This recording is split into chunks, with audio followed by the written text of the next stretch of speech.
Chapter 1. The Empress of the Demon Sect, unwillingly married to me. Beep. The mystical supreme sign-in system has been activated and is about to bind automatically. System? Where am I? Jiangsu rubbed the back of his aching head as he sat up from the bed, his eyes barely opening to reveal a rather unfamiliar environment. He absent-mindedly reached out and grasped a moon-white robe, remarkably thin and delicate, seeming as though it would tear with the slightest pull. A realization struck him: this was a woman's garment. The robe carried a faint, uniquely feminine fragrance. What on earth happened? Could it be that after last night's drinking escapade, he had been dragged off by those rascals for some revelry? He had been single for over 20 years. If it were a beauty, perhaps it would be bearable. But Jiangsu dared not ponder further. With trepidation, he rose from the bed. Just as he steadied himself on the ground, a torrent of memories surged into his mind, accompanied by excruciating pain. It turned out he was in a fantastical realm of cultivation, where power reigned supreme and one's status escalated with the level of cultivation attained. He had become a person sharing his name, but with a noble identity as a direct descendant of the royal bloodline of the Tianqi continent. Yet, he found himself a talentless waste, devoid of spiritual roots. The only consolation was that this waste possessed an extraordinary appearance. Even the Empress of the Demon Sect, Murong Yin, from miles away, had taken notice. On the eve of his 18th birthday, she defied the sect's consensus and forcibly brought him to the Demon Sect for marriage. Today marked the first day of their union. Jiangsu mused. So, beauty truly can be a currency, but the crux of the matter is he has no desire to live off another. As he continued to lament his lack of talent, a sudden ding reverberated in his mind. Beep. The mystical supreme sign-in system has been successfully bound. Reward: heavenly spiritual root. Beep. The system will now guide you to sign in at various locations throughout the cultivation world, with successful check-ins yielding random drops of celestial techniques, demonic arts, elixirs, and more. No sooner had the system spoken than Jiangsu felt something coalescing within his dantian. It was the heavenly spiritual root. Surpassing all elemental spiritual roots, the heavenly spiritual root was a rare talent, said to be possessed only by those of extraordinary caliber in the realm of cultivation. With this talent, dominating the lower realms was no longer an impossibility. From this moment forth, he could embark on a rapid journey of cultivation. Jiangsu was momentarily stunned, then elated. With a golden finger in hand, who would fear a talentless physique? Kudos to the system. At that moment, the door creaked open with a soft squeak. A graceful figure glided into the room. Her exquisite beauty, noble demeanor, and subtle fragrance captivated the space. Yet, her gaze was piercingly cold, exuding an aura that warned others to keep their distance. Every aspect of her radiated the presence of a superior being, the unmistakable aura of a formidable entity in the tribulation phase enveloped her. Is this truly the Empress of the Demon Sect? She surpasses all women he has ever encountered in beauty. Her radiance eclipses that of 100 flowers, leaving them in the shade. Suddenly, a mechanical sound echoed through the air. Mission initiated. Check-in location: Empress of the Demon Sect's chamber. Time limit: none. Reward: a jade pendant closely associated with the Empress. This pendant conceals the host's cultivation level. As the system's voice faded, the Empress of the Demon Sect, Murong Yin, gracefully approached him. This must be the Empress's chamber, which likely signifies a successful check-in, doesn't it? Sure enough, a familiar mechanical sound resonated once more. Ding! You have successfully checked in. Ding! First-time check-in completed. Reward: beginner's gift pack. 100 buff for spiritual power absorption. This buff can be utilized at any time and lasts for 2 hours. The Empress cast a chilling gaze upon Jiangsu, as though regarding a mere servant. Chapter 2. The Holy Maiden of the Demon Sect. With her immaculate hand reaching into her sleeve, she produced a jade pendant, resplendent with a verdant hue reminiscent of precious gemstones. The intricate patterns upon it exuded a chilling aura, with a tassel elegantly dangling. This pendant was intimately connected to my consciousness. Only those of superior cultivation could discern its peculiarities. However, Murong Yin did not directly hand it to Jiangsu, but rather tossed it onto the bed, implying he should retrieve it himself. Indeed, The system had spoken of a personal jade pendant. With it, his cultivation would appear unfathomable to outsiders. How splendid! Yet, the demeanor of the Empress was rather telling. Even Jiangsu, oblivious as he might be, recognized the underlying tension. Murong Yin was essentially stating that were it not for Jiangsu's handsome visage, she would never have been compelled to marry such a worthless man. There was not a trace of affection for him in her eyes. Subsequently, Murong Yan's words rendered Jiang Su's expression frigid. The demon sect is fraught with peril. This jade pendant could safeguard your life. So remain obediently in this chamber, and you shall not perish. This implied that she intended to confine him, rendering him her clandestine consort? Quite a fanciful thought. As Jiang Su observed the graceful figure making her way towards the door, he tightened his grip on the pendant and smiled slightly. A true gentleman knows when to bend and when to stand firm. This pendant was, after all, a reward for his signing in. What was there to prevent him from picking it up from the bed? The mechanical voice of the system echoed once more in Jiang Su's mind. Task activated. Check-in location, the back mountain of the first demon sect. Time limit, 3 hours. Reward, Supreme Gathering Spirit Pill, one of the magical skill manual's shadowless steps. A Supreme Gathering Spirit Pill? That was a treasure that cultivators in the realm of cultivation required decades, even centuries, of spirit energy to condense. The spiritual essence contained within could enable a cultivator to break through at least one minor realm. Jiang Su was enamored with this system. He promptly picked up his garments and hastily dressed. Fortunately, he possessed the original owner's memories. Otherwise, he would have been at a loss as to how to don the clothing. 3 hours. At his current cultivation level, it would likely take him over an hour just to reach the destination. He needed to hurry and find the way. The original owner was a sword cultivator among the 5 elemental cultivators, holding the highest status in the realm of cultivation.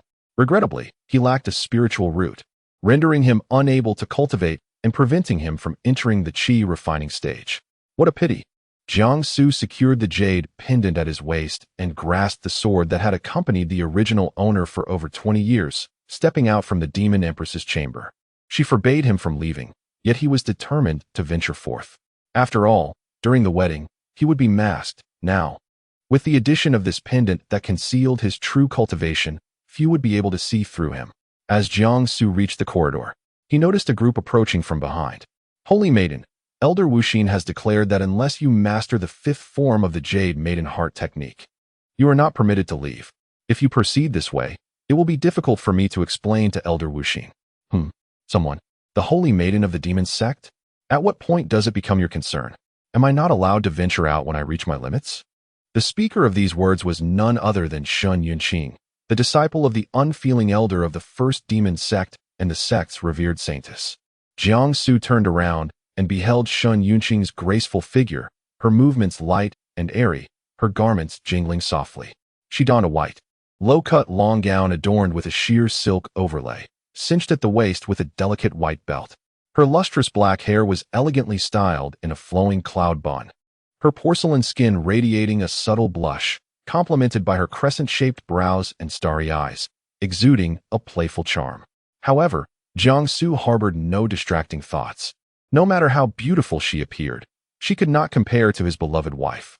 He simply contemplated that since he was unfamiliar with the path, surely the saintess would know the way. Thus, he obstructed her party's passage. Chapter 3. Sign in at the back mountain. Invoking qi into the body, Shun Yunqing immediately sensed the formidable cultivation of the man before her, which was astonishingly profound, surpassing even that of her master. Could he be a powerful figure from the realm of cultivation or the demonic domain, come to seek the Empress of the Demon Sect? How strikingly handsome! How could such a dashing person exist? My goodness, I feel faint from his beauty. The 2 female disciples of the demon sect accompanying Shun Yunqing gasped in unison upon catching sight of Jiang Su's face, their cheeks flushed with color. From the moment Jiang Su appeared, Shun Yunqing was wholly absorbed in perceiving his cultivation, only turning her gaze to his visage after hearing her companion's exclamations. As the holy maiden of the demon sect, what man had she not encountered? Yet, upon beholding Jiang Su's countenance, she was momentarily taken aback. Before her stood Jiang Su, clad in a flowing white robe, wielding a 3-foot ink sword, exuding an ethereal charm, as if he were a divine being. Particularly, his visage was truly otherworldly. Compared to the other male cultivators in the realms of cultivation and the demonic domain, they seemed but mere dust upon the ground. Jiangsu observed that Shun Yunqing, who had initially appeared relatively composed compared to the two other disciples, had transformed into a starry-eyed admirer upon glimpsing his face. His extraordinary looks held such overwhelming allure. What a transgression indeed! I am a married man, and such temptations are intolerable. Though my wife may not yet acknowledge me, it is only a matter of time. Shun Yunqing, feeling a warmth rise in her cheeks as Jiangsu regarded her, softly inquired, "Might this esteemed being be here to seek an audience with the Empress of the Demon Sect? She is likely not present at the moment." Jiangsu nodded, saying, "You may call me Gongzi. Indeed, I have come to the Demon Sect in search of your Empress. However, we have already met. Her Majesty has sent me to retrieve something from the back mountain, yet I find myself lost." A gentle breeze swept by, lifting the hem of Shun Yunqing's white garments. With a hint of shyness, she replied, "Gongzi, I can guide you to the back mountain." She then stepped aside, gesturing for Jiangsu to follow her, eager to lead the way. This was precisely what Jiangsu desired. The two female disciples of the Demon Sect, captivated by Jiangsu's striking features, trailed closely behind, hoping for another glimpse of his handsome visage. With Shun Yunqing, the holy maiden of the Demon Sect, as his guide, Jiangsu navigated through the sect with ease, quickly reaching his destination. "Gongzi, we have arrived at the entrance of the back mountain. May I inquire where exactly you wish to go?" "Thank you, holy maiden. I have relied on your guidance throughout this journey, and I shall not trouble you further from here." Shun Yunqing's enchanting gaze remained fixed on Jiangsu, yet she noted his reluctance to disclose his name or identity. However, a being of his caliber was rare in the world, and as he sought the Empress, she deemed it sufficient to have her master inquire of Her Majesty should she wish to learn more. Thus, she suppressed her curiosity, bidding farewell to Jiangsu with a radiant smile, though her eyes lingered on him, filled with admiration and an unwillingness to part. Once the two disciples had departed, Jiangsu turned and stepped into the back mountain. The scenery of the back mountain is remarkably exquisite, filled with the melodious chirping of birds and the fragrant bloom of flowers, as a gentle breeze caresses the landscape.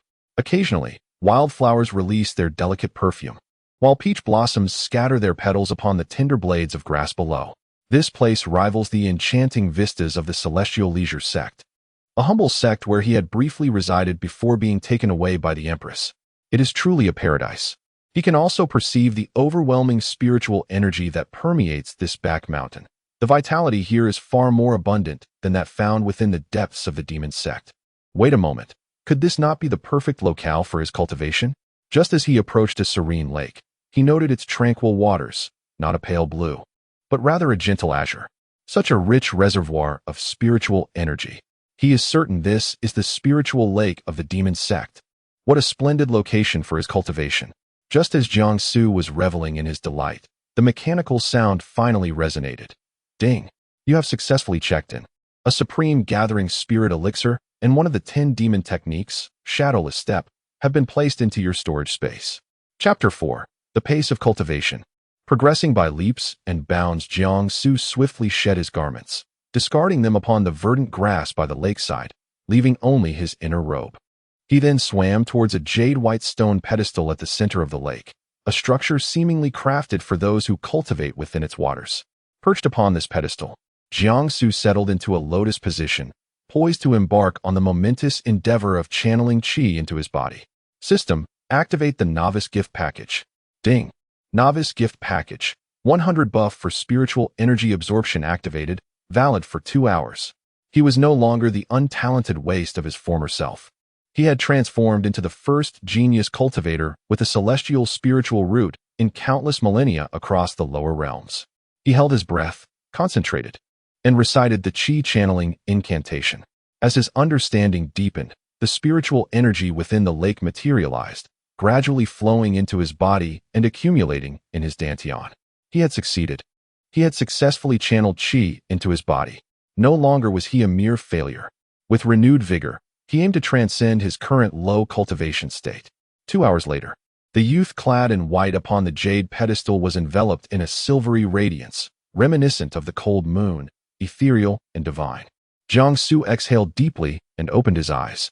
This buff was remarkable.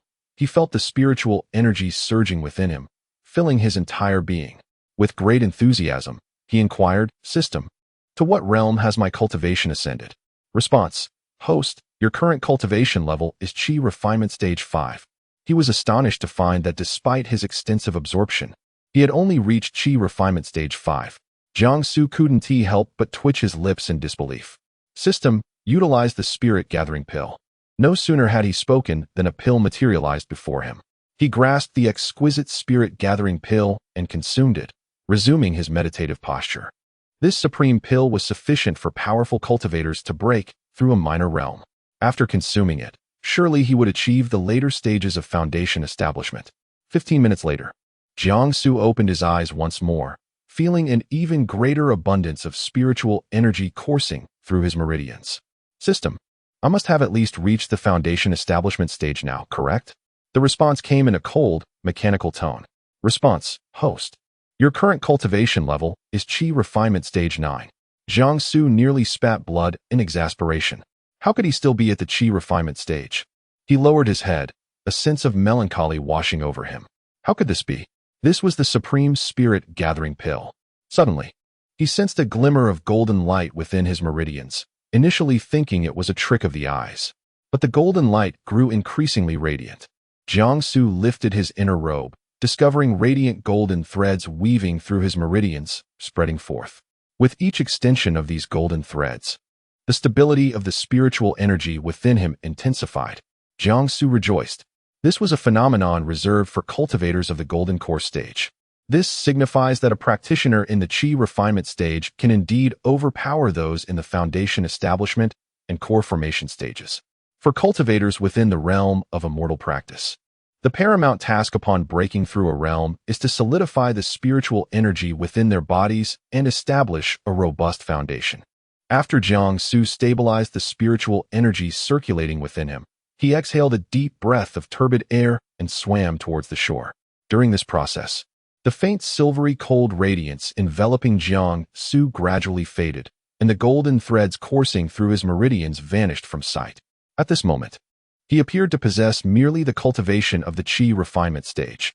Upon reaching the shore, Jiangsu promptly donned his garments, his spirits soaring with delight, feeling remarkably unencumbered. Given his rapid cultivation pace and his innate talent as a heavenly spiritual root, ascending to become the strongest in the lower realm is merely a matter of time. By now, evening was approaching, and the view of the sun setting from the back mountain was distinctly visible. The lingering rays of the setting sun illuminated the figure of the youth in white, casting a radiant glow upon him that further accentuated his ethereal and transcendent visage.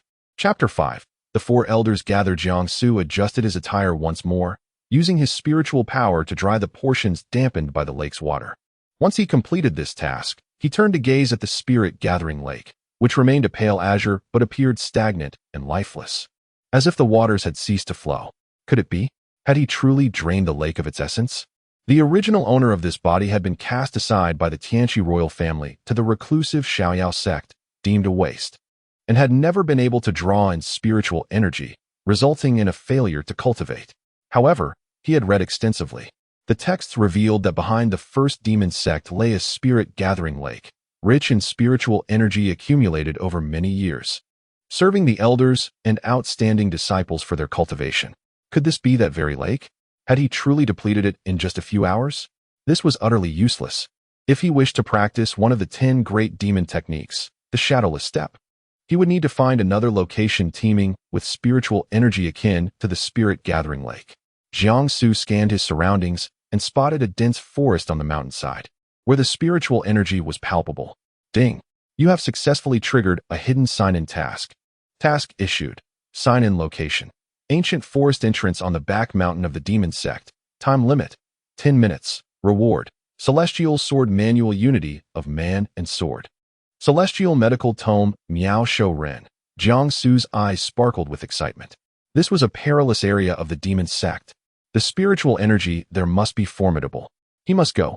Meanwhile, within the council hall of the first demon sect, the clamor of voices was nearly enough to shake the heavens. What was happening? After being in seclusion for so long, he emerged only to be informed that the Empress had disregarded the Tianqi royal family and brought Jiangsu back to the demon sect. It was one thing to have arranged a marriage, but to align with a waste who could not cultivate? You three should have stopped this. I see no reason for you to remain as elders. Hasten your resignation. An elder clad in black robes, his face heavy with ire, spoke while furiously stroking his long, grizzled beard. One glance at his trembling hands revealed the depth of his fury. How could a waste be worthy of the Empress? How could she possibly favor him? This elder was none other than the foremost of the four great elders of the first demon sect, Elder Qiu, a powerful nascent soul cultivator from the demon realm. He had been a close ally of the Empress and a foundational figure in the establishment of the first demon sect. A caustic voice interjected, amplifying Elder Qiu's sentiments. This voice belonged to Elder Bai Yi, the heart of heaven elder of the demon sect. His appearance was unremarkable, yet he possessed exceptional cultivation, having reached the nascent soul stage in middle age, which was why he held a position among the four great elders. Not far from the screen within the council hall sat a breathtakingly beautiful woman, draped in a delicate red veil. At this moment, she sat with one leg crossed, revealing a pair of long, fair, and delicate legs. She seemed to make an effort to gather the light fabric draped over her legs, as if trying to conceal the splendid scenery beneath her skirt. Upon hearing Bai Yi's rather acerbic remark, Su Wuyo raised an eyebrow, her slender fingers playfully twirling a strand of hair, a soft laugh escaping her lips. Oh. Although it was said that the Empress was venturing alone in search of Jiangsu, without anyone by her side, it was easy to deduce that a mere invalid could evoke such devotion from the Empress. From birth, they were bound by a marriage contract, and he was surrounded by numerous substitutes for his protection. Was it not his extraordinary beauty that warranted such attention? She gazed intently at Bai Yi's face for a few moments after speaking. Bai Yi, ignited by indignation, thought to himself that this woman was insinuating that his looks paled in comparison to Jiangsu's, thus forcing him to watch the Empress and Jiangsu soar together. An invalid, what remarkable beauty could he possibly possess? If he truly had such celestial charm, he would have been renowned throughout the land by now. He refused to believe it. Even if he did possess extraordinary looks, so what? He was still an invalid, subject to the whims of others. Chapter 6. The Spirit Lake depleted.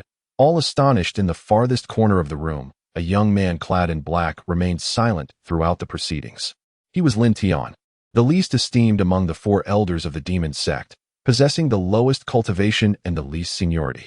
Originally a disciple of the demon sect, he had garnered the favor of the Empress and received the support of Elder Qiu, which enabled him to ascend to the position of elder.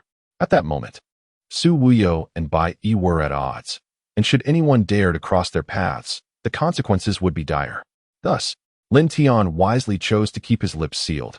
However, Elder Qiu, upon overhearing their discourse, became increasingly incensed.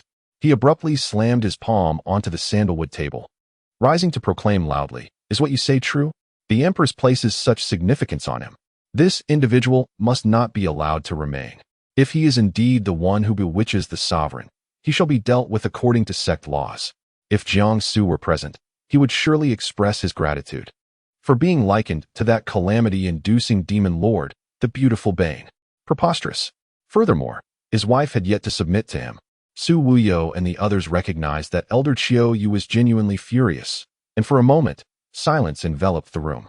Suddenly, a request from the disciples of the back mountain echoed from outside the council hall. A tall young man clad in the garb of an inner disciple of the demon sect entered, bowing respectfully to the four elders. Still fuming, Elder Qiu snapped, "Speak. What has transpired?"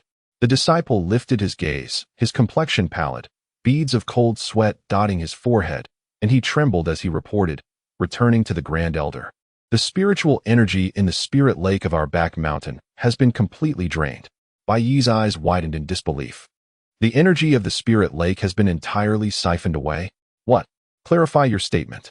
The disciple, with utmost sincerity, continued, "This evening, as we routinely patrolled the back mountain, we discovered that not a trace of spiritual energy remained in the lake. Thus, we have come to report to the esteemed elders. Ordinarily, we would never dare to interrupt your deliberations." He cast an uneasy glance at Su Wuyo, who found himself momentarily bewildered. Earlier that evening, only the Saintess Yunqing and a young man in white had ventured into the back mountain. The four elders were taken aback. The spiritual energy within the spirit lake had been accumulated by the demon sect over many years, situated atop the sect's spiritual vein, and was plentiful enough to sustain hundreds of disciples simultaneously. Who could this individual be? A youth, yet possessing such a formidable dantian, capable of harboring an immense reservoir of spiritual power. Impossible. No such prodigy could exist in the realms of cultivation or the demon domain. This matter was utterly unfathomable. Su Wuyo rose from his seat and declared, "Let us proceed to the back mountain and investigate." You summoned Saintess Yinqing, instructing her to come to the back mountain and elucidate the situation to myself and the other 3 elders. How did this issue intertwine with Yinqing? She was known for her discernment, and to have led him to the back mountain, she must possess a cultivation that surpassed her own, or perhaps she was shrouded in enigma. What kind of sweet words or coercive persuasion could possibly lead her obedient disciple to take him to the back mountain? If she were to discover that her precious apprentice was mesmerized by mere appearance, she would undoubtedly be infuriated. Su Wuyo narrowed her eyes, vowing that if she caught this individual, she would ensure that the Empress would deal with him appropriately. The spirit gathering lake, which their demon sect had painstakingly managed for so long, was destroyed overnight. Such a transgression could not be tolerated. The disciple replied affirmatively and then turned to leave the council hall, heading to seek out Saintess Yinqing. Elder Chiu Yu cast a knowing glance at Lin Tian, who had remained silent until now. Lin Tian instantly comprehended the unspoken message. Rising from his seat, he stood for a moment before crouching down, mimicking the action of holding a brush, and began to draw intricate patterns upon the ground. Upon closer inspection, these were not mere designs, but rather formations. He paused in his task, and from the place he had drawn, a blue light began to spread, enveloping the entire council hall. In an instant, the 4 elder members found themselves by the spirit gathering lake. Chapter 7. The dense forest sign in. A sudden transformation. A few individuals gazed at the surface of the gathering spirit lake, and indeed, the spiritual energy within had vanished. Even beneath the lake's surface, the spiritual vein displayed signs of depletion. It would take at least several hundred, if not 1,000 years, for this place to regain its former vitality. Observing the situation, Su Wuyo lamented, "It appears that the gathering spirit lake is rendered useless. This person is exceedingly ferocious and tyrannical. It would have sufficed for him to borrow the spiritual energy of the demon sect for cultivation, yet he has not left us even a drop." Elder Chiu Yu and his companions continued to search for the figure of the young man in the white robe, mobilizing a third of the disciples from the demon sect in their quest. Su Wuyo ventured to a certain spot and suddenly remarked, "Could it be that this young man has ventured into the perilous depths of the back mountain?"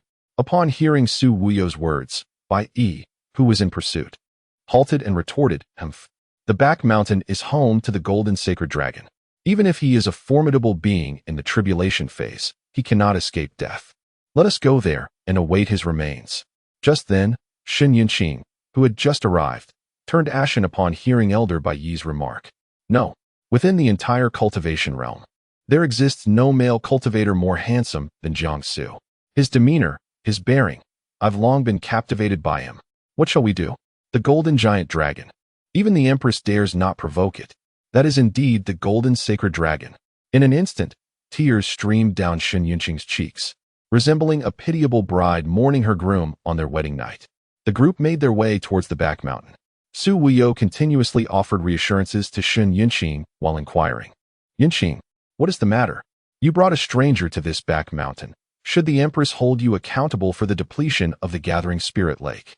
Before she could finish, Shen Yinqing interrupted her. "Master, I understand." Shen Yinqing cast a sorrowful glance at her mentor. Both Su Wuyo and the Empress Murong Yen possessed tough exteriors, yet soft hearts. It was always prudent to feign vulnerability and grievance. Indeed, Su Wuyo ceased her admonitions. The 4 esteemed elders, the Saintess Yinqing, and numerous disciples of the demon sect awaited outside the back mountain. Elder Chiu Yu mused, "If that scoundrel who drained the gathering spirit lake is captured, even if he is turned into a corpse by the golden sacred dragon, I shall whip his remains in wrath." Meanwhile, Jiangsu had meandered to the depths of the back mountain. This place was peculiar. Although the back mountain was a paradise reminiscent of a fairyland, predominantly adorned with flowers and greenery, here lay an endless expanse of dense forest. Within the depths of this forest was a realm of profound darkness, devoid of even a glimmer of light. There is a saying, when you gaze long into the abyss also gazes back into you. Jiangsu, a once-in-a-millennium genius with a heavenly spiritual root, possessed the ability to harness the elemental forces of this world. The higher his cultivation, the more potent his command over these powers. In essence, a single spiritual root, such as the fire root, could wield flames as a foundational weapon, while simultaneously allowing for specialized cultivation in swordsmanship, talisman crafting, weapon refining, and medicinal arts, all built upon the foundation of the fire root.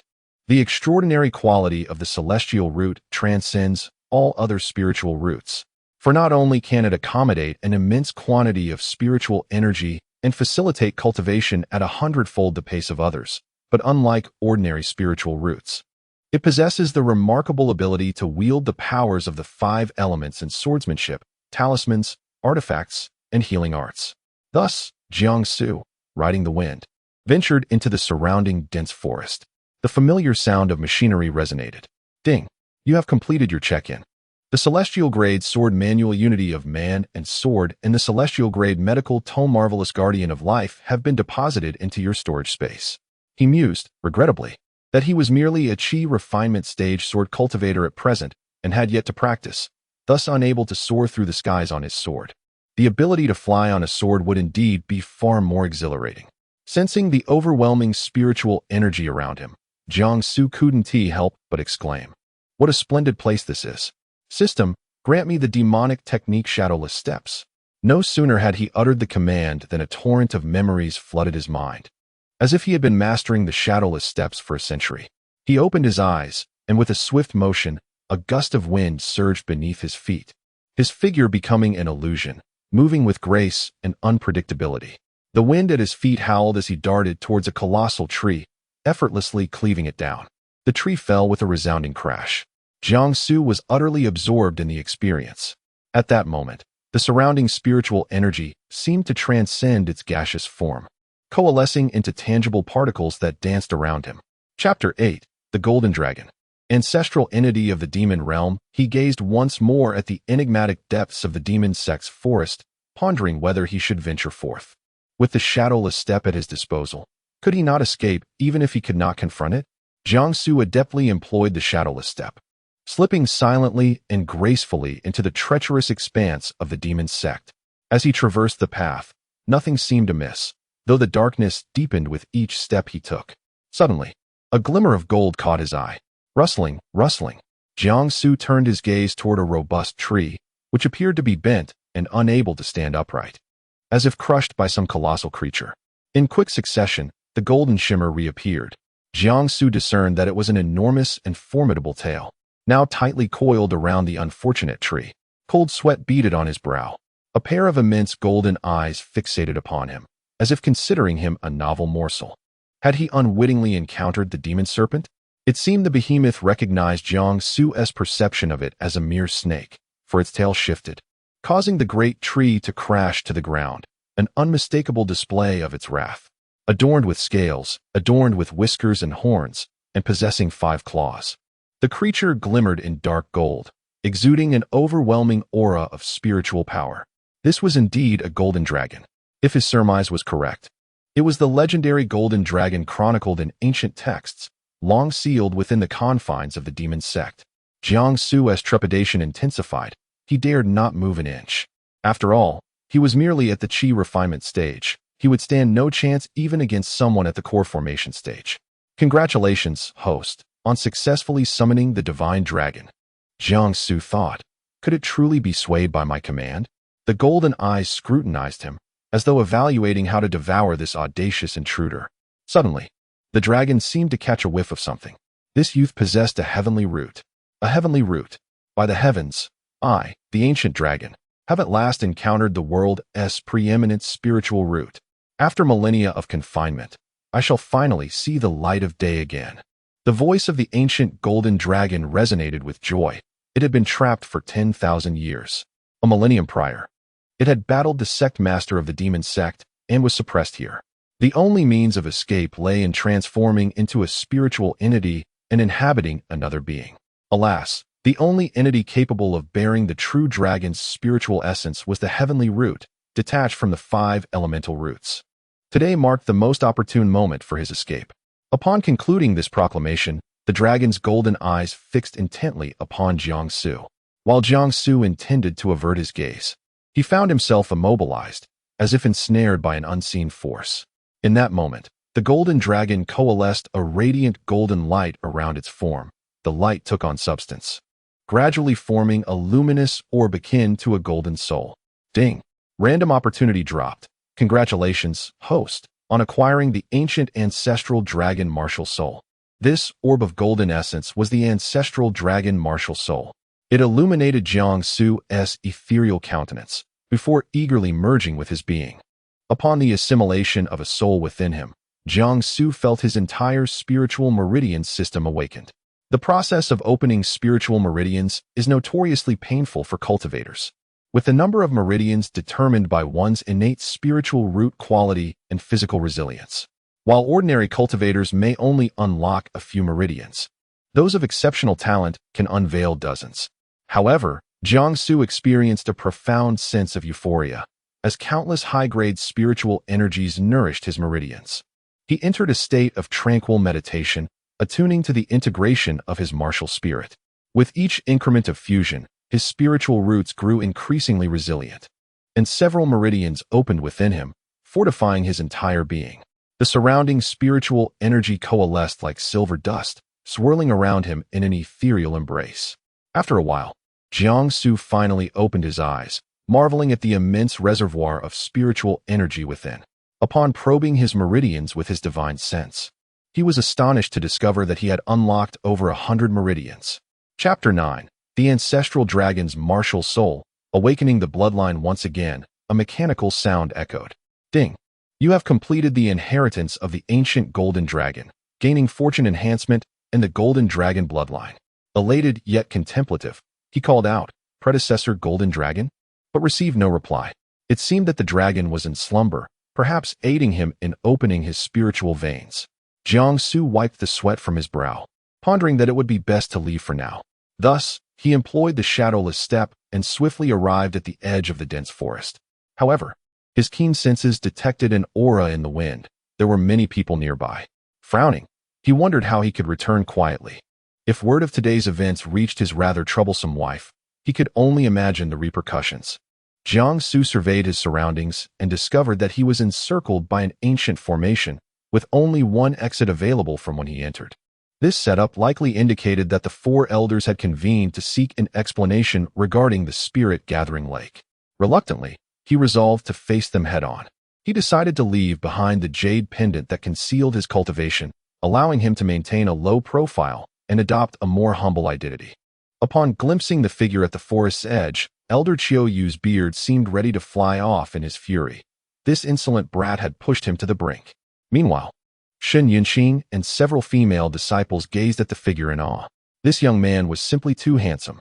Moreover, he had miraculously survived the clutches of that terrifying demon dragon. A truly remarkable feat. Su Wuyo felt a surge of interest, eager to see the boy who had so captivated her disciple. Emerging from the forest, Jiangsu donned a white robe and wielded a 3-foot ink sword, exuding an ethereal grace, almost divine. Especially striking was his visage, undeniably celestial. Ah, so handsome. I cannot believe I am seeing him again. I feel faint with joy. How extraordinarily handsome. At the first sight of Jiangsu, Su Wuyo nearly lunged toward him in delight. This man was astonishingly attractive. Elder Chiuyu shot a glare at Su Wuyo and the other starry-eyed female disciples, slamming his cane onto the ground in frustration. Can you not exhibit a modicum of restraint? What an embarrassing display for others to witness. The female disciples fell silent, yet some audaciously cast flirtatious glances at Jiangsu. This fellow, you have drained our spirit-gathering lake dry and dared to intrude upon this perilous domain of the demon sect. What explanation do you offer us? Ever since the Empress had betrothed herself to a handsome yet ineffectual man over a decade ago, he had harbored a deep-seated animosity toward good-looking men, believing they would disrupt the order of the cultivation world and must be eradicated. Without allowing Jiangsu a moment to respond, Elder Chiuyu hurled his cane, aiming directly at Jiangsu's face. Nobody anticipated that Jiangsu would evade the attack from a formidable being in the tribulation stage. With the grace of a feather and the agility of a swallow, he deftly sidestepped the strike. The cane, as if possessing a will of its own, returned to Elder Qiuyu's hand. The female disciples erupted into a chorus of excited shrieks, for Jiangsu's recent display of skill was nothing short of magnificent. Remarkably, he had managed to evade Elder Qiuyu's formidable strike, a feat all the more astonishing given that Elder Qiu was a powerful figure at the tribulation stage, while this young man was merely at the qi refinement stage. In that fleeting moment, these disciples began to fantasize about their future offspring with Jiangsu. Only Shun Yunqing remained puzzled, recalling how, when she first brought Jiangsu here, he had exuded an air of profound cultivation, and now he appeared to possess only qi refinement skills. It dawned on her that Jiangsu must have been concealing some hidden prowess, for in the realm of cultivation, opportunities abound, and such an exquisite youth would undoubtedly attract divine gifts. The four grand elders were taken aback. This was unmistakably the demonic technique, shadowless step, a skill that anyone from the demon sect could learn. Yet only the Empress and the holy maiden of the shadowless sect had successfully mastered it throughout the entire demon domain. Could this be a prodigious young genius emerging from the demon domain? Yet, as they observed, this young man's cultivation seemed to be merely at the qi refinement stage. Chapter 10. Fortuitous blessings and discreet conduct. Jiangsu cast a glance towards the four esteemed elders, momentarily inducing a sense of tension among them.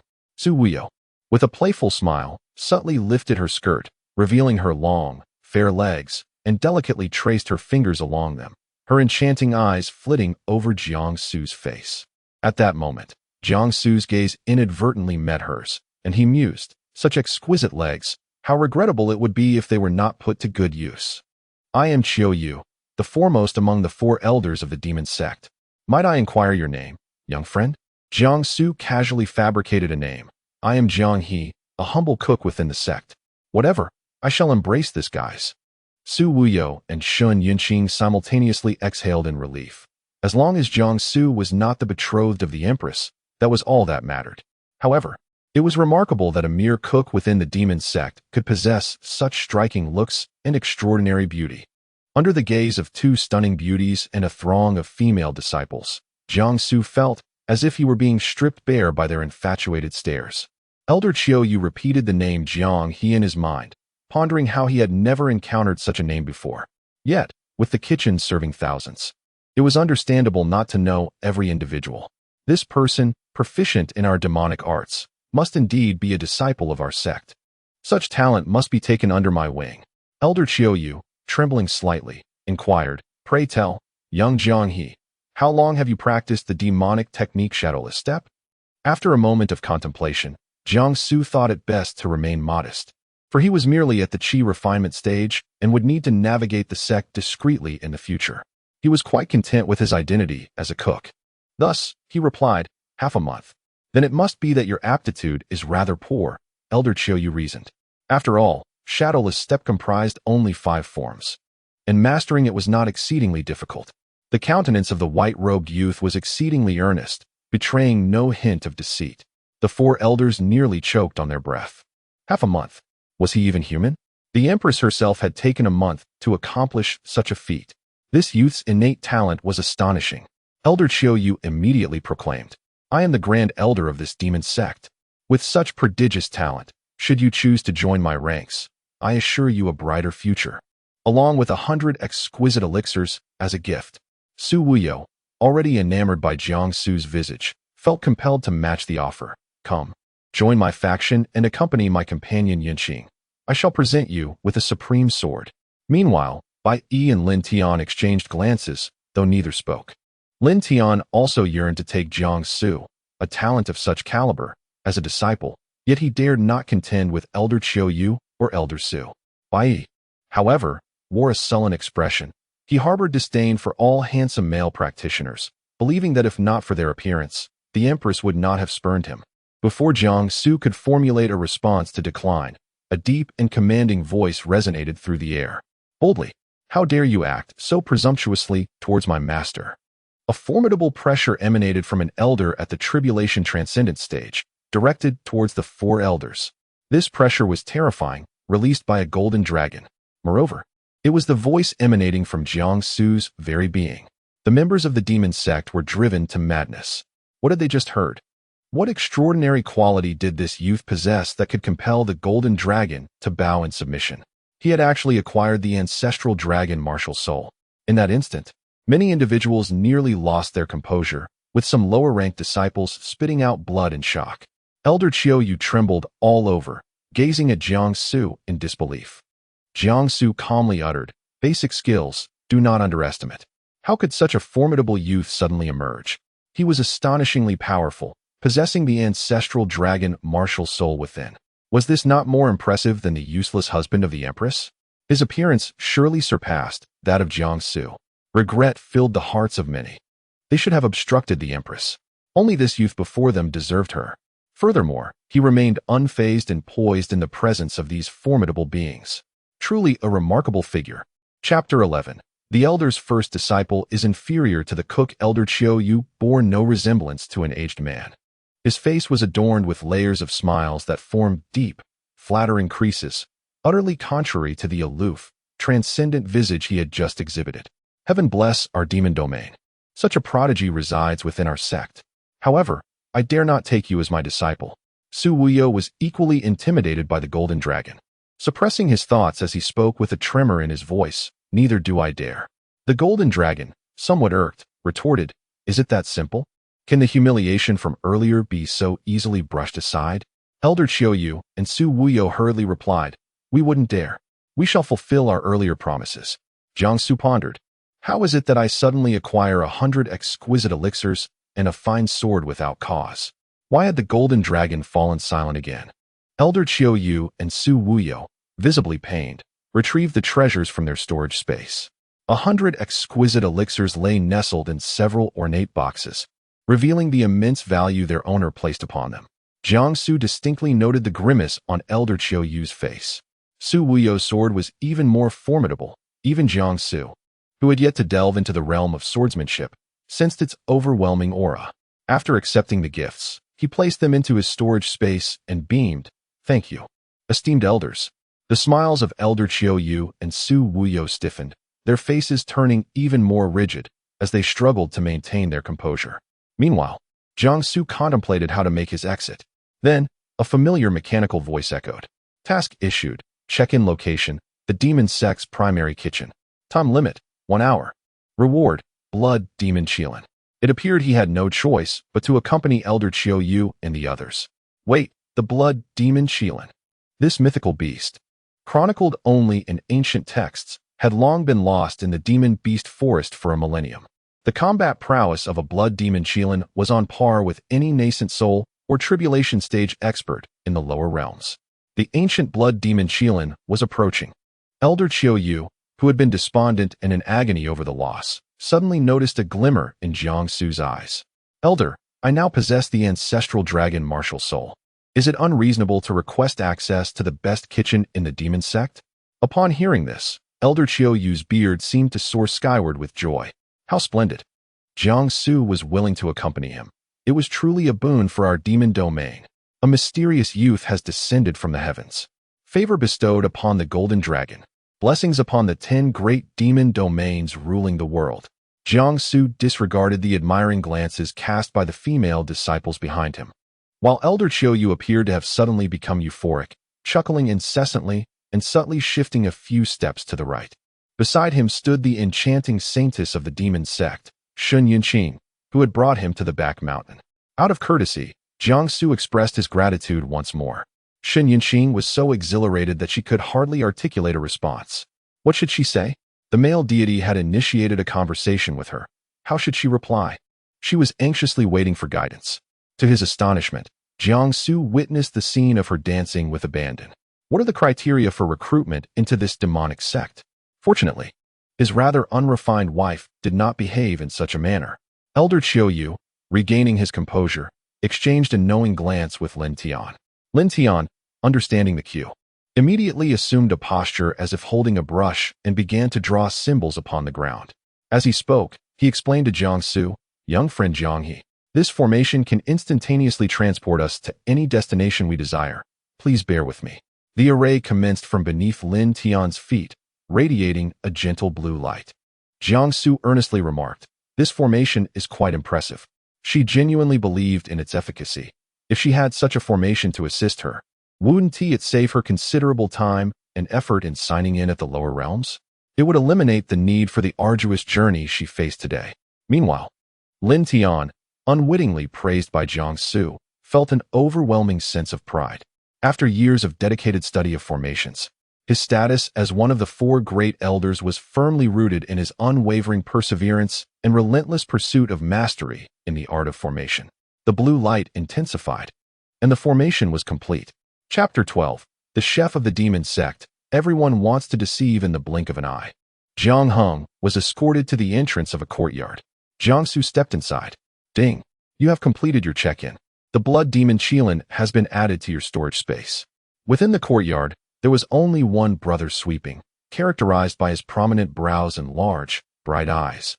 His figure somewhat stout, yet his eyes sparkled with vitality. Upon seeing Jiangsu, he immediately approached with a broad smile and said, "Greetings, Brother Jiang. I just heard about your promotion. From now on, we shall work together in this first kitchen. Come, follow me inside."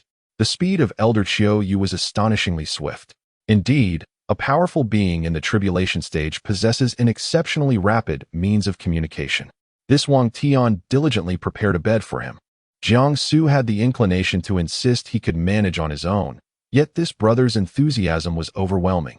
His strength was commendable, though regrettably, his cultivation was merely at the body refinement stage. "Thank you, my friend. Is it just the two of us in this kitchen?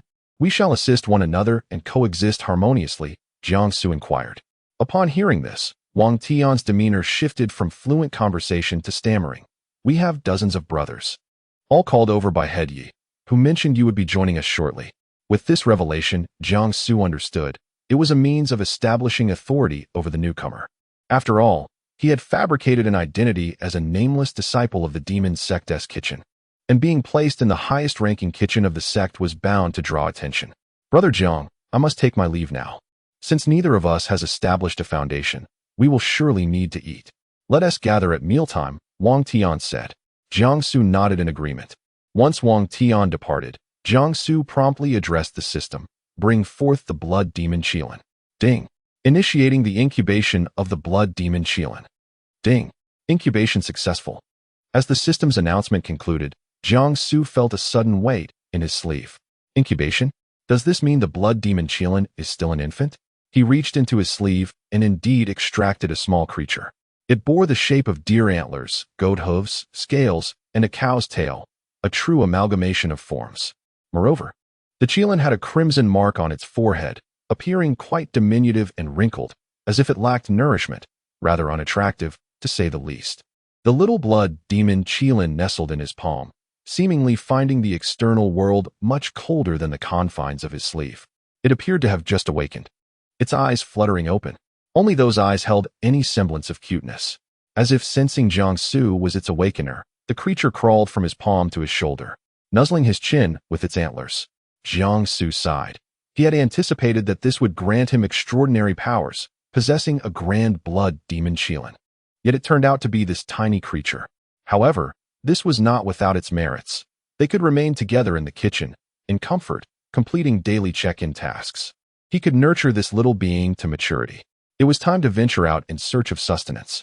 He recalled that Brother Wang Tian had informed him of the location of his room. As Jiangsu embraced the little Qilin and pushed open the door, he was taken aback to find the open space before him crowded with individuals, all casting hostile glances in his direction. At the forefront stood a man with a severe scar etched across his face, exuding an aura of intimidation. Upon noticing Jiangsu emerging from the confines of his room, the man bellowed, "Who would have imagined such a stroke of ill fortune? Someone who looks as if a gust of wind could topple him dares to enter our esteemed kitchen at the demon sect. Do not presume that your connection with Elder Qiu Yu grants you the right to swagger about here. I, old Yi, am not swayed by such tricks." Yi Nong's gaze then fell upon the rather unsightly creature in Jiangsu's arms, and he directed his ire towards the little Qilin as well, exclaiming, "What an abhorrent beast! Pets are not permitted in the kitchen. Today, we shall dispose of this wretched thing and feast upon it." The little Qilin seemed to grasp the sinister intent behind the man's words, its gaze turning icy as it regarded the group. Jiangsu, too, felt his expression darken in response. This was clearly an attempt to assert dominance through the unfortunate creature. Chapter 13. A modest approach, overpowering the landlord. This unsightly creature dares to gaze at me with such insolence. Allow me to enlighten you. I am the foremost steward of this demonic sect, and here, I am the sovereign. You shall follow my commands without question. After all, you are merely a fledgling in the Qi refinement stage, so what pretense do you maintain? Before me stands Yinong, a cultivator at the late foundation establishment stage. For an ordinary steward, achieving such cultivation is indeed commendable, which explains his audacious demeanor. He possesses the grounds for such arrogance. Jiangsu had no intention of engaging with them. Arguing with such individuals would yield little satisfaction, even if he were to triumph. For a time, Jiangsu remained silent. Come now, this brat is yet to speak. Drag out that waist, Wang Tian, and let this boy witness the consequences of defiance against my orders.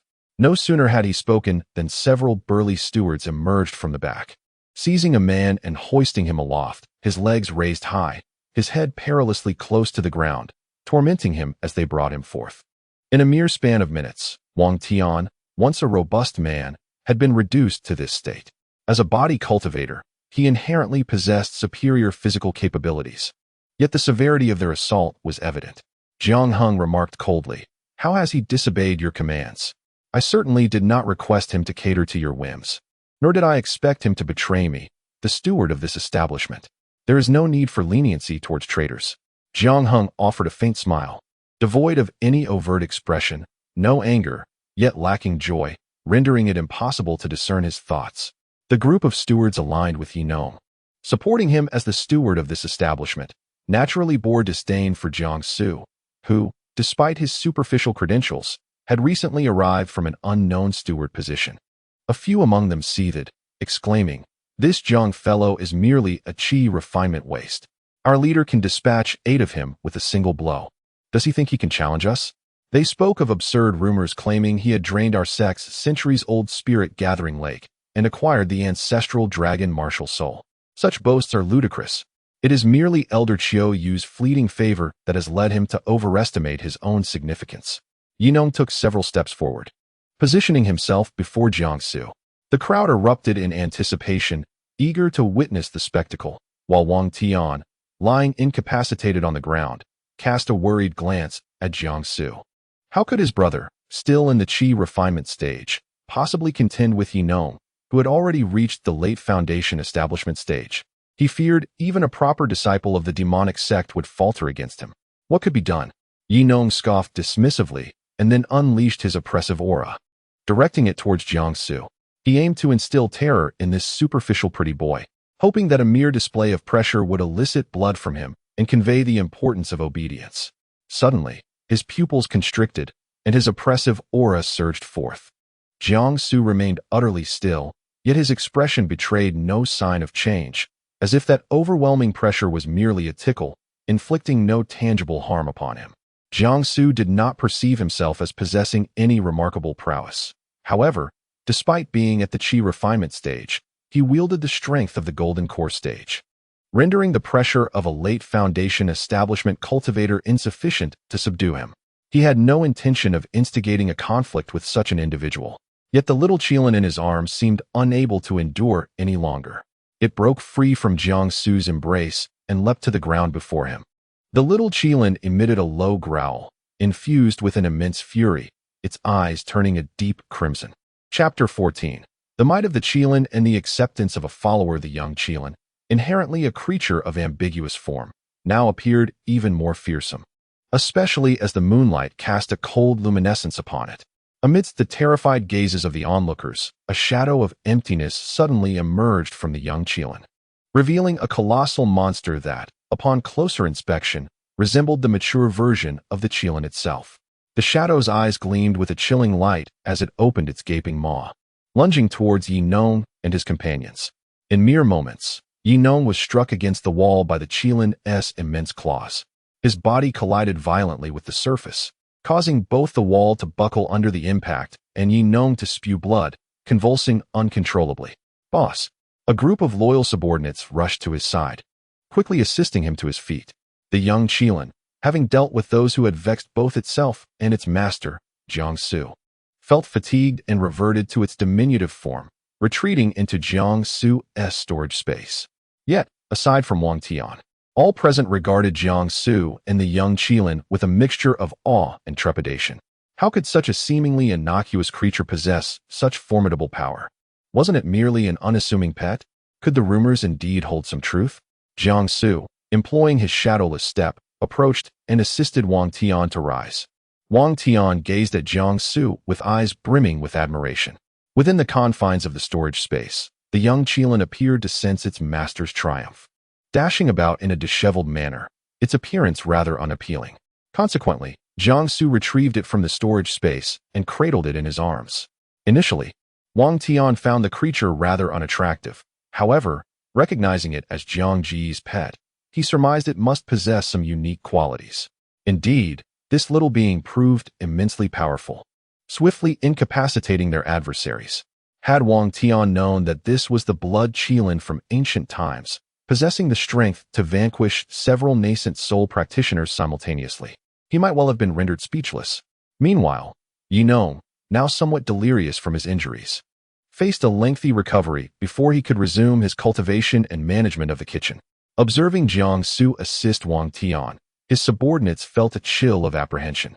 Would Jiangsu seek to eliminate them as well? Despite being at the same qi cultivation level, why was Jiangsu so vastly superior?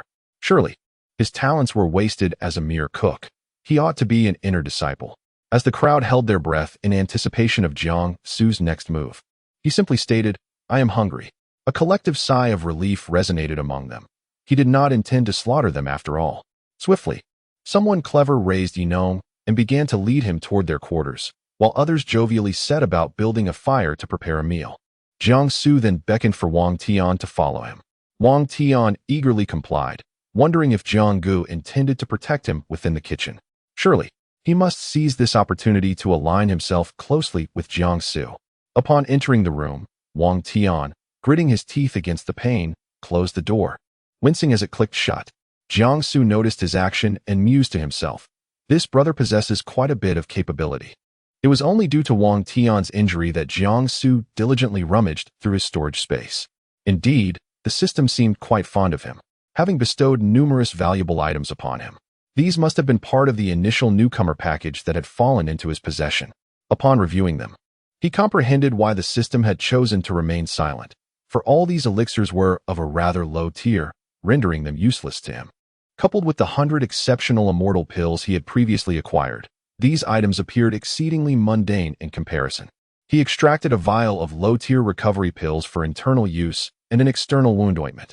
The quality of this healing salve was remarkable, ranking among the finest in the realm of common medicines.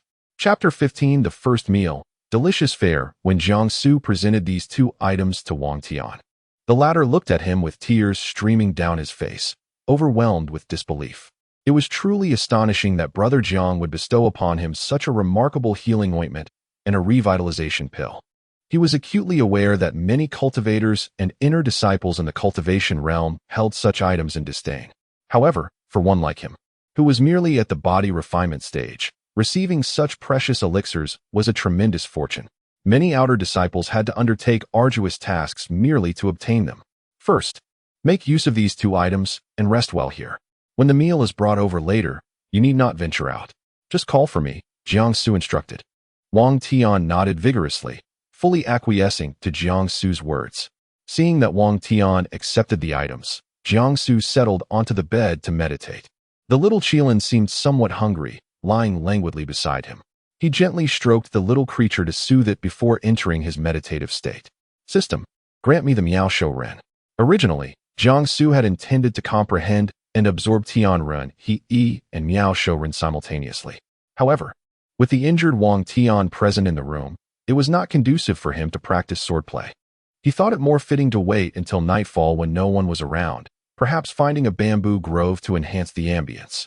As soon as the thought crossed his mind, a torrent of memories flooded his consciousness. When he opened his eyes again, he glanced at Wang Tian and immediately discerned the extent of his injuries, their locations, and the appropriate remedies. Although Wang Tian's wounds appeared severe, they had not compromised his fundamental essence. Remarkably, Wang Tian possessed meridians as broad as his own. With just a bit of guidance, Wang Tian's cultivation could potentially advance rapidly.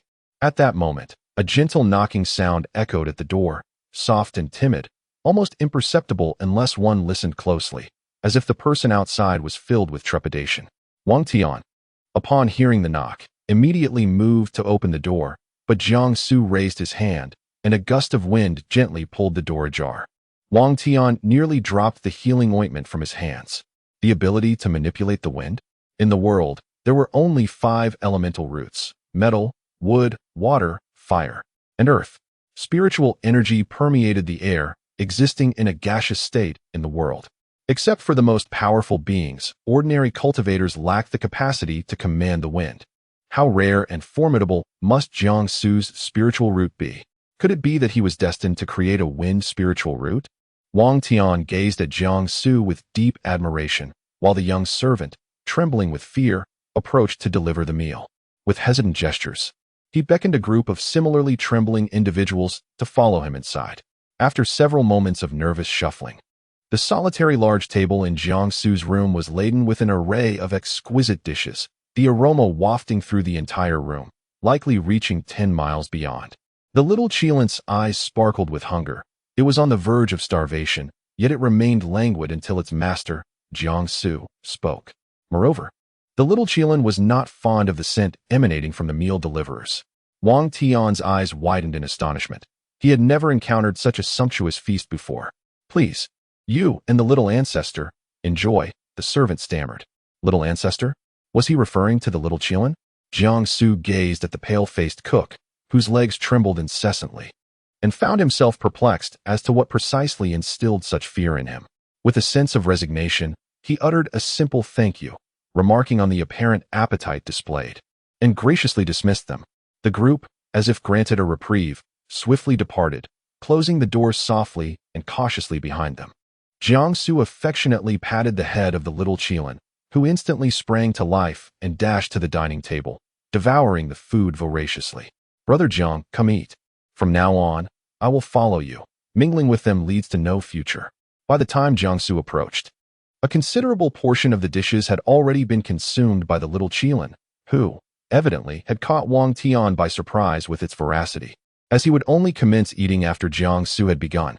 Observing the little Qilin's relentless feasting, Jiang Su discreetly moved it a little further away before finally starting his meal. Chapter 16. Unity of Man and Sword, Mastery of Swordsmanship, Jiang Ge. You may be unaware that the head of the kitchen possesses an impressive background. His cultivation surpasses that of some respectable outer disciples within this demonic sect. Owing to his kinship with Bai Yi, one of the 4 elders of the sect, he receives resources from his relative and enjoys substantial backing, which renders him audacious and untouchable, inciting fear among us all. Jiang Su raised an eyebrow, realizing the implications. Bai Yi. He had noticed the elder's cold demeanor and the flicker of murderous intent in his gaze. Truly, he was no ordinary figure. The moon hung high in the night sky, its silvery light illuminating an elderly man with a white beard within the council hall. In the stillness of the night, a figure clad in crimson arrived. The old man was Elder Qiu Yu, who immediately approached the newcomer with utmost reverence, exclaiming, "I greet her Imperial Majesty. Please, no formalities. Elder, you have worked hard lately," came the response, and Murong Yin stepped directly to the main seat of the hall. Elder Qiu Yu took his place behind her and said, "Your Majesty, a significant event has transpired within our sect today. A kitchen hand has drained the spiritual energy from the gathering spirit lake. He possesses exceptional talent, mastering the demonic technique Shadowless Step in merely half a month, and he also bears the ancestral dragon martial soul. Both Wuyo and I intended to take him as a disciple, yet he insists on remaining an ordinary cook. For now, I have secured his position in the first kitchen." A smile graced Murong Yan's lips, subtle yet enchanting. This Jiang Su had indeed captured her attention. She had come to the council hall upon hearing Elder Qiu Yu's report about a mysterious youth who absorbed the lake's energies and was destined to become a personal disciple. To her surprise, it turned out to be her esteemed husband, Jiang Su. Yet, how could he choose to be a mere cook rather than embrace his role as the son-in-law of the Empress of the demonic sect? How long could he maintain this facade? She mused with a hint of amusement. Meanwhile, after arranging matters for Wang Tian, Jiang Su strolled near the first kitchen. The spiritual energy here was akin to that found in other areas of the sect. However, he sensed an exceptionally potent spiritual vein beneath the ground. Could there be treasures hidden below the kitchen? The challenge remained how to explore this underground mystery, for he currently lacked the ability to traverse the heavens or burrow through the earth. Suddenly, he discerned a location rich in spiritual energy, ideal for cultivating unity of man and sword. With a thought, he summoned the wind and swiftly arrived at a secluded bamboo grove near the kitchen. As the moon reached its zenith, its light bathed Jiang Su, standing before the spiritually vibrant bamboo grove, enhancing his ethereal appearance.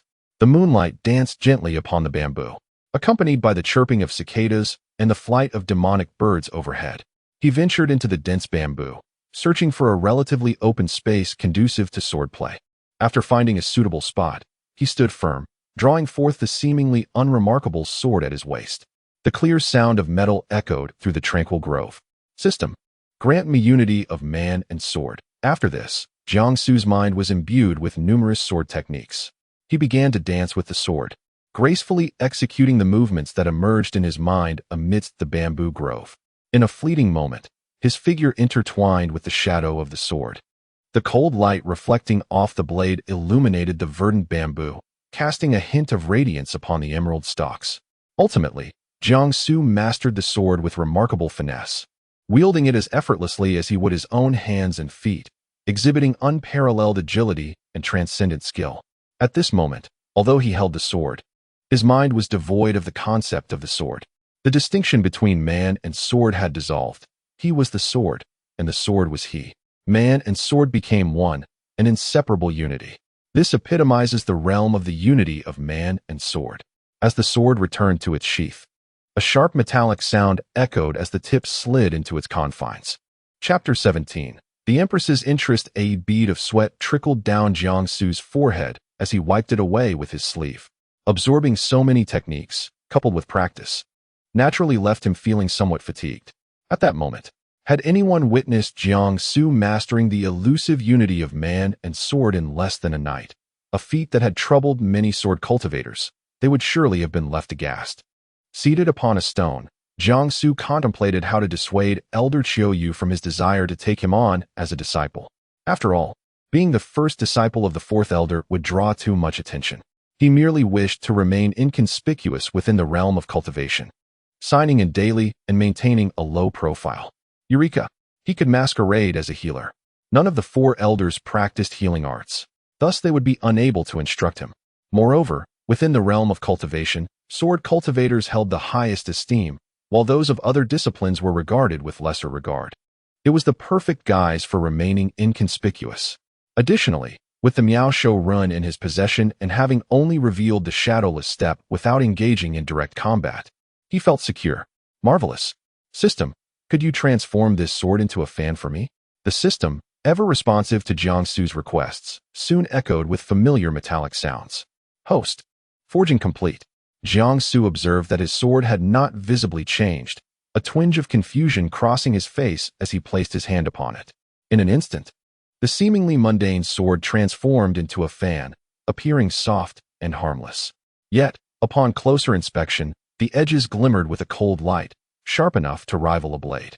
His sword had been reshaped into a fan that appeared delicate but could deliver lethal strikes unseen. Jiang Su twirled the fan in his hand, then, with a piercing gaze, released it. It sliced through the air with a crackling sound, leaving chaos in its wake. However, with a mere thought, the fan returned to his grasp. He brushed off a bamboo leaf that clung to the fan, and with a slight motion, it folded neatly back into place. He secured it at his waist, his breath steadying as he made his way toward the edge of the bamboo grove. It was time to rest. Unbeknownst to Jiang Su, a shadow lingered deep within the bamboo thicket, leaning against a stalk of bamboo and witnessing everything that had transpired. Once Jiang Su had distanced himself, the shadow gradually revealed its form, a tall, lean middle-aged man with penetrating eyes, fixated intently on Jiang Su's receding figure. Have you seen enough, master of the shadowless sect? A chilling voice resonated from behind the bamboo. The middle-aged man swiftly turned, bowing respectfully to the figure cloaked in red, saying, "I greet you, Empress. No need for formalities. What brings the master of the shadowless sect to my first demon sect in the dead of night?" Lu Wuying stood upright, a broad smile adorning his face as he replied, "Your Majesty, I came upon a rumor today that a cook in the first demon sect has completely mastered the shadowless step. I simply had to come and see for myself. How unfortunate to encounter the Empress on this late evening. It is one thing for that young man to secretly practice with his fan, but how is it that he has concealed a female emperor as well? It's truly astonishing. He arrived late and only witnessed Jiang Su practicing with the fan. In his heart, he lamented the young man's potential. If only he were not a healer. He would have brought him back to the shadowless sect to be the future leader.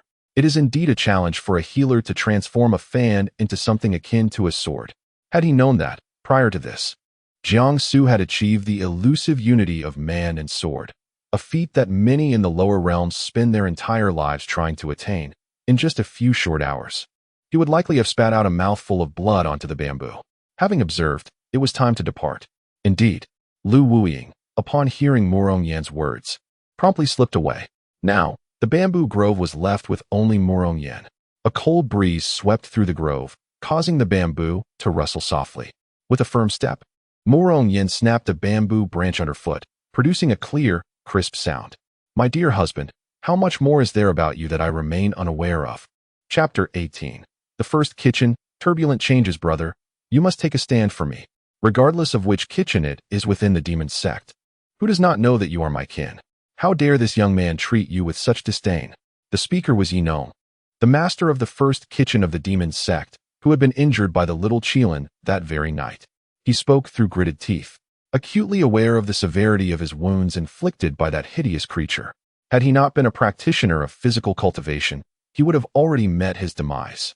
After consuming a potent medicine gifted by Bai long ago, he managed to rise from his bed and come forth to voice his grievances. He pondered, if one of the four elders, Elder Bai, were to intervene, he would not fear Jiang Su's disobedience. After all, it was merely a formidable pet that shielded him. That ugly creature was likely a low-tier magical beast, and for Elder Bai, eliminating them would be as effortless as a flick of the wrist. Moonlight streamed into the room at an angle. Bai, with an impassive expression, took a sip of tea and remarked, "Who permitted you to disseminate the notion of our relationship?"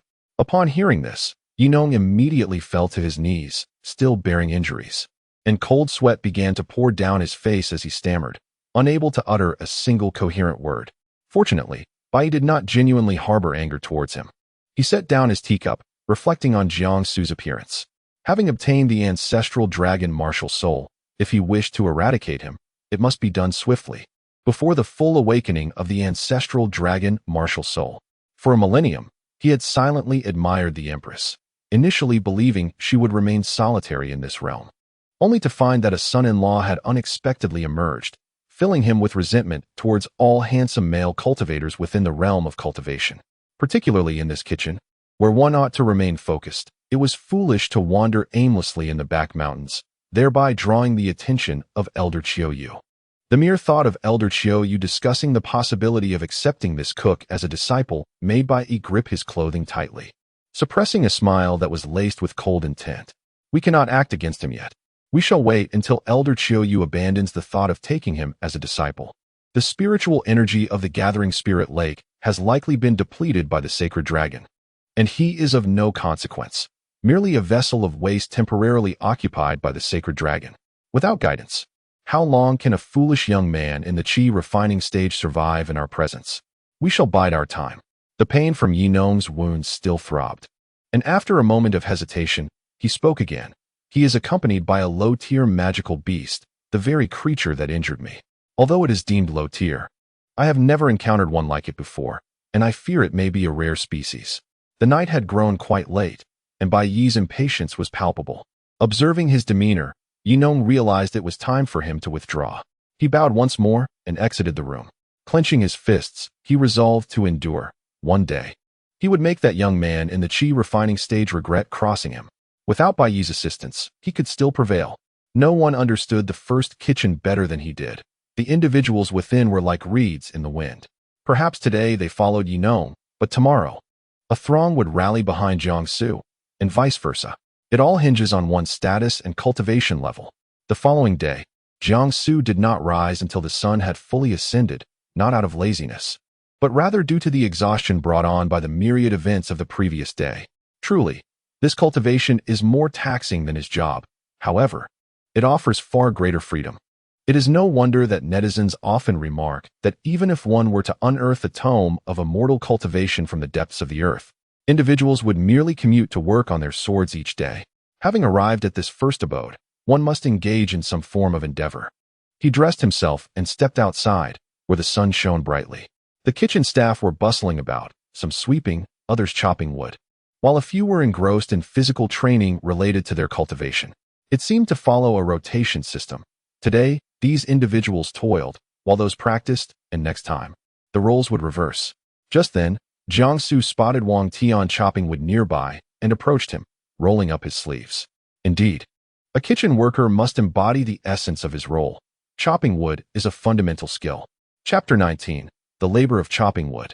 A skilled endeavor. As Jiangsu stepped out of his dwelling, the surrounding individuals dared not utter a sound, fearful of inciting his wrath or that of the little ancestor.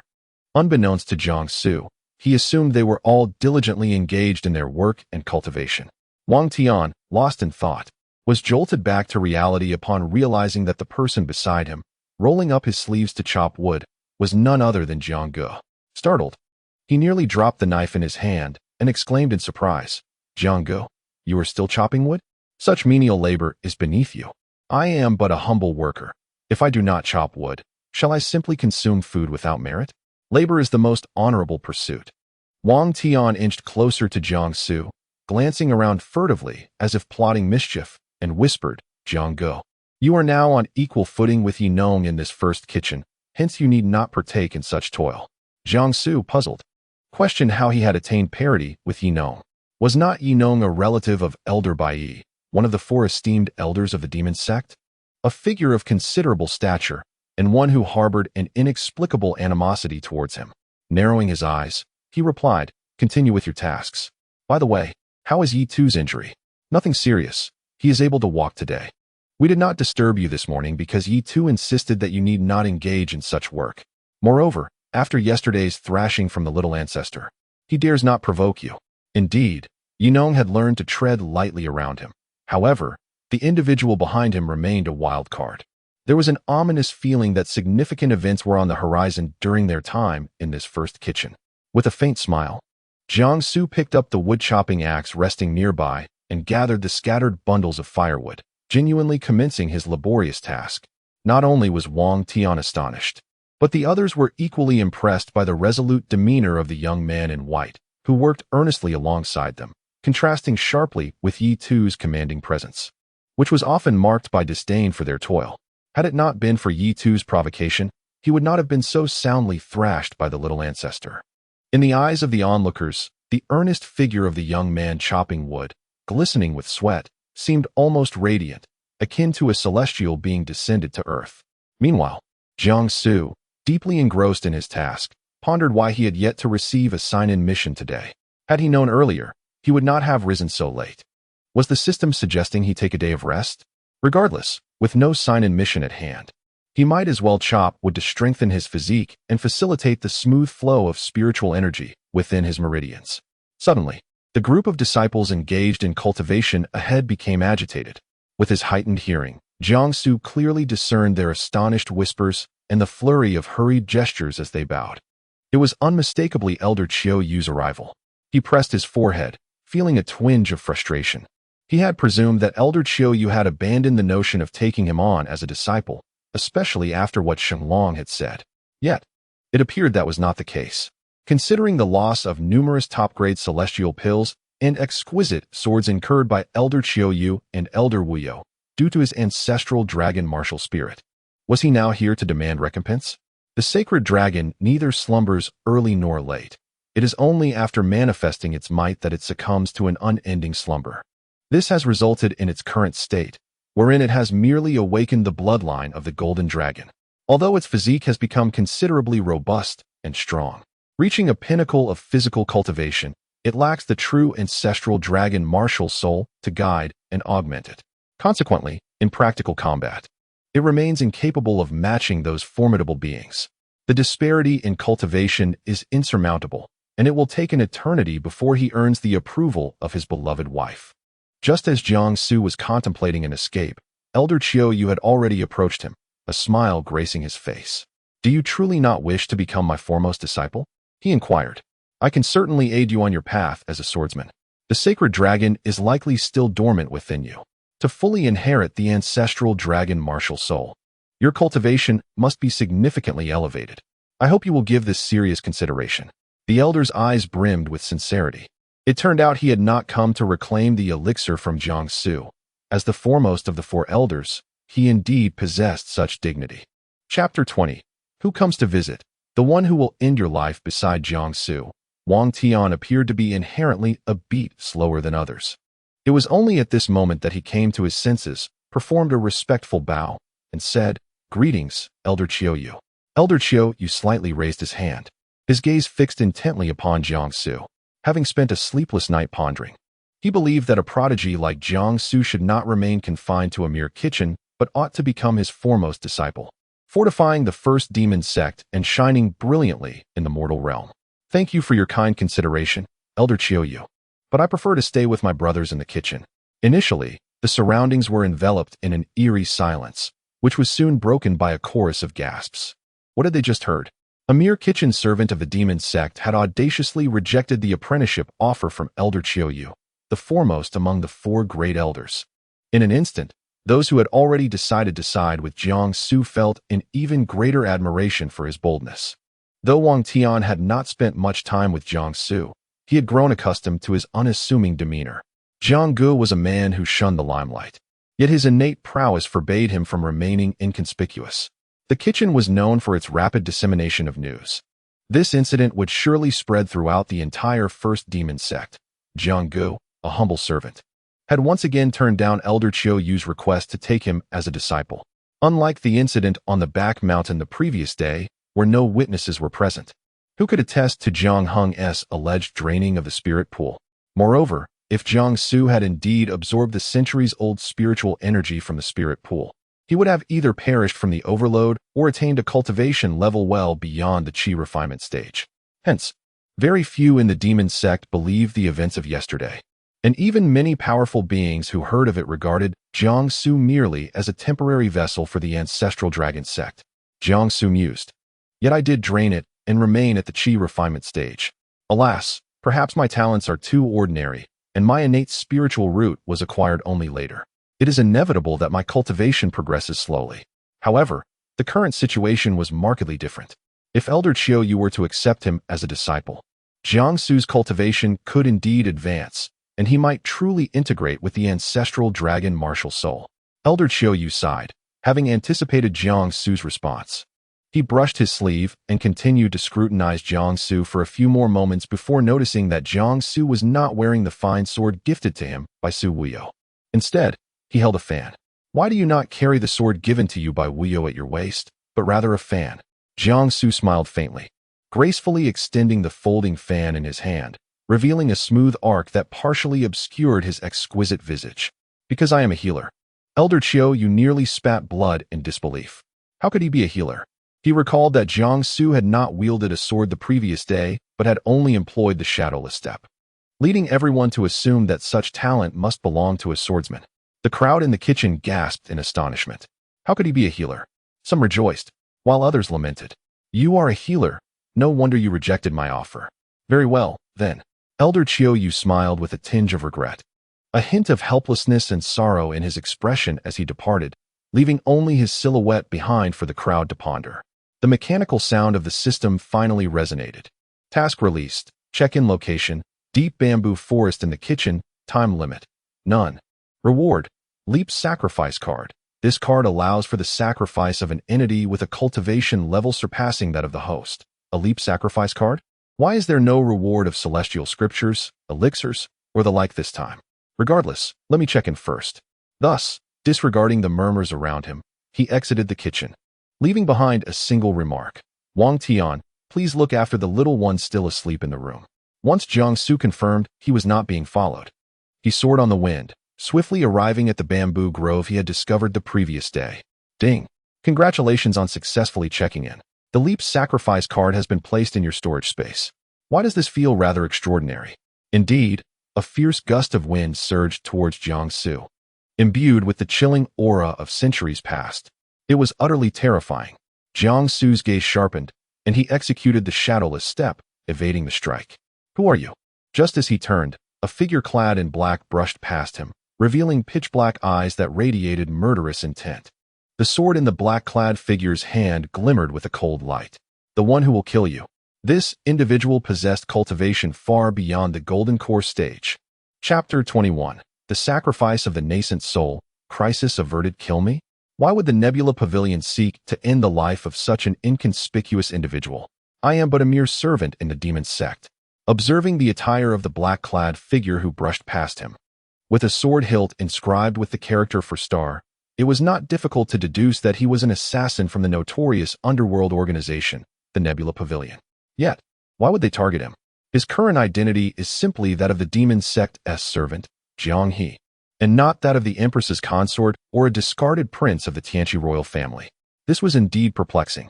The dead have no need for such knowledge. The black-clad assassin quickly discerned Jiangsu's mastery of the shadowless step and came to a halt, his expression unchanging. Suddenly, from the surrounding bamboo grove, a group of black-clad figures emerged. A closer inspection revealed that their garments varied, the first to appear, possessing cultivation at the Golden Core stage, bore an ancient rune embroidered on his cloak, clearly indicating a leadership role. However, each of these figures possessed cultivation at the Qi refinement stage or above, truly a formidable assembly. They did not afford Jiangsu ample opportunity to react. A throng of swords was already charging towards him. Jiangsu employed the shadowless step once more, evading their onslaught with finesse. None managed to strike him. The wind howled around him, and Jiangsu had no intention of revealing his true strength just yet. He had yet to engage with their leader, after all. Observing the wind as if it were a tangible entity flowing before his eyes, he cast a wry smile at the foremost black-clad figure. With a subtle motion of his hand, a cluster of small stones from the bamboo grove rose with the wind, settling into his grasp. After toying with them momentarily, he suddenly flicked several stones, each finding its mark squarely upon the faces of the black-clad attackers. A chorus of anguished cries erupted as they fell. They attempted to retrieve their dropped swords, but soon realized their bodies had grown weak and unresponsive. Even the act of standing proved daunting.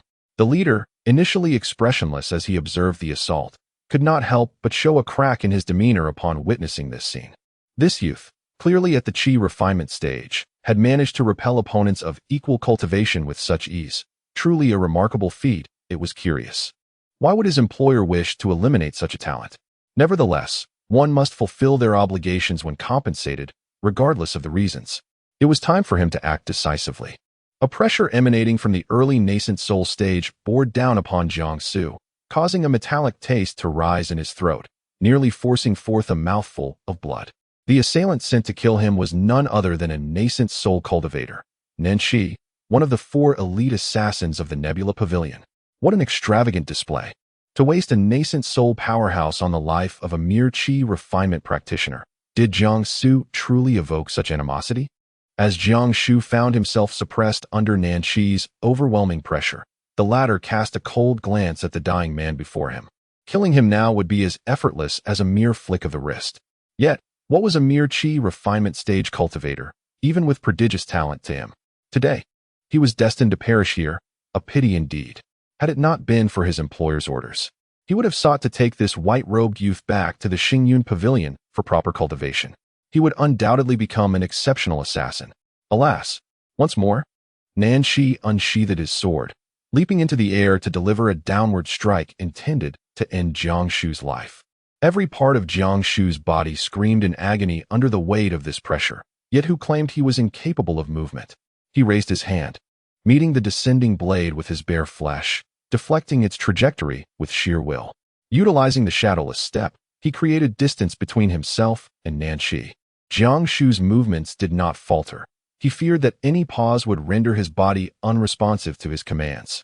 Were it not for the presence of the ancestral dragon martial spirit and the awakening of his golden dragon bloodline, He would have perished long ago upon impact with that lethal blade. His hand trembled slightly, yet he swiftly grasped the folding fan at his waist, channeling the spiritual energy from his dantian. The fan, akin to a sharp sword, was propelled toward Nanqi. Nanqi's pupils contracted. How could this fan possess such formidable sword energy? Moreover, the overwhelming spiritual power attached to it exceeded anything a typical cultivator could store. As he was momentarily taken aback, the sharp fan pierced his left arm, swirling in the air before returning to Jiang Shu's grasp. With a firm grip on the fan's handle, Jiang Shu finally succumbed to exhaustion, half kneeling on the ground, bowing his head to expel a mouthful of blood, which instantly stained the earth crimson. The power of a nascent soul expert was indeed formidable. Nanqi cast an odd glance at his wound, feeling almost no pain as he fixated on Jiang Shu. The latter lifted his head, his gaze unwavering, even brightening further. Well done. Well done. Nanqi laughed heartily.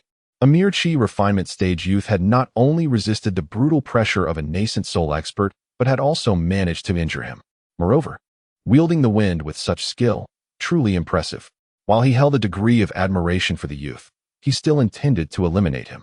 An assassin must possess professional integrity. There would be no more games with the chi refinement stage cultivators. He doubted the youth truly understood the full extent of a nascent soul expert's power. Of course, Jiang Shu was aware. A nascent soul expert enjoyed an almost infinite lifespan, capable of cultivating their own purple palace nascent soul through the condensation of vital energy, achieving a state of undying spirit. However, Jiang Shu had not forgotten that he possessed a card for sacrificial offerings that could be used on any entity of a higher level than his own. The system's prolonged silence surely held significance. A chilling light flickered in Nanqi's eyes as he summoned his formidable nascent soul consciousness, conjuring hundreds of sword shadows before him. These sword images densely populated his front, waiting for a mere thought to strike Jiang Shu, sealing his fate in this moment. He twitched the corner of his mouth, and Jiang Shu understood the implication. He was bidding farewell. The familiar mechanical voice finally resonated. Ding. Host, do you choose to use the advanced sacrifice card? Jiang Shu gently nodded and said, use it immediately. Ding. The advanced sacrifice card has been applied to the target, Nanqi, one of the 4 assassins of the Nebula Pavilion. Through the flickering shadows of the sword, Nanqi glimpsed the smile curling at Jiang Shu's lips, juxtaposed with the blood trickling from his mouth, an image that evoked a sense of dread. This young man, merely at the chi refinement stage, was smiling even as death loomed near. In the next moment, Nanqi sensed something amiss. His consciousness abruptly descended into chaos, and the myriad sword shadows he had conjured began to dissipate, some plummeting directly to the ground. He raised his hand, only to discover it had turned translucent. Nanqi exclaimed in alarm, "You wretched boy, what foul sorcery have you employed? My soul is indestructible. Even in death, I can reconstruct my body or seize another's. Just you wait."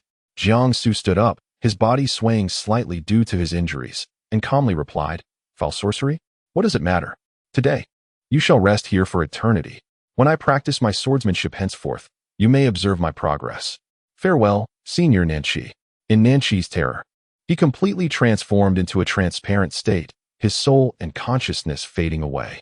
Who could have predicted that an esteemed nascent soul expert, one of the 4 assassins of the Nebula Pavilion, would perish at the hands of a mere chi refinement apprentice? His subordinates watched in horror, and upon lowering their heads, they too began to turn transparent.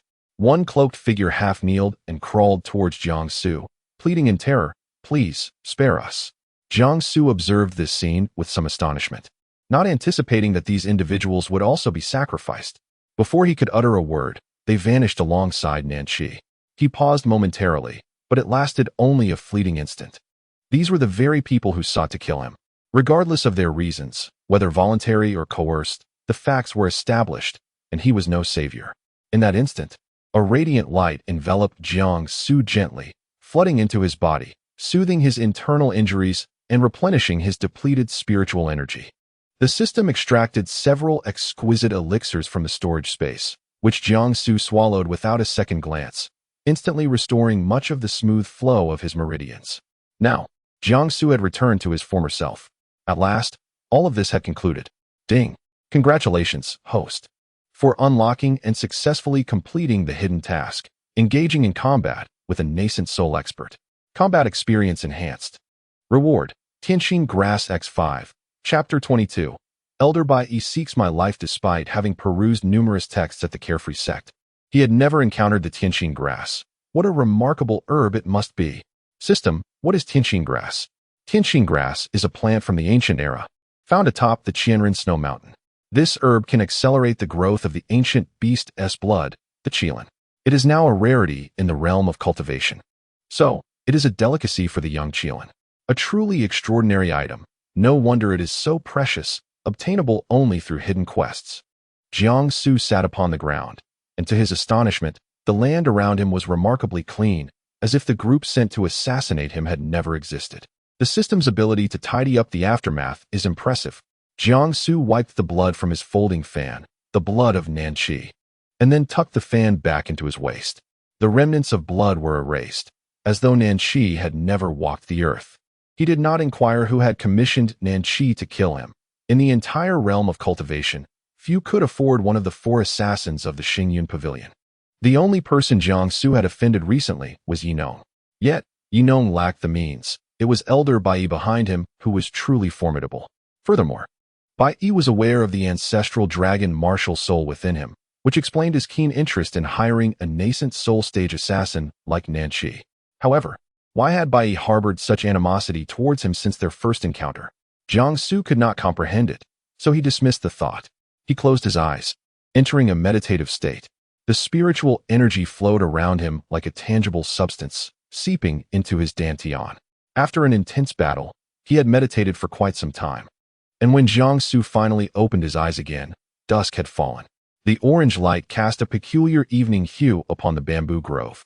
The sun was nearing the horizon, casting its last rays, while distant peaks loomed, occasionally disturbed by the flight of demonic birds, their wing beats resonating clearly. Although Jiang Su had already achieved the golden core stage, his current form appeared to others as still in the qi refining stage. To avoid unnecessary trouble, he needed to adhere to a regular eating schedule. Having skipped breakfast to practice, it would be odd not to have dinner. Thus, he stood up and walked towards the edge of the bamboo grove, intending to retrieve the Tianqing grass to feed the young qilin. As Jiang Su made his way back to the kitchen, unbeknownst to him, Lin Tian, one of the 4 elders of the demonic sect, was kneeling in the council hall, drenched in cold sweat. Earlier that day, Elder Qiu Yu had sought the white-robed youth, hoping to take him as a disciple, and shortly after his departure, Lin Tian received word that the Empress wished to summon him. However, he had spent the entire afternoon in the council hall, uneasily awaiting her arrival. As soon as the Empress entered, he knelt in greeting, but she bypassed him, striding directly towards the window, with several female attendants following her to take their positions beside her. The Empress reclined elegantly by the garden window, the waning rays of the setting sun casting a golden glow upon her exquisite visage, enhancing her beauty beyond that of the brightest blossoms. She exuded an aura of authority and majesty, her delicate brows furrowing slightly, her gaze icy and penetrating as she inquired, "How long has it been since you reinforced the formations throughout the sect?" Lin Tian felt a surge of anxiety. The Empress had come specifically for this matter. Had the sect's formations weakened in the past few days, allowing outsiders to infiltrate unnoticed? He was, after all, a prodigious talisman master, which had earned him the esteem of both the Empress and Elder Qiu Yu.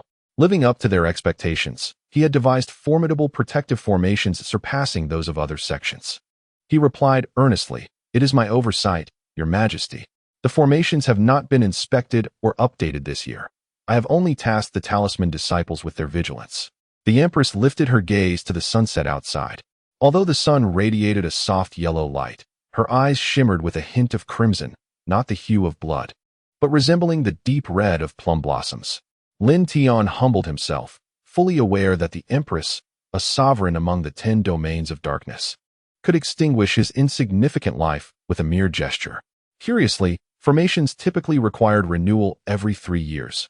Why had the Empress suddenly inquired about this? Was it possible that his formations had indeed been breached, endangering someone dear to her? No, that could not be. The Empress's consort resided in her chambers, closely guarded by top-tier experts. If the formations had been compromised, she would have returned to the demon sect at once, rather than allowing this matter to linger.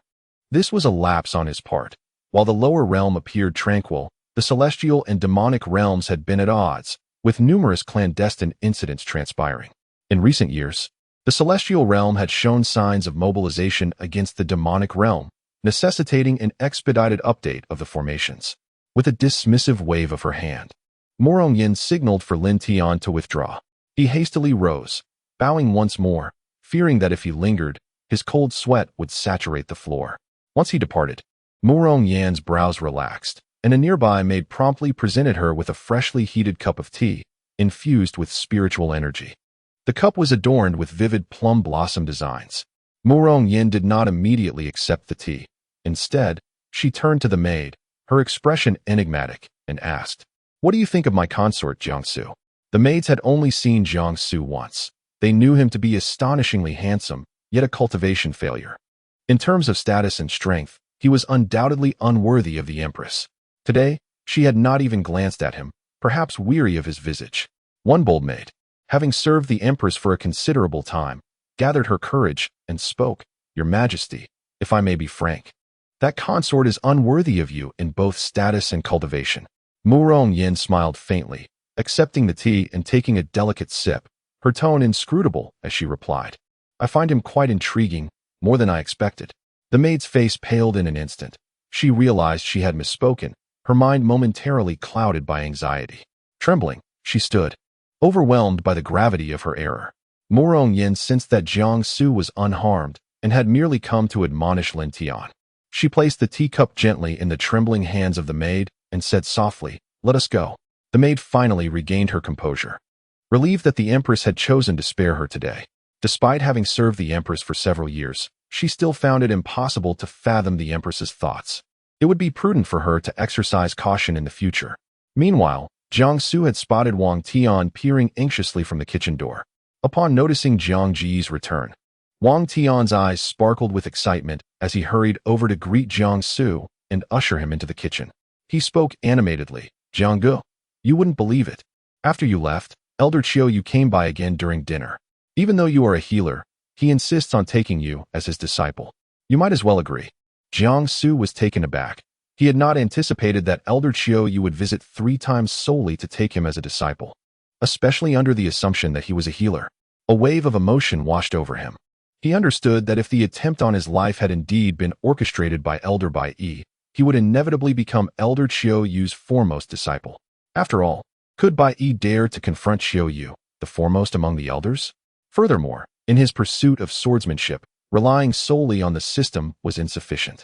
With an abundance of swordsmanship texts in this realm, the system could only provide so much. Practical experience was something it could not bestow. If he aspired to master the sword, he required a guide, and if that guide were Elder Qiu, a formidable cultivator in the late nascent soul stage, it would be most advantageous. As Jiangsu followed Wang Tian into the hall amidst the envious and jealous gazes of the crowd, he found Elder Qiu seated at the head of the table, his expression devoid of impatience.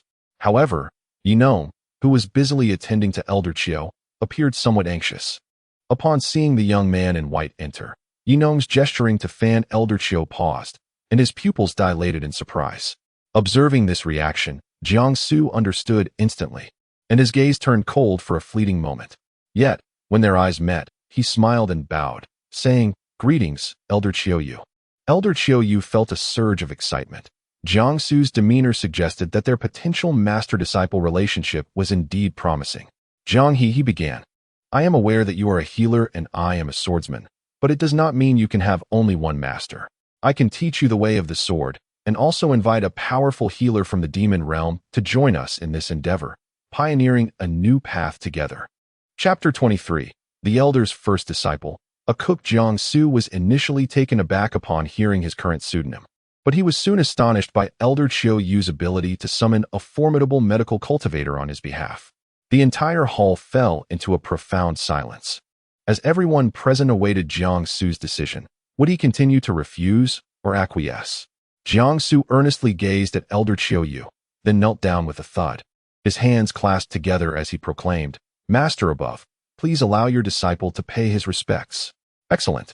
From this day forth, Jiang He, the chief cook of the demon sect, shall be my foremost disciple," Elder Qiu exclaimed, brimming with excitement. "Rise, my esteemed disciple."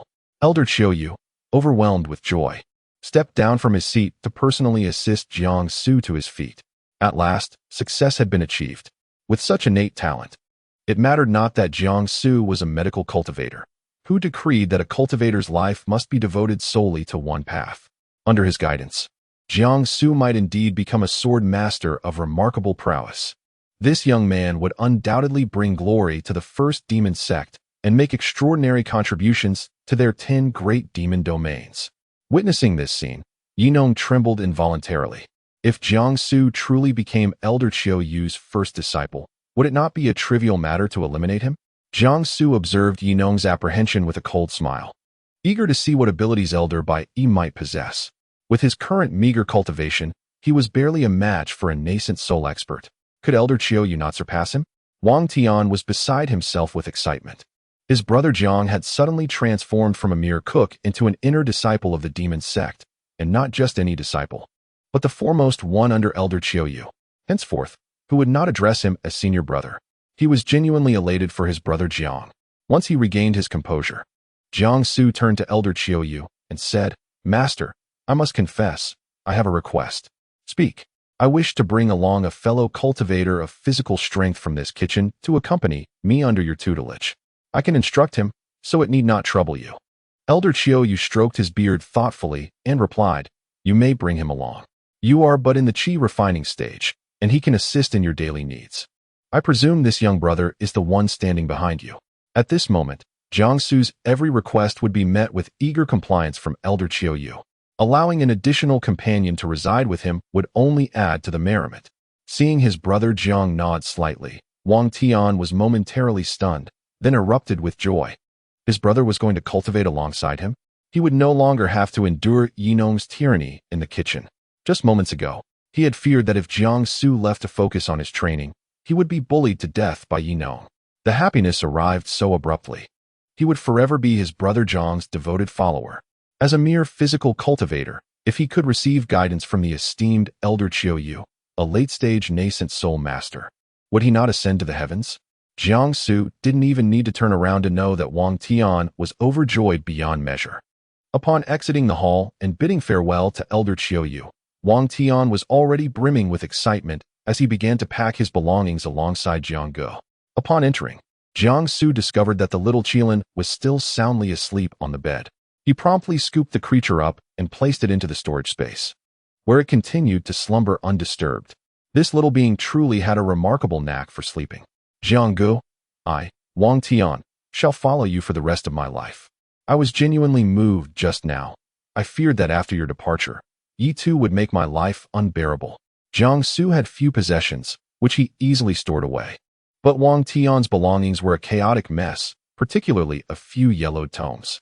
Uncertain whether the ancient texts on body cultivation were inherently so worn or if it was merely a coincidence, he chose not to inquire further.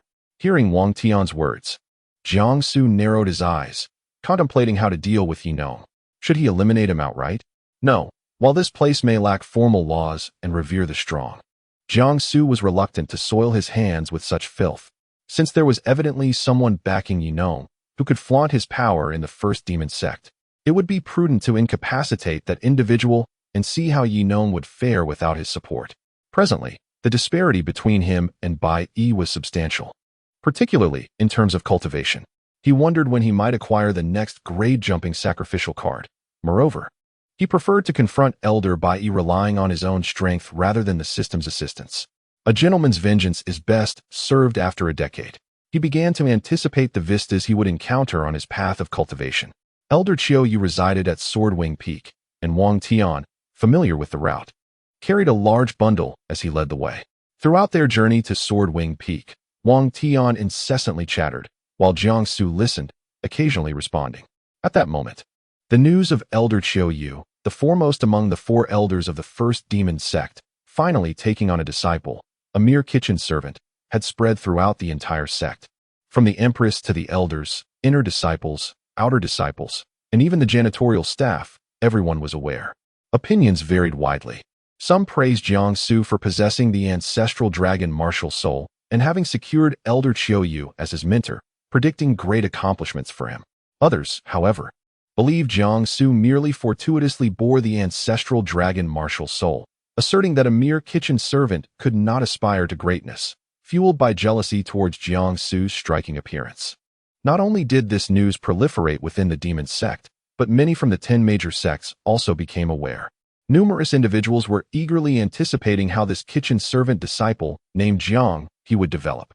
The name Jiang he had swiftly echoed throughout the entirety of the 10 major sections. Many powerful demonic cultivators acquainted with Elder Chiu Yu were equally astonished upon hearing the news. Meanwhile, Jiang Su remained blissfully unaware, uncertain of how to navigate the situation before him. The wide path leading to Swordwing Peak had been constricted to the narrowness of an alley by the throngs of female disciples who had come to see him. Jianggu, you are truly quite popular. It is my first time witnessing so many women in one place. However, with your striking looks and exceptional talent, it is only natural. Jiang Su directly disregarded Wang Tian's flattery, helplessly rubbing his forehead. Had he known better, he would not have agreed to Wang Tian's idea of packing up. He should have followed Elder Chiu Yu without hesitation to avoid this situation. How handsome. Senior brother. Senior brother, look at me. I am an outer sect disciple, and I am also a healer. Oh my, he is truly striking. I heard from the sisters who went to the back mountain that this senior brother descended like a celestial being.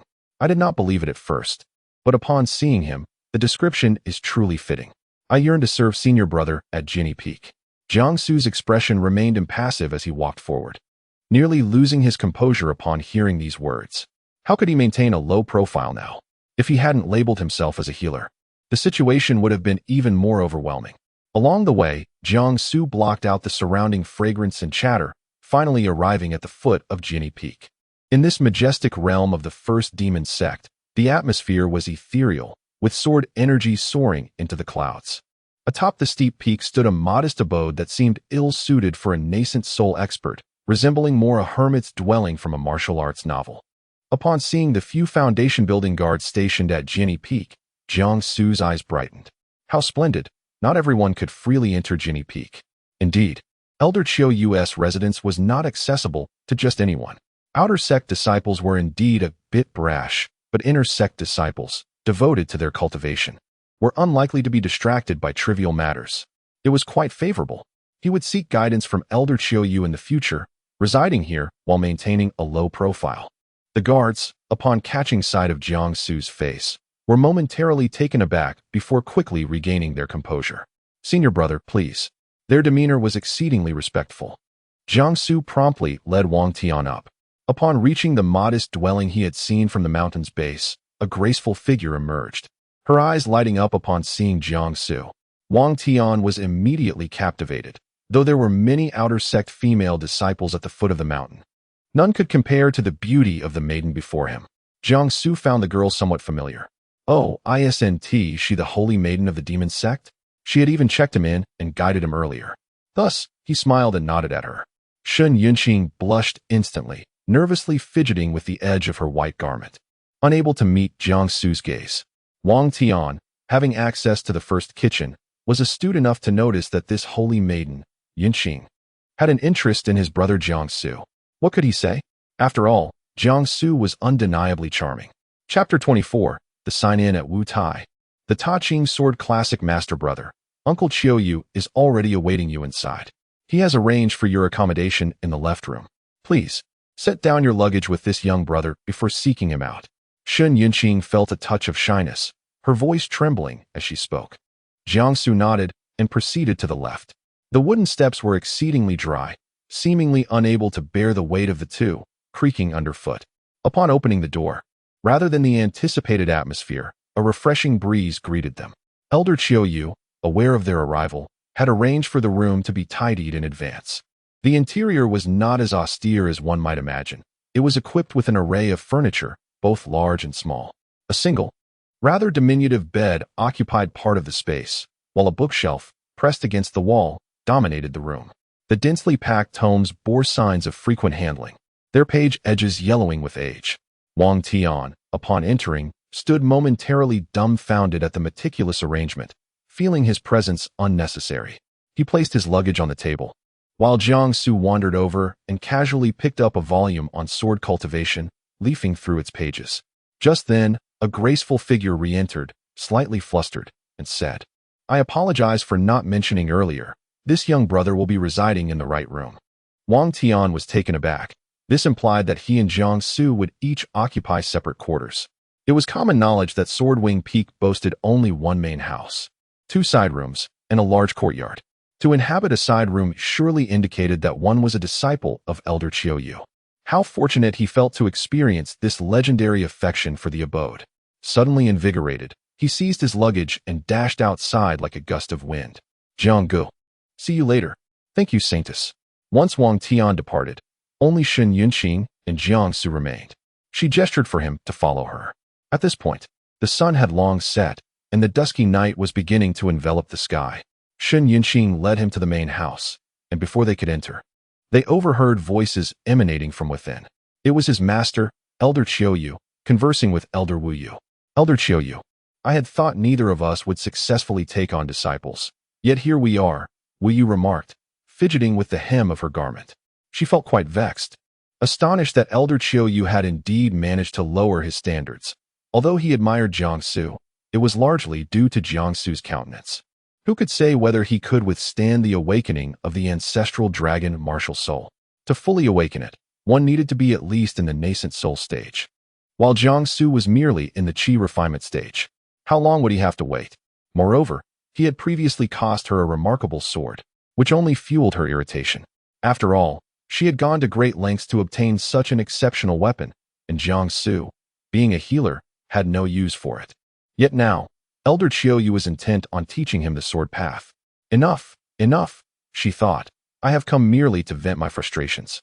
Elder Qiuyu, sensing the presence of his beloved disciple outside, remained silent in response to Wuyu. With a grand gesture, he opened the door to the main house. Jiang Su entered with a calm demeanor, greeting Elder Qiuyu and Su Wuyu with a respectful bow. "Greetings, Master. Greetings, Uncle Su." "Uncle? You should call me Sister Wuyu." It had only been a day since Jiang Su's last appearance, yet Su Wuyu felt that the elegance of this young man in white had transformed subtly, exuding an even greater sense of composure. His visage had become more captivating in her eyes. Elder Qiuyu, aware of Su Wuyu's propensity for teasing, cast her a sidelong glance and said coldly, "Shouldn't you hurry back? We, the master and disciple, wish to dine and converse." "Yunqing, you have yet to finish practicing the Jade Maiden Heart technique, so exert yourself more diligently and do not follow in your master's footsteps." The first remark was directed at Su Wuyu, while the latter was aimed at Shen Yunqing. Truly, Elder Qiuyu was sharp and to the point. Shen Yunqing wished desperately to find a burrow to hide in. It was embarrassing to have her lack of diligence exposed before her idol. She longed to escape the situation. Su Wuyu huffed lightly and said, "Well then, Brother Qiuyu, I shall take my leave." After both Su Wuyu and Shen Yunqing departed, Elder Qiuyu gestured for Jiang Su to sit, and he carelessly chose a seat. "Disciple, as the day wanes, I presume you have not dined today. I have instructed those at the foot of the peak to prepare dinner. You shall share a meal with that young fellow Wang Tian. Tomorrow, you must rise early to meet with the Empress." Jiang Su's hand paused unconsciously, realizing the implication. Tomorrow, he was to meet his benefactor's wife in the capacity of Elder Qiuyu's foremost disciple? He inquired softly, "Master, why must I meet the Empress? Surely, she is quite busy, and it would be best not to disturb her." It was amusing. He was utterly reluctant to face his wife. If his identity were to be unveiled, he would have enemies beyond merely Bai throughout the realm. Both the celestial and demonic domains held many powerful figures fond of his wife. To shed his disguise would be perilous. "You have mastered the shadowless step in just half a month, and possessing the ancestral dragon martial soul, I have already informed the Empress of your potential. She is quite interested in you. Furthermore, as my foremost disciple, it is only fitting that the Empress becomes acquainted with you and offers her guidance. Previously, you were a cook, and I doubt anyone has assessed your spiritual roots." At this point, Elder Qiuyu paused, casting a glance at Jiang Su, who exhibited little change in expression, and continued, "To become an inner disciple, one must possess a singular spiritual root. However, your situation may be considered exceptional. I have requested the Empress to personally conduct the assessment tomorrow." The expression on Elder Qiuyu's face seemed to convey, "How impressive it is to have summoned the Empress of the demonic sect. Surely, your master has some standing." Jiangsu was indeed curious about how his benefactor's wife would react upon discovering that he possessed a heavenly spiritual root, especially considering he had previously been devoid of any spiritual root and deemed a waste in cultivation. In conclusion, Elder Qiu Yu imparted some swordsmanship incantations and techniques, nurturing him as a novice in the art of the sword, though in truth, he had already achieved a remarkable unity with the sword. If it were to be revealed tomorrow that he possessed a heavenly spiritual root, it seemed many opportunities awaited him.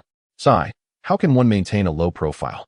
By the time Jiangsu returned to the left chamber, a food box was already placed upon the table. He retrieved the little qilin from the storage space. Initially languid, the little creature sprang to life upon catching sight of the delectable offerings, eagerly indulging itself. Jiangsu then produced a celestial heart herb from the storage, placing it before the qilin. The creature's eyes sparkled with delight as it promptly devoured the herb. After observing for a while, Jiangsu noted no discernible changes in the qilin's physique or demeanor. As the moon reached its zenith, casting a silvery glow that illuminated the surroundings of the young man in white robes, Jiangsu realized he had neglected to light a lamp. Oh, what a trivial matter. He would simply rest. Tomorrow awaited him with the prospect of war.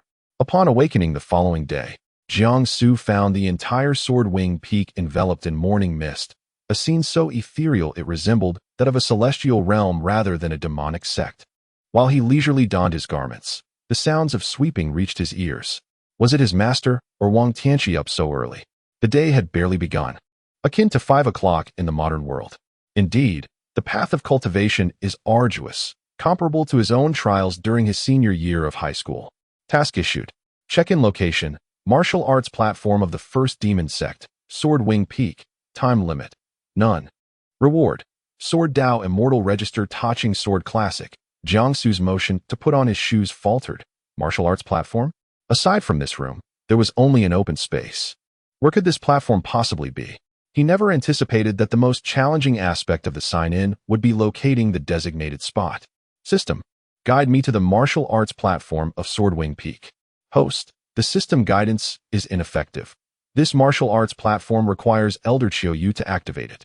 Jiangsu pushed open the door, and there was Wang Tian industriously sweeping the courtyard and open space. Upon noticing Jiangsu's rise, Wang Tian set down his broom and exclaimed, "Jiangge, good morning." "Good morning," Jiangsu replied with a smile, making his way to the main house to seek his master.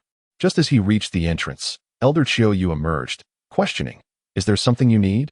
As you embark on your journey in the Sword Dao, today you need only memorize the mantra I have imparted to you. I have matters to attend to and shall summon Her Majesty the Empress once I am finished. The library contains demonic tomes akin to shadowless steps. You may borrow one to study." Jiangsu nodded and replied, "Master, I wish to visit the martial arts platform of Sword Wing Peak."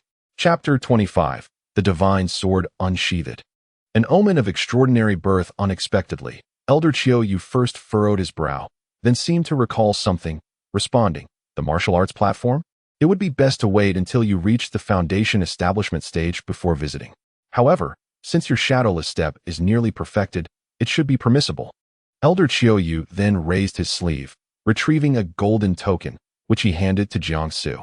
This token likely emerged from his storage space. Jiangsu accepted it, examining the runes intricately woven into the golden surface, resembling countless golden threads entwined to form letters, exuding an aura of mystery. A familiar mechanical sound echoed in his ears. "Ding! You have obtained the key to access the martial arts platform at Swordwing Peak. You need only approach the edge of the peak and hold this token aloft, and the martial arts platform shall manifest. To your left lies the sword path, to your right, the other disciplines. You may explore the left side. I shall proceed ahead." With that, Elder Qiu Yu departed, showing no concern that the platform might pose any threat to his cherished disciple. Firstly, his disciple possessed the shadowless step, enabling him to evade attacks. Secondly, the token granted access to a level 1 martial platform, suitable for cultivators at the foundation establishment stage. With Jiangsu's Qi refinement level at the 9th stage, he should encounter no difficulties, even if he did not clear the challenges. Young people must take risks. The martial arts platform at Swordwing Peak is divided into 9 levels, corresponding to the ranks of cultivators: foundation establishment, golden core, nascent soul, out of body, spirit severing, body fusion, void refinement, great ascension, and tribulation crossing. However, the cultivation world has not seen a formidable being between the nascent soul and tribulation crossing stages for over a millennium. They either remain ensnared within the confines of the nascent soul stage or ascended to the tribulation crossing stage long ago, like the Empress and the celestial sovereign. Consequently, the contemporary cultivation realm generally bypasses the intricate intermediate levels, referring to nascent soul cultivators as the foundation of great power. Wang Tian, who was sweeping the floor, called out loudly to Elder Qiuyu as he soared away on his sword. "Elder Qiuyu, take care." The sight of sword flight was indeed dazzling. He hoped that Jiangsu would soon reach the golden core stage and also be able to fly on a sword. "I hope my brother Jiang can transition from a healer to a swordsman soon," Jiangsu remarked. "Actually, I have long been able to fly on a sword." Approaching the edge of Swordwing Peak, Jiangsu flung the golden token into the air. The token emitted a brilliant golden light, and as the light enveloped the area, a piece of land rose from the depths of the chasm, filling the void on either side of Swordwing Peak. To the left lay the sword path. As Jiangsu stepped onto the left martial arts platform, the once barren ground transformed into a vibrant arena. "Ding! You have completed the registration. The Sword Dao Celestial Tome Tai Ching Sword Cannon has been placed into your storage space." Before him, a row of humanoid puppets materialized, each crafted from wood and wielding a wooden sword. They advanced toward Jiangsu, stirring the dust beneath them. Despite their formidable appearance, their movements were notably sluggish. With but a slight application of the shadowless step, Jiangsu dispatched them effortlessly, never needing to draw his folding fan from his waist. "Ding! You have cleared the level 1 martial platform. Would you like to enter the level 2 martial platform?" Yes. He always felt that something awaited him, as if a hidden task lay in wait, and he was determined to uncover its nature. The golden token hovered in the air, seemingly manipulated by some unseen force, tilting slightly to the left. This place remained filled with the same puppets as before, yet their speed of attack had increased exponentially, and the swords in their hands began to move with greater frequency. Jiangsu employed the shadowless step to evade their assaults, yet the puppets' velocity and sheer numbers overwhelmed him. While dodging, he meticulously observed the rhythm of their movements and strikes, discerning a connection to the celestial chart mentioned in his texts. He placed his hand at his waist, biding his time for the perfect moment. Now, dozens of puppets formed a vertical line, preparing to split and attack from all directions.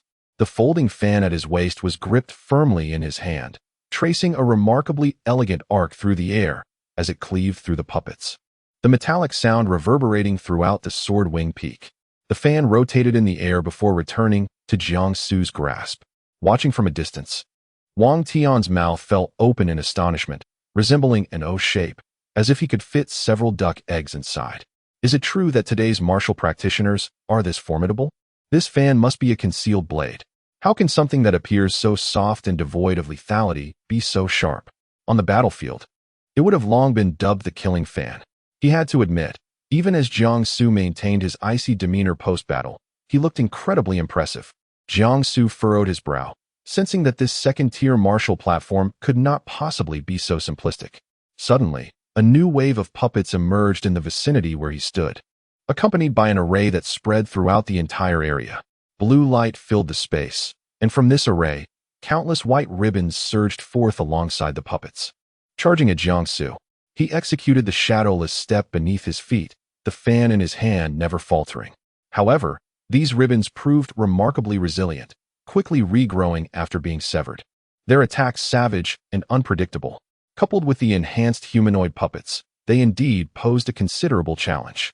After several exchanges, although Jiangsu's garments remained untouched and he sustained no injuries, he felt a significant depletion of his internal energy. Wang Tian, anxiously fixated on the unfolding battle, understood that this was the training arena of Swordwing Peak, exceptionally formidable. The folding fan struck once more, and simultaneously, Jiangsu retrieved a sword from his storage space, a 3-foot azure blade. The deep blue hilt exuded a gentle aura, while the densely inscribed runes on its scabbard added an air of mystery. Jiangsu cast a mere glance, without a hint of hesitation, and unsheathed the sword. He felt no sense of the extraordinary. However, at the very moment the blade was drawn, dark clouds suddenly gathered above the skies of Swordwing Peak. accompanied by the ominous sound of thunder. Standing beneath those clouds, Jiangsu beheld the cold light emanating from his sword, and his eyes were inevitably tinged with astonishment. The sword bestowed upon him by Su Wuyo could invoke such a celestial phenomenon. Indeed, it was a treasure of the lower realm. Yet, his surprise was fleeting. As he swiftly regained his composure, remaining in a state of battle, he began to chant the incantation for controlling the sword, and the blade obediently settled at his feet. Jiangsu soared through the air on his sword, evading all assaults from the ribbons in an instant, reclaiming the fan in his hand. Just as he was about to sheath the fan at his waist and launch a sword attack, an unexpected turn of events unfolded. A multitude of shadowy figures rushed toward him, executing the shadowless step beneath their feet. The outlines of these shadows bore an uncanny resemblance to Jiangsu himself. Remarkable. This sword formation could replicate. No wonder the martial arts platform could confine Elder Qiuyu for so long. Could one face several replicas of oneself in combat? Witnessing Jiangsu soaring through the skies on his sword, Wang Tian dropped his broom in astonishment. Wasn't he Jiangsu merely a Qi refinement stage cultivator? A healer at that. Typically, only those at the Golden Core stage could command a sword in flight. This miraculous phenomenon was a clear indication that Jiangsu was a prodigy of cultivation.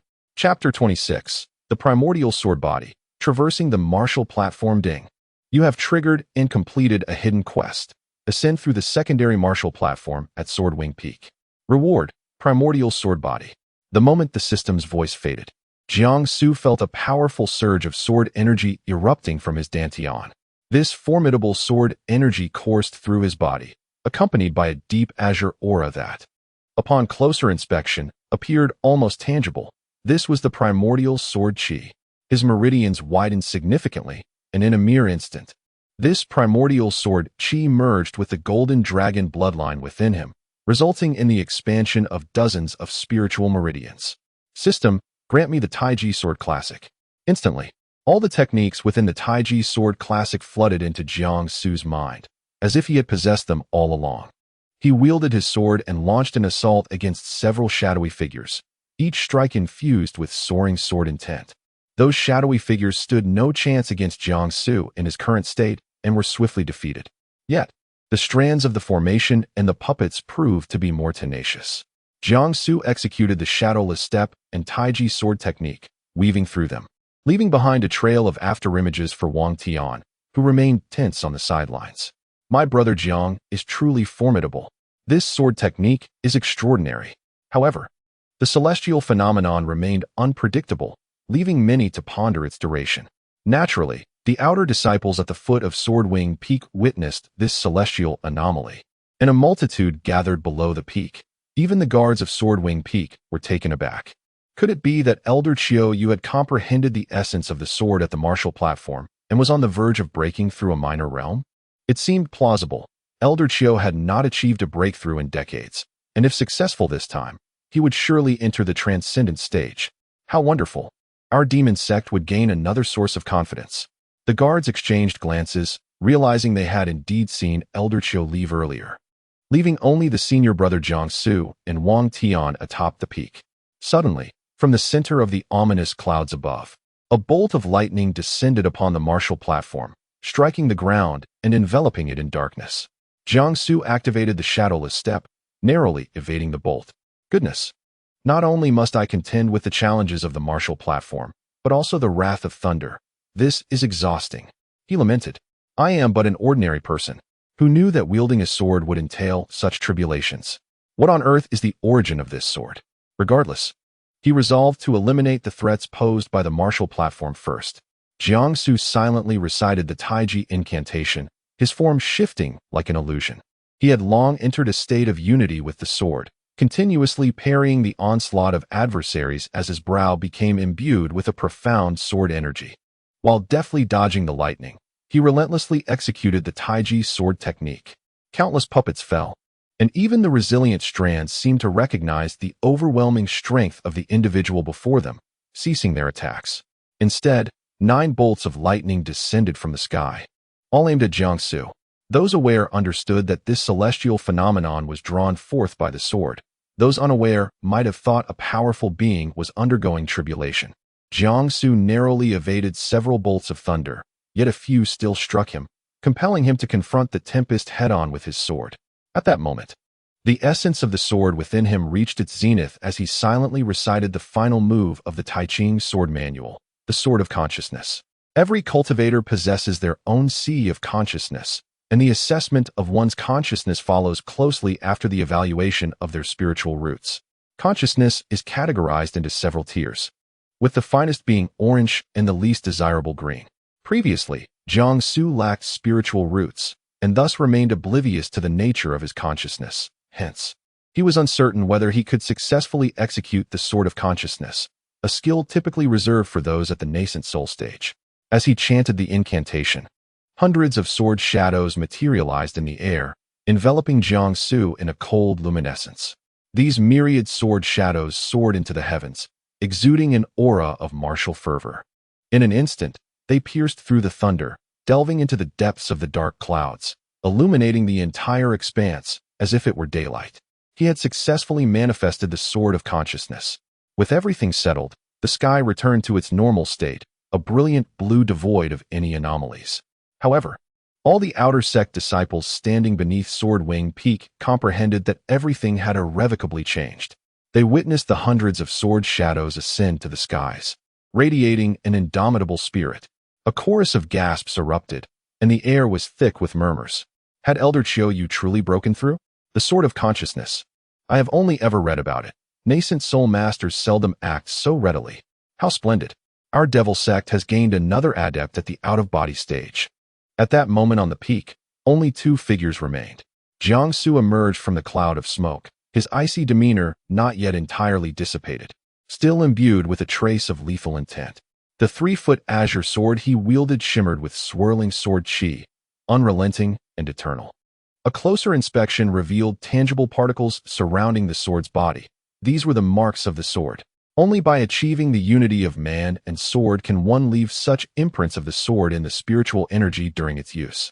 Regrettably, there was only a single cook disciple present, a mere body cultivator, who could discern nothing of this. Jiangsu sheathed the sword and gently placed it into his storage space as he approached Wang Tian. For a moment, Wang Tian felt as though his brother Jiang resembled a deity of war descending from the heavens. In the realm of cultivation, one must reach the golden core stage to be regarded as a true cultivator with aspirations of ascension, particularly for sword cultivators, who can only fly with their swords at this stage. Zhang's sword flight resembled that of an immortal, and that move he just executed, the Sword of Consciousness, that is a skill only attainable by those at the nascent soul stage in the cultivation world. This technique demands immense strength of consciousness. Many nascent soul masters rely on their internal purple palace to perform the Sword of Consciousness. Yet Jiang, he is merely at the Qi refinement stage. How could this be possible? Jiangsu reigned in the lethal aura surrounding him as he stood before Wang Tian. To his astonishment, Wang Tian, who had been fixated on him, suddenly exhibited a fleeting look of bewilderment before abruptly slapping himself across the face. Jiangsu was taken aback. What had transpired? It seemed he had done nothing significant, merely taking a stroll around the martial arts platform and checking in. Yet the pain was undeniably real. Brother Jiang, you are incredible. That was a manifestation of divine consciousness into a sword. So impressive. Your divine consciousness must surely be of the orange tier. Wang Tian exclaimed, his excitement rendering him somewhat incoherent. What merit had he accumulated in his past life to befriend such a formidable figure as Brother Jiang in this one? At that moment, the martial arts platform on either side had sealed off, descending without a hint of anyone activating it. The golden token in the sky, radiating brilliance, automatically returned to Jiangsu's hand due to the platform's closure. He secured the token at his waist, intending to return it to his master. Meanwhile, Wang Tian continued to shower him with praise, prompting Jiangsu to helplessly rub his forehead and utter, "Basic skills, do not be alarmed." Unbeknownst to them, in the depths of the Demon Realm Palace, Su Wuyo nearly dropped her teacup in astonishment. She sensed it. The divine sword from the lower realm had been drawn by Jiangsu. Chapter 27. Oh, senior brother, the heartthrob, how could this be possible? The previous master of this sword was a peerless powerhouse who ascended to immortality, the most exceptional and inspiring young cultivator in the realm of cultivation. This divine sword recognizes its master. Yet now, it has chosen Jiangsu as its rightful owner. Could it be that Jiangsu is the next unparalleled genius destined for ascension? When she first proposed taking Jiangsu as her disciple, it was merely a whimsical thought inspired by his appearance. The sword was of no use to her, so she considered offering it to someone from the demon domain, hoping they might have the fortune to wield it. However, she never imagined that this fortune would fall into the hands of a mere servant. Jiangsu is remarkable. Brother Jiang, look, it's almost noon. Why hasn't anyone brought us food? I'm so hungry. Wang Tian suddenly lamented, for he was a physical cultivator and needed to eat a great deal before reaching the foundation establishment stage. Having skipped breakfast while cleaning and watching Brother Jiang train on the martial arts platform, he was now famished. Jiangsu paused, realizing that he no longer needed food. But to avoid unnecessary complications due to his apparent qi refining stage, he still partook in meals. This thought left him somewhat despondent. When would he reach the foundation establishment stage? He hoped that, like last night, someone would bring food soon, so he decided to wait. Wang Tian's eyes sparkled with inspiration as he suggested, Brother Jiang, why don't we head to the outer Sect's dining hall and sample the meals prepared by Yitu? Although the first demon sect was exceptionally powerful, it recruited many outer disciples each year, most of whom had not yet reached the foundation establishment stage. Thus, a dining hall was established within the sect for these disciples, which inner disciples also frequented to enjoy the fare. Jiangsu raised an eyebrow, pondering Yi Nong's cooking. Could it truly be palatable? After all, who knew what he might sneak into the dishes? Nevertheless, he felt a flicker of interest. The dining hall was a place steeped in nostalgia for him, a cornerstone of his scholarly journey. The echoes of lost youth. As Jiangsu descended Swordwing Peak, the guards stationed there were momentarily entranced by his celestial presence. Just one day's absence had elevated his aura even further. Naturally handsome, he now radiated an allure that would leave any female cultivator spellbound. The guards, lost in thought, contemplated their own solitary fates. Upon passing by the guards, Jiangsu noted their sudden despondence, rivaling that of the little Qilin in his storage space. A question mark formed slowly in his mind. Was he truly that off-putting? As he arrived at the foot of the peak, the group of female cultivators who had been about to depart returned with various excuses. What a jest! Could they possibly miss Elder Chiou's breakthrough, the discounted silk, or the precious time for cultivation, let alone the chance to see Senior Brother? Senior Brother, what are you doing down here? Where shall we take you? The gathering of female cultivators directed their enchanting gazes at Jiangsu. He, however, remained impervious to their charms and turned to Wang Tian, asking, Do you know the way? Wang Tian withdrew his gaze from the enchanting female disciples, beads of perspiration forming on his brow. He wiped his forehead with the hem of his garment and replied, Of course I know the way. I haven't idled away my time in the first courtyard. With that, he led Jiangsu to the dining hall of the outer disciples. This was, of course, under Jiangsu's reluctant tolerance of the group of female cultivators. The courtyard was vast, filled with numerous male disciples seated on the ground, their laughter and chatter creating a lively atmosphere. This was the joy of those who relished their meals. Within this courtyard stood a grand dining hall, equally crowded and noisy, predominantly occupied by young female disciples enjoying their meals. As Jiangsu stepped into the courtyard, an unusual silence fell over the space. The male disciples stared at his face for several moments before it seemed they finally snapped back to reality, rising in unison to greet him. Greetings, Senior Brother. A few of them, still chewing their food, stood up in a dazed manner. The commotion reached the dining hall, plunging it into silence, only to be shattered moments later by the shrill screams of the female disciples. Senior Brother is so handsome. How can someone be this attractive? I'm screaming. Pull me up. I'm about to faint from his handsomeness. As Jiangsu entered, he maintained an impassive expression despite the flurry of compliments from the female disciples, until one remark caught his attention. Does even a celestial being like Senior Brother need to eat? This must be what they call praise that kills. Quite unnecessary. After all, one is made of iron, and meals are as essential as steel. One must eat to cultivate. Wang Tian, surprisingly adept, guided Jiangsu to the serving area, where the lady in charge of serving food nearly swooned upon seeing Jiangsu, enthusiastically recommending all manner of delicious dishes. Jiangsu was quite pleased with the dining experience. As the servers were steady-handed, resulting in his plate resembling a small mountain of food. Wang Tian observed the stark contrast between his own meager portion and Jiang Su's ample serving, inwardly grumbling, "Of course, you get the generous portions. They would gladly serve you more.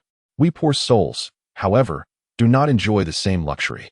After securing their meals, they discovered the dining hall was packed to the brim, leaving no available seats for Jiang Su and Wang Tian. Immediately, several female disciples vacated their seats, bright-eyed, indicating for Jiang Su to sit. Jiang Su feigned ignorance and calmly suggested, "Let us eat outside." It seemed that not only in the modern world, but also in this fantastical realm, the dilemma of finding a seat during mealtime persisted. Furthermore, he sensed several gazes directed toward him, not from the female disciples, but from the male ones. A cursory glance at the few male disciples in the dining hall revealed that he had indeed caught a few who failed to mask their emotions. Though Wang Tian was somewhat slow on the uptake, being a man himself, he too noticed those envious glances. The jealousy in their eyes seemed almost palpable, as if they wished to pierce through Jiang Su's back with their stares. Wang Tian immediately shot a glare in return. His eyes, naturally bright and piercing, had absorbed some of Yi Nong's lessons during his time in the first cohort, particularly the art of a fierce gaze. The few individuals present were instantly intimidated, lowering their heads to resume their meals. Jiang Su gave Wang Tian's left shoulder a gentle pat, signaling him to disregard the matter. "Senior brother, we have finished our meal. Please take a seat here." The two female cultivators had already begun to move from their seats, offering Jiang Su a soft smile. While their beauty was not striking, they possessed a certain ethereal grace. Jiang Su, oblivious to this, felt compelled by their cordial invitation and settled down to dine. "Thank you," he expressed. The two female cultivators immediately blushed, shyly retreating. After finishing lunch, Jiang Su took Wang Tian back to Swordwing Peak, as he had no desire to return to the outer disciples' canteen. "Why?" Wang Tian inquired.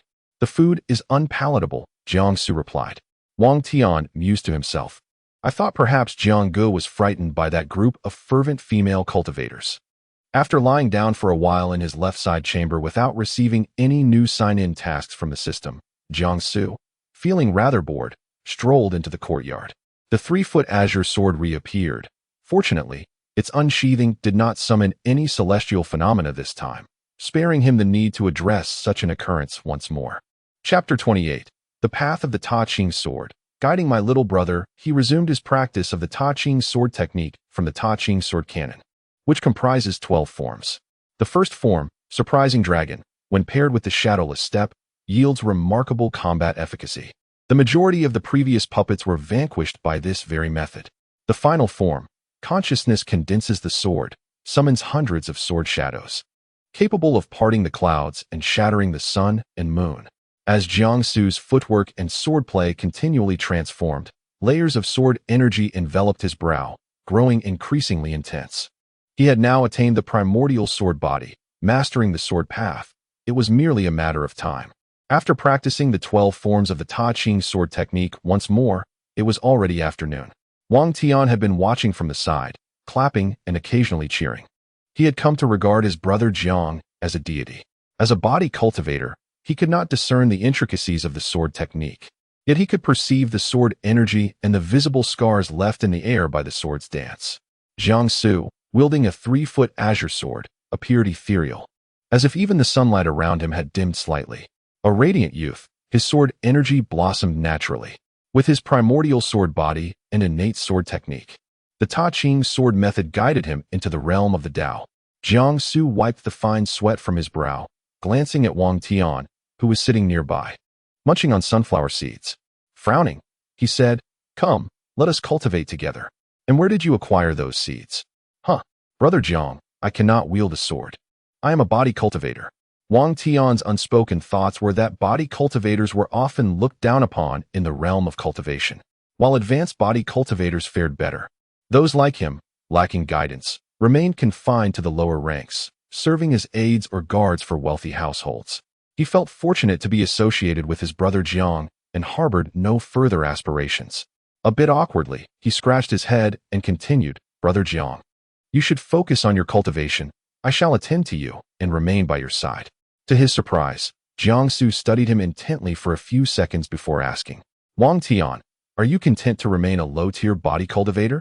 This was the first time Jiangsu had called his name with such seriousness. Content. No, he was not content. He yearned to become a high-tier body cultivator, to earn respect and admiration, and to marry a good wife. I am not content. Wang Tian stood up from the staircase, his face resolute and his eyes ablaze with determination. He wished to defy his fate. He did not want to be looked down upon, even if relegated to the kitchen, nor to be treated as a mere servant, subject to the whims of others. Come here, place your hands before me. Jiangsu, already a semi-medical cultivator, had discerned that Wang Tian's meridians were quite similar to his own after studying Miao Shou Ren. They were unlike ordinary cultivators. Common cultivators possessed narrow meridians, requiring only a small amount of spiritual energy from the heavens and earth to circulate their dantian and spiritual veins, whereas their meridians were wide, necessitating several times more spiritual energy for cultivation, especially for Jiangsu, who possessed a heavenly spiritual root.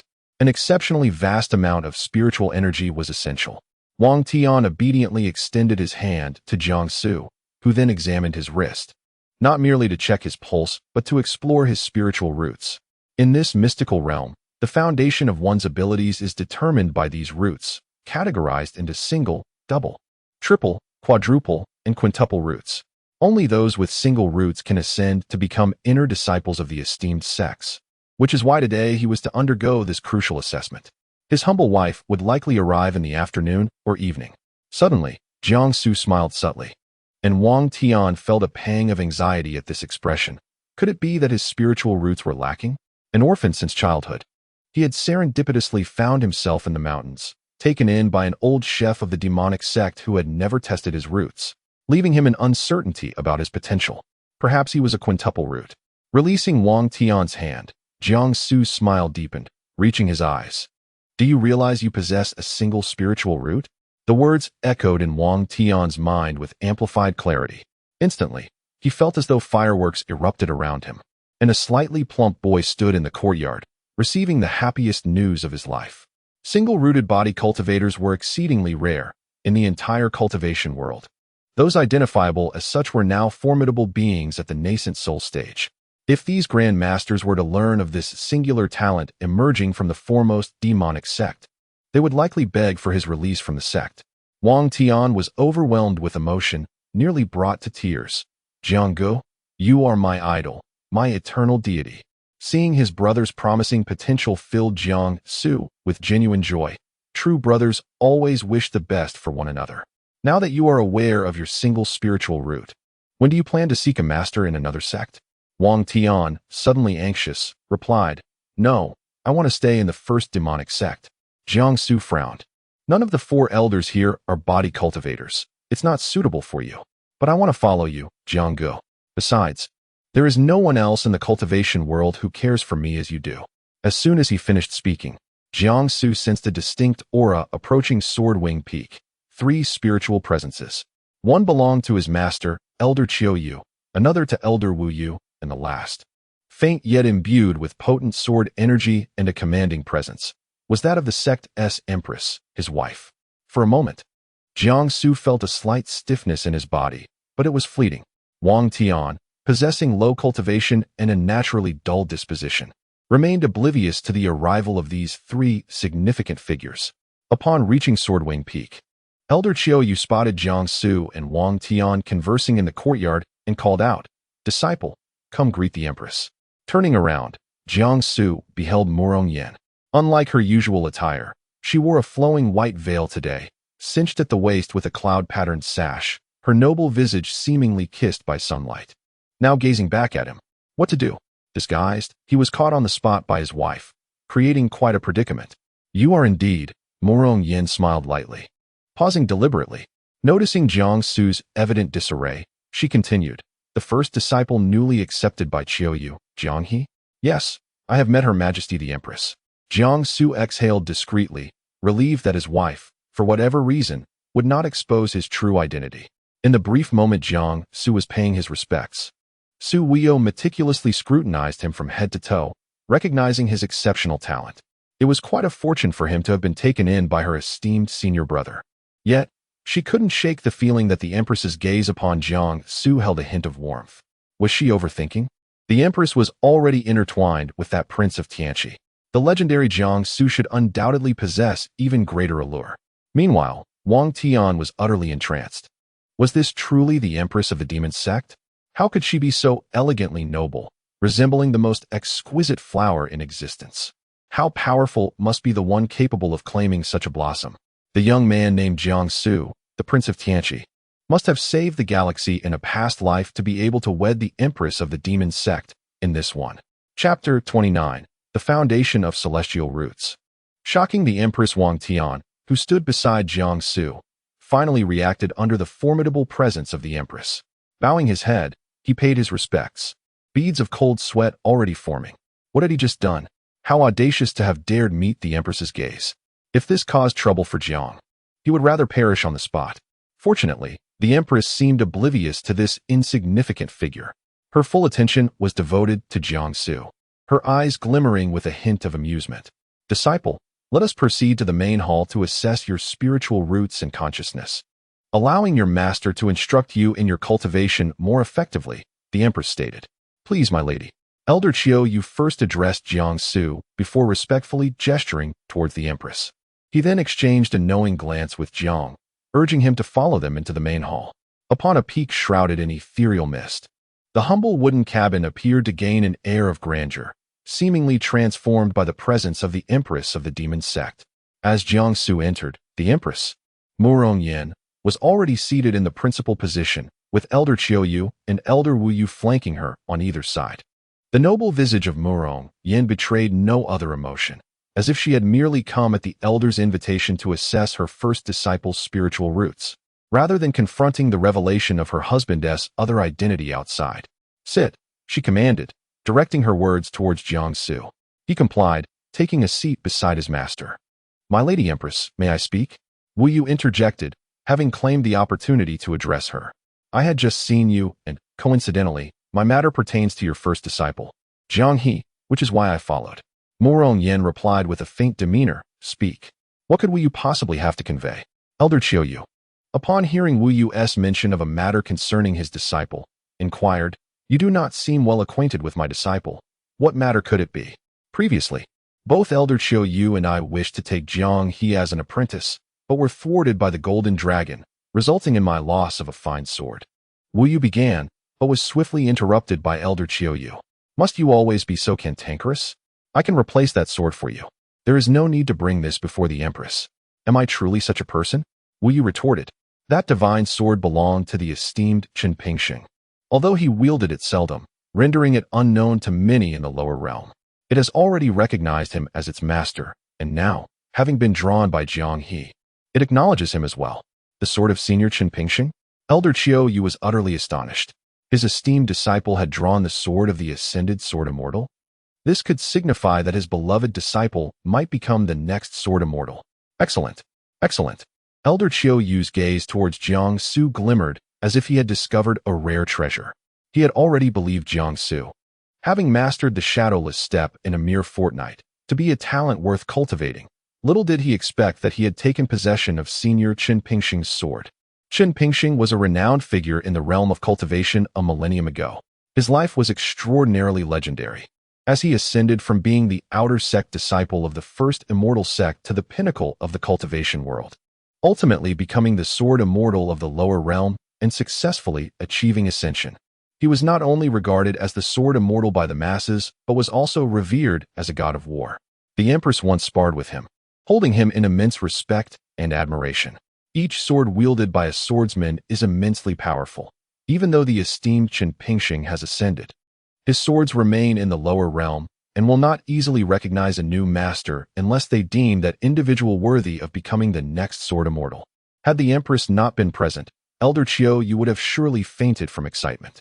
1,000 years ago, the sword immortal resided in the celestial domain, and a millennium later, he exists in the demon realm.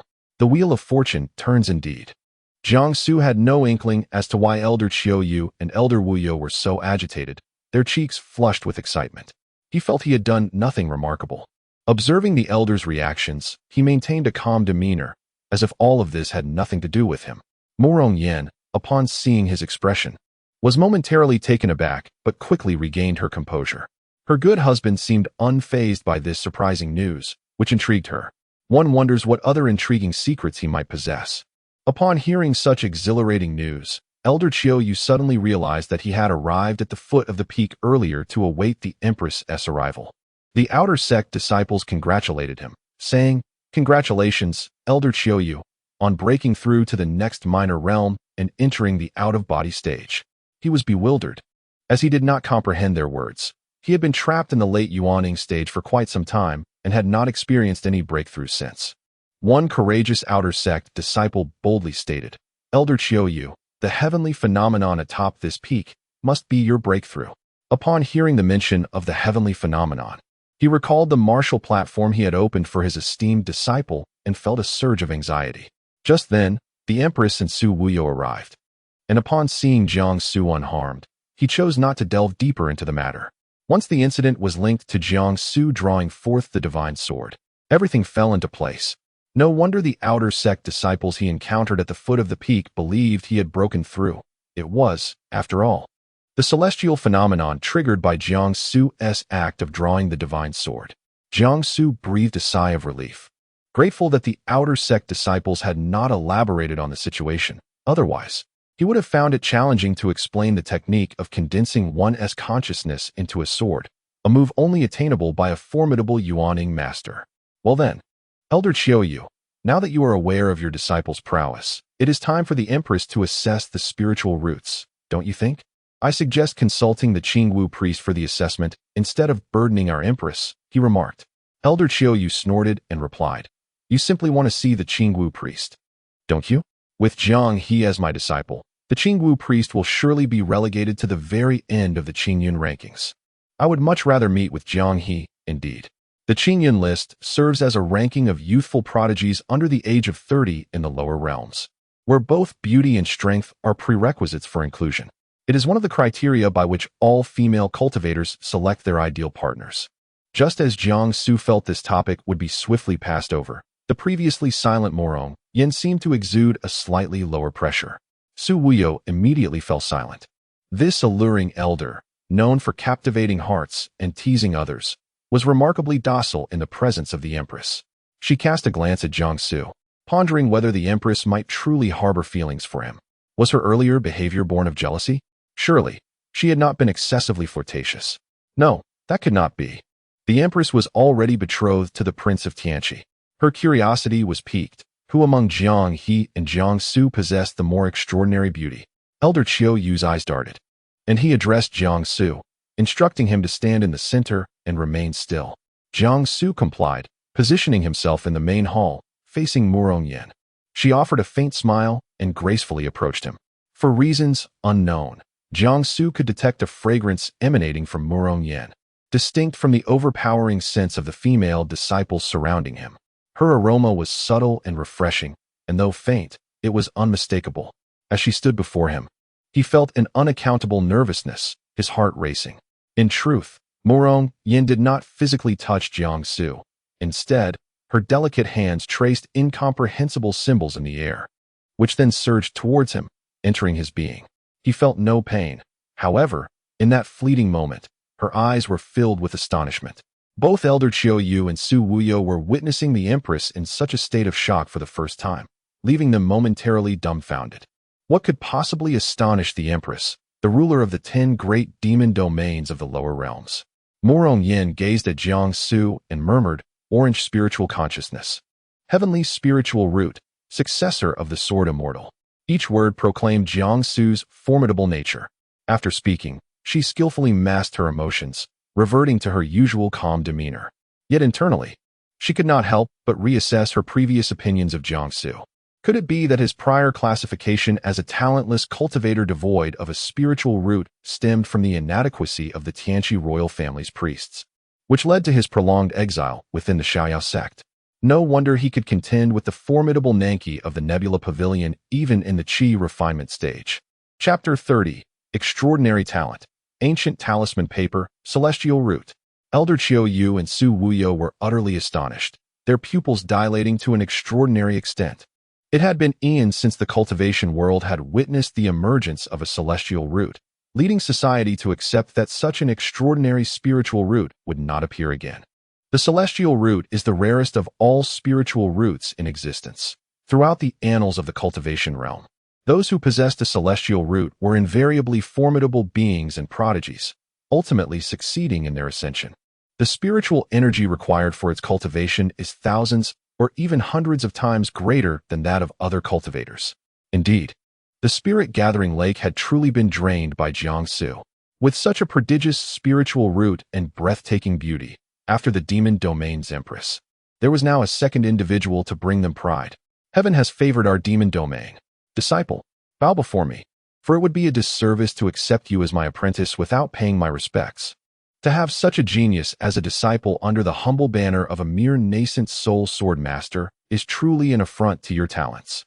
Elder Chiu Yu was so overwhelmed with emotion that tears threatened to spill from his eyes. What incredible fortune! By sheer happenstance, he had indeed taken such a genius as his disciple. Jiangsu immediately supported Elder Chiu Yu. Master, there is truly no need for such gestures. As a formidable sword master, how can you kneel before a mere apprentice like me? After recovering from his shock, Su Wuyo, with a serious demeanor, proposed, Your Majesty, it is indeed a blessing for our demon sect to have such an exceptional disciple. Jiang he possesses a celestial root and can cultivate in sword, talisman, medicine, artifact, body, and alchemy practices. I recommend summoning all the great masters of the demon domain to impart their lifelong knowledge to nurture him. Even Su Wuyo, who typically jested and teased Jiangsu, became exceedingly earnest upon learning of his celestial root. For a moment, Jiangsu was taken aback, struggling to comprehend that such words had come from Su Wuyo. Summon all the great masters of the demon domain? Surely that is unnecessary. With his system, he had all he needed, and besides, his progress was remarkably slow. He feared he would disappoint the expectations of these great masters. Furthermore, with dozens of masters overseeing him, how could he still sneak off to various locations to sign in and check in?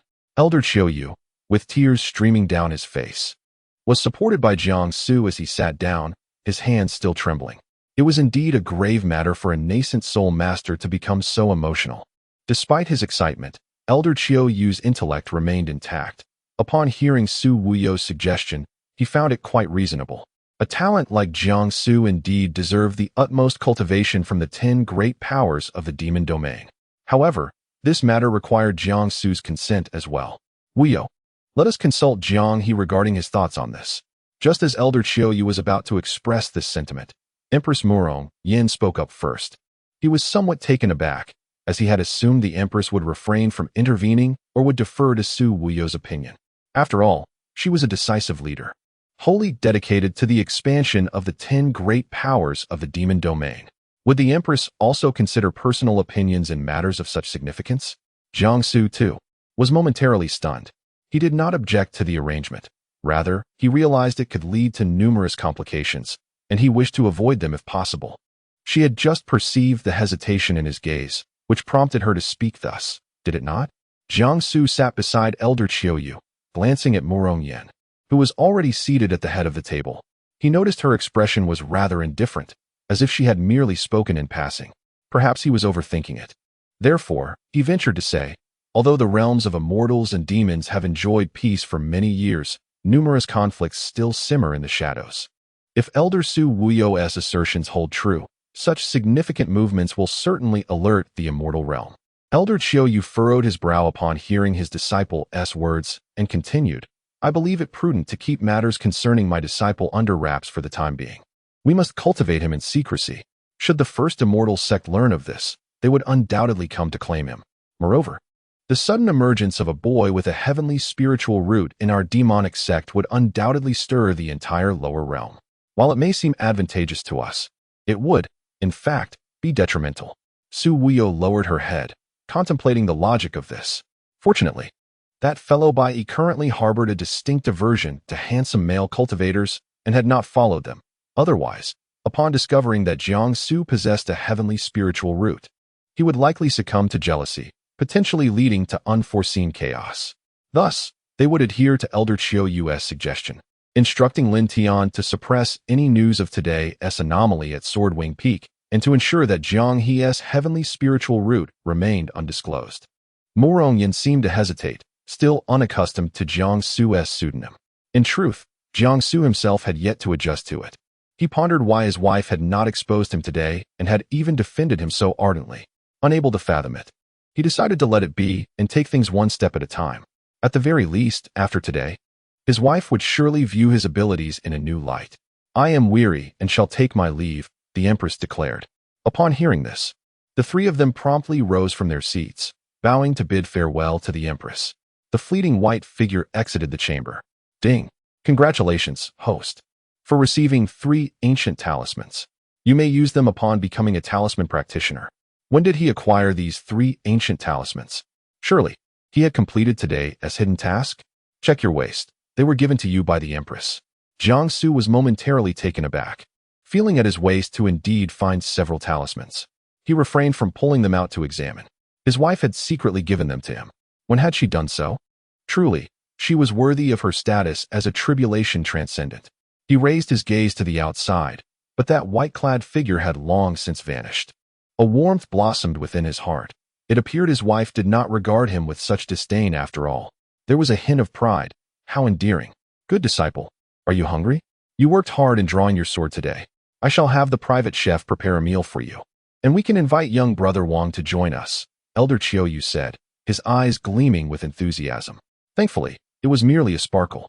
Were it a green glow, Jiang Su would assure you he would flee as far as possible. Su Wuyo interjected with dissatisfaction. Why does Elder Chiou not invite me? Am I unworthy? Then let us all gather. Upon mentioning Wang Tian, Jiang Su earnestly bowed to Elder Chiou, startling him greatly, as he feared his precious disciple might flee. He immediately supported Jiang Su, inquiring, "What troubles you?" "Master, I have a matter to discuss and a request to make. Wang Tian, the brother who accompanied me, has always possessed a singular spiritual root, specifically of the earth element. I humbly seek your assistance in locating a formidable body cultivation expert for him." Elder Chiou and Su Wuyo were once again taken aback. It was remarkable. Jiang Su himself boasted an extraordinary celestial spiritual root, and now it appeared that his close companion was also gifted with a singular spiritual root. The sheer fortune was indeed overwhelming. Before Elder Chiou could respond, Su Wuyo, seemingly struck by a sudden whim, queried, "How many brotherly companions do you have? Might you introduce some to me?" It was amusing, for it was evident that Jiang Su and Wang Tian were destined to follow Elder Chiou, leaving little room for competition between them. However, Su Wuyo was determined to seek out others. Jiang Su, with a hint of resignation, replied, "I have quite a few brothers, but currently, only one possesses such exceptional qualities." His implication was clear. Su Wuyo should look elsewhere, as the kitchen was predominantly populated by body cultivators, and her sword cultivation did not align with them. Nevertheless, the 3 ancient talismans reminded him that he ought to delve into the study of talisman cultivation. Chapter 31. The Nebula's Secret Orders Beneath the Twilight. As the moon ascended above the rooftops, the night had already enveloped the world.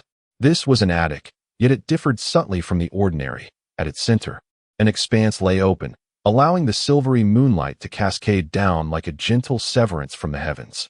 In a rather inconspicuous corner of this attic stood a door, and upon entering, the scene within starkly contrasted with the serene beauty of the attic. A group of robust men stood at the threshold, each bearing a curved blade at their waists, which, devoid of moonlight, shimmered with a menacing coldness. The wooden floor led to a pitch-black cell, where a damp, oppressive atmosphere pervaded, exuding an air of grim foreboding. Suddenly, a blood-curdling scream pierced the stillness, reminiscent of a dying creature. Within the darkness, a whip, alternating between white and red, lashed out incessantly. The narrow wooden corridor, echoing with the anguished cries, resembled a path to the underworld. Those who traversed it could not return to the realm of the living. At that moment, several tall women within the attic tended to flickering lamps that emitted an eerie, ghostly glow. The screams persisted until the men outside, wearied by the relentless noise, finally fell silent. Shortly thereafter, a group of black-clad youths emerged, dragging 2 figures behind them, their faces betraying no emotion, as if such grim tasks were mere routine. The 2 individuals were scarcely recognizable as human, their bodies mangled and lifeless, having succumbed to the torturous lashings. The men at the entrance frowned, not out of horror at the gruesome scene, having long been desensitized to such sights, but rather due to the overwhelming stench of blood. The events transpiring here were utterly incongruous with the attic's ethereal beauty. This was the most formidable assassination organization in the entire realm of cultivation, the Nebula Pavilion. The doors slowly closed, isolating the voices within. In the previously dark cell, a finger as delicate as white jade gracefully gestured, illuminating the entire chamber. Yet, the environment was far from pleasant. The scent of blood lingered, remnants of the victims scattered across the floor, and the walls adorned with instruments of torture. A man clad in dark robes paid no heed to the unsuitability of the surroundings for conversation, declaring, "I wondered why it has been days since I last saw Nanchi. It turns out he was covertly undertaking a task outside, which has cost him his life." Ignoring whether the man across from him would respond, he continued, "The first demon sect. A splendid place indeed. To think one of the 4 great assassins, Nanchi, met his demise there, reduced to a mere servant. No, he should now be referred to as the chief disciple of the elder. It is time for you to assist the deceased Nanchi in meeting him." "Indeed, Pavilion Master." Meanwhile, the Swordwing Peak remained enveloped in tranquility. Like the ordinary people in the mortal realm, the room was illuminated by flickering lights, with a family gathered around the dining table for supper. Wang Tian, filled with trepidation, sat at the same table as his brother Jiang, Elder Qiuyu, and Elder Wu Yu, hardly daring to move his chopsticks. It was a comical sight, for they were 2 formidable beings of the nascent soul stage, esteemed elders of the first demon sect. How could he possibly dare to disturb such a gathering? He was no genius like his brother Jiang, merely an ordinary individual. Jiang Su, discerning his discomfort, deftly used his chopsticks to serve him a piece of meat, placing it gently in his bowl, before promptly doing the same for elders Qiuyu and Wu Yu. A master of serving tea, he was determined to fulfill his role well.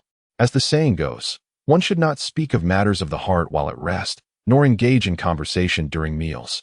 The silence at the table stemmed from Elder Qiuyu's earlier suggestion to conceal matters regarding Jiang Su, leaving the 2 elders at a loss for topics of conversation, leading them to simply focus on their meal. Were outsiders to witness this scene, they would undoubtedly be astonished to see 2 nascent soul experts dining with a nascent chi practitioner and a servant. "Young brother Wang Tian, I have just heard from your brother Jiang about your status as a soil spirit root body cultivator. Have you considered which esteemed body cultivator you might wish to apprentice under?" Just as Wang Tian was relaxing and enjoying his meal, Elder Qiuyu's sudden inquiry nearly caused him to choke. Was this a suggestion for him to seek opportunities elsewhere? He understood that the first demon sect lacked esteemed body cultivators, and that pursuing development elsewhere might be more advantageous. However, he was torn. He had grown attached to the sect he had called home for so many years, and with the bond he had formed with brother Jiang, he was determined to cultivate alongside him. "Elder Qiuyu, to be honest, I do not wish to leave. I hold deep feelings for the demon sect and desire only to cultivate here." Were this sentiment to reach the ears of an ordinary individual, they might deem him a fool for forsaking such remarkable talent and opportunity to confine himself to a lower realm. However, Elder Qiuyu's perspective was different. Wang Tian's words revealed him to be a person of profound loyalty and respect for his homeland, a true and good-hearted young man. Yet, it was evident that the demon sect was not the most suitable place for him. He would find greater prospects elsewhere, such as in the Shadowless sect.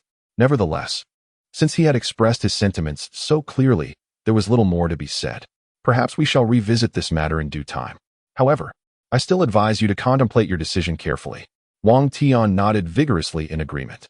After dinner, the moon ascended to its zenith, and the starry night enveloped the skies above Swordwing Peak, twinkling beautifully. Just like the stars, the heart of the boy in the servant's attire, perched beneath the eaves, sparkled with hope. Had he not encountered brother Jiang, he would have never realized he was a body cultivator with a single spirit root. Once Elder Wu Yu and Wang Tian departed, Elder Qiuyu gestured for Jiang Su to remain. Jiang Su understood the implication. "What are your intentions regarding this young brother?"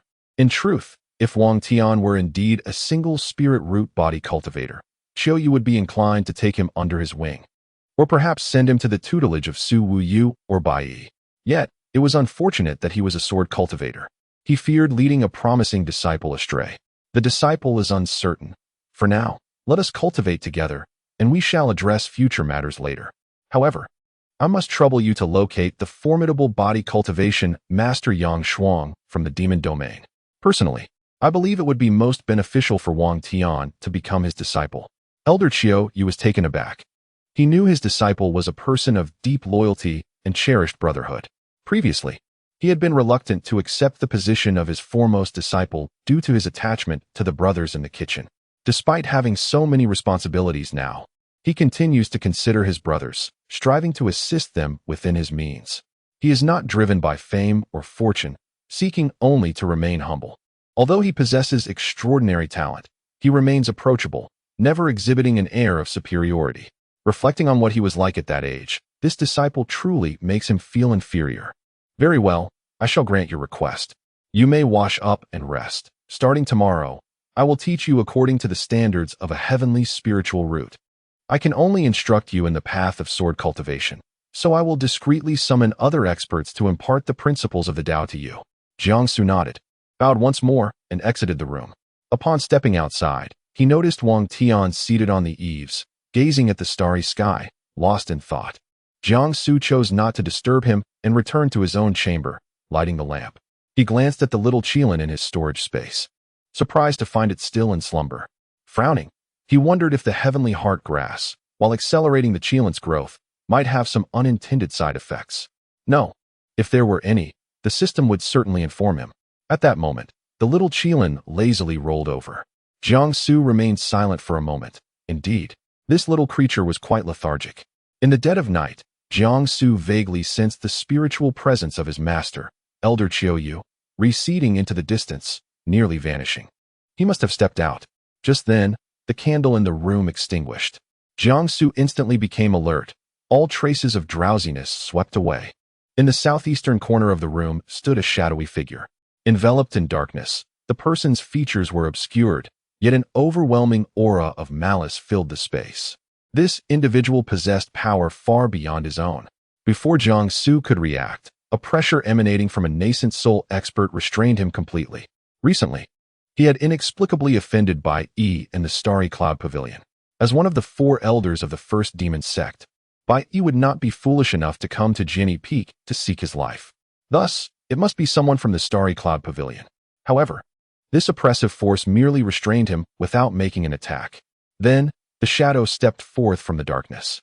It was a man clad in a black robe, appearing to be in his mid-20s, with a prominent nose and an intellectual demeanor, though his face bore a pallor reminiscent of impending death. The man lifted his gaze to meet Jiangsu's, emanating an indescribable chill that sent shivers down Jiangsu's spine. His extremely thin lips moved. Heavenly spiritual root, how intriguing. Chapter 32. The Peerless Divine Doctor, my master esteemed senior, although you have subdued me with the formidable pressure of a high-ranking cultivator, it appears you harbor no intent to kill. What, then, is your purpose? Jiangsu's words, seemingly uttered in confusion, were not meant to elicit a response from the enigmatic figure before him. Instead, he sought to explore his storage space with his formidable spiritual sense, in search of something that might liberate him from his current predicament. This mysterious individual likely hailed from the Nebula Pavilion, having recently dispatched one of its 4 assassins, Nanshi, to eliminate him. It was not surprising that they would send someone after him. What intrigued him, however, was the audacity of this person, who seemed utterly unperturbed by the first demon sect, arriving here shortly after Elder Qiu Yu's departure, with such a palpable aura, as if to announce their presence to the world. As a member of an assassination organization, particularly one of leadership stature, such flamboyance seemed rather unwise. Upon hearing Jiangsu's inquiry, the man in the black robe appeared to shed some of his earlier gloom, replaced now by a hint of curiosity. He lowered his head, seemingly lost in contemplation. Unexpectedly, you possess a celestial spirit root. When did Qiu Yu develop such discernment? Their relationship must be rather profound. Upon uttering this thought, Jiangsu felt the oppressive weight upon him dissipate instantaneously, leaving him invigorated, as if he had been granted a new lease on life. Very well. I shall cease this jest. My name is Wenshuzi. After introducing himself, he paused momentarily, casting a peculiar glance at Jiangsu before continuing. You may call me Uncle Wen.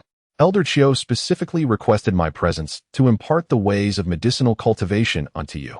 When Shuzi? Jiangsu could not help but be taken aback. When Shuzi was renowned as the most formidable healer in the lower realms. Not only did he possess the ability to heal others, but he was also adept in the art of poison.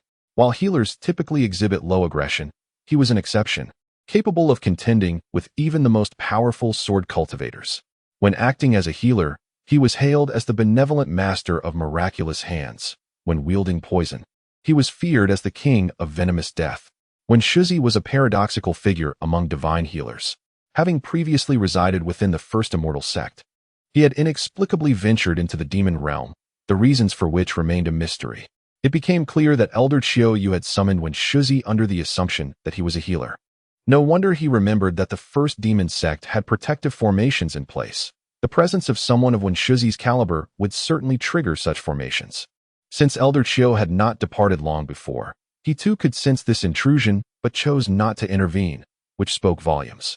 Jiangsu promptly rose from his bed, standing resolutely before Wen Shuzi, and bowed respectfully, "Greeting, Uncle Wen." Wen Shuzi's pale lips stirred as he inquired, "What medical texts have you perused? Previously, you masqueraded as a healer to avoid becoming my disciple. A clever lad indeed. Yet, are you not in the same predicament now?" In response to his question, Jiangsu candidly replied, "I have finished reading The Miraculous Guardian of Benevolence." When Shuzi's brow furrowed in profound concern as he remarked, "I recognize that you possess a celestial spirit root. However, you must start with the fundamentals. Can you truly comprehend such an advanced text? Very well, let me test your knowledge." Suddenly, a free tutor appeared to assist him with his studies, and he felt quite pleased. Although he merely wished to sign in each day in this realm of cultivation, enjoying the simplicity of daily life, his position as the husband of the Empress compelled him to earn her approval and stand by her side.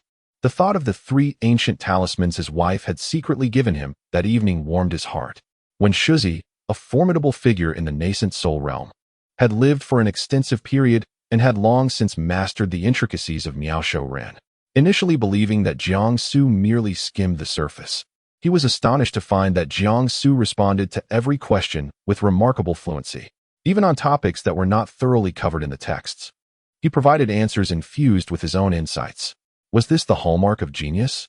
His comprehension and mastery of the celestial text Miao Shou Ren surpassed even Wen Shuzi's by several magnitudes. What a terrifying capacity for learning he possessed. And this was merely within the domain of medicine. Elder Chiu, already a powerful sword cultivator from the lower realms, found it effortless to mentor Jiangsu. Thereafter, Jiangsu delved into various disciplines: swordsmanship, talismans, medicine, artifacts, and physical cultivation, achieving great mastery in each. He was destined to become the strongest in the lower realms, with ascension just around the corner. When Shuzi's astonishment and curiosity deepened, and the ominous aura surrounding him dissipated, revealing a burgeoning vitality. It was as if a dying man had suddenly glimpsed something worth preserving in this world. "Young man, try addressing me as master," he suggested. Jiangsu was momentarily taken aback, but quickly realized that this shift in address signified something profound.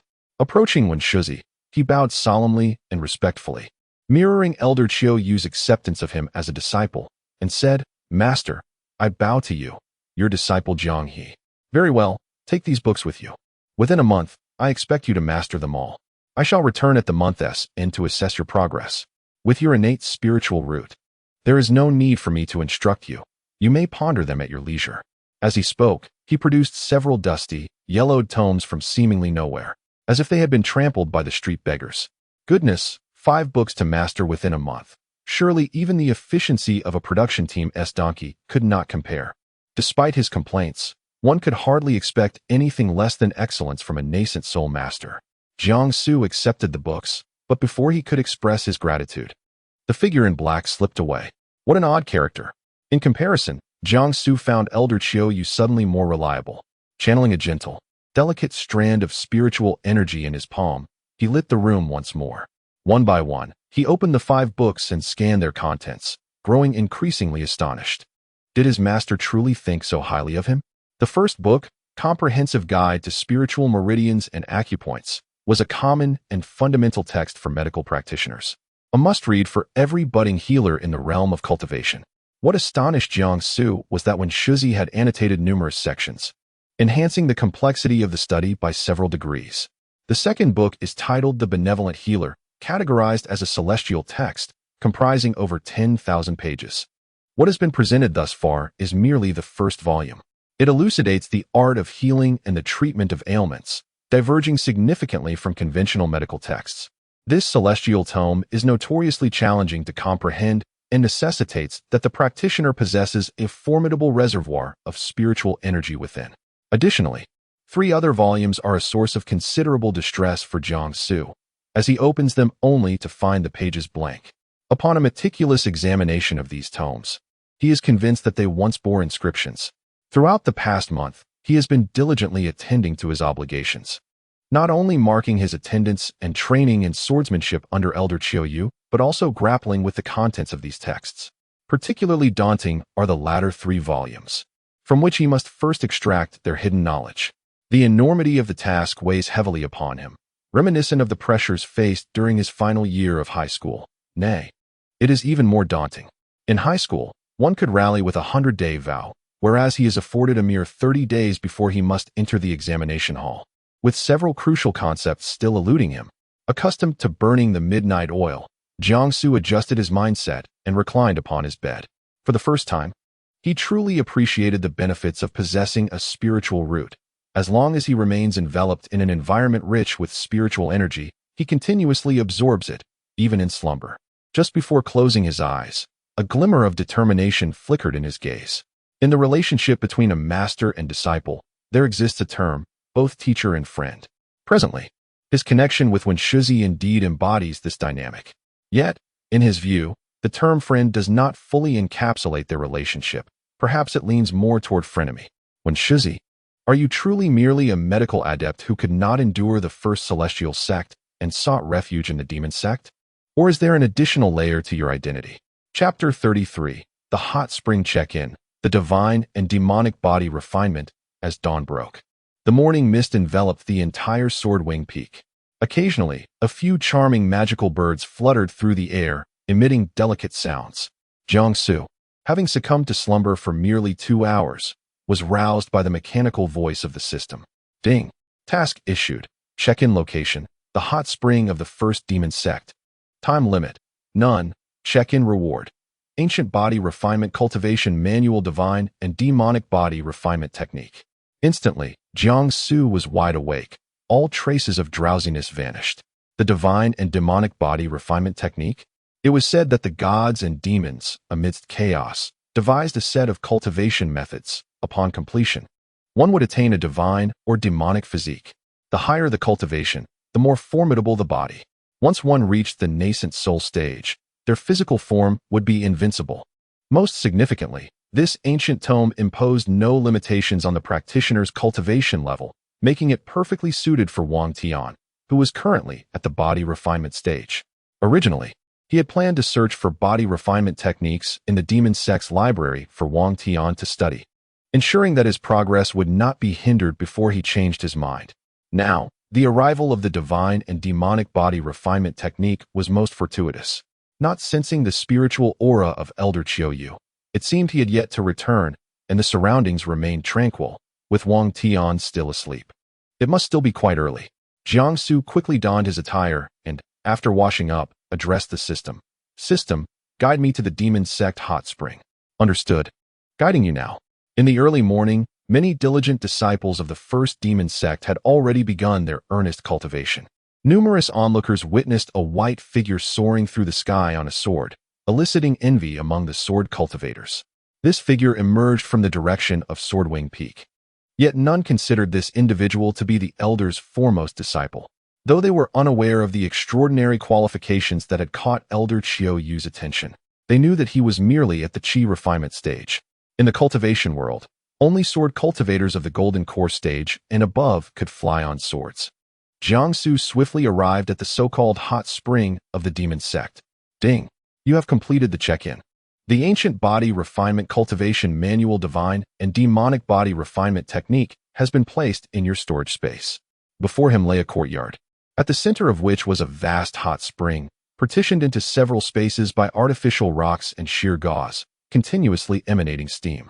Surrounding the hot spring were not wild grasses or idle flowers, but rather peculiarly vibrant plum blossoms thriving in the sweltering summer, their blooms glistening with dew as their branches absorbed the mist from the air. It appeared that regardless of the changing seasons, the essence of this place remained eternally unaltered. Within the courtyard, no one stirred. Only the hallways were adorned with delicate veils that swayed in the breeze, subtly tugging at the heartstrings. Observing the oddly familiar corridors and architectural layout near the hot spring, Jiangsu's heart skipped a beat. Could it truly be as he suspected? Was this not the very chamber of the Empress, the residence of the first demon sect? It is merely a considerable distance from this hot spring. Since being forcibly taken from the carefree sect to the first demon sect by the Empress Yen, he had resided here for a time. His mind retained memories of this place. Suddenly, a voice, cold yet melodious, echoed through the air. In an instant, a gust of wind struck the sword beneath Jiangsu, causing him to slip and tumble into the hot spring. In truth, he had achieved a state of unity between man and sword. The gust was gentle, devoid of any lethal intent, and he could have steadied the sword. It was merely his own unsettled mind that led to his fall. The splash from the white-robed youth disturbed the tranquil waters, sending droplets cascading onto the nearby plum blossoms, enhancing their vibrancy. Jiangsu's damp hair clung to his face, the mist surrounding the spring rendering his vision somewhat hazy. Before him appeared a pair of delicate, fair feet, gracefully approaching him in the water. Yen, clad in a simple white veil, appeared somewhat disheveled, as if she had hastily prepared for a soak in the spring. It seemed he had intruded upon his esteemed wife's bathing. Jiangsu cast a fleeting glance at Yen before quickly turning away, his subtle movement creating ripples across the water's surface. Yen observed this gesture and smiled softly, her beauty surpassing that of the blooming plum blossoms. Though Jiangsu remained oblivious. Internally, he muttered to the system, "System, could we perhaps discuss a matter? Might you give me a heads up regarding my wife's check-in tasks?" The system remained silent. How could I facilitate the progress of your romance if I divulged such information? Not hearing the system's response, Jiangsu awkwardly remarked, "I inadvertently wandered into this place. I shall take my leave. You can indeed fly with your sword now. Commendable, truly befitting your talents." Yan's voice was nearly a whisper, yet it transcended the sounds of water and space, reaching Jiangsu's ears with remarkable clarity. Had his wife just praised him? His ears flushed crimson. To receive a word of approval from the Empress of the Demon Sect would surely drive every male cultivator in the realm to madness. Farewell. Upon uttering those words, Jiangsu grasped his sword anew and leaped from the hot spring, soaring away on his blade. Yen did not impede his departure. The morning air was somewhat cool, with water still clinging to his skin. The wind against him should have felt frigid, yet inexplicably, Jiangsu felt an intense warmth. This check-in task was indeed vexatious. Inside his storage space, the little Qilin had regained its vitality, bouncing about energetically, occasionally knocking over the elixirs Jiangsu had placed there. Some exquisite celestial pills rolling onto the ground. Jiangsu pondered whether to gather more heavenly heart grass, as this little creature's antics were quite disruptive. A single plant could pacify it for a considerable time, indeed a valuable item. He retrieved the little Qilin from the storage space, and the little fellow seemed to sense Jiangsu's thoughts, baring its teeth and chattering at him exuberantly. "I am, indeed, an ancient mythical beast, the blood Kirin. How dare you treat me in such a manner, humph? Yet, alas, there is little intimidation to be found. I appear rather unsightly." Upon Jiangsu's return to the Swordwing Peak, Wang Tian was engaged in tidying up. The moment he spotted Jiang Ji's return, his eyes sparkled with delight. Noticing Jiang Gu was drenched, he inquired, "Jiang Gu, where did you go to cultivate so early in the morning, to come back in such a state?" Then he caught sight of the little Kirin nestled in Jiang Ji's arms, and exclaimed, "Oh, you have let the little ancestor out." Jiangsu approached Wang Tian and handed him the small Kirin, softly saying, "I shall change my clothes." With that, he dashed into the left room, leaving Wang Tian and the rambunctious little Kirin to exchange bewildered glances. Today, Jiang Gu is rather peculiar. First, he vanished without a trace in the early morning, and now he returns, soaked to the skin. The little Kirin seems to be in a huff. What could have transpired? Could it be that the charming Jiang Gu has finally found a lady who captures his heart? Has he been out on a date? Chapter 34. The Mastery of Body Refinement. Invincible Flesh. Jiang Su stepped into the left room, swiftly shedding his garments to don a set of flowing robes. Light as a feather.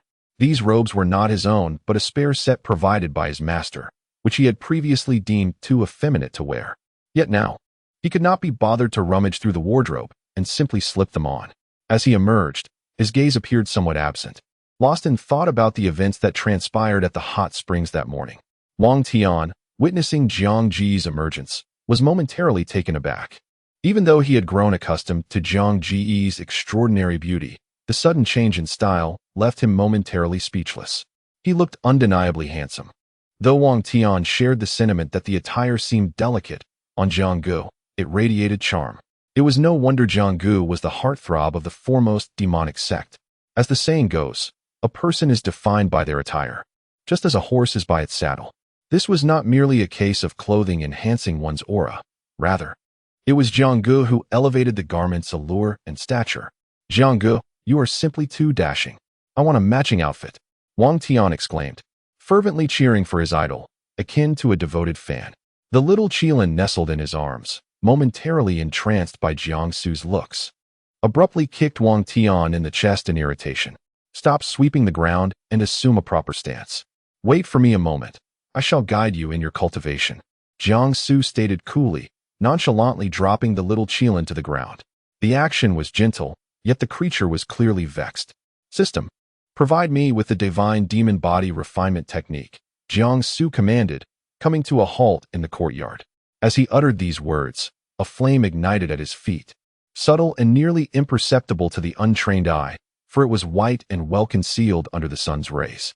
This flame spread from his feet to his thighs, enveloping his entire body before it ceased its movement.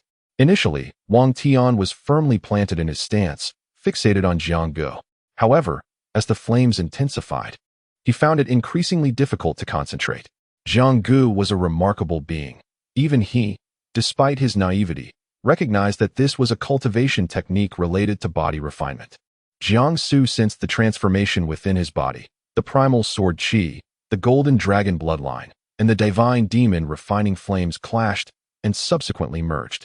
If one were to observe closely, especially those of higher cultivation, they would note that the layer beneath Jiang Su's skin had turned a radiant gold, exuding a metallic quality. Not only the outermost layer of skin, but even the organs within Jiang Su began to undergo metamorphosis. After what felt like an eternity, everything settled. He had successfully cultivated the divine demon body refinement technique, achieving what others might take much longer to accomplish in a mere 15 minutes. Ding! Congratulations to the host for successfully breaking through to the 9th stage of Qi refinement and entering the initial stage of foundation establishment. His gaze regained clarity, golden light flickering within his spiritual veins, resonating with the golden dragon bloodline coursing through him. At last, he had broken through once more. He had thought he would remain in this realm until his demise. Although he appeared to have entered the foundation establishment stage, it signified that his true strength had reached the mid to late stages of the golden core, if not at least the golden core stage. After all, he had already achieved the golden core stage when he drained the spirit gathering lake. It was inconceivable that his cultivation would regress. Jiang Su once more calmed the spiritual energy within him and approached Wang Tian, who was diligently practicing his horse stance. The little Qilin, aware of Jiang Su's seriousness, wisely settled on the staircase of the adjacent room, observing the two practitioners in the courtyard.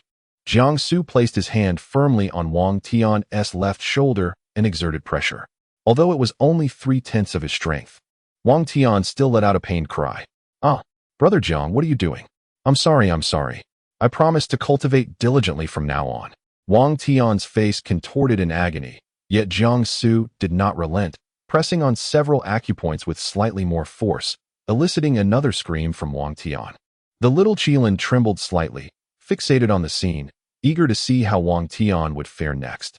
Jiang Su's treatment of Wang Tian was intended to clear the blockages in his spiritual veins, preparing him to practice the divine demon body refinement technique, which required a robust flow of spiritual energy.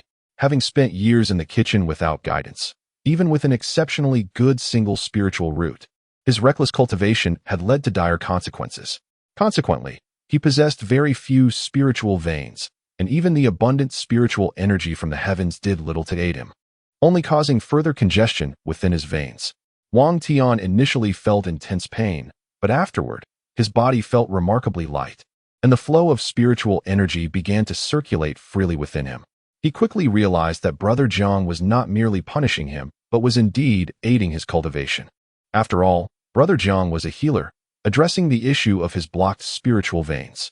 Wang Tian's eyes brightened as he exclaimed, "Thank you, Brother Jiang. I will certainly cultivate diligently." He had not anticipated that years of problems would be resolved so swiftly, marking the true beginning of his journey in cultivation. Just when he thought it was over, he saw Brother Jiang take out a small pill from his storage space. The pill was tiny, resembling a pearl, radiating a brilliant glow that indicated its extraordinary nature. "Take this. With only a few spiritual veins, you cannot cultivate effectively. This will help expand your spiritual veins.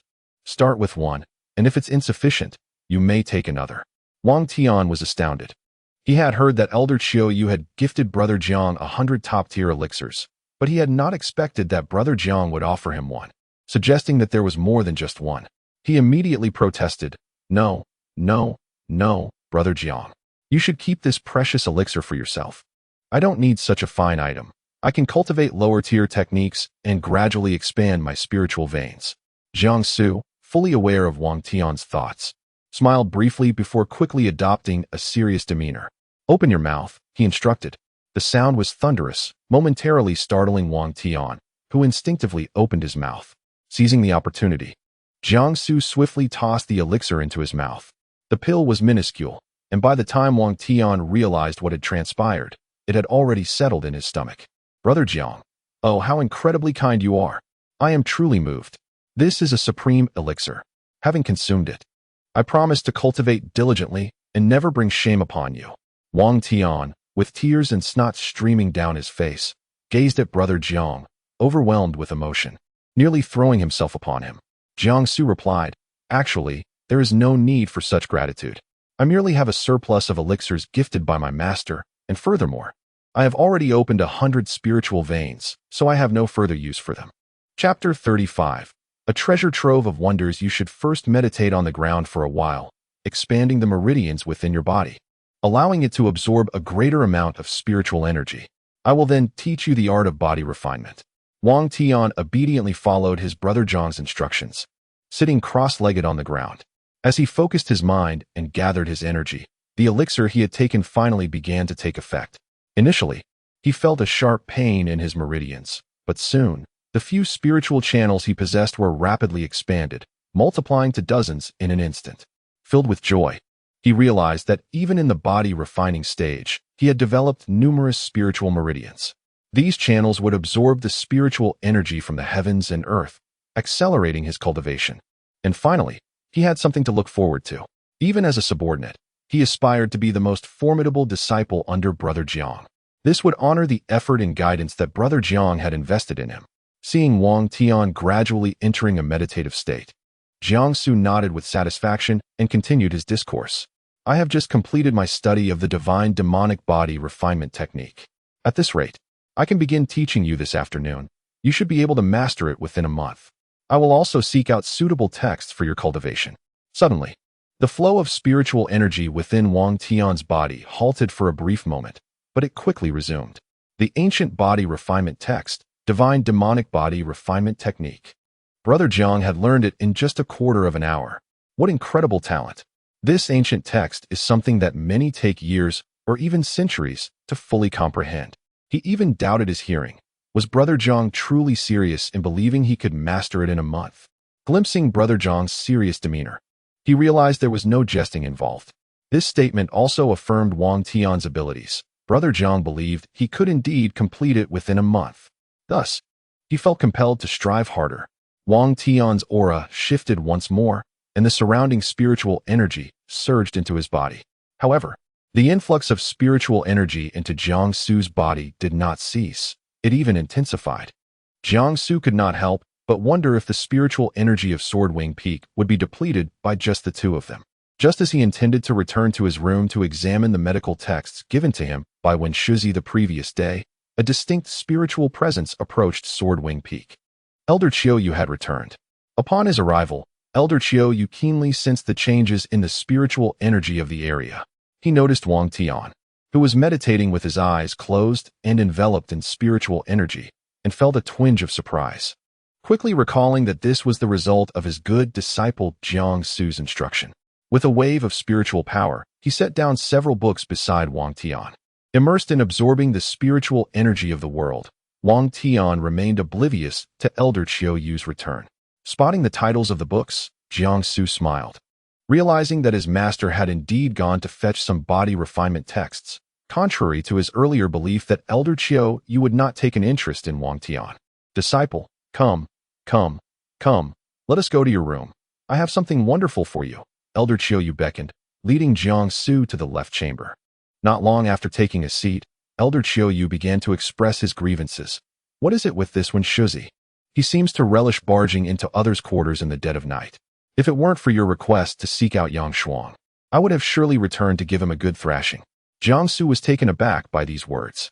Yesterday, he sensed a profound bond between Wen Shuzi and Elder Qiu. It was only those who shared a deep friendship that would engage in such familiarity at his master's age. Could it be that he had misjudged? Was Wen Shuzi truly unrelated to the Xingyun Pavilion? Perhaps he had only emerged from the first immortal sect to the demon realm due to upheavals in the immortal domain. Such a formidable practitioner of medicine entering the demon domain would undoubtedly bolster its power, something his wife must be aware of. Maybe he had indeed overthought the situation. Thus, the body cultivation texts you just provided to Wang Tian were given by Senior Yang Shuang? Indeed, Yang Shuang, upon learning that this lad Wang Tian was determined to follow you, while admiring his aptitude, felt it necessary to let him experience some trials. Those texts are exceptionally challenging. Jiang Su was speechless. What peculiarities afflicted these mighty beings of the demon domain? Just yesterday, when Shuzi had also tossed a pile of daunting texts at him, instructing him to decipher them on his own. Let us not dwell on that matter. Master has procured numerous treasures, so do wait. Elder Qiu extracted a large burlap sack from his storage space. The sack appeared quite substantial, and he noticed it seemed to stir slightly. What curious items could be contained within? Upon opening the burlap sack, a small creature immediately leaped into his embrace. Was that not a little Qilin? When had it been captured? I caught this little one on the staircase. Is it your pet? Jiang Su affectionately patted the little Qilin and nodded, indeed. Elder Qiu silently surveyed the little Qilin, which was now cozily nestled in Jiang Su's arms, dismissing his previous thoughts. How could he have entertained the notion that this was the bloodthirsty Qilin chronicled in ancient texts? That would have been a grave error in judgment. The blood Qilin was known for its ferocity among ancient beasts, hardly resembling this adorable, playful creature. Come, my disciple. Here is a premium gathering spirit pill, the ancient sword text Xingyun, and the sword from the lower realm, the Wei Yuan sword, among many others. Elder Qiu rambled on, his hands swiftly laying out all the treasures from the burlap sack before Jiang Su. Take these, store them in your storage space, and should you require anything, do not hesitate to approach your master. Understood. Thank you, master. Seeing Jiang Su obediently stow the items away, Elder Qiu chuckled. Ah, there are still a few books here. This month, make it a point to master them. With your aptitude, any uncertainties can be clarified with my guidance. Jiang Su gazed at the pile of swordsmanship texts, silently lamenting the sheer volume of reading, while also needing to check in daily. It was truly a dismal fate. He was now convinced that the formidable beings of the demon domain shared this peculiar approach to teaching their disciples. In this world, the only one who can empathize with him on a daily basis seems to be his brother Wang Tian. It remains to be seen how Wang Tian will react upon rising from his meditation and noticing the books beside him. Fellow wanderers in this desolate journey of life. By the way, please deliver this item to Su Wuyo and take the opportunity to meet your junior disciples. Elder Qiu retrieved something from the depths of a burlap bag. It was a seemingly unremarkable stone, which upon closer inspection appeared rather unattractive. What is this? His master would never bestow anything ordinary upon Su Wuyo, so it must be something of significance, worthy of the attention of a nascent soul expert. Yet, his interest was somewhat diminished, as the items his master had recently given him were already immensely valuable.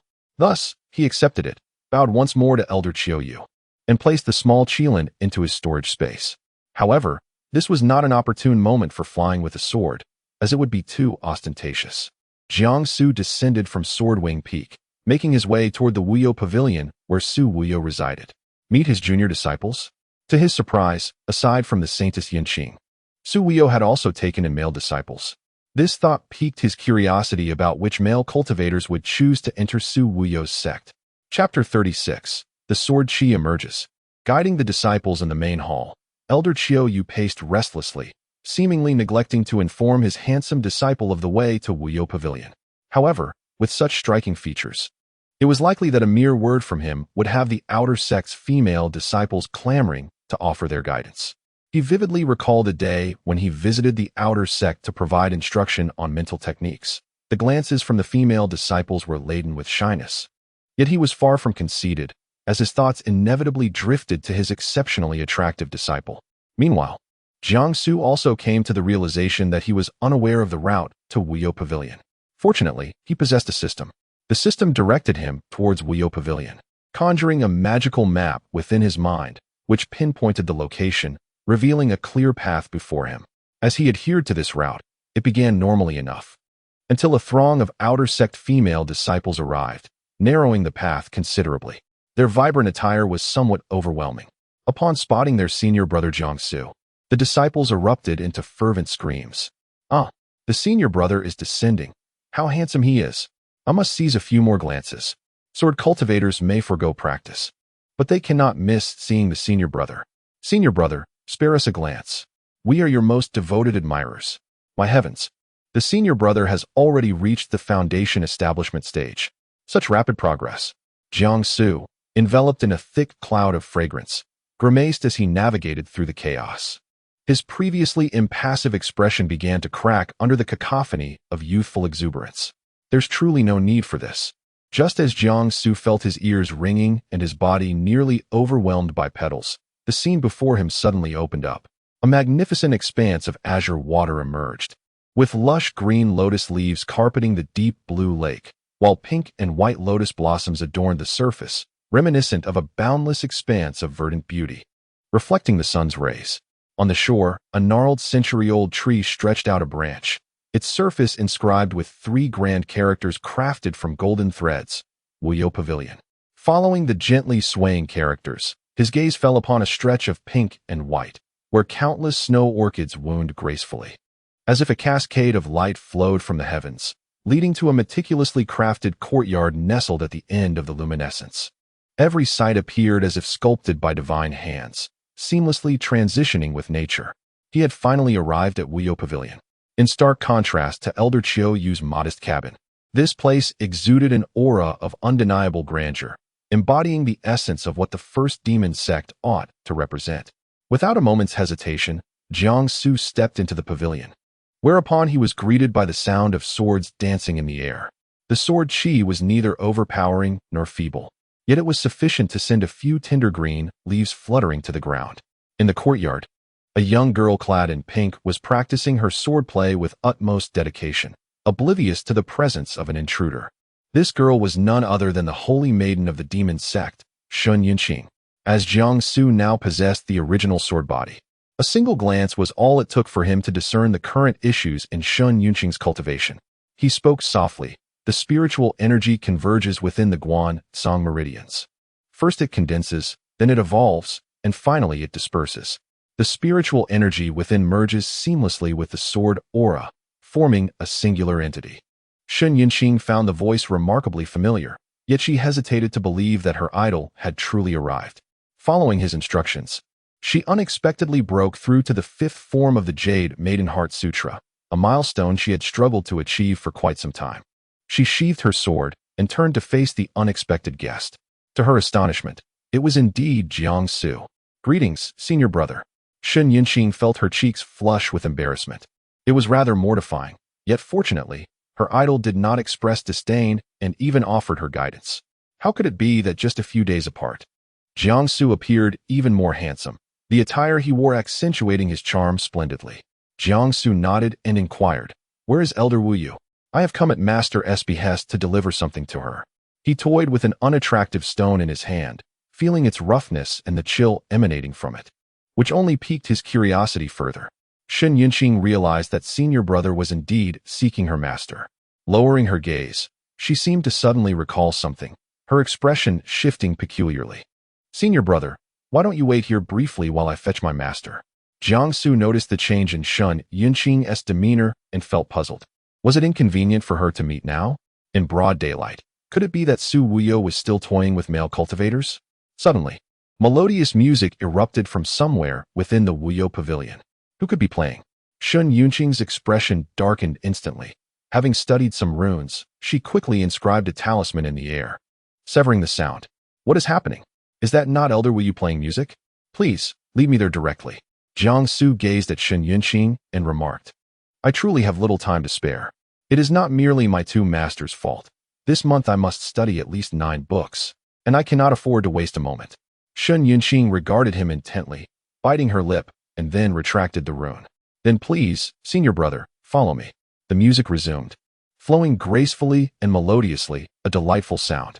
Jiangsu no longer required Shun Yunqing's guidance.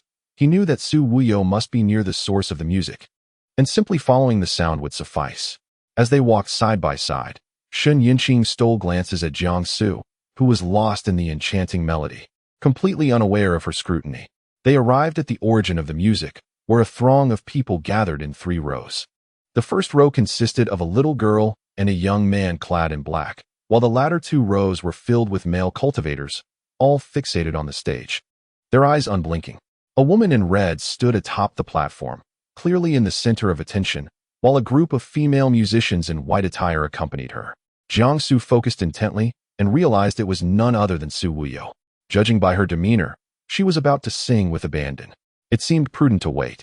Disturbing Su Wuyo in her moment of artistic expression could lead to unforeseen consequences. In recent days, I have indeed been exceedingly busy, with numerous events unfolding that have left Jiangsu struggling to cope. Now, taking a moment to relax feels quite delightful. After all, Su Wuyo is a formidable nascent soul practitioner, and opportunities to hear such an esteemed figure sing are rare in the realm of cultivation. Observing the crowd, it appears quite lively. Many have gathered to witness Su Wuyo's vocal prowess. The young girl and the boy clad in black in the front row are surely his other disciples. However, I cannot help but notice that Shun Yunqing, standing beside him, is trembling slightly, her grip tightened and her expression distinctly peculiar. Su Wuyo, having spotted Jiangsu's arrival, even winked at him. Jiangsu pondered, is this truly being treated as a concert? Why the wink? Just as Su Wuyo was about to speak, Jiangsu caught sight of Shun Yunqing, who swiftly covered her ears with astonishing speed, a gesture mirrored by the 2 in the front row.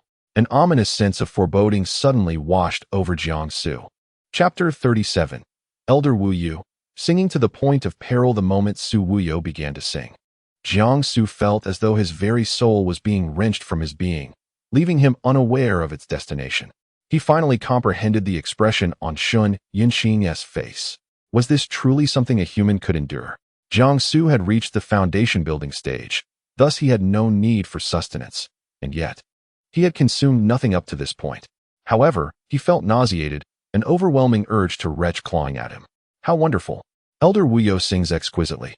This melody is utterly brought to life by your voice. It is utterly enchanting. I shall forever cherish your song.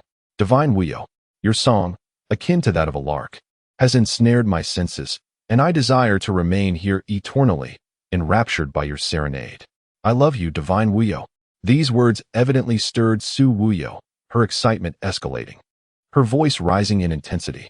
Observing the 2 rows of male cultivators below, entranced and swaying in a trance, Jiangsu couldn't help but question whether his ears and mind differed from those of his fellow cultivators in the realm. Although he had never heard the original rendition, had she truly hit the right notes with those lyrics? Moreover, was this piece meant to convey such a wailing and lamenting tone? This group of gentlemen, I understand your adoration, but even ardent admirers must adhere to some principles. This is beyond belief. You wish to remain here forever, listening to her sing? He could scarcely endure a few lines before feeling as though he might perish on the spot. Shun Yunqing unmistakably sensed Jiangsu's distress beside her, offering him a look that conveyed, "You finally comprehend." She had previously endeavored to dissuade him from entering this dreadful place. Yet they were now within the sphere of influence of a nascent soul powerhouse, and with their cultivation levels, They could not shield themselves from the intoxicating melody. Jiangsu gazed at the frenzied men, their faces flushed with fervor, and silently summoned his inner spiritual energy. He could no longer bear it. He needed to exit and purge himself, for if he did not, he feared for his health. He extended the hideous stone he had been clutching tightly to Shun Yinqing, who received it. Was this the reason Jiangsu sought out his master? Please deliver this to Elder Wuyo for me. Thank you. I must excuse myself. Jiangsu hastily took to the wind, swiftly escaping the Wuyo pavilion, which he now deemed one of the most terrifying places he had ever encountered. Once he had distanced himself to a safe location, Jiangsu sat quietly beneath a large tree to recuperate. Su Wuyo's vocal prowess was indeed formidable. In a different light, if Su Wuyo were to channel her spiritual energy through her voice as an offensive weapon, her potency could be devastating. Capable of severing another's heartstrings and shattering their will, it was a formidable instrument. After regaining his composure, Jiangsu retrieved a black cloak from his storage space. This was an invisibility cloak, capable of concealing his spiritual presence. It was a treasure recently bestowed upon him by Elder Qiuyu, and among the items within, it was his favorite. With this artifact, moving discreetly would be a simple matter. He disregarded the protests of the little Qilin, allowing it to frolic within his storage space. As he donned his cloak and soared back to the Swordwing Peak on his sword. Indeed, upon returning to Swordwing Peak, Wang Tian found that the spiritual veins within him had nearly been fully expanded. Since Jiangsu had opened his meridians, he was now able to draw energy into his body and had successfully entered the qi refining stage. However, as he sat on the stairs, Wang Tian's expression was anything but pleasant, primarily due to the several physical cultivation texts beside him and in his hands. Upon removing the cloak, Jiangsu turned to Wang Tian, who instantly lifted his gaze towards him. His brother Jiang had finally returned. With a look devoid of light, Wang Tian regarded Jiangsu as one would a long-lost kin, babbling incessantly. "Brother Jiang, you have finally returned. Please, I am in dire need of assistance. Can I truly master these physical cultivation texts in such a short time? This Yang Shuang is rather inconsiderate. I merely mentioned following you. Not that I wish to take Elder Qiuyu as my master." Previously, after finishing his meditation, he discovered his brother's absence and several physical cultivation texts left behind. Initially, he thought they were a gift from Jiangsu, only to learn from Elder Qiuyu that they were a trial set forth by the esteemed physical cultivator Yang Shuang from the demon domain. What was termed a trial was, in truth, a challenge.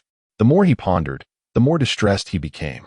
"Brother Jiang, could I possibly delay my study of the divine demon body refinement technique? I lack your remarkable prowess. I beg for mercy." Jiangsu nodded slightly, and Wang Tian's eyes sparkled with hope. Yet, to his surprise, Jiangsu chuckled. "Of course not. What are you even thinking? Once you commence the divine demon body refinement technique, there is no room for withdrawal." Wang Tian immediately felt despondent, reclining backward with a heavy thud against the wooden stairs. The wooden floor creaked ominously, appearing as though it might splinter, yet it bore his weight without fail. As a physical cultivator, he was inherently robust, crashing down as if unscathed. Jiangsu sighed. "Alas, your brother Jiang faces the same predicament, with numerous texts to master in a brief span. Let us tackle this together." After offering Wang Tian an encouraging glance, he retreated to his own quarters. Wang Tian lamented, "Brother Jiang, how can we be compared? You can complete the divine demon body refinement technique in a quarter of an hour, while I can only manage 2 buns in the same time." Ding. "Host, you have unlocked this month's mysterious task. Enter the Qianren illusion. Rewards are currently confidential." Before Jiangsu could settle down, he was greeted by the familiar mechanical voice. "Mysterious task? The system is quite extravagant. Would you like to enter the Qianren illusion immediately?" "Yes."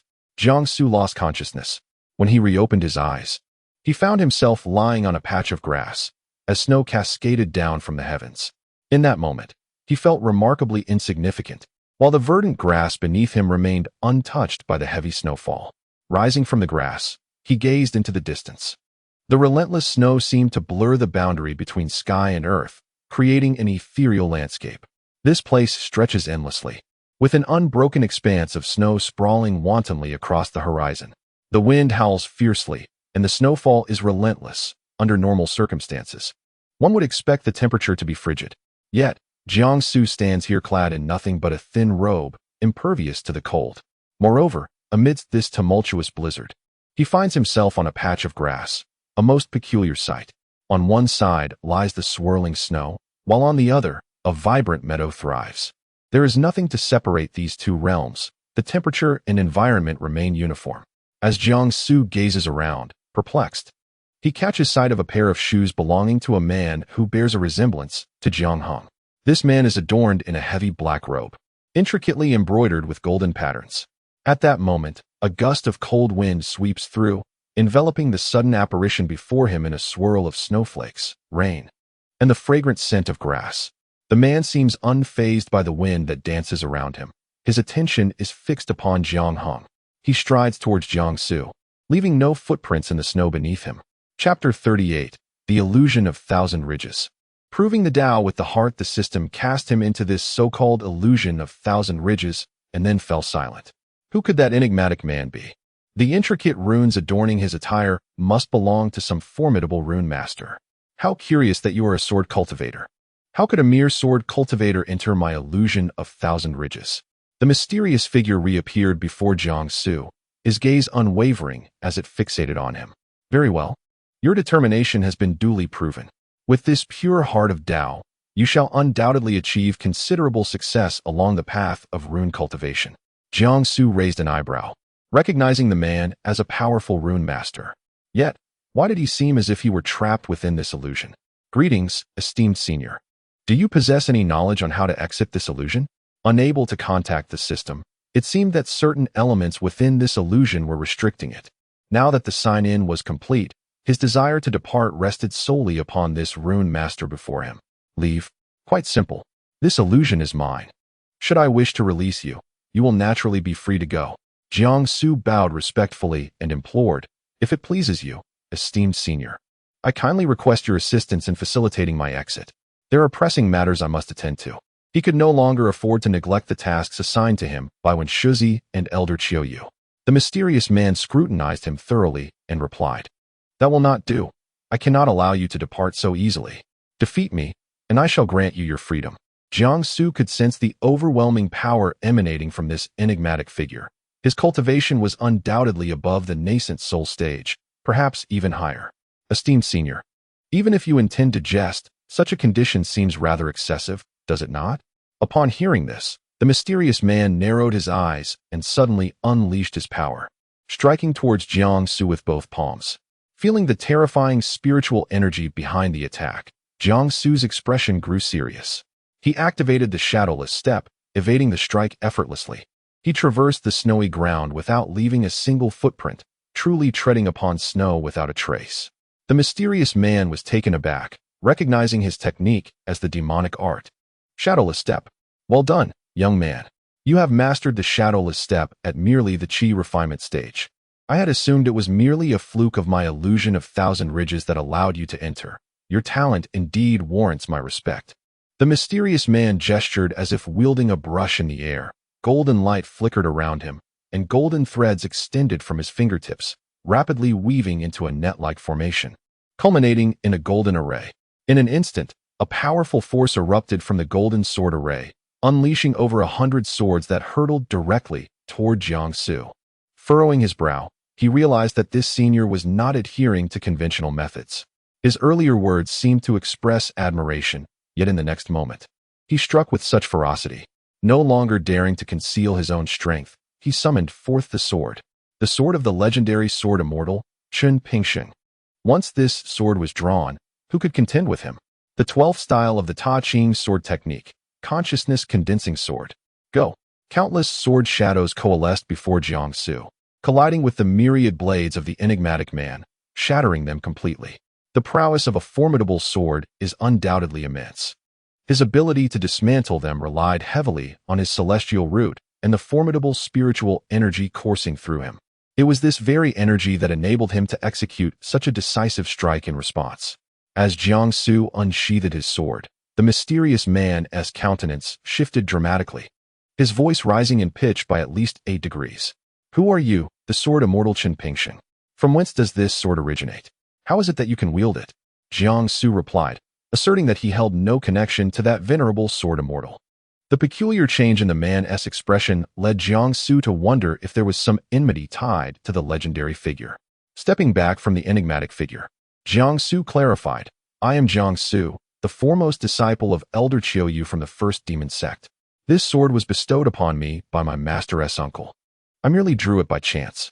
He discerned that the strange nature of this thousand-ren illusion had ensnared the mysterious man, much like the golden dragon. Hence he felt no need to conceal his true name. The moniker Jiang He was but a fleeting fabrication, lacking the melodic quality of his birth name. Upon hearing Jiangsu's declaration, the mysterious man's expression normalized, and he inquired, "Did you just employ the 12th stance of the Taching Sword Manual, the mind-consolidating sword? Remarkable. You are merely at the chi refining stage, yet can wield a technique reserved for nascent soul masters. No wonder you could draw his sword." A gust of snow-laden winds swept towards the two, flakes cascading from the heavens and settling upon their shoulders, lowering the atmospheric pressure within the illusion. It was apparent that the mysterious man was orchestrating this phenomenon.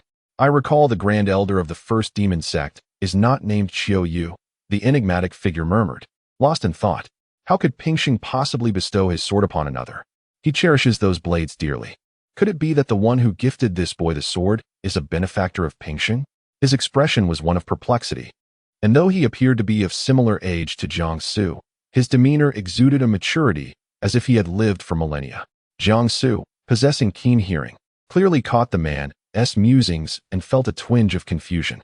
The sword immortal Qin Pingxing had ascended. Thus, his swords were naturally claimed by capable beings from the lower realms. However, the ability to wield them was contingent upon fate and fortune. The mysterious man bowed his head, lost in contemplation, seemingly oblivious to Jiangsu's presence until a sudden realization struck him. He lifted his gaze, eyes shimmering like stars, and asked, "Where is Qin Pingxing? Did the one who gifted you the sword ever speak of his deeds or whereabouts? I yearn to witness his current visage." At this moment, Jiangsu keenly noted the emphasis on those words, a sense of alarm surging within him.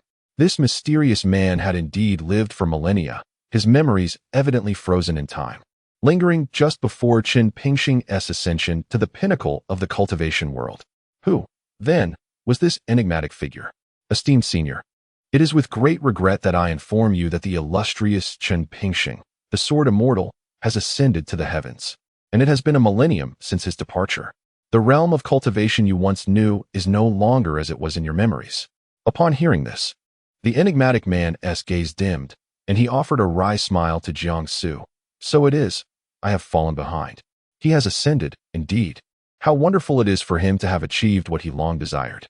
Alas, it seems that all from his generation have perished, leaving only me, caught in this limbo of existence.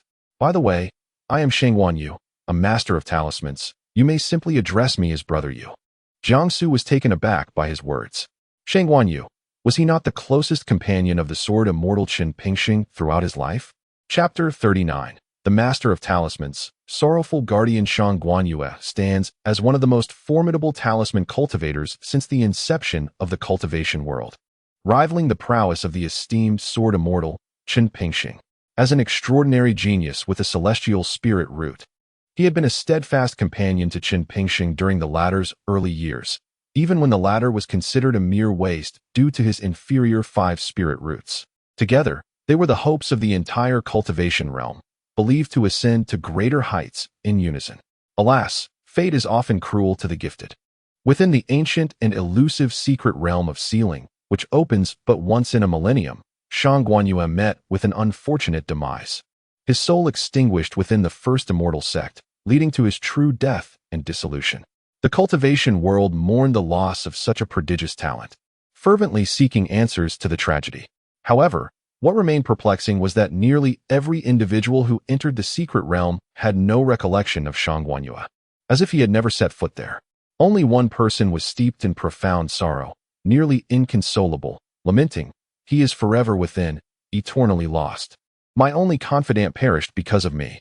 This person was none other than Qin Pingxing. After that fateful event, he withdrew into seclusion, forsaking worldly matters.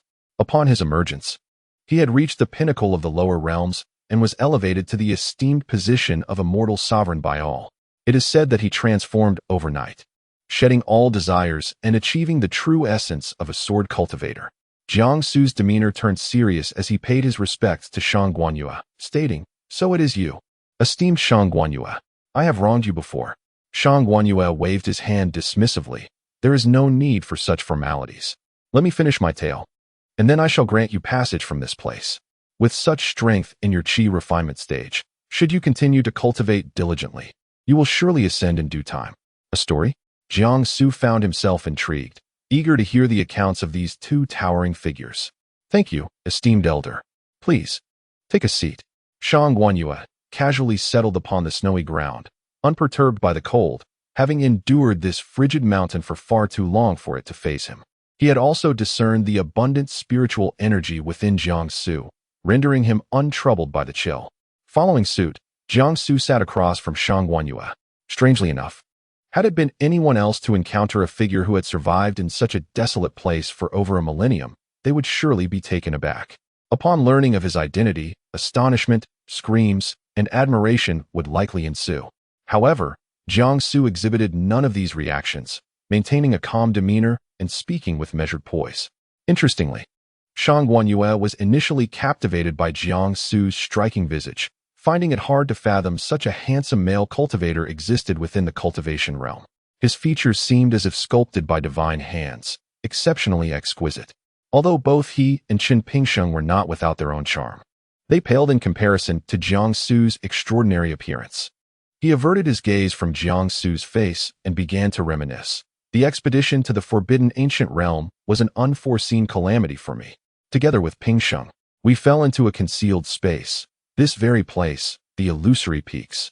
Initially, we traversed the endless snow-capped mountains in search of any signs of life.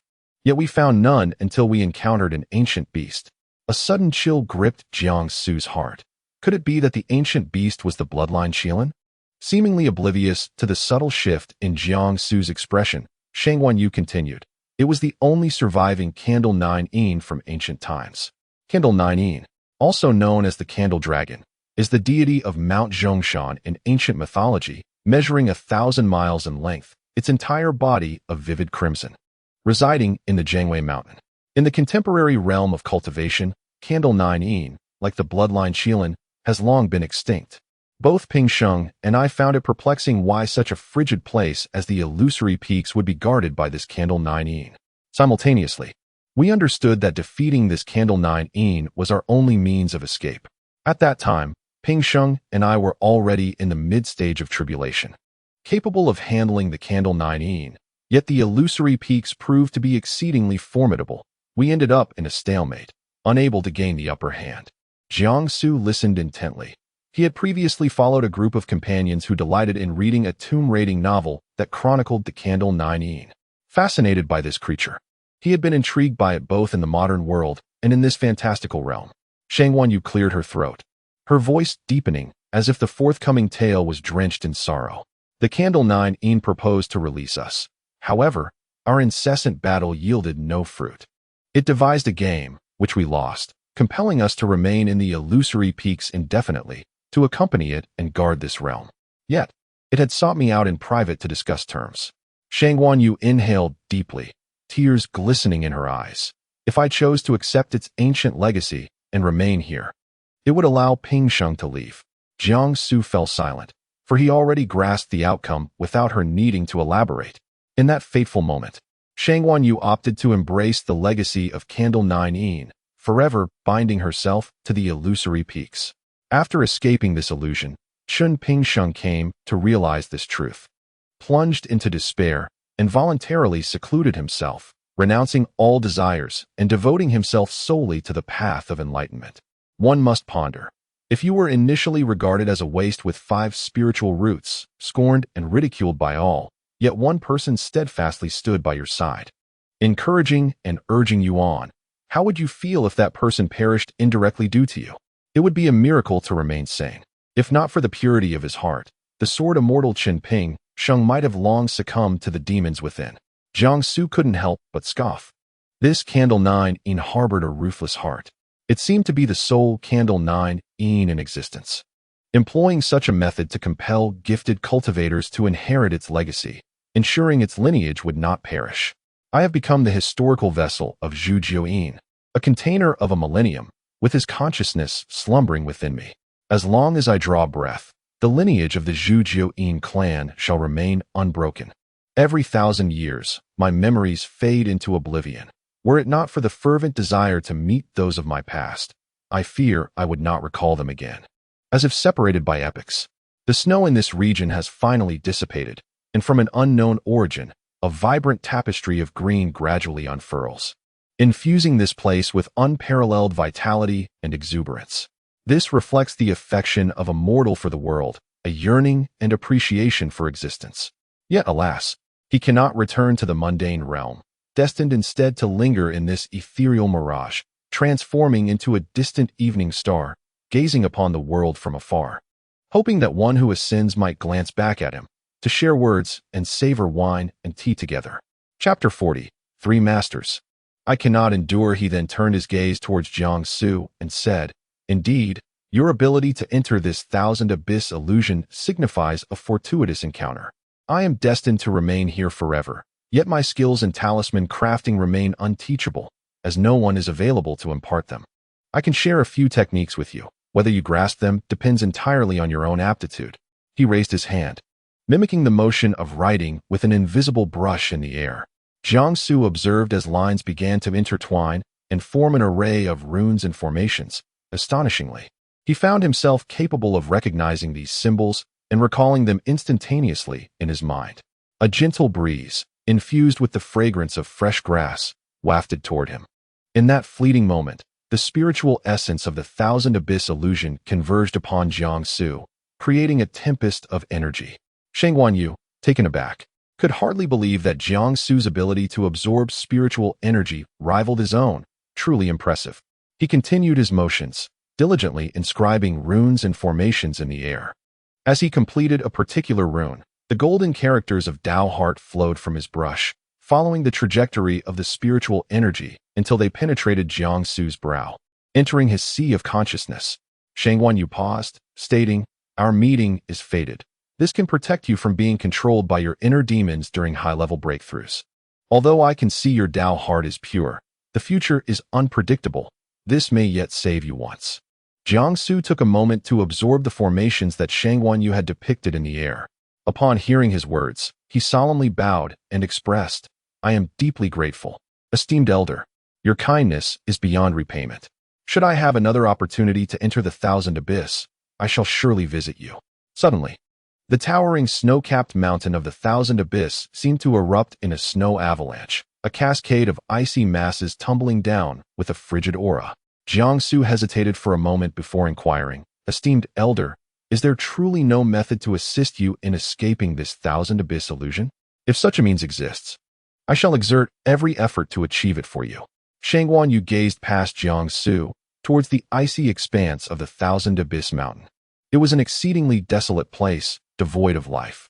He could scarcely recall how he had endured his time in this realm. Without any companions, he could only gaze day after day at the mountain, the trees, the grass, the wildflowers, and the lakes. In truth, he had once cherished these very sights.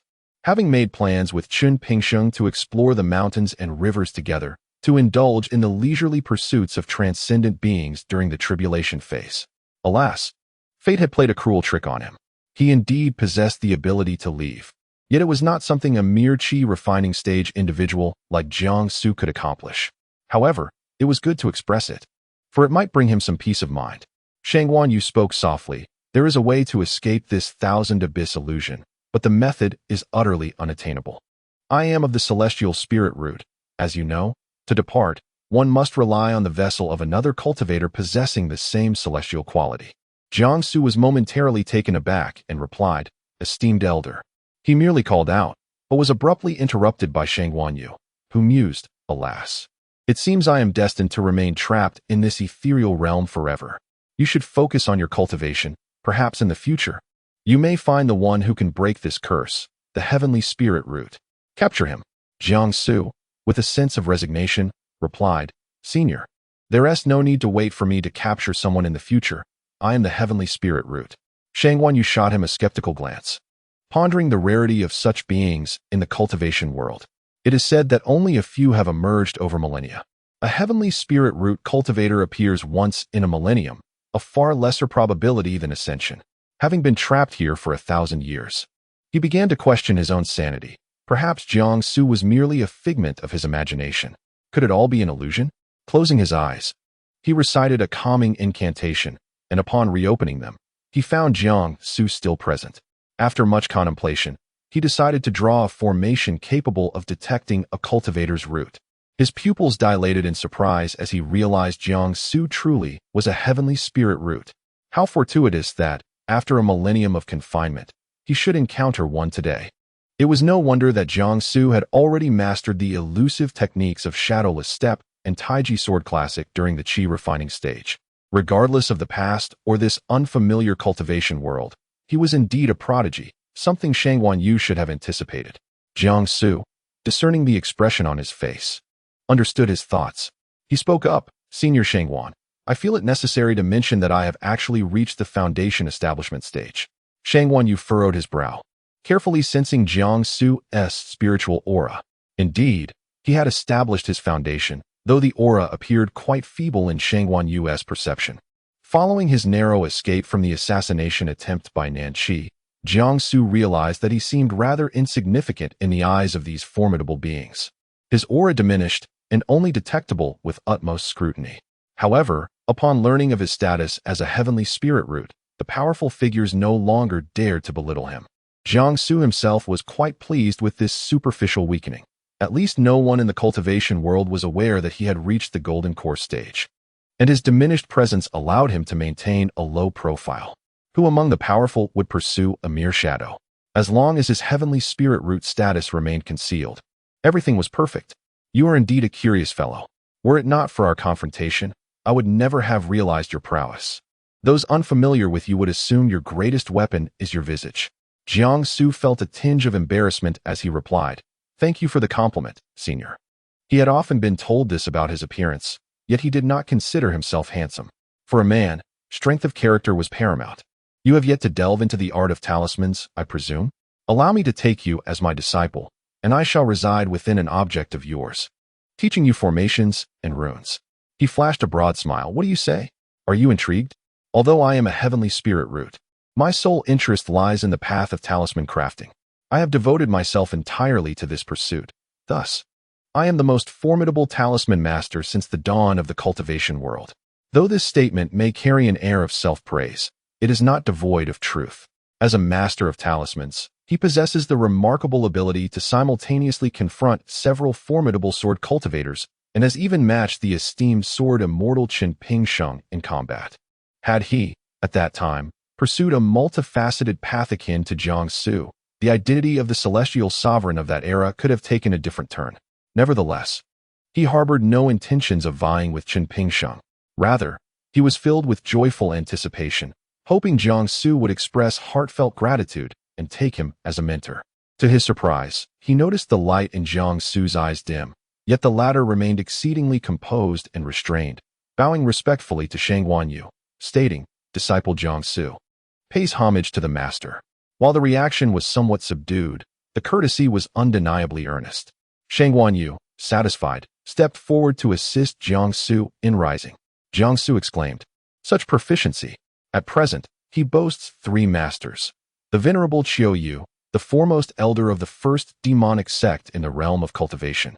A formidable nascent soul sword cultivator possessing countless elixirs and treasures, the medical adept Wen Shuzi, renowned in the cultivation world for his dual prowess as a miraculous healer and a deadly assassin, possibly also leading an organization known as the Nebula Pavilion. And the illustrious Shangguan Yu, the most powerful talisman master since the dawn of cultivation, having lived for over a millennium.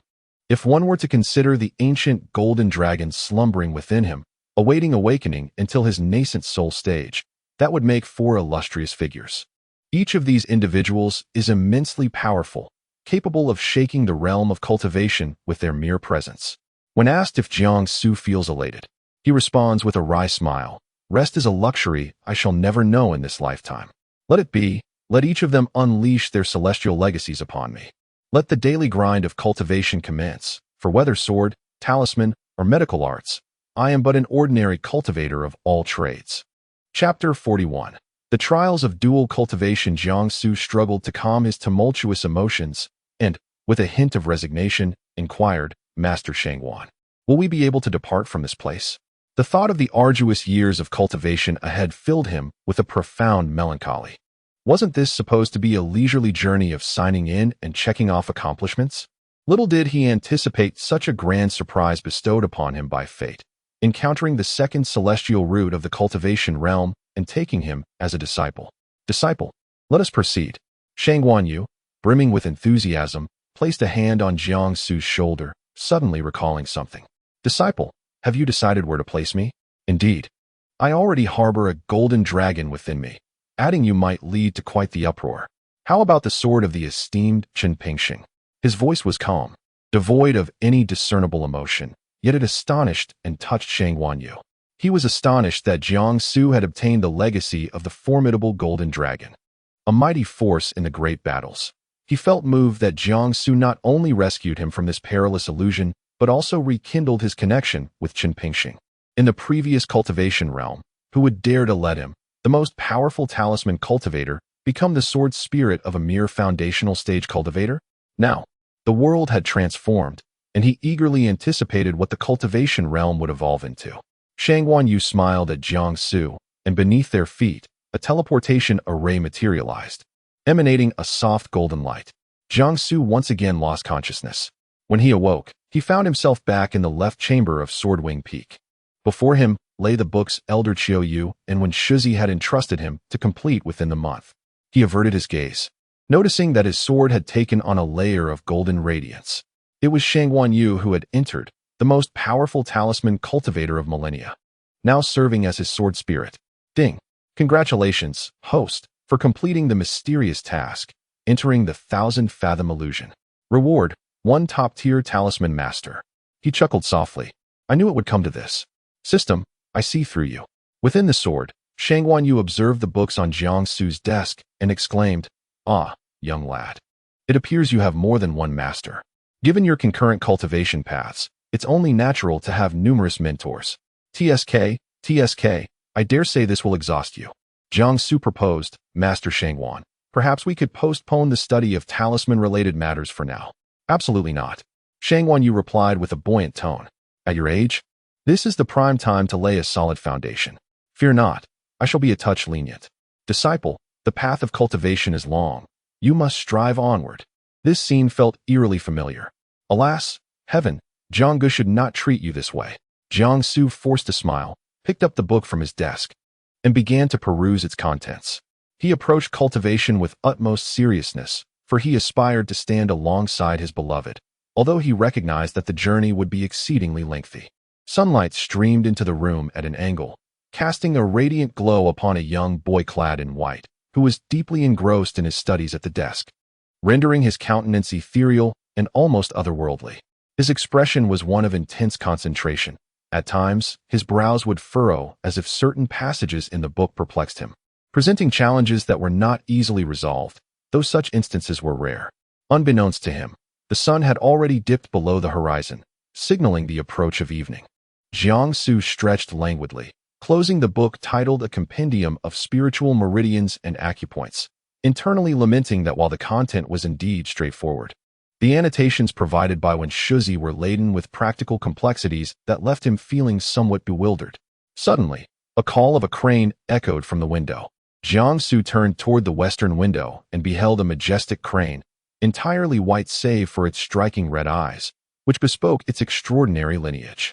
In the realm of cultivation, while affluent practitioners could afford cranes for messages or leisure, specimens of such rarity were seldom seen. He recalled having encountered a similar crane during his time at the Xiaoyao Sect, owned by a formidable swordsman. With this reflection, Jiangsu deduced the identity of the messenger. It was Wen Shizi. Elder Qiu Yu, being in proximity, had no need for such a creature. Rising, Jiangsu approached the crane, only to find it rather haughty, seemingly indifferent to his presence. However, as he drew nearer, the crane became unexpectedly docile, as if sensing something, allowing him to stroke its feathers without protest. At that moment, a series of golden characters materialized before his eyes, conveying a message, disciple Jiang He. You have likely perused the compendium of spiritual meridians and acupoints. Though the material may seem simple, practical application is essential. I suggest that starting tomorrow, you assist in treating patients at the first demonic sect. This not only allows you to practice the knowledge from the book, but also offers you an opportunity to contribute to your sect. Would this not be advantageous? As Jiang Su continued to caress the crane, he contemplated Wen Shizi's advice, recognizing its validity. Initially, he had considered practicing on Wang Tian, but realized that his ambitions had been too narrow. Oh, this is a letter from your medical mentor, he mused. I believe it's a splendid idea. Observing Jiang Su searching for a pen within the room, Shang Wanyu tossed a box onto the table. Here, take this as a token of my gratitude for rescuing me, she said. Inside the box lay a pen, its body a deep, exquisite ink blue, with a smooth, light gray tip that tapered elegantly. The connection between the body and the tip nearly imperceptible, imbued with a subtle aura, a true treasure. Thank you, Master, Jiang Su replied, taking the pen to inscribe a few words beneath the golden text. Indeed, my gratitude to Master Wen for the guidance. The crane nuzzled Jiang Su once more before taking flight, soaring into the sky like a brilliant stroke of white against the backdrop of the setting sun, painting a breathtaking tableau. Almost simultaneously, Wang Tian was poised to knock on the door as Jiang Su prepared to open it. The door swung open, and both individuals were momentarily taken aback. Brother Jiang, I am aware that you have reached the foundation establishment stage. Yet we have spent such an extensive time together in this room studying. Let us share a meal, one suggested earnestly. The essence of companionship lies in togetherness. Whether or not we dine is inconsequential. Two forlorn souls must huddle together for warmth and indulge in shared grievances. In truth, he had anticipated dining alone at the outer disciples' canteen that evening. However, Elder Qiuyu, despite Zhang's advancement beyond the need for sustenance, had arranged for the kitchen to prepare special meals for him, considering he was still in the qi refinement stage. Such kindness was truly heartwarming. Unlike the trials imposed by Senior Yang Xuan, Jiang Su chuckled softly and replied, "Sounds good." That night, the two engaged in delightful conversation, and Jiang Su recounted several humorous anecdotes he had encountered in the modern era, eliciting hearty laughter and banishing the day's fatigue. If only there were a couple of drinks to accompany the revelry, it would be even more splendid. The joy of brotherhood is, indeed, that simple. Chapter 42. The Empress and the celestial root. Jiang Su and Wang Tian engaged in lively conversation until the moon reached its zenith. The residence of the Swordwing Peak Master and the adjacent chamber were brightly lit, while Elder Qiuyu remained in the main house, occupied with his own endeavors. Jiang Su and Wang Tian had long grown accustomed to Elder Qiuyu's laissez-faire approach to mentorship. The two of them often found themselves in a plight where their master would merely leave them a pile of incomprehensible texts to study independently. It was only when both expressed their fatigue and weariness that they concluded their session of grievances for the day. Gently closing the door behind him, Jiang Su made his way from the left chamber to the right. As he ascended the wooden staircase, it creaked beneath his weight, seemingly disturbing Elder Qiuyu, who emerged from the main house. "My dear disciple, I commend your diligence. I am aware that you spent the entire afternoon immersed in your studies," Elder Qiuyu remarked. Observing Jiang Su with approving eyes as he stroked his beard, Jiang Su waved his hand dismissively, replying, "Good evening, Master. In truth, I did not read for that long." Elder Qiuyu regarded him with admiration, continuing, "In today's realm of cultivation, many practitioners exhibit a restless spirit, particularly the younger generation. It is rare to find someone like you who can maintain such focus for an extended period." Before Jiang Su could respond, Elder Qiuyu continued to extol his virtues. "I am genuinely proud of you. As a celestial root cultivator, you possess an innate grace, devoid of arrogance, yet modest and respectful. Your relentless pursuit of improvement is commendable.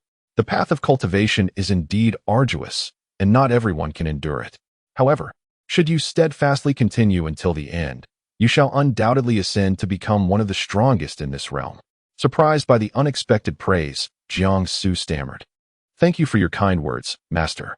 The moon hung beautifully in the sky, casting a cool, serene light that added a touch of elegance to Swordwing Peak.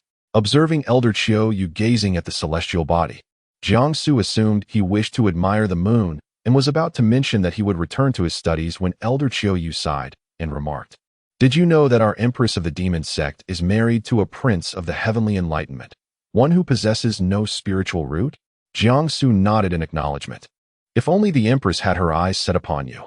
With your striking appearance and celestial root potential, you would indeed be a worthy match for her. Jiangsu felt a wave of relief wash over him, grateful that he was not conversing with Elder Qiuyu over tea, for he might have choked on his drink upon hearing such a statement. He chuckled awkwardly. Surely, this heavenly enlightenment prince must have some exceptional qualities. Elder Qiuyu sighed once more. "Return to your studies, my disciple." Recalling what Wen Shizi had mentioned earlier, Jiangsu brought it to Elder Qiuyu's attention. "Master, Wen Shizi has asked me to begin seeing patients from tomorrow onwards. If anyone in our demon sect has health or cultivation issues, I shall do my utmost to assist them, thereby accumulating experience in healing." "Very well. Proceed with confidence, and take Wang Tian along with you," Elder Qiuyu instructed. Jiangsu nodded, offered a respectful bow to his master, and retreated to his own chamber. With a flourish of his hand, he lit the lamp. "Is it true that the rulers of the 10 demon domains are indeed the Empress of the demon sect that your master mentioned earlier? Remarkable. A mere woman has managed to unify the 10 realms of magic, yet one wonders why she has chosen to associate with an individual deemed inconsequential. The so-called inconsequential one." Jiangsu replied nonchalantly, "Even my master is unaware. How could I possibly know?" Upon observing Jiangsu preparing to study late into the night, Shang Guanyu decided to retire to her sword for slumber, as he held little interest in the pursuit of reading, particularly when it pertained to texts outside of talisman cultivation. After perusing the tome titled General Knowledge of Spiritual Meridians and Acupuncture Points, Jiangsu retired for the evening. At dawn the following day, he arose early. Scanning through a book on swordsmanship gifted by Elder Qiuyu, entitled One Dust Sword Technique, he grasped his sword and ventured into the courtyard to commence practice. Each movement was as graceful as a dancing dragon, with the sword's aura etching countless marks in the air, forming elegant arcs. As he shifted his stance, the tip of his sword pointed into the void, adapting seamlessly. It appeared soft yet concealed a latent murderous intent. Wang Tian was roused by the sound of the swordplay. After dressing, he beheld his brother Jiang in the courtyard, executing his sword dance with an impressive demeanor, his focus unwavering, seemingly oblivious to Wang Tian's presence. The servant delivering meals happened upon this scene and was momentarily transfixed, wondering if this was the legendary senior brother descended from the heavens. It was his first time delivering meals to Swordwing Peak, and he understood why so many female cultivators vied to come here. Who wouldn't be enchanted by such a figure? Truly, he was a heartthrob among thousands. As Jiangsu continued his swordplay, the servant discreetly lowered his presence and approached Wang Tian, offering him the meal box. "Thank you, much appreciated," Wang Tian expressed. "Not at all," the servant replied promptly. Casting glances toward Jiangsu, with a smile, Wang Tian suggested, "Shall we share a meal while we watch our senior brother dance with his sword?" The servant hesitated briefly but nodded in agreement. Wang Tian opened the meal box, revealing simple dishes and rice. It was advisable not to indulge in overly rich food in the morning. To ensure Wang Tian had enough to eat, several buns were added. He handed one of the buns to the servant, who eagerly accepted it, glancing at Jiangsu as he said, "Well, Brother Wang, I shall depart once I finish this bun." Despite his words, he ate slowly, eyes fixated on Jiangsu. Wang Tian chose not to expose him, concentrating on his own meal, for he too had training to pursue. Shortly after the servant left, Jiangsu completed the first 3 forms of the One Dust Sword Technique. Possessing the original sword body, grasping these techniques was not particularly challenging for him. Indeed, he exhibited remarkable talent in the path of sword cultivation. He approached Wang Tian, who was in a horse stance, examining his meridians and acupoints, finding no significant issues. "Wang Tian, I shall be attending to some patients shortly. Focus on your training. I wish to assess your progress upon my return." Wang Tian was taken aback. Jiangsu intended to tend to patients at the first demon sect? That was unthinkable. The female cultivators would surely overwhelm him. He couldn't allow Jiangsu to be intimidated. After all, his current shipper of a romantic pairing was between Jiangsu and the Empress, a forbidden love that was all the more thrilling. "Brother Jiang, I shall accompany you. You cannot manage alone. You will surely be entangled by the female disciples from the outer sect." Jiangsu, rendered speechless, replied, I am merely visiting to attend to the ill. My interactions are solely with patients, and have no connection with those outer sect female disciples. Wang Tian internally exclaimed, Jiang, you are far too naive. The world may appear simple, but it is the people who are complex. Regardless, you must allow me to accompany you. I can observe the physical cultivation text that Senior Yang Shuang has bestowed upon me. Upon witnessing Wang Tian's demeanor and tone, Jiang Su reluctantly nodded in agreement.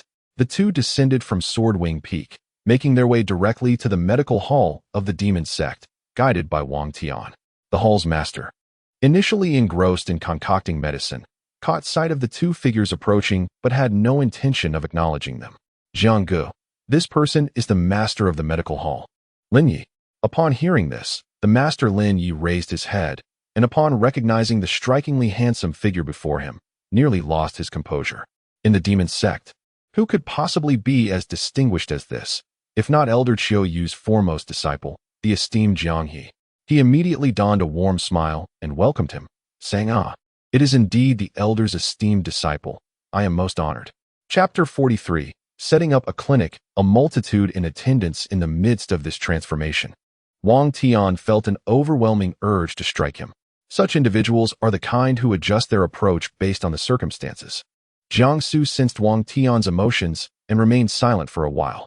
Lin Yi, drenched in cold sweat, was accustomed to treating disciples devoid of wealth, influence, or background in such a manner. However, upon detecting Jiang Su's spiritual aura, he initially mistook him for an outer sect disciple and took no notice of him whatsoever. Who could have anticipated that a significant figure, the first disciple of an elder, would suddenly appear in this medical hall, appearing quite healthy? Moreover, inner sect disciples had access to numerous rare treasures and miraculous elixirs from their masters, rendering the medical hall unnecessary. Today truly felt like an encounter with the supernatural. As Lin Ye's forced smile began to freeze, Jiang Su slowly spoke, I shall set up a clinic here today. Please make the necessary preparations and inform the outer sect disciples that they are welcome to seek me out for any health issues. It turned out that Jiang Su had come for practical experience. Lin Yi immediately nodded, calling a few disciples to tidy up the medical hall and spreading the word. Before long, the entire first demon sect was aware that Elder Chiu Yu's first disciple would be offering consultations. Jiang Su familiarized himself with the layout of the medical hall, instructing a few disciples to place a table and 3 chairs near the medicine dispensing area, and then sat down with Wang Tian, awaiting the arrival of patients. Once the disciples completed their tasks, they exited, leaving only Jiang Su and Wang Tian in the medical hall. Suddenly, the sound of footsteps echoed, vigorous and increasingly chaotic, accompanied by several female cultivators. Wang Tian fixated on the threshold of the medical hall, fearing that this terrifying crowd would trample over it in an instant. A group of female cultivators rushed in, their faces flushed. Upon closer inspection, one was so eager to be first that her expression became exceedingly contorted as she dashed toward Jiang Su. Jiang Su was utterly taken aback. Were there truly so many ailing individuals in the first demon sect, and all of them female cultivators? Was it really that dire? This girl, running so swiftly, hardly appeared to be unwell. Indeed, the threshold was broken. The leading girl raised her sleeve to cover her face, feigning shyness as she delicately seated herself. Gazing affectionately at Jiang Su, and gently stated, Senior brother, could you please examine my health issues? Jiang Su scrutinized her for a few seconds. Her spiritual meridians were fine, and there was nothing unusual about her condition. Thus, he replied, Miss, you appear to be in good health. I kindly ask that you do not impede my ability to attend to other patients. She lowered her sleeve, disregarding the piercing stares from behind that seemed poised to bore through her back, and bashfully insisted, but I am feeling dizzy and lightheaded. Wang Tian's expression was one of exasperation. He was nearly tempted to remark that her predicament was merely a result of her own affectation. Although he had anticipated this outcome, he had not expected it to be so provocative. The subsequent female cultivators spoke in softer tones, yet their words were far from kind. Sister, if you are indeed healthy, why delay senior brother from treating the other sisters? Do you genuinely believe you possess unparalleled beauty? They rushed in so hastily, hardly resembling someone unwell. The young woman, upon hearing such remarks, felt her cheeks flush with embarrassment. Being addressed in such a manner before her idol made her wish to vanish entirely. Yet, She reassured herself that her dizziness and blurred vision were likely mere consequences of prolonged meditation without sufficient rest, and a little respite would suffice. Suddenly, her eyes sparkled with renewed vigor. Her senior brother was exceedingly gentle. Truly deserving of her admiration, he had come to her aid in front of so many witnesses. She would forever champion her senior brother. "Thank you, senior brother. I shall take more time to rest," she declared, her excitement propelling her out the door with even greater enthusiasm than when she arrived. Jiangsu, completely unaware, had simply been diligently diagnosing her condition. Little did he know that she would indeed strive earnestly in her practice and achieve notable progress in the future. Next came another young woman. As she sat down, her gaze fixated on Jiangsu. Her hands revealed bruises of various hues, likely the result of some unfortunate bumps or scrapes. Jiangsu, referring to the Miao Shou Ren, took up his pen and inscribed a prescription for treating contusions and skin irritations, handing it to Wang Tian with a nod, indicating he should procure the necessary medicine. The pharmacy was well organized, with each remedy clearly labeled, ensuring that Wang Tian would have no trouble finding what he needed. Moreover, Jiangsu was not a modern Western physician. His handwriting was legible enough for Wang Tian to comprehend. Wang Tian was astounded, for he had distinctly observed the second young woman, amidst her earlier agitation, pinching herself fiercely to ensure she could be examined by Jiangsu and engage in conversation. "I must commend your tenacity, young lady," he remarked, obediently retrieving the prescribed medicine and swiftly returning it to her, to prevent Jiangsu from inadvertently allowing her to take advantage of the moment. The young woman, realizing his intent, blushed deeply. Noticing that both young women had exhibited a tendency to redden their cheeks, Jiangsu furrowed his brow. However, recognizing that such physical reactions posed no significant harm, he refrained from comment, merely reminding her to apply the medicine promptly. He noted that the injury appeared fresh. Timely treatment would prevent scarring, as young women often cared deeply about such matters. As the second young woman prepared to depart, Wang Tian, brimming with enthusiasm, turned his attention to the third young lady and wondered how she would approach her examination. Would she too inflict harm upon herself? The third young woman donned a rather revealing outfit. Once she confirmed that Jiangsu was oblivious to her actions, she lifted her skirt and wielded a sharp blade, swiftly cutting into her thigh. Witnessing this, Wang Tian nearly leaped from his seat in shock, exclaiming, "What a daring act!"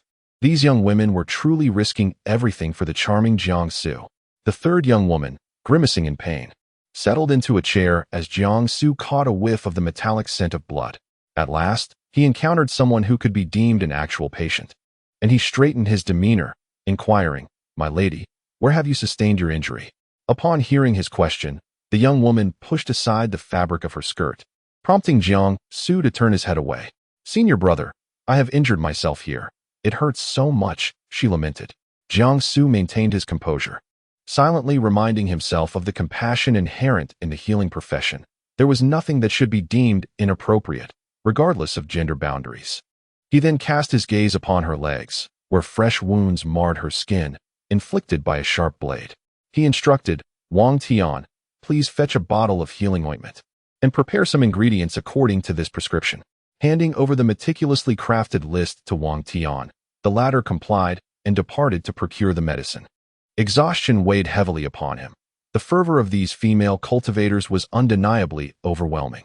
Throughout the day, Jiangsu received a steady stream of patients, notably a majority of whom were female cultivators, all bearing recent injuries. Nevertheless, he found satisfaction in the diversity of their ailments, which undoubtedly contributed to his medical practice. It appeared that offering consultations proved to be beneficial after all. Wang Tian remarked that he had witnessed all the antics of these female cultivators and was thoroughly fatigued, affirming that the charming Jianggu was indeed deserving of his reputation. Chapter 44. The Ancient Sect Array, entering the Tao upon returning to Swordwing Peak. Wang Tian eagerly advised his brother Jiang. "Brother Jiang, I believe it would be wise for us to refrain from practicing medicine too frequently. Just look at the pitiful threshold of the clinic. It has been trampled upon by unforeseen calamities." Jiangsu adjusted his robes, noting that they were not overly stained with ink, and decided not to change them. He recalled that he had practiced the techniques from the book today, while Wang Tian had not. As he attended to patients, Wang Tian's odd expressions and lack of reading did not escape his notice. With a furrowed brow, Jiang remarked. Since you have yet to cultivate today, it is time for me to impart the first 3 forms of the divine demonic body refinement technique to you. The first 3 forms of the divine demonic body refinement technique. Brother Jiang, are you jesting? That is an ancient celestial body cultivation method. If I could master it in a month, I would be considered a genius. A single day? Do you believe I am you? A genius who can complete ancient texts in a quarter of an hour. Assume a proper horse stance. Feel the flow of spiritual energy within your meridians, and unite it with your dantian. Wang Tian, always obedient to his brother Jiang, followed his instructions. Unexpectedly, Jiang only guided him to enter the Tao without further directives. Upon opening his eyes, he gazed at Jiang, who swiftly executed the shadowless step and struck Wang Tian's chest with a palm. This strike was delivered with minimal force, as Jiang was merely testing the solidity of Wang Tian's corporeal form to tailor a training regimen that would enable him to swiftly learn the divine demonic body refinement technique. He understood that for Wang Tian, mastering even a single form within a day would be a commendable achievement. Wang Tian, momentarily stunned, recognized that his brother Jiang would not harm him and braced himself to meet the strike. His chest ached, but it was not excruciating. He endured the blow, absorbing it with his body.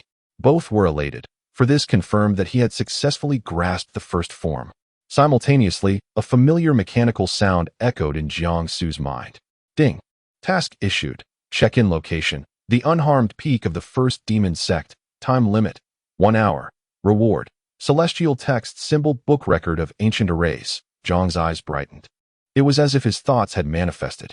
He had intended to take Wang Tian to climb the unharmed peak, a prime location for body cultivation. To ascend the peak, practitioners required an exceptionally robust corporeal form, along with unwavering willpower. Indeed, willpower could enhance the strength of the body to a certain extent. Wang Tian, let us ascend the unharmed peak. This peak was the residence of Lin Tian, one of the 4 grand elders of the demon sect. Despite its name suggesting safety, it was perilous indeed, characterized by steep cliffs that had once challenged several formidable body cultivators. However, those were great masters. He was not one of them. With a look of terror, Wang Tian protested softly, I fear I may perish there. Yet, his voice was so faint it resembled a buzzing mosquito, barely audible. Jiang, possessing profound spiritual energy, certainly heard him. He was a man of action, promptly summoning his lifelong sword and gracefully wielding it within the courtyard. Come on, as you ascend.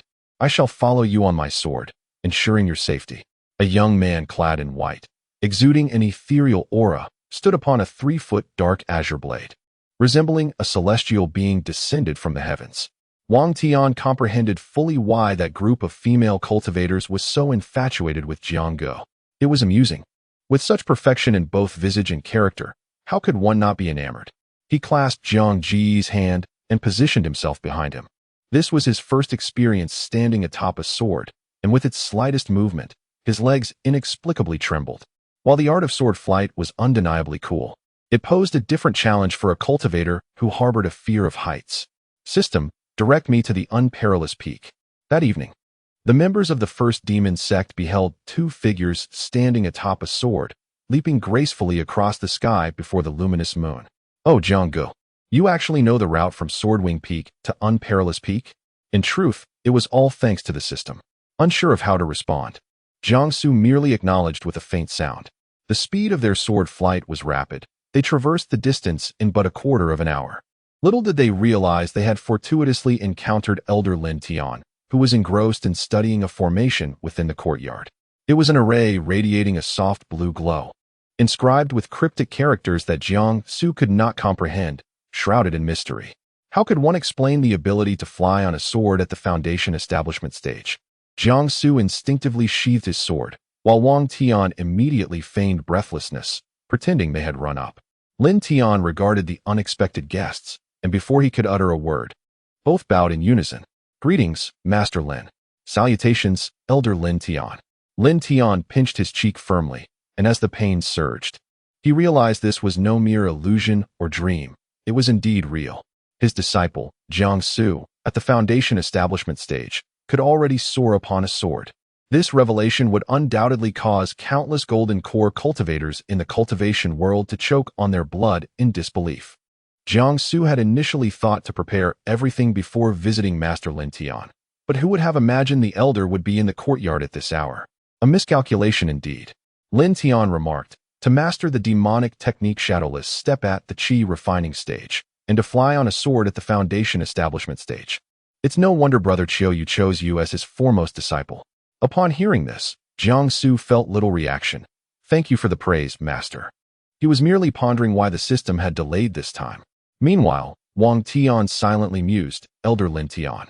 You may not realize that Jiang Ji's completion of the divine demon body refinement technique in a mere quarter hour is far more exhilarating than that shadowless step. To be frank, he believed that if Jiang Gu were to challenge a nascent soul expert now, he might very well consider that expert would be the one to lose. The familiar mechanical sound finally resonated. Ding! The fantasy divine level sign-in system has successfully upgraded. The entire cultivation world map has been unlocked for the host, and the host storage space has expanded threefold. Ding! You have successfully signed in, rewarding the mystical tome, the ancient array compendium. He pondered why the system had been so sluggish and delayed recently. It turned out it had been preoccupied with upgrades. Unlocking the entire realm of cultivation? Does this imply that from today onwards, he must clock in across the entirety of the cultivation world? He must hasten to learn the formations that could teleport him to any location. Host, you have yet to complete your check-in at the first demon sect. There's no need to rush, the system replied. System, provide me with the ancient array compendium. In an instant, a multitude of obscure and arcane runes swept through Jiang Su's mind. He absorbed these symbols, gradually clarifying their meanings. Upon regaining his focus, he found that he had completely mastered numerous formations, including several ancient ones. He glanced at the blue formation being studied by Lin Tian, which was surprisingly the ancient mountain guarding array recorded in the ancient array compendium. There was a fracture within it, as if a powerful force had violently breached the array. Jiang Su bent down and retrieved the pin given to him by Shang Wanyu from his storage space, carefully adding strokes to the area of the fracture. Suddenly, the formation seemed to be reinvigorated, radiating a blue light that shone even brighter than the moon. The ancient mountain guarding array had been successfully repaired. Chapter 45, a minor achievement in talismanship, astonishing the mighty upon witnessing this scene. Both Lin Tian and Wang Tian were taken aback. Wang Tian, having grown accustomed to his brother Zhang's remarkable feats, found the sudden emergence of talismanic skills and guidance in formations somewhat plausible. However, Lin Tian was less at ease.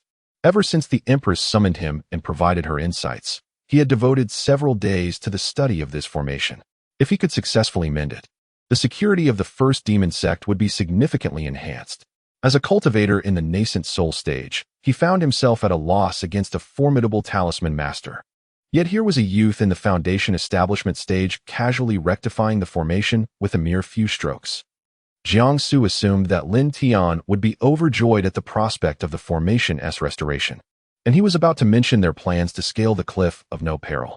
Unexpectedly, Lin Tian seemed to plunge into despondency, crouching on the ground. Gazing at the formation with a look of bewilderment, he began to doubt his own capabilities. Did he truly deserve to be one of the four elders of the first demon sect? Wang Tian exchanged a knowing glance with Lin Tian. Recognizing the subtlety of Zhang's actions, which had inadvertently instilled a sense of inferiority in the elder.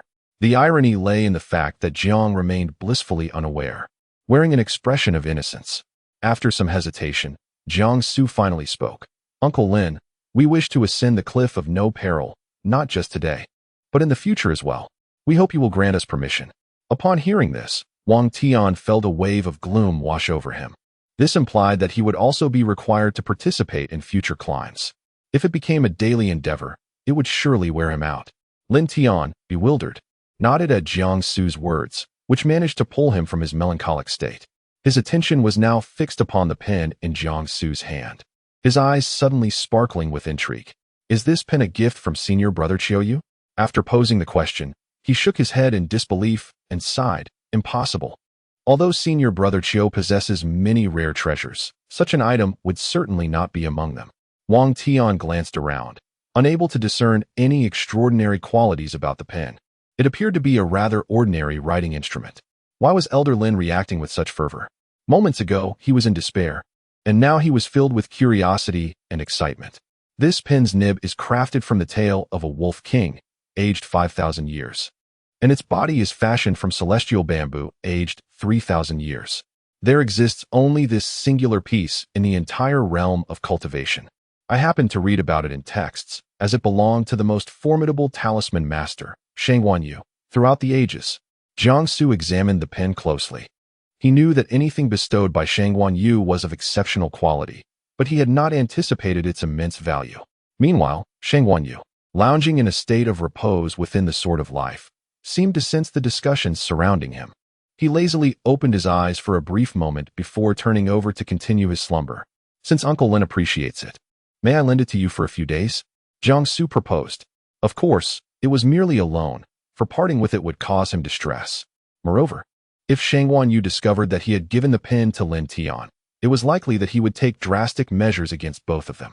Lin Tian, trembling with excitement, cautiously took the pen, his eyes shimmering with anticipation, not daring to blink. Once it was in his grasp, he meticulously examined the pen as if caressing a beloved one. Zhang He, we are quite similar in age.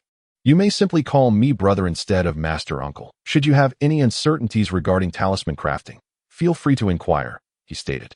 I shall return this pen to you tomorrow. Wang Tian couldn't help but twitch at the corners of his mouth. Lin Tian's attempt at camaraderie was almost comical. After all, how could he consider a difference of several centuries as merely being of similar age? Then, Master Uncle, I wish to climb the pinnacle of no danger with Wang Tian. Is that permissible? Upon hearing this request, Lin Tian frowned. Climbing the pinnacle of no danger? It is exceedingly steep, and one must possess a certain level of physical cultivation to ascend. Recently, Wang Tian had been practicing the divine demon body refinement technique. Regardless of its success, the endeavor of climbing the pinnacle would significantly enhance his abilities. Lin Tian was once again taken aback, though he had heard of Jiangsu's brother being a single spiritual root body cultivator. He had not anticipated that he would be directly practicing an ancient body refinement scripture at the refining stage. Indeed, those residing on Swordwing Peak were extraordinary beings. Seeing the unabashed admiration in Elder Lin Tian's gaze, Wang Tian felt not elation but a sense of melancholy. Was it merely because he was near Jiangge that they regarded him in such a manner? He truly felt inadequate. Very well, let Wang Tian proceed with his climb. However, as he is still in the body refining stage, necessary protective formations are essential. Lin Tian felt a surge of joy, as this was the perfect opportunity to utilize the pen Jiangsu had lent him. He began to sketch several formations in the air, from which emerged resilient ribbons. If Wang Tian were to fall or be unable to continue during his climb, the formation would automatically sense it and catch him.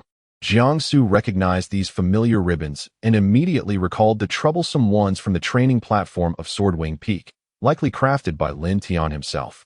The formations glimmered softly in white light, melding beautifully with the moonlight. Having just completed the ancient formation record, Jiangsu quickly comprehended the structure of the formation and the significance of the runes inscribed upon it, mentally categorizing it within a broader classification of formations. He had much to learn in the realm of talisman crafting. After expressing their gratitude to Lin Tian, he merrily retreated to his chamber with the pen in hand. The pinnacle of no danger was indeed comparable to Swordwing Peak, yet in terms of simplicity, Swordwing Peak still held the edge. Wang Tian took a deep breath and proceeded towards the path leading to the pinnacle of no danger. Just before commencing his ascent, he cast a glance at Jiangge, who offered him an encouraging look. Wang Tian received this encouragement, gritted his teeth, and began to climb. Meanwhile, Jiangsu continued his practice of the latter three forms of the one-dust sword technique under the moonlight. At the first demon sect, the pinnacle of no danger was bustling with activity, with a vibrant blue light emanating from the protective formation of the mountain guard sect operating below. A young man clad in gray, with unwavering determination, ascends the steep and treacherous peak, repeatedly tumbling down its sheer cliffs, only to be rescued by the silken ribbons of the air, rising with renewed fervor to continue his ascent. Meanwhile, a youth in white, exuding an aura of swordsmanship, dances gracefully with his blade under the luminous moonlight. The tip of his sword leaves profound scars in the air, a testament to his mastery of the sword arts. With a mere shift of his body, the sword moves as if it were a flexible whip, carving an elegant arc through the sky, embodying an aura of lethal intent. After 2 hours, Jiang Su not only mastered the dustless sword technique, but also revisited all the sword techniques he had previously learned. The sword, known as Life's Edge, reflected a cold glimmer in his hand, its intent soaring to the heavens. After a brief moment, Jiang Su sheathed the Life's Edge. Awakened from a deep slumber within the sword, Shang Guanyue, stirred by Jiang Su's movements, decided to remain awake and watch him wield his blade. Chapter 46, Royal Conspiracy. United in purpose until Jiang Su utilized his lifelong sword as a flexible weapon, a fleeting emotion flickered in his eyes, elusive and ephemeral. "How did you manage to wield the sword as if it were a soft blade?" he inquired, wiping the fine beads of sweat from his forehead. Jiang Su was taken aback by Shang Guanyu's question and replied, "I simply acted upon my thoughts." Shang Guanyu seemed to drift into a distant reverie, murmuring, "You accomplished what even Ping Shen could not. Indeed, the realm of cultivation shall soon witness the emergence of another sword immortal." Hearing this, Jiang Su hastily gestured, "Master Shangguan, you flatter me. I am but an ordinary person. The title of sword immortal has no bearing on me." Having grown accustomed to Jiang Su's unintentional displays of modesty, Shang Guanyu refrained from further comments. Meanwhile, Wang Tian, striving to scale the perilous peak, had long since torn his hands on the jagged rocks, blood seeping from the wounds. Undeterred, he persevered, growing more resolute despite his injuries, which were now muddied and painful. "Wang Tian, that's enough for today. We shall continue tomorrow," Jiang Su declared, soaring to Wang Tian's side on his sword. Initially unfazed, Wang Tian feigned distress upon seeing Jiang Su, exclaiming, "Brother Jiang, this is truly unbearable. You won't make me climb this mountain every day, will you?" "Of course not. Once you surpass this phase, it will be easier," Jiang Su reassured him. Wang Tian sighed in relief, grateful that he would not have to endure daily climbs, resolving to double his efforts to complete this stage swiftly. The two then flew back to Swordwing Peak. The main house and the adjoining rooms were enveloped in darkness, a familiar sight as they had grown accustomed to Elder Chiu Yu's hands-off approach to their training. Noticing Wang Tian's injuries, they made their way to the right room where Wang Tian resided. Upon entering, Jiang Su summoned light with his spiritual energy, revealing the state of Wang Tian's wounds, which, while not severe, appeared somewhat alarming. "Can you still move your hands?" Jiang Su asked. Wang Tian nodded affirmatively. "My hands are still functional. However, they were encrusted with blood and dirt, resembling the aftermath of a brutal beating."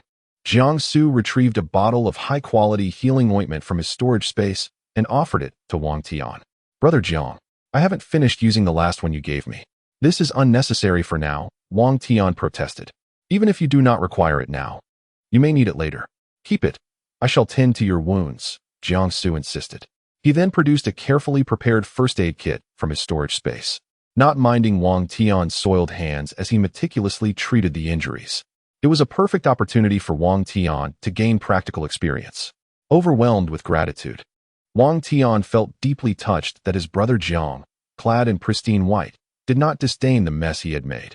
His efforts were solely for Wang Tian's advancement in the divine demon body refining technique, which filled him with emotion. "Brother Jiang, that should suffice. I am a rough man. My hands will heal in due time." Jiang Su nodded, stowing the first aid kit, and after bidding farewell to Wang Tian, returned to his own room. After adjusting the lamp, he seated himself at the desk, continuing to peruse the tome Comprehensive Guide to Acupuncture Points, particularly engrossed in the annotations provided by Wen Shuzi. Shang Guanyu was well aware that he had completed the study assigned by Elder Chiu Yu, and his extraordinary pace of learning had ceased to astonish her. What truly perplexed her was his profound comprehension of the ancient sect formation. Remarkably, he had yet to begin teaching him. Such talent was indeed exceptional. She had intended to inquire earlier, but given the presence of others, she refrained from interrupting him. Now, as Jiang Su diligently immersed himself in his studies, she sighed, deciding to pose her questions later. Humph, that lad had been rather adept at lending her possessions to others. She would certainly have words with him about that. Jiang Su, fully absorbed in his reading, lost track of time, and over an hour slipped by unnoticed. He closed the book, mentally reviewing its contents, only to discover a stack of blank paper on the desk along with ink, yet he was missing a pen. Rising, he searched the room for one. Shang Guanyu stifled a yawn and remarked, "Look at you now, without a pen to use. Who told you to lend the one I gave you to someone else?" "Serves you right. No sooner had she voiced her complaint than Jiang Su unearthed a rather unremarkable pen from the corner of the bookshelf, far inferior to the one Shang Wanyu had bestowed upon him. Hearing her slightly reproachful tone, he replied with a hint of resignation, "This is indeed my fault. But did you not tacitly agree to it, Master Shangwan?" Shangwan Yu huffed, "I was asleep at the time. Regardless, it was just for a day. What are you writing now? Notes? With your aptitude, do you really need to take notes?" Jiang Su shook his head. No. He took the pen and diligently began to inscribe something on the blank paper. Unbeknownst to him, yet another hour passed. Shangwan Yu darted from her sword, transforming into a wisp of shadow, and curiously leaned in to observe. Upon seeing the content, she was taken aback, raising her voice a couple of octaves. "Don't tell me you've spent all day laboring, learning so much, and now, instead of sleeping, you are drafting a training regimen for that body cultivation lad." The two were entirely unrelated. Their talents, methods of cultivation, and guiding principles were worlds apart. To enable that young man, Wang Tian, to swiftly master the divine demon body refinement technique, Jiang Su had even tailored a specific plan based on the lad's physique. Jiang Su was astonished by her reaction and retorted, "Aren't you and the esteemed sword immortal Qin Pingxing the same? You're willing to remain trapped in the thousand abyss illusion for him. I'm merely drafting a plan for a brother." Upon hearing this, Shangwan Yu retreated back into her sword. As the clock struck midnight, Jiang Su lay down on his bed, utterly exhausted from the day's exertions, and soon drifted into slumber. Meanwhile, for the royal family of the Tianqi Empire, situated far away in the celestial domain, it was destined to be a sleepless night. In the royal chamber, an expansive room adorned with opulent decorations held a night pearl the size of a human head, suspended high above, radiating brilliant light upon the gathering of individuals engaged in discussion. Seated at the head of the long table is an elderly gentleman who exudes a remarkable calmness, remaining utterly silent. Flanking him on either side are also elderly men, who engage in a fervent discourse, their words flowing rapidly and at great length, making it nearly impossible for one to discern the substance of their conversation. The cacophony of voices creates an atmosphere akin to that of a bustling marketplace. Suddenly, an elder clad in black attire strikes the table with a resounding thud, exclaiming, "The Empress of the Demon Sect is indeed exceedingly arrogant. Not only has she captivated the young male cultivators of the spiritual realm, leaving them utterly bewildered, but she has also forcibly taken our prince, Jiang Su, to marry him. While they may have a prior engagement, it is nonetheless a breach of decorum." Chapter 47. Signing at the foot of the mountain. The chaos ring and elder whispered in agreement. "Indeed, the Empress has shown us a profound disrespect. In recent years, our celestial domain has produced an abundance of talent, and our strength has grown significantly. We need no longer fear the demon domain. The seventh prince, Jiang Su, is one of our own. If we do not address this matter appropriately, how will the celestial domain view us? In fact, I had long intended to place our agents among the disciples of the 10 great demon sects during their recruitment to collaborate with the seventh prince from within." Before the elder could finish, he was abruptly interrupted by a cold, piercing voice. It was the white-clad old man sitting at the head of the table, who spoke icily. "A bunch of fools. It seems you have grown too comfortable. The demon sect Empress is no ordinary figure. How dare you presume to speak on such matters? Even if she were to take the prince and execute him, it is none of your concern. Do you truly believe our agents would remain undetected by the Empress?" This man was Yi Qing, the vice master of the foremost sect in the celestial domain and the head of the Tiankai royal cabinet. He cast a frigid glance at the three elders, fully aware of their thoughts as they aligned themselves with the faction of the first prince, Jiang Wan. For years, the Tiankai emperor had not appointed an heir, and they desired the first prince Jiang Wan to ascend to the position, fearing the uncertainty posed by Jiang Su.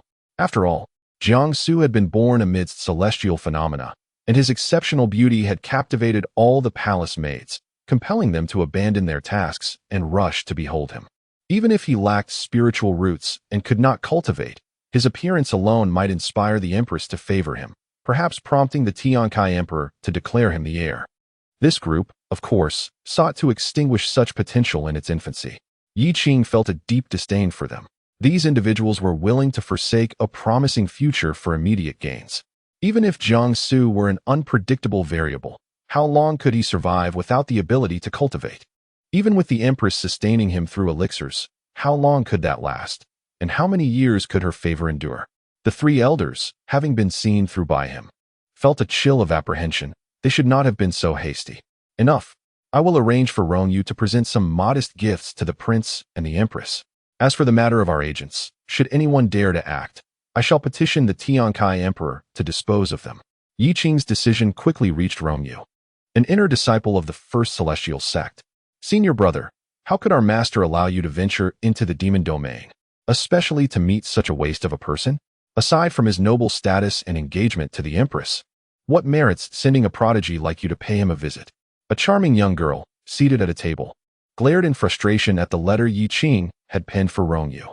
Her disdain was evident as she spoke of the seventh prince, Jiangsu, her senior brother. Rongyu was renowned as the fourth on the Qingyun ranking, a paragon of both beauty and strength among young male cultivators. The moonlight streamed into the room, illuminating its simple yet elegant decor, while starlight danced upon a figure in black standing by the window, whose visage rendered even the stars dim in comparison. Do not speak foolishly. Meeting the empress takes precedence, while the prince is of secondary importance. Yi stuck out her tongue, having heard that the empress of the demon sect was a formidable character, and strikingly beautiful as well. Senior brother, she remarked, it is said that the empress is unparalleled in her beauty. Every male cultivator in the realm who lays eyes upon her is utterly captivated. Pray, do not let her allure ensnare you. Yi Yin initially intended it as a jest, yet her senior brother pondered for a moment before replying earnestly. There is no need to behold her in person. I am already quite enamored. Infuriated, she stormed off, leaving Rongyu perplexed about what had offended her. He had merely spoken the truth. Why were the thoughts of women so inscrutable? He decided to focus on preparing the items their master had requested. The next day, the Swordwing Peak was enveloped in a morning mist, exuding an ethereal aura. Jiangsu rose early and happened upon Wang Tian in the courtyard. They exchanged smiles, then commenced their respective training. As time slipped away, it was soon the hour for the disciple serving as the cook to deliver Wang Tian's meal. However, today Wang Tian engaged the cook in prolonged conversation, which struck Jiangsu as rather odd. Once Wang Tian finished eating, Jiangsu approached and inquired, "What could you possibly have discussed for so long? Hurry and return to your cultivation." Wang Tian, brimming with excitement, shared with his brother Jiang. "Did you know that our empress's consort, Jiangsu, is a prince of the Tianqi imperial family?" Upon hearing this, Jiangsu raised an eyebrow, realizing that the gossip had now turned to himself. Noticing Jiangsu's acknowledgement, Wang Tian continued, "The Tianqi imperial family has dispatched someone to the first demon sect to pay respects to the empress and to you, bringing along several items that are clearly of extraordinary quality. However, the empress has yet to confirm whether she will receive them." A shadow crossed Jiangsu's gaze. Traditionally, one would visit the demon domain palace to pay respects to the empress, not the first demon sect. How did the Tianqi imperial family know he was not in the domain lord palace, but rather at the first demon sect? Was there a spy planted here? How could they discern that the prince was at the first demon sect? Wang Tian pondered briefly before replying, "Indeed, why not go to the domain lord palace? The empress seldom resides at the first demon sect. Of course, it was because they were aware of his presence here." Ding. Task issued. Check-in location, base of the first demon sect. Time limit, 30 minutes. Reward, Chaos Ring. The Chaos Ring. This system has something noteworthy. The Chaos Ring, a legendary artifact of antiquity, had long been thought lost to the cultivation world for over 10,000 years. It can house the souls of mighty beings, preserving them eternally. In its highest form, it can manipulate time, shatter the void, and create worlds. What a marvelous treasure. Brother Jiang, shall we go watch the spectacle? I've heard the individual sent by the Tianqi imperial family ranks third on the Qingyun list, named Rongyu. He surely cannot compare to your looks. Jiangsu replied with resignation. The Qingyun list reflects strength. It should feature outstanding young talents. Let us go and take a look. As the two descended Swordwing Peak, they remained oblivious to the tragic scene that awaited them at the base of the mountain. A youth clad in black stood at the foot of the mountain, accompanied by a retinue of guards, each cradling a box that undoubtedly contained treasures bestowed upon the empress by the Tianqi royal family. The young man was strikingly handsome, a masterpiece seemingly sculpted by Nuwa herself. Standing there, he exuded an air of confidence and charm. Alas, while Rongyu's looks were indeed remarkable, They paled in comparison to those of our esteemed senior brother. Indeed, having seen our senior brother so often, one tends to regard all male cultivators as rather mediocre. Even Rongyu, who ranked third on the Qingyun list, seemed unremarkable. I had hoped his beauty could barely rival our senior brother's. But it turned out to be quite the disappointment. Let us depart. I doubt the Empress will summon him, especially since the Tianqi Emperor's personal visit to the Demon Domain Palace did not even warrant a response from her. Chapter 48. The Visitor of the Apocalypse. The modest gentleman, upon hearing these words, Rongyu exhibited no reaction. Instead, the guards accompanying him, all from the First Celestial Sect, were astonished to see the group of female disciples from the Demon Sect show such indifference towards Rongyu. After all, he was a highly sought-after figure among the many female cultivators in the celestial domain, yet they dismissed him with such disdain. Who was this senior brother? They had never heard of him. What manner of appearance could possibly drive these women into such a frenzy? Jiangsu first noticed the group of female disciples arriving at the foot of the mountain, the outer sect's female disciples, resplendent and vibrant as they stood at the base. Upon his arrival, he happened to overhear the final few remarks. He internally mused, truly deserving of being his wife. Even the Emperor would not bestow her much favor. Ding. Check-in successful. The Chaos Ring has been placed into your storage space. Upon catching his first glimpse of Rongyu, Jiangsu remarked, a person as graceful as jade. A gentleman unmatched in the world. Wang Tian, you must admit, Rongyu is indeed quite handsome. Wang Tian curled his lip, muttering under his breath, is that so? Not even half as good-looking as Jiang Ge. Jiangsu's arrival incited a wave of fervor, starkly contrasting the previous calm surrounding Rongyu. Ah, the senior brother has arrived. Is it true? Is it true? Senior brother is not cultivating on Swordwing Peak today, but has come down from the mountain? Ah, so handsome. My eternal idol. How close he is. I missed the medical hall yesterday, but today I finally made it. He is so stunning. I feel as though I'm going to swoon from his charm. As Jiangsu appeared, the female disciples erupted in excitement, some of them exaggerating to the point of nearly fainting. From the throng of women emerged a youth clad in white, wielding a 3-foot ink-green sword. His countenance resembled that of a celestial being, his demeanor serene, seemingly oblivious to the fervent remarks of the female disciples, merely descending the mountain with purpose. Not only were the female disciples and guards transfixed, but Rongyu also fixated on this senior brother of the First Demon Sect. To him, Jiangsu exuded an inexplicable aura, gentle yet unyielding, imbued with a hidden sharpness and a sense of lethal grace, noble and extraordinary, a quality that was not readily apparent upon close inspection. Rongyu noted that he had chosen a more distant path to approach them, perhaps to avoid the throng of female disciples. Such a visage was undeniably breathtaking. He likely needed no prowess to secure a place among the top 3 on the Azure Cloud rankings. Moreover, Rongyu discerned that Jiangsu's cultivation was above the foundation establishment stage. He was indeed worthy. Rongyu, esteemed friend, I apologize for the demon sect's discourtesy. I am Jiang He, the senior brother of the First Demon Sect, Jiangsu proclaimed, embodying the demeanor expected of the senior brother, a faint smile gracing his lips. The female disciples erupted into another round of shrieks. Rongyu immediately returned the greeting, greetings, Taoist Jiang He.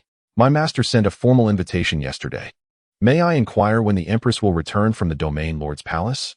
The Empress rarely visits the First Demon Sect. It would be more appropriate for you to pay your respects at the Domain Lord's palace. No sooner had Jiangsu spoken than a figure clad in tattered gray garments approached them from the foot of the mountain, the clothing frayed and riddled with holes.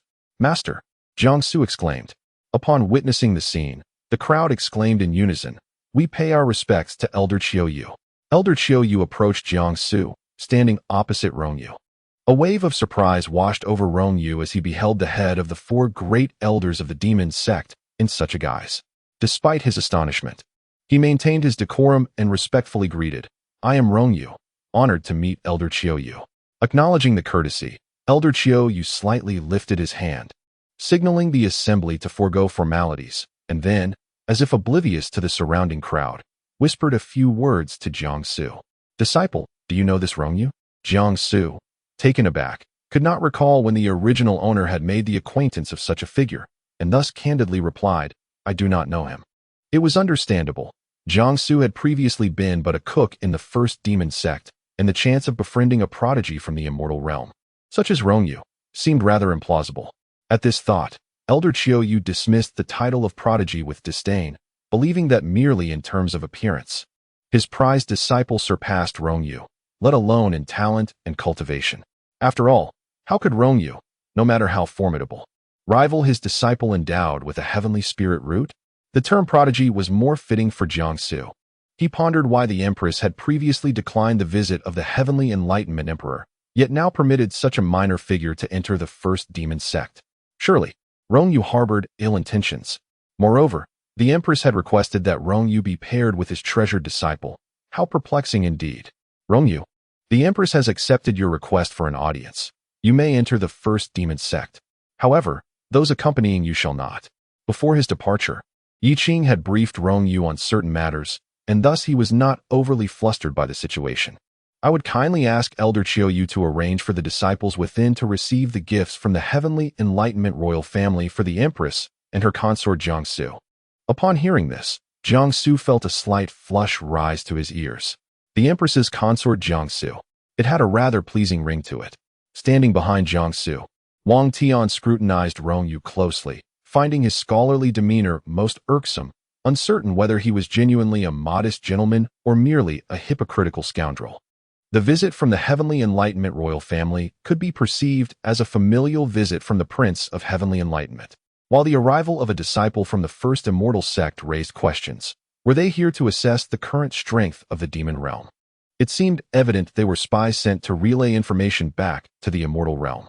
As Rongyu made his statement, the female cultivators eager to approach Jiangsu feigned modesty while vying to step forward, taking the boxes from the guards, all the while observing Elder Qiuyu's expression, fearful of incurring his reproach for their lack of decorum. It was said that Elder Qiuyu exhibited a true duality with the senior brother. He was as gentle as a spring breeze, yet with them, he was uncommonly stern. In light of this, please accompany me, he instructed. Upon reaching the foot of Swordwing Peak, Elder Qiuyu commanded, you shall temporarily deliver these items to Wuyo Pavilion. Young Master Rongyu, follow me to the summit. The Empress has arranged your temporary quarters here.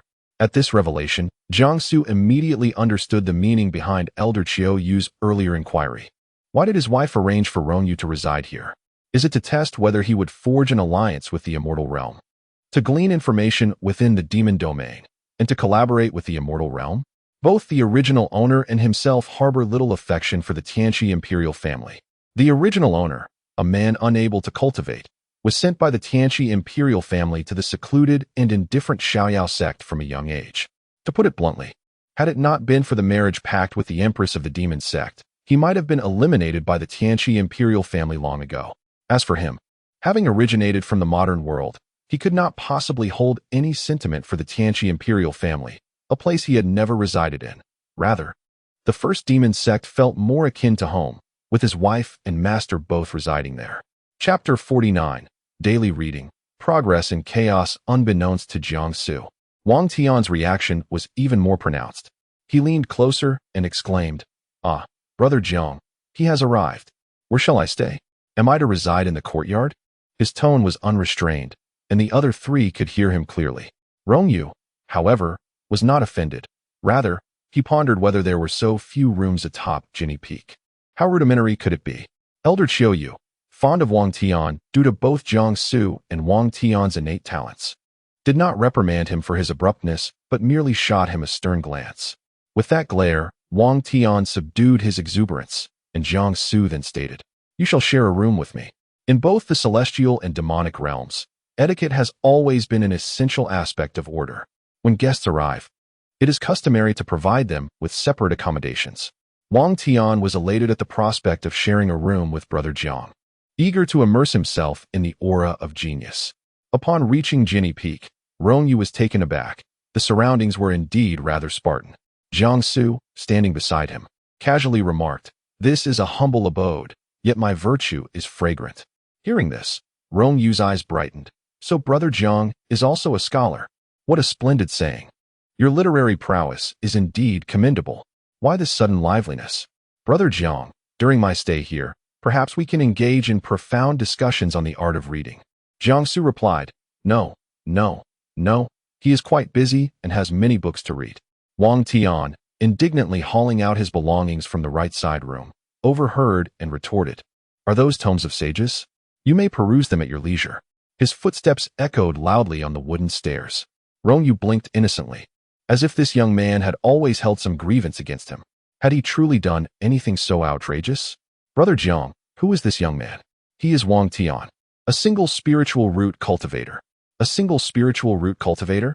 In today's cultivation world, such individuals are exceedingly rare. It is no wonder he possesses such talent and pride.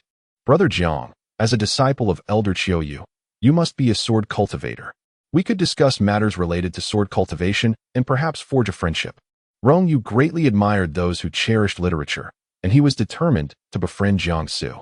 Before encountering the Empress and the Seventh Prince, he realized the importance of establishing rapport with both Jiangsu and Wang Tian while staying at Jinni Peak. Jiangsu smiled. "What a coincidence. I am a medicinal cultivator. Having just embarked on this path, I know little and fear I may not engage you in discussions on the profound truths of sword cultivation." The light in Rongyu's eyes dimmed, followed by a look of confusion. How could Elder Qiuyu, a sword cultivator, take on Jiangsu, a medicinal cultivator, as his disciple? "Disciple, come here. I have something to discuss with you." Jiangsu was summoned to the main house by Elder Qiuyu, while Rongyu retreated to the adjacent room. Upon entering, he was momentarily taken aback, having anticipated a stark and barren space as a display of Wang Tian's authority. To his surprise, the room was fully equipped with a freshly made bed, indicating that Wang Tian had prepared it for him before departing with his belongings. He gently closed the door, allowing his delicate bangs to effectively conceal the cold gleam in his eyes. From his storage space, he retrieved a magical artifact bestowed upon him by his master, capable of completely concealing his cultivation level, a dark jade pendant that emitted a chilling luminescence. He secured the pendant at his waist and then stealthily approached the wall that separated him from the main house, intent on eavesdropping. "Sit," Jiangsu complied, inquiring, "Master, you intend to discuss matters concerning Rongyu, do you not?" Elder Qiuyu scanned the surroundings with his spiritual perception, furrowing his brow in confusion as he sensed no trace of that young man. Despite the simplicity of his surroundings, they effectively muffled any sounds, unless those within the main house deliberately wished for their words to be overheard, as was the case earlier when Su Wuyo and Elder Qiuyu had raised their voices upon detecting Jiangsu's presence outside. Rongyu was not merely visiting the Empress and the Prince. He represented the first immortal sect, and his true purpose was to assess the strength of the demon domain while ostensibly serving the Tianqi royal family. It must be acknowledged that the vice sect master of the first immortal sect, Yi Qing, possessed considerable foresight. Had he acted covertly, he would have inevitably drawn the ire of the Empress. Jiangsu listened intently, nodding in understanding. Thus, during Rongyu's stay, it was imperative that you do not allow him to discover your innate spiritual root. This is not out of fear of them. Rather, it is my hope that you remain unentangled in the tumult of power struggles and the conflicts between the realms of immortals and demons too soon. Master, I understand. Thank you for your concern. After imparting all necessary instructions, Elder Qiuyu returned to his usual demeanor. As for Rongyu, he is rather unimpressive in appearance. Once you gain renown in the cultivation world, the title of the foremost on the Qingyun list will surely be yours. Furthermore, he is obsessed with swords and literature. Should he seek to challenge you? Elder Qiuyu paused, casting a glance at Jiangsu, seemingly curious about his response. Recalling his master's earlier words, Jiangsu replied, "I have already mentioned that I was previously a healer, just beginning my journey. However, if he insists on challenging me, I will refuse." No. My disciple, did you not once deceive your master by claiming you had a fan at your waist? Use that as your sword, and let this esteemed disciple of the first demon sect experience the disparities of the world. After this exchange, the master and disciple conversed on various other matters. Meanwhile, in the adjacent room, Rongyu strained to listen but heard not a single word. Fearing detection by Elder Qiuyu, he sat at the table, engrossed in the books he had brought with him. Due to the presence of this outsider, Elder Qiuyu remained in the main house throughout the day, not stepping outside. After concluding his conversation with Elder Qiuyu, Jiangsu returned to his room to continue perusing the tomes provided by Wenshuzi. Wang Tian practiced the divine demon body refinement technique in the courtyard. During lunch, The kitchen disciple directly delivered the meal to the room on the left. As Wang Tian settled down to eat, he casually remarked, "Jianggo, I suggest you keep your distance from this Rongyu. His intentions for being here seem far from simple. We should find an opportunity to give him a good thrashing." Jiang Su placed his book on the table and chuckled at the comment, saying, "What are you talking about? He is a guest and cannot be harmed. However, there is an outsider at Jinny Peak. Hurry and finish your meal so we can head to Wuxian Peak for training. You can climb while I practice my swordsmanship." Although Wang Tian understood that he could not escape the fate of climbing Wuxian Peak, he relished the idea of delaying it for a while, believing that night would afford him more time. Night climbing at Wuxian Peak would certainly be more exhilarating, wouldn't it? If it weren't for Rong Yu's arrival, he could have lingered for a few more hours. He squinted, determined to devise a plan for him. Chapter 50. The revelation of the past. Wang Tianyin finished his meal with a clatter, observing his brother Jiang engrossed in his reading with a tinge of envy. He yearned to reach the foundation establishment stage swiftly, so he could forego meals and dedicate himself solely to cultivation. He, too, needed to break through quickly. The physical cultivation texts gifted by the formidable Yang Shuang were still somewhat elusive to him.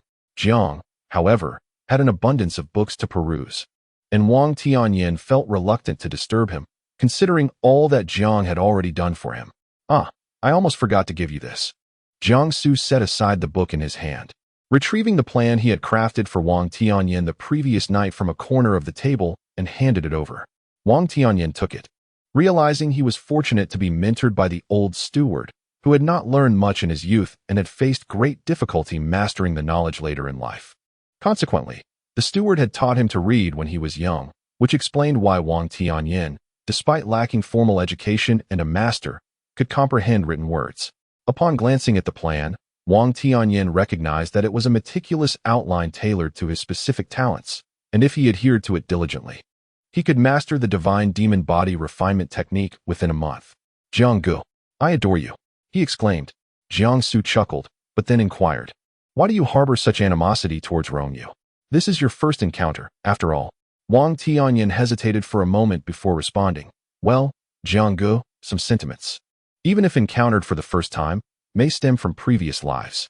I suppose I must have had a grudge against him in my past existence." Following this, he awkwardly chuckled, but Jiang Su's unwavering gaze revealed his skepticism. Had there been a third party present, they might have resorted to expressing their disbelief in a rather dramatic fashion. With a forced grimace, Wang Tianyin sighed. "All right, to be truthful, Jianggu, I wasn't always plump. I was quite slender in my youth. However, I was whipped by the son of a powerful entity in the demon domain when I was a child, and I must have sustained an injury that led to my current appearance." That young master bore a striking resemblance to Rong Yu, exuding an air of genteel sophistication. Silence enveloped the room. "Who is it?" Jiang Su's voice turned icy, lowering the room's atmosphere several degrees. Wang Tianyin, typically optimistic and cheerful, faltered in his speech, indicating the pain this memory caused him.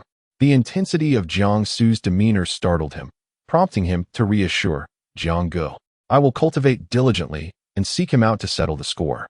Furthermore, this formidable entity from the demon domain is not to be trifled with." Understanding Wang Tianyin's reluctance to disclose the identity of his tormentor, Jiang Su ceased his inquiries. This vendetta was ultimately one that Wang Tianyin must address himself. "Very well, then. You must devote yourself to your cultivation. Come, let us head to the Wuxian Peak." Wang Tianyin promptly responded, "Absolutely. I can ride your swift sword again, though it seems that may not be possible for a while, as Rongyu is present," Jiang Su remarked. Hearing this, Wang Tianyin seethed. "I will deal with him sooner or later." The two ascended to the peak of no peril. Naturally, the scene of numerous female cultivators fervently pursuing, or rather, chasing after the senior brother has been omitted. Throughout the journey, Wang Tian chattered incessantly, while Jiang Su conversed with the system in the background. "System, please provide me with the profiles of the 10 lords of the demon domains." "Understood. The relevant information has been implanted in your mind." Jiang Su swiftly scanned the data regarding the 10 lords, and after a while, he frowned. Why did it seem that nearly every lord had children or disciples? How was he to locate them? Perhaps he would have a chance. He would wait for Wang Tian to divulge the information personally. Upon inspection, he noted that the highest cultivation level among these lords was that of late nascent soul. He understood what he must do next. Within a year, he aimed to break through to the nascent soul stage and contend with one of these lords. He would leave the younger ones to Wang Tian for revenge, while the elders, should they dare obstruct him, would face his wrath. Brother Jiang, what are you pondering? Let us ascend the peak. Wang Tian's voice jolted Jiang Su back to reality. Jiang Su offered a faint smile. Let us proceed. At midday, Lin Tian stood in the courtyard, basking in the sun without feeling the heat. Before him lay an array of formations, each more intricate than the last, appearing exceedingly complex. He paced, evidently awaiting someone. He noticed two figures slowly approaching from below the peak, one in white, the other in gray, clearly Jiang Su and Wang Tian. Sweat nearly drenched Lin Tian, but he was relieved to finally see them. He stepped over the formations, positioning himself before the peak to await their arrival. Greetings, Master Lin. Greetings, Elder Lin. Lin Tian handed a brush to Jiang Su, his gaze lingering on it for a moment. After today, he feared he would never again touch such a divine brush. The sensation of using it would far surpass that of any other brush in the cultivation world. Jiang Su carefully placed the brush into a prepared box and then into his storage space. Upon looking up, he noticed Lin Tian's eyes glimmering with envy. Recalling the formations he had seen at the peak, an unsettling premonition washed over him. Come, Brother Jiang, help me decipher these formations. Lin Tian eagerly pulled Jiang Su towards the intricate arrays. Jiang Su took a cursory glance. Some were from the record of ancient formations, while others eluded his understanding. However, was Lin Tian serious? As someone who had only recently embarked on the path, was he expected to bear such burdens? He sighed, crouching down to scrutinize the formations. The complex symbols seeped into his mind, and after a few moments of contemplation, he discerned a solution. Rather than using a brush, he pointed with his finger at the pertinent areas of the formations, prompting Lin Tian to swiftly jot down Jiang Su's instructions. From a distance, Wang Tian observed Jiang Su, resembling a teacher imparting knowledge to Lin Tian regarding the intricacies of the formations. Both were deeply engrossed in their task. It was indeed a splendid sight. Wang Tian then resumed his ascent of the peak of no peril, lost in his own thoughts. Indeed, Wang Tian found the sight of a venerable elder from the demon sect seeking guidance from a disciple not only unremarkable, but rather a perfectly natural occurrence. Had a fourth person been present, they might have been left utterly astounded, for it was none other than Lin Tian, one of the four esteemed elders of the foremost demon sect, engaging in discourse with an inner sect disciple. This disciple, along with his brother, appeared utterly unfazed, as if nothing was amiss. While Jiang Shu possessed some understanding of certain formations, there were others that eluded him. Initially, he had intended to consult Shang Wanyu, but alas, she was lost in slumber. He pondered whether awakening her might result in her hurling a few tomes on talismanic studies his way. Nonetheless, Lin Tian expressed profound gratitude to Jiang Shu and resumed his meticulous study of the formations. His expression conveyed unwavering focus, truly befitting a master of talismans, as he became enraptured by the intricacies of formations and runes. Meanwhile, Jiang Shu, basking in the breeze, embarked on a new journey of swordsmanship practice. His inner monologue reflected, "Goodness, I feel like an expert laborer here, toiling away without any remuneration whatsoever."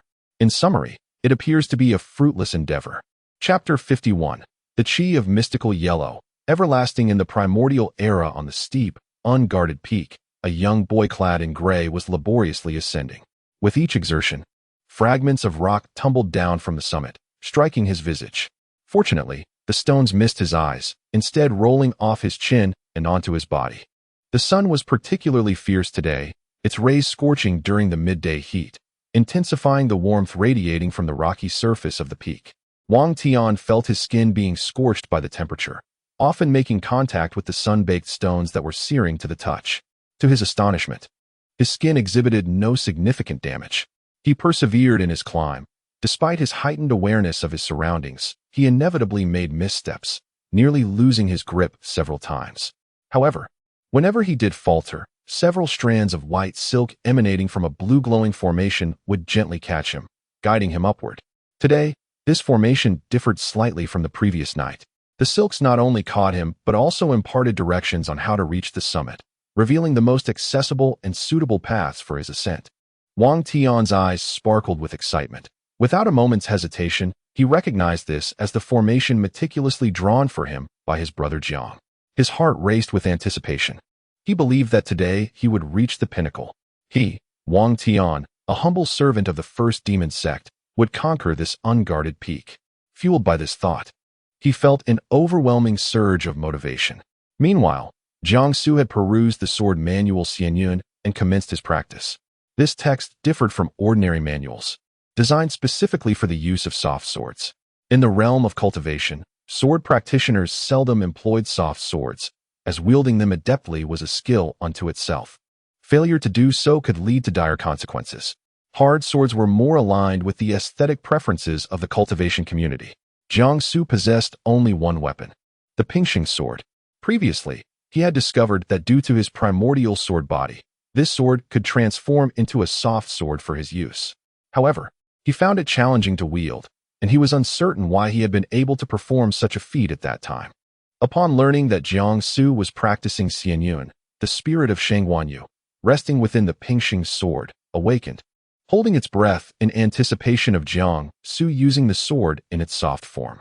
1,000 years ago, in a hidden space within a secret realm, Chun Pingxing had acquired this treasured sword, alongside a book that could enable future wielders to utilize the sword as a soft sword.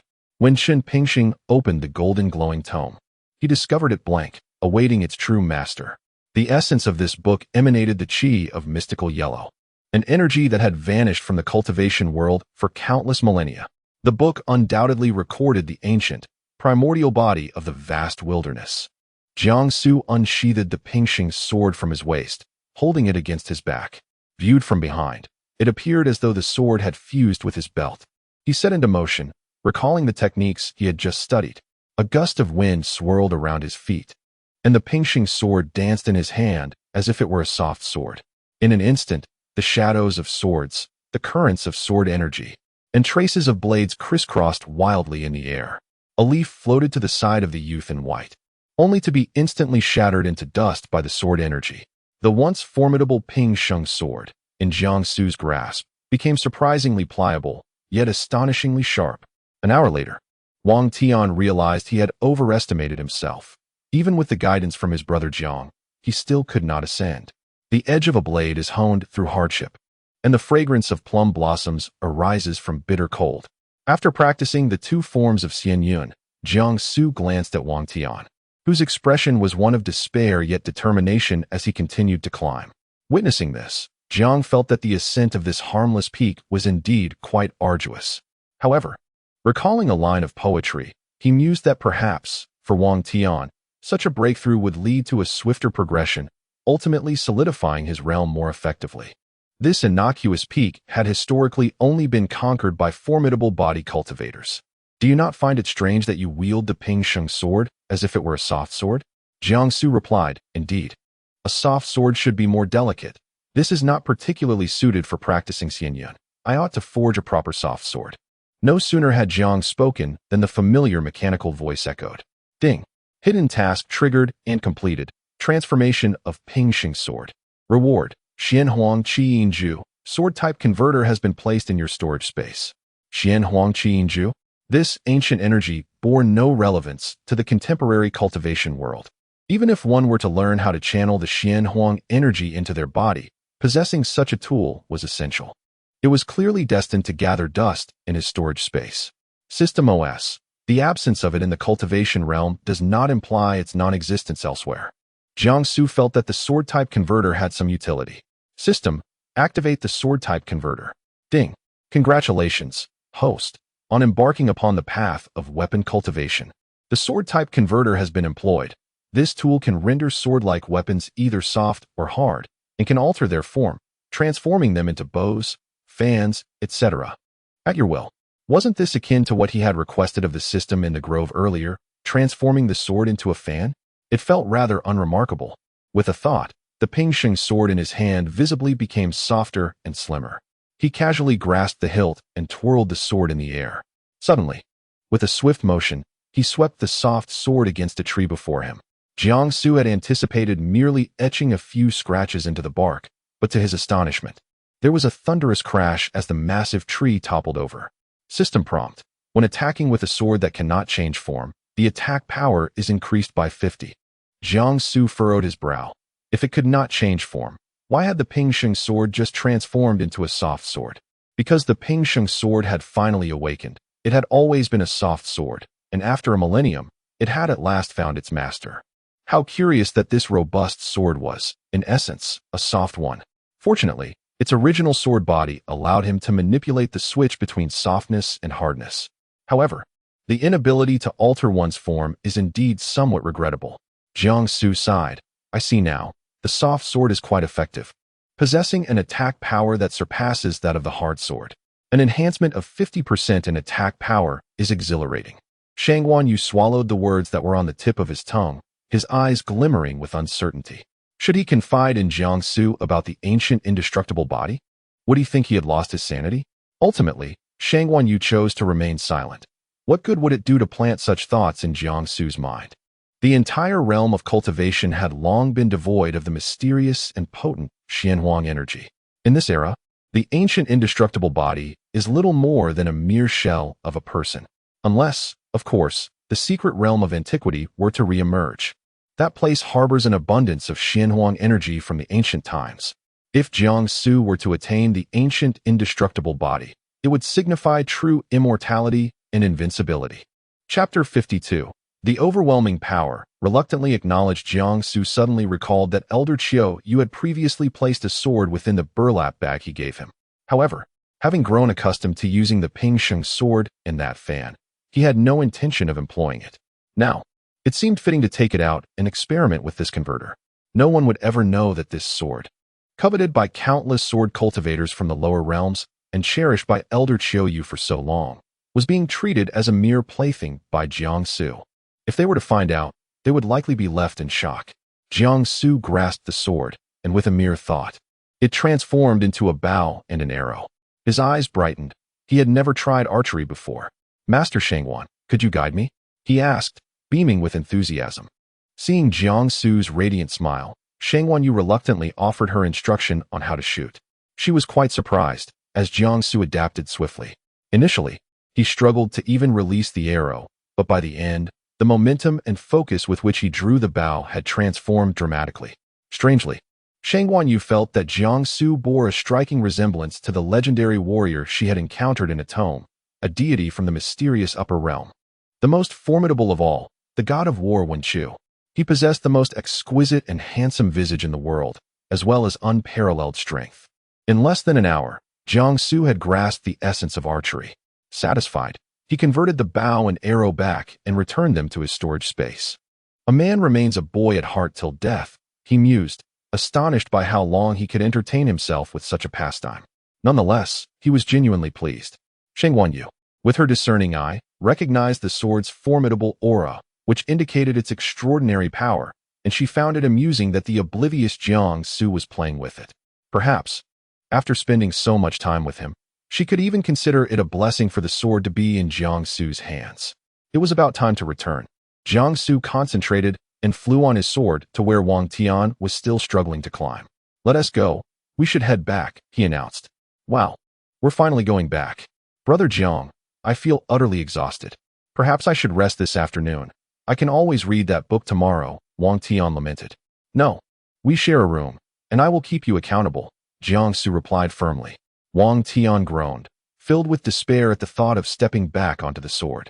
When he looked down, he was nearly frightened out of his wits. The sword had become so slender that he feared it might break under his weight.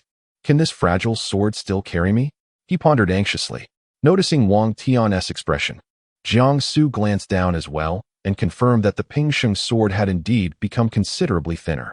While he felt stable standing on it, Wang Tian's larger frame was a valid concern. Come now, be a man. What are you afraid of? Do you wish to walk back? Jiang Su teased. No. If I walk back, I might lose my life. Please, brother Jiang, carry me as you fly. Wang Tian pleaded, gripping Jiang Su's sleeve. His heart racing as he stepped onto the delicate sword, genuinely afraid to move. The two arrived at the foot of Jinni Peak, evading the line of sight of two Foundation establishment guards. As soon as they landed, Wang Tian trembled and jumped off, feeling that standing on the soft sword would surely lead to his demise. Jiang Su and Wang Tian ascended the sword wing peak. only to be greeted by a familiar figure. Was it not Rongyu? Could it be that he had been waiting for their return? The duo bypassed him, directing their gaze towards the main house, sensing no trace of Elder Chiou's spiritual presence. Had Elder Chiou left once more? Alas, with the master absent, the disciples must cultivate alone. Upon seeing their return, Rongyu's eyes lit up, and he hurried to meet them. Initially intending to exchange pleasantries, he could not help but exclaim upon observing Wang Tian's disheveled appearance. Brother Jiang, has Brother Wang been beaten? You were the one who was beaten. I was merely cultivating. What do you know? Reciting those stale poems daily, pretending to be a modest gentleman. Puffed. I am merely expressing concern for Brother Wang. How could he say such a thing about me? Are we even familiar enough for you to concern yourself with me?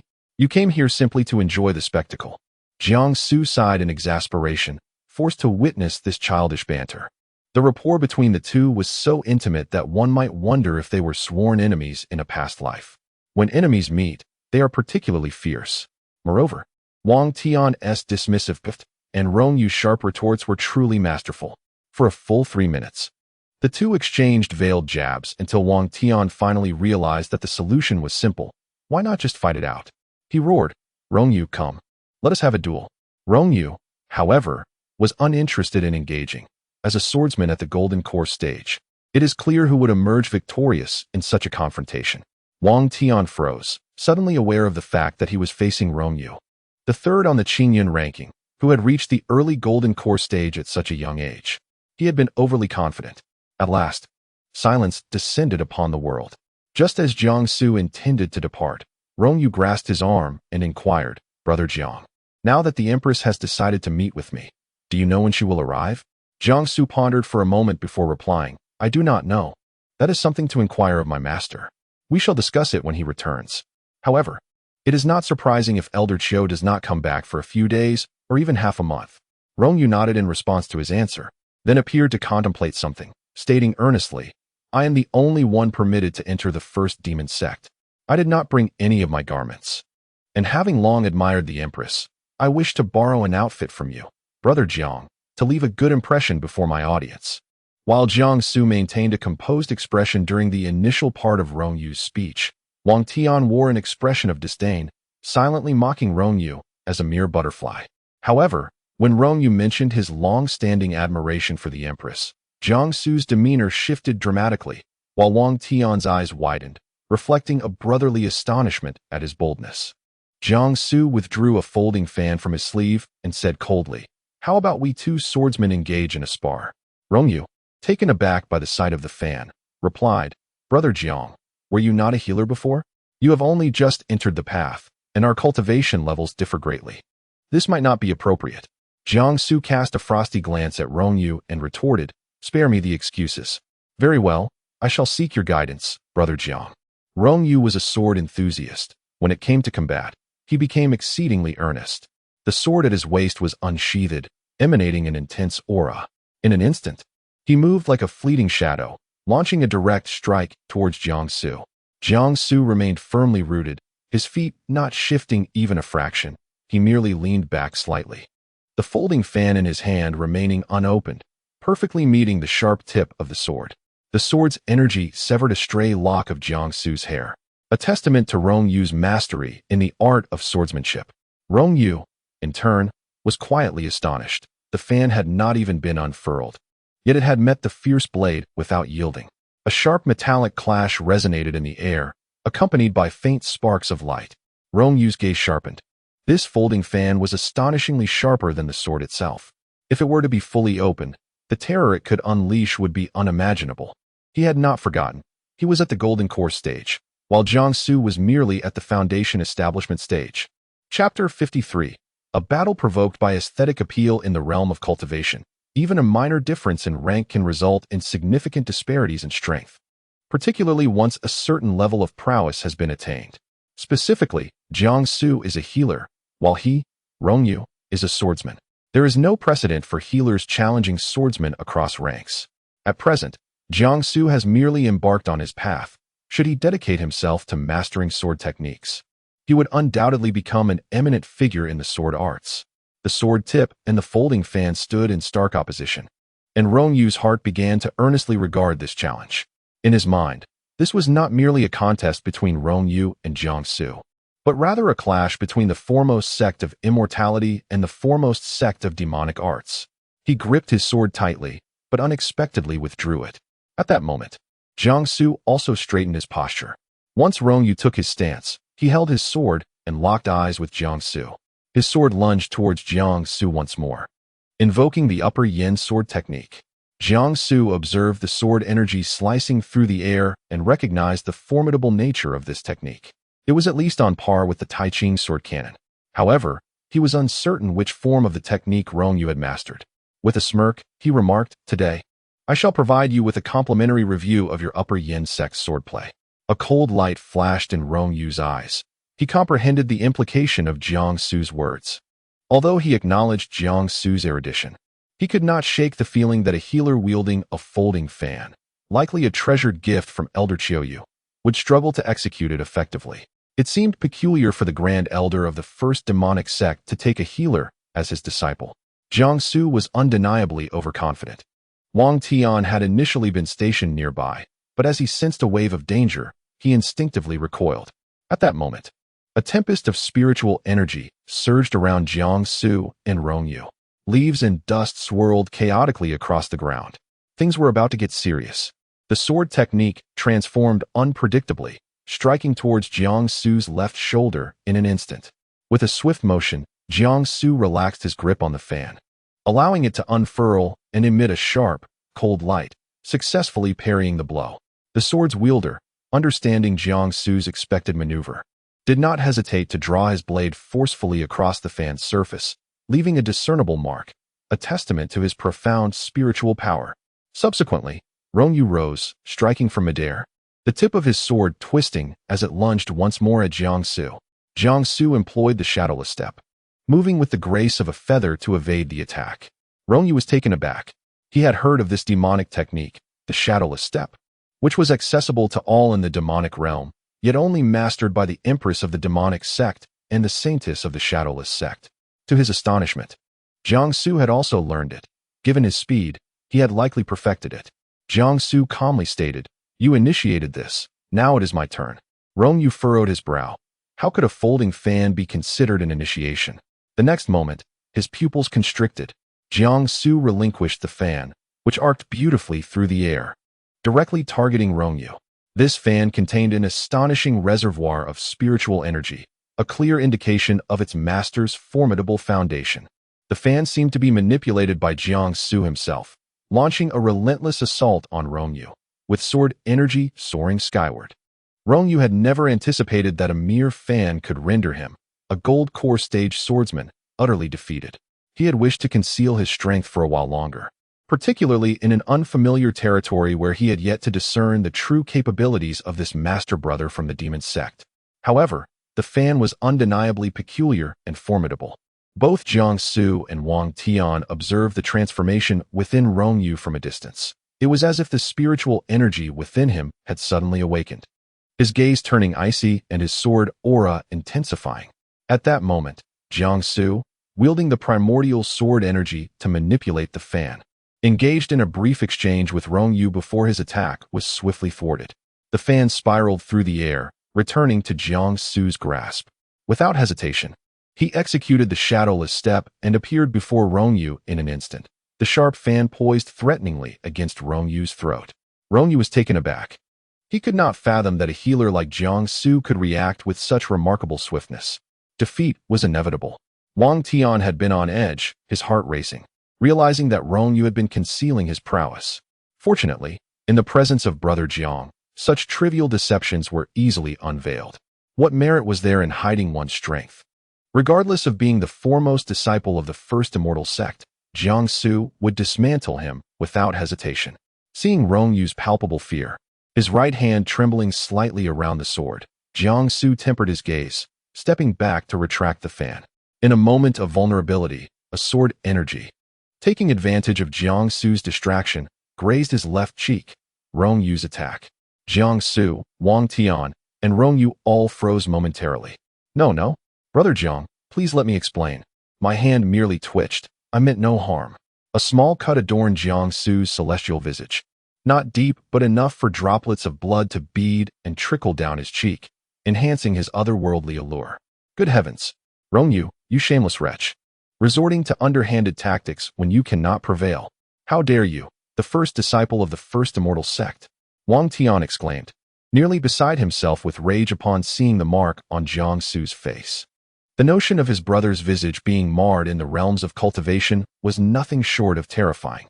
Should word of this spread, countless female cultivators would be heartbroken. He was a treasure revered throughout the cultivation world. As Jiang Su nonchalantly retreated, contemplating an exit, Wang Tian came charging from afar, his demeanor exaggerated, stomping with such force that he nearly collided with Rongyu. The two began to bicker and grapple. Jiang Su, momentarily forgetting to secure the fan, watched the bizarre skirmish unfold. The two novices, having set aside words, were now engaged in a physical confrontation. For brevity, Wang Tian's profanities were omitted. Jiang Su discreetly distanced himself from the fray, absent-mindedly touching the cut on his face. Was it truly necessary for Wang Tian to react so vehemently over a mere scratch? As the saying goes, a man's scars are badges of honor. Jiang Su took a detour, yearning to return to his quarters and delve into his books. His earlier response had been exaggerated, primarily due to the fact that Rongyu might pose a latent romantic rival. Otherwise, he would have shown little interest in the matter. Alas, the mere thought of rivals in love fills him with melancholy. He must contend with the entire realm of male cultivators, many of whom are formidable beings. Suddenly, a profound desire to grow stronger surges within him. Elder Chiu, you specifically visited the Domain Lord's palace to inquire whether Her Majesty the Empress would return to the First Demon Sect today. He harbors a persistent feeling that Rongyu's presence at the First Demon Sect may not bode well. Furthermore, due to Yi Qing bringing matters to light, they cannot simply disregard propriety and expel someone outright. It remains a mystery why Her Majesty the Empress agreed to summon Rongyu. Today, the Empress is exceedingly busy. He was unable to meet her. Upon returning to the peak, he was greeted by the sound of a heated argument, prompting him to quicken his pace. Upon arriving at the courtyard, he was met with the sight of Jiang Su, and a surge of blood rushed to his head. He nearly spewed forth blood. His precious disciple's flawless visage had been marred by none other than a sword. He then noticed the scuffle on the ground between Wang Tian and Rongyu, and he immediately deduced the identity of the instigator. Jiang Su had yet to utter a greeting of master when he witnessed Elder Qiuyu, brimming with fury, roll up his sleeves and charge past him towards the two combatants. Master, there is truly no need for such fervor. You are a formidable being of the nascent soul stage. Maintain your composure. Chapter 54. The Return of the Qilin Master. Remain calm. It is merely a scratch on my face, and a bit of ointment will suffice. Jiang Su swiftly employed his shadowless steps to intercept Elder Qiuyu, who, in his moment of impulsive fury, had no intention of resorting to true violence. After all, what would it signify for a formidable being of the nascent soul stage to assault a junior swordsman of the golden core stage? My dear disciple, let us hasten to the chamber to tend to your wounds. Jiang Su, resigned, replied, very well, as you wish. Meanwhile, Wang Tian was still embroiled in a chaotic skirmish with Rongyu, oblivious to the fact that Elder Qiuyu had returned. It was only when both combatants had exhausted themselves that Wang Tian finally realized that Rongyu was genuinely battling him rather than merely exerting his golden core pressure to intimidate him into retreat. Breathless, they collapsed onto the ground. Due to Wang Tian's physical advantage, he had predominantly been the one delivering blows to Rongyu, whose slender limbs, devoid of their cultivation prowess, were rendered inconsequential. Following their altercation, Wang Tian felt a measure of the resentment he harbored from childhood dissipate. He realized it was unjust to harbor such animosity towards Rongyu merely due to his resemblance to someone else. For a moment, he refrained from hurling further insults. However, Rongyu's current state could hardly be described as that of a dashing young gentleman. The third-ranked talent in the cultivation world, in terms of aptitude, strength, and appearance, now appeared as if he had rolled on the ground countless times, his attire marred with footprints and creases, hair disheveled, and expression dazed. Wang, why do you not strike me in the face? Rongyu taunted. Are you simply eager for me to pummel you? Do you think I am like you, that I only aim for the face in a fight? Wang Tian had initially intended to do nothing but rest, but upon hearing Rongyu's query, he felt a renewed vigor. Having spent considerable time with Jiang Gu, He found it difficult to inflict harm upon a face deemed aesthetically pleasing. Wang, I truly trembled. It was unintentional. You must explain this to Jianggu. Huh, you dare to call him Jianggu? Enough, I can't be bothered with you. With that, Wang Tian rose and headed toward the adjoining room. Not long after Wang Tian departed, Rongyu, appearing unfazed, climbed to his feet with a faint smile curling at the corners of his mouth. As Wang Tian entered the room, he happened upon Elder Qiuyu chattering away with Jianggu, and he was taken aback. Surely, the scene of his tussle with Rongyu had been witnessed, leaving him utterly mortified and devoid of any face to show. Elder Qiuyu, Wang Tian's voice was barely audible. Once he finished his greeting, he swiftly made his way to a small table and feigned interest in a tome on physical cultivation. Elder Qiuyu, aware of Wang Tian's entrance, intended to act as if he were oblivious to the earlier incident, while Jiang Su stifled a chuckle, pretending that nothing had occurred. After Elder Qiuyu took his leave, Wang Tian leaned closer to Jiang Su and lamented, Jianggu, I feel so embarrassed. However, it seems that Rongyu did not intentionally harm your face. I understand. The sword energy was a reflexive response to a perceived threat at his neck, resulting in an accidental injury to my face. It is quite normal. Wang Tian nodded in agreement. Jianggu, are you fatigued today? Allow me to massage your back. Jiang Su spoke softly, no need. By the way, you should be cautious of Rongyu. He is a white lotus with a hidden darkness. One must wonder, how could a young man with mid-golden core cultivation, ranking third on the Qingyun list, and being the favored disciple of the foremost immortal sect, not possess extraordinary abilities? Although Wang Tian did not fully grasp the meaning of white lotus with a hidden darkness, he understood that Rongyu was a covert observer placed here by the first immortal sect. Both he and Jianggu needed to limit their interactions with Rongyu. Should any untoward incident occur, it could adversely affect the first demon sect. Jianggu, I understand now. I will refrain from arguing with Rongyu in the future, and we shall avoid him as much as possible. Jiang Su picked up a book.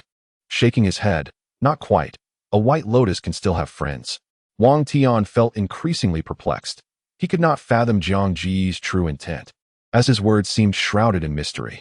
Jiang Su recalled the jade pendant that Rongyu wore at his waist, and felt an inexplicable connection.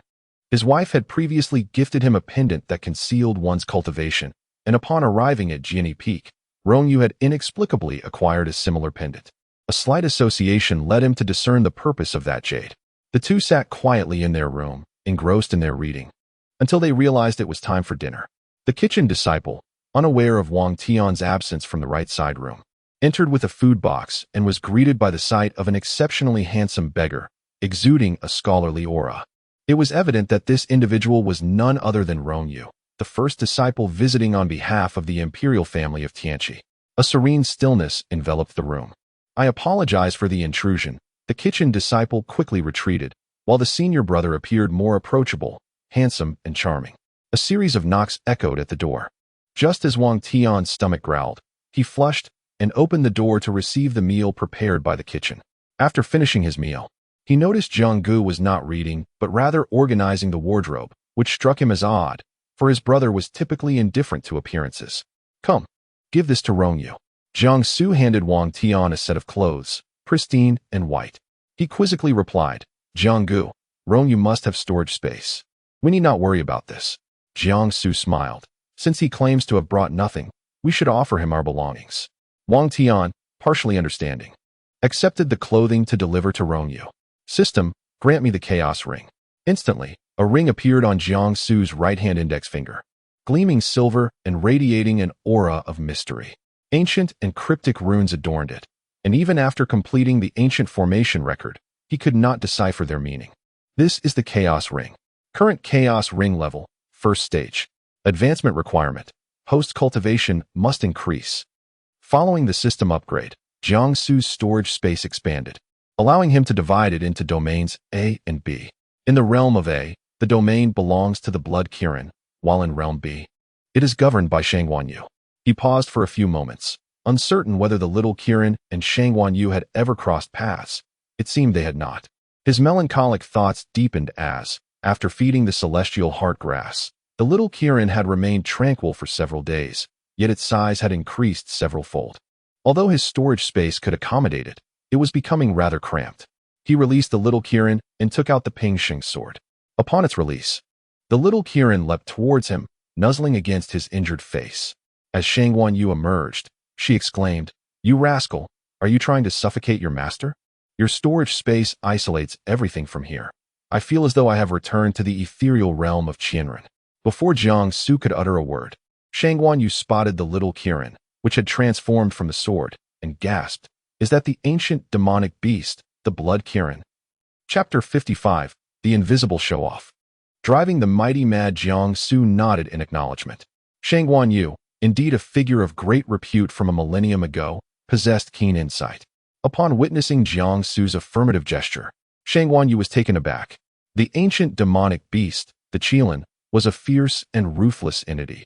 It had never been heard of as acknowledging a master, let alone one of the foundational cultivation stage. Moreover, the bloodline of the demonic Qilin had long been severed, with no trace left in the Qianren Snow Mountain 1,000 years prior. How could Jiang Su have obtained it? Just how many secrets did this disciple harbor? The little Qilin observed a figure emerging from the sword, imbued with the essence of its master, Jiang Su's spatial storage. It was filled with curiosity. Shang Wanyu meticulously scrutinized the demonic Qilin, almost to the point of wishing to dissect it. Jiang Su understood this enthusiasm.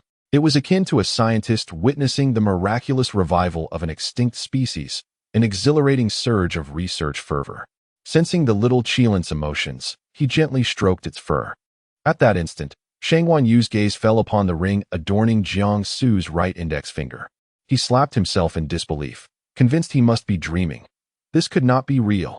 No matter how extraordinary Jiang Su was, it was implausible for him to have suddenly acquired the Chaos Ring. That was the Chaos Ring, one of the most powerful celestial artifacts of antiquity. Even someone of his stature had only glimpsed it in texts. The sound of the slap was resounding, causing the little Qilin to regard this ethereal figure with a look of bewilderment. Jiang Su, perplexed, inquired, "Master, what troubles you?" Shang Wanyu's eyes momentarily clouded with confusion. Had he lingered too long in the Qianren illusion, rendering him dazed? Was this truly not a mere dream? Noticing that Shang Wanyu remained silent, lost in thought, Jiang Su followed his gaze to discover the Chaos Ring upon his own finger. "Master, I haven't mentioned that this is the Chaos Ring I acquired by chance," he stated, his expression devoid of elation or surprise, as if it were merely an ordinary artifact to him. Shang Wanyu remained silent for an extended period before finally speaking. "Jiang Su, if you were to ascend now, I would find it entirely unremarkable. Master, please don't curse me. I wish to live a few more years." In Jiang Su's worldview, ascension equated to death. Why pursue the elusive concept of ascension when one could simply endure until the late stages of tribulation? After uttering those words, Shang Wanyu seemed to descend into a state of melancholy, retreating into the sword of his lifetime, seemingly devoid of any intention to emerge again. Jiang Su playfully frolicked with the little Qilin and mused, "System, at this moment, it's hard to discern whether I have lived for a millennium or if Shang Wanyu has." Of course, the system offered no response, as this exceeded its programmed parameters. Jiang Su did not expect an answer from the system. Instead, he rummaged through his spatial storage, adorning the little Qilin with various trinkets, transforming it in an instant into a spectacle of embellishments.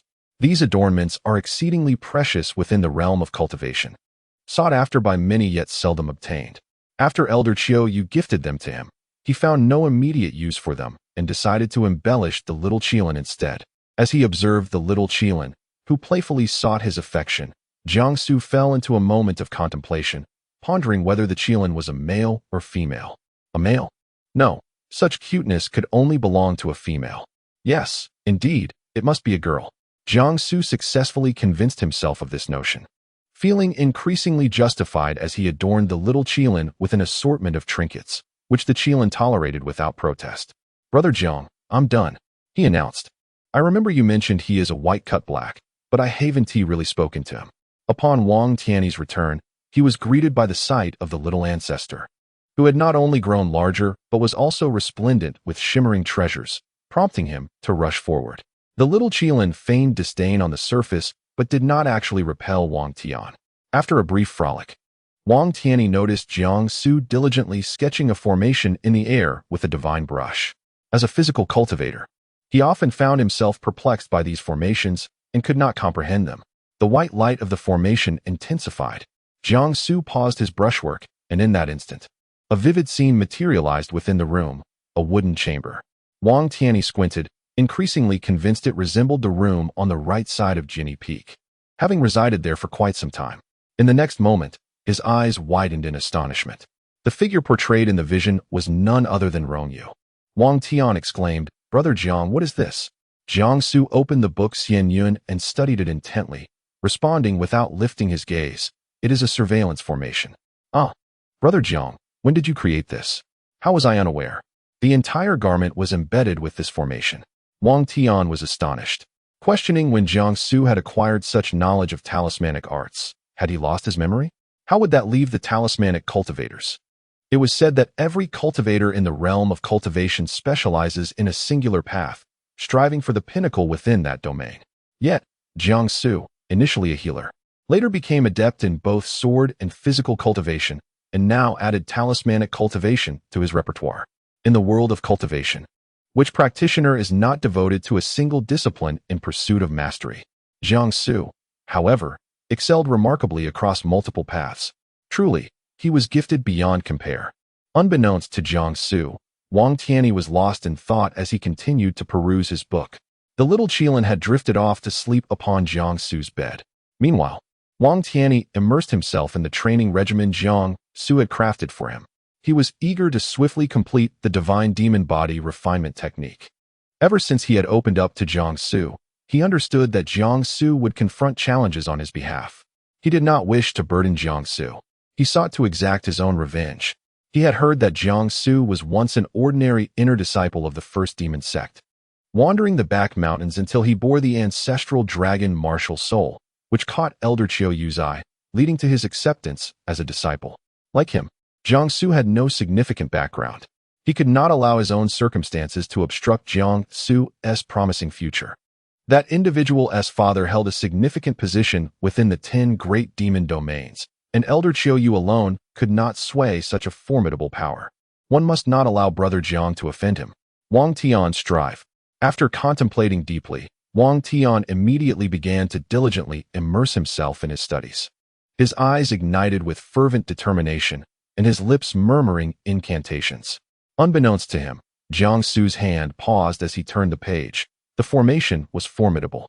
Its might lay not only in its ability to elude detection even by formidable beings in the tribulation stage, but also in the fact that at the nexus of this formation, its master could hear the innermost thoughts of those within this space. Wang Tian's musings, word for word, resonated in Jiang Su's ears. Among the 10 great demon realms, there existed no other beings of greater stature than Elder Qiu Yu, save for the dominions ruled by the powerful domain lords.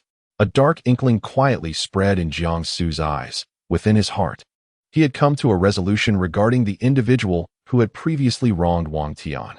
Rest assured, my brother, I, your brother Jiang, shall undoubtedly avenge you. Chapter 56. Sign in at the library. Eye of the heavens. The following day, Jiang Su was roused from his slumber by the mechanical voice of the system. At this early hour, the Swordwing Peak was enveloped in a profound silence. Ding. Task issued. Sign-in location. Library of the First Demon Sect. Time limit. None. Sign-in rewards. Refining Spirit Technique. Heart of Heaven Grass X5. Eye of the Heavens. Usable once daily.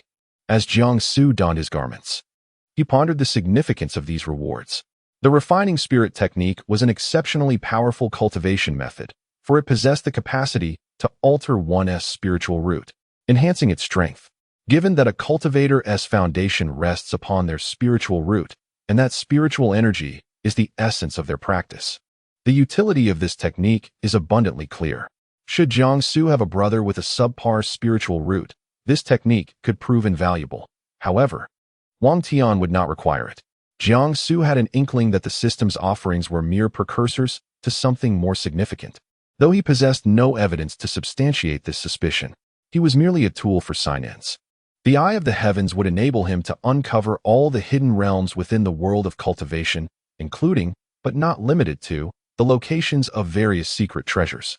It could also be employed to discern the hidden talents of individuals, ensuring that many gifted individuals would not fade into obscurity.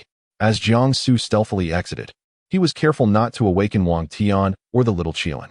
The system guided him to the library, and in an instant, a map materialized in his mind, revealing a green line that traced the path from Swordwing Peak to the library. Fortunately, it was still quite early, preventing the chaotic scenes of previous occasions. To Jiang Su's surprise, he discovered that the path was remarkably wide. The library was situated on a clearing 300 meters from the Wuyo Pavilion, its towers soaring into the clouds. The three characters spelling library were inscribed by an unknown artist, their strokes vigorous and aesthetically pleasing. "Ah, is that not Senior Brother?" someone remarked. "Is Senior Brother here to participate in the library's challenge event?" With Senior Brother's arrival, it seemed the threshold of the library would surely be breached this year. As Jiang Su approached the library, a group of patrolling disciples spotted him and immediately bowed, greeting him with, "Good morning, Senior Brother." Jiang Su smiled and nodded. They had mentioned a challenge event at the library. Could there be rewards? If something enticing awaited him, it might be worth a try. Thus, with these thoughts in mind, Jiang Su stepped into the library. Upon his entrance, a small bell hanging beneath the library's plaque emitted a clear, resonant sound. He paid it no mind. Meanwhile, an elderly man seated in a room on the third floor of the library, initially lost in meditation with his eyes closed, was startled by the bell's chime. Believing he had misheard, when he sensed the bell had fallen silent, he abruptly opened his eyes. "The 1,000 techniques bell has rung," he exclaimed. "In all these years, it has only sounded for Her Majesty, the Empress. Has she not been preoccupied with matters in the demon domain? Even the first immortal sect has sent emissaries without returning to the demon sect for an audience. Ding! You have completed your check-in. Rewards include the refining spirit technique, and 5 celestial heart herbs have been added to your storage space. You have also acquired the ability of the all-seeing eye." The librarian of the repository sat at a desk, diligently recording the books borrowed by both inner and outer disciples over the past few days. He was quite serious. Upon sensing the presence of a Foundation establishment disciple, he did not even look up, but asked directly, "What is your name? Which level of books do you wish to borrow? Which title?" Jiang Su observed the serene and fragrant atmosphere of the repository, which exuded a subtle luxury. He glanced at the wooden staircase leading to the second floor, which bore an uncanny resemblance to the staircase of Swordwing Peak. Jiang Su politely replied, "My name is Jiang He. It is my first visit, and I am unsure of what books are available." Upon hearing the name Jiang He, the librarian's hand trembled, causing his writing to become erratic. How could the first disciple of Elder Qiu be in this repository? Those celestial texts should have been taught to him personally by Elder Qiu. The librarian circled around the long desk, bowing respectfully as he said, "Ah, it is the esteemed disciple of the Elder. I am deeply honored. Please, feel free to browse the books on the first 5 levels. Just register with me if you wish to take any." Jiang Su nodded and recalled hearing about the repository's activities from the patrolling disciples before coming here. He inquired, "Good day, librarian. May I ask if there are any activities taking place today?" The librarian wiped the sweat from his brow, fully aware that he could not offend Elder Qiu's favored disciple. Upon hearing the question, he looked up and was struck by Jiang Su's striking countenance. No wonder all the female cultivators of the first demon sect were enamored with him. His looks were indeed exceptional. Even a humble librarian like himself was so courteous to him. No surprise at all. The librarian replied, "Today marks the monthly challenge event of the repository. If any disciple can read 5 books within the span of a single incense stick, they will earn the reward of access to the latter 5 levels of the repository." Recognizing that Jiang Su was new and might not grasp the significance of this reward, he continued, "The latter 5 levels are traditionally only accessible to the Empress and the 4 Grand Elders, containing the 10 great demonic arts and numerous cultivation manuals." Jiang Su felt a flicker of interest. It would indeed be enlightening to witness the world of the latter 5 levels. With the vast array of cultivation manuals in the realm of cultivation, relying solely on the system to master them would take an eternity. Seeing Jiang Su's intention to participate in the challenge, the librarian was filled with delight. This event had not attracted much attention for quite some time, but with the charming Senior Brother's involvement, he was certain the doors of the repository would be bustling with eager disciples. He bowed and gestured for Jiang Su to proceed. At that moment, an elderly man descended from the 3rd floor to the 1st, upon seeing the usually proud librarian bowing and scraping before a young man in white. He immediately exclaimed, "Are you not worried about breaking your back, bowing so low to a mere foundation establishment lad? He is not worth such deference." The old man regarded Jiangsu with disdain, seeing him as a frivolous youth, relying solely on his looks to captivate young female cultivators, lacking ambition, and possessing poor talent. He held him in utter contempt. Upon hearing his words, Jiangsu gently supported the scribe. The scribe, upon observing the old man's expression and listening to his remarks, straightened his back, beads of cold sweat once again forming on his brow. How was he to navigate this predicament? He was unable to offend either party. Yet he had to speak. He first introduced Jiangsu to the assembly, saying, "This esteemed gentleman is the uncle of Her Majesty the Empress." Then, moving towards Murong Yun to introduce Jiangsu, he was unexpectedly interrupted by Murong Yun. "I have no need to know who he is. A mere foundation establishment novice is not worthy of my acquaintance. By the way, did Her Majesty the Empress pass by here moments ago?" Hearing this, Jiangsu suppressed his anger, adhering to the virtues of respecting the elderly and cherishing the young. How could this old man be related to him? Why was his tongue so reckless? Chapter 57. The Library Challenge. Slapping the powerful, the book official responded without hesitation. "It is still quite early today. Only Jiang he has come by." Murong Yun had originally arrived at the first demon sect's library to recuperate and showed little interest in the affairs of the sect. His sole focus was on matters concerning the Empress, and thus, he was unaware that Elder Chiu Yu had recently taken on a disciple, one who possessed the ancestral dragon martial soul. How could that possibly be him? Furrowing his brow, Murong Yun scrutinized Jiangsu from head to toe once more. He did not appear to be an exceptional talent. What could have prompted the chime of the 1,000 techniques bell? Could it be that the bell judged appearances? How peculiar indeed. Noticing that the Empress had not arrived, he lost interest and circled around Jiangsu and the book official, taking a seat behind the long desk. Treating Jiangsu as though he were invisible, Jiangsu thought to himself, I endure. Where is my wife's relative?" The book official, feeling awkward, nearly stubbed his toe in frustration. It seemed today he had not consulted the almanac, inadvertently encountering two formidable figures. "Please proceed upstairs, select 5 tomes, and read them at your leisure. After a stick of incense has burned, I will conduct an assessment." Jiangsu nodded and ascended the stairs. The first floor of the library housed a scant collection of books, with expansive space remaining. The second floor, however, was nearly filled with bookshelves, each aisle permitting only 2 individuals to pass simultaneously. The vast quantity of tomes was overwhelming. Jiangsu randomly selected 5 books, all pertaining to sword cultivation, and settled against a shelf to peruse the volumes in hand. The library was buzzing with activity, the reason being that the book official had shouted outside, instantly informing many outer disciples that senior brother Jiang Su was present for the challenge event. It is worth noting that the challenge in the library was notoriously difficult, with few disciples able to complete it, leading many to abandon participation over time. Today, however, was different. Senior brother was here. A throng of male and female cultivators surged into the library, their chatter resonating throughout the space. "Ah, senior brother is participating in the challenge. I wonder if he can succeed? Of course, senior brother is so powerful, he can definitely do it. Goodness, the difficulty of this challenge is immense." The few who succeeded before clearly cheated, having secretly studied for years and chosen only the 5 they were confident in for the challenge. The clamor grew unbearable, prompting Murong Yun, seated behind the long desk, to slam his hand down, silencing the room instantly. The crowd, upon recognizing the legendary figure residing in the library for recuperation, Murong Yun, rumored to be the Empress's cousin who had been injured in a secret realm, fell quiet in awe. "Have you met Lord Murong?"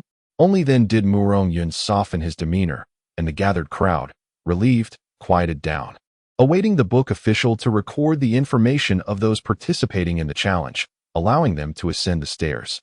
What kind of individual is Jiang He?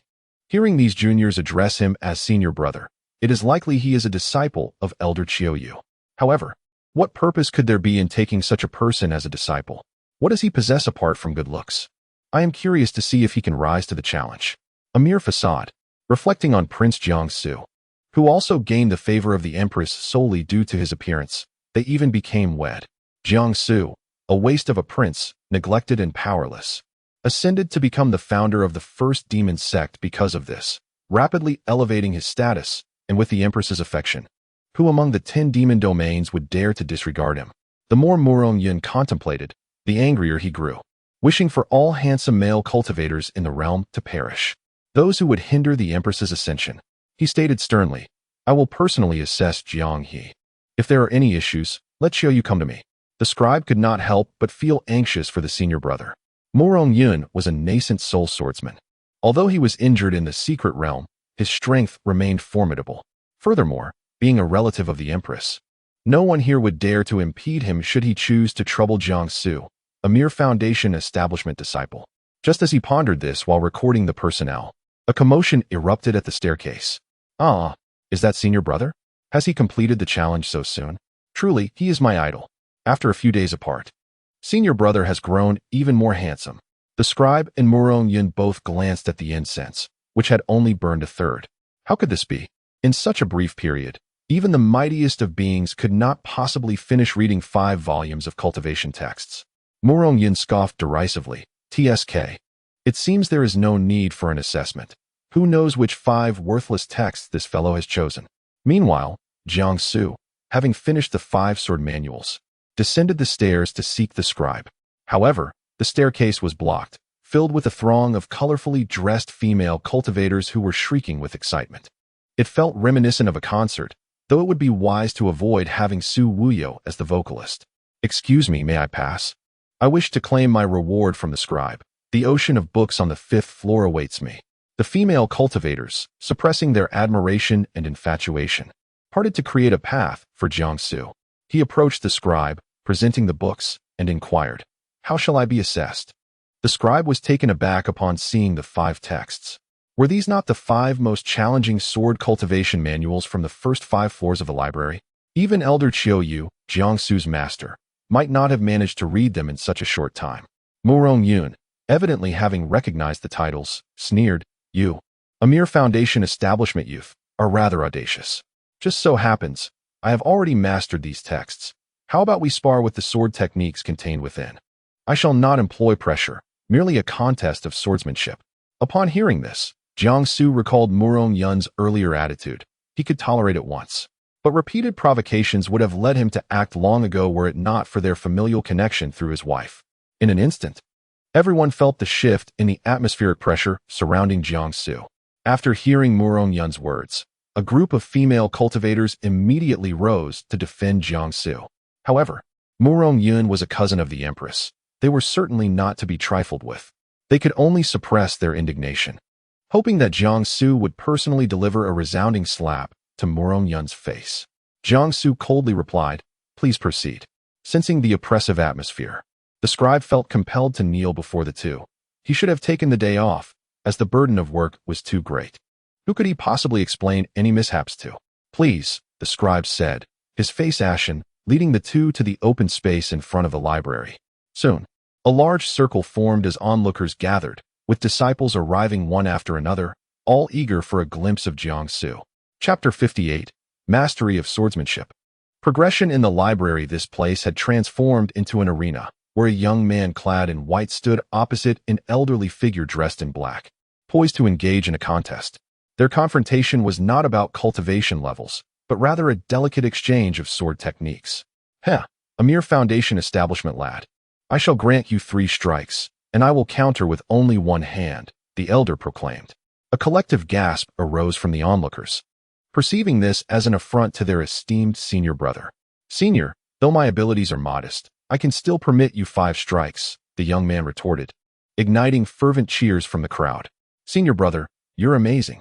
Jiang Su's gaze darkened with intensity, his long shadow trailing behind him, immobile and seemingly devoid of expression, yet betraying a chilling smile, reminiscent of a noble yet aloof statue, radiating an unmistakable aura of danger. It was as if he embodied the disdain of the powerful towards the weak. You truly have not tasted the bitterness of life, to utter such brazen words. Today, I shall temper your arrogance. The elder mused, dismissing Jiang Su's stature, even as the favored disciple of Qiuyu. In this first demon sect, he feared none but the Empress herself. Could she possibly intercede on behalf of this young man? Morong Yun meticulously reviewed the formation texts. Approaching Jiang Su with an ethereal grace, Jiang Su unsheathed his esteemed sword, emitting a chilling gleam. In a flash, the two exchanged a flurry of strikes, dazzling the audience with their rapid movements, creating a whirlwind of dust and an atmosphere thick with lethal intent. My goodness. Senior brother is actually holding his own against Lord Morong Yun. This is a pure contest of swordsmanship. I love you, senior brother. Senior brother has truly mastered 5 texts in such a short span. Remarkable. Surprise flickered in Morong Yun's eyes as he realized Jiang Su's understanding and mastery of swordsmanship exceeded his expectations. He had initially perceived him as a mere pretty face, but it became clear that he possessed genuine skill. Wait, that sword looks strikingly familiar. Observing the sword energy emanating from Jiang Su's brow and the traces left in the air, Morong Yun recognized him as a prodigy in sword cultivation. Regaining his composure, Morong Yun began to approach their duel with the seriousness it warranted. At that moment, Jiang Su was no longer seen merely as a disciple of the demon sect, but as an equal contender in swordsmanship. After several rounds of engagement, they found themselves evenly matched.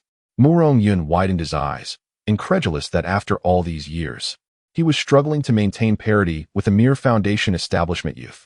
The young man in white, standing defiantly against the wind, exuded an air of nobility. Beads of sweat cascaded down his flawless jawline, accentuating his extraordinary looks. Oh, I'm truly mesmerized by his handsomeness. This exclamation stirred considerable commotion in the spectator area. As one female cultivator fainted in awe, Jiang Su glanced over, eliciting another round of gasps. Morong Yun, with a huff, cast his sword to the ground and declared, "You have passed the assessment." Amidst a chorus of cheers, it became evident that Jiang Su could now ascend to the final 5 tiers of the library pavilion. The very heart of the first demon sect, its most confidential and powerful sanctum of knowledge. Standing resolutely with his sword, Jiang Su calmly uttered, "I humbly accept your guidance." Following the librarian once more into the library, Jiang Su was led to the 5th tier, a realm seemingly isolated from the world beyond. Before him lay an ocean of books, and as the librarian pressed down on a tome upon a shelf, the entire structure shifted, revealing a wall that gradually receded to unveil an exquisitely ornate door. The librarian swiftly produced a rose gold key from his waist and deftly unlocked the door. "After you," he bowed, gesturing for Jiang Su to enter before turning to depart. Upon crossing the threshold into the 6th tier, Jiang Su immediately sensed a stark contrast from the previous 5. While the earlier levels housed thousands of volumes, the ambient spiritual energy here was unparalleled, brimming with vitality. It was no wonder that Morong Yun chose to recuperate in such an enchanting haven. The towering shelves, reaching for the heavens, were indeed a sight to behold. Initially, Jiang Su had pondered how the library, with only 10 tiers, could appear so grand from the outside. Now, he understood. As he endeavored to reach the 7th tier, he found himself at a loss for doors or stairs. Could it be that I must employ the same method as the librarian did earlier to gain entry? He mused. Surely, there must be a key to this puzzle, and he mentally revisited the librarian's earlier actions. The shelves were aligned against the wall, with 20 towering structures to choose from. Yet which one held the secret? He realized that to access the 7th tier, not only must he discover the correct book, but he would also need to dismantle a formidable magical array. An arduous task. Jiang Su was taken aback. How did Shangwan Yu possess such intricate knowledge? Wasn't she a member of the Celestial Sect? It seemed unlikely that she had ever visited this library. Nevertheless, since yesterday, she had remained silent. Her affinity for watching drama had turned her taciturn, perhaps due to her melancholy. This presented an opportunity to lift her spirits. "Isn't this reliant on your guidance, master?" Jiang Su mused as he picked up a book on talisman crafting. Suddenly, the shelf shifted, revealing a wall that was strikingly similar to the door of the 6th tier. Astonished, he realized he had merely chosen a book at random, without calculation or intent. He had simply noticed it. Indeed, Shangwan Yu emerged from within his sword, exuding an air of detachment. "You need not seek my instruction. Simply explore at your leisure. I shall take care of my slumber henceforth." He fell into a momentary silence before continuing. "When will you be able to enter the illusory realm of Qianren and send me back? It is quite splendid there. I also need to study the tomes of talisman refinement, hoping that the next spiritual route, a millennium hence, will rescue me. I wish to be of use. Suddenly, a mystical formation materialized beneath Jiang Su's feet, adorned with intricate runes that were not even catalogued in the record of ancient arrays. Master, I truly cannot decipher this formation. It was merely a stroke of luck that I activated it. Shang Wanyu appeared skeptical. This formation can barely be considered intermediate. You have mended the ancient mountain guardian array. Yet you cannot unravel this. Jiang Su replied earnestly, I genuinely lack the knowledge. I am still a novice in the art of talisman refinement. Please trust me once more. Master, my previous success with the ancient mountain guardian array was solely due to a book given to me by Master Qiuyu that fortuitously contained its details. Shang Wanyu remained half convinced, and Jiang Su urged, Master, please assist me in unraveling it. I wish to see the 7th level. Could it be that Jiang Su truly lacked the ability to decipher it? Even after poring over the tomes in this library today, he found nothing particularly peculiar. Chapter 59, The 10-Layered Water Pavilion. A sudden change after a moment of hesitation, Shang Wanyu ultimately decided to place her trust in Jiang Su. She had heard tales of him. Once a mere cook, he surely had not been schooled in such matters. The pearl, shrouded in dust and mingled with sand, was discovered by Elder Qiuyu. Examine that rune closely, and you will discern its patterns. The key to its resolution lies in a single character aligned with the true north, Jiang Su remarked, nodding in agreement. Indeed, Shang Wanyu proved herself to be the most formidable rune master in the realm of cultivation over countless millennia, effortlessly unraveling the formation with but a glance. He acknowledged his oversight.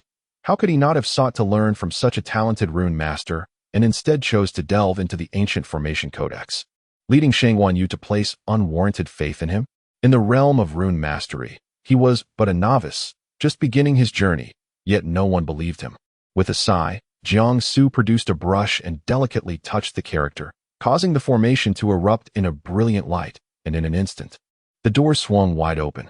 Without a moment's hesitation, he stepped inside, determined to reach the 10th layer, where the texts could truly be deemed the heart of the demon sect. Jiang Su grinned, Master Shang Wan, I shall rely on you from here on. Shang Wanyu finally regained her composure, returning to her former self. Meanwhile, Murong Yun and the scribe, seated on the first floor of the library, were utterly astonished. Jiang Su had uncovered the key and unraveled the formation to enter the 7th layer. They had not anticipated such remarkable talent from him. Not only was he exceptional in the path of swordsmanship, but he also exhibited considerable prowess in rune mastery. Murong Yun found himself reminiscing about the sword in Jiang Su's hand. It seemed strangely familiar, as if he had encountered it centuries ago. Whose sword was it? In which tome was it recorded? Suddenly, he struck himself sharply across the face, his hand trembling uncontrollably. The sound of the slap resonated through the library, leaving everyone in stunned silence. Particularly, the scribe standing beside Murong Yun was wide-eyed, perplexed by the sudden outburst. Could it be that the esteemed Murong had only just realized that he had matched wits with a junior, feeling humiliated? That sword. It was the blade of the legendary sword, Immortal Qin Pingsheng. No wonder it appeared so familiar. If it belonged to Qin Pingsheng, it had long since acknowledged its master.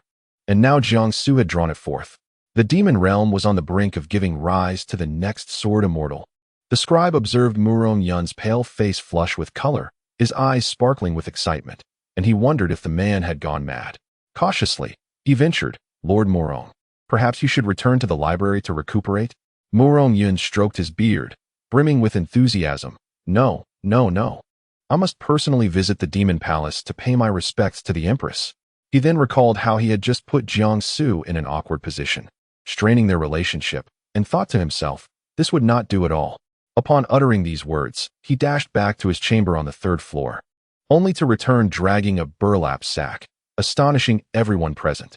The aura emanating from the sack was remarkably abundant, and given Murong Yun's esteemed status, it was only natural for them to speculate about the treasures contained within. Come, you shall deliver this sack to Jiang He. I shall proceed ahead, the scribe said, bewildered as he accepted the heavy burlap sack. Witnessing Murong Yun, once frail, now invigorated and exuberantly departing, he pondered, how could he possibly comprehend the machinations of such prominent figures? With the assistance of Shang Wanyu, Jiang Su swiftly ascended to the 10th floor. The scene that unfolded before him was far from his expectations, a delightful surprise indeed. The sound of dripping water reverberated in the tranquil space, casting an eerie undertone. The floor was entirely submerged, transforming the space from a library to an aquatic chamber. As Jiangsu traversed the area, he felt the icy touch of the water seep into his garments, dampening the hem of his clothes and shoes. The shells here were scarce, constructed not of wood but of a stone Jiangsu had never encountered before. Its touch was chilling. A drop of water accurately struck his fingertip, yet he paid it no mind, instead focusing on the tomes adorning the shelves. These were not bound in paper, but preserved in the form of bamboo slips. Disciple, tread carefully, something is amiss here. The first demonic sect appears to be up to something, and this library's uppermost level is quite peculiar, cautioned his master. Jiangsu nodded, having already discerned the peculiar arrangement of the bamboo slips, each positioned in varying orientations and quantities. At first glance, nothing seemed awry, yet their placement subtly outlined the contours of a formation. As he moved from one section to another, he tested whether stepping on the submerged floor would trigger any mechanism. Since it did not, the books themselves must be the key. Suddenly, with a resounding bang, the grand door behind Jiangsu slammed shut, severing his escape and compelling him to advance. Disciple, unraveling this formation is not beyond my capabilities. I have encountered myriad formations in my time. However, I cannot predict what may transpire upon its dissolution.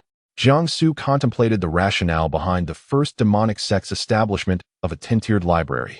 Logically, the 10th floor housed the most critical texts, and such protective formations were reasonable. Yet, it was curious that the scribe had mentioned the latter 5 floors were frequented by the 4 elders and the Empress, while the first 4 floors bore no such oddities. Why, then, was the 10th floor so uniquely fortified? Water flowed from high to low. This was the pinnacle of the loft. Yet from where did this incessant flow originate? Should we decipher this formation? Disciple, have you made your decision? Jiangsu unsheathed his sword, sensing an uncanny aura surrounding the 10th floor. He was uncertain whether he was to confront rare tomes or malevolent creatures. Gazing down at the water's surface, he noted its murky quality. Clarity was not the norm here. For instance, at this very moment, the water began to clear. Jiangsu spoke, "Release." Shangguan Yu had long been contemplating the intricacies of this formation in her mind, and naturally, she was aware of the means to dismantle it. The 7th bookshelf from the left, on the 11th tier, held the tome she referred to, located at the very bottom of that tier arranged by 7s. Jiangsu immediately activated the shadowless step, treading upon the surface of the water, which rippled beneath his weight. He pointed directly towards the book that Shangguan Yu had indicated, and in the blink of an eye, he reached the bookshelf. Just as Jiangsu was about to grasp the volume, an innumerable array of vines surged forth from the depths of the water, their advance ferocious and swift, exuding an air of arrogance. Among them, a single vine ensnared Jiangsu's leg with an iron grip, yanking him down from his leap in midair. Caught off guard, he was indeed pulled into the water by this vine. Jiangsu wielded his sword, the sword of a lifetime, to sever the entangling vines. Yet he understood that he could not hope to vanquish them all. Thus, he concentrated his spiritual energy, and in an instant, a sphere of blazing flames ignited in his palm, striking the vines and eliciting a mournful wail. The vines spoke, their utterances as bizarre as they were uncanny. Chapter 60. The tenacious water pavilion and the mysterious shadows in this secluded space. Only Shangguan Yu and Jiangsu remained, unperturbed by the potential revelation of his celestial roots. Observing the tendrils retreating into the water, it appeared they had been rejuvenated by its essence and began to grow wildly towards him. Jiangsu furrowed his brow, channeling the power of the water element. With a flick of his fingers, the water beneath him rose into the air. To his astonishment, the shallow water that barely reached his calves seemed to be boundless. With a firm gesture, he forced the water that had ascended back down to the surface. A tempest of spiritual energy surged around him, and in mere moments, the entire surface of the water froze over, the chilling aura climbing along the vines, restraining their movement. Shangguan Yu glanced at Jiangsu, noting that frost had crystallized at the tips of his brows, his gaze exuding an unabashed coldness reminiscent of a deity, powerful and commanding. A rustling sound ensued as the tendrils were severed by the potent spiritual energy embedded in the ice, cascading downwards. Jiangsu paid no heed to the vines or the eerie water surface. Instead, his elegant hands withdrew a tome from the shelf. Suddenly, an unexpected turn of events unfolded.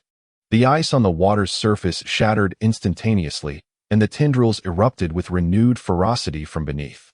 Shadows darted between the bookshelves.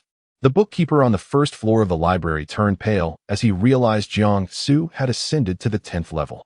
In such a brief span, from the 6th to the 7th, and subsequently deeper, he believed that no matter how extraordinary his talents, reaching the 10th level was beyond conceivable limits. He was doomed. If Elder Chiu Yu's beloved disciple encountered peril within, he would surely be buried alongside him. No, he was certain he would perish. The 10th level had never been traversed even by the 4 Grand Elders. The entire demon sect remained oblivious to the secrets hidden within.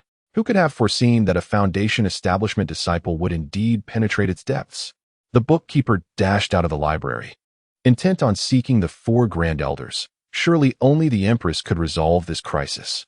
May the heavens protect Elder Chiu Yu's foremost disciple from calamity within the library. Onlookers witnessed the bookkeeper's hurried exit, igniting a flurry of chatter. Why had the bookkeeper also departed? If the senior brother found a cherished book in the latter 5 levels, with whom would he register it? Indeed, it could lead to an awkward situation for the male idol. A male cultivator observing nearby nearly lost his voice, internally lamenting. Did you not see the bookkeeper's expression of impending doom? Alas, you are blind to it, fixated only on the senior brother's plight. In the sweltering summer, the demon palace exuded an aura of coolness. Wisps of gauzy curtains fluttered in the breeze. A woman clad in crimson sat before a chessboard, her flowing dress accentuating her exquisite figure. Merely by her presence, an overwhelming aura emanated, compelling the attendant beside her to avert her gaze from the Empress's regal countenance. Your Majesty, the Empress, plays with no regrets. Murong Yan's delicate hands lingered momentarily in the air, and upon hearing the words, she smiled and remarked, "The Elder's chess skills are truly remarkable. After a century of playing with you, I still find myself perplexed." Yuan Yi chuckled softly in response, saying, "Ha ha ha, I am flattered." Just then, he noticed someone approaching along the long corridor, a shadowy guard of the Empress, and thus took his leave. "The Empress may have urgent matters. I shall take my leave for now. We can play chess together again when time permits. Safe travels, Elder." Once Yuan Yi's figure had completely vanished from sight, Murong Yan's smile gradually faded, and Jiu approached her side, leaned down, and whispered a few words into her ear. After speaking, he straightened up and stood quietly beside her, moving without making a sound. Upon hearing Jiu's words, Murong Yan instructed, "Summon them." Meanwhile, the scribe hurried to Jinny Peak, only to find 2 practitioners engaged in their training, Wang Tian and Rong Yu. Wang Tian, once a disciple of the kitchen, was also acquainted with the scribe from the library who had dined at the first kitchen with Yinong. Noticing the scribe's anxious demeanor, he inquired, "What brings you to Jinny Peak?" The scribe, in a state of distress, quickly grasped Wang Tian's arm and asked, "Is Elder Chiu Yu present?" "It is urgent." Wang Tian's heart sank. Something must have transpired at the first demon sect. Could it be related to his brother Jiang? The critical point was that Elder Chiu Yu had gone to the Demon Domain Palace to meet with the Empress. Observing Wang Tian's expression, the scribe deduced that Elder Chiu Yu was likely absent. "I must inform the other elders," he thought. Hearing this, Wang Tian realized the gravity of the situation and followed the scribe's lead, with Rong Yu trailing behind. Could it be that something had happened to Jiang Su? It was early morning, and there was not a soul in sight. Seeing Wang Tian willing to assist, the scribe promptly suggested, "We can split up. I will seek Elder Wu Yu, and you can find Elder Lin Tian. This gentleman, Rong, is unfamiliar with the path." Before he could finish, Wang Tian interrupted, "You still haven't told me what has happened at the library." The scribe's eyes flickered as he replied, "The senior brother has entered the 10th level of the library." Wang Tian exclaimed, "Good heavens! No one, not even the 4 great elders, has ever entered the 10th level. If Jiang has gone in, it must be perilous. I wondered where Jiang ran off to early in the morning. He truly lives up to his reputation." Wang Tian turned and dashed towards the direction of Wuxian Peak. Rong Yu recognized that Wang Tian's emotions were unstable, and Jiang Su was in danger. Though he was merely a bystander, he did not wish to remain idle. He could have seized this opportunity at the first demon sect to locate Prince Tianqi and fulfill his true mission. However, after spending several days with Wang Tian and Jiang Su, he felt a change within himself, though he could not articulate what it was. Perhaps he was simply being overly cautious, not wanting to draw attention to himself. At that moment, within the 10th level of the library, disciple, be cautious. In this 10th level, I can sense the presence of at least 3 or 4 formidable beings at the nascent soul stage. Given your abilities, you might stand a chance against a single nascent soul entity, but if there are 3 or more, you may very well meet your demise here. Shangguan Yu expressed her concerns, adding in frustration, I truly cannot fathom what is wrong with this first demon sect. Why engage in such reckless endeavors? Do they not fear that they might endanger their most gifted disciples? Unless the Empress of the demon sect intervenes, escaping this perilous situation will be nearly impossible. Jiangsu held his breath, focusing intently, deftly dealing with the encroaching vines. He sensed the shadows that Shangguan Yu had mentioned. However, these figures lingered, refraining from launching an attack, merely flitting between the shelves. A frown creased his brow. Facing one nascent soul being was already daunting, let alone several. This was no library. It was a death trap. Suddenly, a shadow darted out from the left side of the bookshelf, aiming straight for Jiangsu's face. Reacting with remarkable swiftness, he raised his sword to parry the strike. As he discerned the figure, a chill ran down his spine. Though it possessed a humanoid form, it bore no face. What manner of monstrosity is this? Chapter 61. The Empress sacrifices herself to overcome adversity. In that moment, Jiangsu had no time to ponder. For a shadow lunged at him with reckless abandon. He countered with swift movements, and within moments, the entire 10th level of space was a flurry of blades and clashing swords. Even the surface of the water mirrored the fierce duel between the two formidable sword cultivators. Jiangsu employed the shadowless step, standing upon the water's surface. The shadow pursued him relentlessly, and as Jiangsu dodged a strike, he leaned down to investigate the flowing water, discovering a second shadow concealed beneath. The sound of water was eerie, conjuring forth another dark figure. Both shadows launched a frenzied assault on Jiangsu. He found himself struggling, as both shadows were at the nascent soul stage or higher, while he was merely at the golden core stage. Without his heavenly spirit root and the multitude of sword techniques at his disposal, he would have long since perished. Cursing under his breath, he lamented the restrictions of the formation. If he could utilize formations, he would have surely dismantled this repository of knowledge by now. Shangguan Yu's temper had grown increasingly irritable.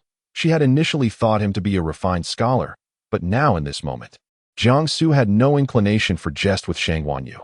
He was genuinely on the brink of death. He was forced back into an exceedingly confined space, precisely at the intersection of 2 book-laden walls. The relentless shadows continued their assault, and Jiangsu could only muster the strength to fight on. Were another person present, they would undoubtedly find it astonishing. A youth who appeared to be merely at the foundation establishment stage was actually engaged in combat with 2 nascent soul masters. His spiritual energy had been extensively depleted, and he could only rely on his sword techniques to persevere. The shadows discerned that Jiangsu was nearing his limit. Their strikes grew increasingly rapid. Suddenly, from the right side of the fray, another shadow surged forth, its sword tip aimed directly at Jiangsu's neck, leaving him without the strength to retaliate. Cold sweat dripped down Shangguan Yu's brow as she cursed herself for not delving into the sword arts. Had she done so, she might have been able to assist Jiangsu within this restricted space for talisman cultivators. Jiangsu saw the glimmering sword tip approaching his neck, and he thought to himself, I never imagined I would meet my end here. With all his remaining strength, he expended the last vestiges of spiritual energy within him to repel the 2 shadows and confront the oncoming strike. He spat out a mouthful of blood, mentally preparing himself for a desperate struggle. What was death? 18 years hence, he would rise again as a new man. Moreover, he refused to believe that the system would allow him to perish. He had yet to even explore the modest territory of the first demonic sect. Out of nowhere, a white sword appeared, intercepting the lethal strike. In a moment of dire crisis, Jiangsu's life was saved. Following the direction of the sword, he beheld a woman clad in white, her face veiled, exuding an aura of icy elegance. In this confined space, her arrival was akin to the cold moon illuminating the dark abyss. She was, indeed, Jiangsu's glimmer of hope. Uncertain if it was due to the presence of this white-clad woman, dozens of shadows began to emerge from the shelves. Shangguan Yu had long retreated into the depths of the everlasting sword, cursing, with so many nascent soul masters, this library truly is capable of holding them all. Where did these 10 nascent souls come from? Confronted by dozens of nascent soul experts, the woman in white seemed to possess a form of obsessive cleanliness. Unable to accept the murky waters surrounding her, suspended in midair, she not only displayed no fear, but also cast a disdainful glance at the multitude of shadowy figures, as if she were born a sovereign, with all beings beneath her deserving only to kneel. Jiang Su's heart raced. How could this woman so resemble his wife? It couldn't be. Jiang Su scrutinized the upper half of her face. His wife did not look like that. It was merely a resemblance in temperament. Moreover, his wife was engaged in discussions within the demon palace and would not arrive at this moment. Nevertheless, this woman indeed possessed unfathomable prowess. The shadowy figures shifted their focus, launching a coordinated assault against the woman in white. 10 nascent soul masters. In an instant, the white sword pierced through one of the shadows, which disintegrated into dust upon being struck, dissolving into the water below. Both Jiang Su and Shang Wanyu were taken aback. How powerful! Her cultivation must be at least at the tribulation crossing stage. The woman in white stood firm with her sword, resembling a deity gazing down upon mere mortals. A swarm of ants dares to act recklessly before me. Her chilling voice resonated throughout the 10th floor. Then, with a simple gesture of her finger, the surface of the water responded instantly, forming sharp ice blades that met the oncoming shadows. In an instant, the shadows were obliterated, their anguished cries fading into the ether, as if they had never existed at all. The woman in white had not needed to wield her sword a second time, as if to signify that had it not been for her desire to rescue Jiang Su, her sword would have remained sheathed. Upon hearing her voice, Jiang Su recognized her. Indeed, it was his wife. What a remarkable scene of beauty rescuing a hero. He truly was the protagonist of this tale. Shang Wanyu gazed at the ethereal Murong Yin hovering in the air, exclaiming, "Wow, Jiang Su, who is this stunning beauty? Her presence is simply captivating. Her cultivation is at the tribulation crossing stage. She is truly an extraordinary woman." Jiang Su completely ignored Shang Wanyu, his heart and mind consumed solely by the celestial woman in white. Murong Yin sheathed her cold attire sword, her brow slightly easing from its frostiness, before approaching Jiang Su. Perhaps due to a depletion of spiritual energy or the remnants of her recent ordeal, Jiang Su, who had been standing firm with his sword, found his legs weaken upon her arrival, causing him to kneel partially. A splash of water even managed to reach the hem of Murong Yan's attire. Jiang Su was stunned, as were Shang Wanyu and Murong Yan. The air hung in silence for a moment. In that instant, Jiang Su wished for nothing more than to disappear into the earth. Murong Yan smiled gently. There is no need for such grand courtesy. Jiang Su awkwardly touched his nose and cleared his throat. Noticing the blood still lingering at the corner of Jiang Su's mouth, Murong Yan, for reasons unknown, inexplicably produced a pure white handkerchief from her waist and offered it to him, gesturing for him to take it. As she leaned forward, her hair cascaded gracefully, brushing against her waist. Jiang Su approached to retrieve the handkerchief, yet he was oblivious to the error he had made, inadvertently brushing against Murong Yan's pristine fingertips. He immediately recoiled, turning away, unable to meet her gaze. Alas, today's signing task was indeed a monumental blunder. The humiliation was profound, especially before his wife. He would have preferred to be vanquished by the shadows instead. A faint blush graced the tips of Murong Yan's ears as she smiled softly, placing her left hand against Jiang Su's cheek. With a firmness that belied her tenderness, she gently turned his face back to its original position, while her right hand delicately wiped the corner of his mouth with the handkerchief. After attending to him, she placed the pristine cloth at his waist and departed without a trace, vanishing silently from the scene. Jiang Su stared blankly at the white handkerchief at his side, suddenly feeling that today's signing task was remarkably enchanting, truly splendid. The words, "Disciple, if you introduce this beautiful lady to your master, you shall gain a stunning mistress," lodged in his throat. Could he, as the third party, possibly intrude upon this atmosphere? The pink bubbles of romance seemed ready to fill the space entirely. How pitiful that this sweet yet sour love was merely here to torment him. "Disciple, do not kneel any longer, rise."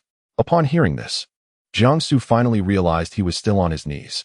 Lacking the spiritual energy to support him, he compelled himself to stand and noticed the door reopening. Thus he stepped outside. Chapter 62.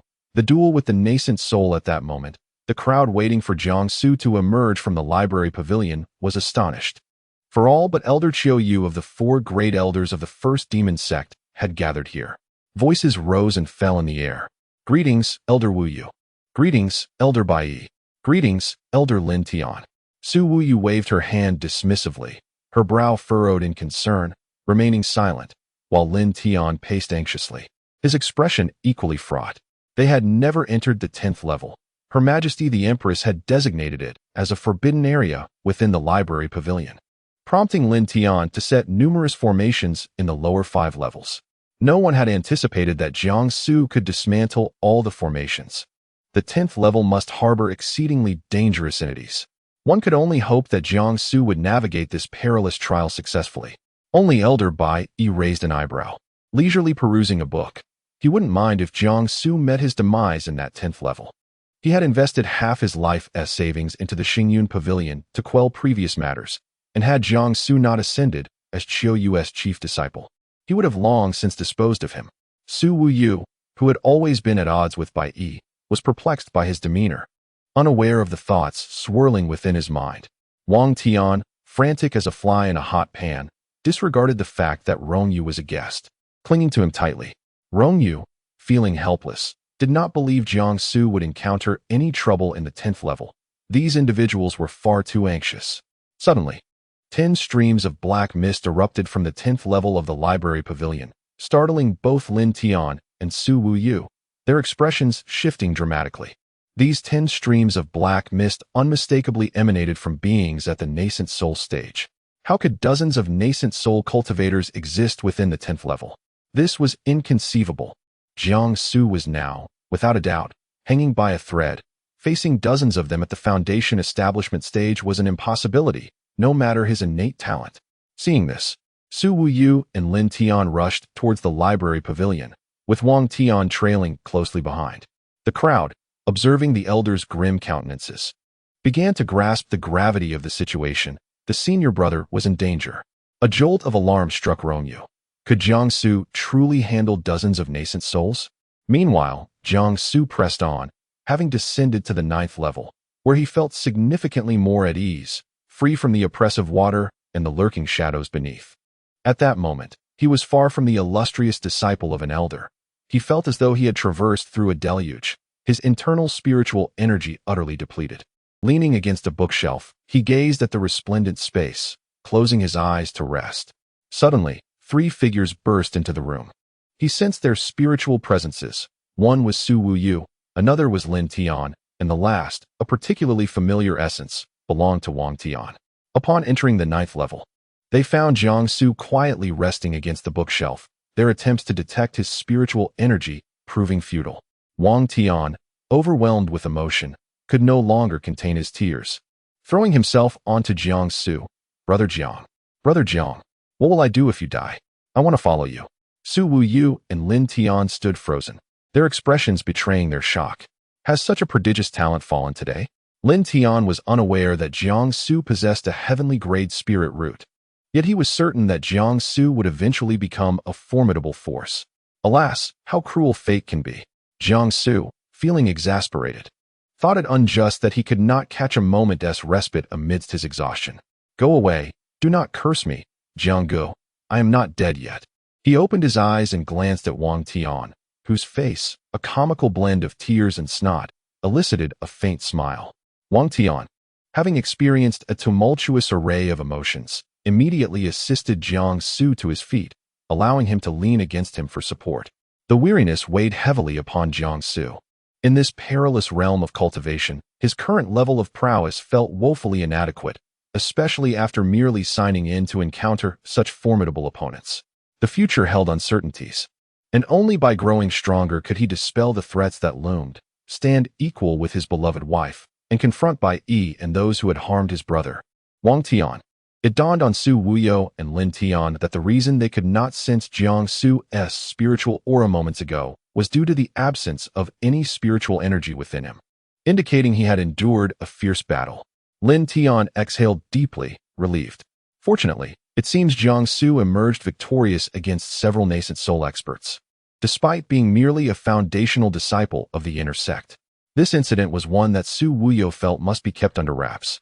Who would believe such a tale if shared? A fleeting thought crossed Su Wuyo's mind regarding Rongyu, the esteemed first disciple of the first immortal sect who had accompanied Wang Tian. A glimmer of cold light flickered in his eyes. As long as he is safe, he continued, let us first escort Jiang He back to Jinyi Peak for proper recuperation until his master returns. Wang Tian nodded. Recalling that Elder Qiu had provided him with numerous precious elixirs for Jiang Ji's recovery, he resolved to care for Jiang Gu diligently upon their return to Jinyi Peak. Furthermore, he vowed to dismantle the 10th level of the library once he gained sufficient strength. Suddenly, Jiang Su inquired, has Elder Bai arrived as well? Concerned for Jiang Su's condition, Lin Tian replied without hesitation, he is waiting on the first level. Jiang Su pushed Wang Tian aside and stood upright. He had rested sufficiently, and his heavenly spirit root had absorbed some of the spiritual energy from this place. While it could not entirely replenish what he had lost in battle, he no longer required assistance to walk. From his storage space, he retrieved a trove of precious elixirs, swallowing them without a hint of hesitation. Restored, he appeared less like a warrior who had just emerged from a fierce confrontation and more like someone who had spent the day preparing a feast of large radishes. Witnessing Jiang Su consume the elixirs with such abandon, Lin Tian swallowed hard, envious. If only he could one day treat precious elixirs as casually as Jiang Su did, enjoying them as mere snacks. Upon witnessing the scene, Su Wuyo raised an eyebrow. She was aware of the discord between Jiang Su and the landlord Yi Nong, of whom Bai Yi happened to be a supporter. However, she had initially believed that there was no direct animosity between the two. Jiang Su's demeanor now led her to reconsider. She felt compelled to assist Her Majesty in eliminating potential threats. Bai Yi, oh Bai Yi, I hope I do not uncover any misdeeds you have committed against Jiang Su, for colluding with external factions in the demon realm is a grave offense punishable by death. Once assured that Jiang Su was unharmed, the group proceeded to the first level of the library. Throughout their journey, Wang Tian chattered incessantly, either extolling Jiang Su with extravagant praises or lamenting the absurdity of the individual who designed the library, questioning their sanity for creating such challenges on the 10th floor. Fortunately, with Jiang Ji's formidable strength, they were spared from calamity today. Chapter 63. The Empress's possession. Jiang Su could no longer endure Wang Tian's incessant chatter, and he stepped in front of him. Wang Tian, fixated on Jiang Gu, noticed that a pristine white handkerchief adorned Jiang Su's waist. Oh, Jiang Gu, I recall you never used handkerchiefs. What a remarkable item is this? Is it from the Library of Collections? By this time, they had descended to the 3rd floor. Enveloped in silence, with only the 4 of them present, Wang Tian's voice, loud and clear, successfully drew the attention of Su Wuyo and Lin Tian to the pure white handkerchief at Jiang Su's waist. Their eyes were instantly captivated by the delicate piece. Lin Tian, indifferent, turned his gaze away. His purpose for coming was solely to see Jiang Su. And the potential demise of such a brilliant talent within the first demon sect was indeed a lamentable thought. Having confirmed Jiang Su's safety, he found himself unconcerned with anything else. On Lin Tian's right, Su Wuyo's eyes widened in astonishment. The simplicity of the handkerchief bore an uncanny resemblance to the exquisite craftsmanship of their Empress. She had been fortunate enough to play a game of chess with the Empress, during which the Empress had used a similar piece. Instantly, she dismissed any inappropriate thoughts regarding Jiang Su. The man of the demon sect's Empress was beyond her reach. Alas, her obedient disciple had likely fallen deeply in love with Jiang Su long ago, oblivious to the fact that he had been shown up by Jiang Gu. Single and forlorn, Wang Tian exclaimed, what is with Elder Wuyo's expression? Why doesn't Jiang Gu clarify anything? Jiang Su, choosing to bypass the topic of the handkerchief, gave Wang Tian a light pat on the shoulder, exerting little force. Let us go? Don't ask unnecessary questions. It's time to return and cultivate. After uttering these words, the young man in white quickened his pace, swiftly surpassing everyone. Those waiting on the 1st floor of the Library of Collections caught sight of a tall figure reclining on the staircase. A young man in white descended from the 2nd floor, wielding a 3-foot ink sword. His appearance was ethereal, and upon closer inspection, one could see his damp hair clinging to his forehead, his eyes dark and imbued with a faint smile. His lips were neither a pale white nor a deep red, and his overall presence exuded a fragmented beauty. Seeing their idol unharmed, the crowd exhaled in relief, momentarily unburdened. Overwhelmed by his beauty, they began to scream in excitement. "Oh my! Thank goodness our senior brother is safe. How could we have lived otherwise? Splendid."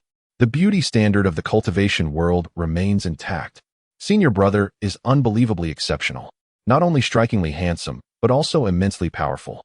It is said that even the 4 great elders have never ventured to the 10th level. Bai Yi clenched his fists the moment Jiangsu appeared. He truly emerged unscathed. The foolish outer disciples remained oblivious to the signs. But could he not discern the ominous black smoke indicating something significant? Jiangsu had triumphed over the nascent soul stage while in the foundation establishment stage. He was skeptical, convinced that someone must be assisting him. After all, Jiangsu was merely a superficial character, managing to bewilder that group of female cultivators. Suddenly, his pupils constricted as he caught sight of the handkerchief at Jiangsu's waist, a possession of the Empress. In the entirety of the 10 great demon realms, only the Empress favored such a simplistic handkerchief. This information had been procured through a maid whom he had previously bribed to serve the Empress. How could this be? How did Jiangsu come to possess it? No wonder he was still alive. It seemed the Empress herself was aiding him. A prince of the Enlightenment, at least of noble birth, he could endure a little longer, waiting for that useless prince to perish. Yet now, a mere servant, blessed with good fortune, bearing the ancestral dragon's martial soul, and favored by Qiu Yu as his foremost disciple, had also caught the Empress's attention. Where did Bai Yi fall short? Jiangsu descended the staircase with an impassive expression, already immune to the adulation of those female cultivators. What were they saying? He was but an ordinary man. And it was precisely this kind of flattery that had drawn Bai Yi's attention to him, no doubt. Casually, he glanced at Bai Yi, who happened to be looking in his direction as well.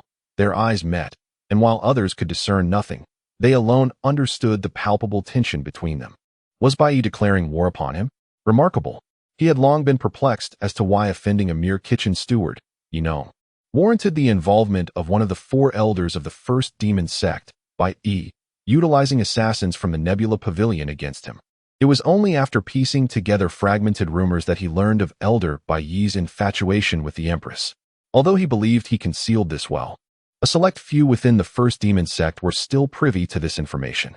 Jiangsu attributed Bai Yi's motives to the Empress's forced marriage to a useless prince, solely due to the latter's handsome visage, which incited Bai Yi's jealousy and resentment towards all appealing male cultivators in the realm. Initially, Jiangsu found this conjecture absurd. But now, recognizing the glint of jealousy, bitterness, and hatred in Bai Yi's gaze, he reconsidered its plausibility. Jiangsu did not consider himself handsome. Rather, he found the situation amusing. If Bai Yi were to discover that the 2 individuals he despised were, in fact, one and the same, and that his beloved was aware of it, would he not go mad? He felt no pity for Bai Yi. While it was acceptable to be infatuated, one could not inflict harm on others simply because they failed to win the affection of their beloved. Who hasn't endured the pain of unrequited love? Love is seldom as idyllic as one imagines. How many have bled and retreated from such experiences? Did one resort to murder merely because they saw their beloved with another? Jiangsu's lips curled into a cold smile. Initially, he had no intention of severing ties with Bai Yi so soon, yet given Bai Yi's current demeanor, it was evident he was courting his own destruction. Why intervene directly? He could simply act as the arbiter. Jiangsu inclined his head to Su Wuyo and Lin Tian, saying, "Thank you, Uncle Master Wuyo and Uncle Master Lin, for your concern. I still have unfinished cultivation to attend to, so I shall return to Swordwing Peak." Upon hearing this, the scribe nearby immediately called out to Jiangsu, "Elder brother, wait. Do not leave just yet. Lord Morong has something for you to take." The scribe dragged a heavy burlap sack from beneath the long table, struggling slightly due to its weight, a testament to his scholarly nature. With the aid of spiritual energy, he managed to lift it before Jiangsu. The onlookers were left in suspense, unaware of the contents within the bag, only perceiving the abundant spiritual energy emanating from it. Jiangsu found himself at a loss for words. Was it not true that his wife's uncle held him in contempt? After exchanging several barbed remarks and even engaging in a physical altercation, how was it that, upon ascending to the 5th tier, he had secretly arranged for this peculiar item? It seemed that Elder Qiu Yu, his master, truly shared the same lineage from the same demonic sect, as gifts were always presented in such plain and unassuming burlap sacks. Although Jiangsu initially had no intention of accepting it, the scribe, with his large, bean-like eyes, gazed at him with a pitiful expression. Faced with the scribe's obliviousness to his own greasy demeanor, Jiangsu promptly tossed the burlap sack into his storage space. Chapter 64. Concealed Strength. Masters clash within the confines of the storage space. The diminutive Qilin slept soundly, oblivious to the happenings outside. Having consumed all the Tianxin grasses, its size had dramatically increased. Fortunately, Jiangsu's storage space was sufficiently vast, otherwise, accommodating it would have proven impossible. As it grew, its appearance became indistinguishable from the descriptions of the bloodline Qilin found in ancient texts. Bringing it out would attract undue attention, countering Jiangsu's intent to remain inconspicuous while engaging in his activities. The little Qilin violently tore open the burlap bag, revealing dozens of exquisite immortal pills and a variety of treasures, including talisman papers, swords, and tomes of martial arts. Upon witnessing this scene, Su Wuyo realized that Jiangsu had even managed to win over the eccentric Lord Murong Yun, truly living up to his reputation. Had the Empress encountered Jiangsu first, the founder of the first demon sect might not have been that prince of Tianqi. She believed that, compared to that prince, Jiangsu was far better suited to the Empress. Wang Tian seemed to sense the addition of someone to their burgeoning shipper group and glanced at Elder Wuyo.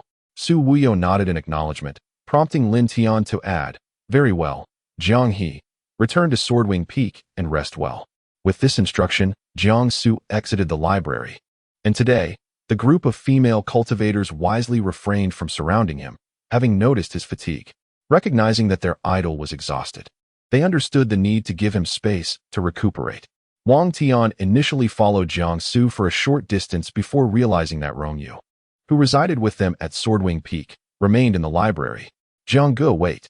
I'll fetch Rongyu," he exclaimed, dashing back to the library and dragging the still stationary Rongyu along. Observing Rongyu's dazed demeanor, Wang Tian teased, "Have you lost your wits? Everyone is acting strangely today." Rongyu, lost in his own thoughts, followed Wang Tian in a trance. During his stay at the first demon sect over the past few days, he had gleaned insights into Jiangsu through various means. Originally a cook, he had fortuitously inherited the ancestral dragon martial soul and was accepted as the chief disciple by Elder Qiuyu. He acknowledged Jiangsu's remarkable prowess and exceptional talent. Yet, how could it be possible? Even if Jiangsu were extraordinarily gifted, it was inconceivable for one individual to face off against dozens of Yuanying-level powerhouses and emerge unscathed. He couldn't help but speculate whether Jiangsu had undergone a soul transfer. Which powerful entity from the demon realm could possess such strength? Could it be the demon emperor from millennia past? Logically, the demon emperor should have long since perished, so how could he return to the world? If it were not the demon emperor, then none of this would make sense. His gaze remained fixed on Jiangsu, who walked ahead with a deliberate pace, evidently waiting for them. Having interacted with Jiangsu, he noted that Jiangsu treated everyone without condescension, not even showing disdain toward Wang Tian, a mere cook, but instead offering guidance in their cultivation journeys. However, if it were not for a soul transfer, the extraordinary strength exhibited at the Foundation establishment stage could only be explained by the notion that Jiangsu was indeed a celestial being. Wang Tianyi approached Jiangsu with Rongyu, who immediately took to the skies on his sword, pulling Wang Tian onto the blade of his sword. In a hushed voice, Wang Tian asked, "Brother Jiang, shall we not pretend any longer? Rongyu is still here." Jiangsu smiled faintly, but remained silent. A youth clad in white accompanied another dressed in gray, soaring towards Swordwing Peak on their swords. At this point, Rongyu was no longer surprised by Jiangsu's ability to fly on a sword at the Foundation establishment stage. He merely paused for a moment before following Jiangsu's lead. Upon returning to Swordwing Peak, Jiangsu's first action was to find a change of clothes in his room and use his spiritual energy to evaporate the moisture from his body, thus commencing a day of cultivation. Observing how quickly his brother Jiang had recovered brought Wang Tian a sense of relief. He anticipated an evening climb of the Wuxian Peak and decided to eat heartily at noon while diligently practicing his horse stance in the courtyard.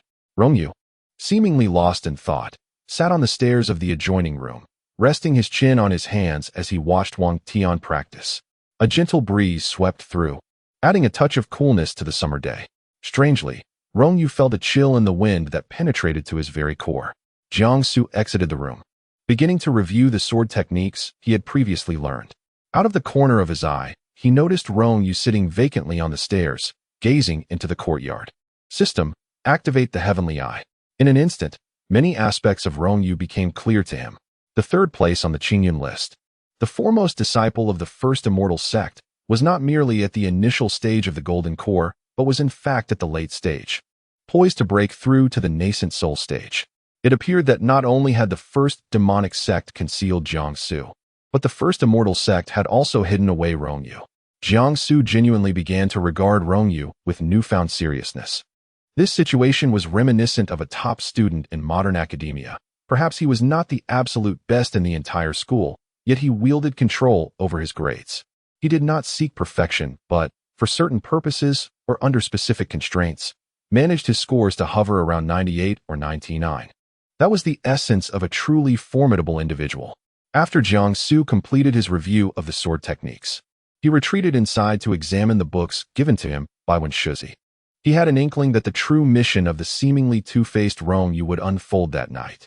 Provided Elder Qiu Yu and the Empress had not returned to the first demonic sect, it appeared that another battle awaited him that evening. Yet, Jiangsu seemed immersed in his studies, unaware that the sun had set and dusk had arrived. Wang Tian rushed in from outside, saw his brother Jiang engrossed in a book, and quietly closed the door before approaching Jiangsu. Once Jiangsu set the book aside, Wang Tian asked, "Brother Jiang, are we no longer wary of him?" He believed that Rong Yu had learned nearly everything he needed to know, making further concealment unnecessary. Wang Tian nodded in a semblance of understanding and continued, "Brother Jiang, what manner of creature resides on the 10th floor of the library, capable of depleting your spiritual energy?" Jiangsu closed the book on his desk and placed it at the corner. He replied coolly, "There are dozens of shadowy figures within, all at the nascent soul stage or above. I truly did not anticipate such dangers lurking in what seemed to be a secure library. Dozens of nascent soul experts. Goodness. Yet, my brother Jiang, in the foundation establishment stage, managed to emerge unscathed from such a predicament. He truly lives up to his reputation. A single nascent soul cultivator could easily overpower countless foundation establishment disciples. Yet my brother Jiang, in the foundation establishment stage, is capable of contending with dozens of nascent soul experts." Upon observing Wang Tian's expression, Jiangsu understood his thoughts and explained, "It was they who overpowered me." Wang Tian clearly harbored doubts, and Jiangsu was disinclined to elaborate further. "So, brother Jiang, shall we ascend the risk-free peak today?" "Indeed," replied Wang Tian with a nod.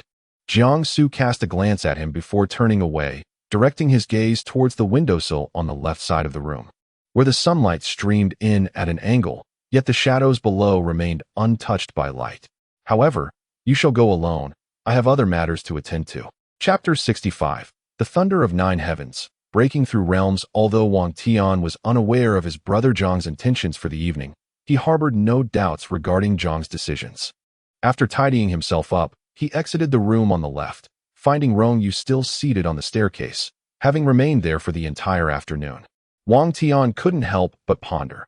If the first immortal sect were to learn that their prized disciple had spent but a short time in the first demon sect and had become this way, they would surely suspect some sinister influence from the demon sect.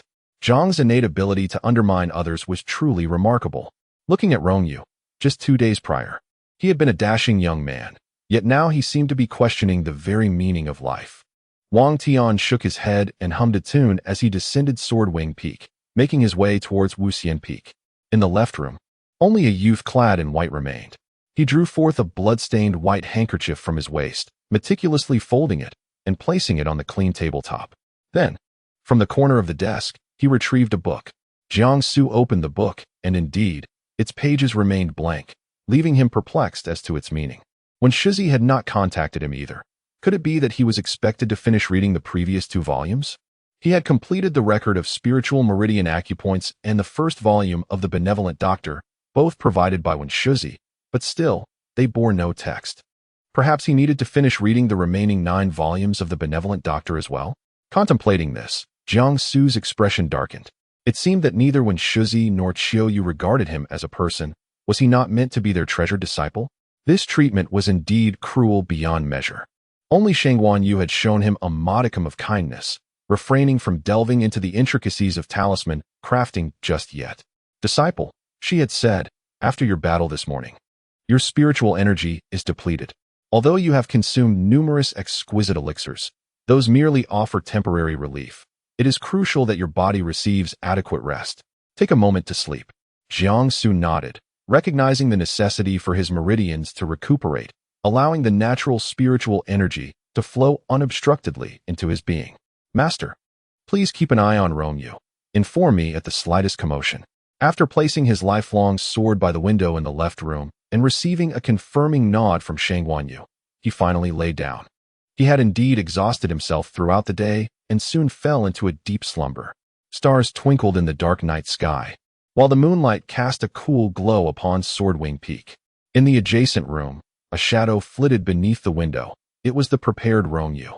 At that moment, he shed the white garment Jiangsu had given him and retrieved a specially crafted night cloak from the first immortal sect from his storage space.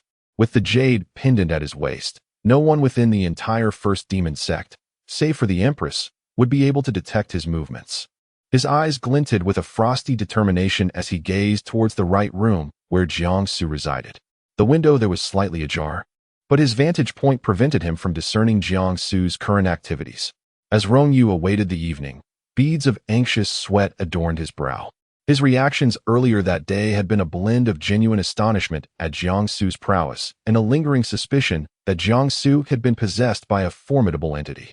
However, his seemingly dazed demeanor was merely a fade, crafted to lower the vigilance of both Jiangsu and Wang Tian.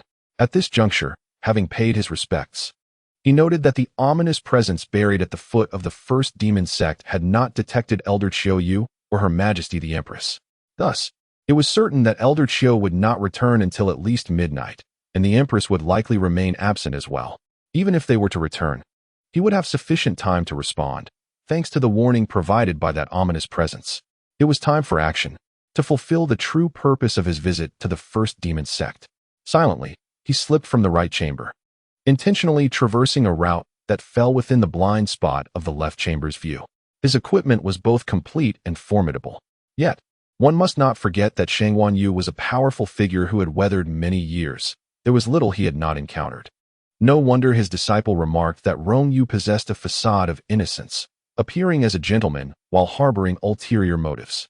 After a prolonged period of concealment, he was finally set to act. Shang Wanyu emerged from the sword known as Lifelong, poised to call out to Jiangsu, who lay upon the bed. Unexpectedly, at that very moment, Jiangsu shot upright, his eyes snapping open, fixing a serious gaze upon Shang Wanyu, a glint of cold light flashing within his depths.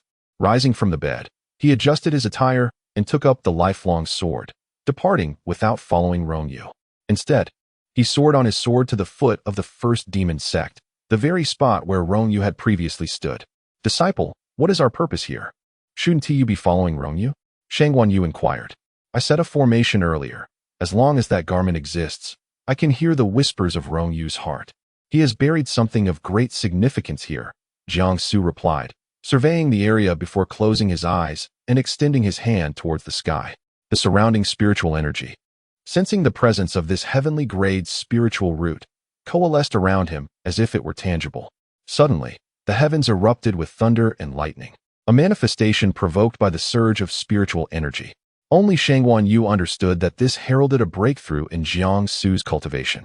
In the realm of cultivation, practitioners encounter minor tribulations with each ascent in rank, commencing from the golden core stage. Not to mention that Jiangsu was still in the foundation establishment stage. Even if he had reached the golden core stage, such a celestial phenomenon was reserved for those at the nascent soul level. The nine heavens unleashed their wrath upon Jiangsu, bolts of lightning ravaging the land, leaving charred remnants in their wake. Jiangsu, caught off guard, had not anticipated that this would coincide with his breakthrough to the late golden core stage. System, please seal off this area, he requested. Fortunately, he had descended from Swordwing Peak. Had he attempted the breakthrough there, it would have summoned a myriad of troubles. The celestial phenomenon that accompanied his earlier drawing of the lifelong sword was still believed by the members of the demon sect to be Elder Qiu's own breakthrough to the nascent soul stage. Entering the out-of-body phase, which even caused Bai Yi to regard him with caution, being the foremost disciple of Elder Qiu. Ding! The surrounding area has been successfully sealed off. This sentence seemed to present Jiang Su with a key, liberating him from invisible shackles, as his body ascended into the air. At that very moment, a bolt of thunder from the heavens struck his brow. Jiang Su spread his arms wide, and with his movements, the ancient trees surrounding him began to stir. Vines emerged from their depths, swiftly encircling Jiang Su. With his fingertips directed skyward, the vines wrapped around his wrists, causing no harm, but rather propelling him upward. Instantly, they coalesced into a colossal green barrier, steadfastly withstanding the onslaught of the celestial thunder. In the blink of an eye, a third bolt of divine lightning descended, offering no chance for a reaction. It was evident that the green barrier could not endure another strike from the heavenly thunder and was already fracturing. Disciple, flee swiftly. This barrier cannot withstand much longer.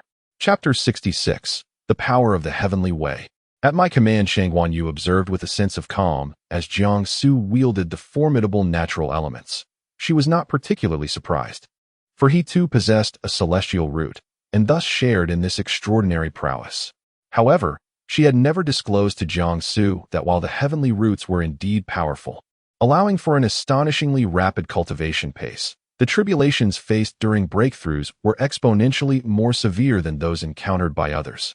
The cultivation realm regarded individuals with heavenly roots as prodigies, the chosen of the lower realms, destined for unimpeded success. Yet, only those with such roots understood the true torment of enduring the tribulations. This was especially true for those with multiple celestial roots. As the difficulty of their trials escalated significantly, his singular focus on the path of talismanic cultivation stemmed from a deep-seated fear of failing to navigate each minor tribulation successfully. Master, do not worry. Jiang Su's voice was gentle, yet his actions were decisive. With a swift motion, he severed the precarious barrier without hesitation. A vine entwined around his hand surged forth to meet the 9 heavens' thunder. The anticipated pain did not assail him. A wave of joy surged within Jiang Su as he drew the thunder into his body. The rebellious electricity coursed through him, gradually calming as it encountered the bloodline of the golden dragon and the primordial sword body. More lightning was absorbed by his chaotic ring. At that moment, the white-clad youth stood amidst the storm, enveloped in thunder, the crackling sounds echoing around him. All the lightning was absorbed, transforming into his own power. Observing the spectacle, Shang Guanyu exclaimed, "Wow, what should I do? My newly acquired disciple is too powerful. I need assistance, urgently." Jiang Su, his entire being enshrouded in lightning, even his hair crackling with electric sparks, opened his eyes. His unparalleled visage bore additional streaks of thunder, lending him an otherworldly allure. The vine, once fearful of the thunder, retreated, allowing him to descend gracefully to the ground, adopting a half-kneeling posture. He pressed his hand against the earth, and the power of thunder emanated from his palm, enveloping the land in a brilliant white and violet glow. With a surge of effort, he sent a torrent of thunder plunging deep into the ground. He was harnessing the power of the thunder to locate the object that Rongyu had buried here. Above, the sky remained shrouded in dense clouds, the thunder rumbling ominously, and an eerie wind swept through the space. Yet, the 9 heavens' thunder refrained from descending, as if aware that even if it did, it would be consumed by this celestial root. The immense thunder penetrated the earth, radiating outward from Jiang Su, illuminating the area in a white-violet glow. Should he wish, this place could be rendered to ruins in an instant. I found it. Jiang Su sensed a thread of blue light, and, with a sweeping gesture of his hand, obliterated everything in the path from himself to the terminus of that blue radiance. The thunderous power from beneath the ground propelled the object upwards, bringing it before Jiang Su. Shang Guanyu could hardly bear to witness the chaos that had engulfed the space. What had once been normal was now ravaged. The sheer destructive force of her disciple was unparalleled, threatening to obliterate the very foothills of the first demon sect. Fortunately, Jiang Su's master, Qiu Yu, is the foremost elder among the 4 great elders of the first demon sect, capable of tidying up the aftermath. Upon hearing Jiang Su's request, he is likely to be quite pleased. Standing upright, Jiang Su earnestly gazed at a stone before him, radiating a soft blue light. This stone, resembling pure glass, was of exquisite clarity, with abundant spiritual energy within. "Master Shangguan, what is this?" Shang Guanyu, having transformed from her sword, examined the stone closely, even reaching out to touch it. This is the nine-eyed heavenly pearl, though not entirely so. A typical nine-eyed heavenly pearl does not appear in this manner. It merely serves as an ornament, bestowing upon its bearer the ability to dispel misfortune and enhance compassion. However, this particular one has been modified by an exceedingly powerful artifact refiner. The attacking potency of this nine-eyed heavenly pearl is not remarkable, yet its stealth is formidable. Save for those of the tribulation transcending stage, none can perceive it. Rongyu truly lacks the capability to utilize such a fine item, relegating it merely to a role as a detector. Jiangsu, having gleaned Rongyu's thoughts, understood that this nine-eyed heavenly pearl was intended to detect whether his wife and master had returned, facilitating communication. At this moment, he found himself genuinely uninitiated, yet he felt a budding interest in the path of artifact refinement. Master Shangwan, what abilities does this modified nine-eyed heavenly pearl possess? Shangwan Yu replied with a smile. You might attempt to seize it from Rongyu. I observe that this nine-eyed heavenly pearl has yet to recognize a master, and its abilities remain largely undeveloped, somewhat akin to the chaotic ring in your possession. Jiangsu retorted, your answer is rather tangential. Do I appear to be the type to steal from others? Never mind. Let's first deal with this nine heavens thunder. Jiangsu raised his right hand, adorned with the chaotic ring, towards the sky, as the remaining 6 bolts of thunder simultaneously surged toward him, seemingly mocking the audacity of a golden core cultivator. The simultaneous descent of 6 bolts of 9 heavens thunder would make even a nascent soul expert struggle to escape unscathed. Shangwan Yu's heart leaped to his throat.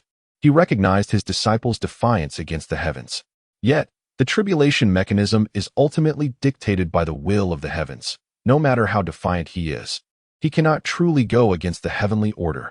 He could only watch as the chaotic ring absorbed 1 bolt of 9 heavens thunder, uncertain if it could withstand the remaining 6, all striking at once. Filled with anxiety, he hastily drew an ancient protective talisman. Should other cultivators rashly intrude during Jiangsu's tribulation, they would undoubtedly suffer the wrath of the thunderstorm. Fortunately, Shangwan Yu could only be considered a sword spirit at this moment. However, any reckless action could lead to backlash. Regardless, saving my disciple is paramount. Jiangsu returned a reassuring glance, and then the 6 bolts of thunder fully entered his body. The entirety of the 9 heavens thunder surged within him. Jiangsu's veins bulged as he withstood 1 bolt, but that was, after all, the power of the heavenly tribulation. To go against the heavenly order by absorbing 9 heavens thunder is to rebel against the heavens. In this fantastical world, do not all cultivators resist the heavens during their tribulations? Would it not be permissible for Jiangsu to adopt a different approach? The chaotic ring in Jiangsu's hand trembled slightly, and then the thunderous force within him surged into the ring. Silence enveloped the surroundings. Ding! The chaotic ring has advanced. Jiangsu calmed the residual thunderous energy within his body and began to silently recite the incantation for rapidly absorbing spiritual energy, resulting in a tempest of spiritual essence. This time, all the spiritual energy in the surrounding space was siphoned away, entirely drawn into Jiangsu's body. Except for the spot where Jiangsu stood, the area transformed into a desolate wasteland. After a considerable pause, Shangwan Yu finally managed to utter, "Congratulations on reaching the mid-stage of foundation establishment." Jiangsu's complexion paled slightly as the spiritual energy flowing within him nourished the meridians that had been damaged by the thunderous force. Chapter 67. The 2 Leading Disciples. A nocturnal visit to the boudoir for reasons unknown. After today's ordeal, although his spiritual vein was indeed damaged, the spiritual energy within seemed to resonate with a peculiar crackling sound. Could it be that the power of thunder was no longer merging with him? That was a force belonging to the heavenly Tao. Was he truly capable of withstanding it? He was immensely grateful for the chaotic ring bestowed by the system. Otherwise, it was uncertain whether he would have survived this encounter. The rapid succession of breakthroughs and the overwhelming influx of knowledge left Jiangsu feeling somewhat disoriented. After a brief period of meditative repose on the ground, he sensed the restoration of his spiritual vein and rose once more, standing before a withered ancient tree. He lightly touched the trunk with his finger, and to his astonishment, the tree succumbed to the thunderous power emanating from within him. Observing his fingertip, he noticed a slender white-purple thread extending from it to the chaotic ring. It appeared that the thunderous energy within him was minuscule, with the majority stored within the ring, allowing him to harness its might. His life was still long, and he could not predict how many more breakthroughs awaited him. If the chaotic ring absorbed all the thunderous energy from his tribulations, he could confront the might of those who had transcended the tribulation stage without ever having to reach that realm himself. Would the heavenly Tao reclaim its power? The concept of the heavenly Tao was crystal clear in both literature and the understanding of cultivators. Yet, as a person of the modern world, Jiangsu was more focused on the notion of absolute order. In his perception, order was the most eternal aspect of existence, while the heavenly Tao merely served as the guardian and enforcer of that order. If a person became powerful enough to alter the world's order, they too would be considered a creator in the eyes of the heavenly Tao. Strangely, why had he suddenly begun to ponder such matters? If he wished to reclaim power, he would first expend the thunderous energy. Looking at the desolate ruins, Shang Wanyu noted that only the nine-eyed heavenly pearl remained unscathed and inquired, "Why haven't you dealt with this pearl yet?" "No rush," he replied. "The nine-eyed heavenly pearl cannot be disturbed for the time being. Its presence here poses no threat. We must move on soon." Jiangsu silently contemplated how to inform his master, Qiu Yu, of his absorption of the heavenly Tao's nine heavens thunder. Surely, no one would believe him unless they witnessed it firsthand alongside Shang Wanyu. Regardless, he would concoct some excuse when the time came. After all, he simply needed his dashing master to handle the remnants of this devastation. Jiangsu took to the skies on his sword, this time opting not to let the system guide him, for during his recent breakthrough, Rongyu had been searching for him throughout the first demon sect, known as the Prince of Revelation. The final destination of this search would undoubtedly be the residence of the Empress within the demon sect. Navigating his way, he flew on his sword to his wife's location. There was no need for nocturnal attire or a disguise. His identity was entirely legitimate from any perspective. He descended upon the ground, taking refuge in a concealed spot outside the room he had previously occupied. He remained quite astonished, for the lights in the room were aglow. His wife had cleverly set up a decoy to remain in the house. Even if he had not discerned the intricacies of Rongyu's scheme today, it was inevitable that Rongyu would only encounter a fabricated Jiangsu, rendering her efforts futile. This cunning Rongyu was blissfully unaware that her plan was doomed from the outset. His wife had anticipated such a scenario when the first immortal sect dispatched Rongyu. Rather than meeting her, he convened a meeting in the Demon Realm Palace, inadvertently granting Rongyu an opportunity. Simultaneously, it provided him a chance to ascertain his true allegiance. Even his current endeavor to capture Rongyu likely fell within his wife's expectations. Jiangsu remained lost in thought.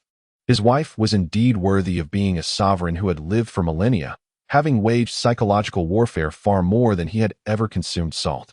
Within the realm of the Sword of Life, Su Guanyu sat upright and remarked, "What does that exquisite beauty's husband look like? I must see, for I need to understand where our fates diverged." Jiangsu felt a wave of confusion wash over him. Was Su Guanyu experiencing a lapse in connectivity? Initially, he had introduced himself in the Qianren illusion as Jiangsu, and surely Su Guanyu must recognize him as the Prince of Tianqi. Had he become too accustomed to hearing tales of the Jiang River? "Master Su, I am Jiangsu," he stated. Su Guanyu gazed at him with a look of incredulity, as if questioning his intellect. Did she truly believe him to be dim-witted? "Of course I know that. You need not inform me," she replied. Jiangsu responded coolly, "The Prince of Tianqi is named Jiangsu." This implied that his disciple was not merely a minor figure within the first demon sect, but rather a prince of the Tianqi royal family. Betrothed to the Empress of the demon sect? Yet, it contradicted the rumor that the Prince of Tianqi was a good-for-nothing, possessing only a handsome visage without substance. His disciple, Jiangsu, was a prodigy with a heavenly-grade spiritual root, an exceptional rarity in the realm of cultivation. How could he possibly be deemed a failure? He chided himself for not remembering the protagonist's name amidst the gossip. After all, with the enchanting Empress of the demon sect as his betrothed, who would bother to remember the name of a prince incapable of cultivation? How is it that you monopolize all the good fortune? You possess a heavenly-grade spiritual root, an unparalleled beauty as your wife, and several supreme masters as your mentors. One must say, I am envious and resentful. Why had he and Chen Pingsheng, in their youth, failed to attract a single woman? Why hadn't he striven harder back then? Countless holy maidens, royal princesses, and noble young ladies had been enamored with him or Chun Pingsheng, yet neither had found love and remained solitary. After a millennium, it was a bitter irony to be overshadowed by his own disciple, a source of both frustration and sorrow. Disciple, are you aware if your wife knows about your hidden identity as the first disciple of Elder Chiuyu? Of course. Up until this morning at the library pavilion, Shang Wanyu nearly spat out blood in disbelief. He had assumed that the Empress of the Demon Sect merely harbored a fleeting affection for Jiangsu, perhaps a hint of romantic sentiment. However, given that the Empress was already married, who could have anticipated that their display of affection was merely a demonstration of marital bliss? Leaving him utterly astounded, this incident imparted a crucial lesson to Shang Wanyu. One must remember the names of the protagonists before indulging in gossip. It is no wonder that, despite being unfamiliar with the First Immortal Sect, you were able to discern Rong Yu's true intentions. After all, you are indeed a vital component of this scheme. It is precisely due to your unique position that you possess such acute awareness of these developments. What are your subsequent plans? Will you bide your time like a hunter awaiting his prey? I could not have foreseen that Rong Yu would be so sluggish. With his capabilities, this is rather unexpected. Jiangsu cast a glance at the substitute positioned within the confines of the room. The figure bore a slight resemblance to him, adorned with a mask, and was currently seated at the desk, engrossed in reading. Jiangsu silently critiqued the likeness. It simply was not enough. As for physical appearance, he, a modern youth, found it incredibly challenging to focus on reading without the distractions of a mobile device or the tasks set forth by the system and his three masters. Chapter 68. The Dark Stake Plan, disrupted by me within the dimly lit room. A flickering light heralded the entrance of a fleeting shadow. The substitute displayed an unexpected composure, remaining seated at the desk, engrossed in his reading, with the act of turning pages undisturbed. Jiangsu concealed himself in an optimal vantage point, observing the unfolding scene. Feeling the presence of Jiangsu before him, Rong Yu discerned an absence of spiritual energy. He was merely an ordinary individual. He bowed respectfully and murmured, "Your Highness, I come on behalf of the Tianqi imperial family and the First Immortal Sect to pay my respects." Jiangsu sat silently, offering no response. Rong Yu frowned. Yet the mission must proceed. One must cut through the chaos swiftly. Delays could lead to complications with Elder Chiuyu and the Empress upon their return to the sect. "Your Highness, you are betrothed to the Empress, yet you are indeed of the immortal domain, and the realms of immortals and demons have always been at odds. To safeguard the present peace between our domains, both the Tianqi imperial family and the First Immortal Sect hope you will inform the immortal domain promptly should you detect any unrest from the demon domain." Jiangsu set aside his book, his dark eyes locking onto Rong Yu. "You still have time to leave." The voice was aged, incongruent with that of the young Tianqi prince. Rong Yu discreetly placed his hand on the sword at his waist, coldly asserting, "So it is a substitute. I was misled by those with spiritual power before me and lowered my guard. Where, then, is the true Tianqi prince?"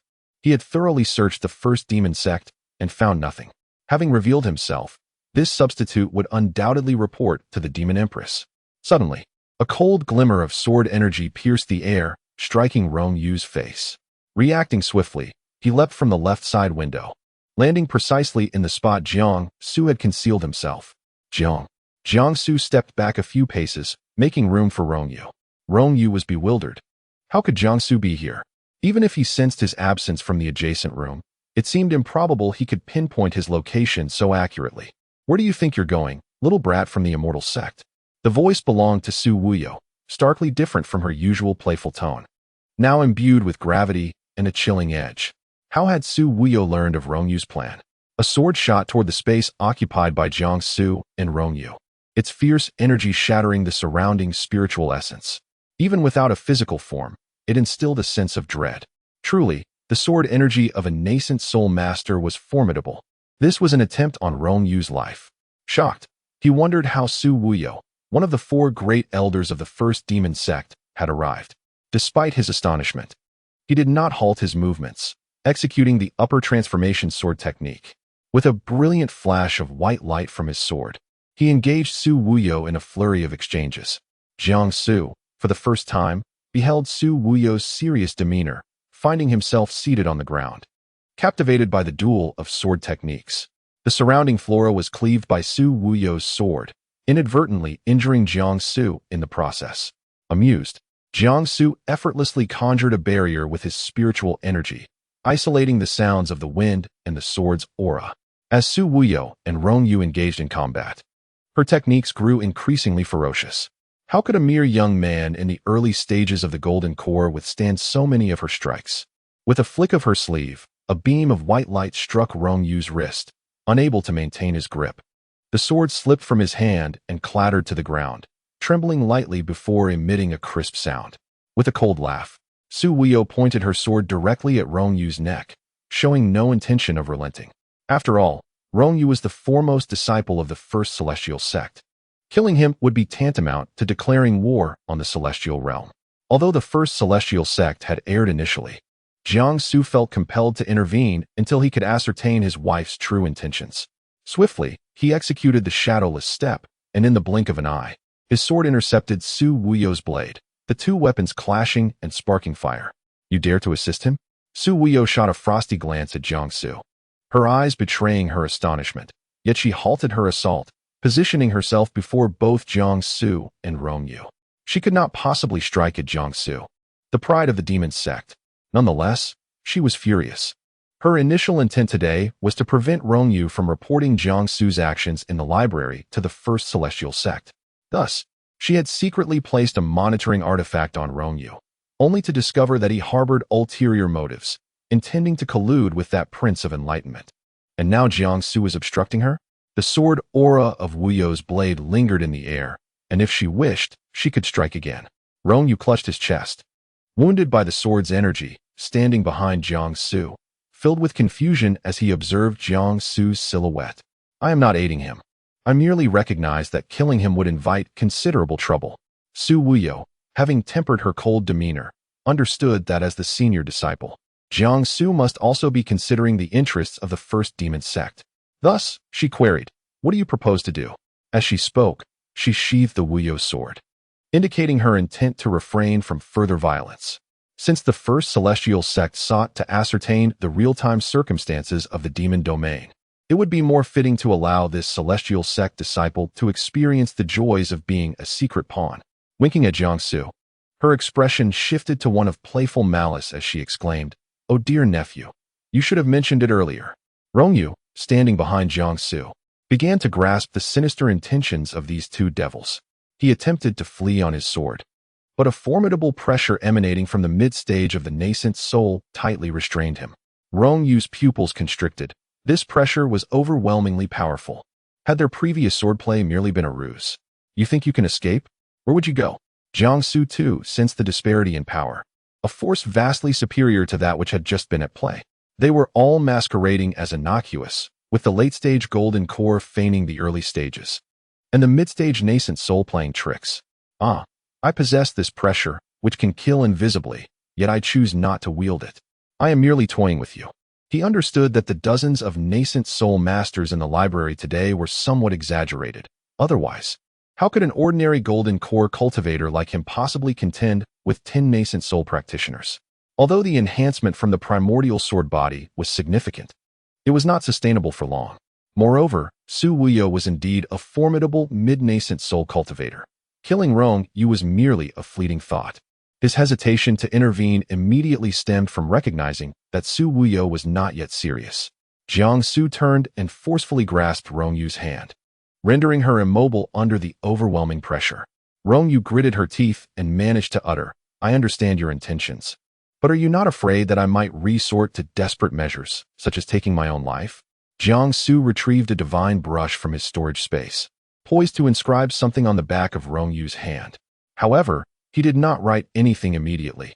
Instead, he pressed it against her left shoulder and remarked coolly, "I do not believe that a hidden cultivation disciple of the Immortal Sect would truly take their own life for the sake of the sect."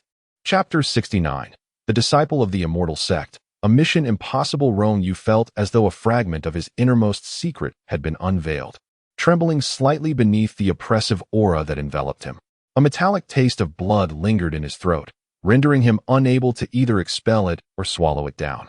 At that moment, Jiangsu took a step back and inscribed 2 characters on the back of Rong Yu's hand, his gaze frigid as he intoned, "Be obedient." or this will torment you for life." Upon witnessing Jiang Su's actions, Su Wuyo withdrew the oppressive force and approached the two of them.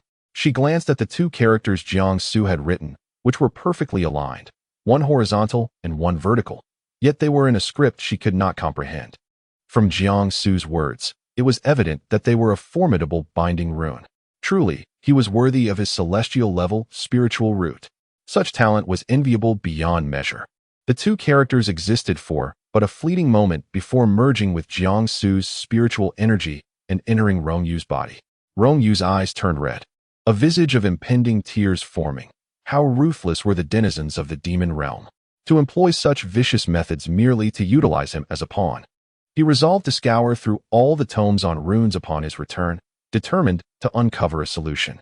He would endure humiliation and bear the burden. "Jiang Su, we shall see." In high spirits, Jiang Su casually draped an arm over Rong Yu's shoulder, adopting a camaraderie as he remarked, "No need for tears. I still have questions for you. Come, let us return to Swordwing Peak for some tea." On their journey back to Swordwing Peak, Jiang Su shielded himself from Su Wuyo's playful jests while observing Rong Yu, who appeared utterly despondent, like a wilted flower, silent and dejected. At that moment, Rong Yu had shed all pretense, revealing his most authentic self to Jiang Su in the demon realm. In the Sword of Life, Shangguan Yu was also intrigued by the two characters Jiang Su had inscribed. They appeared both foreign and strangely familiar, yet they did not belong to any contemporary or ancient script. Where had this prodigious disciple acquired such knowledge? Disciple, what purpose does this rune serve? And how can it be deciphered? From Shangguan Yu's tone, Jiang Su discerned the seriousness of his inquiry. Suppressing a chuckle, he replied, "It's nothing, merely 2 words, fool." Shangguan Yu's expression darkened. It turned out that the so-called powerful rune that had compelled Rong Yu into reluctant service for the demon realm was merely 2 words. Meanwhile, Su Wuyo wore a look of admiration. It was utterly exasperating, a monumental farce. Regaining his composure, Shangguan Yu asked, "Why not employ some magic to ensure Rong Yu complies? If he discovers the truth, he may break free from control." Jiang Su confidently asserted, "That won't happen.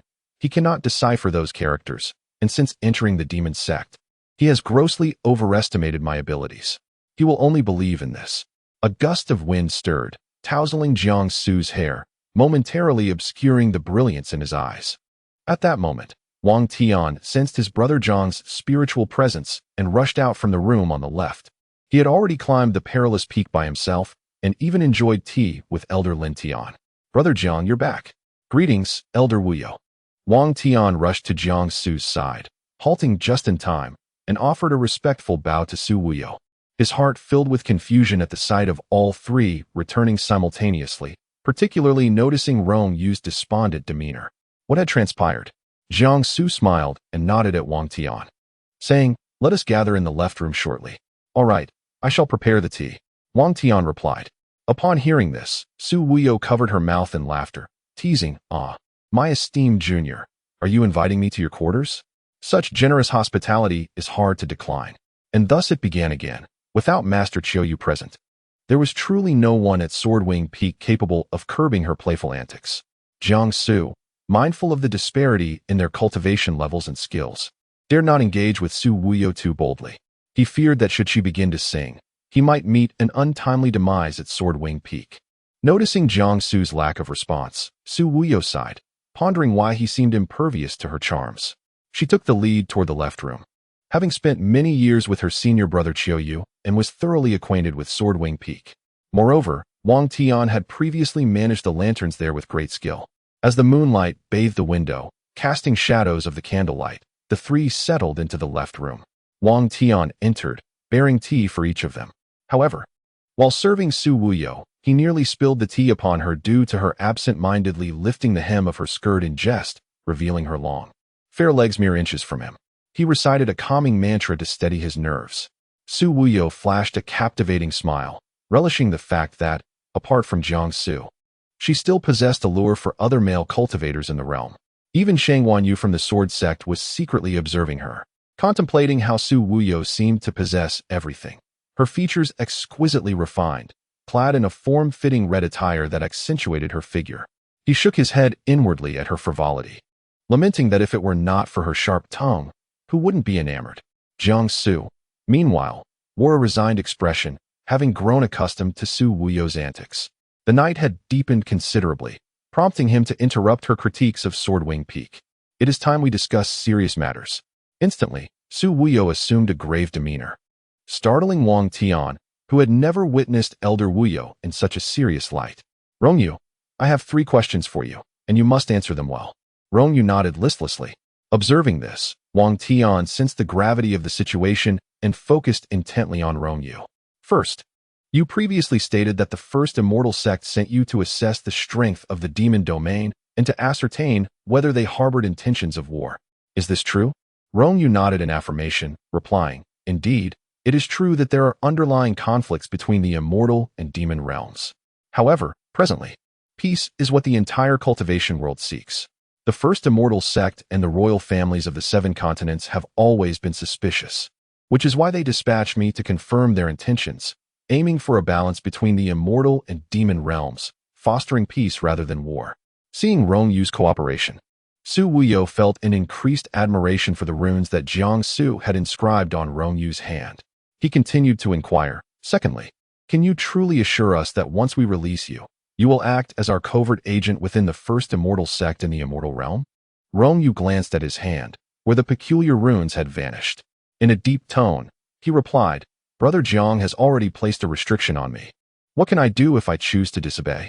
Inside the Sword of Life, Shang Wanyu could no longer contain herself and emitted a series of peculiar screeches. She thought to herself that if this Rongyu ever discovered the true nature of that item, he might very well confront Jiangsu. Deceiving others truly depends on one's disciple. The skill is impressive. Thirdly, as the foremost disciple of the first immortal sect, cherished in every way by Vice Sect Master Yi Qing, why did you concede so readily after being restricted by Jiangsu, without making any further attempts to resist? Your overly calm reaction raises my suspicions. Chapter 70. The Love of a Wife. The divine grade pill. Su Wuyo's eyes bore a hint of inkiness upon a cursory glance. One might assume she was smiling, yet internally, she harbored an icy demeanor. How could Rongyu have been aware of her impending failure? Or perhaps, it was merely a matter of going with the flow, a failure that was both rightful and expected. Rongyu pressed her lips together and replied, It is my lack of strength that brings shame to my master. Su Wuyo was poised to inquire further when Jiangsu abruptly yawned, exclaiming, It's late, and I am quite weary. I must rest, for I have to train early tomorrow. Wang Tian was utterly perplexed, akin to a weasel frantically searching for melons in a field. If my dear disciple wishes to sleep, I shall take my leave, he declared. The utterance of my dear disciple nearly sent Jiangsu away in a fit of laughter. Before he could voice a retort, she had vanished in a flash. Rongyu pondered whether she had become delusional, as she felt Jiangsu had intentionally interrupted Su Wuyo. Surely, she was overthinking it. Brother Jiang, I too shall take my leave, she said, leaving Jiangsu and Wang Tian alone in the left chamber. Curious, Wang Tian blinked his large eyes, his entire demeanor radiating a desire for gossip. Exhausted from the day's toils, Jiangsu wearily remarked, I will speak with you tomorrow. All right. Wang Tian recognized that Jiangsu was indeed fatigued. There would be ample opportunity for gossip the following day. He quickly washed up and collapsed onto the prepared bedding, falling asleep almost instantly. Jiangsu, however, remained awake, forcing himself to sit at his desk, not reading, but rather waiting. Disciple, having exerted yourself all day, why not rest? Your eyelids can barely lift, he chided gently. Indeed, this morning I battled a nascent soul master in the library, and tonight I broke through a minor realm. I even captured Rongyu at midnight, exhausting myself considerably. Yet, who could ignore the presence of someone dear awaiting? A crane's cry resonated from the window, rousing Jiangsu's senses. Approaching the window, he beheld a celestial crane. It was unremarkable, lacking the quality of his master-esque crane, yet its proud, unyielding gaze was reminiscent of his wife. The crane loftily presented him with a red box before soaring away. Instantly, Jiangsu's weariness dissipated. He had finally received what he awaited, rendering his night's labor worthwhile. Upon opening the box, he discovered a pill and a note. Shang Wanyu's eyes sparkled with excitement.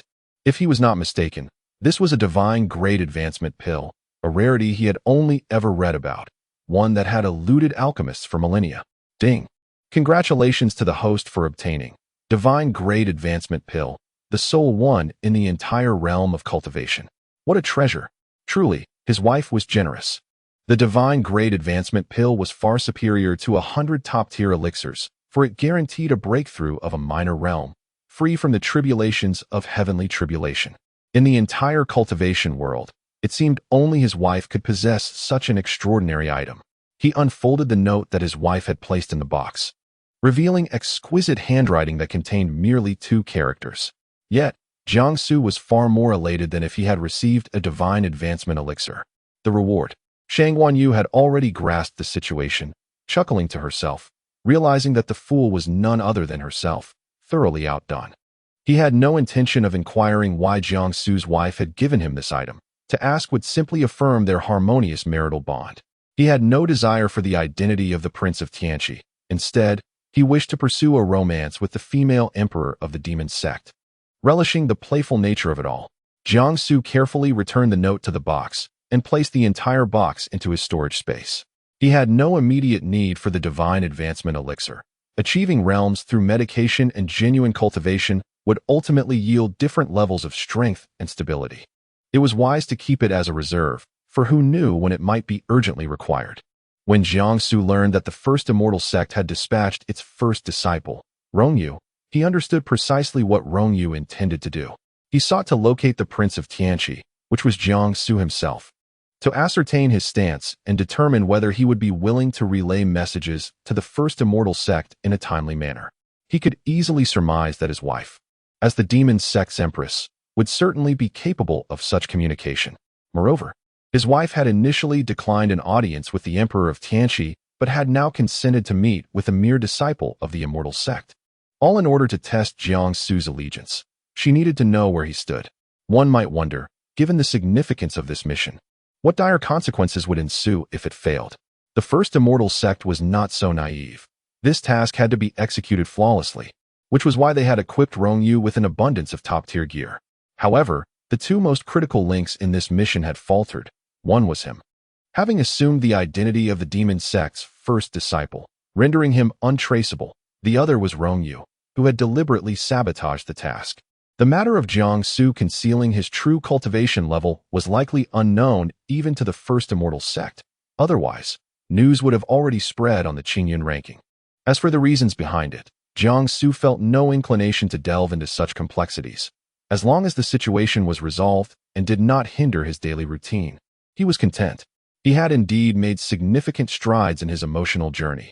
His wife had developed a favorable impression of him, which, while not quite ascending to affection, was certainly an improvement from her initial demeanor upon his arrival. The reward bestowed by his wife was a testament not only to his clarified stance, but also to his grasp of Rongyu. The first immortal sect likely never anticipated that their prideful first disciple had become a double agent. With a smile, Jiangsu soon drifted into slumber. For the following day, he would need to enlist his vengeful master, Yu, to help him tidy up the aftermath at the mountain's foot. Meanwhile, in the left chamber, both Wang Tian and Jiang Su had fallen asleep, while in the darkness of the right chamber, a youth dressed in black stealth attire crouched in the corner, his eyes clouded with an impenetrable gloom, remaining motionless for an extended period. As the morning mist rose gently around Jinni Peak, a profound silence enveloped the area. The outer disciples of the first demon sect had gathered at the mountain's base, which could no longer be considered the foot of the demon sect. It resembled a desolate ruin, transformed overnight, nearly terrifying the patrolling disciples. Could it be that the 4 elders had achieved a breakthrough in their realms? Such a grand calamity could only befit the elders. With Elder Qiuyu absent from the sect, it seems the other 3 elders have not made any advancements either, which is rather perplexing. A group of disciples began to chatter animatedly until a light cough interrupted their discourse. Upon recognizing Elder Qiuyu, the joyful expressions that adorned their faces vanished as they approached the foot of the mountain.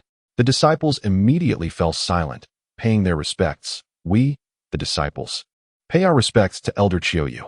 The outer sect elders have been rather lax of late. This hour is indeed opportune for cultivation, yet they choose to loiter here instead. When Elder Qiuyu is incensed, it is truly formidable. His ability to change his demeanor is remarkable. The disciples lowered their heads, not daring to utter a word. Last night, He had an extensive conversation with the Empress and subsequently spent the night in the guest hall, elated by the Empress's plans and the impeccable cooperation of his astute disciple. To have a disciple like this is indeed a stroke of fortune for Qiuyu. He specifically sought the Empress for additional sword manuals. Upon receiving them, Jiangsu would undoubtedly be overjoyed. Jiangsu, overwhelmed with emotion, could only respond, "Thank you, Master." Chapter 71. The sword classic of the immortal level crushes me. Elder Qiuyu crouched down, examining the traces at the foot of the mountain, which were evidently caused by the strikes of the nine heavens' thunder. Had someone among Su Wuyo and his companions broken through to a new minor realm? He promptly conveyed a message to Lin Tian, summoning him to tidy up the remnants at the mountain's base. With a sense of perplexity, Elder Qiuyu dismissed any grievances with the outer disciples and made his way directly to Sword Wing Peak. At that moment, Jiang Su and Wang Tian had just awakened. After a brief cleansing ritual, they commenced their practice in the courtyard. Wang Tian continued to delve into the divine demon body refining technique, while Jiang Su persisted with the 3 forms of clouds in the mouth. The occupant of the right side room, Rongyu, might have been awake, yet he preferred to remain in blissful slumber. Jiang Su refrained from disturbing him, recognizing that interrupting a peaceful dream was not a considerate act. Today, Wang Tian was particularly invigorated in his practice of the divine demon body refining technique, his eyes sparkling with enthusiasm, eagerly anticipating the unfolding events. Upon arriving at Swordwing Peak, Elder Qiuyu was pleased to see his cherished disciple diligently honing his skills, a sight that filled him with satisfaction. "Master, you have returned." A fierce sword aura was unleashed, striking the ground of Swordwing Peak and carving several deep gashes in the earth. The soft sword emitted a cold glimmer, bending into an almost impossible arc under Jiang Su's grip. In the next moment, the sword was sheathed once more. Witnessing this, Elder Qiuyu understood that within a few days, Jiang Su would completely comprehend the clouds in the mouth. Initially, he had believed that the soft sword technique lacked a proper lineage, but to his astonishment, his exceptional disciple had grasped it thoroughly. After hearing the words of the Empress yesterday, he felt increasingly convinced that in his past life, he had saved the realm of cultivation, and in this life, he had taken on such a remarkable student as Jiang Su. Talent, strategy, and appearance. He embodied the pinnacle of the cultivation world. Master has procured several sword classics from the Empress for you. Given your speed of comprehension, you should be able to finish them within this month. Come, here you are. From the astonishment of Jiang Su mastering the shadowless step in half a month to the calm acceptance of his swift acquisition of the first 3 forms of clouds in the mouth, Elder Qiuyu had experienced an abundance of emotions. Such is the nature of genius. Elder Qiuyu retrieved a stack of sword classics from his storage space. The tomes were yellowed, with spiritual energy swirling around them, indicating they were no ordinary items. The books from his wife's collection must be of exceptional quality. Meanwhile, Wang Tian, who was contemplating the divine demon body refining technique, observed Jiang Su's retreating demeanor upon realizing that Elder Qiuyu intended to bestow more sword classics upon him. "Jiang Gu, are you truly serious about stepping back?" Jiang Su felt a surge of frustration. Did they truly consider him a deity to receive such a plethora of immortal-level sword classics? Oblivious to the implications, Elder Qiuyu handed the stack of sword classics to Jiang Su, who silently accepted them and placed them into his storage space.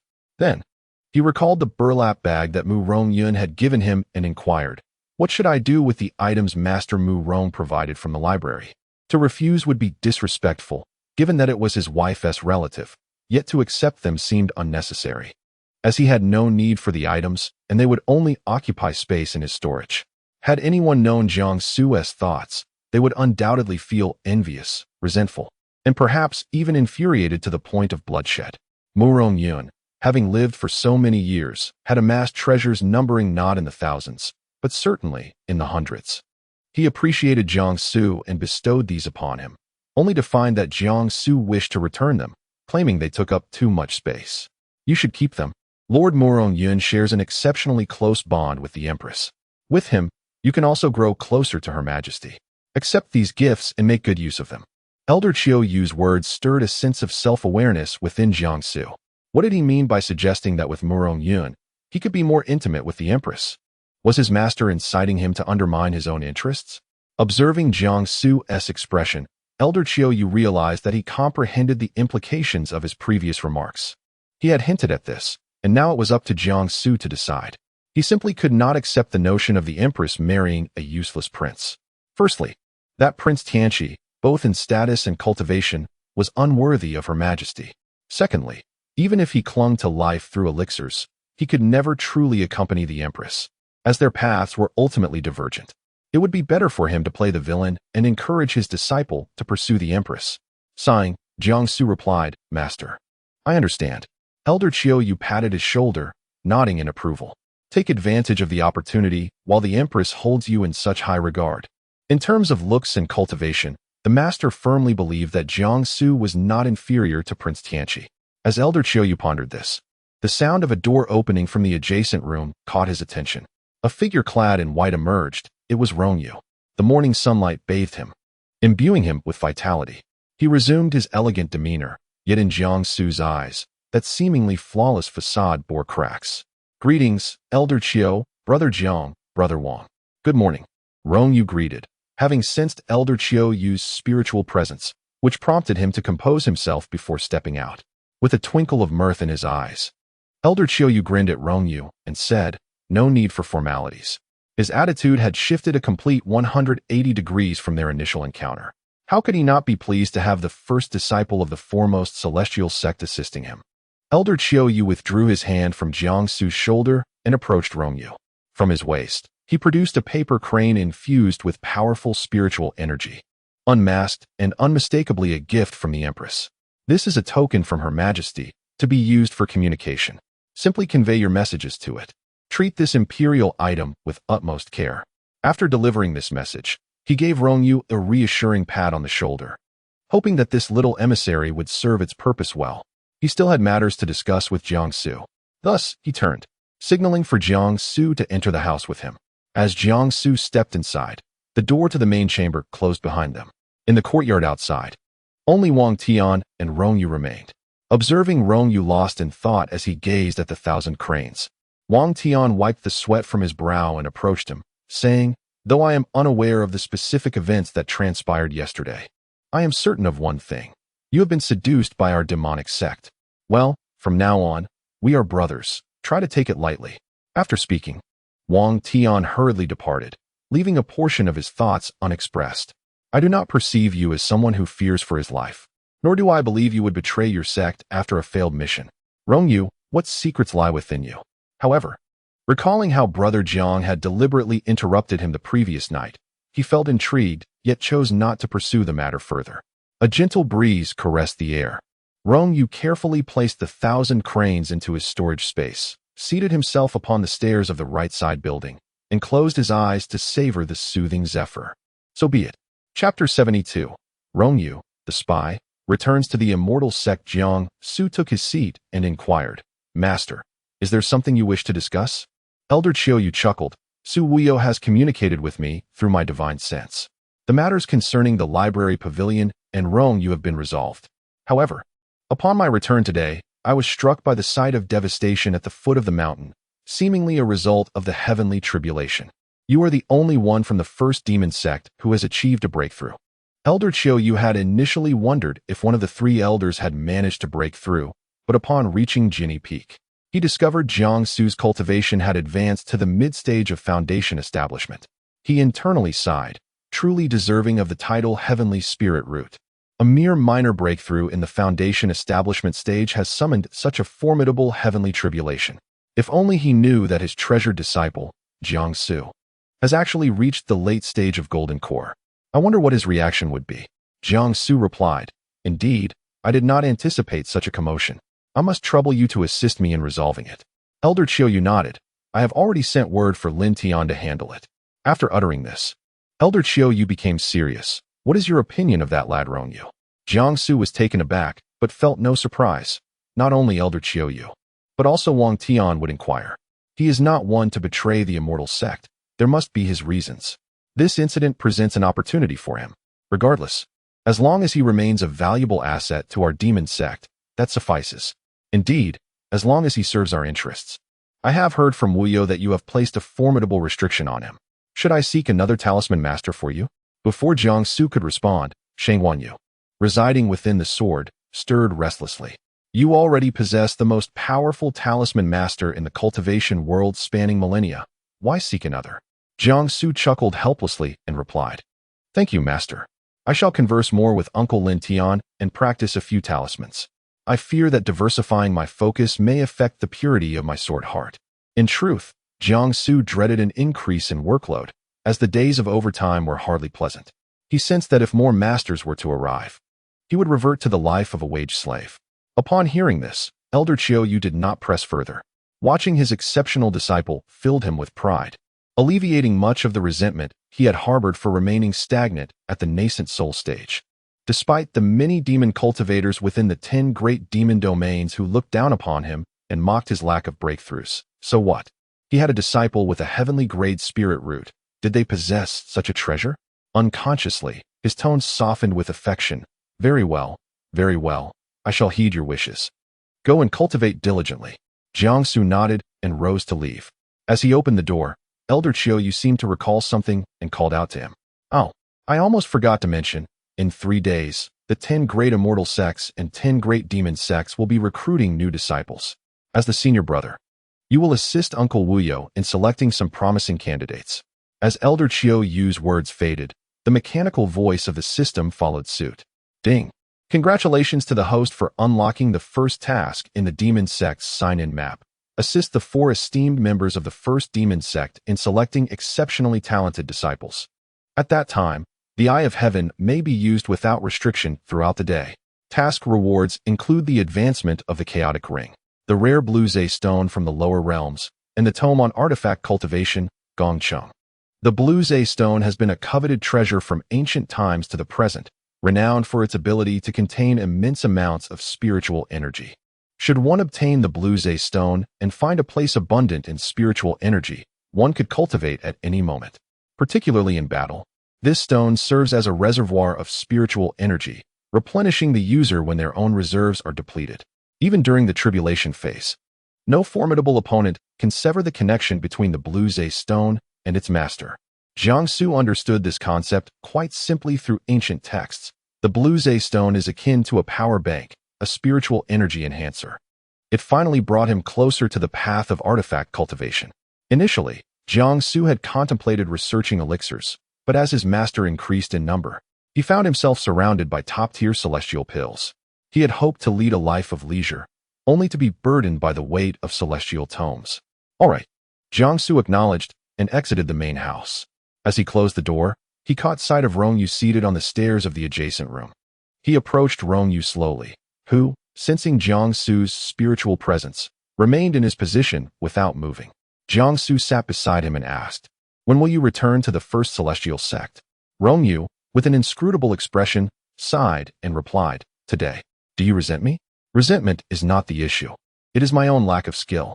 My feelings towards Brother Jiang are more of admiration. Besides, it was my first celestial sect that initiated this test. Jiangsu retrieved the 9-eyed celestial pearl from his storage space and handed it to Rongyu. Here, take it back. Rest assured, I have placed no restrictions upon it. We both understand that the realms of immortals and demons shall not engage in war. It is merely mutual probing. After speaking, Jiangsu almost turned to leave, but noticed that Rongyu did not take the 9-eyed celestial pearl. Instead, he gazed intently at Jiangsu, as if trying to discern something, yet unable to penetrate the mystery. Thank you. Rongyu finally accepted the pearl. After Jiangsu had walked away, he remained in a daze for a moment longer. The first disciple of the demon sect, Jiangsu, possessed an unparalleled appearance, extraordinary spiritual roots, and a full measure of cultivation talent.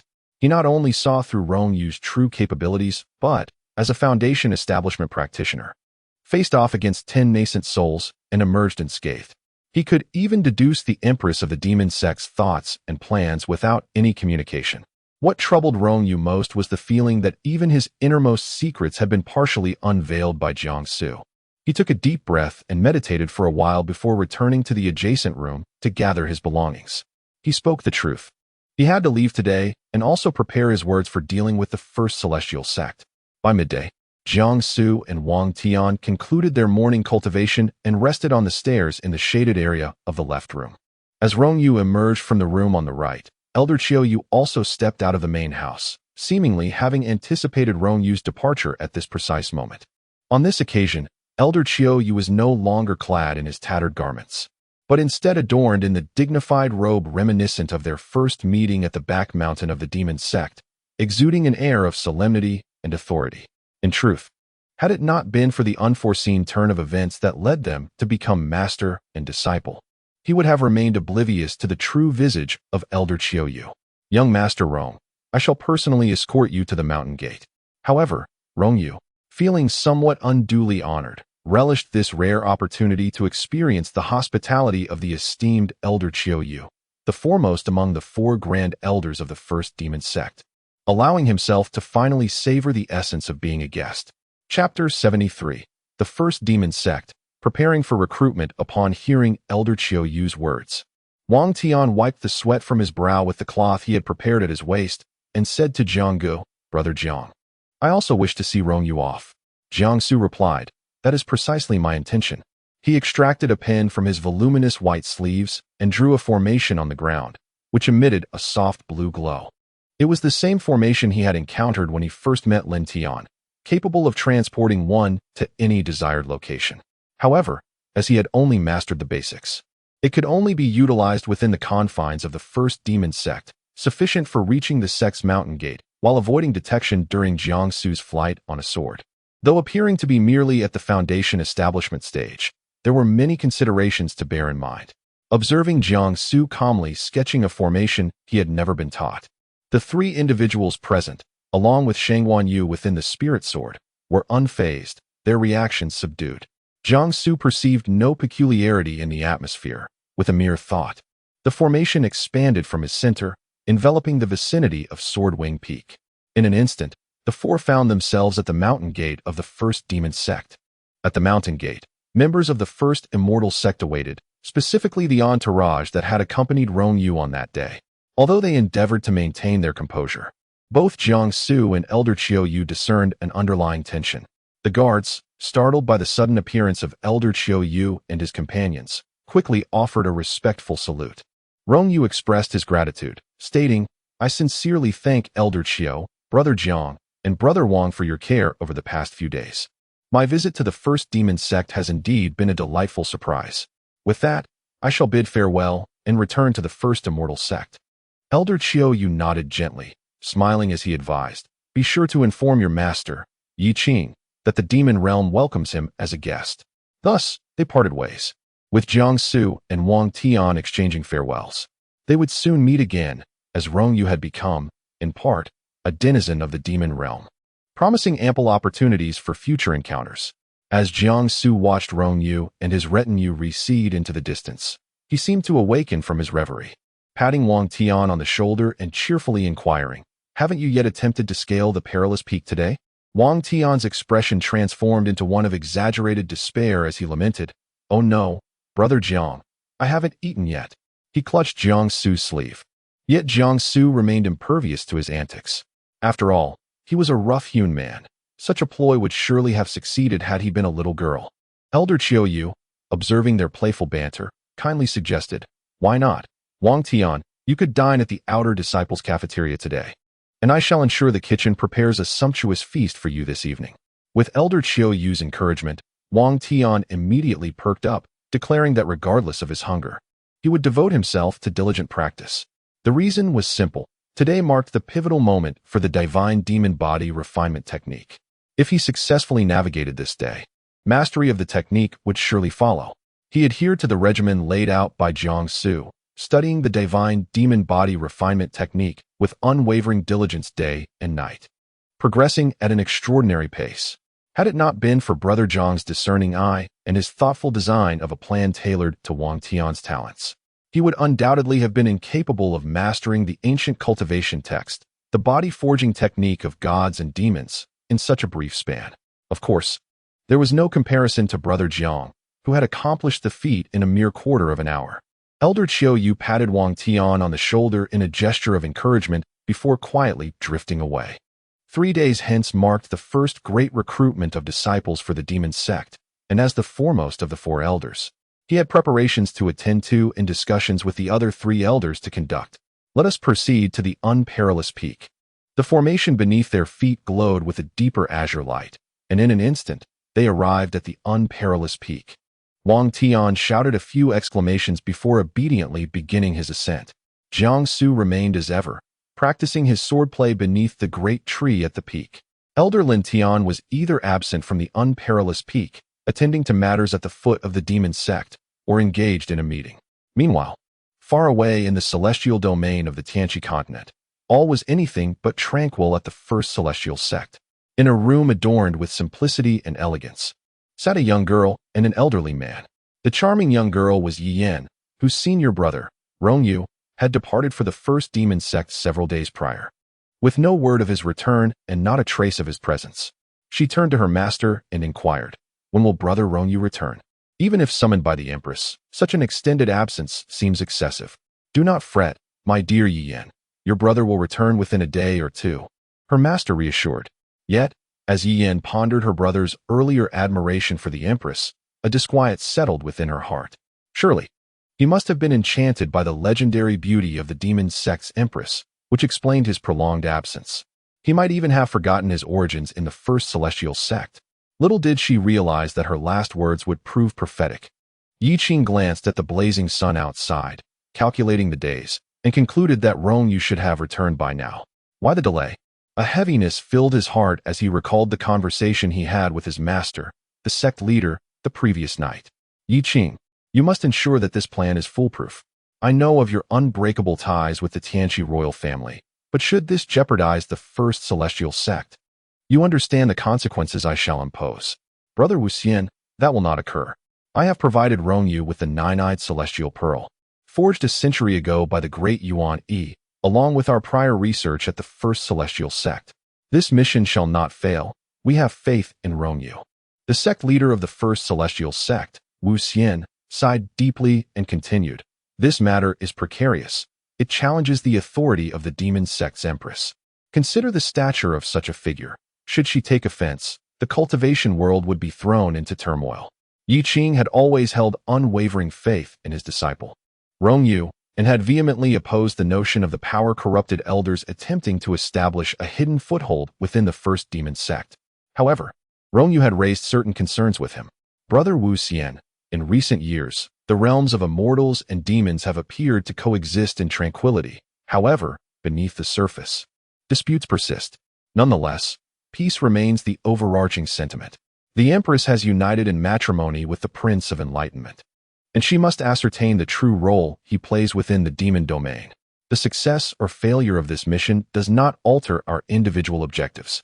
He cleared his throat and continued, stating that our intention is to gauge the strength of the demon realm. The might of the first demon sect undoubtedly reflects the power of the 10 great demon domains. Rong Yu's entry into the first demon sect is to uncover the truth, and the Empress can seize this opportunity to discern the true stance of her husband, the Prince of Enlightenment. Wu Xian's expression lightened somewhat. As long as there was no significant impact on the first immortal sect, he nodded in agreement. The Prince of Enlightenment is indeed held in high regard by the Empress. Otherwise, she would not have gone to such lengths to establish numerous substitutes and orchestrate such a grand union. "Well then, we shall await Rong Yu's return." Yi Yan's exclamation jolted him back to reality. Master, I sense the spiritual presence of senior brother. He must have returned. Let us go greet him." A fleeting, elusive emotion flickered in Yi Qing's eyes. The long-awaited moment had finally arrived. Chapter 74. The Quest of the Immortal Sect and the Illusions of the Demon Realm. At the entrance of the first celestial sect, the gatekeeping disciples spotted a remarkably familiar figure.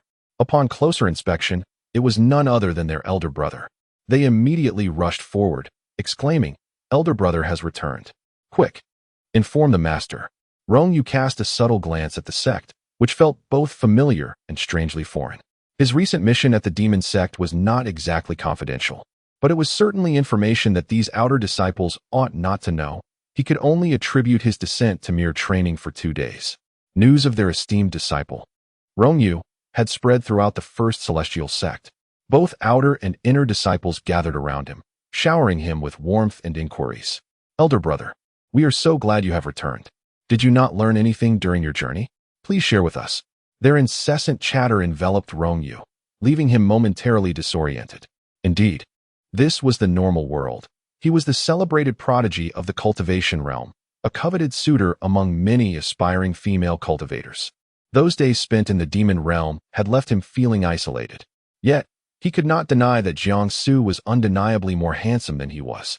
As Yi Yin emerged, she beheld Rongyu, standing tall and slender like a bamboo shoot, exuding an ethereal grace. Yet, there was something subtly different about him that was difficult to pinpoint. "Elder brother, the master is looking for you," she announced. "Very well," Rongyu replied, following Yi Yin back to the 100 Battles Peak. He gazed at the scenery, lost in thought. His experiences in the demon realm felt as if they belonged to a past life. "Why have you been so silent on the way back? It's rather strange," Yi Yin remarked, known for her forthright nature. Rongyu gently ruffled her hair and said, "I will explain later. I have urgent matters to discuss with the master." "All right then." Upon entering the main hall of 100 Battles Peak, he found Yi Qing had been waiting for some time. "There's no need for formalities. Please sit. Your journey to the demon realm must have been arduous. Were you able to ascertain the true state of the demon realm?" Rongyu complied and seated himself, adopting a calm and measured tone as he responded, "Master, none of the 4 elders of the first demon sect have achieved a breakthrough. The outer disciples are quite idle, and among the inner disciples I interacted with a few. Their strength is comparable to ours in the celestial sect, maintaining a balanced state." Yi Qing furrowed his brow. Though Rongyu had successfully infiltrated the first demon sect, it seemed the Empress had not truly summoned him. "What of Elder Qiuyu's newly accepted disciple? What is their talent like?" Rongyu absently tapped his finger against his clothing, betraying no emotion as he replied, "They possess a single spiritual root, initially pursuing the path of healing, but now focusing solely on swordsmanship." Yi Qing's brow furrowed further. "Why would Elder Qiuyu take on a healer as a disciple? Never mind. With the upcoming recruitment period for the sect, it is imperative that we in the celestial domain accept more qualified disciples to maintain our balance." He added, "You have worked hard on this journey. Now, it is essential to reinforce your cultivation." Rongyu nodded in agreement. After Yi Qing departed, Yi Yin stealthily slipped in from outside the house. She found Rongyu seated in contemplation, so she tiptoed over and playfully asked, "Senior brother, what are you pondering? Are you reflecting on what you've learned during your time in the demon realm?" Yi Yin pouted in dissatisfaction. "Why still think about that place? I heard the first demon sect has a senior brother now, but surely he cannot compare to your looks." Rongyu responded with a bemused silence. "Would you like to see what he looks like?" Yi Yin nodded enthusiastically. Rongyu approached the writing desk, and she followed closely behind. He first ground some ink, then picked up a brush, seemingly preparing to paint. His artistic skills were renowned in the realm of cultivation, producing works that were strikingly realistic and lifelike. Indeed, he was creating a portrait of the chief disciple of the first demon sect. Yi Yin found little interest in the chief disciple, so she pulled over a stool and watched her senior brother, convinced that he was the most handsome figure in the cultivation world, truly a jade among men, unparalleled in elegance. As long as Rongyu painted, Yi Yin remained captivated. Once he finished, he said, "Take a look." Initially intending to merely glance at the drawing, Yi Yin found that she could not tear her eyes away after a single look. She inhaled deeply, her chest suddenly ablaze, her heart racing uncontrollably. The shock was overwhelming. The portrait depicted a young man, whose features seemed kissed by divinity, handsome beyond words, with eyes, nose, and lips that, whether viewed separately or together, rendered one speechless. Even the way the wind tousled his hair accentuated his extraordinary beauty. If one were to be gazed upon by those gentle, earnest eyes, one might forget their very identity. This was the chief disciple of the first demon sect? Observing Yi Yan's reaction, Rongyu chuckled and shook his head, recognizing her youthful exuberance in the presence of beauty. As she continued to gaze, tears streamed down her cheeks. "All right, enough of that. Focus on your cultivation. In 3 months, the martial arts event between the realms of immortals and demons will take place, and you will meet him in person." Yi Yin wiped her tears with her sleeve, her eyes sparkling with clarity as she recalled the name of the chief disciple she had just learned, Jiangsu. From now on, Jiangsu would be her idol, alongside senior brother Rongyu. "All right, senior brother, may I take this painting with me?" Rongyu nodded with a smile. "Of course." Upon receiving her senior brother's consent, Yi Yin carefully folded the painting and tucked it into her sleeve. Suddenly, as if struck by a thought, Rongyu added, Do not show it to too many people. Jiangsu's allure is not to be underestimated, and given his humble nature, he prefers to remain low-key. If he discovers that his likeness has been revealed, it could provoke the restrictions on his being, and that would be disastrous. Observing her senior brother's stern countenance, Yi Yin pouted, repeatedly assuring him that she would refrain from showing herself to others. With the grace of a free-spirited breeze, she slipped away. The complexities of a woman's heart are as elusive as a needle in the sea. Rongyu, still youthful, had yet to grasp this truth. Amidst a sea of blossoms, a woman clad in a pale yellow robe was engaged in a serious sword dance. Her lips were delicately pressed, her gaze fixed intently ahead. Petals, soft and pink, fell upon her shoulder, yet her beauty eclipsed their hue, radiating with an even more vibrant allure. Sister Qingying, I have something delightful to show you. A charming and lively voice rang out, prompting Su Qingying to halt her swordplay. The fierce energy of her blade transformed, gently descending into the floral expanse, stirring countless fallen petals into a flurry.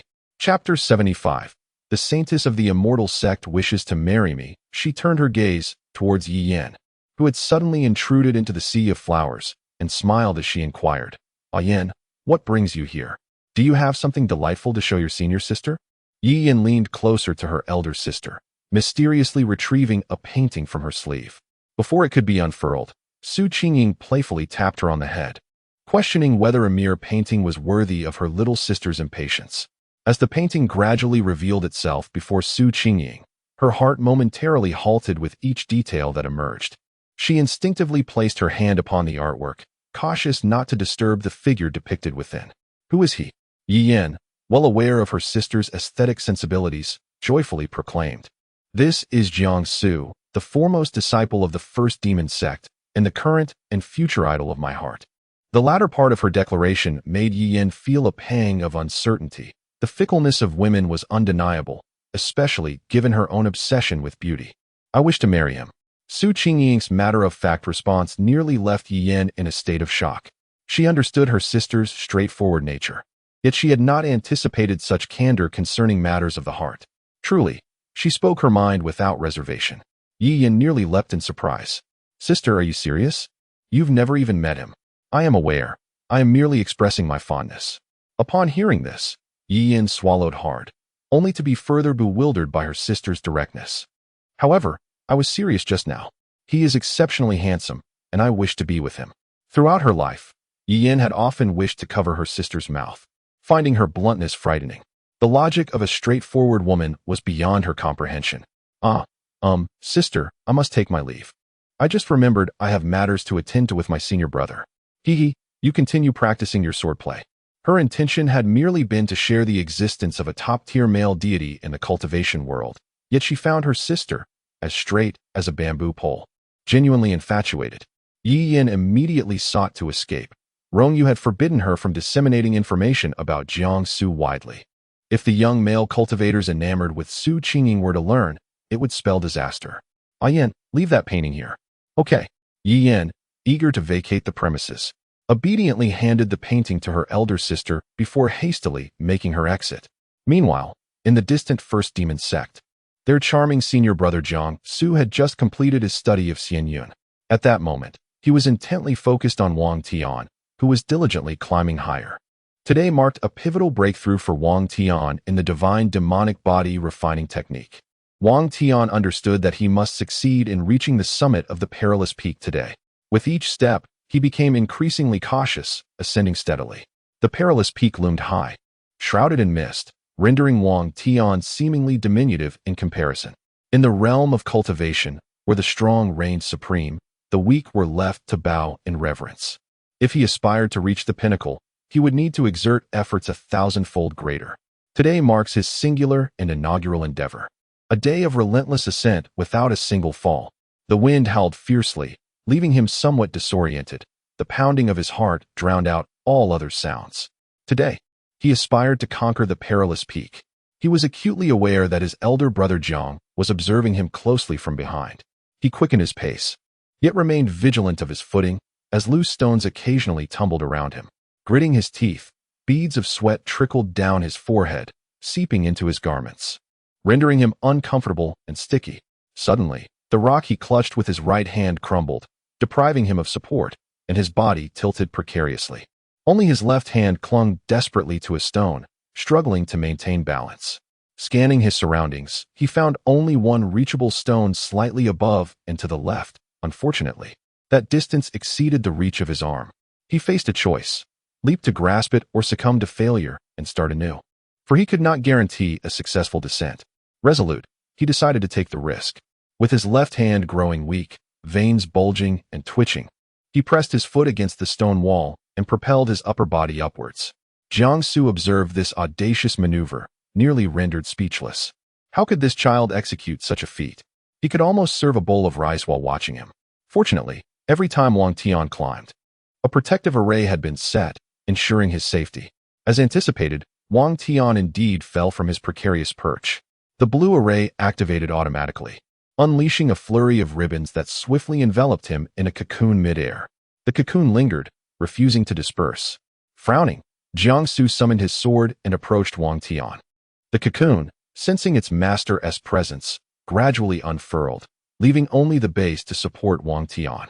Crouched within, Wang Tian wept, his face smeared with dirt and debris, an absurd expression adorning his features. Upon sensing Jiangsu's arrival, he muttered gloomily, "This is my second moment of misguided confidence. I shall never ascend the perilous peak. Each time, I encounter a new obstacle." The ribbons of the array, seemingly attuned to his sorrow, reached out gently to pat his head. "This is merely your second failure. This peak is traditionally scaled only by those of formidable physical prowess. You have done remarkably well. Try again." Although Jiangsu's voice bore no distinct inflection, Wang Tian's tears flowed more freely. He recalled how his elder brother had selflessly devised a tailored plan amid his busy schedule, always following him out of concern. "Brother Jiang, I can do this. I will succeed this time." Jiangsu nodded with encouragement. He truly guided Wang Tian in the cultivation of the divine demon body refinement technique, much like nurturing a child. No wonder that to be a true brother, one must first be akin to a father. Today he has truly felt this sentiment. Had he not regarded Wang Tian as his own son during their cultivation, he might have been unable to restrain himself from delivering a severe blow. Countless great figures on the international stage have faced failure numerous times, be it once, 10 times, or even 100, before achieving success. Yet here he is, shedding tears after just his second failure. The silken ribbon transported Wang Tian to the base of the perilous peak, and this time he cast a resolute glance at the summit, determined to conquer it. In 3 days, the time will come for the recruitment of disciples by the 10 great demon sects, and both he and his brother Jiang, along with Elder Qiuyu, are acutely aware that it is time for him to seek the esteemed Yang Xuan.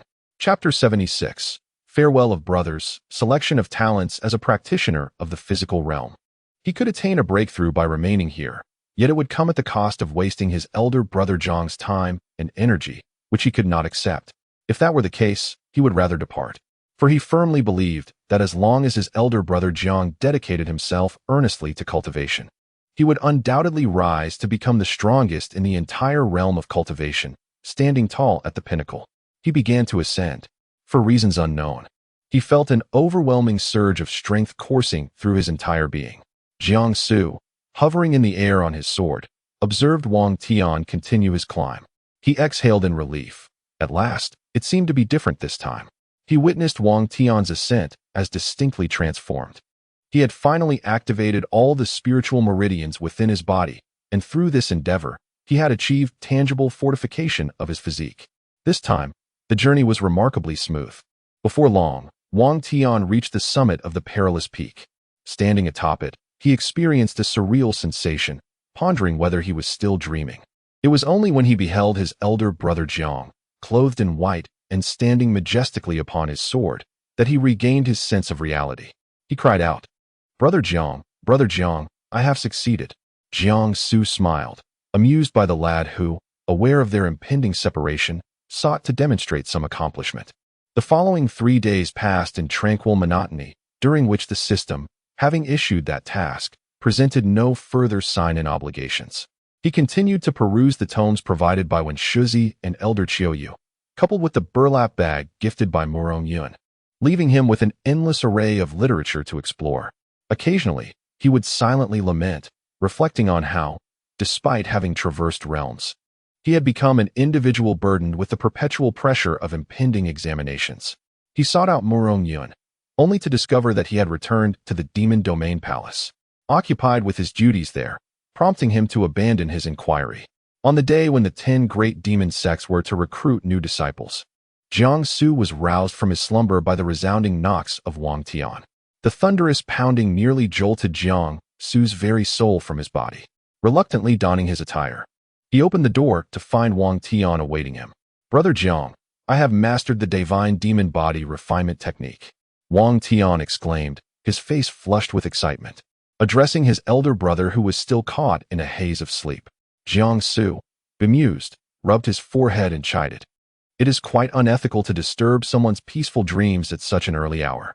As Wang Tian pondered his response, Jiang Su embraced his shoulder, saying, "Wang Tian, your future is as bright as brocade." Upon hearing this, Wang Tian realized that Jiang Su had noticed the small luggage behind him, and tears brimmed in his eyes, threatening to spill over. His elder brother Jiang had never addressed him so earnestly. The only other time was during parting. The tears, stubborn and defiant, ultimately fell. Jiang Su sighed and remarked, "There is no banquet in this world that does not eventually disperse. However, we have not yet parted, nor shall we. I will visit you at the Wuying sect whenever I have the time. I too shall come to find you whenever I can, Brother Jiang," Wang Tian replied. And they shared an embrace, with Wang Tian resting his head upon Jiang Su's shoulder, sniffling softly. He was moved, yet his companion, Jiang Gu, dampened the moment with a remark, "Don't let it stain my clothes. They're quite expensive." Indeed, the garment Jiang Su wore was quite costly. A fine white shirt his wife had prepared for him in that room. The quality of the silk and the craftsmanship revealed its worth. "Jiang Gu, I feel so weary," he said, tears retreating as if they were shy. "It's better to hold them back, like a proper lady." Wang Tian did not retort. Instead, he retrieved his luggage from behind him and waved goodbye to Jiang Gu. As Jiang Gu smiled at him, Wang Tian made his way towards Elder Qiu Yu, who had been waiting in the courtyard.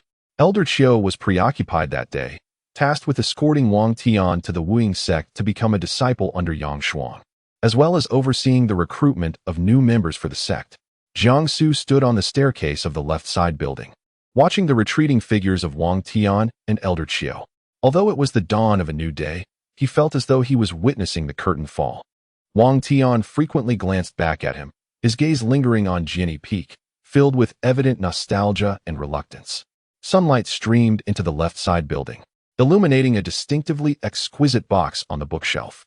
It was open, revealing its simple contents, a pristine white handkerchief. That night, Jiang Su had been in a state of urgency unlike any before.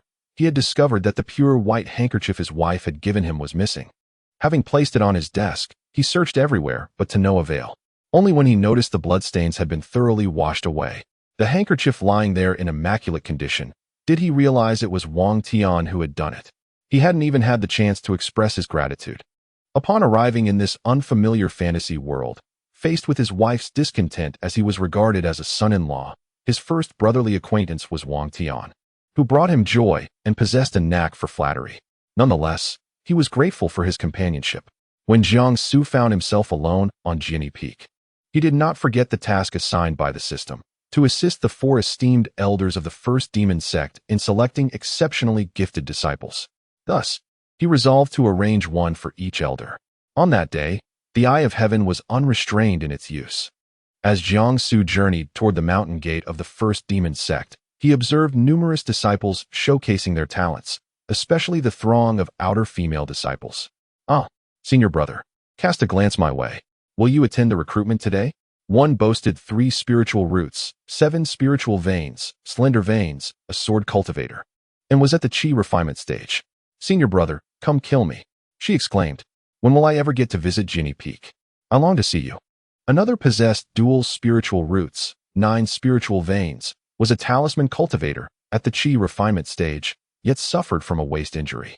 Their purpose was to provide Jiang Su with an opportunity to practice the Eye of Heaven. Jiang Su had grown immune to their exuberant cries. He firmly believed that their fervor stemmed from the first demon sect's insular nature, where the disciples gathered by the 4 elders were of suitable age, and the allure of a humble cook's rise had captivated these young maidens. After all, Su Wuyo's sole disciple is but a single male, and a mere child at that. Lin Tian has not taken on any apprentices, while Bai Yi, with his acerbic tongue and unseemly appearance, possesses a character so lacking that it is indeed remarkable if any disciple can thrive under him. He does not perceive this as a matter of his own attractiveness, for in this fantastical realm, all is ephemeral. Only cultivation and status hold true substance. Furthermore, he has not wasted his time on certain novels. The more formidable one becomes, the more alluring the female protagonists appear, which bears no relation to physical allure. Beauty merely serves as an enhancement for a man, rather than a requisite. You lot. After being chastised by Elder Chiyoyu last time, have you not learned your lesson? Today marks the time for recruitment, and the training hall has long since arranged for each of you to assume your respective duties. What are you engaged in now? A corpulent middle-aged man, bearing a scar across his face, approached with ire, vociferously berating the group of female cultivators. However, upon reaching the encircled Jiangsu, his tone underwent a complete transformation. His face adorned with a multitude of creases, smiling obsequiously. Senior brother, you must witness the recruitment of the demon sect. Allow me to escort you, please. Jiangsu remained expressionless, harboring a disdain for such individuals, those who fawn upon power and intimidate the weak, and more frighteningly, who may one day plunge a knife into your back without warning. Chapter 77. A frantic retaliation. Why is Bai Yi's subordinate so fierce? He relies solely on Elder Bai Yi's support. Otherwise, what qualifies him to be the vice master of the training hall? At this moment, we have no tasks, and the senior brother has descended from the peak. Why not see what he intends to do? Upon hearing these words, Jiangsu cast a glance at the corpulent middle-aged man and smiled. Very well, lead me there. The middle-aged man, sensing an opportunity, thought to himself, this is the esteemed first disciple of Elder Chiyoyu. If I can align myself with him, my standing within the first demon sect will undoubtedly rise. His smile grew increasingly obsequious. After you, please. It seems he is still an outsider, unaware of the discord between Bai Yi and him. The middle-aged man took a few steps forward, only to realize that the distinguished disciple had not followed. Turning around, he met Jiangsu's cold gaze, which, while not exactly terrifying, sent chills down his spine. How does a mere trifling 3 spiritual roots, at such a young age, attain the position of vice master of the training hall? Jiangsu's piercing eyes scrutinized the man's expression, watching him turn pale in an instant. Everyone knew how he had come to hold this position, but if the esteemed disciple were to bring it to light, his position would be untenable. Had I known today would unfold this way, I would not have come here. If it weren't for Elder Chiyoyu's protection, how could a mere cook claim the title of first disciple? Defiantly, he retorted, Oh, you question how I attained this position? I wonder what gives you, a mere cook, the right to be the elder's first disciple. Jiangsu observed his sudden change in tone, a smile curling at the corners of his mouth, choosing not to respond. The onlookers, witnessing him challenge their idol, remembered how often he had found fault with them, and indignantly chimed in. Senior brother possesses the ancestral dragon martial soul, mastered the demonic technique shadowless step within half a month, and successfully challenged the library pavilion in a remarkably short time. If he is not to be the elder's first disciple, who else could be, if not a petty man like you? The middle-aged man forced a grimace, his face contorting, while he fixated darkly on Jiangsu. Addressing the group of female disciples who had spoken in Jiangsu's defense, he queried, Pray tell, what is senior brother's spiritual root? How many spiritual meridians does he possess? What sword scriptures has he learned under Elder Chiyoyu? Haha, how well do you truly know him? His insinuation was clear. Jiangsu was hiding something and was unworthy of being Elder Chiyoyu's first disciple.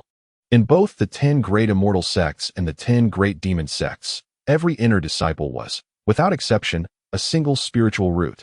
The middle-aged man's words struck a chord among the outer disciples, who suddenly realized they did not even know the nature of senior brother's spiritual root, how many he possessed, or what elements he was aligned with. A gust of wind swept through, lifting Jiangsu's fringe. Ah, now it makes sense. I thought to myself, how could there be such fools surrounding Bai Yi? Today marks the recruitment day for the demon sect. These outer disciples should not be lingering here without tasks. Thus, it appears that the vice master of the training hall has intentionally sought confrontation, merely to provoke this discussion. No wonder ye gnome, merely a cook, managed to ascend to the position of deputy master of the training hall. Even if he were to be ousted from this position today, he would undoubtedly reap his rewards afterward. The middle-aged man revealed a cunning smile. Feeling he had fulfilled his mission, he had come today primarily for the elder Bai Yi, and his earlier pretense was merely to extract Jiang Su's qualifications. Had Jiang Su not possessed a single spiritual root, the elder Bai Yi would have had myriad methods to eliminate him in the future. After all, there are realms beyond realms, and the elder Bai Yi is backed by a formidable figure. Who would dare to challenge him? It matters not. Even if we remain unaware of the elder brother's true identity, it makes no difference, as long as he is the disciple of Elder Go. He is the outer sect's elder brother. As long as he guides us in our cultivation, that is sufficient. Sister, there is no need to speak so sweetly. Your words are making me dizzy. Come, let us shout together. Beauty is justice. Bah, you old fool. Do not tarnish the name of Jiang He, the male deity. Jiang Su turned to glance at the girl who spoke. If not for the unmistakable adoration in her eyes and the wild enthusiasm she displayed upon noticing his gaze, he might have suspected she was also a time traveler. Alas, her reaction was not that of a modern individual transported to this realm. A true modern person would not be infatuated with him, for there are countless handsome faces in the entertainment industry worth adoring. The middle-aged man was utterly bewildered. He had not anticipated that these female cultivators would be so fervent. Should they not stand on his side and question Jiang Su's qualifications? This would allow him to extract information for Elder Bai Yi to deal with Jiang Su. Several female cultivators, being quite genuine, were already annoyed by the male deity being questioned so brazenly, and they prepared to hurl their shoes at the deputy master of the training hall. Witnessing this scene, the middle-aged man swiftly fled. If he lingered, he might truly be overwhelmed by the tide of public sentiment. He needed to report back promptly. He had already prepared for the possibility of losing this position and simply sought another favorable appointment from Elder Bai Yi in a different sect. Jiang Su retracted his cold demeanor and smiled at the group of female cultivators. This smile enchanted them, inciting another wave of ecstatic screams. Observing this, Jiang Su quickened his pace. Today's primary objective was to select disciples for the four elders. Since Bai Yi seemed so intent on crossing paths with him, he had no qualms about retaliating. What of tearing the facade? Though he may be inexperienced, he possesses a system. What is there to fear from Bai Yi? System? No. Cease this humble bragging and confront your reality. Jiang Su swiftly made his way to the entrance of the first demon sect. The entrance was notably different today, featuring an additional path, a staircase of 1,000 layers leading directly to the foot of the mountain. The view from here evoked a sense of soaring into the clouds. From the foot of the mountain, gazing up at the entrance, one would see swirling mists, rendering it seemingly unattainable. Standing guard at the sect's entrance were four outer disciples, all clad in black, marking Jiang Su's first encounter with outer disciples in black sect robes. He must be an exceptionally outstanding individual among the outer disciples. The attire of the outer disciples is uniformly colored, the better their innate talent and the higher their cultivation, the deeper the hue of their garments. For instance, the group of female cultivators surrounding Jiang Su is adorned in various shades, predominantly white. In contrast, the inner disciples' clothing knows no restrictions, encompassing nearly every color imaginable. However, what distinguishes their attire is the intricate runes and elaborate embroidery that embellish it. On the very first day Jiang Su became a disciple under Elder Qiuyu, he was provided with several sets of inner disciple garments. Yet, Jiang Su has an unwavering preference for pure white. Standing before the four outer disciples is a young man, clad in the garb of an inner disciple, where the black embroidery stands out strikingly against the white fabric. Chapter 78. Testing the spiritual roots and meeting the junior disciple. It is evident without a doubt that these individuals are disciples of Bai Yi. Jiang Su remained speechless, wondering why he must encounter so many associates of Bai Yi so early in the day. It is indeed an ill omen. The commotion instantly attracted the attention of those at the mountain gate, particularly Yang Tian, the eldest disciple of Elder Bai Yi and his trusted confidant. At first glance, the four outer disciples noticed a young man clad in white, followed closely by a group of female disciples from the first demon sect. They could hardly perceive him as an ordinary outer disciple. His visage was simply too distinguished.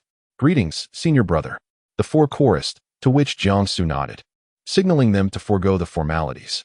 As he approached, Yang Tian seemed to awaken from his reverie, grasping his sword with his left hand. He bowed to Jiang Su and cheerfully greeted, "Greetings, senior brother."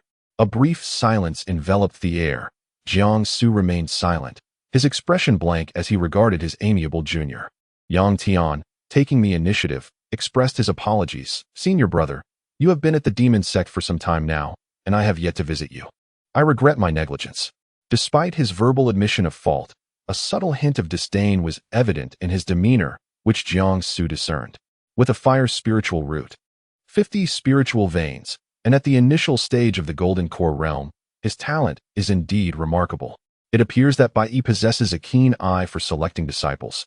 It is evident that Yang Tian's cultivation far surpasses Jiang Su's, yet he is compelled to address him as senior brother due to Elder Chiuyu's insistence.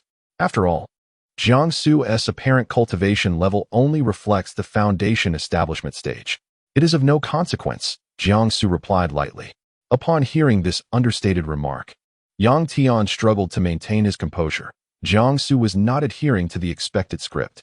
Having humbled himself, Yang Tian anticipated a response acknowledging his superior experience, suggesting it should be he who visits Jiang Su. Suppressing a twitch of his lips and calming his thoughts, Yang Tian proposed, "Senior brother, why don't we converse for a while? There is ample time before we commence the first trial." Jiang Su responded with a smile, "That sounds delightful." The group of female cultivators, unaware of the content of their discourse, merely observed their idol smiling at Yang Tian, a smile reminiscent of the one he had shown to the deputy hall master earlier. They felt that the 4 senior outer disciples were quite lacking in tact. Insisting on dismissing them, Jiang Su caught the sound of chattering behind him, which soon fell silent. Just as Yang Tian opened his mouth to speak, Jiang Su interjected, "Junior brother Yang Tian, what is the first trial for new disciples at this demon sect? I am quite curious." Yang Tian swallowed the question that had risen to his lips, having prepared to speak, only to be interrupted by Jiang Su. With a voice tinged with gravity, he explained, "The demon sect is recruiting, and naturally, we must select some promising candidates. Thus, there are 3 trials to assess their qualifications. The first trial involves traversing the heavenly steps. Master Lin Tian will create a magical formation that connects the mountain gate with the foot of the mountain, forming a staircase of 1,000 steps. Those who aspire to join the first demon sect must walk from the foot of the mountain to the gate. With no allowance for cheating, it serves as a test of endurance and willpower." Observing Jiang Su's attentive demeanor, Yang Tian hastily concluded this topic, preparing to shift the conversation when he was once again interrupted. "What about the second and third trials?" The implication was clear. Jiang Su wanted a thorough explanation. Yang Tian felt a momentary flash of irritation. Did Jiang Su really view him as a mere source of information? Could he not ask other outer disciples? "What do you mean?" Jiang Su retorted. "Naturally, you are my guide. Besides, did you not invite me to converse? We've barely scratched the surface."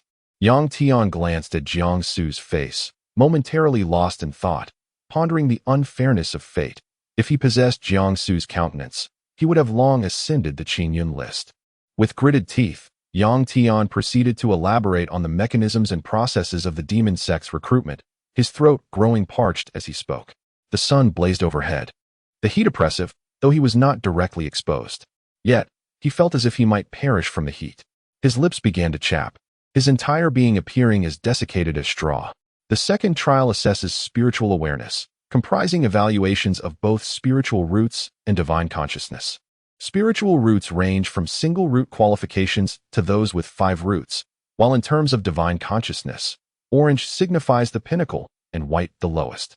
Only those with at least 3 spiritual roots and green consciousness are granted the opportunity to enter the third trial of the first demon sect. The third trial involves the secret realm, from which the 4 elders will select a realm to open, not to create a new, but to access a realm that can be opened at this time for disciples to undergo trials, thereby identifying those with exceptional talent and performance. Thanks to him, Jiang Su now understood how to utilize these 3 trials to select disciples. His mood uplifted, he smiled, a genuine smile, not a superficial one. Even the sunlight that had stealthily crept into the shaded area seemed reluctant to touch the youth clad in white, akin to a celestial being, instead shifting its rays to illuminate Yang Tian. "Let me perish, right now," Yang Tian murmured. With great kindness, Jiangsu retrieved a folding fan from his storage space, unfolded it in his hands, and presented it to Yang Tian, saying gently, "Junior brother Yang Tian, you appear quite overheated. Here, take this fan to cool yourself." As Yang Tian placed his hand upon the fan, he felt the solid bones, emanating a rich aura of sword energy. Indeed, upon what seemed like an ordinary folding fan, resided an extraordinary force of sword energy. Moreover, this energy was potent, unmistakably indicating that its owner was a formidable swordsman. A jolt ran through Yang Tian's heart. Could it be that Jiangsu was merely a mid-stage foundation establishment cultivator? What is the nature of his spiritual roots and veins? Senior brother, let us enhance our mutual understanding.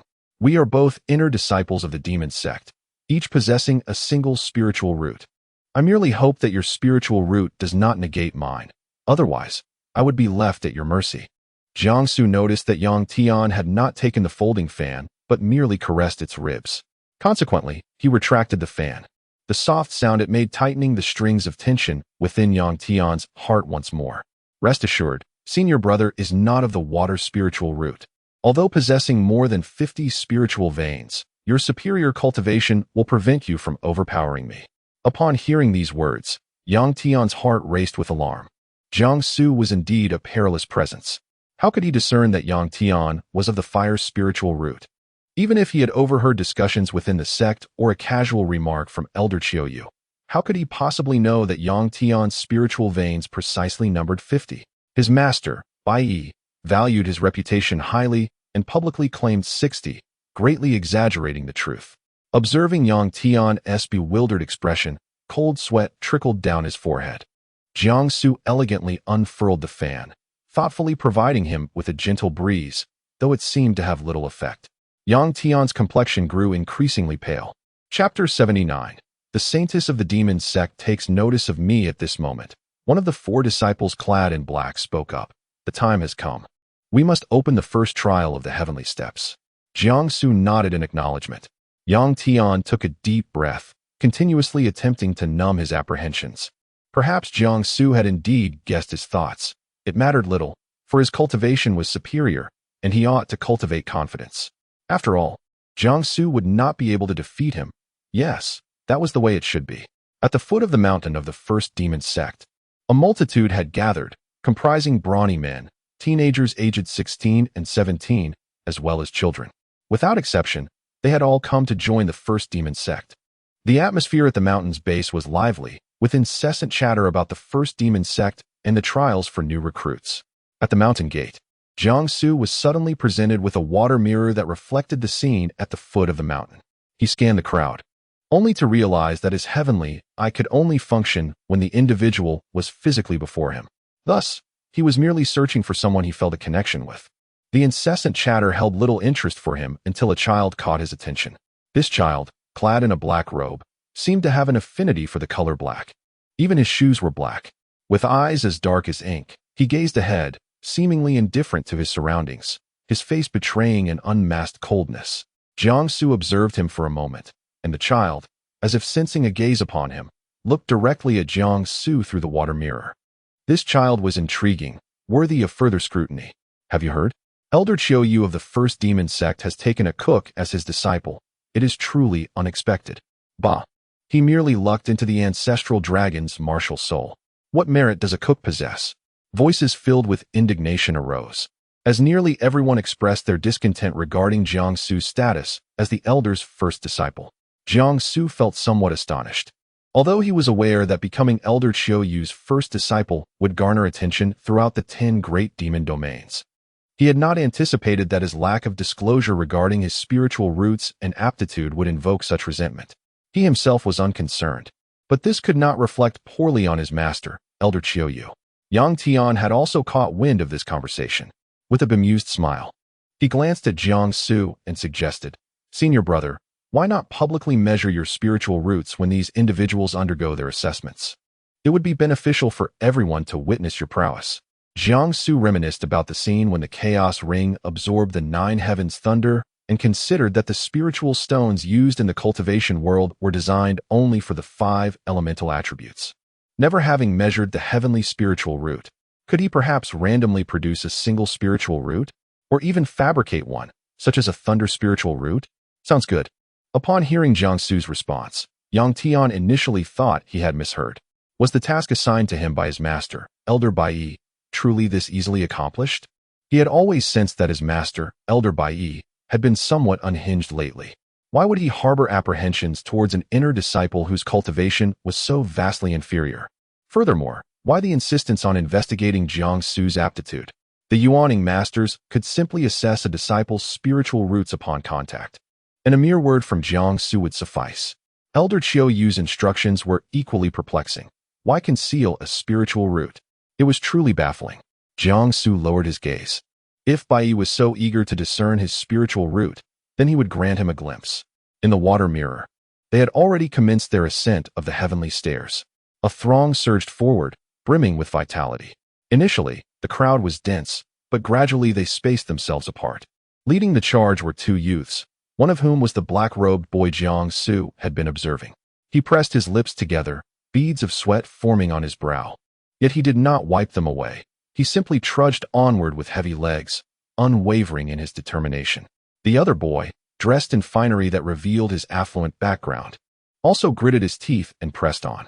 By this point, they had reached the midpoint of the 1,000-step staircase. Wow, you really can climb. I feel like I can't hold on much longer. Fine, I'll concede first place to you.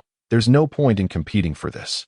As long as I make it to the top, that's what matters, the affluent boy exclaimed. The black-robed youth paid him no mind, continuing his ascent as if the wealthy boy were non-existent. Hey, I'm talking to you. Can you not hear me? Fine, I've changed my mind.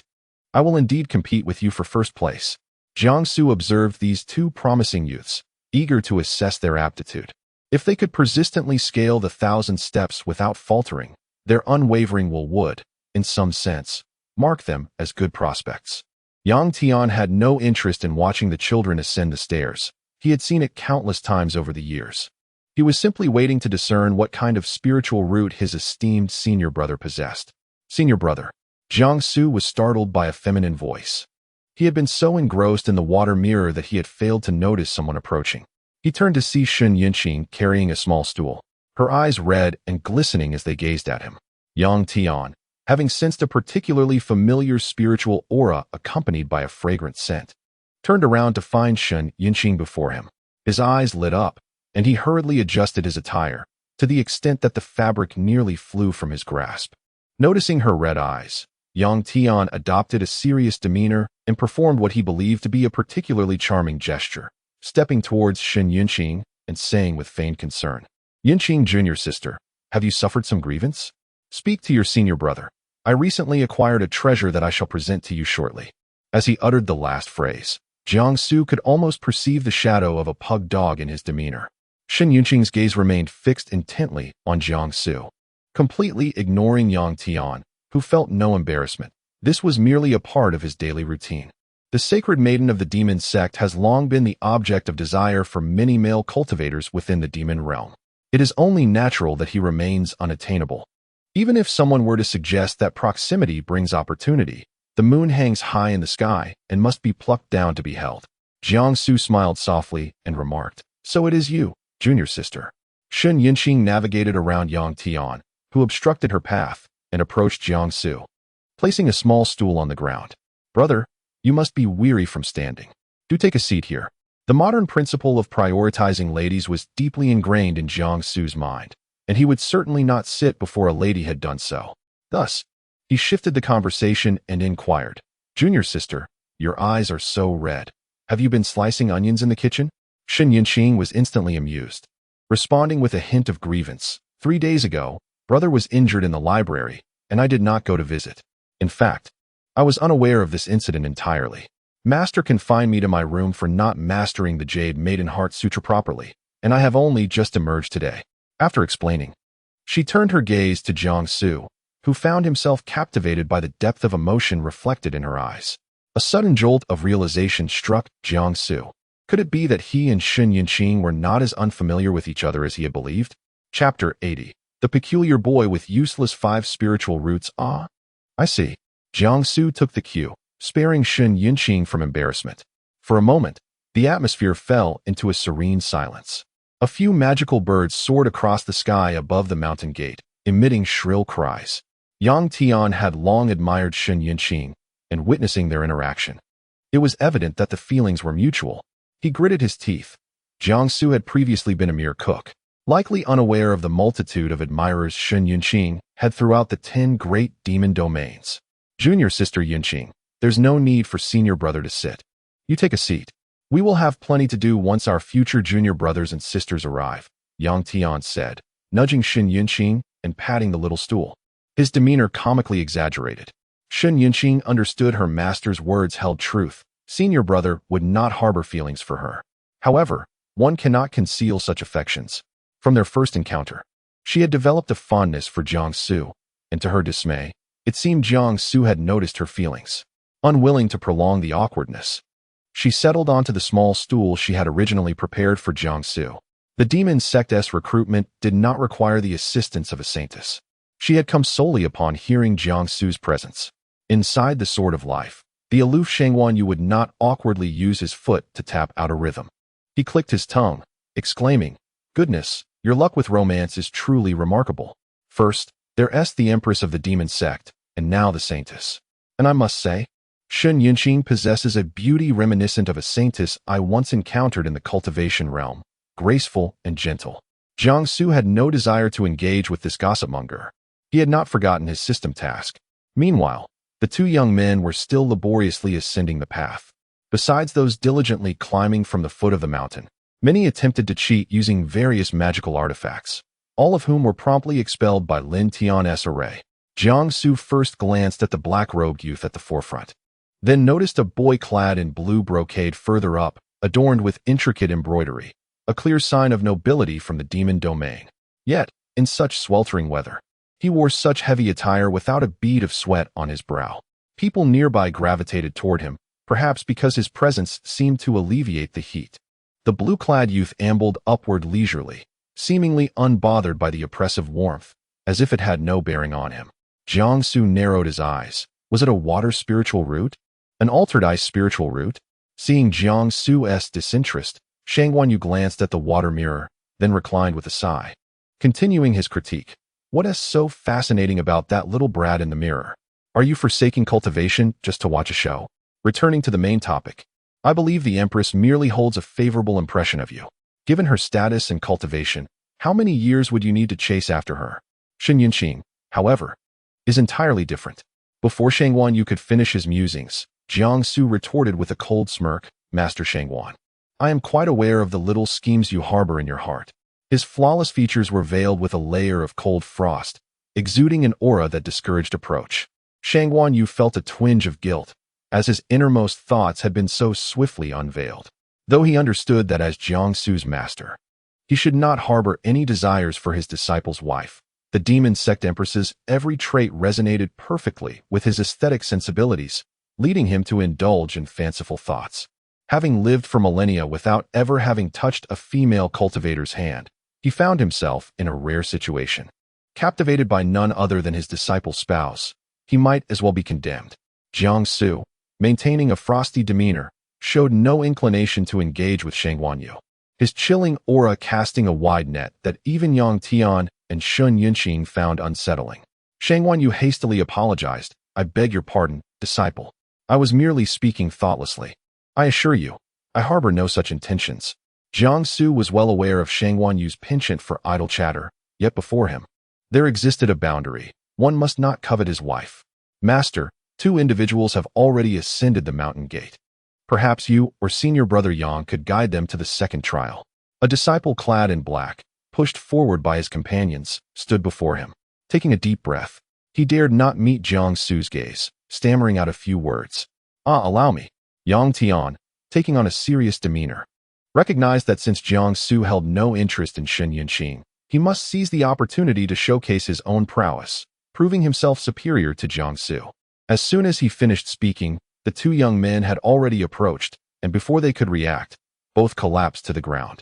The black-clad youth was the first to muster the strength to stand, while the one lying down hoarsely declared, "Who was first?" "It was me, undoubtedly." Before the group of black-clad disciples could advance, Jiangsu stepped beside the black-robed youth. offering a tentative hand to assist him in rising. His expression remained indifferent, yet internally, he was engulfed in tumultuous waves. How could this black-robed youth possibly possess 5 spiritual roots? He had initially perceived this individual as qualified to be his junior disciple. How could he be someone incapable of cultivation due to possessing 5 spiritual roots?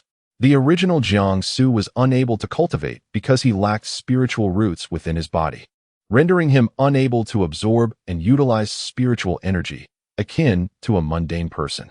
In contrast, possessing 5 spiritual roots was a harbinger of despair. Though one might have a spiritual root, the existence of all 5 elements, metal, wood, water, fire, and earth, within a single being was a calamity. These elements, intertwined in opposition, would lead to rejection and stagnation of the spiritual veins, regardless of any attempt to cultivate one of the roots techniques. Jiang Su, with his heavenly spiritual root, was free to study all techniques and celestial texts without concern for compatibility with his roots. His masters had simply cast the tomes of 5-element spiritual roots upon him, leaving him to self-study. In the realm of cultivation, no such techniques existed for those burdened with 5 spiritual roots. The only exception was the legendary sword immortal Qin Pingxing, who defied fate itself, achieving greatness with a 5-rooted body, ascending to the position of celestial sovereign and ultimately succeeding in his ascension. The young man in the black robe, aided by Jiang Su, managed to rise unsteadily. His eyes, dark as ink, were fixed upon Jiang Su. More precisely, they were directed at the sword, Ping Sheng, hanging at Jiang Su's waist. Meanwhile, Sheng Wanyu, who was contemplating how to apologize and explain to Jiang Su, or perhaps thinking of presenting a gift as an atonement, felt an inexplicable sensation as the boy's gaze lingered on him. Although she was aware that he was undoubtedly focused on the sword, it oddly felt as though he could see right through her. The young man's eyes rested on the sword for several seconds before he seemed to finally register his surroundings and spoke. "Thank you, senior brother."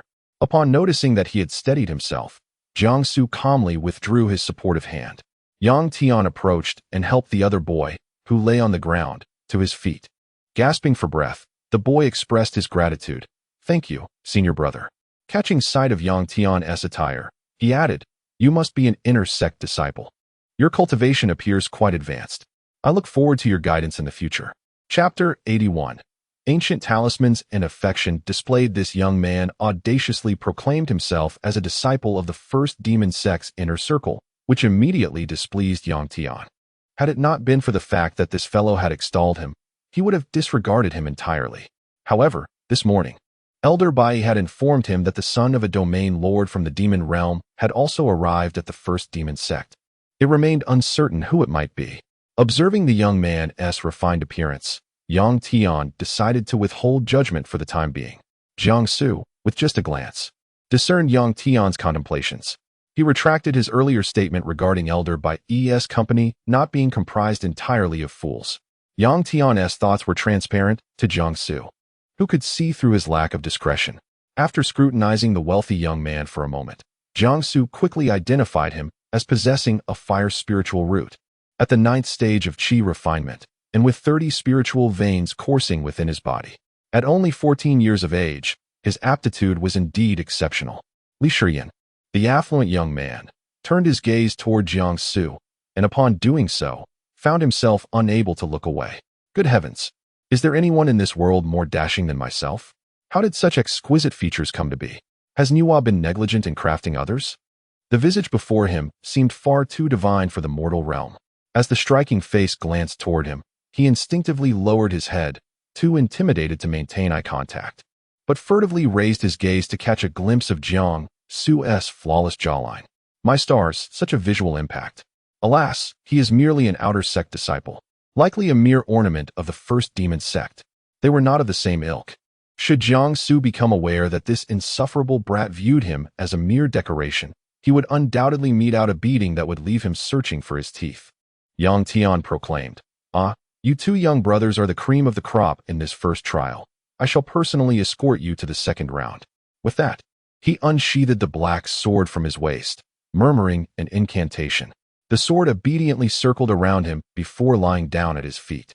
He gestured for the 2 to mount the sword. Strangely, Jiang Su sensed that Yang Tian's true focus was upon him. Yang Tian boasted, "Look at me. I can fly with my sword." "Ah, but you cannot." The youth in the black robe never cast a glance at the ostentatious Yang Tian. Upon hearing these words, he remained unperturbed. Li Shiyan's curiosity about him had nearly reached its limit. Why did this person resemble a statue, devoid of motion, speech, or laughter? Not only did he remain silent while ascending, but even after climbing the 1,000-step staircase, he made not a sound of complaint. Who was this enigmatic figure? Neither the boy in the black robe nor Li Shiyan chose to board Yang Tian's sword, resulting in no one mounting it. Yang Tian, feeling bored, dared not approach Shen Yunqing, as he had already accomplished the task assigned to him by Elder Bai Yi for the day. He was eager to discover the nature of Jiang Su's spiritual roots. He soared through the air on his sword, flaunting his abilities around the mountain gate. Observing his antics, Jiang Su silently mouthed, "Fool." As Yang Tian flew away on his sword, Jiang Su remained impervious to such juvenile behavior. The system directed him toward the inner platform of the demon sect. In an instant, a map unfurled in Jiang Su's mind. With the route laid out with exquisite clarity, he followed the designated path. Shen Yunqing cradled a small stool in her arms and trailed after him. Li Shiyan noticed the young man in the black robe shadowing Jiang Su and decided to follow as well. "Ah, esteemed outer sect senior brother, do take your time." Jiang Su made no effort to correct Li Shiyan's address. As long as today's mission proceeded smoothly, he deemed the rest inconsequential. However, Shen Yunqing was indeed quite challenging. Their acquaintance was superficial at best. They were merely senior and junior disciples. He had only acted as her guide once, imparting a lesson in martial arts. Who would have thought that the holy maiden of the demon sect would deviate from the norm? His romantic experience was rather scant, and the only strategy that came to mind was to ignore her, allowing her to retreat on her own accord. On their way to the second trial, Li Shiyan chattered incessantly, displaying a greater fascination with the young man in the black robe than with Jiang Su himself. Yet, the latter remained unresponsive throughout. It seemed he had found someone even more loquacious than Wang Tian. He wondered whether Wang Tian's journey to the Wuying sect had met with success. Given Wang Tian's current strength and aptitude, it should be a trivial matter for him to gain entry under the tutelage of the formidable Yang Shuang of the Wuying sect. Jiang Su smiled, hoping that when they next met, Wang Tian would have grown stronger, as he looked forward to a spirited exchange of skills. Meanwhile, Shang Guanyu had been discreetly observing the young man in the black robe, and upon seeing Jiang Su smile, seized the moment to say, "My dear disciple, forgive your master and accept this treasured artifact as a token of my apology." "What is it?" Jiang Su did not genuinely desire it. He merely aimed to provide Shang Guanyu with an easy exit. When matters concerning one's partner arise, men often lose their composure, especially when it involves desire. Now, with reason returning, he contemplated Shang Guanyu's past, having remained single for millennia, with only the sword immortal Chun Pingxing by her side. He began to suspect that his master might be gay. As a young man of the new era, he had heard whispers of such matters during his university days. If that were the case, he could hardly classify his master among his rivals in love. In the vast realm of cultivation, he already had enough formidable adversaries. Losing even one would be a relief. Behold this remarkable treasure, an ancient talisman I have cherished for ages. Such a rarity is hard to come by. Had I not encountered a serendipitous opportunity a millennium ago, I would never have obtained it. I assure you, if you master the runes, this ancient talisman could enable you to vanquish even those who have transcended tribulations. Shang Guanyu's face flushed with pride, her eyes sparkling with excitement. She was confident that her disciple would be moved to tears by this gift. Yet, Jiang Su remained impassive, unresponsive. "Is that all?" he inquired. His wife had previously slipped him 3 of these talismans in one go. He recognized their value but had not anticipated their significance to be so profound. After a moment of reflection, Shang Guanyu suddenly realized, "Your wife has given you this ancient talisman? Good heavens! It seems you must have saved the cultivation world in your past life." The ancient talisman paper is indeed difficult to acquire, scattered throughout the perilous secret realms of the cultivation world. The challenge of seeking and obtaining it is formidable. Truly, the Empress of the demon sect is formidable. A group has now arrived at the circular platform of the inner sanctum of the demon sect. Outside the platform, a meticulously arranged line of outer disciples stands, donned in violet robes, resembling slender bamboo poles at the entrance of the arena. Yang Tian has already soared through the skies on his sword and should now be upon the circular platform. Upon seeing Jiangsu, the outer disciples promptly bowed with utmost respect, greeting him as senior brother. Li Shiyan's eyes brightened. He had been conversing with himself throughout the journey, feeling increasingly stifled as neither Jiangsu nor the cloaked youth paid him any heed. Finally, he saw an opportunity for conversation. So, you are the leader of the outer disciples. My apologies for the oversight. I was mistaken due to your pure white attire, as the inner disciples' garb is indicative of their aptitude. Jiangsu nodded lightly and said, "Let us proceed. You two shall go first." Chapter 82. For the sake of my junior brother, I slap everyone's face. Upon entering the inner sanctum's circular platform, I discovered a realm unlike any other, vast and expansive. At the center stood a grand circular stage, flanked by two elderly gentlemen, each cradling a stone in their hands. The stones appeared rather ordinary, a plain white devoid of the lustrous quality of glazed glass, resembling the unremarkable stones scattered on the ground. However, Jiangsu understood that one was a spirit testing stone, used to assess spiritual roots, while the other was a soul testing stone, employed to gauge one's consciousness. He had already discerned the qualifications of the two young men. The youth in the black robe had remained silent throughout their journey, and were it not for his earlier expression of gratitude to Jiangsu, Jiang would have suspected him to be mute. Turning to look back, he noticed the black-robed youth fixated on the sword in his hand and inquired, "What is your name?" Shi Juanrong, came the meticulously articulated response from the youth, who seemed to have shifted his demeanor upon engaging in conversation with Jiangsu. "Oh, so you are Shi Juanrong of the Shi family in the Witch Chao domain? I am Li Shiyan." As Li Shiyan endeavored to engage Shi Juanrong in conversation, the two elderly gentlemen on the platform had already spotted Jiangsu. They promptly clasped their fists in salutation, to which Jiangsu lightly nodded in acknowledgement. Respect for the elderly and affection for the young are virtues, yet in the realm of cultivation, strength reigns supreme. Furthermore, as the foremost disciple of the elder, his standing was elevated. Had this been the modern day, two elderly men bowing to him would likely make headlines the following day. Li Shiyan, noticing Shi Juanrong's indifference towards him, felt a pang of frustration. Has my charm diminished to such a degree? Why is Shi Juanrong disregarding me in favor of Jiangsu? He glanced at Jiangsu, who stood before them, waiting for the others to arrive, illuminated by sunlight that cast a radiant glow upon him. Indeed, Jiangsu possessed a striking handsomeness that overshadowed his own. Yang Tian, observing that Shun Yinqing had not followed Jiangsu inside, instinctively understood that she had likely retreated somewhere to weep. How could such a gentle and exquisite beauty be overlooked? What was Jiangsu thinking? One by one, others entered the space, yet the focus of their attention was not on the two elderly gentlemen atop the grand circular stage, but rather on a youth clad in white standing to the left. This white-clad youth stood resolutely against the wind, his posture impeccably straight, a 3-foot ink sword adorning his waist. His visage was ethereal, as if he were a celestial being descended from the heavens, gracing this world with his presence. A chorus of astonishment erupted. Wow, this outer sect disciple is extraordinarily handsome. Is such beauty even real? My goodness, I can already envision a blissful future at the first demon sect. Ah, so stunning. Even though he was merely an outer sect disciple, countless hearts fluttered in response. The group of male cultivators, initially taken aback by Jiangsu's face, soon became dismissive upon noticing his plain white attire. TSK, TSK, TSK.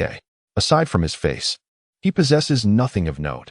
His cultivation is merely at the mid-stage of foundation establishment. What a pity. If only this face were mine, I would undoubtedly ascend to the Qingyun rankings. Ha ha ha. My qualifications are far superior to that of an ordinary outer disciple like him. I could easily defeat 10 of such pretty boys. Yang Tian sat on the stool, eagerly anticipating how his esteemed senior brother would handle such a situation.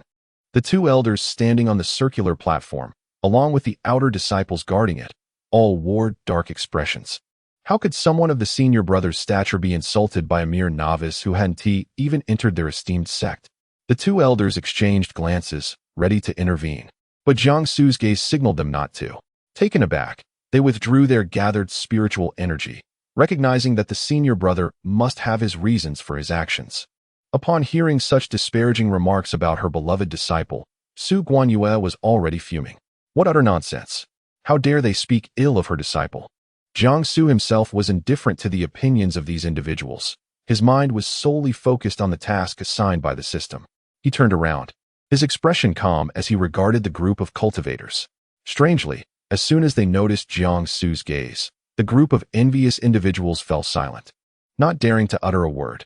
Jiangsu emanated an aura of pressure and authority, appearing outwardly gentle and unassuming, yet instilling a sense of dread among them, as if he could strike them down at any moment. The two elders promptly spoke up. Now that everyone is present, let us commence the assessment. The crowd surged forward, oblivious to the fact that Jiangsu had already seen through their qualifications. Among them, the most surprising was a young man in a blue robe who possessed both water and fire spiritual roots, an intriguing contradiction. How could one cultivate such conflicting elements? To Jiangsu's astonishment, there were indeed several problem cases among the group. However, a few modest individuals with either single or dual spiritual roots stood out. He couldn't shake the feeling that the task assigned to him by the system was anything but ordinary. After the qualifications were assessed, some rejoiced, securing the jade token for entry into the third round, while others despaired, finding themselves unqualified even to be outer disciples. Finally, it was the turn of Shi Junrong, Li Shiyan, and the boy with the dual water and fire roots to be assessed. Li Shiyan stepped onto the platform first, beginning with the evaluation of his spiritual consciousness. Purple spiritual consciousness. Next came the assessment of his spiritual root. Young friend, your spiritual root is of the fire element. You fully meet the qualifications for entry into the first demon sect. Please inform senior brother Yang Tian over there, and he will provide you with a jade token inscribed with your name.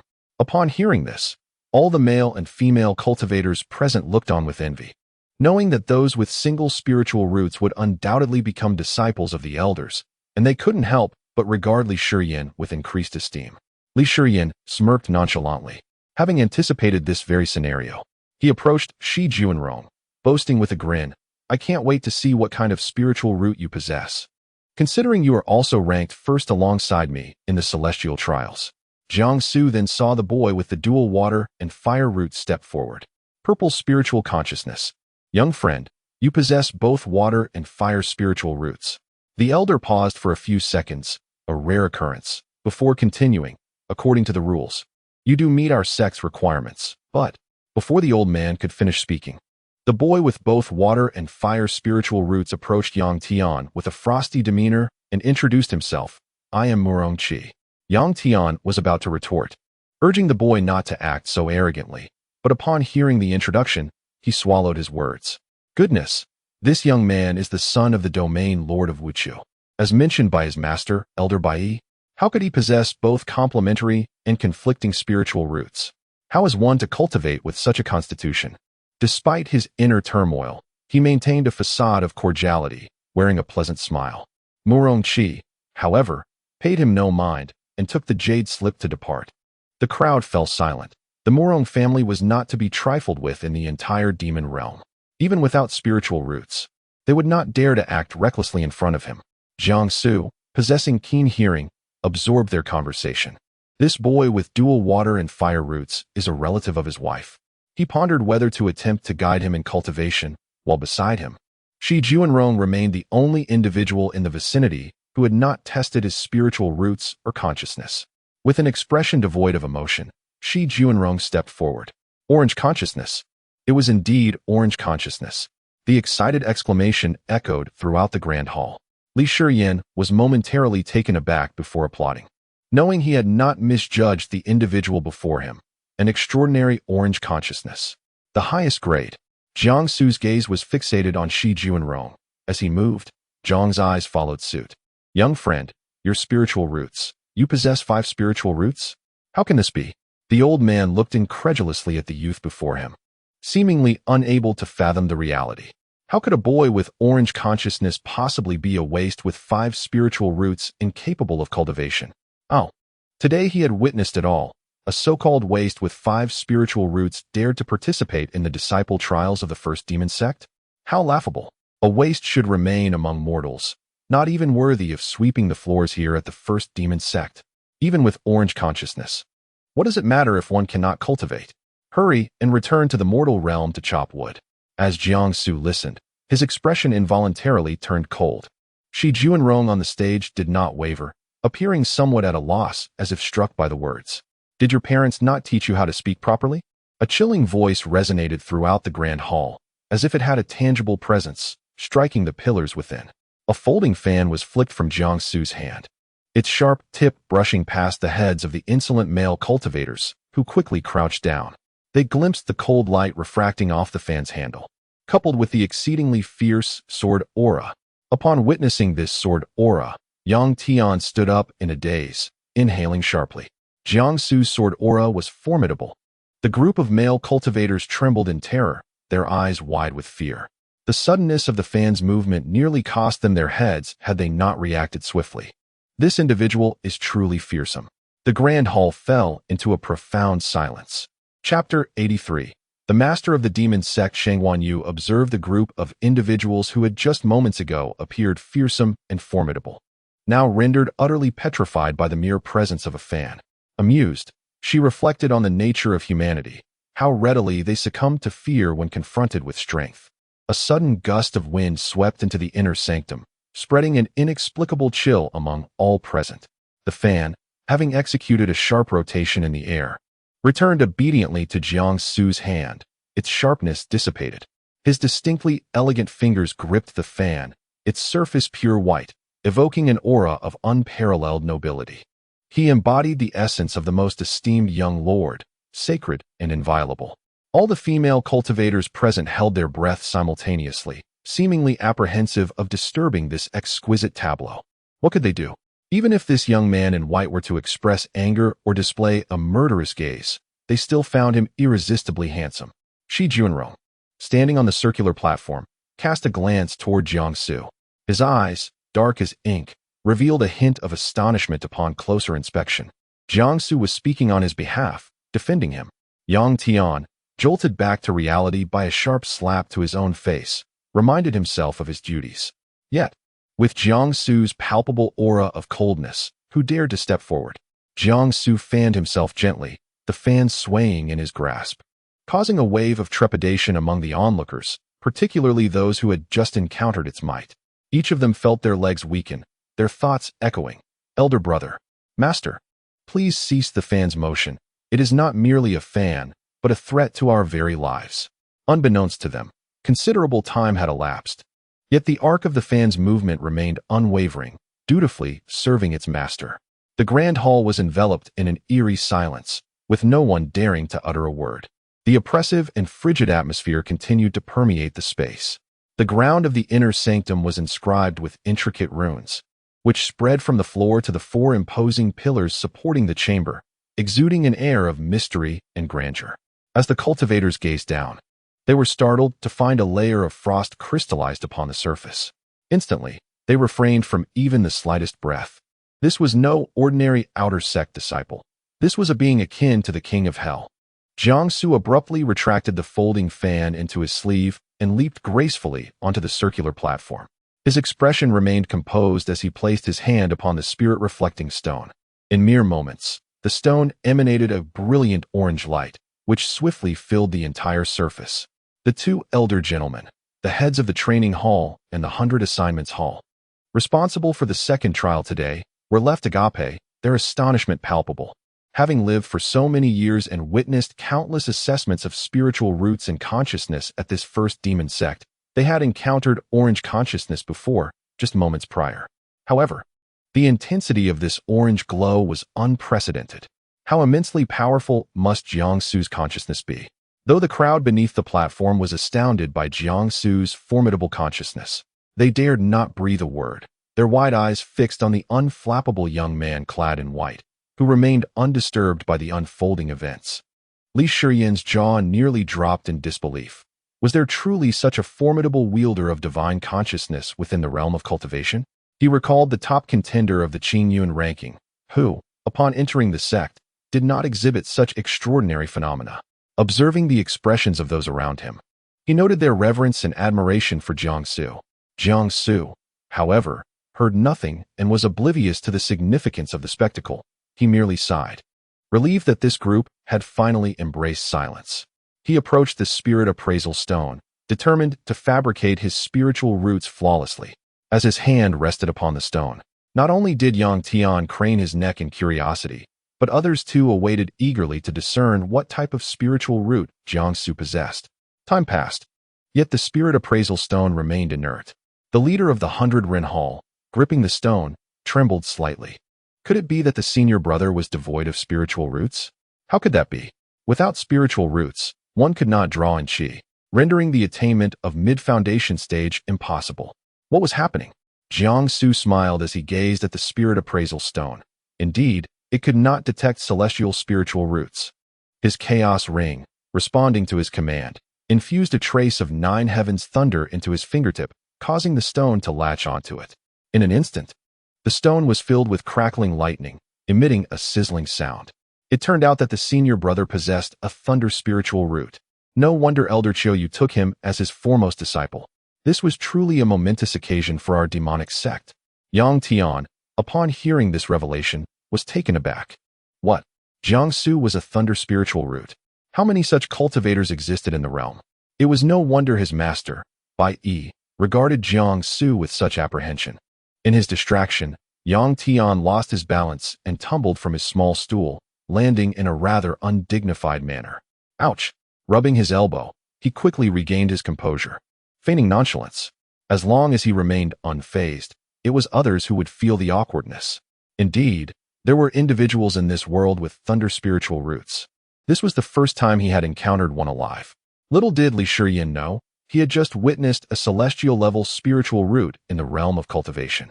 Upon hearing the title bestowed by the leader of the 100 Ren Hall, the crowd realized that this was none other than Jiang He, the senior brother famously accepted as the foremost disciple by Elder Qiuyu. Was he truly so powerful? Wasn't he merely a cook's apprentice? Wasn't he simply fortunate to have been chosen to carry the ancestral dragon martial soul to the back mountains? Were his accomplishments not solely due to this? They felt like mere clowns, realizing that the senior brother was, in fact, endowed with a thunder spiritual root. For reasons unbeknownst to him, Li Shiyin, who had just witnessed Jiangsu's terrifying yet suppressive display towards the crowd, felt no fear of Jiangsu. Instead, he found himself drawn closer to Jiangsu and Shi Junrong. Shi Junrong glanced at Jiangsu, her eyes sparkling with admiration. Was she not moved? The demonic sect's senior brother had just protected her so fiercely. Surely, she could engage in conversation. Li Shiyin placed a hand on Shi Junrong's shoulder, but she silently pushed it away. The 3 individuals standing atop the circular platform seemed to exist in a realm entirely separate from the chaos below, where the female cultivators had long since lost their composure. In the eyes of the onlookers, stars brimmed as they gazed upon the trio on stage. The beauty of Jiangsu was beyond dispute. Standing there, he embodied a living masterpiece. Li Shiyin, a pampered young noble, possessed a delicate and fair appearance, exuding an exquisite charm. Meanwhile, Shi Junrong, clad in a robe of ebony, could not conceal his already strikingly handsome visage, despite still being in the bloom of youth. Jiangsu approached Yang Tian and spoke with a calm assurance. Yang Tian, grant Shi Junrong a jade decree. It was not a request, but a certainty. Upon hearing this, the crowd finally dared to murmur, their discontent evident in hushed tones regarding Jiangsu's actions, although they refrained from voicing their opinions too loudly. After all, those present were all of at least 3 spiritual roots, a qualification requisite to enter the gates of the first demon sect. Yet, here was Jiangsu, seemingly granting a backdoor entry to one possessing a mere 5 spiritual roots deemed worthless. Chapter 84. The trial of the secret realm commences. Taking advantage of the moment, Yang Tian teasingly remarked, if the senior brother wishes to open a back door, he should have informed me sooner. It is rather inappropriate in such a public setting. He rose cautiously, fearful of stumbling again before Jiangsu, which would truly be a source of embarrassment. Jiangsu unsheathed the sword at his waist, the Pingsheng sword, and ascended the circular platform once more. He moved with deliberate slowness, causing the hearts of those below to race uncontrollably. The female cultivators were enraptured, while the male cultivators trembled with fear. I am aware of your thoughts, yet today, this back door shall be opened without question. Do you have any objections? His tone was calm, devoid of emotion. The Pingsheng sword remained sheathed, its cold gleam apparent. None on the inner sect platform dared to contradict his words. In the realm of cultivation, the strong hold sway, while the weak are destined to submit. With Jiangsu's formidable spiritual roots and his esteemed position within the first demon sect, it was inconceivable for anyone to oppose the granting of favors. Even to a figure like Shi Junro. They could not challenge Jiangsu. Could they truly act against Shi Junro? Regardless, the secret trial awaited them. And they could not fathom how an individual with 5 inferior spiritual roots could surpass them and capture the elder's attention.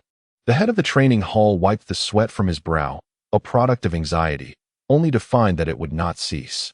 Then let us proceed to the third stage, he proclaimed. As he spoke, his mouth remained agape, muttering incantations. With his words, the runes on the platform and the supporting pillars began to illuminate, and in a brief moment, they were transported to the main hall of the sect. The space was vast, immeasurably larger than the inner sect platform. The architecture was both opulent and understated, exuding an air of solemn grandeur that instilled a sense of reverence. Before them lay an array of seats, with Elder Chiouyu seated at the head, while the other 3 elders occupied the seats on either side. Upon Jiangsu's arrival, Lin Tian gestured for him to take a seat beside him. Jiangsu glanced at his master, receiving a knowing look from Elder Chiouyu before he complied and sat down. The spectators recognized this gesture, understanding that Jiangsu's status within the first demon sect was nearly equivalent to that of the elders. Seeing his master, Yang Tian rushed over and whispered in Elder Bai Yi's ear, "Master, I have used the spirit-seeing stone to assess Jiangsu's spiritual roots. He possesses the thunder spirit root. Aside from the 2 hall masters, I have verified it myself." Elder Bai Yi pondered for a moment, realizing that Jiangsu indeed bore the thunder spirit root. No wonder he had mastered the shadowless technique of demon arts in merely half a month. However, given Jiangsu's cultivation level, it was inconceivable that he could slay a nascent soul expert like Nanqi. Could it be that Elder Chiouyu had aided him? Yet, if Elder Chiouyu were aware that someone intended harm against his beloved disciple, he would surely investigate. It was unlikely he would simply let the matter rest. What was truly transpiring? The intricacies of the Xingyun Pavilion were entangled, and it was not beyond the realm of possibility for Nanqi to exploit this situation to extricate himself from the pavilion. Had Nanqi deceived him, failing to execute his mission? Firstly, Nanqi feigned death to escape from the Xingyun Pavilion, and secondly, Jiangsu had the support of a powerful ally aside from Elder Chiouyu. The former notion was swiftly dismissed by Bai Yi. Even if Nanqi wished to simulate death to flee, he would never choose Jiangsu, a mere qi refinement stage practitioner whom he could easily crush with a flick of his finger. Yet, how could the bamboo grove exhibit no signs of struggle? Bai Yi pondered this perplexity, having lost half of his life's fortune to the Xingyun Pavilion over this matter, which prevented the pavilion from informing Elder Chiouyu and the Empress. The matter of the Lei Lingjin compelled him to devise another means to eliminate Jiangsu. For each additional day Jiangsu lived was an eyesore to Bai Yi. A disciple clad in black approached the center of the area, holding a scroll. He unfurled the scroll and began to announce the rules of the secret realm trial. Su Wuyo, seated beside Bai Yi, suddenly let out a cold laugh. Bai Yi glanced at her, relieved to find her amusement was not directed at him. Su Wuyo, though silent, radiated an exquisite beauty. Her enchanting eyes sparkled like the clear waters of spring, and her crimson lips parted slightly as she lounged languidly in her seat, revealing her long, fair legs. This allure led several bold disciples to steal glances at her. With a frosty glare, Su Wuyo surveyed these individuals before shifting her gaze to Jiangsu. Earlier, her precious disciple had left in tears and returned in the same state. Such is the nature of unrequited love. Nevertheless, she admired Jiangsu, who possessed the looks capable of making a scoundrel out of any man in the cultivation realm, yet chose not to succumb to such temptations. The icy demeanor Su Wuyo directed at Jiangsu softened, akin to snow melting away, and she even blinked at him. Witnessing this interaction, the male cultivators beneath them gazed at Jiangsu with envy and resentment, yet they dared not voice their thoughts given Jiangsu's formidable prowess. Jiangsu remained speechless. He had never regarded Su Wuyo as a woman, nor did he entertain any romantic notions. No matter how alluring her gaze became, he could never forget her melodious voice. What a captivating, intoxicating experience it was. Shang Guanyu, observing Su Wuyo's elegant legs, remarked, "What if Su Wuyo were to become your master wife? You should help us get together." Jiangsu shook his head, If Su Wuyo were to become his master wife, he would have to sever ties with Shang Guanyu, as he wished to live a few more years. Today, he found himself at odds with the topic of a master wife. What had spurred Shang Guanyu to seek a spouse so fervently? Shang Guanyu lamented, "It's all your fault for flaunting your affection.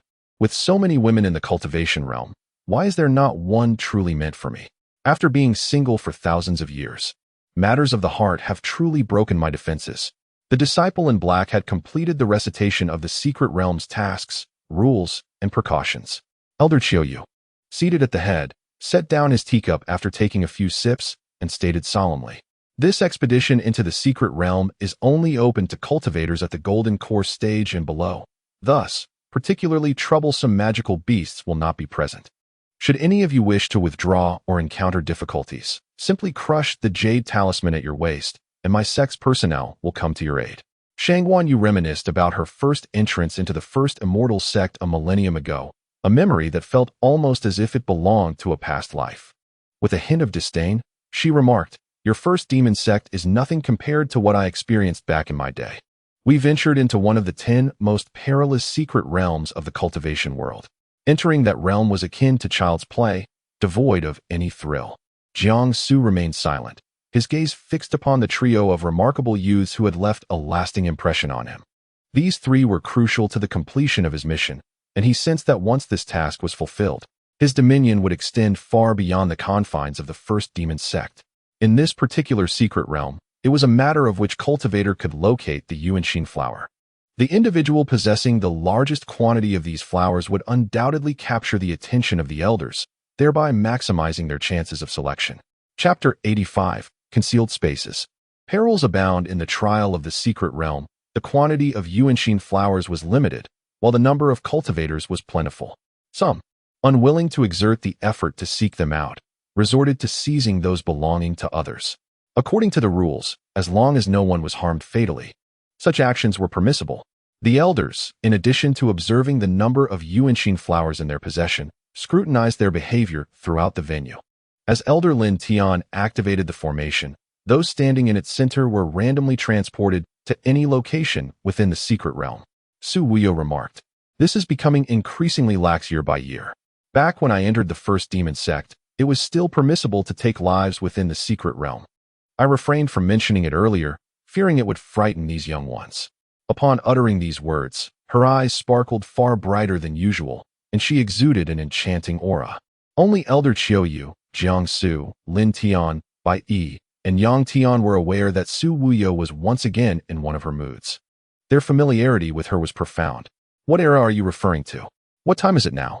The days of the war between the realms of immortals and demons are long past. When the topic of the immortal demon war arose, Elder Chiuyu seemed lost in reminiscence, his expression revealing a sentiment that Jiang Su could not decipher, yet he could discern an air of melancholy. It was the first time he realized that his master could harbor such emotions. Ah, what a twist of fate. I seem to share a similar sentiment with Su Wuyo. Similar? Not even close. The atmosphere was abruptly interrupted by Shang Guanyu. Jiang Su had been sitting upright, intent on listening to the tales of Su Wuyo and Elder Chiuyu. Lin Tian waved his hand in the air, and a massive water mirror materialized before them, displaying hundreds of faces simultaneously. At first glance, it appeared as though they had been fragmented into countless pieces. Jiang Su raised an eyebrow, his gaze sweeping across the water mirror. It resembled the footage captured by modern surveillance cameras, akin to those monitored by security in residential complexes. Within moments, he spotted Shi Juanrong, Li Shiyan, and Murong Qi among them. Now that was true fate, for the three had been randomly transported together. They found themselves in a dense forest, where the trees were towering and robust, their trunks reaching into the clouds, casting shadows that obscured the sunlight.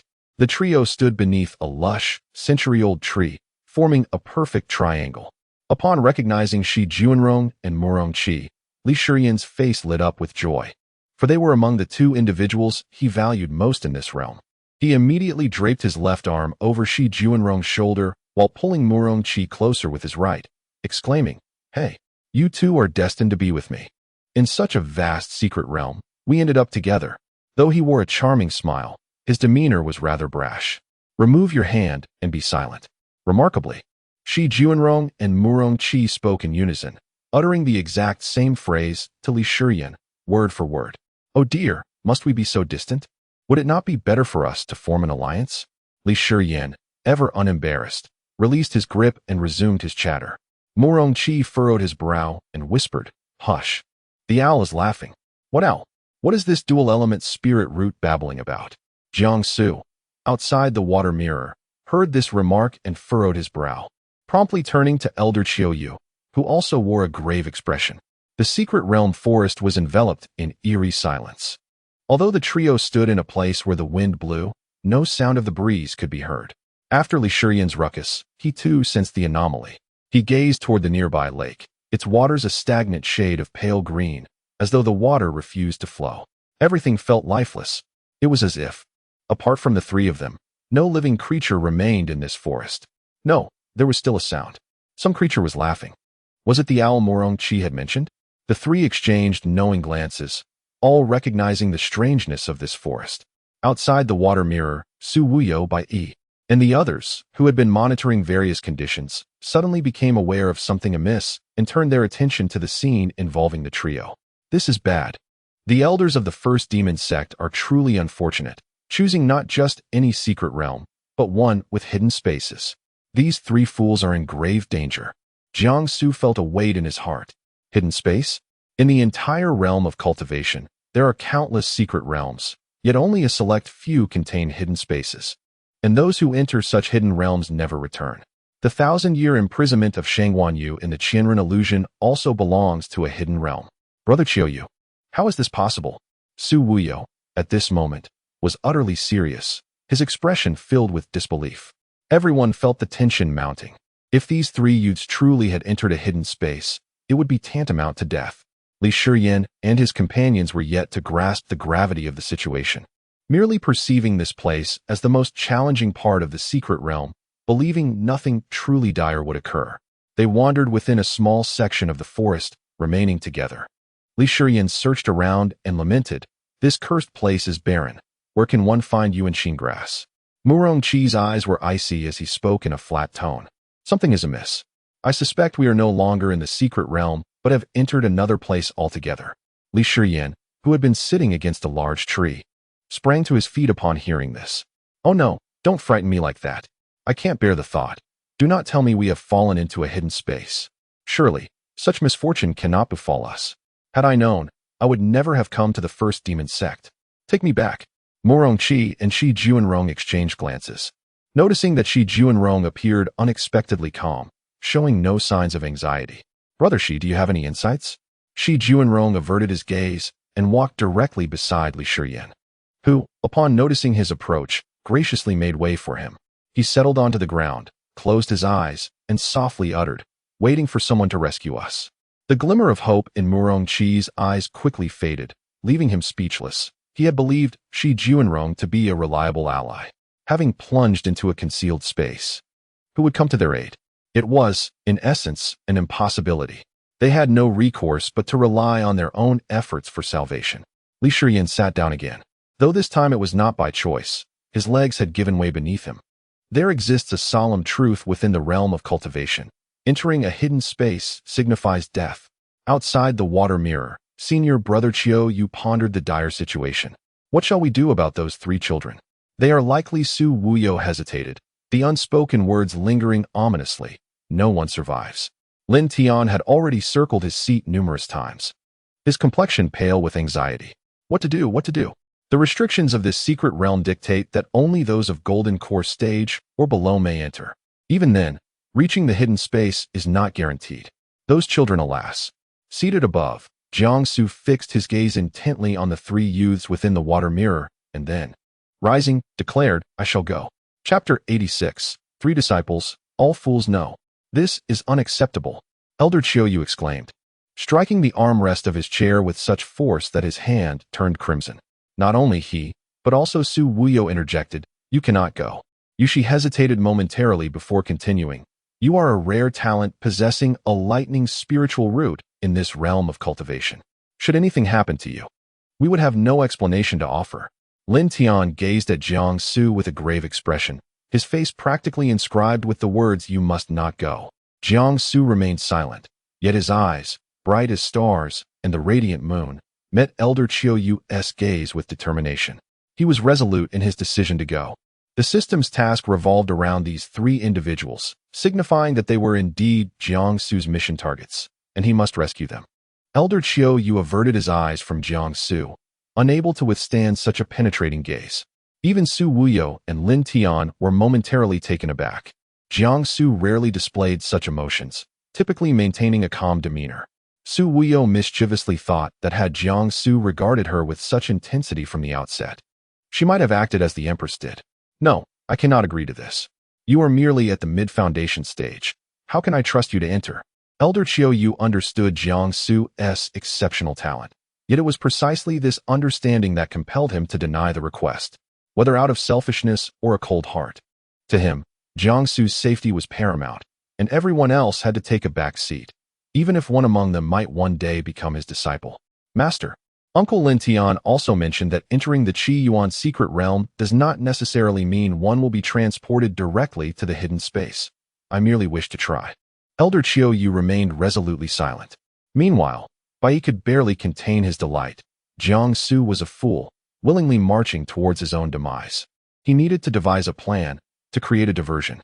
Suddenly, he struck the arm of his chair and spoke earnestly to his second senior brother, Yang Tian. You, a second disciple, have you not trained hard enough? Why not enter and see if you can protect the future junior brothers and sisters? Yang Tian shuddered and immediately approached, kneeling before the four elders with solemnity, declaring, Disciple Yang Tian is willing to venture into the Qi Yuan secret realm. Seeing Yang Tian kneel, Elder Chiou-Yu's expression darkened instantly. Was Bai acting out of ignorance or with intention? The demonic sect was in turmoil, and while the second senior brother was prepared to go, the eldest brother remained behind. This was unprecedented. This meant that Yang Tian intended to bring Jiangsu along as well.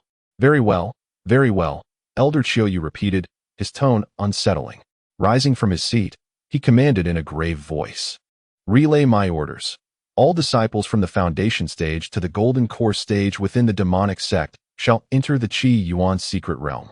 Upon hearing this decree, everyone immediately bowed their heads and busied themselves, preparing to gather those who met the criteria for transport into the Qi Yuan secret realm, under Elder Lin Tian's guidance.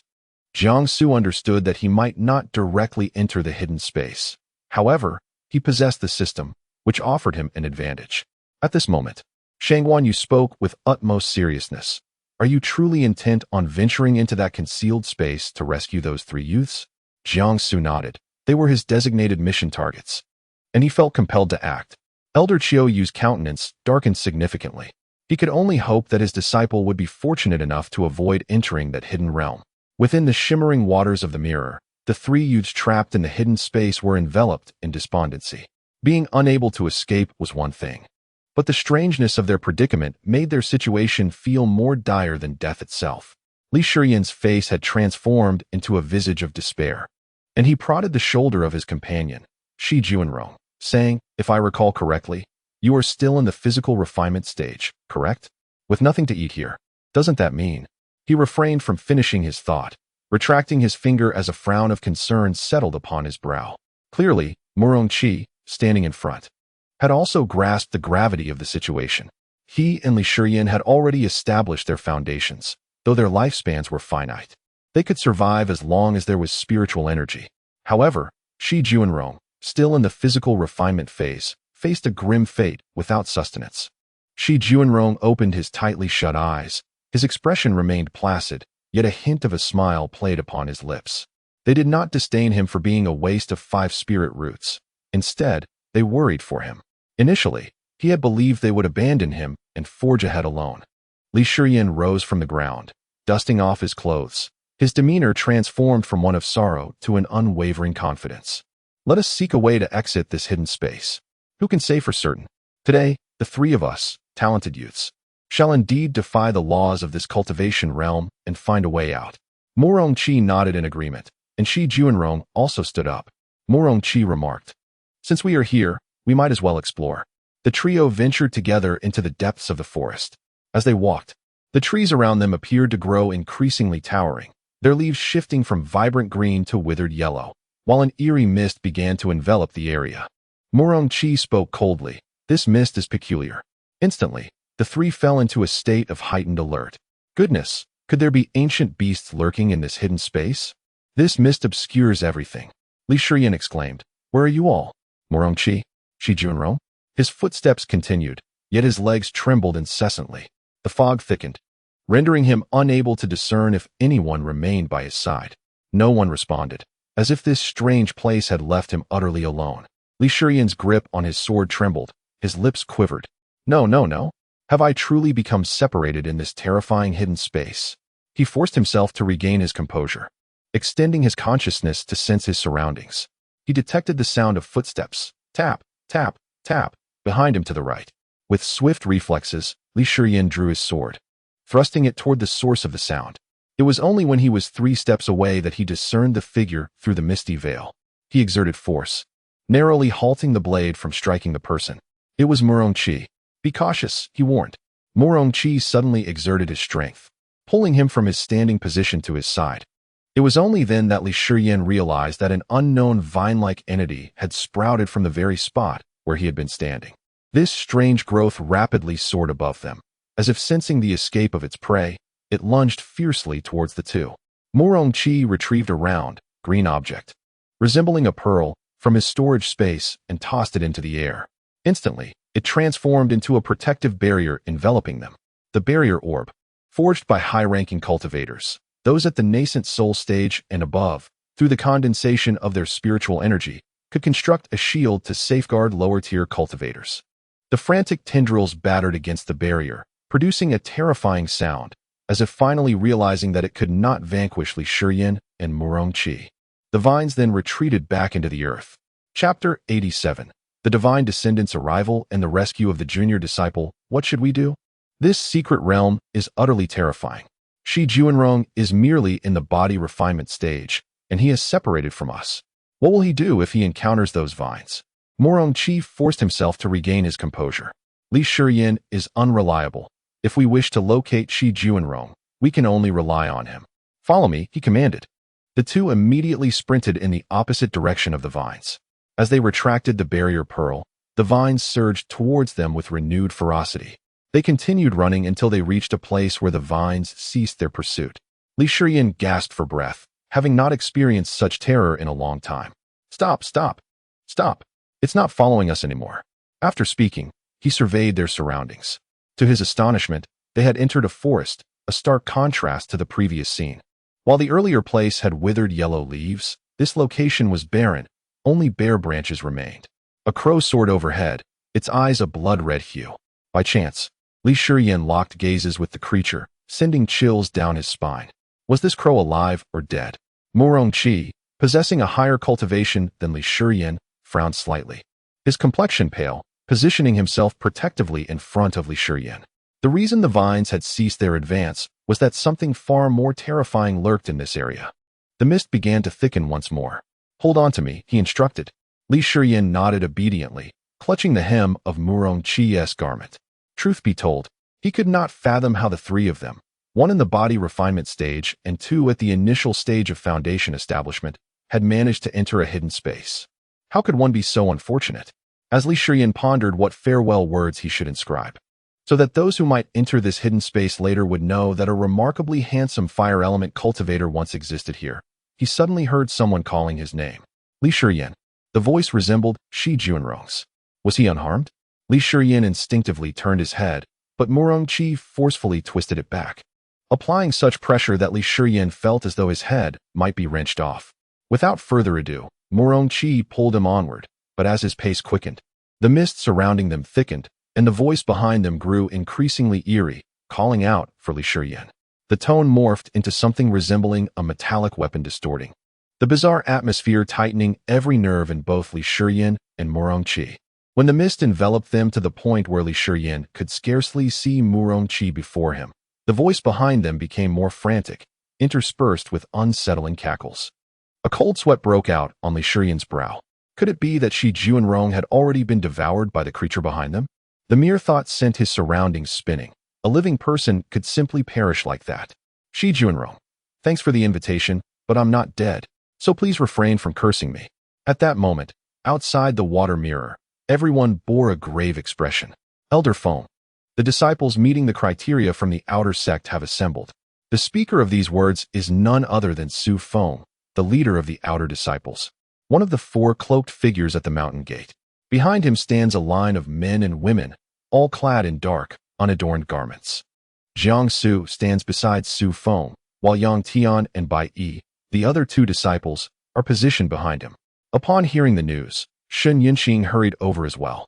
The inner disciples had already assembled.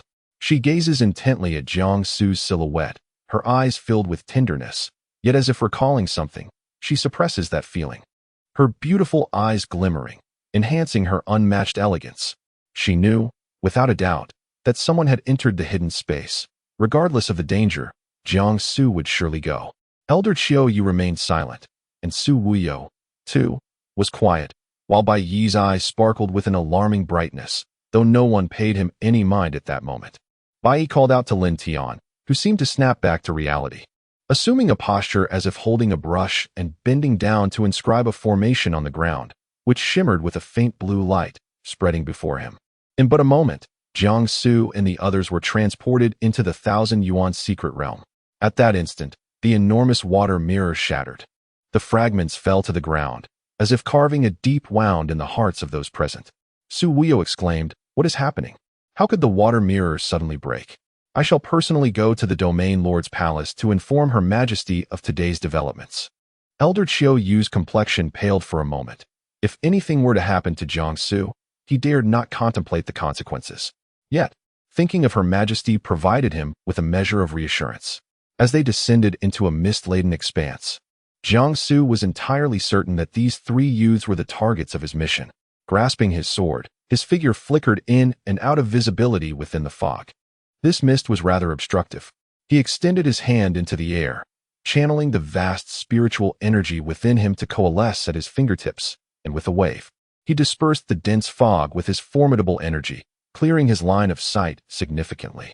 Jiang Su's spiritual awareness detected Murong Qi and Li Shiyan nearby. He closed his eyes and traversed the depths of his powerful consciousness. He found them. Opening his eyes once more, he executed the shadowless step, swiftly arriving at Li Shiyan and Murong Qi's side. With his arrival, the fog surrounding them thinned, revealing them more clearly. The pair sensed a foundational aura and initially believed they were witnessing a ghost. Upon closer inspection, it was indeed Jiang Su, the senior brother of the demon sect. The prodigious Jiang Su with a lightning spirit root. Someone had truly come to rescue them. Li Shiyan, seeing Jiang Su descend before him like a celestial being, was overwhelmed with excitement. From now on, Jiang Su would be like a father to him. His real father. "Son wants to live. Take me away from here." Jiang Su responded curtly, "Get lost." At that moment, a voice echoed from behind, Li Shiyan. Jiang Su, positioned opposite them, clearly discerned the source of that sound, his stomach churning with revulsion. Upon seeing that abomination, Shangguan Yu nearly retched, rendered speechless. As Jiang Su observed Li Shiyan preparing to pounce, he coldly commanded, "Do not move." Li Shiyan, still enveloped in the thin mist, struggled to see clearly. However, the sound of a blade slicing through the air alerted his keen senses, prompting him to glance to his right. A dark green sword hurtled towards him, aimed directly at something behind him.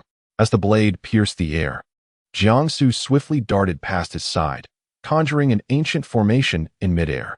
Turning back, Li Shiyan beheld a resplendent golden array, its brilliance so intense that it dispelled the surrounding fog entirely. Goodness, Master Brother is incredibly powerful. Can one truly master an ancient formation at the mid-stage of foundation building? Li Shiyan shook his head in disbelief. He had heard that Master Brother was not a practitioner of medicine and that even his swordsmanship was merely rudimentary. Could this be the mark of a genius? Shocked and envious, Li Shiyan clapped his hands in excitement, curious to discern the nature of the object behind them. Chapter 88. The most lethal concealment. The illumination revealed the grotesque form of the creature to Li Shiyan. It possessed a human head devoid of the usual facial features, save for a gaping maw of blood, while its lower half resembled the tentacles of an octopus, writhing incessantly on the ground. Jiang Su continued his actions, casting a formation upon the monstrosity, which seemed to sear into its flesh, causing it to shatter into countless pieces, spiraling the scene into chaos. The three were unprepared for such a repulsive sight. Li Shiyan spun around, bracing himself against a tree as he doubled over in retching. While Murong Qi and Jiang Su fared slightly better, though their expressions betrayed their discomfort. The acrid scent of blood mingled with the stench of decaying flesh overwhelmed them, delivering a staggering blow to their senses. Jiang Su silently recited incantations, drawing forth his sword, which floated gracefully in midair. He took the lead, motioning for Murong Qi and Li Shiyan to ascend. Once Li Shiyan had purged the contents of his stomach, the foul odor assaulted him anew, provoking further nausea. Though his stomach was now empty, upon turning back, he beheld a celestial figure standing upon a 3-foot inked sword, beckoning him to join. Murong Qi, however, appeared transfixed. Wait, Master Brother, aren't you only at the mid-stage of Foundation establishment? How can you fly with a sword? The creature had been exceedingly repulsive, its appearance unrecorded in any tomes of demonic beasts from the realm of cultivation. It must have been a formidable adversary, fortuitously vanquished by his Master Brother's ancient formation. Witnessing Jiang Su's calm demeanor, Li Shiyan internally screamed in excitement. If his Master Brother was this formidable at mid-stage Foundation establishment, it was almost incomprehensible. Murong Qi scrutinized Jiang Su from head to toe, the surrounding odors seemingly muted by his presence. Master Brother, impressive, realizing the perilous nature of this hidden space.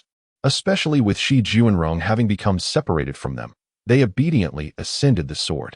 Both Li Shiyan and Murong Qi were accustomed to a life of luxury, having not been unfamiliar with sword flight, yet those they had previously witnessed mastering the art were either consummate swordsmen or formidable beings of the nascent soul stage, all above the golden core level. Thus, they found themselves momentarily at a loss. With a furrowed brow, Li Shiyan expressed his concern. Master Brother, Shi Juanrong has become separated from us. What will happen to him, a mere body refinement stage cultivator with 5 spiritual roots, if he encounters such a creature? We must find him swiftly. The spiritual energy within this concealed space was alarmingly thin. As Jiang Su guided the sword into the air with Murong Qi and Li Shiyan, it drained a significant portion of his own spiritual power to prevent their descent. As they surveyed their surroundings, they found themselves surrounded by an array of trees, some lush and verdant, others barren, with gnarled roots reaching skyward. The area where they stood was a zone where sword flight was impossible. Jiang Su, while maneuvering the sword, attempted to sense the spiritual essence of this hidden realm, but found nothing. It was as if only 3 living beings existed within this space. A sense of foreboding washed over him as he inquired, Master Su, what is the meaning of this? Crushed by the trio, Shangwan Yu pondered for a moment before responding, I am uncertain. Logically, your spiritual perception is among the strongest in the realm of cultivation. It should be impossible for you to lose track of Shi Juanrong. Either this hidden space possesses peculiarities, or Shi Juanrong himself is enigmatic, yet he is undeniably a living being. Jiang Su seemed to have taken an instant liking to Shi Juanrong, without any particular reason, but merely by intuition. What of the 5 spirit roots? Was not the esteemed sword immortal Qin Pingxing also of 5 spirit roots? He too ascended to become the supreme of the sword path. In Jiang Su's modern world, Qin Pingxing was undoubtedly a quintessential male protagonist. What could Shi Juanrong possess that obscured him from the reach of Jiang Su's spiritual senses? Disciple, descend for now. The spiritual energy at this altitude is exceedingly thin. We shall devise a plan once we are lower. The unspoken thought of Shangwan Yu was, you have ventured into a hidden space that others desperately wish to escape. And I cannot assure you that you will emerge from this place, let alone with 3 untrained fools in tow. Li Shiyan observed his senior brother's furrowed brow, instinctively sensing that whatever perplexed such a formidable figure must be either astonishingly extraordinary or exceedingly difficult. He stifled his urge to chatter, for he wished to survive. If he were to inadvertently cause harm to this pillar of strength, he would surely regret it. Jiang Su's gaze fixated on a particular area. He felt an innate certainty that Shi Juanrong was present there. Neither the celestial eye nor the orange spiritual perception could locate Shi Juanrong, and it seemed that apart from searching with his sword, he was left to rely solely on intuition. Are you certain Shi Juanrong followed you into this misty place? Upon hearing Jiang Su's query, Li Shiyan replied, with your question, I too find myself uncertain. Perhaps this secret realm is too bizarre. Since we emerged from that initial location, The entity accompanying us may no longer be Shi Juanrong, but rather a creature akin to that repugnant thing. Morong-chi, unusually silent, found merit in Li Shiyan's words. I am feeling quite dejected. Why does Shi Juanrong remain silent all day? Even if he has been replaced by a monster. Silence is something any human would struggle with amidst such thick fog, where discerning a face is already a feat. Jiang Su's gaze sharpened. For in the midst of the withered branches stood a youth clad in a black robe. Despite the distance, he recognized him instantly. Shi Juanrong? Without hesitation, Jiang Su summoned his sword and soared towards the figure in black. Even if it were a monster, there was little to fear. One could simply eliminate it. All that mattered was confirming Shi Juanrong's whereabouts. Hey, senior brother, slow down. Li Shiyan cautioned. Morong-chi maintained an aloof demeanor, yet internally he was in turmoil, contemplating. If he cannot escape, will my father mourn? Perhaps not. The likelihood of my father grieving is even less than that of the Empress herself coming to rescue him. Gradually, they drew closer to the figure in the black robe. Jiang Su came to a steady halt upon the ground, now mere moments away from the figure cloaked in black. Was that truly Shi Juanrong, or perhaps a monstrous entity masquerading as him? The thought filled Li Shiyan with trepidation, rendering him utterly paralyzed. He was genuinely frightened. What if the figure turned to reveal a faceless visage or something even more horrifying? He watched as the stalwart pillar, Jiang Su, cautiously approached, silently positioning himself beside Morong-chi, and murmured, "Do you think that once Jiang Gu steps forward, the head of that black-cloaked figure might suddenly fall?" Morong-chi replied, "I cannot say whether the head will fall, but if you keep prattling on, I shall twist yours off. Your nervousness only serves to amplify the already tense atmosphere." He was known for concealing his thoughts, which naturally led to others perceiving him as particularly aloof. Shi Juanrong. Jiang Su stood firm and tentatively called out. His expression remained calm, yet his hand subtly rested on the hilt of his sword at his waist. Should the still figure before him exhibit any sign of movement, he was prepared to neutralize the threat without hesitation. Chapter 89. The Bloodthirsty Demon Wolf. Quite a handful, senior brother? The figure in the black robe turned around, revealing not the imagined visage of a green-faced fiend with sharp fangs, nor the fierce demeanor anticipated by Li Shiyan. Instead, it was the true and unmistakable presence of Shi Juanrong, his voice and demeanor identical to those remembered. Shi Juanrong was somewhat taken aback, unable to comprehend the situation. He was well aware that for practitioners in the cultivation realm, entering a hidden space was tantamount to death, yet here stood someone alive, none other than Jiang Su. The prodigious talent of the first demon sect, renowned for his lightning affinity. He opened his mouth, at a loss for words. Jiang Su, too, recognized Shi Juanrong. Even if there were creatures within this hidden realm capable of imitation, none could replicate such vividness. Yet, why did Shi Juanrong exude no trace of life? As though he were lifeless? Li Shiyan and Morong-chi observed Jiang Su's reaction. Since he had not taken action, this must indeed be Shi Juanrong. In that moment, the two approached, Shi Juanrong and Jiang Su. Li Shiyan, tears brimming in his eyes, embraced Shi Juanrong tightly, exclaiming, "I thought you had been devoured by a monster. I'm so relieved you're safe. Stay close to senior brother. He is truly formidable, and shortly, you shall witness his prowess." At this juncture, Li Shiyan remained blissfully unaware that he would soon earn the title of Crow's Mouth. Jiang Su's gaze fell upon the jade pendant at Shi Juanrong's waist. Noting its presence alongside the jade talisman, he inquired, "What is that?" Shi Juanrong gently pushed Li Shiyan away and followed Jiang Su's line of sight. "This is my concealment pendant. Thanks to it, those creatures couldn't sense my presence and refrained from attacking me." Li Shiyan, flexing his fingers in astonishment, remarked, "Wow. It's the first time you've spoken so much." Jiang Su nodded in understanding. No wonder he had failed to detect Shi Juanrong's spiritual aura. This young man was quite astute. However, a thought struck him. If we did not travel in the same direction, where did you go? When did that creature transform into the one accompanying us? Morong-chi, unable to contain himself, delivered a punch to Li Shiyan, who was bombarding them with questions. The three of them regrouped, now fortified by the presence of a capable senior brother. Their immediate priority was to seek opportunities and devise a means to escape this hidden space, thereby breaking the long-standing laws of the cultivation realm. Jiang Su, the backbone of their team, pondered for a moment before speaking. This hidden space should allow for an exit, let us return to the initial location and search. Sheng Wanyu, who resided within the sword of a lifetime, nodded in agreement, feeling that this hidden space differed from the previous ones they had encountered. Jiang Su's reasoning was simple.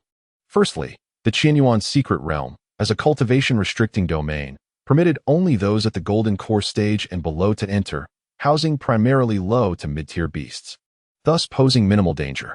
Additionally, over millennia, cultivators had explored nearly all secret realms and identified those with hidden spaces.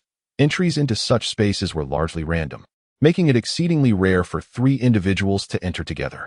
Either the 1,000-yuan secret realm has morphed, truly revealing a concealed space, or perhaps it is the machination of the system.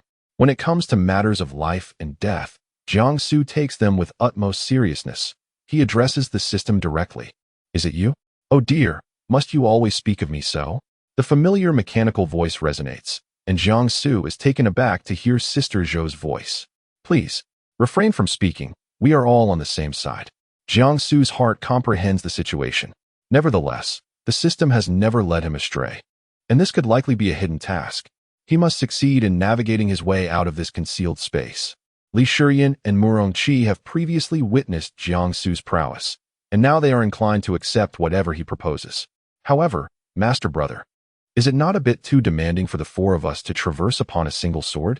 Li Shiyan, despite his boisterous demeanor, possesses a keen eye. He has just realized the surge of spiritual energy emanating from Jiang Su while he soared through the air on his sword.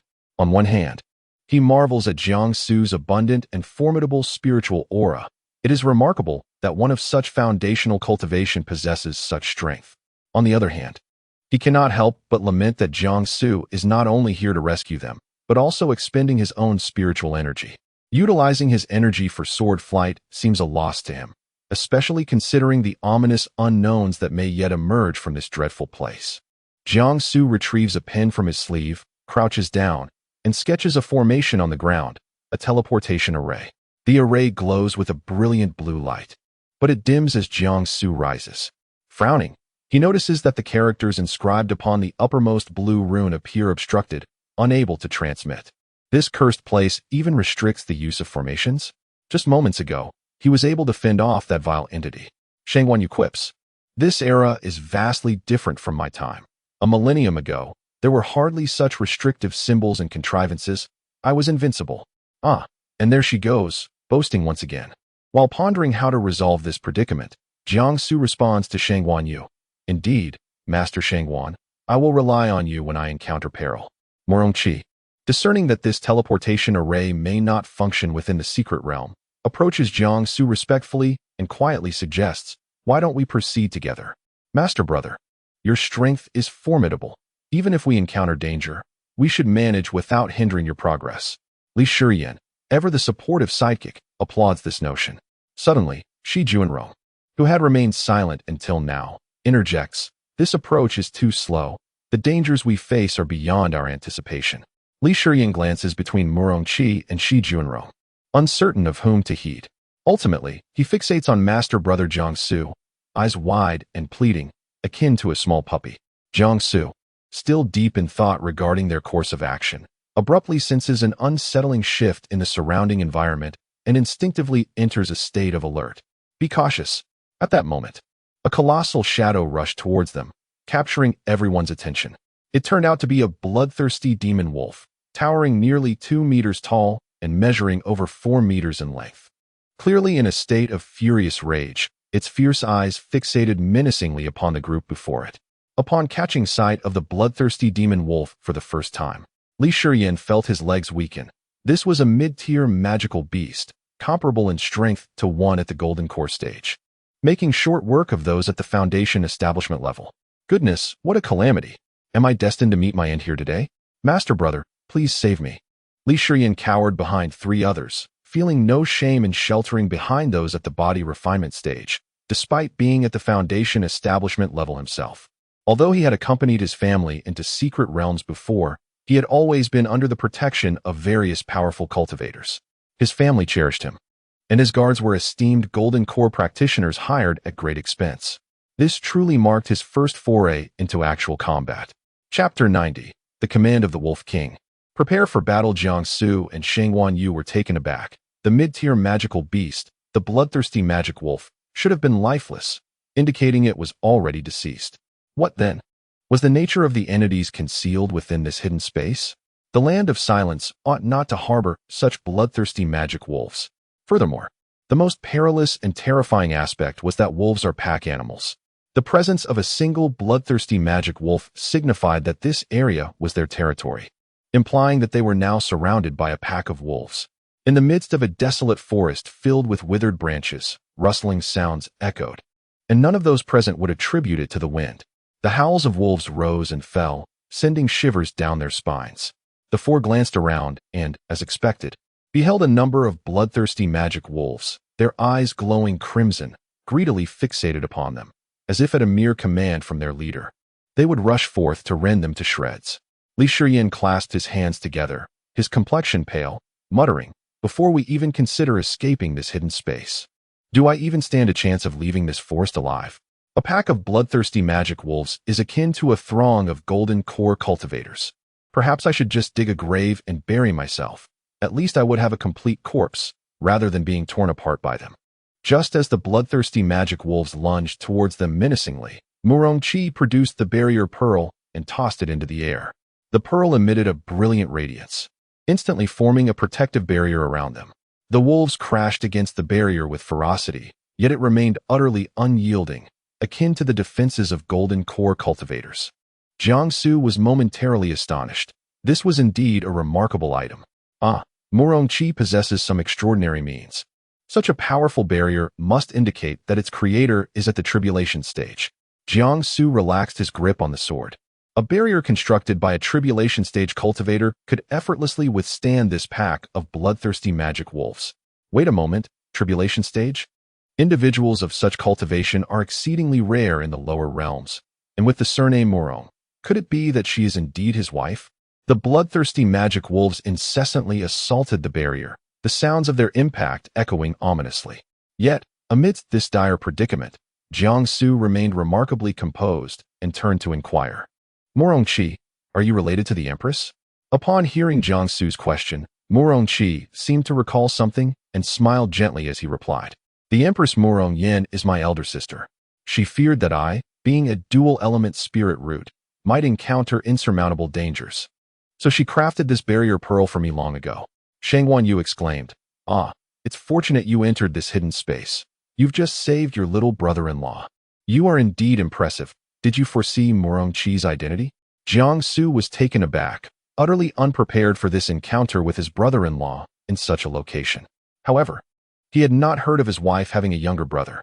Recognizing Jiang Su's expression and demeanor, Murongqi immediately grasped his thoughts, as if they were family. Murongqi harbored such thoughts and felt compelled to apologize to the brother-in-law he had never met. It was said that his brother-in-law possessed an unparalleled beauty, yet he wondered who was more handsome when compared to the elder brother before him. He expressed that his father was the lord of the Witch Chui domain, and his dual elemental roots of water and fire had always been looked down upon by his family. Only his sister genuinely cared for him and treated him kindly. At first, Jiang Su felt that Murongqi was rather expressionless and taciturn, but he was surprised to discover such depth beneath that demeanor. He patted Murongqi on the shoulder and said, "With dual elemental roots of water and fire, you too can become formidable as long as you believe in yourself. Brother, can we not discuss such matters in this terrifying environment?"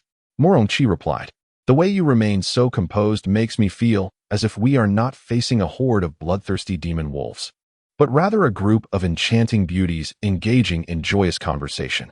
Li Shiyin was already feeling unsettled just watching the bloodthirsty demon wolves battering against their barrier. And he couldn't comprehend how Jiang Su and Murongqi could maintain such a casual conversation in this dire situation. Was he simply too timid? Shi Juanrong had been attentively listening to their dialogue until interrupted by Li Shiyin, who exchanged a knowing glance with her, conveying the message, "Indeed, you have understood my meaning." The pack of bloodthirsty demon wolves had ceased their assault on the barrier. Even though they were mindless creatures, they could discern that their attacks were futile. Particularly, the Wolf King glared at Jiang Su with a more intense crimson glow, filled with fury. Jiang Su slowly formed a question mark with his expression. While it was true he had intruded into this concealed space, there were 4 of them. Why was the Wolf King directing such animosity solely towards him? Suddenly, he recalled the divine pen crafted from the white fur of a 5,000-year-old Wolf King's tail and the 3,000-year-old Tianju. He had just used the pen to draw a formation, which meant that, in fact, the pack of bloodthirsty demon wolves had been attracted by him. Jiang Su placed his hand on the hilt of the sword, his eyes shining ominously. Recognizing Jiang Su's intentions, Shang Wanyu within the sword did not intend to restrain him. After all, his disciple had survived encounters with 10 nascent soul cultivators. Why should he fear a mere pack of golden core level creatures? The 10 nascent souls were formidable, even in comparison to this group of bloodthirsty demon wolves. Old relic Shang Wanyu might not be aware of a phenomenon known as toxic milk. Brother, you are merely at the mid-foundation stage. You cannot possibly contend with so many bloodthirsty demon wolves. If anything were to happen to you, we would truly be at a loss, Li Shiyan said, observing Jiang Su's movements and realizing his intentions to take action. However, the disparity in strength was too vast. From another perspective, who would dare to believe that a mid-foundation cultivator could take on 7 or 8 golden core practitioners? Not only Li Shiyan, but Shi Juanrong and Murong Qi also furrowed their brows at the sight and grasped Jiang Su's sleeves. Jiang Su felt as though they were trying to pull him back. In that moment, Jiang Su couldn't help but feel as if he were tasked with caring for 3 children. He sighed and said in exasperation, "Are we to simply await our demise here?" This remark left the 3 young individuals momentarily speechless. The bloodthirsty demonic wolves, once they have identified their prey, will cease their pursuit only upon delivering a fatal blow, retreating solely if the target proves formidable. With their combined strength scarcely enough to contend with 2 golden core cultivators, the 4 of them found themselves ensconced within a protective barrier, exchanging glances with the ravenous pack. To break this stalemate, they would have to engage in battle. Li Shiyan recalled the composed words of Shi Juanrong, who had previously suggested waiting for assistance, and hesitated as he spoke. "Elder brother, perhaps we should refrain from acting rashly and instead await the arrival of the Empress. A powerful being of the tribulation stage would surely be capable of annihilating this concealed space." "No, absolutely not," 2 voices exclaimed in unison. Jiang Su and Murong Qi exchanged a knowing glance, and Murong Qi relinquished his grip on Jiang Su's garment, stating earnestly, "Elder brother, I shall accompany you into battle." Chapter 91. Thunderous Wrath. Astonishing the bloodthirsty wolves, Jiang Su felt that Li Shiyan's words were mere fabrications. If a powerful figure in the tribulation stage could simply trample the hidden space, then why had Shang Wanyu been ensnared in the 1,000-rin illusion for so long? Moreover, Jiang Su could accurately arrive at their concealed space upon entering the 1,000-yuan secret realm, a feat made possible by his system. It was, after all, a trap meticulously laid out by the system. Even if his wife were to arrive, it was not guaranteed that she would come directly to this location. Li Shiyan's assertions could only be described as absurd. Drawing the lifelong sword from its sheath, Jiang Su stood resolute, his eyes sparkling with cold light, his aura dramatically shifting from gentle and reserved to one imbued with an overwhelming intent to kill. The primordial sword body emanated an aura of sword energy. As he stepped out of the barrier, with each stride, the sword energy around him intensified. Even his hair seemed to absorb the fierce essence of the blade. Every change signaled to the bloodthirsty wolves that he had come to battle. Shi Juanrong gazed at Jiang Su's silhouette, mesmerized, until Li Shiyan tugged at him, bringing him back to reality. His senior brother was undeniably impressive, responsible and powerful, yet, regrettably, they were unable to offer any meaningful assistance. Seeing Murong Qi, who was not merely speaking empty words, but genuinely intended to follow Jiang Su out of the barrier, Li Shiyan was astounded. What was he planning to do? Was he courting death? With dual elemental roots of water and fire, which naturally countered each other, he could not cultivate any technique. This meant that Murong Qi was not a true swordsman.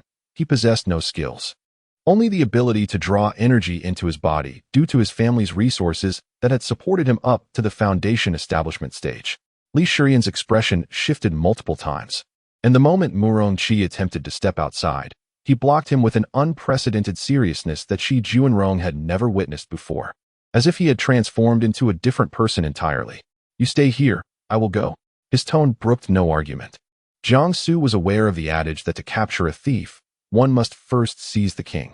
His primary objective was clear: eliminate the Wolf King. Once the king fell, the pack would be leaderless. His cold gaze rose from the two bloodthirsty wolves blocking his path, locking onto the eyes of the Wolf King.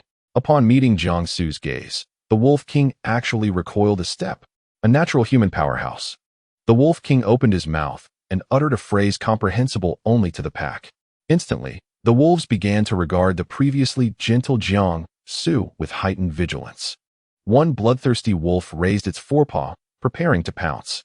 In the next moment, it lunged towards Jiangsu. With his right hand gripping the lifelong sword, Jiangsu summoned the immense spiritual power within him and swung the blade at the snarling wolf. With a single stroke, he would surely cleave it. A massive gash appeared on the wolf's body, sending it hurtling against a robust tree, which could not withstand the impact and collapsed with a thunderous crash. Dark blood gushed from the wounded wolf, seeping into the ground, leaving the earth looking as though it had been corroded. The blood seemed to flow purposefully towards the periphery of the barrier.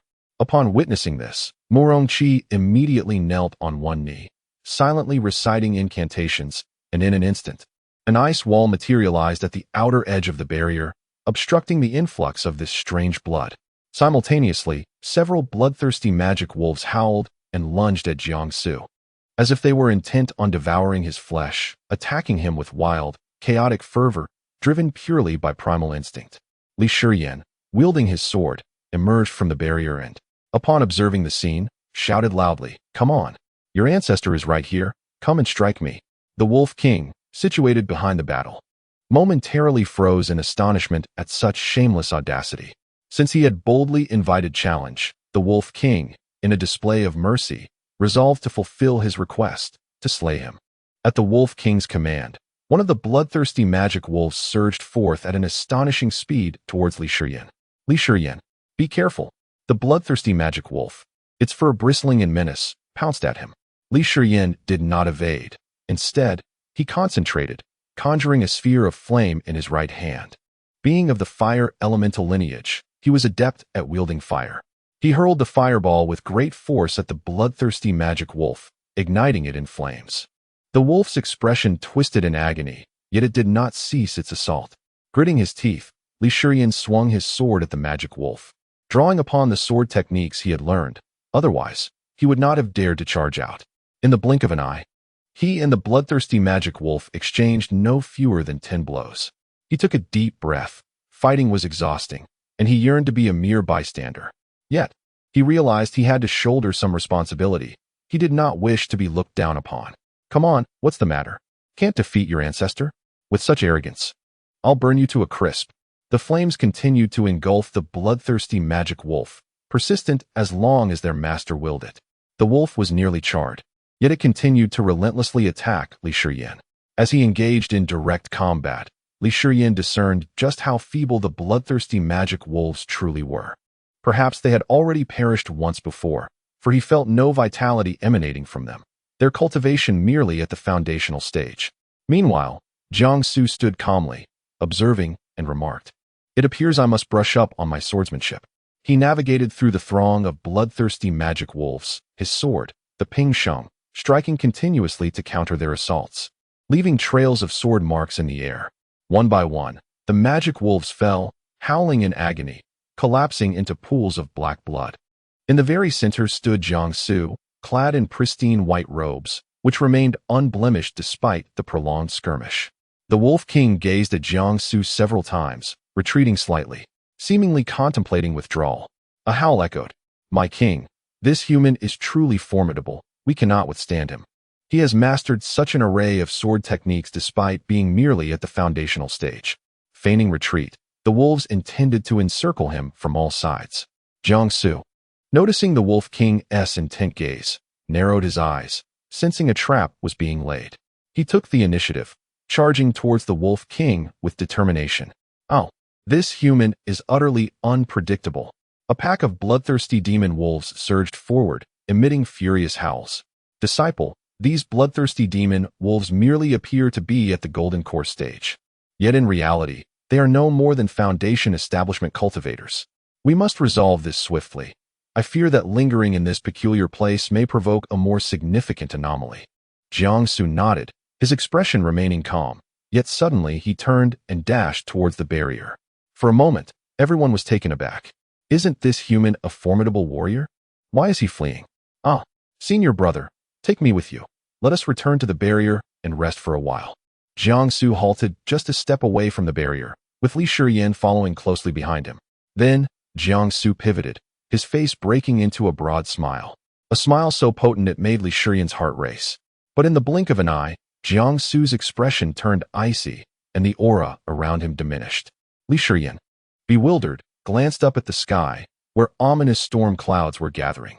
His eyes widened in surprise as he silently pondered what Jiangsu intended to do. Jiangsu silently mouthed a farewell to the Wolf King. Simultaneously, a thunderous roar reverberated throughout the concealed space, startling the owls nestled in the trees.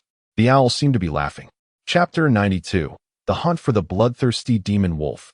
Unveiling the demon aura, the thunderclouds above the sky gathered ominously, resonating with a thunderous roar that was both eerie and terrifying, as if an invisible hand was tightly grasping the throat of the bloodthirsty demon wolves below. Not only the wolves, but also Li Shiyan and his companions were taken aback.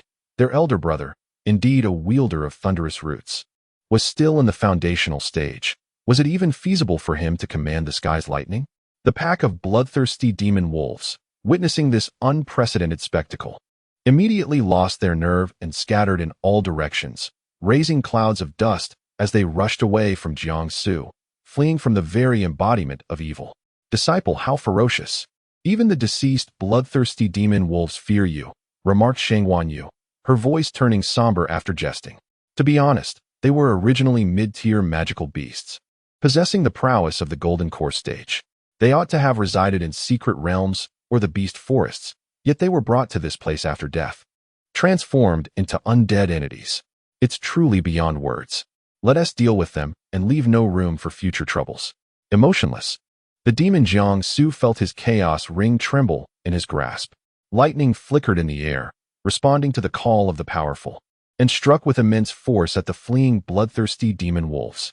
Though the wolves were swift, their speed paled in comparison to the lightning. Soon, the trapped Murongqi and the others heard several anguished cries that sent chills down their spines. Even the Wolf King could not withstand the might of the thunder, letting out a mournful howl before collapsing forever into a pool of black blood. Its gaze turned toward the distant Jiangsu, leaving one to ponder whether its eyes conveyed sorrow or liberation. Jiangsu turned once more, his hair dancing with the electric currents, transforming him into a figure seemingly fused with the lightning, his pupils now a striking shade of white and purple. Li Shiyan clapped enthusiastically, exclaiming, "Elder brother, you are magnificent. If you possessed this strength in the mid-foundational stage, you would stride through the demon realm with unparalleled authority." Standing outside the barrier, the youth in white, enveloped by the lightning, bore eyes that seemed to pool with deep waters, threatening to consume all living beings before him. Murongqi watched Jiangsu, his heart skipping a beat. Since the surface peace between the realms of immortals and demons had been established for a millennium, he had never encountered a demon cultivator exuding such a potent aura. It seemed as if everyone was gravitating toward the realm of immortals, merging with it. The ascension of demon cultivators to high positions was no longer through strength, but rather through familial ties and scheming, appearing deceptively gentle, revealing their true nature only in the depths of night. Like malevolent spirits cloaked in human guise, they concealed their fearsome visages beneath masks, seeking to return to the mortal realm. He had not seen anyone embodying the pinnacle of demonic energy as described in ancient texts until today.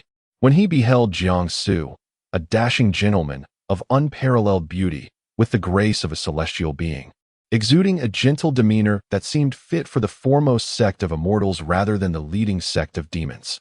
Yet, simultaneously, he possessed an overwhelming demonic aura that even he himself seemed oblivious to. The lightning scorched the ground beneath them, accompanied by the unpleasant scent of burnt blood. With a mere thought, Jiangsu dissipated the surrounding electricity, returning to his normal state. "All is well now. Let us proceed," he spoke with an ethereal aura, his voice imbued with an exquisite gentleness. It seemed as if the man who had just wielded the power of thunder to vanquish the bloodthirsty demon wolves had not even blinked. Li Shiyan's eyes sparkled with excitement. With Jiangsu by their side, What danger could this secret realm possibly hold? He enthusiastically gave 2 thumbs up, exclaiming, "Brother Jiang, you are incredible." This, Morongqi, wearing an apologetic expression, addressed his senior. "I truly apologize for the trouble."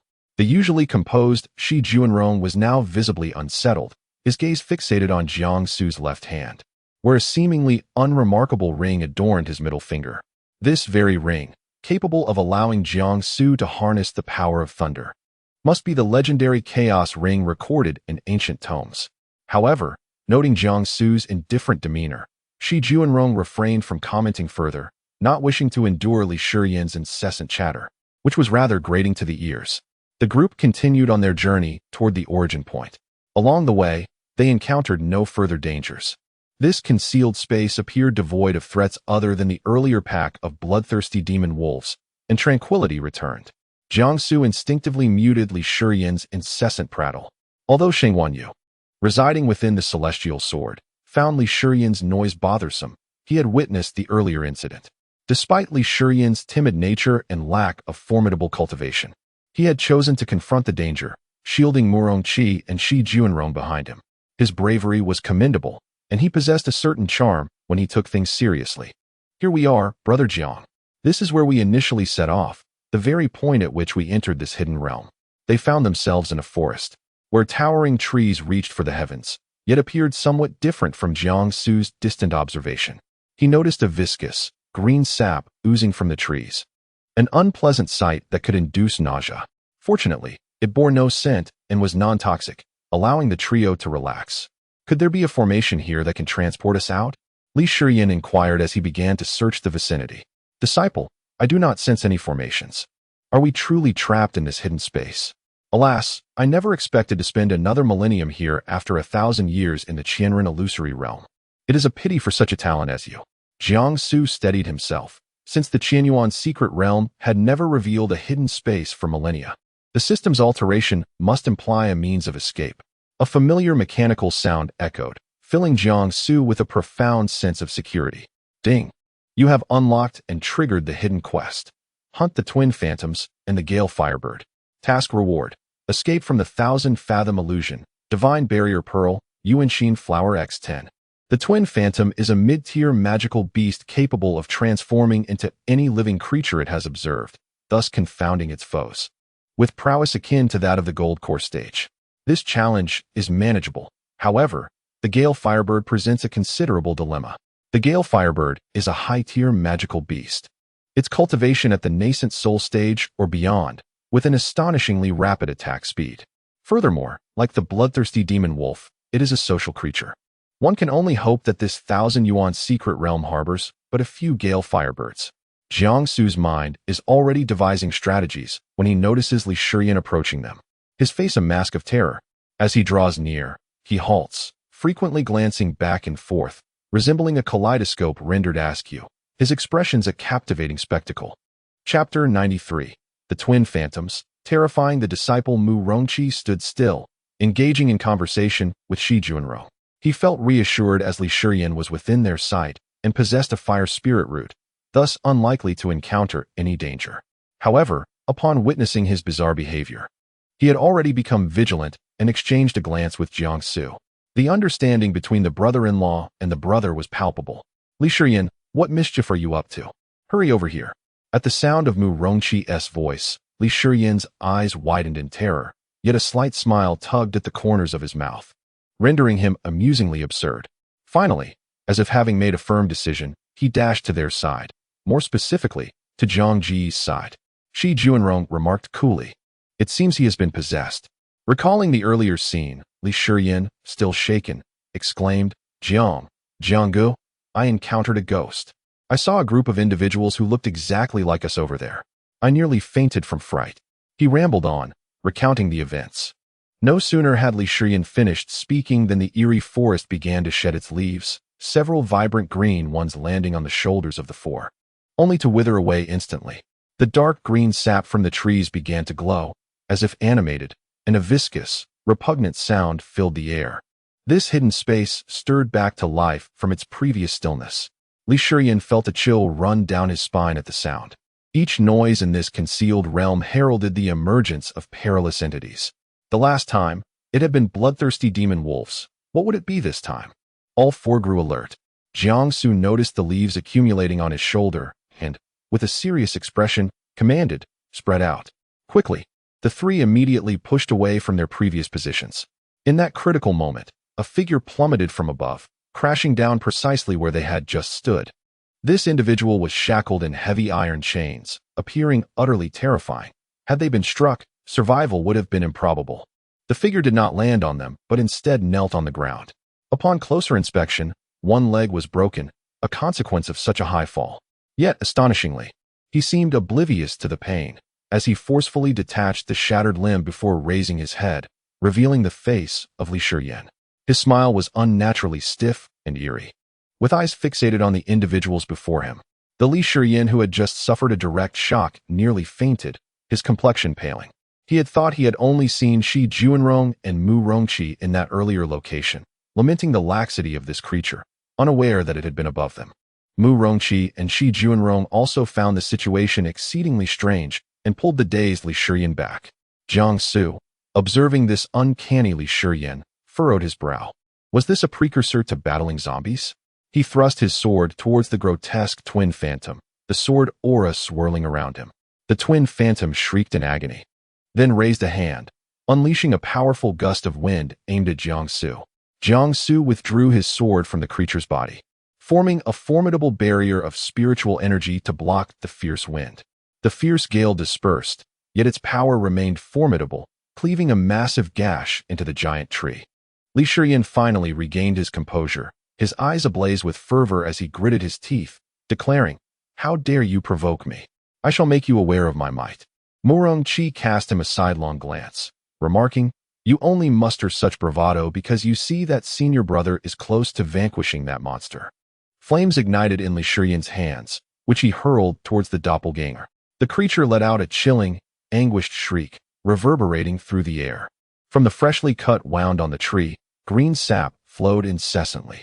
Jiangsu raised his hand slightly, causing the flames enveloping the doppelganger to intensify exponentially, swiftly reducing it to mere bones. Alas, after battling in this hidden space, I have grown so powerful.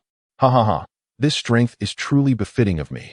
Li Shiyan gazed at his fair and tender hands, nodding in satisfaction. Standing in the center, Shi Juanrong remained silent, observing Jiangsu's hands. Li Shiyan, in a show of bravado, patted Shi Juanrong on the shoulder, his entire demeanor exuding confidence. With a devilish grin, he proclaimed, "Fear not, for I shall protect you well." Following this, he tilted his head back, rolling his eyes with unwarranted self-assurance, and tousled his hair. Witnessing this scene, not only was Shi Juanrong taken aback, but even Jiangsu and Mu Rongqi regarded Li Shiyan with bemusement. Mu Rongqi remarked, "What a spectacle," before Li Shiyan could indulge in further antics. From the direction where he had previously spotted the doppelganger, emerged two identical figures resembling Shi Juanrong and Mu Rongqi. Jiangsu, however, was absent, likely due to the hidden space's limitation to only accommodate the three of them. Jiangsu spoke calmly, "Step back." Though Li Shiyan was brimming with confidence, he still respected Jiangsu's words. He assumed a stance ready to draw his sword, shielding Shi Juanrong and Mu Rongqi as they retreated. Jiangsu engaged in combat with the two doppelgangers, executing his moves with ferocity, causing the two mid-stage golden core doppelgangers to be pushed back relentlessly. He was aware that his true cultivation level was at the golden core stage, so facing the doppelgangers posed little challenge. However, the subsequent tempestuous trials would prove far more troublesome. In a short while, Jiangsu had dispatched the two doppelgangers, extracting his sword from their remains. Having effortlessly defeated the two golden core foes, he felt no particular satisfaction, merely noting that his sword had become somewhat sullied. Shang Wanyu lamented, "Disciple, I now find myself akin to a sword spirit, yet the stench is nauseating. Why is this hidden space so absurd, filled with such wretched entities?"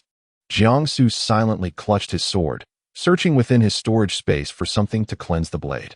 Fortunately, he managed to find a piece of cloth just as he was about to retrieve it. However, Shang Wanyu swiftly intervened, exclaiming, "My dear disciple, this is no ordinary fabric. It is Junyun cloth, designed for garments that can withstand the assault of blades. Jiangsu was taken aback. This seemed to be the very item that Murong Yun had placed in his pouch. Junyun cloth operates on principles akin to that of a bulletproof vest. Indeed, a remarkable material, far too precious for merely polishing a sword. He grasped his lifelong sword and returned to the trio. Brother Jiang, the aroma is exquisite. Allow me to lend you my handkerchief for the sword's cleansing. Li Shiyan rummaged through his waist and produced a pink handkerchief. Indeed, a pink one, a delicate shade of blush. Murong Qi was momentarily stunned, then jested, I never anticipated Brother Li had such a preference. I see now. This marked the first instance of Murong Qi addressing Li Shiyan as Brother Li, a title imbued with a hint of mockery, especially in light of his subsequent remarks. Jiangsu, however, held no disdain, for his only desire was to restore the brilliance of his lifelong sword. Chapter 94. The Demon Blood Qilin, Majestic Protector Ah. This was prepared for me by my mother. She has always yearned for a daughter, but unexpectedly, she bore 3 sons, thus raising the youngest, myself, as if I were a girl. Murong Qi displayed an expression of understanding. Brother Jiang, after you've used it, simply discard it. There is no need to return it to me, for I possess plenty. Jiangsu nodded, casting a glance at the handkerchief in his grasp, which any sensible person would surely wish to part with, especially given its unpleasant odor. Senior brother, what shall we do now? Wait, came the reply. The twin phantom and the gale bird are interconnected. Upon sensing the demise of the twin phantom, the gale bird will undoubtedly arrive. They need only bide their time here. Jiangsu required rest. The 2 recent battles had drained much of his spiritual energy, and the meager spiritual aura within this concealed space was insufficient to replenish what he had lost. The sticky green sap on the trees was certainly not a viable source of sustenance, and thus Jiangsu and Li Shiyan stood still, resting as they awaited the arrival of the gale bird. Brother Jiang, alas, if we cannot escape this hidden space, we shall inevitably meet our end here. After uttering this, Li Shiyan turned to glance at Shi Junrong. None of the 3 possessed any human food, and in dire circumstances, they could only resort to giving Shi Junrong some medicinal pills. Yet, that would also be futile, as the pills too would eventually be depleted. Jiangsu observed the 3 youths, all wearing expressions of despair, and spoke softly, Do not lose heart. The gale bird will come shortly. Just be cautious and avoid clustering around me. After his reminder, Jiangsu sighed to himself. Indeed, how could they not be disheartened? To come to the first demon sect for apprenticeship, only to inadvertently find themselves trapped in this forsaken hidden space. Though orchestrated by the system, they remained unaware of the truth. All right, Brother Jiang, we shall heed your words, though it seems we have burdened you. Li Shiyan stood upright, resembling a wilting blade of grass. Within the sword of his life, Shangwan Yu spoke, Disciple, the gale bird is a social creature. Those capable of dwelling in this concealed space surely possess cultivation at the nascent soul stage or above. You must exercise utmost caution. Jiangsu fell silent, not due to Shangwan Yu's words, but rather because he suddenly recalled the little Qilin in his storage space, who had been feasting without care. It was time to release him. If Master Chouyu and Su Wuyo outside the water mirror had already witnessed all that he had done, then there was no longer anything to conceal regarding this demon blood Qilin. While he might lack assurance in facing a swarm of gale birds alone, the addition of the little Qilin would significantly enhance his odds of success. Suddenly, the wind seemed to be swept up by some unseen force, striking towards the place where Jiangsu and the others stood. This wind was palpable, leaving a small wound upon Jiangsu and his companions. However, the injury was minor, as if merely demonstrating its power without intent to truly cause harm. Jiangsu's heart sank. This was the might of the nascent soul. The gale bird had arrived. Murong Qi pressed his hand against the sword at his waist and said, It is the gale firebird, a magical beast of remarkable speed. It is documented in the same compendium of magical creatures as the bloodthirsty wolf we encountered in the forest. Moreover, its ability to fly enables it to lift individuals into the air, leading many cultivators to meet their demise, crushed by its sheer force. Your knowledgeable Murong Qi has now taken the stage. As gusts of wind and the cries of birds approached them, Jiangsu remained steadfast, until the first gale firebird appeared before him. This creature was entirely crimson, yet its eyes were pitch black, exuding an aura of terror. Its immense size suggested that a mere collision could easily obliterate lesser cultivators. Being a high-tier magical beast, it possessed abundant spiritual energy, further augmented by the peculiar energies of this secret realm, rendering it an exceedingly formidable presence. In addition to this Gale Firebird, several more followed closely behind. Li Shiyan's legs weakened with fear, completely shedding the demeanor of the elegant young master he had just displayed. A chill enveloped everyone. If they were to perish in this concealed space today, it would undoubtedly be a grim chapter in the annals of the cultivation world. The Gale Firebird standing before Jiangsu spoke. "Humans, are you aware of the place you have intruded upon?" Jiangsu replied with a smile. "Isn't it obvious that you already know?" "Ah, splendid. A mere foundation establishment cultivator dares to be so audacious. I must admit, you indeed possess some skill in having slain my toys, but that is where your prowess ends." The Gale Firebird cast a dismissive glance at Jiangsu and then shifted its gaze to Li Shiyan and the others behind him. It had anticipated encountering at least a nascent soul expert, only to be met with a gathering of misfits. It thus resolved to devour them all. As for Jiangsu's striking appearance, it would be spared for its own amusement. Upon hearing this, Jiangsu's smile turned cold, his gaze piercing into the eyes of the Gale Firebird, devoid of any emotion, akin to the unyielding ice upon a thousand-peak snow mountain, with a palpable intent to kill. Murongqi, standing behind Jiangsu, once again perceived the magical aura emanating from Jiangsu, which had previously been faint but was now manifesting boldly. Shi Juanrong and Li Shiyan beside him remained tense, fixated on Jiangsu's back. It appeared that only he could see the unfolding scene. Why was that? The Gale Firebird felt a chill from Jiangsu's gaze, yet it continued to speak defiantly. "I find you quite appealing. I shall permit you to stay here with me. But the young ones behind you will not be spared." Its condescending tone infuriated Jiangsu. To threaten his uncle and junior brethren? Not on his watch. "Kirin, arise." The Gale Firebird scoffed. "What? Do you really believe you can summon an ancient beast like the Blood Kirin? Children ought to refrain from reading ancient texts, lest they distort their minds." The other Gale Firebirds joined in derisive laughter, mocking Jiangsu's overestimation of himself and his fanciful ideas. A smirk graced Jiangsu's lips. "Wild yet chilling. Is that so? Observe closely and witness whose intellect may falter." A colossal shadow emerged behind Jiangsu, exuding an inexplicable and formidable pressure, gradually taking shape. The trio of Jifeng, Lai Niao, and Li Shiyan were taken aback. This was the void shadow wielded only by ancient demonic beasts. How could this be possible? A mere foundational cultivator could not possibly command the blood of a Qilin. This must be an illusion. Murongqi gazed at Jiangsu and the void shadow in awe, murmuring, "To materialize from the void shadow is the hallmark of an ancient beast. Who exactly is our senior brother?" The void shadow slowly coalesced, and then a blood Qilin appeared before the assemblage of beings. Its form resembled that of a deer with antlers, goat hooves, scales, and a bovine tail. It was truly a creature of indescribable nature. What a hodgepodge of a being, daring to belittle my master. The little Qilin seethed with rage. Its master was an unparalleled genius in the realm of cultivation, possessing an extraordinary spirit root and astonishing beauty. How dare these foolish, odious birds speak ill of him? In its fury, the entire concealed space began to tremble. Chapter 95, The Ancient Demon Beast. Defeating the nascent soul, Li Shiyan gazed in amazement at the trembling earth beneath his feet, exclaiming, "Indeed, it is the ancient demon beast, the demon blood Qilin. What a remarkable creature! But hasn't this demon blood Qilin long been extinct?"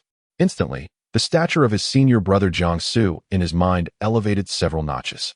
To command an ancient demon beast like the demon blood Qilin to submit was a feat even the strongest beings of the lower realm, the celestial sovereign and the Empress, could not achieve.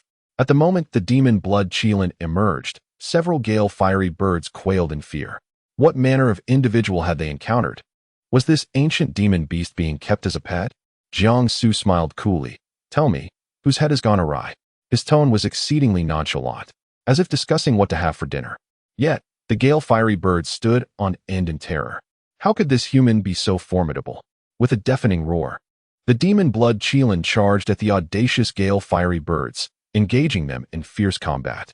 Jiangsu chose not to intervene. Observing that these Gale fiery birds stood no chance against the diminutive Qilin, It was a perfect moment for him to rest and absorb some spiritual energy. In the sword within his body, Shangguan Yu watched as the Qilin dispatched the gale fiery birds, its body stained with their repugnant blood. He marveled, truly. The demon blood Qilin is astonishing. Its combat prowess could shred several nascent souls. He found it entirely unsurprising that his master had acquired an ancient demon beast as a pet. After all, it was Jiang Su, and nothing he did could ever be deemed extraordinary. Suddenly, the sound of flapping wings echoed from above. Jiang Su and Li Shiyan looked up to see a creature that resembled a bird, yet was unlike any bird, emitting a peculiar cry as it swooped down upon them. The creature seemed increasingly elated as it approached, opening its mouth to unleash not fireballs, but a barrage of icy arrows. Jiang Su intervened, effortlessly blocking the arrows that rained down upon them. The shadow arrow bird, once it has a target in sight, would relentlessly attempt to shoot it down with its icy projectiles. Having dwelled in the hidden space for countless years, the shadow arrow bird was virtually immortal. Even if killed, it would swiftly regenerate using resources from the hidden realm. The most troublesome aspect was that, unlike the previous creature, the blood of the shadow arrow bird would undoubtedly attract a horde of beasts from the surrounding area. Jiang Su engaged the shadow arrow bird cautiously, refraining from slaying it outright. Disciple, be wary of this shadow arrow bird. We cannot ascertain how many beasts lurk within this hidden space, and I find this realm exceedingly peculiar. We must devise a method to bind the shadow arrow bird without killing it. Jiang Su nodded, recalling that his vengeful master had provided him with beast-binding ropes. While defending against the shadow arrow bird's assault, he rummaged through his storage space for the binding ropes. Meanwhile, the little Qilin had already dispatched the remaining gale fiery birds and, in a bloodthirsty frenzy, charged at the foul bird, threatening its master. Jiang Su was taken aback. Before he could intervene, the little Qilin had already pounced, seizing the dark arrow bird in its mouth, blood oozing from the creature's body. A sense of unease swept through the group, as they recalled that all the monsters they had previously encountered bled black blood, accompanied by a foul stench. In stark contrast, the blood of this dark arrow bird was entirely normal. Li Shiyan inhaled sharply. Jiang Su furrowed his brow, moving his lips, but ultimately refraining from speaking. After the little Qilin had dispatched the dark arrow bird, it suddenly seemed to realize its misstep, hastily dropping the corpse and scampering back to Jiang Su, its eyes glistening with innocence as it nudged its head against his hand, seemingly remorseful for its actions. The sight of the ancient beast, the blood Qilin, who had just been fiercely reprimanding the flock of gale birds, now behaving like a docile child beside Jiang Su, was astonishing to all. Li Shiyan's jaw dropped. This scene was even more shocking than witnessing a burly man nestled in the arms of a petite woman. That woman was wealthy, and he knew the man had merely chosen the path of least resistance. Jiang Su maintained a serious demeanor, unfazed by the little Qilin's antics, instead focusing intently on their surroundings. Disciple, if a beast tide truly approaches, this hidden space may present the first genuine crisis you have ever faced. The beast tide was no trifling matter. Even the lowest tier monsters, when gathered, unleashed an unfathomable power. Moreover, besides himself and the little Qilin, there was no one capable of fighting. Could he really rely on Li Shiyan and the others? From the depths of the forest where Jiang Su and Li Shiyan had just emerged, a tremendous uproar erupted, as if countless creatures were racing toward them.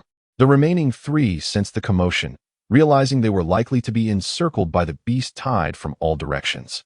Li Shiyan's complexion turned ashen. He had just been reassuring himself that it was merely one dark arrow bird, which would at most attract a localized beast tide.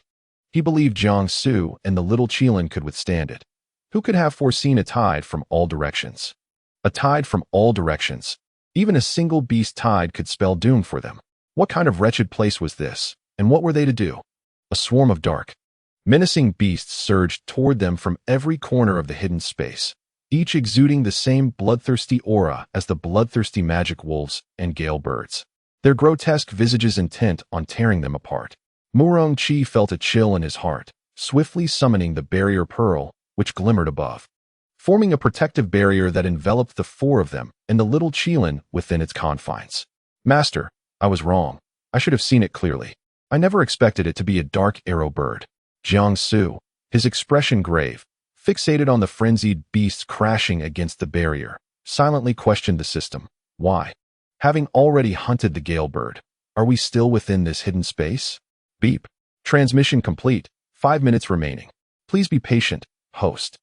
Thus, Jiangsu let out a sigh of relief, his entire being relaxing.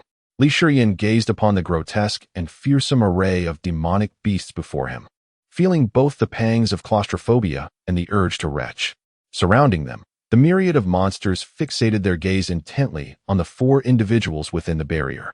The little Qilin emanated a pressure, attempting to subdue this grotesque assembly, yet to his astonishment, these half-dead creatures exhibited an immunity to his efforts. He looked disheartened at his master, who appeared unfazed, displaying neither fear nor urgency. For some inexplicable reason, being beside Jiangsu instilled in him a profound sense of security, prompting him to nuzzle against Jiangsu's hand. Chapter 96. The Ancient Divine, Sword Reborn. Alas, the Emperor remains untroubled while the eunuchs are in a flurry. Why do you appear so nonchalant? Just look at that group behind you. Their faces are paler than the walls. Standing at the edge of the barrier, Li Shiyan closed his eyes, striving to avert his gaze from the monstrous entities before him, merely uttering, "Fortunately, I must extend my gratitude to Sister Murongqi. The barrier pearl of Her Majesty the Empress is indeed exceptional. It holds firm." As soon as he spoke, a fissure erupted in the barrier where Murongqi stood. He exclaimed, "Li Shiyan, you wretched harbinger of doom. Silence yourself. What is it?" Li Shiyan opened his eyes innocently, only to witness the once impenetrable barrier now gaping open. His complexion turned ashen as he lamented, "Alas, I am certain to meet my demise today. Should there be a next life, I shall never again participate in the trials of the first demon sect." After uttering this, he cast a lingering glance at Jiangsu, Shi Juanrong, and Murongqi, his expression shifting from bewilderment to tranquility. The 3 felt a chill run down their spines as he observed them. Seeing this scene, Jiangsu swallowed down his response to Shang Guanyu. Why was his luck so abysmal to encounter someone like Li Shiyan, the quintessential jinx? Shang Guanyu continued to curse vehemently within the confines of the life sword, exhibiting none of the demeanor befitting a master talismanist. He was driven to the brink of madness. Having finally captured a prodigious talent with a heavenly spiritual root, was it to be lost because of this hidden space? Who was responsible for this misfortune? He vowed to confront them. "System, I am innocent." After the demise of those demonic beasts, they still retained a semblance of intelligence. Upon noticing the fissure, they charged with fervor, exerting tremendous force. Murongqi and Li Shiyan attempted to channel their spiritual energy into the barrier, only to discover that it recognized solely the strength of its original master, rendering their efforts futile due to their own meager cultivation. Jiangsu sighed as the system within him incessantly counted down. The fissure heightened his anxiety. Only 3 minutes remained. Would the barrier endure? A wyvern descended from the skies, launching an assault, flapping its wings and battering the blue barrier. This action seemed to signal the surrounding demonic beasts, inciting further chaos among them. Goodness! Only now do I realize there are flying creatures as well. If they breach the barrier, we are surely doomed. Murongqi watched the barrier above her with trepidation, relieved to see it still intact. Jiangsu gripped the life sword, preparing for battle, his gaze sweeping over the demonic beasts. Among them were those recorded in celestial tomes as fearsome, alongside higher-tier beasts that had emerged within this hidden space. The fissure widened from the relentless assaults. Jiangsu exchanged glances with the little Qilin, and they launched their counterattack against the tide of beasts from different angles. In mere moments, the life sword was drenched in the blood of the demonic creatures, while the little Qilin carved a bloody path through the throng. Yet, an unending wave of beasts surged forth once more, forcing both man and beast to retreat back into the barrier. Jiangsu fixed his cold gaze upon the frenzied horde of beasts before him. With a mere thought, his sword soared into the air, and with his movement, a torrential rain of blades descended. Each sword shadow was exceptionally fierce, and the sword energy was formidable, directly slaying the foremost demonic creatures surrounding him. The anguished cries of the beasts echoed as they fell into pools of blood. However, their lifeless bodies only served to incite the frenzy of the subsequent wave of monsters. The later beasts trampled over the corpses of their fallen kin, surging forward madly, relentlessly battering against the barrier. The hidden space had, unbeknownst to him, once again shrouded itself in mist, exuding an eerie and terrifying aura. Jiangsu listened to the countdown of the system, 2 minutes remaining. He could only hope that the barrier would endure. The sounds of impact had numbed his senses, and soon, the fissure widened, allowing smaller beasts to squeeze through. Li Shiyan and Murongqi managed to fend them off, slaying the creatures and becoming splattered with blood. A strange agitation stirred within Jiang Su as he grasped his sword. Despite having vanquished countless demonic beings, his blade remained untainted by a single drop of blood. He pressed one hand against the sword's tip and forcefully drew a line across his palm, letting his blood flow onto the blade.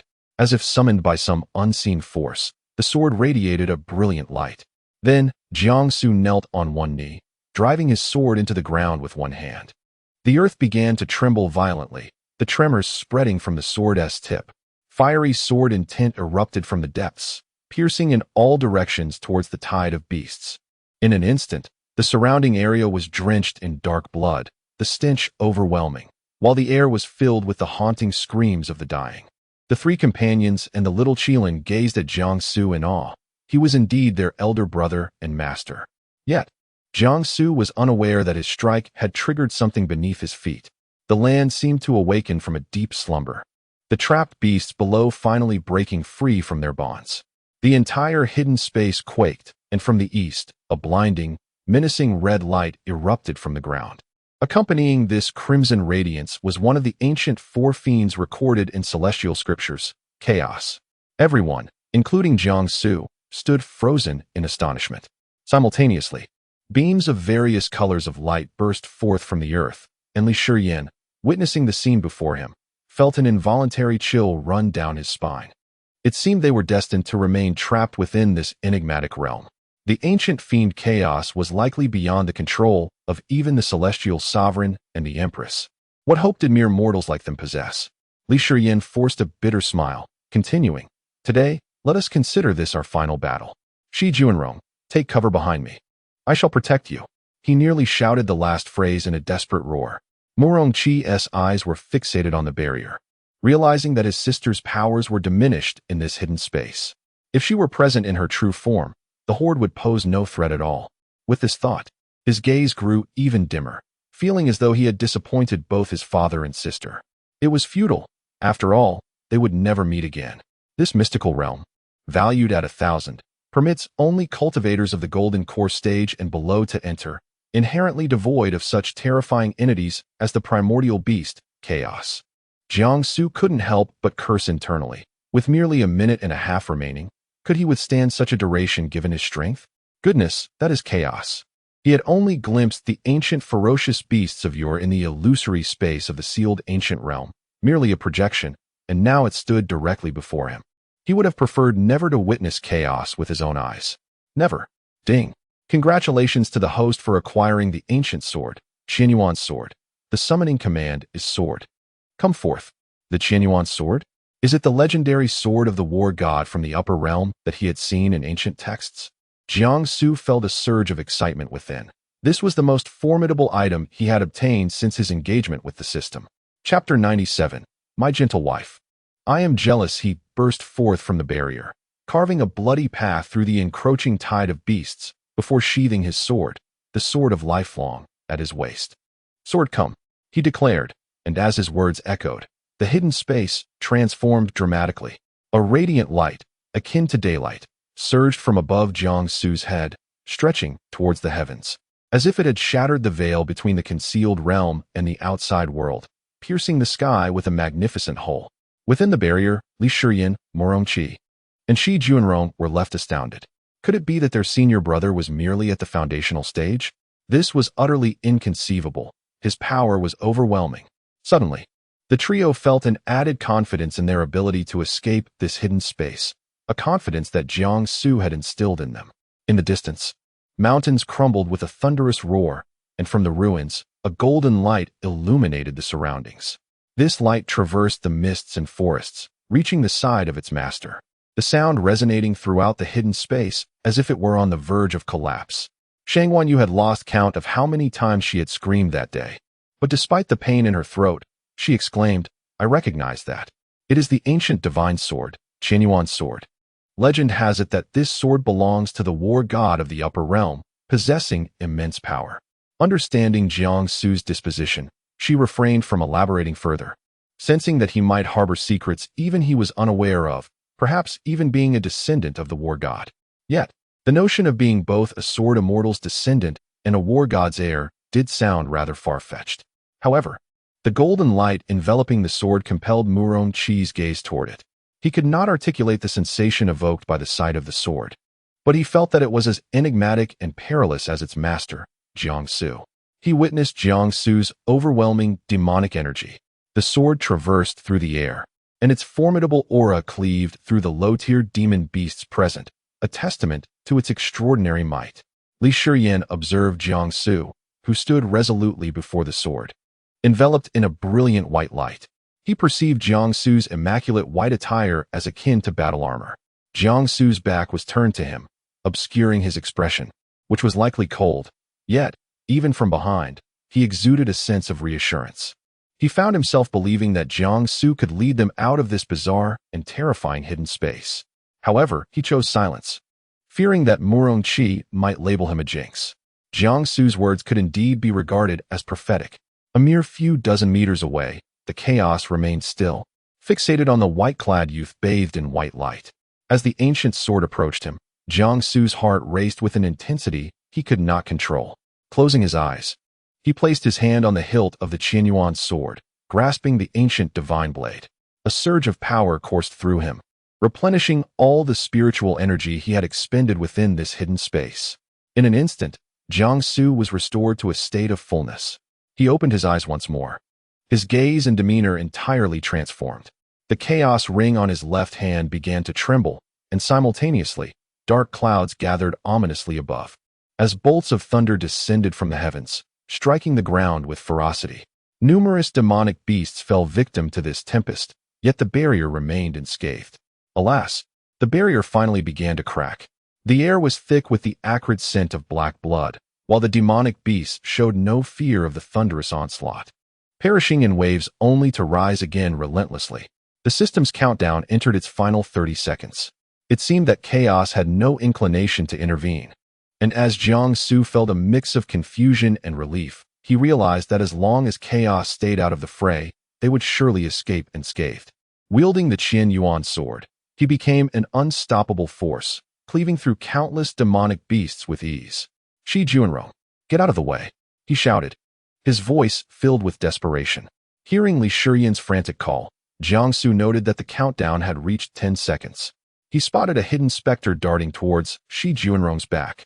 Li Shiyan and Murong Chi were engaged in a fierce battle with low-tier demonic beasts, unable to spare a moment to confront the hidden threat. The specter, a creature that thrived in various realms of cultivation, possessed the ability to cloak itself and ambush its foes. Jiangsu dispatched the beasts obstructing his path and, with a thought, summoned the Pingxing sword from his waist, sending it soaring towards the space between the specter and Shi Juanrong. The sword emitted a clear, ringing sound, perfectly intercepting the specter's assault. Shi Juanrong, rather than fleeing, grasped the Pingxing sword that hung in the air. Jiangsu's heart skipped a beat. Shi Juanrong drew the sword, unleashing a strike that shattered myriad forces. The hidden specter was vanquished beneath his blade. Teleportation countdown. 3, 2, 1. Jiangsu was astonished. Only one who bore the 5 spiritual roots could wield the Pingxing sword. Such a revelation led his mind to wander. Li Shiyan, filled with excitement, exclaimed, "Look, there's a teleportation array beneath our feet. Can we escape?" Meanwhile, inside the Pingxing sword, Shang Yu's tears flowed uncontrollably. It all made sense. She had always sensed a connection between Shi Juanrong and Qin Pingxing. But was he a descendant or something more? If he were a descendant, whom had he married? She had never heard Jiangsu mention it. This brother of his had remained alone in the perilous environment for over a millennium, yet here he was, married before ascending? How could he find a wife when Qin Pingxing's temperament was so unyielding? A wave of dizziness engulfed Shang Yu, causing her to lose consciousness.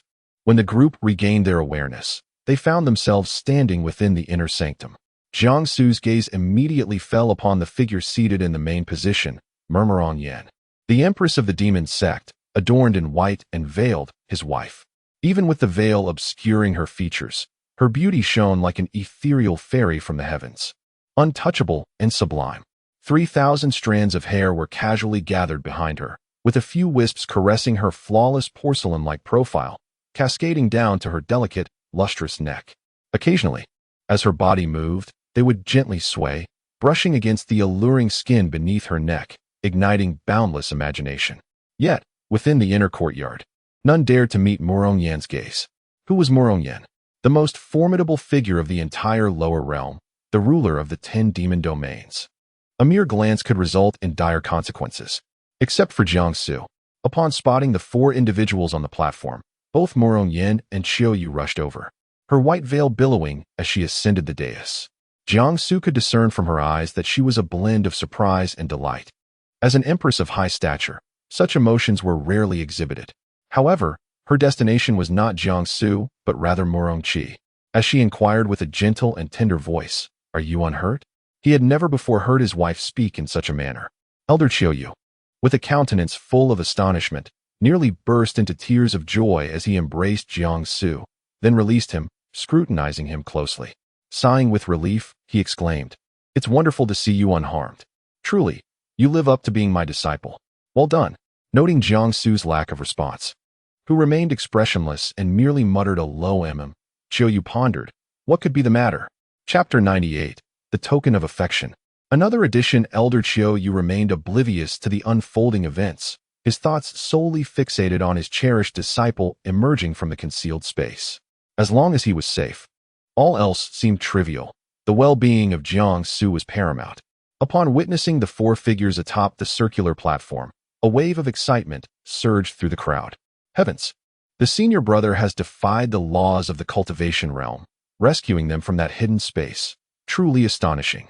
I recall that his cultivation level was merely at the mid-stage of foundation establishment. Such prowess is extraordinary. His expressionless demeanor is quite striking. How I wish I could be closer to Swordwing Peak to catch a glimpse of him when he descends. It seemed he was aware of the circumstances within. Yet alas, the water mirror had shattered. Hearing this, Jiangsu exhaled in relief. To avoid unnecessary complications, he had cast the Qianyuan sword and the little Qilin into his storage space the moment he emerged. Unexpectedly, the shattering of the water mirror meant that only Shi Juanrong, Murong Qi, and Li Shiyan were privy to the happenings inside, just as he desired, maintaining a low profile. Su Wuyo and Lin Tian rose from their seats, applauding twice. Truly, Jiangsu is remarkable. The sight of Shun Yunqing, tear-streaked and sorrowful, tugged at Yang Tian's heart. Yet regrettably, those tears of joy were not shed for him. Seated nearby, Bai Yi had been following Murong Yan's figure since her arrival, a pattern that had persisted for centuries. The master and disciple shared this peculiar similarity. Bai Yi transmitted a message through his spiritual sense to Yang Tian, who stood beside him, gazing blankly at Shun Yunqing. He nearly roared. Did I not mention that the son of a formidable demon cultivator would visit the first demon sect today? How could someone with the surname Murong fail to report this to me? That is the younger brother of the Empress. Upon hearing his master's furious proclamation, Yang Tian trembled, his complexion paling. There are numerous individuals with the surname Murong in this world. How could he possibly know which one it was? Moreover, when he reported to Bai Yi, he had been so captivated by Jiangsu that he hadn't been attentive. Who could he blame? Murong Qi is indeed the Empress's cousin, yet it is said he has been frail since childhood, raised within the palace of the Witch Chu domain. The Empress often personally visited him, forbidding anyone from inquiring about his whereabouts, which is why many powerful figures in the demon realm are unaware of what he looks like. Yang Tian immediately began to sift through the records in Su Feng's possession, and indeed, the name registered at the foot of the mountain was the alias Murong Qi.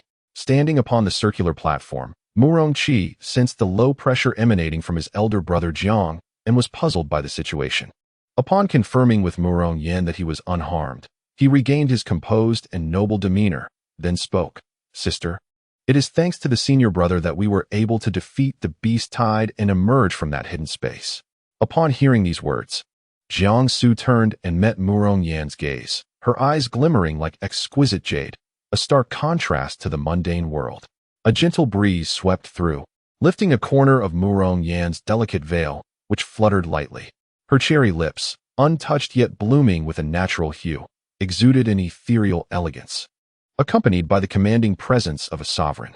Jiangsu's heart raced tumultuously as he suddenly realized he had not laid eyes on his wife for quite some time. The wind carried the melodious voice of Murong Yin, expressing gratitude. It was as if a spring of clarity had suddenly flooded her gaze, dispelling the frost and snow, leaving behind a shimmering wave of anticipation, truly captivating. In an instant, Jiangsu felt all his unfounded anxieties dissipate. A flush crept to his ears. He was aware that his wife had always possessed an unconscious allure, yet today, he sensed an imperceptible shift in their relationship that he could not articulate. Was it due to his brother-in-law? Observing the subtle changes in Jiangsu's demeanor, Elder Qiu Yu surmised the situation. His disciple might indeed be developing feelings for the Empress, who seemed to reciprocate with a nuanced attitude. In that fleeting moment, Elder Qiu Yu was engulfed in melancholy. On one hand, he adhered to the principle of preserving marriages over dismantling them. After all, the Empress was already wed to Prince Tianqi, a union that should not be disrupted. On the other hand, he felt pain that such a formidable figure as the Empress was entangled with someone incapable of cultivation. Perhaps it would be better to unite his disciple with the Empress, especially since she appeared to harbor some tender feelings toward him. His expression shifted multiple times before he resolved to grasp Jiangsu's hand, tears welling in his eyes. Jiangsu, puzzled by his master's sudden emotional display, wondered what was amiss. His master had long recognized that Jiangsu had concealed his previous injuries while selflessly rescuing Murong Qi and others. And now that those wounds had resurfaced, he must be in considerable discomfort. Elder Qiu Yu's face was etched with concern, his entire being theatrical. Jiangsu blinked innocently at his master, who had suddenly taken on a peculiar demeanor akin to Su Wuyo, and just as he opened his mouth to speak, Elder Qiu Yu turned him away from Murong Yin. "Do not speak. This is for your own good," he insisted. Murong Qi observed his sister's enchanting smile, even partially obscured by her veil, and his heart raced. For her gaze was unmistakably directed at her senior brother, Jiangsu. While he was in turmoil, she was filled with laughter. Murong Qi thought to himself, "I profoundly suspect I am witnessing a romantic spectacle. My apologies, esteemed brother-in-law. But I shall indulge in this pairing for now." It was truly his first time seeing his sister smile in such a manner, especially towards a male cultivator. The entire realm of cultivation was rife with admirers for her, spanning from the foremost demonic sect to the leading immortal sect, a fact that was hardly an exaggeration, with many being formidable figures of the nascent soul stage and above. Yet, Murong Yin had never smiled in such a way. Before them, she had always resembled a cold, aloof statue, impervious to their affections, devoid of even a glance in their direction. A smile was utterly unattainable. After Elder Qiu Yu spoke, he turned Jiangsu back around. Murong Yin, her expression neutral, retrieved a pearl from her waist, the very barrier pearl that Murong Qi had previously utilized within the hidden space. "In that case, I present this to you. Take good care of your health." Elder Qiu Yu's eyes sparkled as he gestured for Jiangsu to accept it promptly. This could very well serve as a token of their bond. Jiangsu remarked, "Master, I already possess a jade pendant and a handkerchief." He sighed inwardly as he accepted the barrier orb bestowed upon him by his wife, silently critiquing the system for what was promised as a reward, which turned out to be a gift from her. As expected, a familiar mechanical voice echoed, "You have completed a hidden task. Reward, Divine Barrier Orb, Yuanshin Flowers X10. Elder Qiu Yu, having achieved his objective, cleared his throat several times and respectfully stated, "Since the Empress has arrived, why not assist this old man in presiding over the disciple recruitment ceremony today? I would like to see if there are any promising students." Murong Yin nodded gently, turning to gracefully take her seat at the head, exuding an aura of regality. The crowd gasped. The Empress intended to remain here? This was utterly astonishing, leaving them too intimidated to speak. Chapter 99.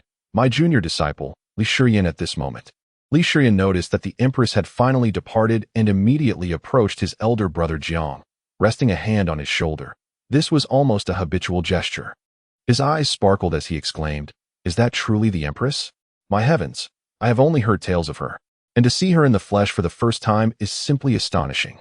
Jiangsu, with a cool demeanor, brushed aside Li Shiyan's hand and remarked, "The disciple selection ceremony is imminent. Have you considered whom you wish to take as your master, being a fire spirit root?" "Of course, I have long decided. I wish to apprentice under Elder Qiu Yu. Being with you, Jianggu, only strengthens my resolve, he replied. After experiencing the concealed realms of the 1,000 yuan secret, what could be safer than remaining by Zhang's side? With a foundation-building mid-stage prowess capable of overpowering nascent soul experts, who else could he follow but Jiangsu? He envisioned himself as Jiangsu's devoted companion for the future. Senior brother, your sword, Shi Juanrong, who had maintained a composed expression beside Li Shiyan, starkly contrasted with Li Shiyan's exuberance. Holding the lifelong sword, he obediently offered it to Jiangsu. A faint sobbing resonated from within the blade. Jiangsu received the lifelong sword in silence, observing, "You are still weeping. I had thought you would have found your composure by now." Shang Guanyu, amidst her tears, stammered, "I cannot believe it. He bears the surname Shi and resides in the demon domain. It is impossible for him to be a descendant of Qin Pingxing. That lad has no Dao partner and could never have one." Her subsequent words were laden with vulgarities and incoherent ramblings. Jiangsu remarked, "This is what is commonly referred to as the first to become single is the dog." Shang Guanyu continued her tirade, her vocabulary evidently limited. As she repeated a few phrases, losing interest and falling silent, ready to observe the disciple selection ceremony, Jiangsu, sword in hand, approached his master's side. Once positioned, he regarded all those assembled on the platform with a solemn expression. "Esteemed guests, today, we face some issues arising from the 1,000 yuan secret of the first demon sect. Fortunately, my elder brother Jiangsu has successfully resolved these problems. We now enter the final stage of the disciple trials, the disciple selection ceremony. Please arrange yourselves according to your spirit roots. The first row will consist of single spirit roots, while the last row will comprise those with 3 spirit roots." As Su Feng recited the final line, he suddenly recalled that Jiangsu had granted a special exception for Shi Juanrong, who possessed 5 spirit roots. While the minimum requirement for outer disciples of the first demon sect was 3 spirit roots, he felt a tinge of awkwardness. Li Shiyan patted Shi Juanrong's shoulder, signaling him not to mind. To his surprise, Shi Juanrong appeared unfazed, meeting several disdainful gazes with a hint of amusement, nudging Li Shiyan's hand in acknowledgement before purposefully moving toward the last row. The queue naturally took some time to form, inciting a moderate stir among the crowd. Bai Yi had been casting glances toward the Empress, while Su Wuyo beside him smiled coolly, conveying through his thoughts, "Bai Yi, mind your eyes. Do you truly believe the Empress is unaware of your intentions? You think yourself worthy?" Upon hearing these words, Bai Yi abruptly lifted his gaze, locking eyes with Su Wuyo. For centuries, they had been at odds, and Su Wuyo's intermittent episodes had long since wearied him. "Madwoman," he uttered almost with venom. Had it not been for Murong Yan's esteem for Su Wuyo, he would have clandestinely eliminated her long ago. Noticing the palpable intent to kill in Bai Yi's eyes, Su Wuyo recognized that her probing had succeeded and chose to remain silent, having already drawn a conclusion about a certain matter. She was indeed a madwoman, with no justification to offer. Wasn't Bai Yi also a lunatic? During this moment, the youths poised to become the foremost disciples of the demon sect were forming into several lines upon the platform. Shi Juanrong stood alone in a separate line, his expression unchanged, calmly stationed at the rear. He was quite young and shorter than those in the front row, if one did not pay close attention. Even his hair might go unnoticed. Jiangsu had already devised a plan for how to incorporate Shi Juanrong and his companions as his junior disciples. Upon completing this task, he would finally gain access to other territories for registration, and he felt a tinge of anticipation. He yearned to behold the landscapes of this fantastical realm. Only 3 individuals occupied the front row. One was the fire affinity cultivator Li Shiyan, who, at that moment, appeared as if his hyperactivity had been suddenly subdued. He stood erect and serious, embodying the demeanor of a refined young gentleman. Strangely enough, when he adopted a serious expression, he indeed resembled a handsome youth. The second was the wood affinity cultivator Lu Qi, clad in black attire. When Su Feng called his name, he nodded, attempting to conjure a smile, but alas, his face was devoid of expression, rendering his attempts futile. The third was the water affinity cultivator Zhang Yu, a strikingly beautiful young girl with almond-shaped eyes and ruby lips. Her dark hair elegantly tied back. Her porcelain-like face, shrouded in shadow, glimmered white as jade, with a delicate beam of sunlight illuminating the curve at the corners of her eyes, exuding an air of innocence. She was merely 12. Jiangsu cast a fleeting glance at her before losing interest and turning away. only to be inexplicably met with the ire of Shang Wanyu. You don't even spare a glance at such a delicately crafted little girl? Were it not for your wife, I might suspect you of being a mere scarecrow. If you were to father such a child, I could boast to Qin Pingxing after my demise, and take pride in it. Alas, he was still entangled in that particular matter. Jiang Su genuinely believed that among his masters, the seemingly most unreliable elder Qiu Yu proved to be the most dependable. Upon hearing these words, Jiang Su glanced at Jiang Yu a bit longer. The young girl, innocent and straightforward, felt a surge of joy at his gaze. From the very beginning, she had found the demon sect's eldest brother exceedingly handsome, more so than anyone she had encountered thus far. Su Wuyo, upon spotting Jiang Yu, felt a flicker of interest, engrossed in her observations of Jiang Su earlier. She had overlooked this promising talent amidst the unfolding circumstances. Such a gifted and exquisite young beauty must surely be inducted into her Wuyo pavilion. Bai could not be bothered to vie with Su Wuyo. He had no intention of accepting a delicate young girl like Jiao Jiao, for such matters were most troublesome. If he were to take her in, would Yang Tian not be constantly revolving around her? Would he still have time for cultivation? It must be said that Bai Yi had a keen understanding of his disciple, Yang Tian. While ascending the heavenly steps, Yang Tian had already taken notice of the charming and innocent Jiang Yu, a delightful little girl. As Lin Tian observed, he increasingly felt that Li Shiyan bore a resemblance to his senior brother Qiu Yu. Thus he proposed, since Li Shiyan possesses a fire spiritual root, akin to Qiu Yu, why not have Qiu Yu take on another disciple to accompany Jiang He? It would provide Jiang He with companionship. With Wang Tian's departure, Jinny Peak had taken on an air of tranquility. Elder Qiu Yu nodded in agreement, recognizing Li Shiyan as a promising candidate. With a singular fire spiritual root and at the tender age of 16, he had already reached the initial stage of foundation establishment and had practiced a considerable amount of swordsmanship. He was indeed a worthy protege. Initially, he had thought that Shi Juanrong bore some similarity to Jiang Su and that the two could engage in meaningful conversation. He had contemplated accepting Shi Juanrong as his direct disciple. However, regrettably, Shi Juanrong possessed of 5 spiritual roots, and should he proactively propose to take him as a disciple, it would undoubtedly invite a flurry of skepticism. Thus, he could only bestow upon Shi Juanrong the status of an outer sect disciple, hoping that fate would later intertwine their paths. Chapter 100. The Delicate Young Girl. Polite kisses. Although Bai Yi found Li Shiyan somewhat loquacious, he could not overlook the latter's exceptional talent. He thus spoke up, Senior Brother Qiu Yu recently obtained a Thunder Spirit Root genius, while I have yet to see a handful of Fire Spirit Root children. Yang Tian could certainly use such a junior disciple. Why not bestow him upon me, Senior Brother? Upon hearing Bai Yi refer to himself as a Thunder Spirit Root genius, Jiang Su remained impassive. To think he would attempt to vie for a disciple with him and his master. How naive. Jiang Su exchanged a glance with Li Shiyan, who immediately grasped the implication and exclaimed, I, Li Shiyan, wish to apprentice under the esteemed first elder of the demon sect. Jiang Su could not suppress a slight smile. The audacity of Li Shiyan to prefix first before elder was quite amusing. Observing Bai Yi's countenance, it was evident that his displeasure was palpable. Bai Yi had never anticipated that this seemingly ordinary Li Shiyan was, in fact, devoid of reason. With the Empress present and numerous inner and outer sect disciples around, he had been so publicly humiliated. Well done, indeed. Entering the first demon sect will bring you much suffering.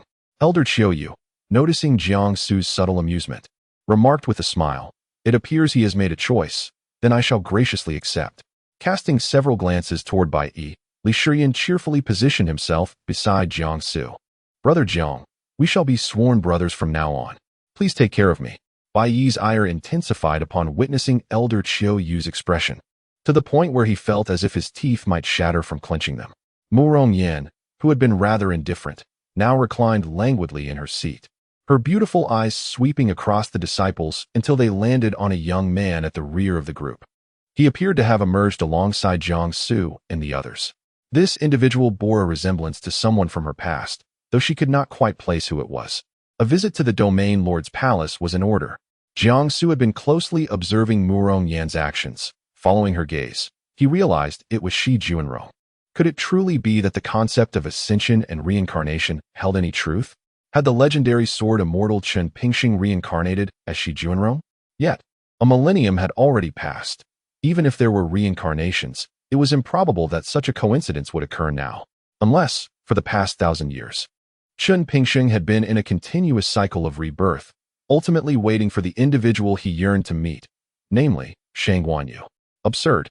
Ascension leads directly to the higher realms. Reincarnation is impossible.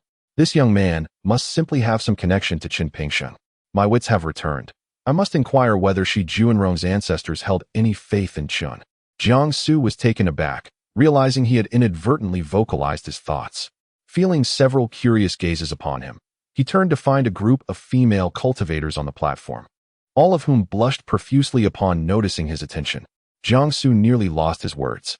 Was he truly more worthy of their attention than their future master? They ought to promptly select a suitable mentor and focus on their cultivation. The female cultivators responded in unison, indeed, indeed. At this moment, Morong Yen rose to her feet. Her tone calm and unruffled as she proclaimed, "Esteemed guests, please proceed." It was not a tone of negotiation, but rather a statement and a command. We bid farewell to Her Majesty the Empress. We bid farewell to Her Majesty the Empress. Once again, Morong Yen left Jiang Su with nothing but her retreating silhouette. He touched the boundary pearl at his waist, which felt somewhat warm to the touch. The second to be chosen by the elders was Li Qi, whose expression was devoid of emotion, yet Jiang Su could discern his anxiety through his eyes. His left arm began to tremble with tension, grasping it with his right hand. He found that his nervousness had caused his right hand to shake as well. Both hands quivered together, and he attempted to alleviate his unease with a smile, only to find himself unable to muster one. His lips twitching while his body shook incessantly, his innocent green bean-like eyes betraying his distress. Everyone was left in a state of astonishment. High emotional intelligence. Is this the contrast of a poker face? Low emotional intelligence. This child must be having a seizure. Li Qi was indeed an intriguing character. Jiang Su remained composed, eager to observe which elder would take him under their wing.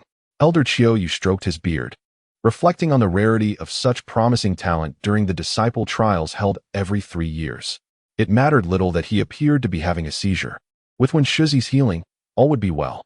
However, he had already set his sights on a particular disciple and could not afford to waste such a fine prospect. Elder Bai Yi remained silent this time. Li Qi possessed a wood spirit root that aligned well with his own disposition. He had no intention of taking on an apprentice, but was determined not to let Elder Qiu and Jiang Su have their way. Unexpectedly, Li Qi finally ceased his fidgeting, beads of sweat forming on his brow as he declared, "I wish to be accepted as an apprentice by Elder Bai Yi." Yang Tian was taken aback. Was someone truly eager to be scolded? In truth, he had approached Bai Yi only because Elder Qiu and Su Wuyo had turned him away. His days beside Bai Yi had been nothing short of arduous. Yet he felt there was no alternative. Now that they had become master and disciple, he could only resign himself to it. Little did he expect that Li Qi was indeed a madman, believing in the facade that Elder Bai Yi presented to the outside world. Alas, what an eyesore! Elder Bai Yi, as if finally finding his sense of purpose, greeted Li Qi with a beaming smile and beckoned him over, saying, "Come, my dear disciple, come here." Next was Jiang Yu, the little girl standing adorably on the podium, significantly shorter than the others, yet her demeanor was remarkably composed as she offered a polite bow. Like a porcelain doll, she melted the hearts of those who beheld her. Su Wuyo remarked with a smile, "Yunqing, does she not resemble you in your childhood? So fair and tender, like a little doll, utterly charming." Standing beside Jiang Su, Li Shiyan gasped, "Wow, she is so adorable. If my future wife is this cute, I would be quite content." Upon hearing his words, Jiang Su cast him a sidelong glance and retorted, 3 years minimum. The highest penalty is death." Li Shiyan, bewildered, replied, "Huh, Brother Jiang, what are you talking about? I don't understand." Not only were the onlookers smitten, but even Shang Wanyu from the Sword of Life seemed eager to rush out and embrace Jiang Yu. In a myriad of words condensed into a single phrase, "Xiao Jiang Yu, you are utterly delightful. Sister Su Wuyo, I wish to become your disciple." Su Wuyo beamed with joy, gently patting her face, realizing she still belonged to the elder generation, so youthful indeed. "Ha ha ha, Xiao Jiang Yu, come here quickly."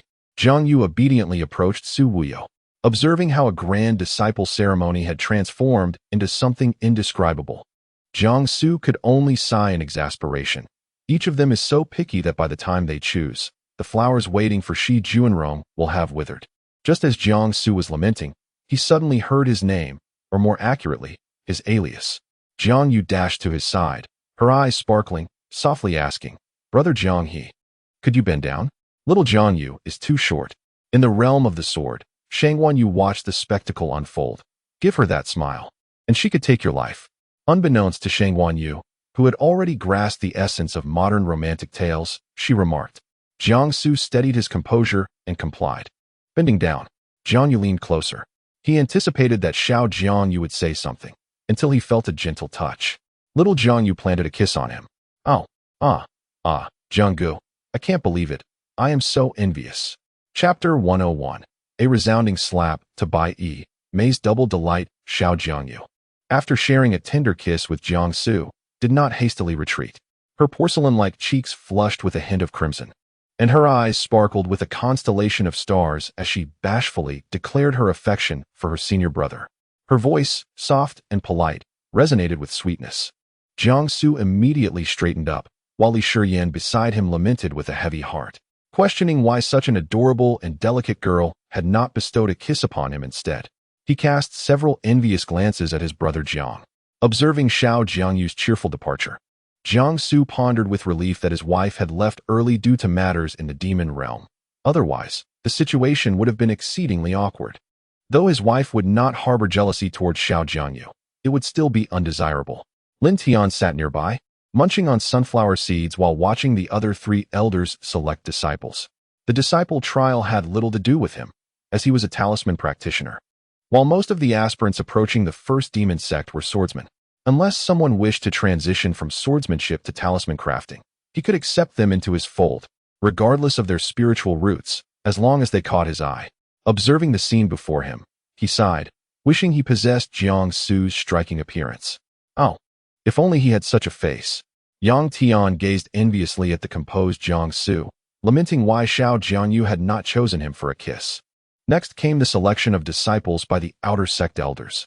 Su Feng, who had been announcing from the podium, stepped down and handed the written document to another individual clad in the attire of an outer sect disciple. This document contained the names, ages, and qualifications of the prospective disciples, who would be selected accordingly. As soon as the outer sect elders received the notification, they gathered in anticipation. Jiang Su noticed an elderly gentleman among them, whose demeanor bore resemblance to his master. Of course, only when his master was in a serious mood, sporting tattered robes. This must be Elder Qi Shi, whom he had heard about from Wang Tian. Once a formidable nascent soul cultivator and well-versed in military affairs. Elder Qi Shi had participated in the battles between immortals and demons in his ancestral lineage.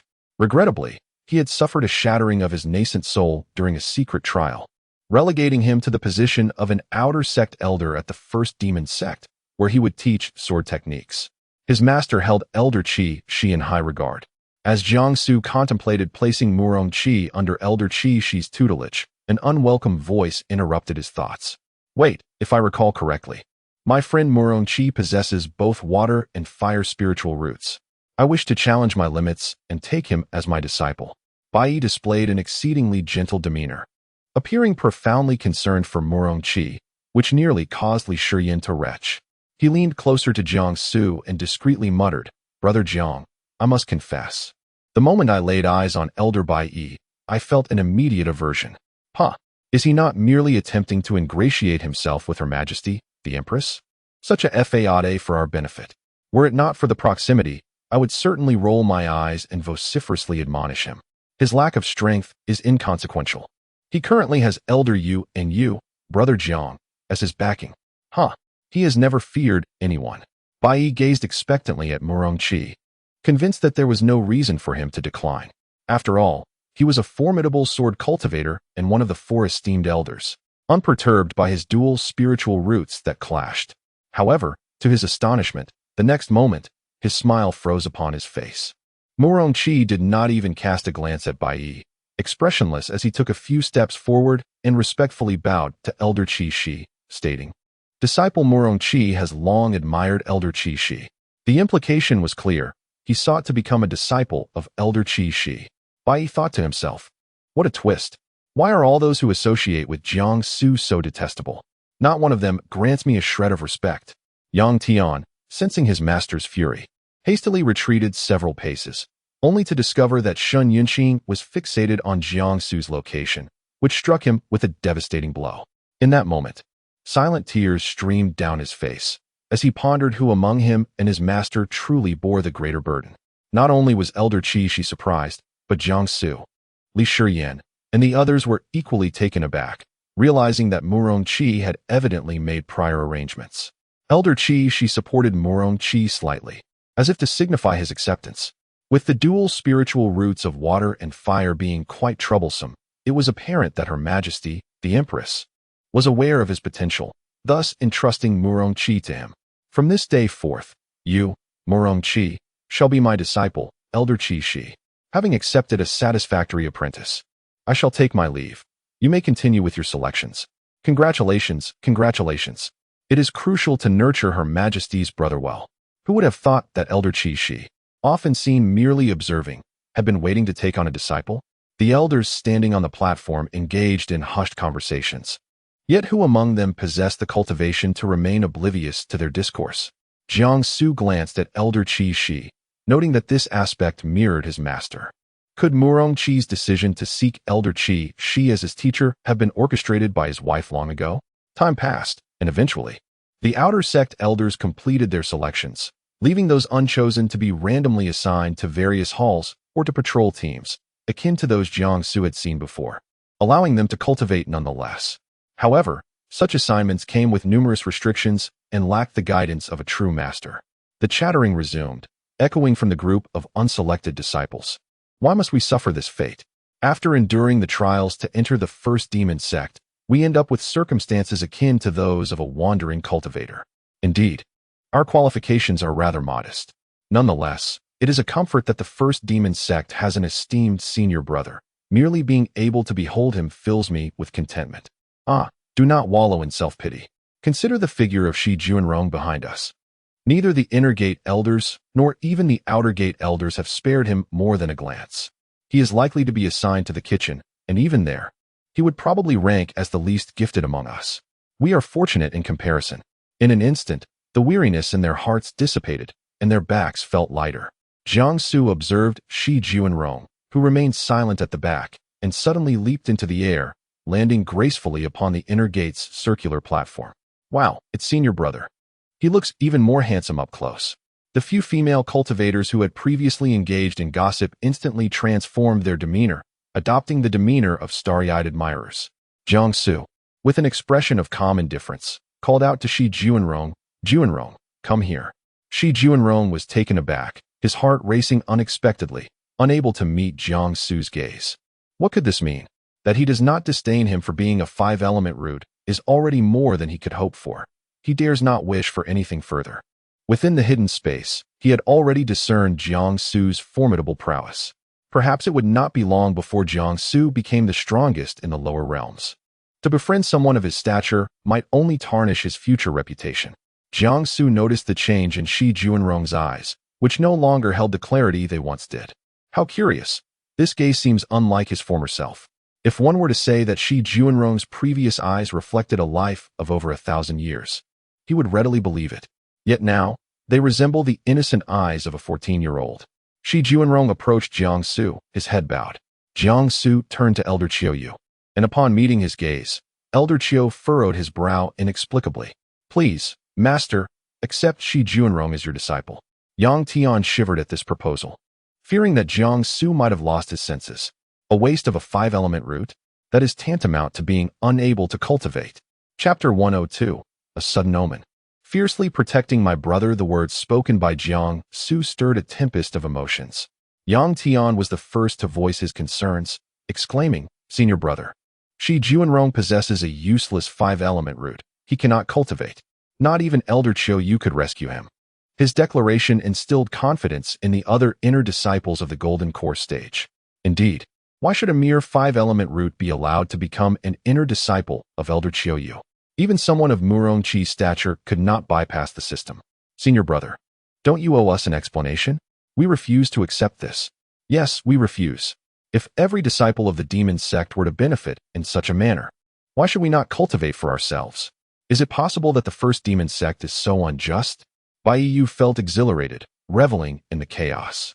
What audacity for a mere 5-element root to approach his master. He mused that if the people of the demon domain were to learn of this, they would undoubtedly mock the first demon sect. If the Empress were to discover this debacle, would she still harbor any affection for Jiangsu? In his delight, he quickly sent a mental message to Yang Tian. At last, you have proven somewhat useful. I shall reward you handsomely upon our return.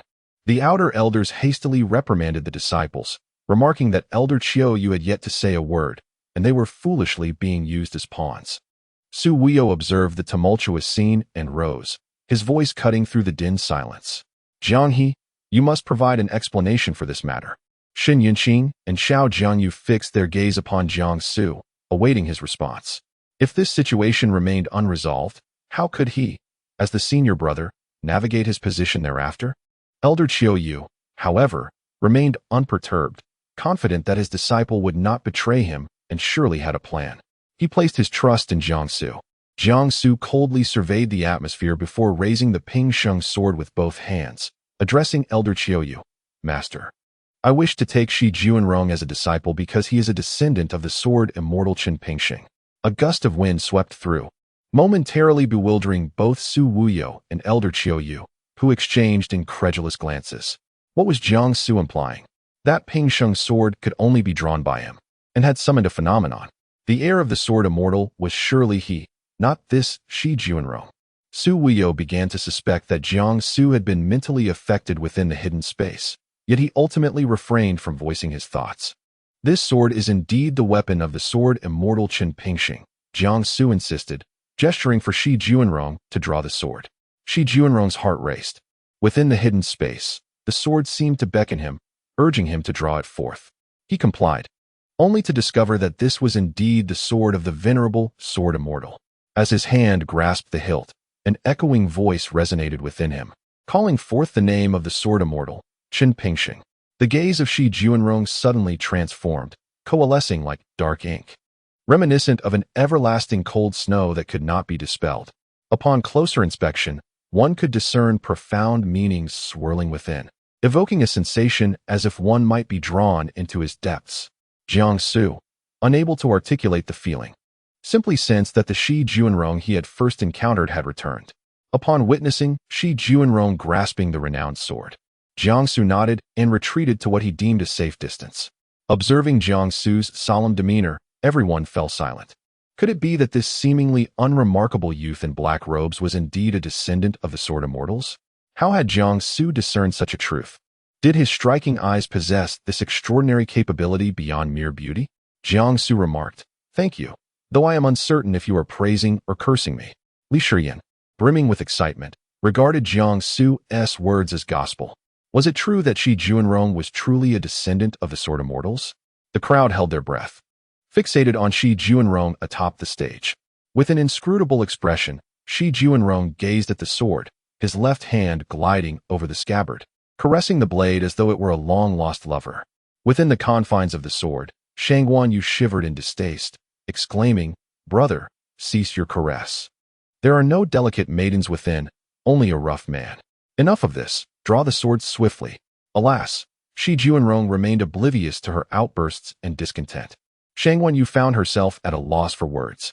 How could she perceive even a trace of resemblance between this eccentric and Qin Pingxing? Was it she who was unhinged? Or was it Qin Pingxing who possessed faults? Just as the crowd's patience began to wane, Shi Juanrong's expression solidified as he drew the sword forth. One sword, shattering myriad forces.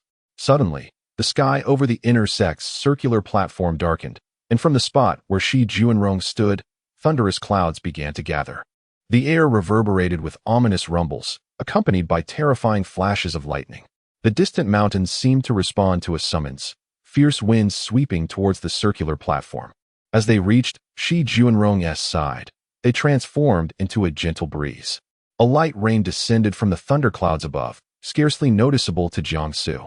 Yet, standing beneath the storm, Shi Juanrong's demeanor remained composed, a trace of disdain evident in his gaze, a disdain emanating from a sword immortal directed at those who dared to challenge him.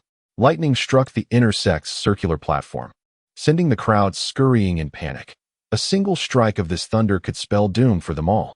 He truly was a descendant of the Sword Immortals. At such a young age, possessing 5 spiritual roots, and wielding the sword of the esteemed Qin Pingxing. Indeed, Shi Juanrong was the genuine heir of the Sword Immortals. Li Shiyan was elated, his heart swelling with joy for Shi Juanrong's ascent to become Elder Qiu Yu's disciple, while a smug smile graced his lips. How could he not feel proud? His senior brother, Jiang Su, was destined to become the most formidable force in the realm of cultivation. His junior brother, Shi Juanrong, was poised to become the Sword Immortal of the lower realms. With such connections, he would stride confidently through the realm of cultivation in the days to come. Bai Yi gazed upon the terrifying celestial phenomenon, unable to remain still any longer. How could this seemingly inconspicuous individual, possessing a mere 5th-rate spiritual root, be the descendant of a Sword Immortal? How had Jiang Su come to this knowledge? Suddenly, his pupils constricted. The crowd was astonished that Shi Juanrong was the progeny of the Sword Immortal. These new disciples, upon emerging from the concealed space, had observed that the sword was wielded by none other than Shi Juanrong. No one could fathom that the sword in Shi Juanrong's grasp was the very one Jiang Su typically wielded, implying that Jiang Su was, indeed, the first to unsheath this sword since the esteemed Sword Immortal Qin Pingxing. He was the true heir of the Sword Immortal legacy. Bai Yi coldly scrutinized the expressions of Su Wuyo and Elder Qiu Yu. They too were taken aback by the revelation of Shi Juanrong's lineage. Yet their gazes frequently darted toward Jiang Su. It appeared they were already privy to this information. No wonder one of the 4 elite assassins from the foremost assassination organization in the cultivation world, Nanxi, had failed to eliminate Jiang Su. No wonder the Empress regarded Jiang Su with such admiration and affection. Could he still be killed? Bai Yi clenched his fists. No, he could, even if he could not. The person behind him undoubtedly could. His gaze upon Jiang Su was as cold and venomous as that of a serpent. Chapter 103. 1,000 Visitors. 1,000 challenges. As Jiang Su turned his head, he found himself locking eyes with Bai Yi. A subtle smile graced his lips, a cold and piercing expression that, while seemingly cheerful, failed to reach his eyes, which were shrouded in an impenetrable darkness. Even with the sunlight illuminating him, an aura of chill emanated, rendering him difficult to behold. An icy dread suddenly enveloped Bai Yi's heart, a chilling sensation that spread through him until it reached his very core. It had been a long time since anyone stirred such feelings within him. The unusual phenomenon in the sky gradually dissipated, and the famed sword, Ping Sheng, was returned to its sheath. Meanwhile, on the platform, Shi Juanrong, who had appeared perfectly fine just moments ago, suddenly fainted. Jiang Su sensed something amiss and furrowed his brow, rushing to Shi Juanrong's side to lift him from the ground. This scene prompted a collective intake of breath from the onlookers, all perplexed by Shi Juanrong's sudden collapse. Li Shiyan, witnessing the commotion, ascended to the inner circle platform. What could have caused Shi Juanrong to faint so abruptly? Was it the power of Ping Sheng that overwhelmed him? A sense of unease washed over Jiang Su. He harbored the unsettling notion that Shi Juanrong contained 2 souls within him. Could it be that a conflict over bodily sovereignty had led to Shi Juanrong's unconsciousness? A murmur of voices floated into their ears, and both fell silent. Bai Yi's concern grew. Perhaps he had simply fainted from hunger. Lay him on my back, and I shall carry him back to Jinni Peak, he offered. Being a descendant of the Sword Immortal, there would be no objections to Shi Juanrong becoming Elder Qiu Yu's disciple. Henceforth, Shi Juanrong and Li Shiyan would be his junior brothers. Jiang Su turned, took a step forward, and then crouched down, signaling for Li Shiyan to place Shi Juanrong upon his back. However, Li Shiyan immediately interjected, "Brother Jiang, let me handle this. You have worked hard today. Without you, I wouldn't even know if I were still alive." As he spoke, he lifted Shi Juanrong onto his back. But after just a few moments, he wondered if he had overstated his own strength. How heavy could this boy be? It was inconceivable that someone so small and only 14 years old could bear such weight. Was Shi Juanrong a pig? Had he consumed an inordinate amount of food? Jiang Su silently rose and approached Li Shiyan, retrieving Ping Sheng and casting a glance at him. "Li Shiyan, if you're feeling unwell, just say so. Why all the pretense?" He chided lightly. "Disciple, you must let me stay in Qian Yuan sword later. I have long since tired of this broken sort of Qin Ping Sheng." Jiang Su nodded in agreement. Ultimately, This grand ceremony of masters and disciples concluded in a state of utter chaos. Unbeknownst to Jiangsu, who had transported Li Shiyan and Shi Juanrong to Jiani Peak using a formation, the name Jiang he had already spread throughout the 10 great demon domains and beyond, reaching even the realms of immortals. Jiang He is my idol. Absolutely astounding. Jiang He, the disciple of Elder Qiuyu, a genius with a thunderous spirit root. Investigate Jiang He's true nature for me. The entire realm of cultivation is abuzz with the news of 3 significant events that transpired at the foremost demonic sect today. Firstly, the chosen disciples' trial site, the Qianyuan secret realm, unexpectedly revealed a hidden space, into which 3 disciples inadvertently fell. Secondly, Elder Qiuyu's foremost disciple, Jiang He, a prodigy with a thunderous spiritual root, ventured into the hidden space and successfully rescued the 3 disciples, thereby defying the established laws of the cultivation world. Thirdly, Elder Qiuyu has taken on 2 new apprentices, one of whom is a descendant of the legendary sword Immortal Chen Pingxing, who unsheathed the Pingxing sword and summoned an extraordinary phenomenon. Upon arriving at the right side of the Sword Wing Peak residence, Li Shiyan unceremoniously tossed the unconscious Shi Juanrong onto the bed, panting heavily. Brother Jiang, from now on, shall Shi Juanrong and I reside here? Indeed, Jiangsu replied. I will arrange for the kitchen to send up meals shortly. Once Jiangsu had made suitable arrangements for Li Shiyan and Shi Juanrong, he returned to his own chamber, seated himself at the desk, and retrieved the Qianyuan sword from his storage space, placing it upon the tabletop. The Qianyuan sword exuded an aura of nobility, its golden glimmer nearly blinding him. Upon closer inspection, he noticed ancient characters engraved upon the sword's scabbard, their golden patterns enhancing its regal appearance. Disciple, stop gazing at it. When shall I be permitted to enter? If you remain silent, I shall proceed now, for you have already decided to bestow the Pingsheng sword upon Shi Juanrong. Jiangsu sensed that after Shangguanyu transferred her consciousness to the Qianyuan sword, her discomfort would only deepen. One wished to linger for a millennium within the Qianren illusion, solely to protect the departing Chen Pingsheng, while the other was the prodigious apprentice who saved him from that realm. A choice must be made. Perhaps you should stay a while longer. I have grown accustomed to my masters directly throwing books at me. That will not suffice. How many years of fate have conspired to unite our 2 heavenly spiritual roots? Shi Juanrong is not yet worthy of my guidance. Even if Chen Pingxing were to resurrect today, I, Shangguanyu, am resolutely determined to dwell within the Qianyuan sword. Noticing Jiangsu's silence, she joyfully stepped into her new abode. What a jest it would be. The Qianyuan sword is the weapon of a celestial war god. After all, we are destined to become sword spirits. Is not becoming the spirit of the Qianyuan sword far superior to that of Chen Pingxing's mundane sword? After placing both swords into the storage space, Jiangsu began to peruse the tome given to him by Wen Shuzi. Before he knew it, dusk had enveloped the surroundings, and he caught a whiff of a delicious aroma wafting through the air, unmistakably indicating that Shi Juanrong had awakened and was enjoying a meal. Unexpectedly, just as he closed the book, Elder Qiuyu transmitted a message to him through his consciousness. Disciple, come to the main house. Puzzled, Jiangsu wondered why his master sought him at such a time, as it would be more fitting for him to first provide guidance to Li Shiyan and Shi Juanrong. After straightening his attire, he made his way to the main house of Sword Wing Peak. Upon reaching the door, before he could knock, it swung open as if pushed by an unseen force. Master, you called for me. Is there a matter you wish to discuss?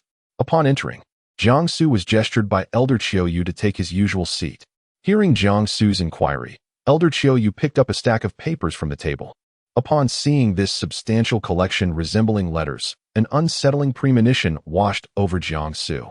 Elder Qiuyu extended his left hand, presenting a stack of papers to Jiangsu, and with a smile, remarked, "This is an invitation. The holy maidens of the 10 sects and the female cultivators from the demon domain wish to meet you."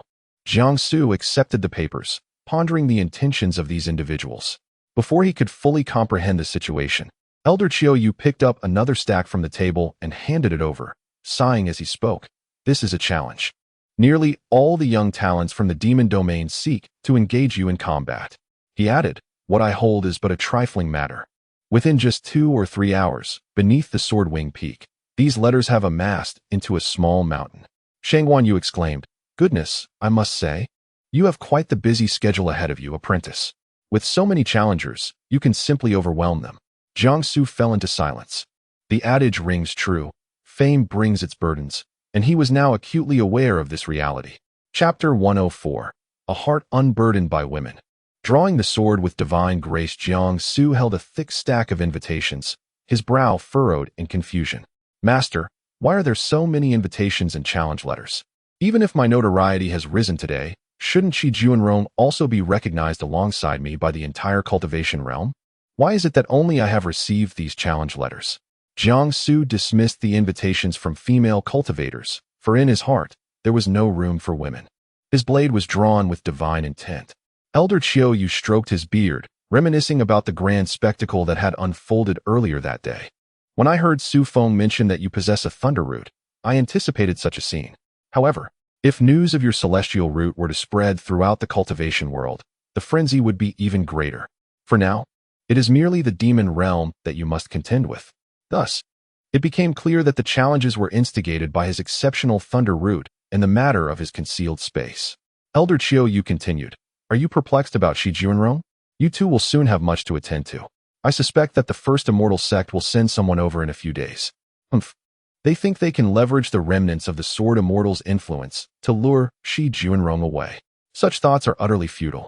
Seated in his position, Jiangsu listened as Elder Qiuyu rambled on.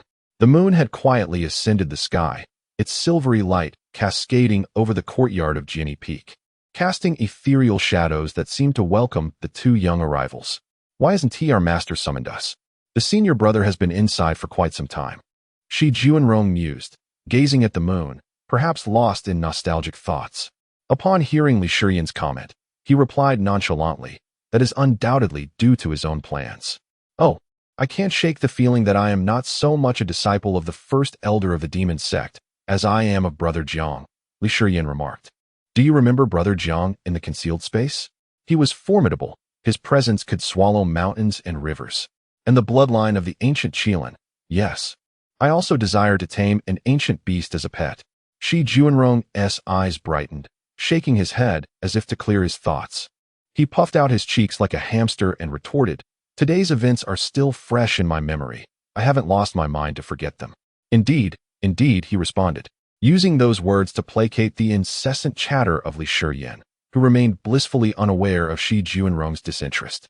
Another hour passed, and Li Shiyan continued his ramblings, while Shi Juanrong, clad in a flowing black robe, attempted to muffle the noise with his hands, yet could not escape the relentless prattling. At that moment, the sound of the door creaking open caught Li Shiyan's attention. Jiangsu emerged from the main house. Conversing with his master was a customary ritual, but surprisingly, within this routine, he had stumbled upon something rather intriguing. Inside the Qinyuan sword, Shang Wanyu was beside herself with laughter, convulsing in mirth. She had never anticipated such explosive news to arise that day. "Disciple, your junior brother is not merely formidable, he is extraordinarily so. I knew he was exceptional, but I had not expected him to be this extraordinary." Due to the first trial of the disciples from the first demon sect attracting considerable attention throughout the demon realm, Jiangsu and Shi Juanrong, as disciples of Elder Qiuyu, garnered admiration for their remarkable attributes. In such a context, Li Shiyan, who is also a disciple of Elder Qiuyu, appeared somewhat ordinary. Consequently, an individual from the demon realm, lacking discernment, unearthed Li Shiyan's scandalous secrets. Li Shiyan is the second son of the prominent Li family from the Wuchu domain, recognized from a young age for his singular fire spiritual root, and thus, he received immense attention from his family, always accompanied by a cadre of protectors and formidable experts, having sought guidance from numerous sword cultivators on sword techniques. However, his peculiar temperament, as described by Jiangsu, is characterized by a propensity for frivolous banter.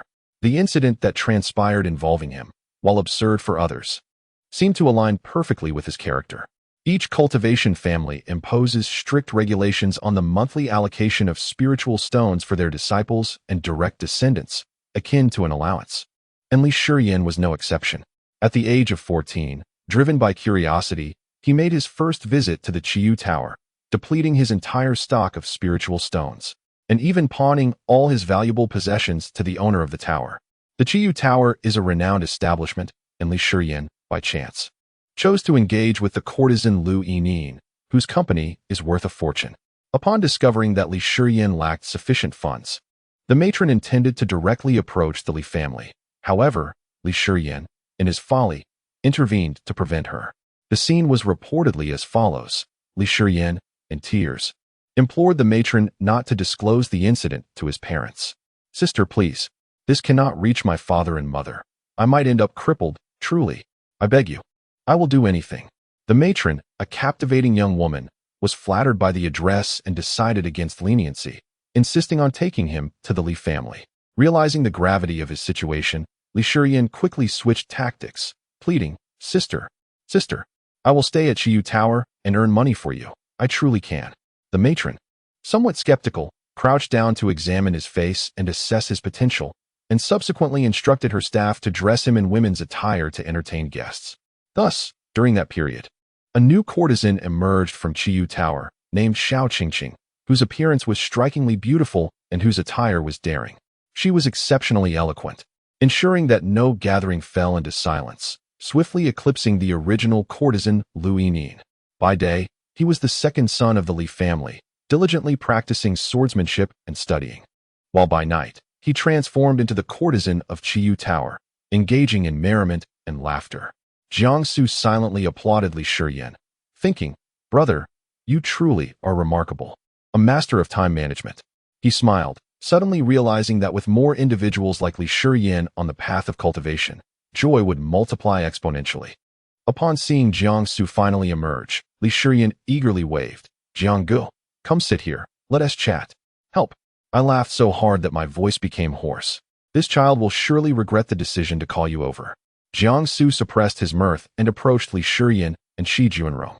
He straightened his attire and then took a seat beside Li Shiyan. The parties involved remained oblivious to the fact that the senior brother Jiangsu was already aware of the rumors surrounding them. He took the initiative to inquire, "Brother Jiang, what did the master say to you? Why didn't you call us in?" Jiangsu recalled the expression on Elder Chiu Yu's face when discussing that matter with him. Perhaps it would take some time before he could face Li Shiyan. It was not that he thought ill of Li Shiyan, but he would be unable to contain his laughter, which would undermine the dignity of their master. Observing Li Shiyan's serious demeanor, he felt a playful urge and softly called out, "Little Qingqing." Instantly, the smile on Li Shiyan's face froze, and his cheeks turned a brilliant shade of red. How did Brother Jiang know about his embarrassing past? Chapter 105. The dress of a woman. Li Shiyan was driven to the brink of madness. Who could have divulged this matter to Brother Jiang? His flawless image in the eyes of Jiang and Shi Junrong had been irrevocably tarnished. "Brother Jiang, you already know about this. Alas, there is no room for defense. However, I implore you to reveal the source of this information. I must teach them a lesson." A glimmer of determination shone in Li Shiyan's eyes as he spoke. Jiangsu laughed softly and replied nonchalantly, "It was Master Chiu Yu." Li Shiyan immediately became docile. It was the master who said so? How could this be possible? At that moment, the three of them sensed a familiar aura. It belonged to Murong Qi. From afar, the figure standing at the forefront of Jinni Peak could only be Murong Qi. He approached Jiangsu and the others with a smile, exclaiming, "Brotherly, you are quite something." Li Shiyan wished he could dig a hole and hide in it, wanting to escape from this turmoil. He reflected on his youthful indiscretions and his lack of understanding back then. Jiangsu gestured for Murong Qi to sit beside him. Murong Qi plopped down with a rather peculiar grin and continued, "So, have you shared a bed with the courtesan from Kailu?" "Absolutely not. Just mentioning this infuriates me." The moment Lu Yinin laid eyes on me, she uttered a deeply hurtful remark. Shi Junrong blinked, unable to comprehend the situation. Though she sensed that Li Shiyan was in a predicament, she actually asked me if I had developed. The laughter from the sword within the Qiuyuan sword, Xingguan Yu, echoed once more. Jiangsu could no longer contain his mirth. It was simply too amusing. Meanwhile, Murong Qi was laughing so hard, he was nearly on the ground. Later, I was forced into wearing women's clothing as a courtesan to entertain guests. That was truly the darkest moment of my life, and I wish to never recall it. Jiangsu chimed in, "Life is long. One can have either zero or countless instances of cross-dressing." Li Shiyan's face was half pale and half flushed as he sought to change the subject, noticing the invitation in Jiangsu's hand. "Brother Jiang, you have no idea. The area beneath Jinny Peak is piled high with invitations, both social and challenge letters, all seeking your attention. Morongchi nodded, recalling that upon ascending Jinny Peak, he had seen several guards organizing these letters. News of Brother Zhang's exploits had spread throughout the 10 great demon regions, and many in the immortal realm were also aware of it. Perhaps due to the distance, the letters had not yet arrived in droves. Otherwise, it would not only be the youthful talents of the demon region seeking to issue challenges. Those from the immortal realm would do the same. Morongchi said earnestly, "Brother Zhang, do not overexert yourself. These matters do not warrant your attention." Li Shiyin marveled. These people are truly insane. Even if just one challenges you each day, it would be utterly exhausting. Isn't this a disruption to Brother Zhang's cultivation progress? Brother Zhang, let me see these challenge letters. Jiangsu nodded and handed over the challenge letters in his possession. Li Shiyin promptly drew one out and read aloud. The Wuying Sect's Qi Yuan challenges your esteemed sect's eldest senior brother, Zhang He, to a duel this evening at the back mountain of the Wuying Sect. Zhang He, personally invited. As soon as he spoke, a familiar mechanical voice echoed in Jiangsu's mind. Ding, task issued. Check-in location, the back mountain of Wuying Sect. Time limit, 1 hour. Check-in reward, refining spirit technique. Jiangsu was taken aback. This check-in task arrived just in time, as he had been contemplating a visit to the Wuying Sect to assess Wang Tian's situation. The refining spirit technique was a creation of a formidable dual spirit root medical practitioner, and upon mastering it, one could eradicate the spirit roots within one's body, transforming a multi-spirit root aptitude into a single spirit root one. However, this process required a specific medicinal catalyst, a herb known as the Xinyin grass, found within the ancient secret realm of Yiyun. This grass was fiercely guarded by ancient magical beasts, making it exceedingly difficult to obtain. Thus, even though the refining spirit technique was easy to learn within the cultivation world over the years, only that particular adept who successfully researched it could truly eliminate spirit roots. Morongchi possessed both the water and fire spirit roots, which, like the 5 spirit roots, rendered him incapable of cultivation. If he could acquire the Xinyin grass, all obstacles would vanish, allowing him to officially embark on the path of cultivation. Li Shiyin tucked the battle letter away, returning it to its original place, and remarked, "I've never even heard of this person. Perhaps he isn't even a disciple of the inner sect, yet he dares to challenge Brother Zhang?" To his surprise, Jiangsu, seated beside him, actually stood up and declared, "I will go to the Wuying Sect and, incidentally, ascertain this person's true strength." "Ah, Brother Zhang, you really are going. All right, wait a moment. I suddenly realized that the entire demon sect must already be aware of my situation." Morongchi teased. "Indeed, little Qingqing," he replied. Li Shiyin, feeling despondent, slumped onto the stairs, no longer even inclined to admire the handsome silhouette of Jiang Su soaring through the skies on his sword. "System, guide me to the back mountain of Wuying Sect." Instantly, a map materialized in Jiang Su's mind, with a green route indicating the way to the Wuying Sect. He paid no mind to whether onlookers would marvel at a Foundation establishment stage practitioner flying on a sword. He was already famous and had no reservations in the dead of night. "Hey, Brother Zhang, you left the sword here. Shi Juanrong, this must be for you. Isn't this the Pingxing sword?" Li Shiyin exclaimed, picking up the Pingxing sword that lay on the stairs and handing it to Shi Juanrong. Upon catching a glimpse of Shi Juanrong's expression, his hand trembled inexplicably, nearly causing the sword to fall to the ground. He sat up in shock. There was something peculiar about Shi Juanrong. One moment his gaze was crystal clear, the next it seemed shrouded in profound darkness. Truly strange. "Thank you," Shi Juanrong said softly, extending his hand to accept the Pingxing sword, his demeanor remaining placid, devoid of joy or surprise, as if the individual who had previously caressed the sword on the inner sect stage was not himself. Finding Shi Juanrong's behavior rather odd, Li Shiyin shifted his attention to Morongchi. Meanwhile, Jiangsu had arrived at the foot of the Wuying Sect's mountain, and as he had anticipated, every sect had established formations to prevent unidentified outsiders from entering. At that moment, Jiangsu fixed his gaze upon a formation radiating a crimson glow, and in an instant, a method to unravel it emerged within his mind. Inside the Qinyuan sword, Shangguanyu remarked, "The second demon sect is indeed the second demon sect, after a millennium. It still pales in comparison to the first. Just in terms of this formation, its level does not even match that of Lin Tian. Jiangsu took up his brush and inscribed runes in the air, which emitted a brilliant light and penetrated the formation's barrier. Subsequently, he stepped into the Wuying Sect, continuing along his designated path toward the back mountain. He had no intention of dismantling the formation. Rather, he skillfully enhanced a few strokes, successfully integrating himself into the Wuying Sect. To break the formation would inevitably alert the formidable rune cultivators of the sect. He was there to visit Wang Tian and to embrace a challenge, making a grand commotion unnecessary. He employed an invisibility talisman.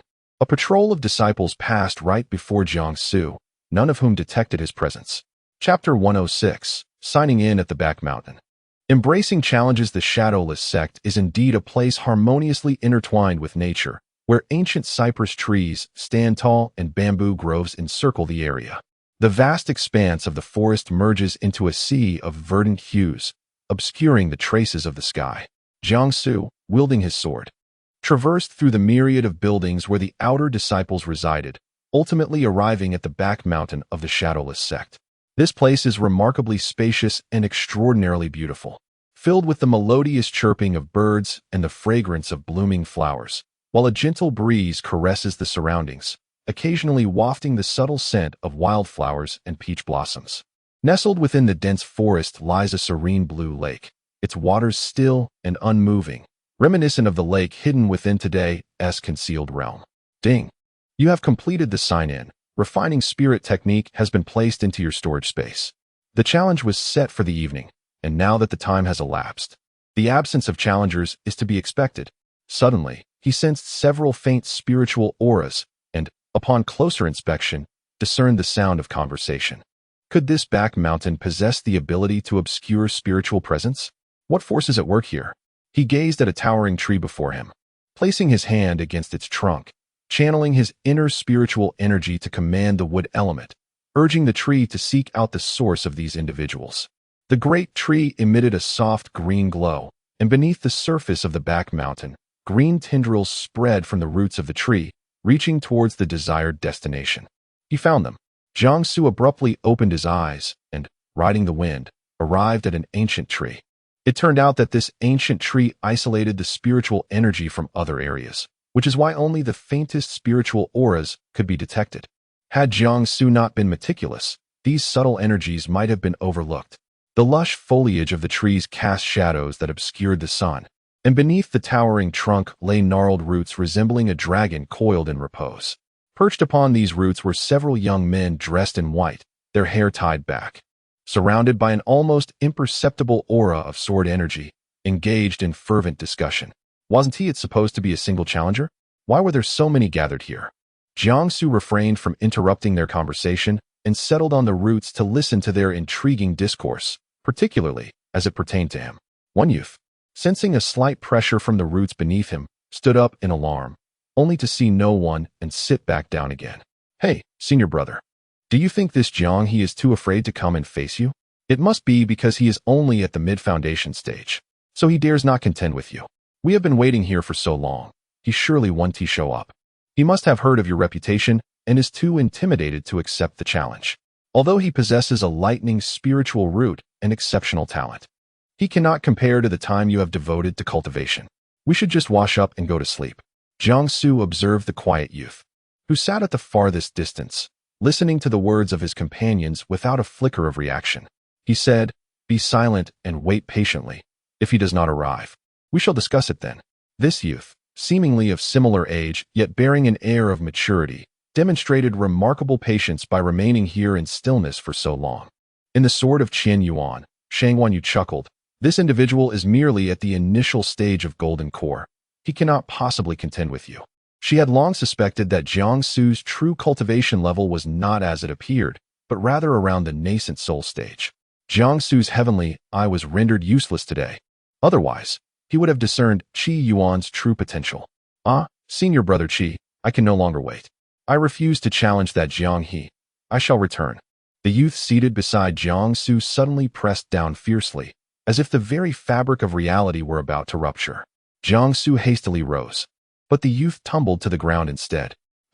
Goodness, could it be that our back mountain is haunted? The boy gazed up in terror, exclaiming that he had felt a presence beside him the entire time. Lu Wenzhou, what trickery is this? There are no ghost cultivators left in the world. Why are you so frightened? In the realm of cultivation, aside from sword, talisman, medical, alchemical, body, and weapon cultivators, there existed ghost and enchanting cultivators. Ghost cultivators had long since settled in the netherworld, a realm independent of both the immortal and demon domains, practicing their dark arts. Most were ordinary mortals who, upon death, entered the netherworld and became ghost cultivators, confined to their realm. Following the great war between the immortal and demon realms, the netherworld was ensnared by the heavenly Tao, plunging it into an eternal frigid abyss. Thus, ghost cultivators ceased to exist. Enchanting cultivators were scorned within the cultivation community. Their methods, as the name suggests, involved merging with those of superior cultivation to gain power. Enchanting cultivators congregated in the unification of Joy Sect, which maintained a neutral stance, neither siding with the demon nor the immortal realms. Jiang Su dispelled the invisibility talisman, standing before the assembly. Everyone was momentarily struck dumb, including the youth on the ground. They beheld a youth clad in white, whose visage appeared to be a celestial masterpiece, with features meticulously chiseled. The moonlight illuminated him, enhancing his ethereal beauty and transcendent aura, setting him apart from mere mortals. The boy on the ground remained dazed for several seconds. Goodness, have I truly encountered a deity today? Qi Yuan stared at Jiang Su's face for a while. Was he truly standing before the legendary Jiang He, who had arrived undetected by the formation? Is it possible for one to be so extraordinarily handsome? His face alone is a potent weapon of destruction. Today his fame soared, and it would not be long before he became known throughout the cultivation world. He was no longer concerned about whether he could defeat Jiang Su. His only worry now was whether he would find a wife. Is this truly Jiang He? Am I mistaken? The prodigy with the thunder spirit root? Qi Yuan cautiously clasped his fists and inquired, "May I ask who you are, esteemed sir?" The white-clad youth stood resolutely under the moonlight, with sword-like brows and starry eyes. His smile exceptionally charming. "I am Jiang He." A collective gasp escaped the crowd. The youth, resembling a celestial being, was none other than the legendary Jiang He. Could it be true that someone could possess such an ethereal appearance? And to possess a thunder spirit root as well? I refuse to believe it. Surely this is a jest. Our deputy sect leader had clandestinely visited the kitchen before Elder Chiu took Jiang He as his disciple, claiming that Jiang He was rather unremarkable, akin to our senior brother. Realizing that his subsequent words might have been ill-considered, he glanced at his senior brother's expression, only to find his countenance darkened in displeasure. How wretched it is that I cannot restrain my tongue. Jiang Su chuckled once more, affirming, "Indeed, I am quite unremarkable." Yet, Qi Yuan dismissed his attempt to defuse the tension. Drawing his sword, he lunged directly at Jiang Su's face. Chapter 107. The Qi Yuan Brothers. Bearers of extraordinary spiritual roots, a smile graced Jiang Su's lips as he executed the shadowless step, deftly sidestepping the oncoming blade. The tip of the sword exuded a fierce aura, and upon witnessing Jiang Su's evasive maneuver, it twisted mid-air, relentlessly pursuing him. Jiang Su did not draw the Qian Yuan sword from his waist. Instead, he relied solely on his agility to evade Qi Yuan's attack. Within him, his spiritual energy coalesced into an extraordinarily robust barrier, akin to a protective veil, standing guard before him. This delicate wall of energy was impervious to Qi Yuan's sharp blade, preventing it from penetrating even the slightest fraction. Such an abundance of spiritual energy. It was astonishing that this reservoir within Jiang Su did not lead to his demise. Could the thunder spiritual root possess such remarkable capabilities? Absolutely not. My disciple is a celestial spiritual root. How could a mere thunder spiritual root aspire to such heights? Huh, what a fanciful dream, exclaimed Shang Wanyu. Standing opposite Qi Yuan, Jiang Su wore an unmistakably charming smile. Yet, Qi Yuan perceived a hint of mockery in his demeanor. Are you hesitant to challenge me? Is that sword at your waist merely ornamental? I urge you, draw your sword and engage me. I shall not employ the pressure of the Golden Core stage. This is merely a sparring match. After delivering this lengthy proclamation, Jiang Su remained silent. The boy who had fallen earlier rose, brushed off the dirt from his clothes, and quietly remarked, "Surely, Jiang brother does not believe my senior brother unworthy of your blade?" The atmosphere grew tense. "Speak up. Your silence does not render you mute. The other youths interjected. Fool, do you not consider the appropriateness of your words? Shang Wanyu chastised. A surge of animosity radiated from Qi Yuan, flames igniting in his eyes as anger and determination surged within him. How could Jiang Su, a mere foundation establishment cultivator, look down upon him? Indeed, Jiang Su was a rare thunder spiritual root, but Qi Yuan was also a prodigious talent with a spiritual root of his own.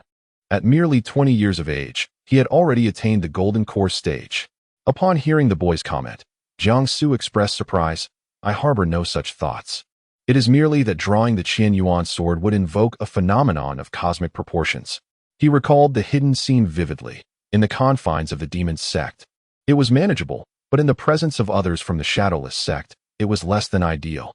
Resolving to conclude this matter swiftly, for he had to seek out Wang Tian, he designated Qi Yuan as his guide. Jiang Su retrieved a folding fan from his sleeve, his smile fading, and his countenance assumed an air of regal detachment, as though shrouded in the icy embrace of winter.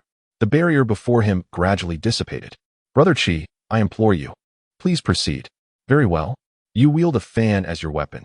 I am keen to discover just how formidable it truly is and whether it can withstand my sword.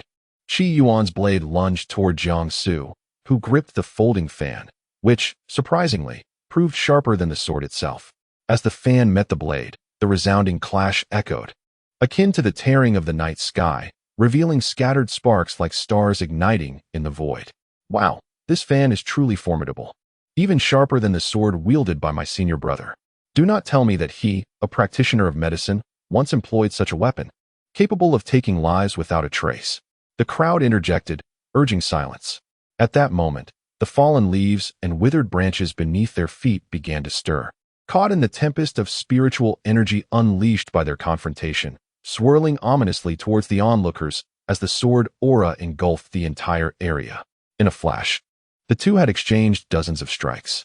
Then, they stood facing each other, the tempest of spiritual energy still swirling, indicating that this battle was far from over. Qi Yuan was astonished. How could Jiang Su, a mid-stage foundation establishment practitioner, withstand so many of his attacks, especially wielding just a fan? Both Jiang Su and Shang Wanyu began to realize certain truths. Qi Yuan indeed proved himself a worthy opponent. He was not merely at the initial stage of Golden Core. The moment he launched his attack on Jiang Su, it became evident that they were both at the late stage of Golden Core, merely one small realm away from the nascent soul stage. Moreover, none of his subordinates present were aware of this fact. It seemed that all the demonic sects within the 10 great demon domains shared a common flaw, the penchant for concealing the strength and potential of their disciples. Jiang Su found himself pondering the nature of Qi Yuan's spiritual root. What could allow such rapid advancement in cultivation? Attaining the late stage of Golden Core by the age of 20 was indeed terrifying. Master Shangwan, could you assess his spiritual root? Shang Wanyu, who had been enjoying the spectacle, raised an eyebrow at Jiang Su's request. What has happened to your vision? I thought you could discern spiritual roots and talents at a glance. Yet now, you appear unable to do so by nightfall. Despite her words, she found herself intrigued by the seemingly unremarkable Qi Yuan. Disciple, move a little closer to him. My role as a sword spirit imposes certain limitations. To discern his spiritual root, I must be nearer. Jiang Su closed the folding fan in his hand, gazing at Qi Yuan with a smile, his lips moving silently. In the next instant, Qi Yuan froze, comprehending Jiang Su's unvoiced message. You are at the late stage of Golden Core. His master had never permitted him to reveal his true strength to others. Thus, despite possessing formidable spiritual roots and talents, he was obliged to remain an inconspicuous individual. The reason was simple. The first demon sect, bolstered by the presence of the Empress, grew increasingly powerful, suppressing other demonic sects. While the dual realms of immortals and demons presented a complex situation, concealment and restraint were the words his master emphasized most. How did Jiang Su discern his cultivation level? He had just made every effort to suppress it. Even the powerful beings were unable to detect it under his deliberate concealment. How had Jiang Su seen through it? Suppressing all thoughts, Qi Yuan addressed Jiang Su. Brother Jiang, I concede. May we step aside for a moment to converse? His subordinates, having settled on the roots nearby, were munching on seeds, engrossed in their duel, and were utterly astonished when the two suddenly halted their combat, embracing one another like old friends, their jaws nearly dropping in disbelief. During the mid-stage of the Foundation establishment, Jiang Su confronted Qi Yuan of the early Golden Core stage without the slightest hint of retreat. After exchanging dozens of blows, the latter swiftly abandoned his initial intention to challenge Jiang Su. What a jest! Could they truly stand a chance against him? The events that transpired today were utterly absurd. The young man observed the retreating figures of Jiang Su and Qi Yuan, remarking, "Did senior brother Qi just concede? Have we not brought disgrace upon our shadowless sect before the first demon sect?" The others yearned to admonish him. Was this truly the time for such musings? Even their esteemed senior brother Qi had been captivated by Jiang Su's beauty and prowess. The young man exclaimed, "Your thoughts are even more ludicrous." Meanwhile, Shang Wanyu had already discerned Qi Yuan's spiritual root through ancient runes and exclaimed in astonishment, "Disciple, you have truly come at the right moment." Jiang Su inquired, "What do you mean? Could it be that Qi Yuan possesses a heavenly spiritual root? Has he found his true calling? What a treasure we have uncovered. No wonder the shadowless sect sought to conceal Qi Yuan. He is indeed a rare spiritual root." Chapter 108, Academic Pursuits. Another revelation to discover that Qi Yuan possessed a rare spiritual root was indeed unexpected. It was no wonder that the Wuying sect kept this under wraps. Had his celestial spiritual root been known in the cultivation world, most would marvel at it, while a few might harbor envy. However, if the existence of Qi Yuan's anomalous spiritual root were to become public knowledge, the prevailing sentiment would be one of sheer terror. The anomalous spiritual root stands apart from the conventional 5 elemental roots, existing independently of them. The very essence of the dreaded insights among practitioners of the 5 elements lies in the fact that those with an anomalous spiritual root can specifically counteract them, exhibiting no fear of any elemental force. Once their cultivation reaches a formidable level, they can instill fear in the hearts of countless cultivators. In essence, anomalous spiritual roots have dominion over all 5 elemental roots. The suppression of the elemental energies within one's being is bound to invoke a sense of apprehension.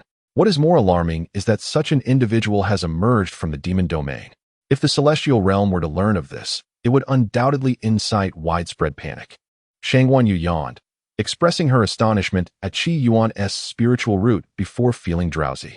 Regardless of whether it was an anomalous, wind, or void spiritual root, they all paled in comparison to her disciple. Qi Yuan was a treasure, and his master was no ordinary figure. Typically, practitioners of the 5 elements would strive to eliminate the anomalous spiritual root, yet he had chosen to nurture it instead. If memory serves, there are no existing cultivation techniques for anomalous spiritual roots in the cultivation world, making the effort and success of this endeavor quite intriguing. Jiang Su pondered for a moment. He had not been particularly attentive to the happenings outside the demon sect, and thus was unaware of Qi Yuan's master. The foresight and strategy of this formidable individual were truly inscrutable to him. Shang Wanyu stretched lazily, remarking, "However, Qi Yuan is indeed the only one among those of your age in the cultivation world who can be deemed your rival, and his master may possess abilities that rival my own." The latter part of her statement seemed a touch self-aggrandizing. Jiang Su felt a weight in his heart, surprised that his visit to the Wuying sect would yield such unforeseen revelations. The system's task assignments and the connections he encountered appeared unrelated at first glance. Yet there seemed to be an underlying thread guiding him. What was it leading him towards? Where lay the ultimate threshold? "Brother Jiang, how did you discern my cultivation level? If possible, I would appreciate your discretion," Qi Yuan said solemnly, his gaze tinged with a hint of imploring. Noticing that Jiang Su seemed preoccupied with his own thoughts rather than with him, he cleared his throat and continued, "As a token of gratitude, I can offer you a premium elixir." Upon hearing Qi Yuan's words, Jiang Su returned to the moment, nodding in response. "Brother Qi need not offer me an elixir. Merely guiding me would suffice." Shang Wanyu interjected, "A single premium elixir? Is he trying to appease a beggar? Besides, we are not in need of such things." Qi Yuan understood that Jiang Su and Wang Tian were the cooks of the foremost faction within the demon sect, having spent ample time together at the Swordwing Peak, thus forging a profound bond. He reminisced about today's joy when Master Yang Shuang discovered Wang Tian had mastered the ancient body cultivation tome, the divine demon body refinement technique. Consequently, he intended to enter seclusion for a few days to devise a training plan for Wang Tian. Brother Jiang, you seek to find Master Yang Shuang's newly accepted inner disciple, Wang Tian, do you not? Unfortunately, it seems Master Yang has taken him into seclusion, and they will not emerge for 3 days. Jiang Su understood completely. Wang Tian would undoubtedly be held in high regard under any formidable body cultivator. He genuinely hoped that he and his brother would meet at the pinnacle of their paths. Then I shall not trouble Brother Qi further. The day has waned. I will take my leave. Jiang Su soared away on his sword, while Qi Yuan watched his retreating figure, shadows of intrigue evident in his eyes. What secrets did he harbor? To fly on a sword at the mid-stage of Foundation establishment was indeed unprecedented. Yet, it all seemed rational in the context of Jiang Su. However, the matter of his spiritual roots could not be disclosed to anyone. If it were, that person must perish, regardless of who they were. Disciple, do you sense the murderous intent emanating from Qi Yuan? It appears you may have made numerous enemies in the demon domain. It would be wise to inquire about Qi Yuan's master. Amusingly, as the husband of the Empress of the demon sect, he had certainly attracted a share of adversaries throughout the cultivation world, particularly among the most formidable beings. Even a peculiar spiritual root like Qi Yuan's posed little threat. Upon returning to Swordwing Peak, Jiang Su found that Mu Rongqi had already departed, leaving behind 2 night owls, Shi Juanrong and Li Shiyan, seemingly awaiting his arrival. Observing that the lights in the main house had extinguished and the familiar spiritual aura was absent, he surmised that Elder Qiu Yu had likely gone to the Demon Domain Palace or elsewhere. He had grown accustomed to this. Li Shiyan and Shi Juanrong would probably find themselves in a similar situation as Wang Tian, with him guiding them. The absurdity of Swordwing Peak and the eccentricity of Master Qiu Yu were not lost on him. Li Shiyan stifled a considerable yawn, fatigue overwhelming him. Earlier, Elder Qiu Yu had handed him several books containing sword techniques for fire spiritual roots, along with a few words of guidance for him and Shi Juanrong, encouraging diligent practice and to seek knowledge from their senior brother. With that, he had departed, leaving Li Shiyan and Shi Juanrong exchanging blank stares, contemplating their next course of action upon Jiang Su's return. Shi Juanrong, with keen eyes, spotted a flash of white and called out, "Senior brother." Li Shiyan's eyes instantly brightened. He had been on the verge of despair. Indeed, his notion that he was not merely a disciple of Elder Qiu Yu, but rather of Jiang Gu was validated, whose master would abandon them immediately after accepting them as disciples. Jiang Su observed Shi Juanrong's expression, reminiscent of a bride cast aside on her wedding night, and felt an aversion to advancing further, fully aware of the impending torrent of complaints directed at him. However, he had no choice but to proceed. "Ah, Brother Jiang, my dear sibling, you have finally returned. The books in my possession seem utterly incomprehensible to me, and I feel incapable of mastering their contents. Alas, I wish Master would merely scold me a bit regarding my past as a cross-dresser. Instead, he feigns ignorance, which only pierces my heart further." Jiang Su halted before the two, his expression betraying a hint of uncontrollable emotion upon hearing these words. "You still recall that you once embodied the persona of a cross-dresser. It is indeed challenging for someone of Master Qiu Yu's era to accept such a notion. If you do not understand these books, do not hesitate to ask me." Li Shiyan nodded eagerly. Jiang Su continued, saying, "Master has not gone out due to a lack of desire for communication. He must be seeking texts or other matters that would enable Shi Juanrong to cultivate." Shi Juanrong was momentarily taken aback, but soon his eyes sparkled with understanding as he quietly listened to the whispers of the wind. Previously, on the evening Elder Qiu Yu took on disciples, he was absent, as he sought the esteemed Yang Shuang for Wang Tian. Elder Qiu Yu may seem eccentric, yet one must wonder how far removed from reason someone favored by the Empress of the demon sect could truly be. Li Shiyan lowered his gaze, flipping through the sword techniques in his hands, when a realization struck him. The 5 elemental forces correspond to the respective elemental cultivators. Each element's sword techniques possess unique methods and limitations. Thus, could Brother Jiang, as a thunder root, truly guide him, a fire root, in his cultivation? Or perhaps Brother Jiang's root allows him to master all texts of the immortal realm and demonic arts, thereby enabling him to provide guidance?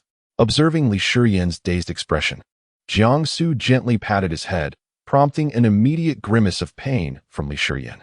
"Brother Jiang, such a gesture will surely make me foolish," he exclaimed. What had he just been contemplating? Li Shiyan shook his head, bid good night to Brother Jiang, and then lay down with Shi Juanrong in the adjacent room.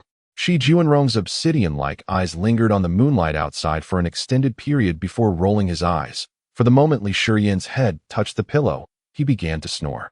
How noisy! Chapter 109. In the realm of immortals and the domain of demons, all stirring waters, what did you say? That Jiang he is aware of your hidden cultivation? He possesses a thunderous spiritual root and is the foremost disciple of the demon sect. You should comprehend the intricacies involved in dealing with him. How could you be so foolish as to expose yourself before him? The cave exuded an eerie ambience, with damp mists saturating the stone walls, nurturing patches of moss. Numerous pathways branched out like wildly growing vines, each leading into obscurity, their intertwining forms creating an unsettling tableau. An irate voice reverberated within this cavern. Suspended above was the stone of Zhongfu, inexplicably glowing with a dim green light that pressed down heavily upon the surroundings. Although visibility improved somewhat, Qi Yuan, kneeling on the ground, could not suppress a shiver, bowing his head in silence. Aside from that voice, the surroundings were devoid of sound, with no signs of animal movement. The empty corridor echoed with faint footsteps, and even breaths were distinctly audible, like a frigid hand brushing against the eardrum, separating one's consciousness from perception. The disciple acknowledged his error. He should not have dared to challenge Jiang He. Upon hearing the timely apology, the voice emerged from the dark recesses of the cave, revealing a man clad in black, appearing no older than 25 or 26. His scarred visage was horrifying, as if carved by a blade. Yet his scorpion-like gaze had softened considerably. Does he know about your unusual spiritual root? If he does, we must strategize on how to eliminate him. For allowing him to remain poses a significant threat. Qi Yuan lowered his head, subtly furrowing his brow, a gesture he dared not let the man perceive. He felt that, even if they combined their strengths, they could not vanquish Jiangsu. Jiangsu was a rare, thunderous spiritual root in the realm of cultivation. Inherently different from the 5 elemental practitioners, his unique root was no cause for concern to him, especially with the demon sect backing him, making any confrontation unlikely. Tonight, perhaps he merely sensed the concealment of Qi Yuan's cultivation without discerning his spiritual root. Qi Yuan had invested considerable effort to hide his true capabilities, studying under Lu Wuying, the vice leader of the Shadowless sect, and it was inconceivable that Jiangsu could see through it effortlessly. Jiang He likely remained unaware during their confrontation. He may have perceived Qi Yuan's strength to be beyond the initial stage of the Golden Core, thus elevating his disciple's status in conversation. The man in black exhaled in relief. That is good, truly good. If we can avoid enmity with him, we shall do so. There remains a significant journey ahead before you can stand dominantly in the realm of cultivation. Be cautious not to create adversaries. Qi Yuan replied respectfully, yes. He then exited the cave. Upon emerging, he discovered that the cave was concealed within the treacherous valley of the rear mountain. Even the disciples patrolling the area would think twice before venturing there. Qi Yuan gazed up at the scattered stars in the night sky. The identity of his unusual spiritual root was exceedingly sensitive. He could not ascertain whether Jiangsu had truly seen through him. He could only hope that, regardless of the circumstances, he could keep it hidden. Otherwise, they would be compelled to confront one another in a clash of arms. Beneath the vast night sky, the stars glimmered their way to the distant first immortal sect, far removed from the realm of demons. Within the main hall of one of its peaks, moonlight cascaded through the window, seemingly hesitant to advance further. Elder Yi Qing's face turned a deep shade of anger. He had never anticipated that his cherished disciple, Rong Yu, would resort to deceit. Clearly, Jiangsu was endowed with a thunderous spiritual root, having spent time at the first demon sect. He ought to have been aware of such things, yet upon his return, he remained utterly silent. While he could claim ignorance regarding the spiritual root, something Rong Yu could not discern, he should at least have been informed about matters of cultivation and conduct. You have never deceived me before. You must understand the gravity of our current predicament. The addition of a thunderous spiritual root and the descendant of a sword immortal to the first demon sect signifies a substantial enhancement of their power. Had you mentioned this sooner, we could have prepared accordingly. Seated quietly in his chair was a remarkably handsome young man, whose very demeanor substantiated the adage, a gentleman among men, unmatched in the world. Rong Yu had already positioned himself in readiness before entering. He had foreseen this day arriving. Though he had not expected Jiangsu to possess such an exceedingly rare spiritual root, a thunderous one at that, truly befitting of him.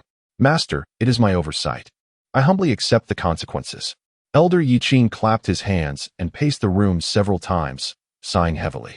The Tianqi royal family had already expressed their discontent over his previous actions, and they had just sent word indicating that his arrangements had caused them to miss the opportunity to infiltrate the demon sect. He felt utterly powerless. Within the entire royal cabinet, there was scarcely anyone who truly understood the character of the Empress. While they dared to plant spies, did the Emperor of Tianqi truly have the audacity to execute such plans? Not to mention the Emperor, within the 7 continents of the immortal realm. Which royal family could ever hope to catch the eye of the demon sect's Empress? Had it not been for Prince Jiangsu's extraordinary looks, would the Tianqi royal family have dared to consider themselves relatives of the demon sect's Empress? It was utterly laughable. It seemed that they had grown so accustomed to peaceful times that they had completely forgotten the fierce visage of the iron-blood Empress recorded in texts. Regrettably, Rongyu had miscalculated. Their sect had once held a chance to stand on equal footing with the demon sect, backed by the Empress. The first immortal sect feared it might decline under the stewardship of him and his senior brother.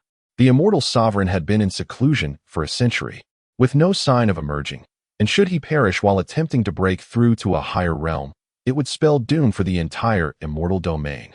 In this critical moment, the royal families across the continents remained blind, competing for the illusory and ethereal status of the crown prince. Observing his master's anxious pacing, Rongyu inquired, "Why does master persistently refuse to send spies to the demon domain?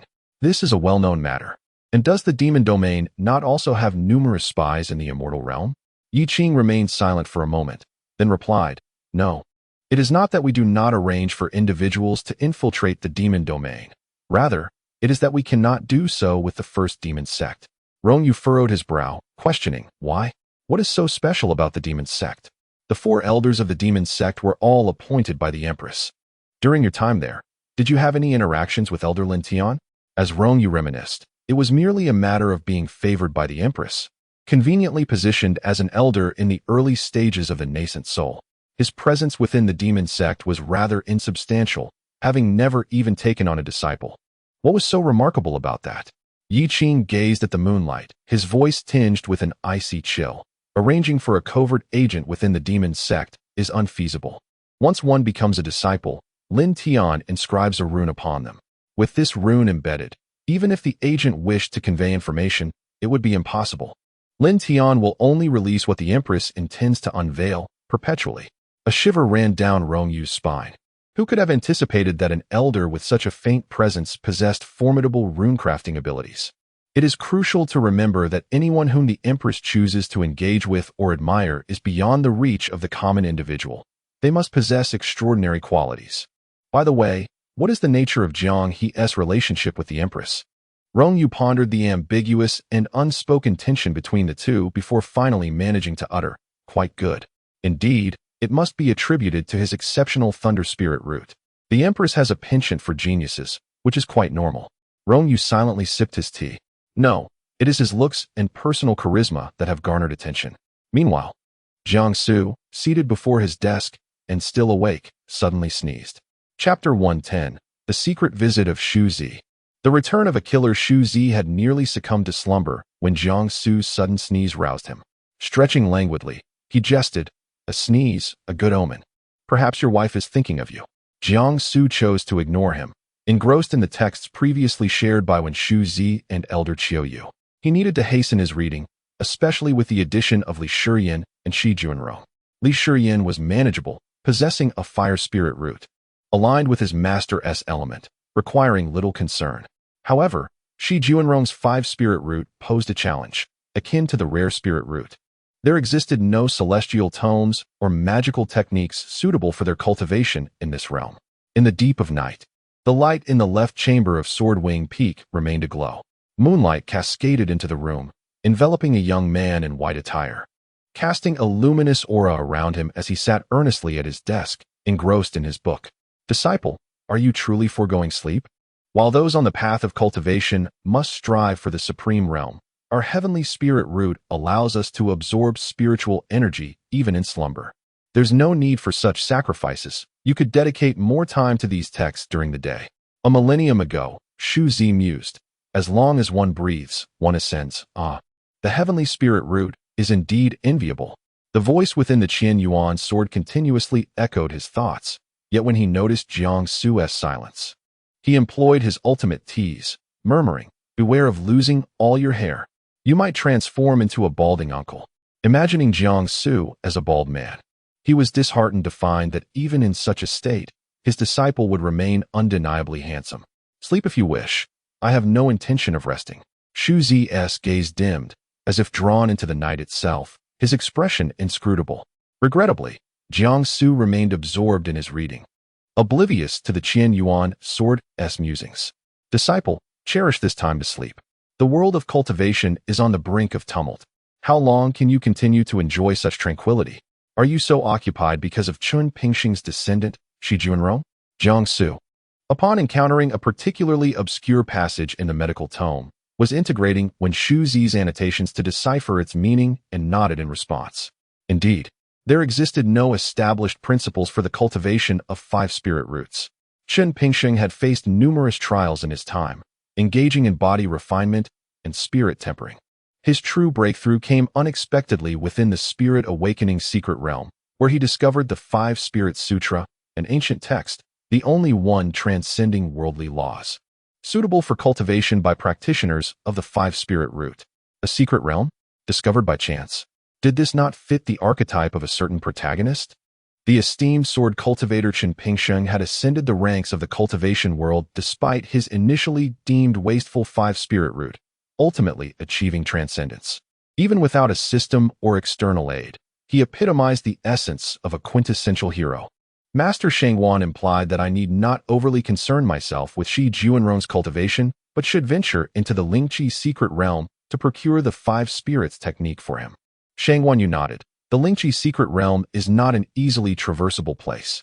Many years ago, he and Chun Pingxing faced near-death experiences within its confines.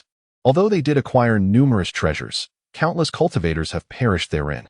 One must gather their strength, as the Lingqi secret realm is fraught with peril, housing many formidable high-tier demonic beasts. It requires a steely resolve. While the presence of high-tier beasts indeed heightens the challenge, if it is Jiang Su, then the outcome remains uncertain. Upon hearing Master Shangwan's words, Jiang Su found them to be quite sound. He recalled that the Lingqi secret realm is perpetually open, yet it is exceedingly dangerous, with many cultivators meeting their demise in pursuit of its treasures. The gravest threat lies not only in the beasts but also in the hearts of men, where greed can incite bloodshed, igniting battles for survival over coveted riches. He prepared to take a brief respite, as dawn was approaching, and he needed to rouse Li Shiyin and Shi Junrong for essential training. As for the Lingqi secret realm, he would discuss it with Master Qiuyu later. Not long after lying down, a gust of wind extinguished the lamp. Disciple, someone approaches. How can you be so unresponsive? This chilling presence is far from benign. Were you not just awake? Why so composed now? Jiang Su did not even raise an eyelid. He simply sat up and called out to the shadow before him. Good evening, Master One. Suddenly, that frigid aura seemed to find solace and relaxed. Jiang Su caught the scent of blood. He abruptly opened his eyes and rose from the bed. This blood was not solely from Wen Shuzi, but also emanated from others. He was certain that its owners were all formidable beings, at least at the nascent soul stage. His eyes shone particularly bright in the darkness. Noticing Wen Shuzi's silence, he called again, Master? Furrowing his brow, he reflected on how Wen Shuzi's habit of extinguishing his lamp had remained unchanged. It was the same upon their initial meeting and persisted to this day. Did he have an affinity for sleeping in darkness? He waved his hand, and the lamp reignited, flooding the room with light. At last, Shangwan Yu glimpsed the visage of Wen Shuzi. He was a man clad in a black robe, appearing to be in his mid-20s, with a prominent nose and the demeanor of a scholar, though his face bore the pallor of illness, resembling one on the brink of death.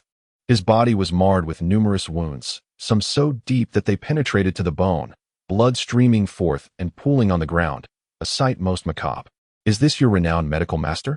He resembles more a cold-hearted assassin on the verge of demise, Jiang Su remarked. Wen Shuzi's expression was indifferent, as if he felt no pain. These injuries seemed not to concern him in the slightest. Jiangsu hurried over to support him, fearful he might collapse to the floor. The leader of the Nebula Pavilion truly lives a life steeped in blood and blades. When Shizi glanced at him a few times and said, "Assist me to my seat and tend to my wounds," a myriad of questions raced through Jiangsu's mind. Had he arrived in such a state of injury only to have Jiangsu treat him? A formidable medical practitioner, needing assistance from one who had only recently embarked upon this path? As when Shizi was aided by Jiangsu to sit down, he seemed to perceive Jiangsu's bewilderment and remarked, "A healer does not tend to his own ailments. Moreover, you have studied the medical texts I provided for quite some time. You should possess the requisite skills by now. Otherwise, do not venture forth proclaiming yourself as my disciple." Jiangsu was left speechless. He had merely been given a few books, with no further instruction, and now, after such a brief period, he was expected to heal a Yuaning expert? Despite his disbelief, he began to examine Wen Shizi's injuries. Fortunately, Wen Shizi still valued his life and offered guidance on how to proceed. Chapter 111. The terrifying sword-wing peak. Jiangsu brought over a small stool and settled in front of Wen Shizi, then rummaged through his storage space to assemble a makeshift medical kit filled with various bottles and jars. Fortunately, Master Qiu Yu and Murong Yun had provided him with ample supplies. As long as Wen Shizi was willing to teach, treating this injury should pose no significant challenge. Wen Shizi's arm bore a deep gash, blood seeping from it, an alarming sight indeed. Yet, he still had the strength to grasp a bottle of medicine. Clucking his tongue in admiration, "It seems I, Wen Shizi, am your true love, generously bestowed with such fine resources." Jiangsu promptly silenced him with a premium elixir. This was hardly the visage of a man on the brink of death. He appeared remarkably vigorous. Wen Shizi smiled, though the mirth did not reach his eyes, casually remarking as he swallowed the pill, "Aren't you curious as to why your master has come to find you, injured and late at night?" Jiangsu first washed Wen Shizi's wound with warm spirit water, one of the perks of the mystical realm, where spiritual energy could conjure hot springs. Once he deemed it sufficient, Wen Shizi began instructing Jiangsu on how to tend to his injury. He was not merely teaching. He integrated the theoretical knowledge from the previous books he had shared with Jiangsu into practical application. Jiangsu, recognizing this, focused intently, dismissing all of Shangguan Yu's remarks, as they were utterly inconsequential. At times, for particularly sensitive areas, he would substitute a certain herb for modern anesthetics. Yet it appeared Wen Shizi had no need for such relief. Throughout the process, fine beads of sweat had already begun to form on Jiangsu's forehead. The most peculiar aspect was that Wen Shizi seemed devoid of any pain sensation, his expression as impassive as a human specimen, solely for Jiangsu's practice. By the time everything was resolved, dawn had broken. Jiangsu achieved the remarkable feat of staying awake through the night. The sun gradually ascended, and the morning mist enveloped the entire sword-wing peak, rousing the two youths in the dwelling on its right side. Li Shiyan sprang from bed like a moth to a flame, rushing to the courtyard with his sword after a quick wash. To his surprise, he found that Jiangsu's room was still illuminated. He must have been accustomed to studying late into the night, which meant that when he awoke, he would see Li Shiyan diligently practicing, surely believing him to be a promising disciple. He was determined to shed the image of a cross-dressing figure in Jiangsu's eyes. He, Li Shiyan, aspired to become a man worthy of the title Sword King. Unity of man and sword, mastery of the sword path. As for why he sought to be a sword king rather than a sword immortal, it was naturally because the successor of the sword immortal was Shi Juanrong. Would he really compete for that title with a child? As a gust of wind swept through the courtyard, it had already entered the left room, causing its window to close and shield the interior from prying eyes. Jiangsu, exhausted, paid no heed to the sound, recognizing it as Wen Shizi's handiwork. He meticulously arranged his makeshift medical kit and returned it to his storage space. Observing the disarray and the unmistakable scent of blood, he furrowed his brow and spoke. "Master, when shall I receive the payment for the medical treatment? I have tidied up here, and do remember to settle the cleaning fee as well." He had not anticipated a response from Wen Shizi, yet to his surprise, Wen Shizi replied nonchalantly, "Are you still in need of spirit stones? Given our master-disciple bond, let us forego the medicine fees and cleaning charges. If you are truly in want of money, why not visit those affluent female cultivators and become a consort? Surely, wealth would follow." Jiangsu's expression darkened. Was he the sort of person to bow before financial gain? Absolutely not. However, regarding spirit stones, he found himself lacking nothing. The Tianqi royal family held no affection for him, so they did not count. Yet, his wife possessed ample wealth. The items gifted by Master Qiuyu and Murong Yun included a substantial number of spirit stones. Watching when Shizi's figure vanish in a fleeting moment, Jiangsu summarized the knight's endeavors. Well, that was a wasted effort. A surge of spiritual energy erupted around Jiangsu, manifesting as a tangible force that purposefully erased the traces on the ground. In no time, only a heap of refuse remained, which Jiangsu would have to dispose of, while all traces of blood and its foul odor had completely vanished. At that moment, he heard a knock at the door. "Senior brother, are you awake?" Jiangsu grabbed a wooden box and began to fill it with the refuse before stepping outside. These items could not remain in his possession. With a thought, the door swung open, revealing Shi Juanrong standing outside. Ding. Task issued. Check-in location, Baiyu Jing. Time limit, none. Reward, 1 level-up sacrificial card and a random secret realm key. A second level-up sacrificial card? Jiangsu's eyes brightened. This card was akin to a death-defying charm. The last time, one of the 4 assassins from Xingyun Pavilion, Nanqi, had met his end by this means. After all, how could a golden core stage cultivator defeat him? Even those of the tribulation stage and above would find themselves undone by this card. Baiyu Jing, now that was a remarkable place. In the heavenly realm of Baiyu Jing, 12 towers and 5 cities. The immortal touches my crown, granting me eternal life. Inhabitants of Baiyu Jing are said to achieve immortality, living for millennia, their cultivation immensely advanced.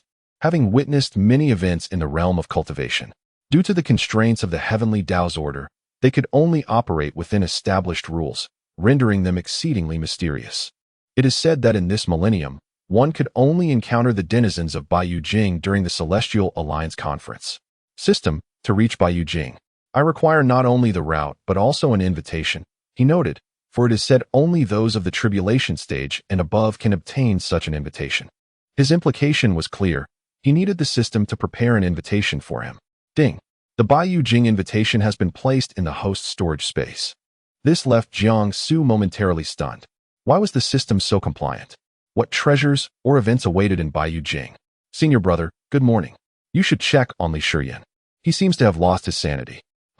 Shouldn't Li Shiyin be practicing his sword or engaged in some activity this early? What do you mean? He is practicing his sword. Jiangsu stepped outside, filled with bewilderment, only to behold an individual reminiscent of a frequent patron of the Bilibili's Kichika section, engaged in what could only be described as a peculiar form of swordplay. It was not merely the art of wielding a blade. It resembled the bizarre rituals of a cult leader performing some arcane rite, while others wield their swords with an imposing grandeur, like a rainbow piercing through the sun. This person's movements were a curious juxtaposition of softness and rigidity. At times, the sword languidly flailed in the air, while at others, it struck forth with the unyielding force of dark iron, its trajectory erratic and ever-changing. His feet seemed as if they were not truly his own, stiffly dragging across the ground, more akin to a shuffling motion. Yet, the practitioner appeared to revel in his own flamboyance. Sensing the spiritual essence of Jiangsu and Shi Juanrong, he turned his head with a devilish smile and declared, "Brother Jiang, do you not think I have danced into a realm of extraordinary elegance?" Chapter 112. The Millennium Invitation, Awakening the Empress. Indeed, the dance radiated an extraordinary allure. Those in the know recognized that Elder Qiuyu's second disciple was performing a sword dance, while those unaware might have thought they were witnessing a ghostly apparition at Jiani Peak in broad daylight. With a resounding thud, a lunchbox fell to the ground. Fortunately, the food within remained unspoiled. Jiani Peak is truly terrifying. Such terror. The young servant who had once delivered meals to Wang Tian had now transformed into a courier for Shi Juanrong. Little did he know that his return to duty would bring not joy, but dread. He horrifiedly uttered a few words and dropped the lunchbox, fleeing down the peak as if his life depended on it.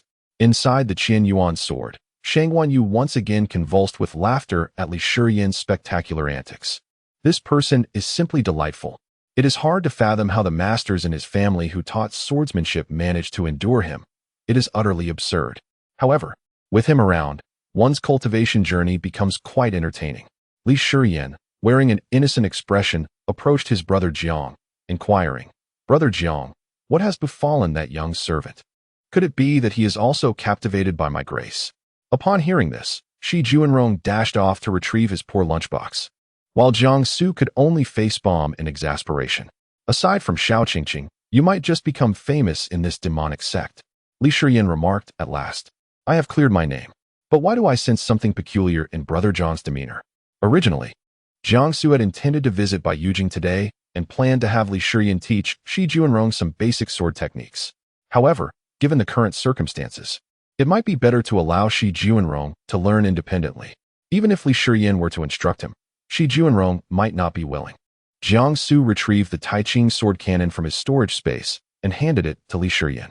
He then bypassed him to offer the other book he had prepared the previous night, Elementary Sword Techniques, to Shi Juanrong.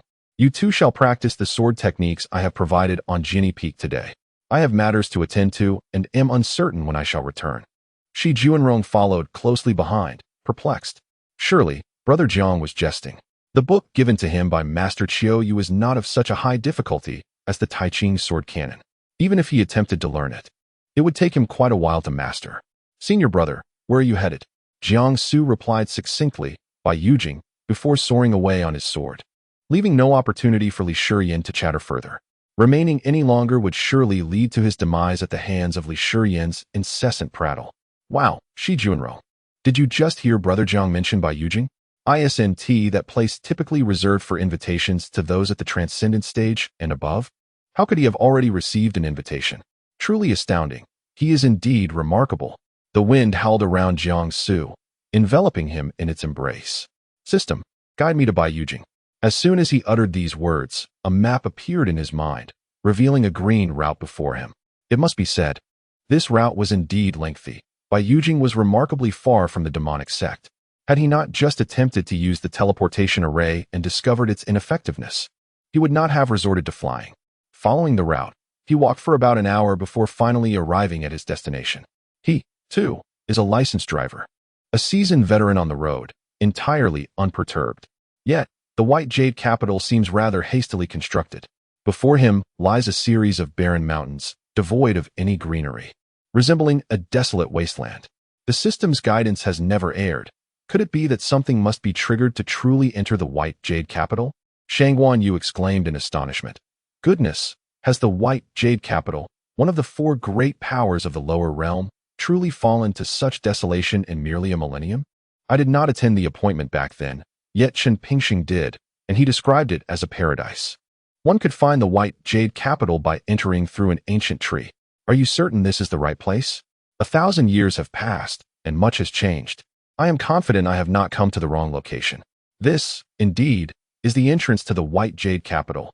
After stating this, Jiang Su retrieved the invitation from his storage space. The invitation, silver in hue, sparkled with flecks of gold, dazzling under the sunlight, and felt remarkably weighty in hand, indicating its great value. Jiang Su unfolded the invitation, which read, to Shangguan Yu, you possess a celestial-grade spiritual root, a rarity in the cultivation realm for millennia. The White Jade capital cordially invites you to discuss your fated destiny, a conversation you are sure to find intriguing. Both Jiang Su and Shangguan Yu's attention was captured by the invitation. This was Shangguan Yu's invitation, an invitation from the White Jade capital to Shangguan Yu a millennium ago. Shangguan Yu glanced at Jiang Su, her voice trembling. I discarded this trinket a millennium ago without a second thought. Fated destiny? I do not believe such things. How could an invitation, which I had long lost, reappear in your possession after 1,000 years? Well done, system. You truly know how to utilize resources. Jiang Su was at a loss for how to explain. It was merely a fortuitous encounter.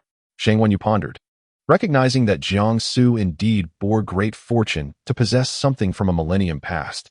It was not entirely inconceivable. Yet, who had found his invitation?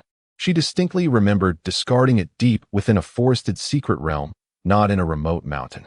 Moreover, it had endured for so long, eventually finding its way into the hands of her disciple, Jiang Su. Absurd. The moment that invitation emerged into the world, the entirety of the barren mountain underwent a transformation. Countless shades of green began to flourish, from tiny blades of grass to blooming flowers. In the blink of an eye, the entire area was revitalized. filled with the melodious sounds of birds and the sweet fragrance of blossoms, a truly enchanting sight. Jiangsu was astonished, as was Shang Guanyu. They could hardly believe that this invitation from a millennium ago possessed such an effect. As Jiangsu marveled at the miraculous revival of the desolate mountain, he suddenly noticed a faint white glow beneath his feet, revealing a teleportation array. This was his passage into the White Jade Capital. Meanwhile, within the long-hidden halls of the White Jade Capital, a languid female voice resonated, laced with surprise. How could this be? A tribute letter presented to Shang Guanyu a millennium ago has resurfaced in the present day. Such a phenomenon is truly extraordinary. It has been many years since I last laid eyes upon it. Could it be that Shang Guanyu has returned to life? Your Majesty, this matter is exceedingly peculiar.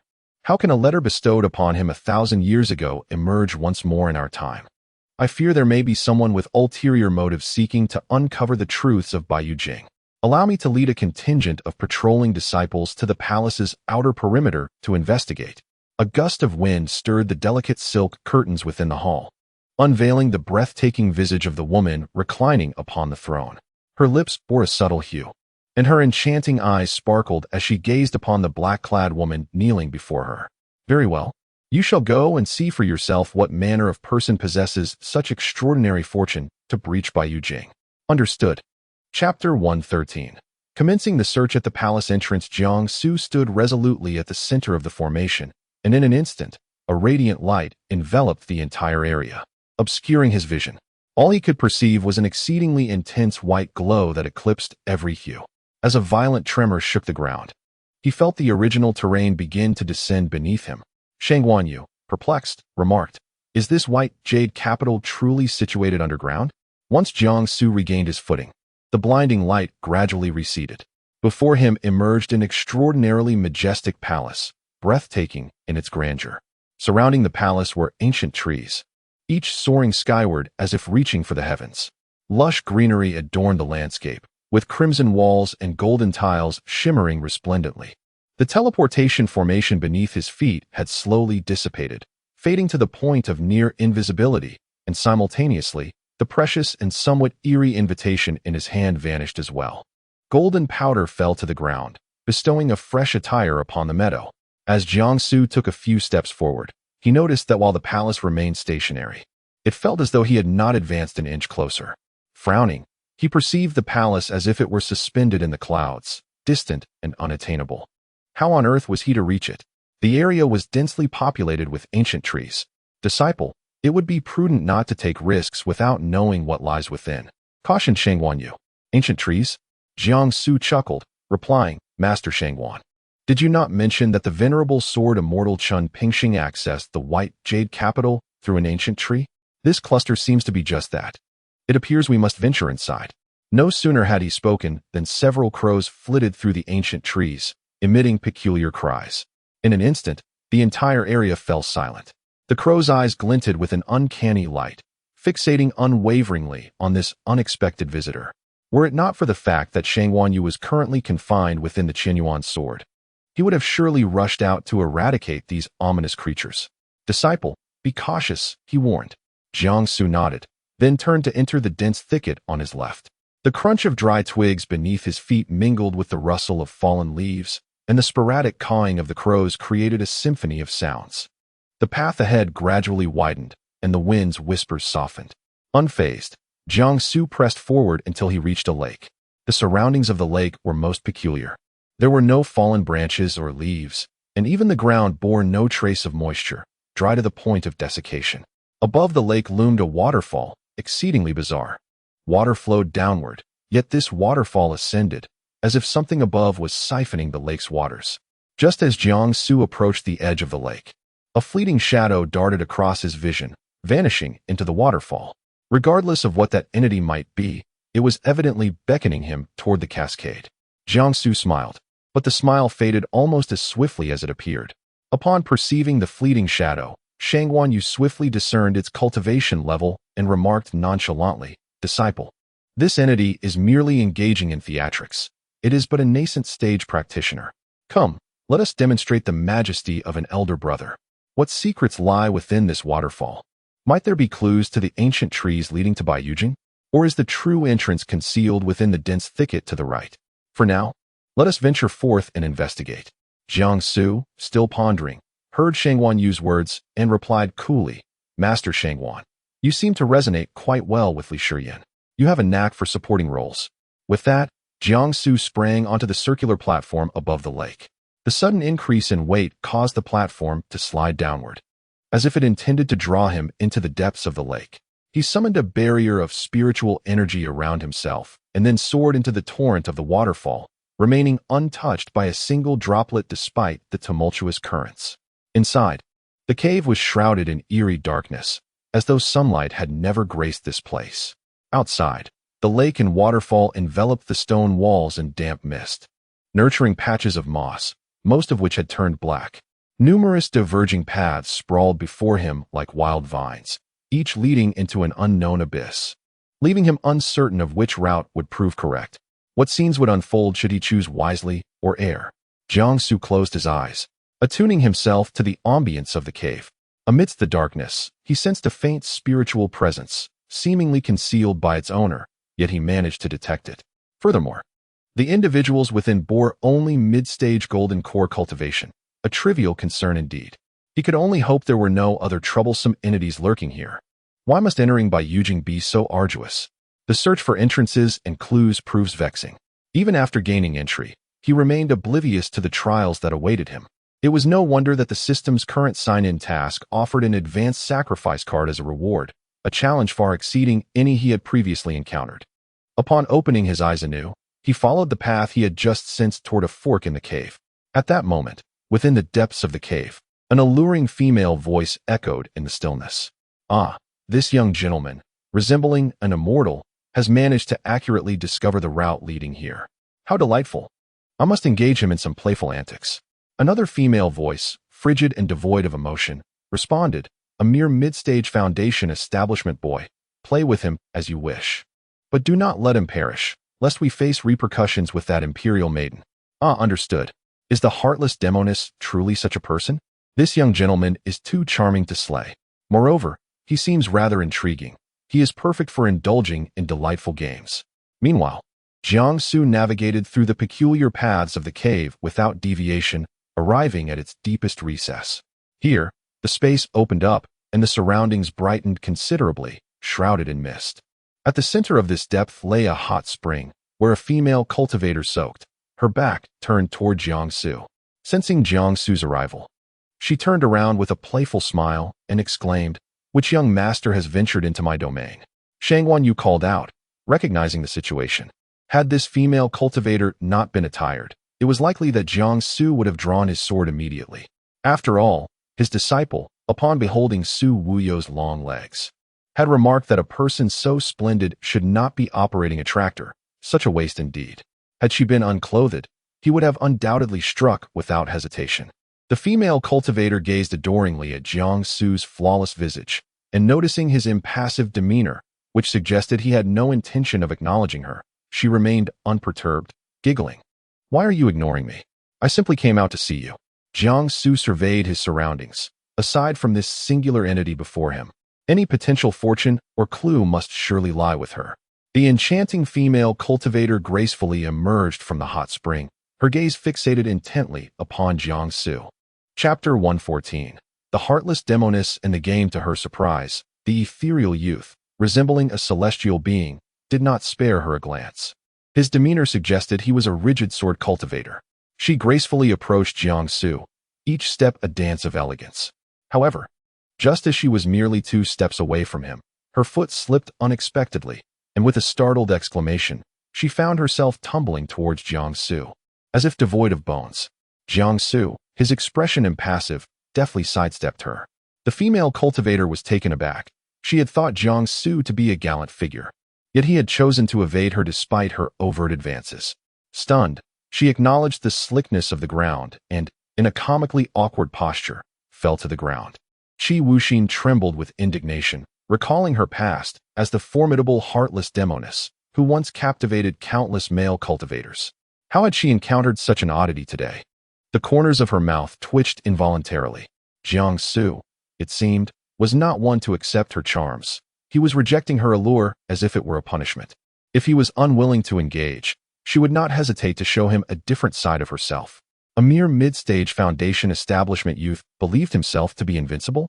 Today, she would ensure he understood the depths of her prowess. Rising from the slick ground, her embroidered shoes made soft sounds as she attempted to quell her rising temper. She resolved to teach Jiangsu a lesson. Regaining her composure, she playfully inquired, "Are you seeking the entrance to Bayou Jing?" Upon hearing her words, Jiangsu finally assessed her, noting her revealing attire without a hint of desire in his eyes. "I am fated to enter Bayou Jing. If you possess knowledge of the entrance, I would appreciate your guidance." His response mirrored the wording found in the invitation from Shang Guanyu. Qi Wuxin offered a peculiar smile. "I am a lover of games, and it has been ages since anyone has played with me. How about you accompany me in a game, and I shall reveal the information you seek?" Within the Qi Yuan sword, Shang Guanyu found the situation absurd. The female cultivator was undeniably attractive, yet her words left much to be desired. Qi Wuxin's smile nearly froze on her face as the celestial youth before her finally spoke. "Very well." Not only did he respond, but he also smiled, a most enchanting expression that felt like a gentle spring breeze. For a moment, Qi Wuxin's cheeks flushed, but she quickly steeled herself. She was determined to channel her frustration through the game. "We shall play hide and seek. There will be 3 rounds. 1 round where I seek you, 1 round where you seek me, and for the 3rd round, there will be no rules since I have yet to enter it." Jiangsu nodded obediently. Watching Jiangsu's demeanor, Shang Guanyu felt a pang of anxiety for Qi Wuxin. Her disciple possessed extraordinary fortune and was known for his unpredictable nature. The unfolding events were shrouded in uncertainty. "You may begin to walk away now." Jiangsu, ever compliant, immediately started to run outward. Observing his expression, Shang Guanyu's heart raced with trepidation, sensing the impending chaos. After distancing himself from Qi Wuxin, Jiangsu no longer felt the need to maintain an appearance. Leaning against a shadowy corner of the cave, he awaited the peculiar antics that Qi Wuxin might conjure. It wasn't long before a rasping female voice echoed from the depths of the cave, unsettling in its strangeness, reminiscent of fingernails scraping against a chalkboard, provoking thoughts of a teacher's chalk flying through the air. The hoarse, yet piercing voice reverberated in the dim space, akin to a venomous snake oozing its poison, tinged with a hint of manic laughter. "Where are you? Where are you? Hee, I'm close to finding you." Shang Guanyu was utterly taken aback by Qi Wuxin's bizarre performance. It was undeniable that this ghostly voice nearly sent him into a frenzy. "This person is quite extraordinary. Apprentice, remain still. Won't she find you quickly when she emerges?" Jiangsu offered no response, choosing instead to continue leaning against the rocky wall of the cave. In the brief pauses of Shang Guanyu's speech, the venomous voice resurfaced, its volume slightly amplified, suggesting it was drawing nearer to Jiangsu. "Where are you? Where are you? Where are you? You must hide well. I'm coming to find you." The metallic timbre echoed through the desolate cave, indeed a bit too terrifying, especially as that exceptionally chilling voice lurked in the shadows, leaving one entirely oblivious to her true form. If this were the water curtain cave, she would be a monkey spirit. If it were the spider cave, she would be a spider spirit. Alas, she was a bone spirit, and without the aid of the river's treasures, she could hardly blame him. Shang Guanyu, though enveloped in confusion, did not delve deeper into the matter. After all, Jiangsu was merely engaging in soliloquy, yet the brilliance in his eyes spoke volumes. Jiangsu tore off the talisman concealing his aura, allowing his presence to be revealed. Following the trail of his spiritual essence, Qi Wuxin arrived at this location, where Jiangsu remained motionless against the rock wall, observing her with an air of nonchalance, as though he had been specifically waiting for her. Impossible. This youth, merely at the mid-stage of foundation establishment, should have, like those before him, fled in a panic. Why did he remain rooted in place upon seeing her? Perhaps he was stunned into silence? Qi Wuxin's lips curled into a sinister smile, and with it came a devilish whisper, "Found you." To her astonishment, Jiangsu did not betray fear. Instead, he nodded in agreement, seemingly unfazed. "Yes, I finally waited for you," wasting several minutes. Qi Wuxin was perplexed by the concept of minutes and puzzled over what warranted such sentiment. If she had indeed found him in this game of hide-and-seek, wouldn't he have already lost in the first round? As a man, did he not possess even a modicum of competitive spirit? This thought barely surfaced when she suddenly felt an icy, bone-chilling sword intent. A flash of white light erupted, and sword energy surged forth.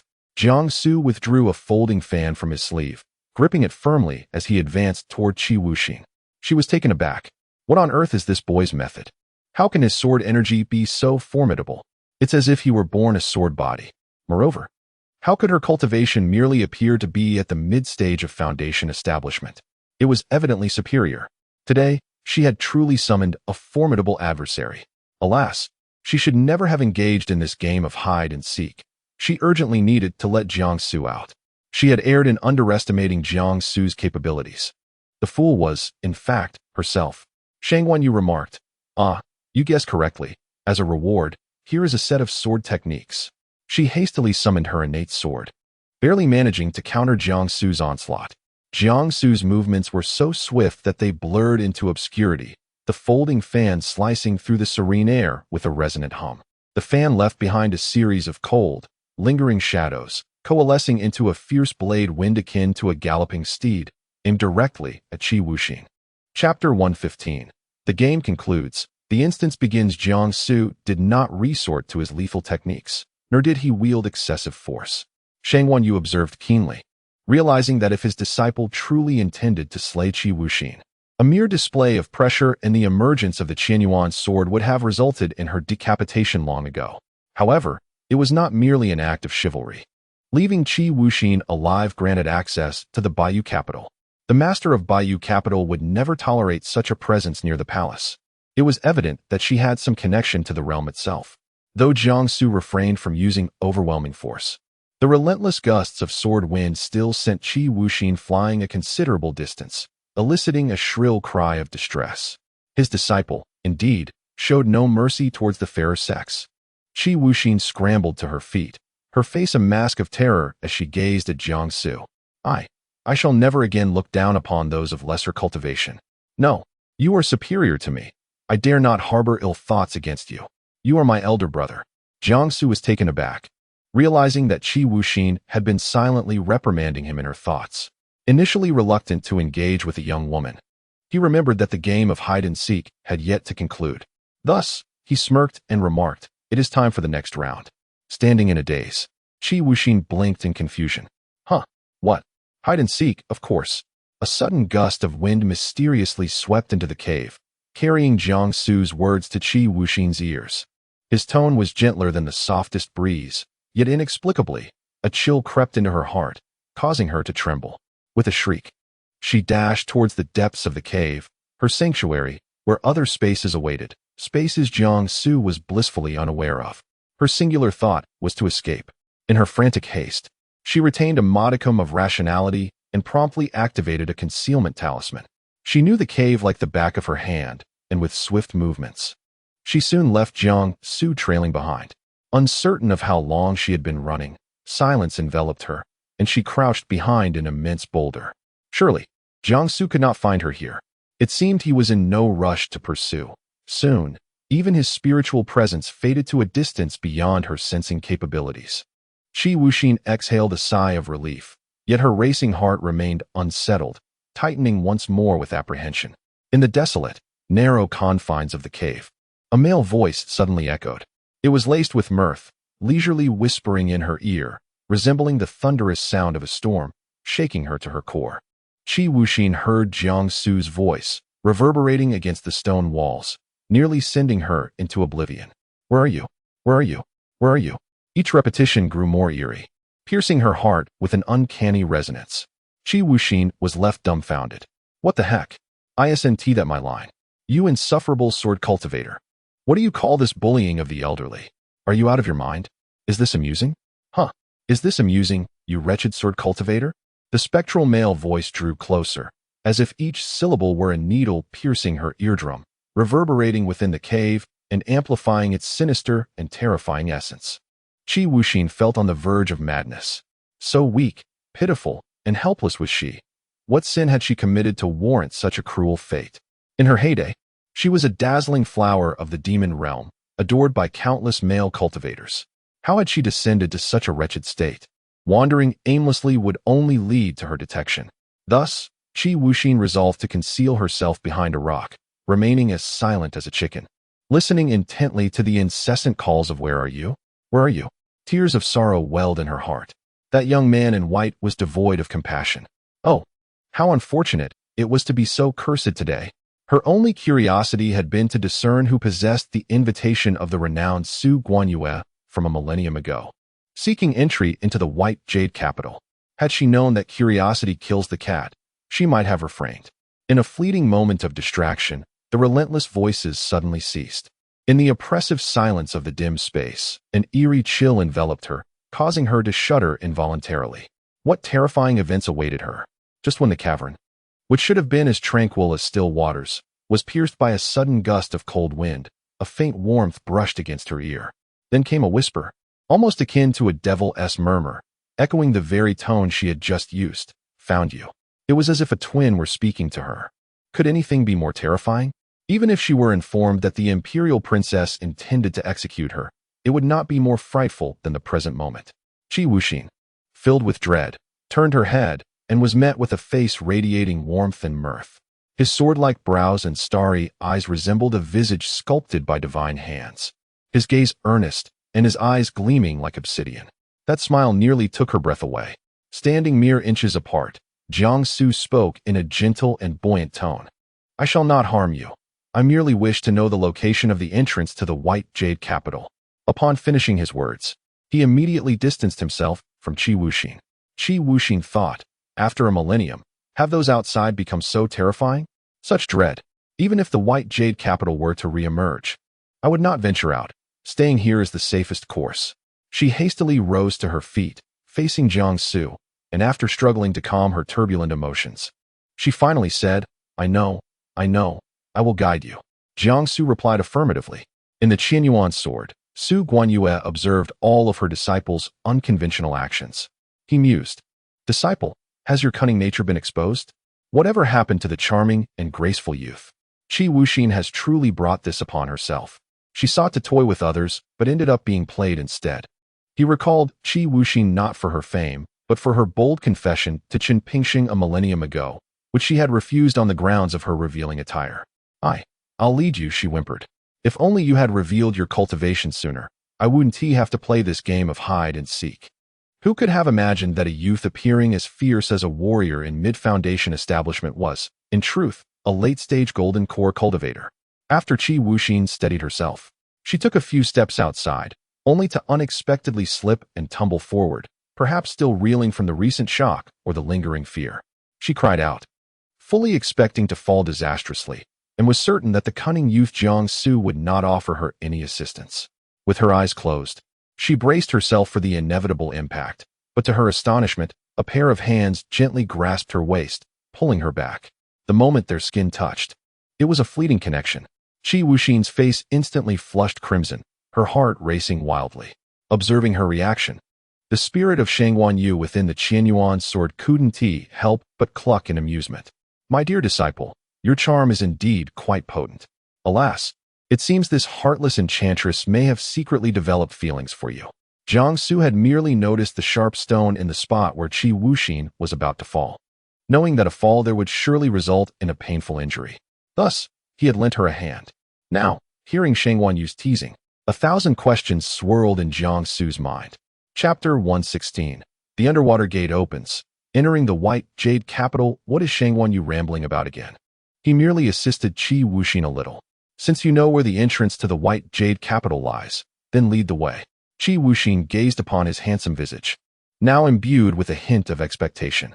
Why is Jiang Su so determined to enter the white jade capital? Perhaps he stumbled upon Shangguan Yu's invitation by chance.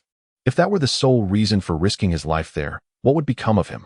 That imperial princess is nothing like this carefree, lowly skilled Wuxin sorceress. She is indeed a venomous beauty. Do you truly wish to enter the white jade capital? Given your cultivation and appearance, I fear you may remain trapped there eternally. Jiang Su furrowed his brow, puzzled. What do you mean? Qi Wuxin was about to respond, but it felt as if a thread within her mind restrained her, rendering her unable to articulate the reasoning. It was the imperial princess's binding spell placed upon her. Once a mortal destined for demise, she inadvertently trespassed into that barren mountain, rescued by the power of the white jade capital. The princess, perceiving her as a pitiable soul rejected 7 times by Qin Pingxing, exhibited rare compassion and allowed her to survive within this cavern. However, to live meant to forever abide by the imperial princess's commands, safeguarding the secrets of the white jade capital. Her expression turned inscrutable, and she promptly turned away, walking towards the exit, evading the question, not from a desire to withhold, but from an inability to respond. Watching Qi Wuxin lead the way, Jiangsu suppressed his thoughts and followed suit. Whatever challenges the white jade capital may present, he would confront them as they came. Shang Guanyu, confined within the Qian Yuan sword, remained fixated on Qi Wuxin's departing figure, reminiscing about events from a millennium ago. Though the memories were too distant to recall clearly, Qi Wuxin had clearly been on the verge of revealing something before abruptly silencing herself. She was under a binding spell, and that legendary imperial princess of the white jade capital must be approached with caution. Jiangsu nodded. The imperial princess had lived for so long, older than his own wife, and surely possessed at least the cultivation of the tribulation stage, not to mention the ageless practitioners within the white jade capital, each capable of obliterating him effortlessly. He merely wished to check in and leave, yet feared that he might be prevented from doing so. Qi Wuxin led him to the edge of a waterfall, where they stood upon a stone pedestal by the lake. Jiangsu realized he had indeed arrived at the correct location. This lake was the pivotal entrance to the white jade capital. "Please wait a moment," Qi Wuxin said. And without waiting for Jiangsu's response, she crouched down, using her sword to carve a wound upon her hand. The sword, tasting blood, emitted a sinister crimson light. Blood droplets surged into the blade, traveling along its engravings to the hilt. Subsequently, Qi Wuxin plunged the sword into the stone pedestal, which instantly revealed ancient runes, each seemingly slicing through the surface of the stone. Jiangsu sensed the pedestal beginning to sink. He activated 2 breathing charms suitable for underwater use, affixing one to his clothing and handing the other to Qi Wuxin. Qi Wuxin was momentarily taken aback, but did not refuse, accepting the item and holding it in her hands. In truth, she possessed it, yet what Jiangsu provided was distinctly different. As they plunged into the water, their garments remained dry. It turned out that the runes had formed a protective circle around them, isolating them from the lake's waters. Qi Wuxin guided Jiangsu to the very bottom of the lake, where a grand formation sprawled beneath, encompassing the entire lake bed. At the heart of this formation stood a magnificent door, exuding an ancient aura. Inscribed upon it were archaic characters that Jiangsu could not decipher, shrouded in mystery. "This must be the entrance to Baiyu Jing. Disciple, prepare yourself. Baiyu Jing has not manifested for a millennium, and within it reside formidable beings of great power." Qi Wuxin reached the center of the door first and knocked gently before turning to Jiangsu. The barrier constructed by the runes allowed her to speak. To enter Baiyu Jing, one must obtain the consent of the Moon Invitation Lady or the Imperial Daughter. An invitation is required, without exception. I have sought the approval of the Moon Invitation Lady, and once she consents, you shall be permitted to enter. Jiangsu quietly examined the ancient characters on the door multiple times. Though he did not understand them, he had a system. "System, can you decipher these ancient characters? When will the translation be available?" Immediately, the ancient characters on the door transformed into modern vernacular, revealing themselves within Jiangsu's consciousness. He cast a cursory glance and furrowed his brow. What was inscribed concerned the marital statuses of individuals within Baiyu Jing. A long list of names along with dates and locations. How could this be the content? It seemed utterly irrelevant. Could it be that Baiyu Jing also served as a matchmaking agency? In the midst of his contemplation, the ancient characters on the door shifted once more, and the golden light dimmed slightly. Jiangsu remained silent for a moment, realizing that the true ancient script would likely not reveal itself to him. Qi Wuxin pressed against the door, and a stream of white spiritual energy gradually infused her body, replenishing the energy she had expended during her earlier confrontation with Jiangsu. In no time, her complexion regained the rosy hue it had possessed upon their first meeting, and her condition improved significantly. This door possesses such a function? One wonders whether your celestial root might drain all the energy upon contact, potentially damaging the door and incurring the wrath of the Imperial Daughter. Jiangsu took a few steps forward, feigning an intention to touch the door, while Qi Wuxin observed him with keen interest. She was genuinely curious about Jiangsu's spiritual root. Was he a sword cultivator? He bore a sword at his waist, yet had never wielded it. Was he a healer? The sword energy enveloping him was quite intimidating, and he possessed an innate sword body. Was he a talisman practitioner?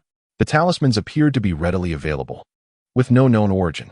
What manner of spiritual root did he possess, and what sect did he belong to? Would he even be able to emerge safely from Baiyujing?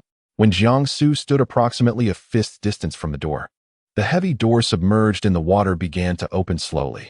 Once again, a beam of white light obscured all that lay within, as if one had to enter to truly behold the world inside. Qi Wuxin gazed at him with a hint of anticipation and remarked, "I inexplicably believe that you will emerge. You are unlike any cultivator I have encountered, and this holds true even for Baiyujing. You are exceptional."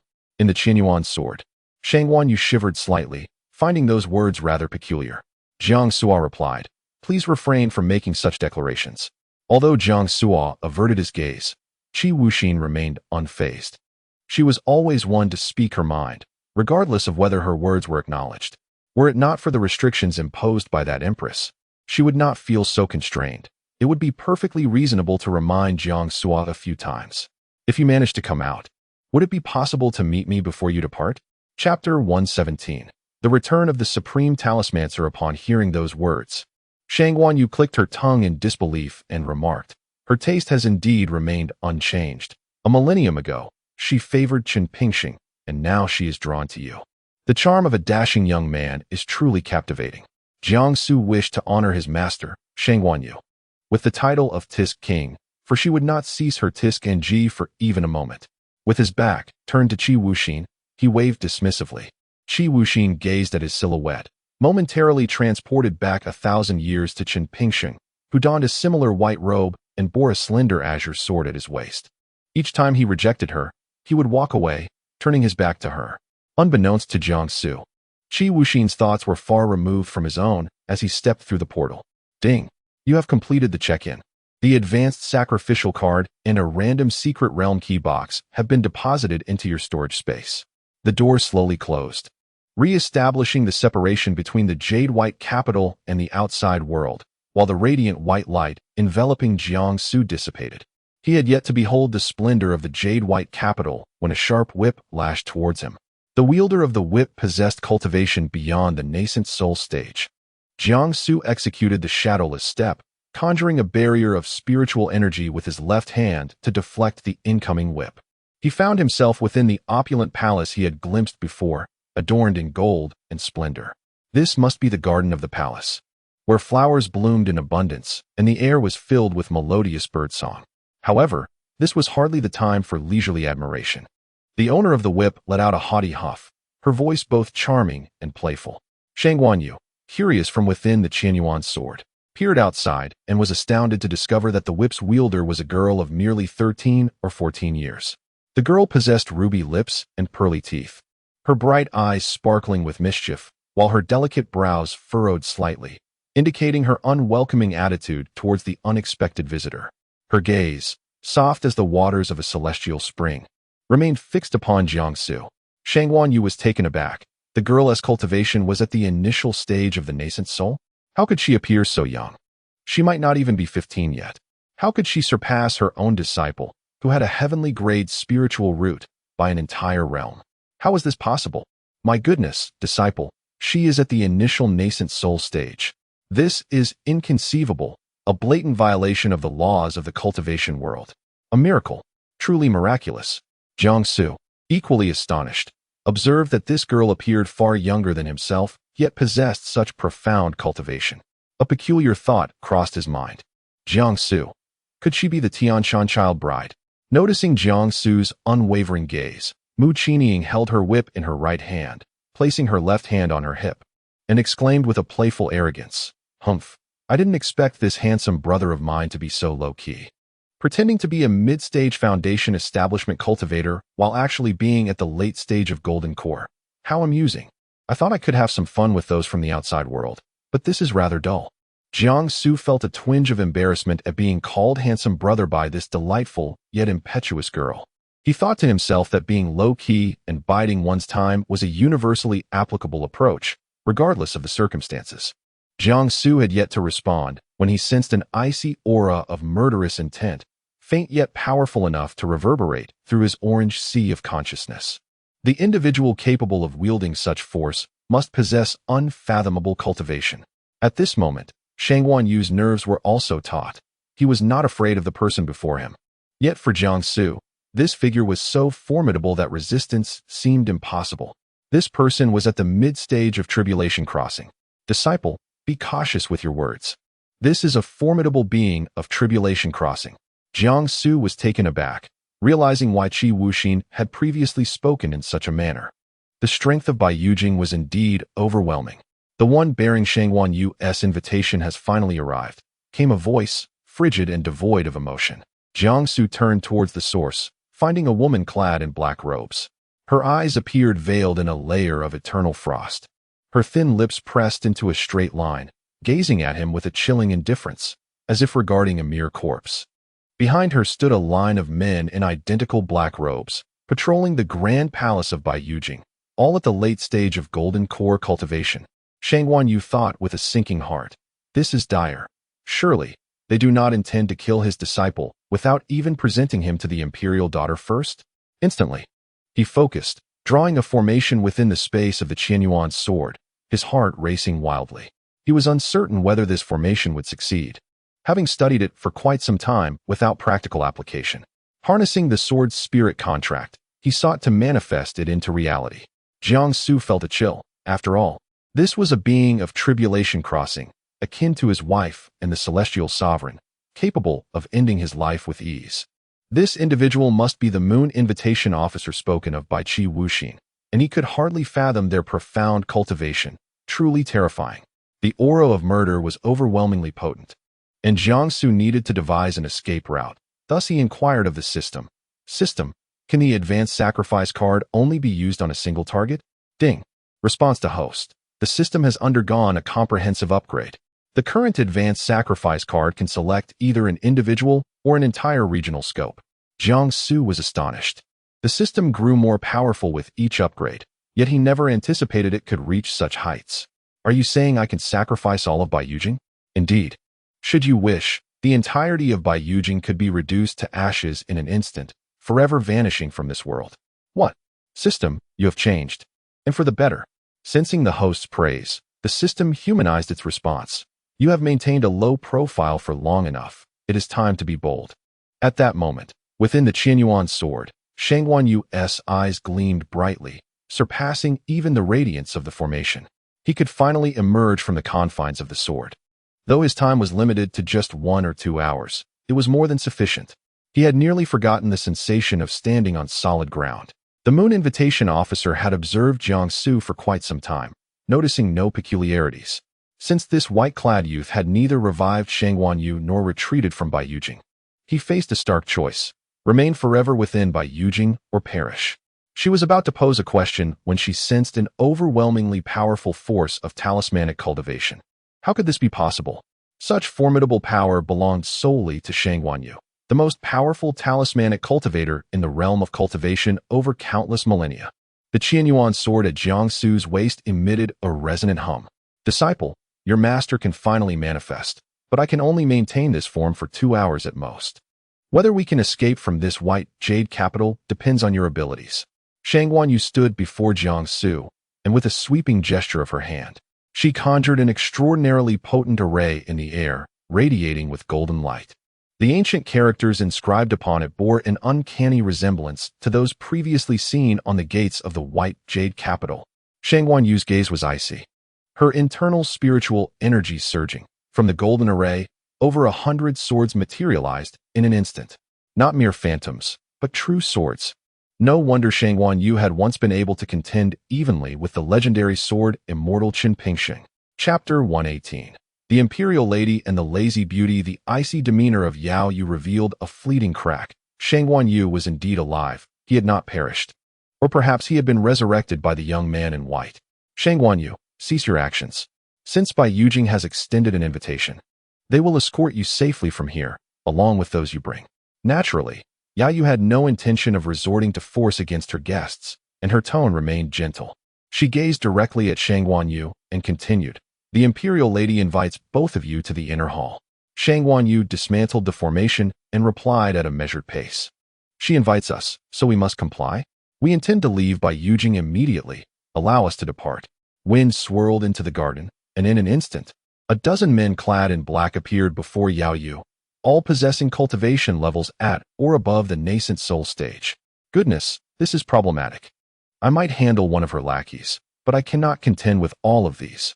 As Shang Wanyu spoke, he circled to Jiang Su's rear. Jiang Su, initially marveling at Shang Wanyu's formidable strength and his unwavering desire to protect him, was taken aback the next moment. Master Shang Wan, do you truly believe it appropriate for a mid-tribulation powerhouse to hide behind a mere late golden core cultivator like myself? Shang Wanyu's gaze faltered, and he chuckled. Master believes that fortune favors the virtuous. You, like Chen Pingsheng, are a person of great destiny. It is only natural for you to shield me. The assembly from Bai Yujing was astonished by Shang Wanyu's actions. Only Yao Yu maintained a solemn expression, pondering the unreliable nature of Shang Wanyu, who was likely scheming something. Jiang Su remained unperturbed, addressing Yao Yu with a calm demeanor, as if stating a simple fact: you shall lead us. Yao Yu recalled the spirited Shang Wanyu from a millennium ago, and upon hearing this statement, she was left in disbelief. What was she hearing? This seemingly insignificant youth, who had entered with Shang Wanyu, was ordering her, the sole female official of Bai Yujing? Those standing before and behind Yao Yu narrowed their eyes in astonishment. How audacious was it for someone to speak to the mid-tribulation, highly favored Yao Yu in such a commanding tone? Absurd. However, my brother, you are exceedingly brave. We have long endured the cold lash of the lady official's merciless discipline. Suppressing her myriad thoughts, Yao Yu replied coolly, please follow me. The crowd dispersed, leaving only Mu Qinyin. She stared, unblinking, at the handsome young man before her, finding him both mysterious and peculiar. His earlier demeanor was composed and reserved, yet now he exhibited the exuberance of youth. Such rapid transformation was more perplexing than arithmetic. Noticing Mu Qinyin's rapt attention on Jiang Su, Yao Yu furrowed her brow and cautioned, Princess Qinyin, have you completed your arithmetic exercises for today? Be wary that on your way back, you may encounter the tutor waiting at the corner with a ruler. Upon hearing this, Mu Qinyin's face paled. Must she be subjected to such fright? The master has imparted his teachings to her until his hair has thinned. Why must he continue to burden others? I shall take my leave. Mu Qinyin cast a lingering glance at Jiang Su and then skipped away. Do not mind me. Follow along, Jiang Su said with a light-hearted demeanor.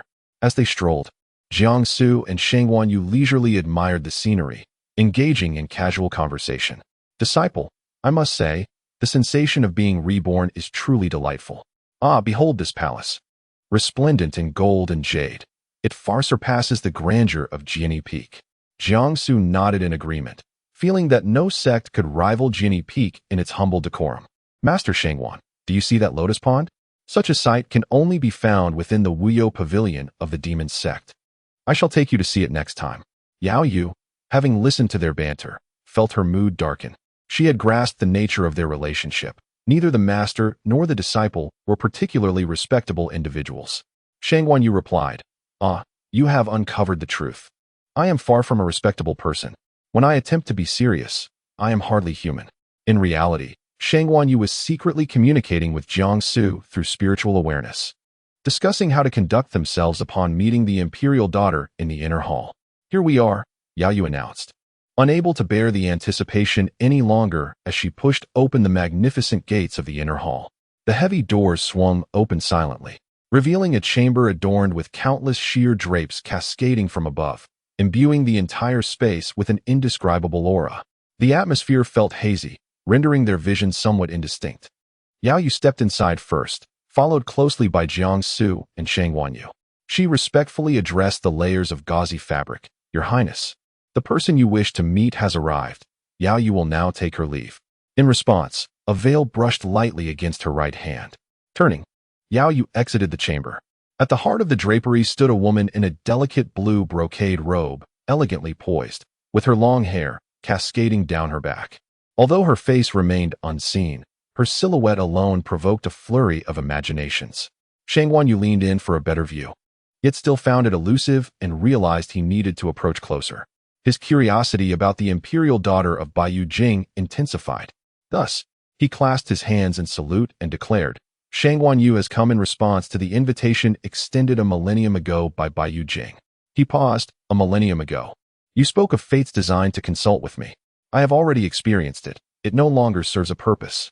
Therefore, I propose that the two of us, master and disciple, be allowed to depart. The imperial daughter did not directly respond to Shangguan Yu. Instead, she languidly remarked, But there is another esteemed guest who has yet to introduce themselves. Jiangsu replied, I am Jiang He. Suddenly, two tendrils of gauze encircled the waists of Shangguan Yu and Jiangsu, not with malice, but with gentle grace. These two veils guided them through the sea of fabric until they stood before the imperial daughter. Mu Zhuyun reclined languidly on a chair, observing her distinguished guests with a leisurely gaze. She cast a fleeting glance at Shangguan Yu, noting that he remained unchanged, just as he had always been. Upon gazing at Jiangsu, Mu Zhuyun's obsidian-like eyes appeared somewhat lost in thought. While Yao Yu was blind, she was not. At this moment, Shangguan Yu was equally entranced by Mu Zhuyun, with a visage reminiscent of a classic beauty. Her alluring features were accentuated by a sumptuous brocade robe that hugged her delicate figure, exuding an intoxicating blend of temptation and languor. A languorous beauty. She carried with her the unique nobility of an imperial daughter. Shangguan Yu inwardly lamented, Curse that Qin Pingsheng. If only he had informed me of such a beauty in the illustrious Baiyu capital, would he have so carelessly discarded that ludicrous invitation? Enduring the unending romantic entanglements of my fellow disciples a millennium ago was one thing, as they were my peers. Who could have foreseen that a millennium later, I would still be subjected to the romantic interludes of his disciple and the Empress? Sensing Shangguan Yu's melancholic gaze, Jiangsu felt a sudden jolt in his heart, accompanied by an ominous premonition. Chapter 119. Words unspoken. The princess in anger. Mu Zhiyun's voice was soft. Please, take a seat. As her words faded, the delicate veils entwined around Shangguan Yu, and Jiangsu retreated. Simultaneously, a long table and chairs appeared on either side of them, crafted from millennium-old sandalwood. The table emitted a faint aroma, adorned with a pot of wine and several plates of delicacies. This had evidently been prepared in anticipation of their arrival. Oh, since it is the esteemed invitation of the princess, my disciple, and I dare not refuse, Shangguan Yu remarked, giving Jiangsu a light pat on the shoulder before striding towards the left table to take a seat. Observing this, Jiangsu calmly walked to the right table, settling down as well. The two sat in silence, with no one daring to initiate conversation. An eerie stillness enveloped the entire inner hall. Shangguan Yu casually glanced at Mu Zhuyun, only to be caught by her gaze, causing a chill to run down his spine. As the princess of Baiyu Jing, Mu Zhuyun possessed formidable powers at the late stage of tribulation. If he were to communicate telepathically with his disciple, all their thoughts would undoubtedly be overheard. How could he possibly find a way to take Jiangsu out of here? As he pondered this, Mu Zhuyun smiled gently. Do not fret. We are merely here to chat. You will be released in due time.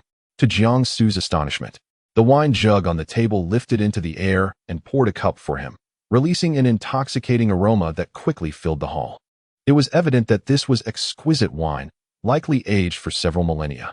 As the princess of Baiyu Jing, Mu Zhuyun had no need to poison the drink. Jiangsu took the goblet and drank it in one go. How long had it been since he last enjoyed wine? It seemed like only once since arriving in this fantastical world with Wang Tian. The moment the wine touched his lips, Jiangsu's eyes sparkled. It was indeed exceptional. Witnessing his disciple's reaction, Shangguan Yu also raised his cup and took a sip. Though not particularly fond of wine, he could not deny the quality of this drink. If only he could be served such fine wine every day, Baiyu Jing would not be an unwelcoming place.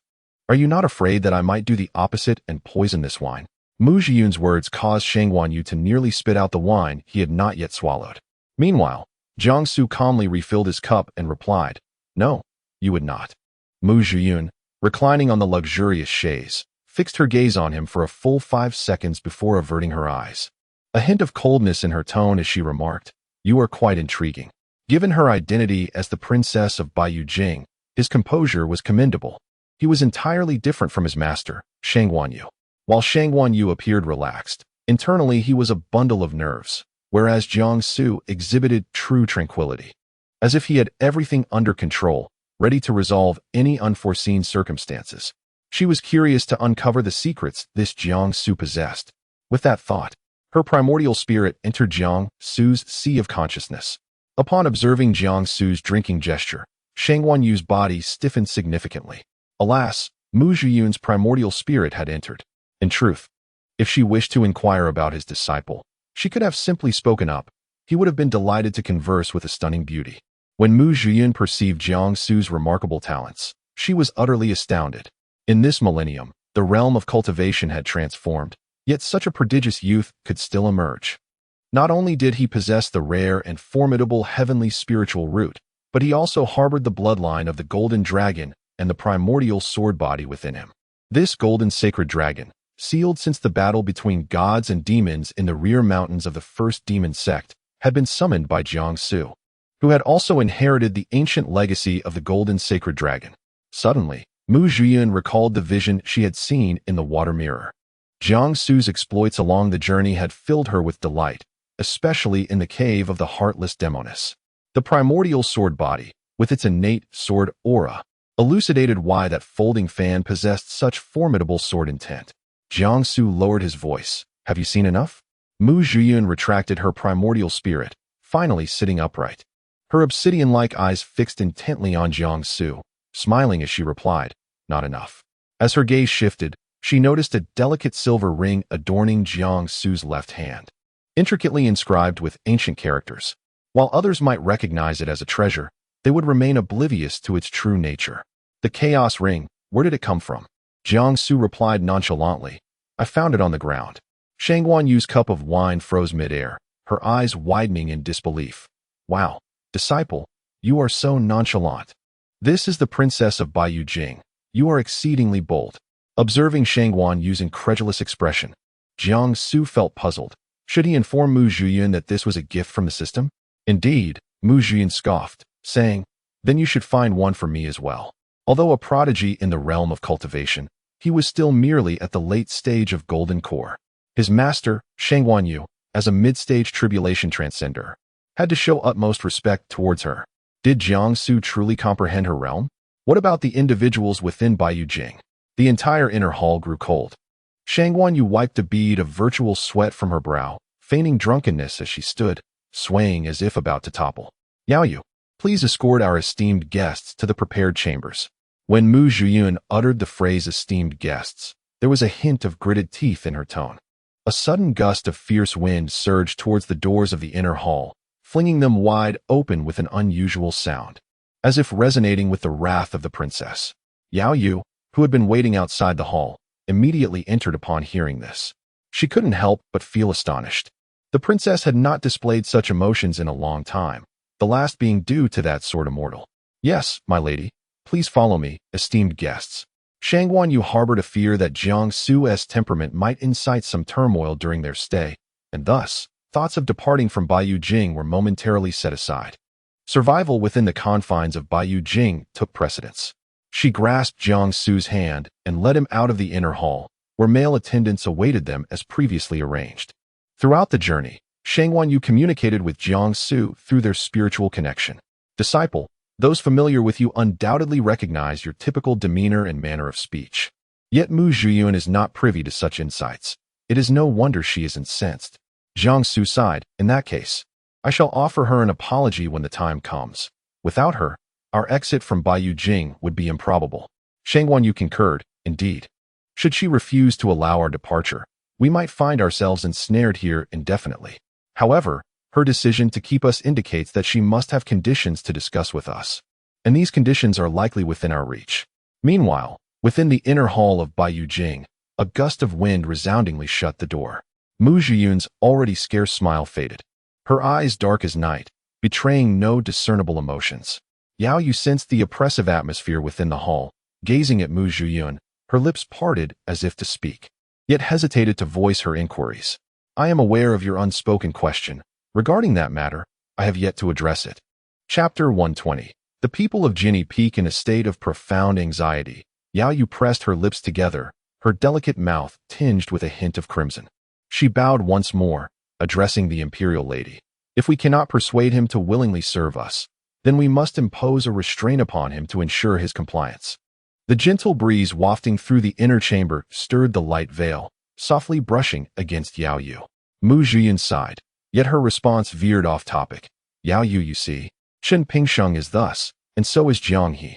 Is it my visage that has lost its charm? Yao Yu's lips twitched. The imperial lady was once again succumbing to anxieties over her appearance. This implied that the young man in white had not been captivated by her allure. The princess of Baiyu Jing had possessed the innate ability to enchant male cultivators since birth, further enhanced by her exquisite beauty, grace, and cultivation. In the days when Baiyu Jing was not yet estranged from the realm of cultivation, how many male cultivators, upon seeing her, did not regard her as a celestial being? It was perplexing how, as time progressed, this phenomenon seemed increasingly strange. Her frustration stemmed not solely from Jiang Su's dismissive remark, but from the unwavering indifference he had shown from the moment they met until now, a cumulative effect. Jiang Su replied, Sister, this is what we call being vexed by shame. As for the matter of restraint, it would be better discussed later during the evening banquet.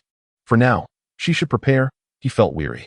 Mu Zhiyan waved her hand at Yao Yu, signaling her departure. Thus, Yao Yu retreated. Meanwhile, Sheng Wanyu, having reached the room, immediately collapsed onto the plush bed. It had been ages since he had indulged in such luxury. Although Jiang Su's storage space was satisfactory, the confines of the sword were truly limited, leaving him unable to stretch. After rolling about on the bed for what felt like a dozen turns, he rose, marveling at the opulence of the room. Such grandeur for merely a guest chamber. One could only imagine the splendor of Mu Zhiyun's quarters as an imperial lady. He longed to rest in her room. Lying languidly on the bed, Sheng Wanyu inquired of Jiang Su, Disciple, when do you think she will present us with her demands? And what might those conditions entail? Jiang Su retrieved the sword manual given to him by Elder Qiuyu from his storage space, seated himself at the table, and began to peruse it earnestly. Without lifting his gaze, he replied, How should I know? If they were truly unwilling to let them go, then the entirety of Baiyu Jing would have to be sacrificed, and naturally, they would find their way out. He possessed a system, even within the confines of Baiyu Jing. Would the system conspire to sacrifice him as well? Sheng Wanyu, as his sword spirit, would not be affected either. Should Mu Zhiyan prove difficult and refuse to release them, he would be left with no choice but to resort to such drastic measures.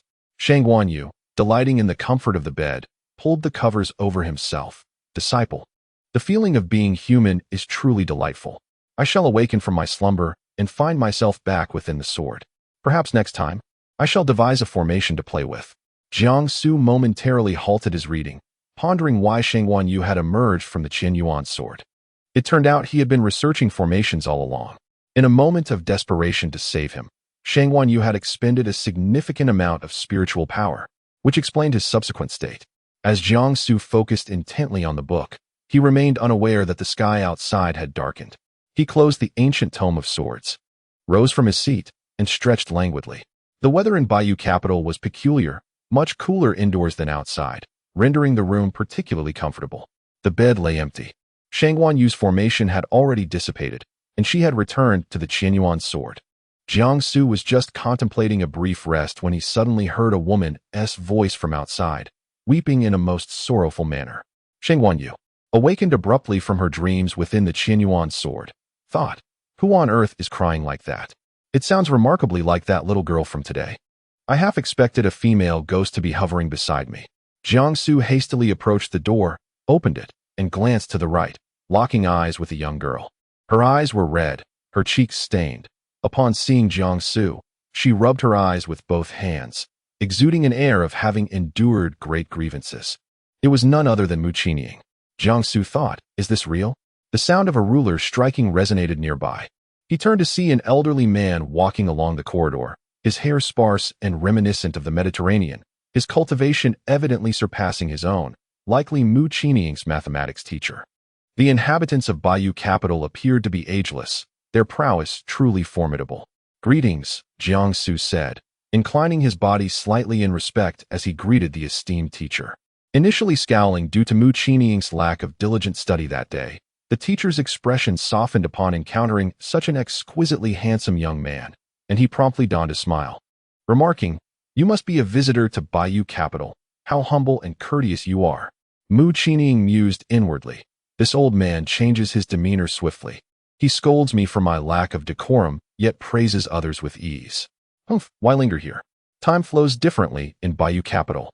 A single day here equates to a month outside. Are you not concerned about your family? Jiangsu was taken aback. The passage of time here was indeed distinct from the outside world. Calculating, he realized that 3 days had already elapsed in the realm of cultivation. Goodness. Chen Pingxing never mentioned this. Could it be that his stay was exceedingly brief? Then in the demon sect, I would essentially be missing. On Jinny Peak, Shi Juanrong and Li Shiyan were already frantic. 3 days had passed. Elder Qiu Yu had not returned home, and Jiang Su, who had gone to Bayou capital, had yet to come back. After finishing another round of sword practice, Li Shiyan, feeling despondent, lamented, "Do you think our brother Jiang will return? Pa. Brother Jiang is so formidable. He must return." Shi Juanrong, having watched Li Shiyan's sword dance, looked somewhat pale and responded, "Of course. Brother Jiang possesses an invitation from Bayou capital. Nothing untoward will happen." Indeed, even the ancient beast chaos within the 1,000 yuan secret realm did not confront Brother Jiang directly. So Bayou capital should pose little danger. Just then, Elder Qiu Yu returned to Jinny Peak, holding a stone in his hand. Spotting Li Shiyan and Shi Juanrong seated on the stairs, he made his way toward them. Li Shiyan and Shi Juanrong immediately stood upright and bowed. "Greeting. Good day, Master." Panic surged through them. Master Qiu Yu had returned, yet Jiang Su was still absent. How would they manage this predicament? Li Shiyan and Shi Juanrong exchanged a glance, both sensing an aura of peril. "Juanrong, take this. I shall explain its purpose in due course. For now, let us pay our respects to Her Majesty the Empress." Elder Qiu Yu handed the stone to Shi Juanrong, who numbly accepted it, preoccupied with how to respond should the master inquire about the senior brother. Meanwhile, upon hearing the words Her Majesty the Empress, Li Shiyan's eyes instantly sparkled with excitement. At the edge of Jinny Peak, a figure emerged.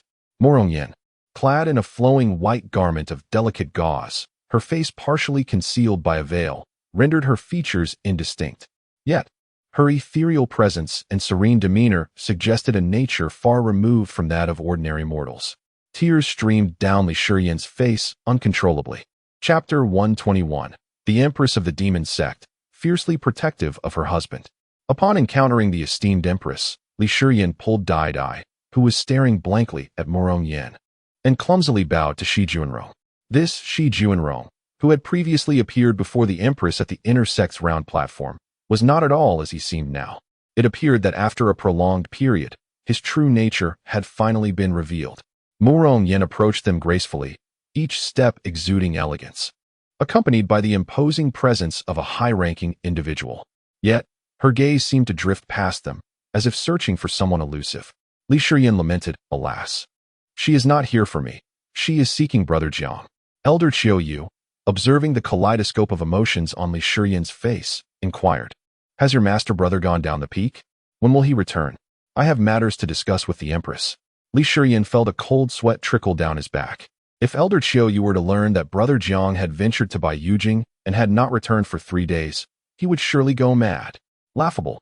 He dared not respond. Brother Jiang, he indeed has gone out. A chilling aura suddenly enveloped him, sending shivers down his spine. It was the Empress's spiritual pressure.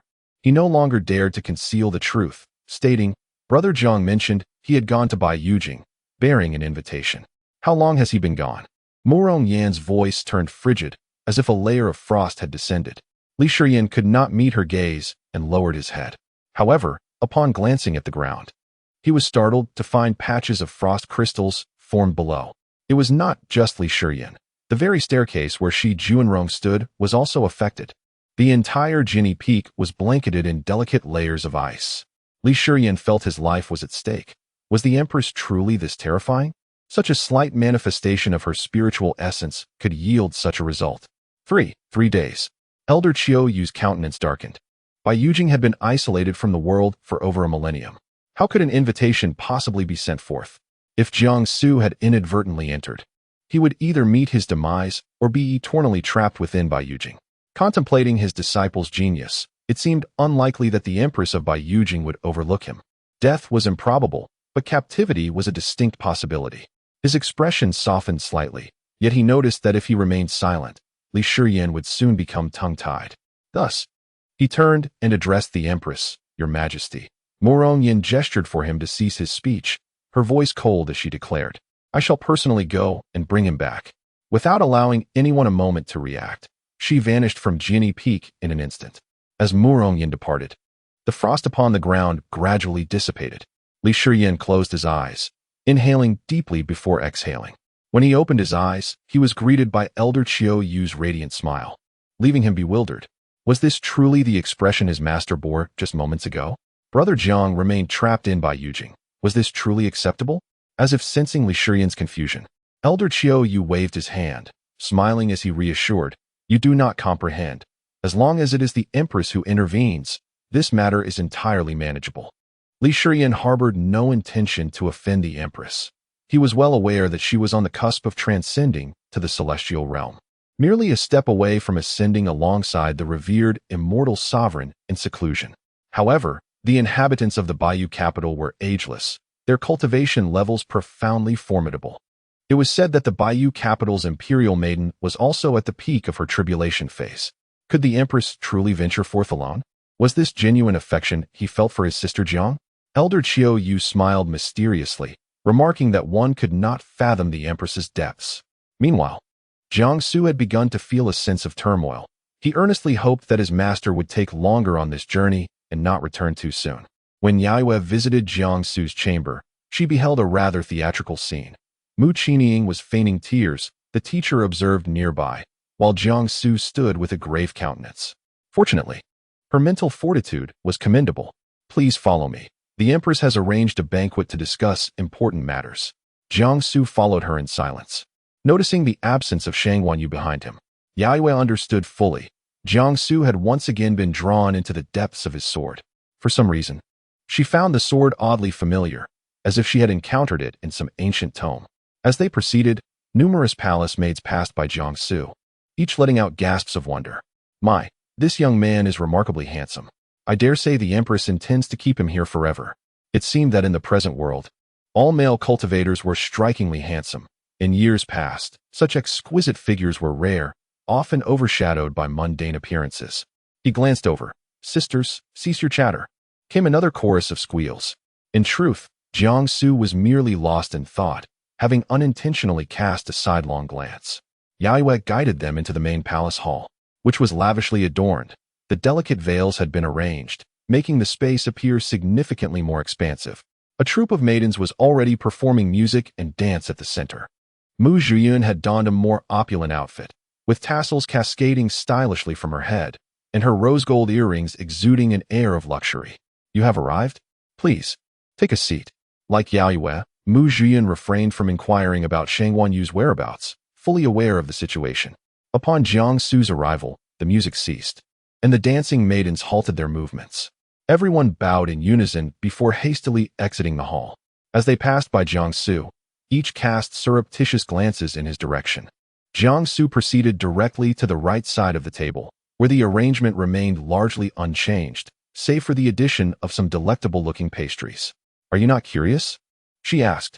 "Why does the current realm of cultivation only acknowledge the levels of body refinement, qi training, foundation establishment, golden core, nascent soul, and tribulation?" Jiang Su recalled his previous lessons and was eager to unveil what conditions Mu Zhiyun sought from him. He replied earnestly, "Because the great powers of the present cultivation world are either trapped at the nascent soul stage and unable to progress, or they have surpassed the tribulation phase a millennium ago. No, you believe they are unable to break through due to their own limitations. However, that is not the case. It is the very fabric of the cultivation realm's order that has shifted." Jiang Su inquired, "What do you mean?" Mu Zhiyun had a penchant for speaking in half-truths. "Hush. Someone is here to see you, a stunning beauty. No wonder you seem indifferent towards me." "Huh. His wife has arrived? How is that possible? With so many formidable cultivators present. And given that Mu Zhiyun alone has reached the late stages of tribulation, along with the mid-stage Yaoyu, could his wife truly be here?" Mu Zhiyun raised his hand, and a water mirror materialized within the hall, revealing an image of the desolate mountain where Jiang Su had previously stood. A figure, ethereal and serene, stood there, and sensing something, suddenly turned to gaze directly at him through the mirror, their eyes locking. Jiang Su's heart raced. "Disciple, your wife has truly come to rescue you. This is disastrous. With so many powerful beings around, if your wife confronts them alone, she is bound to be injured. Should anyone dare to harm my wife, I shall offer you as a sacrifice, Jiangsu declared. Morong Yan's lips curled into the faintest smile as her sword was drawn, piercing through the air toward the water mirror. Instantly, the mirror shattered. The very ground of the white jade capital began to tremble. A flicker of astonishment crossed Mu Zhiyun's face. She hurriedly pulled Jiangsu away from the hall and towards the entrance of the white jade capital. Outside, the onlookers were bewildered. Is this an earthquake?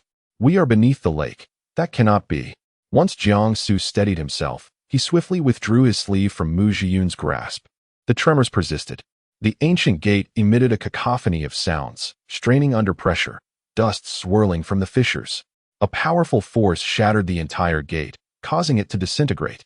Debris flew, propelled by immense power, whizzing past Jiangsu and striking the main hall. Mu Zhiyun's heart raced with alarm. This beauty had single-handedly cleaved through the divine mountain's barrier, directly reaching the ancient gate of the white jade capital. From the ruins emerged a figure. Morong Yan's gaze was as frigid as ice, devoid of any emotion. You dare lay a hand on my people? Chapter 122. My wife. The golden core of one knight in the Qianyuan sword, Shang Wanyu was utterly mesmerized, applauding in awe. Your wife is astonishing. She cleaved through the white jade capital, one of the four great powers of the lower realm, with a single stroke. Jiangsu blinked, gazing intently at his wife. He had never anticipated that Morong Yan, as the Empress, burdened with countless responsibilities in the demon realm, would take the initiative to seek him out. He was deeply touched.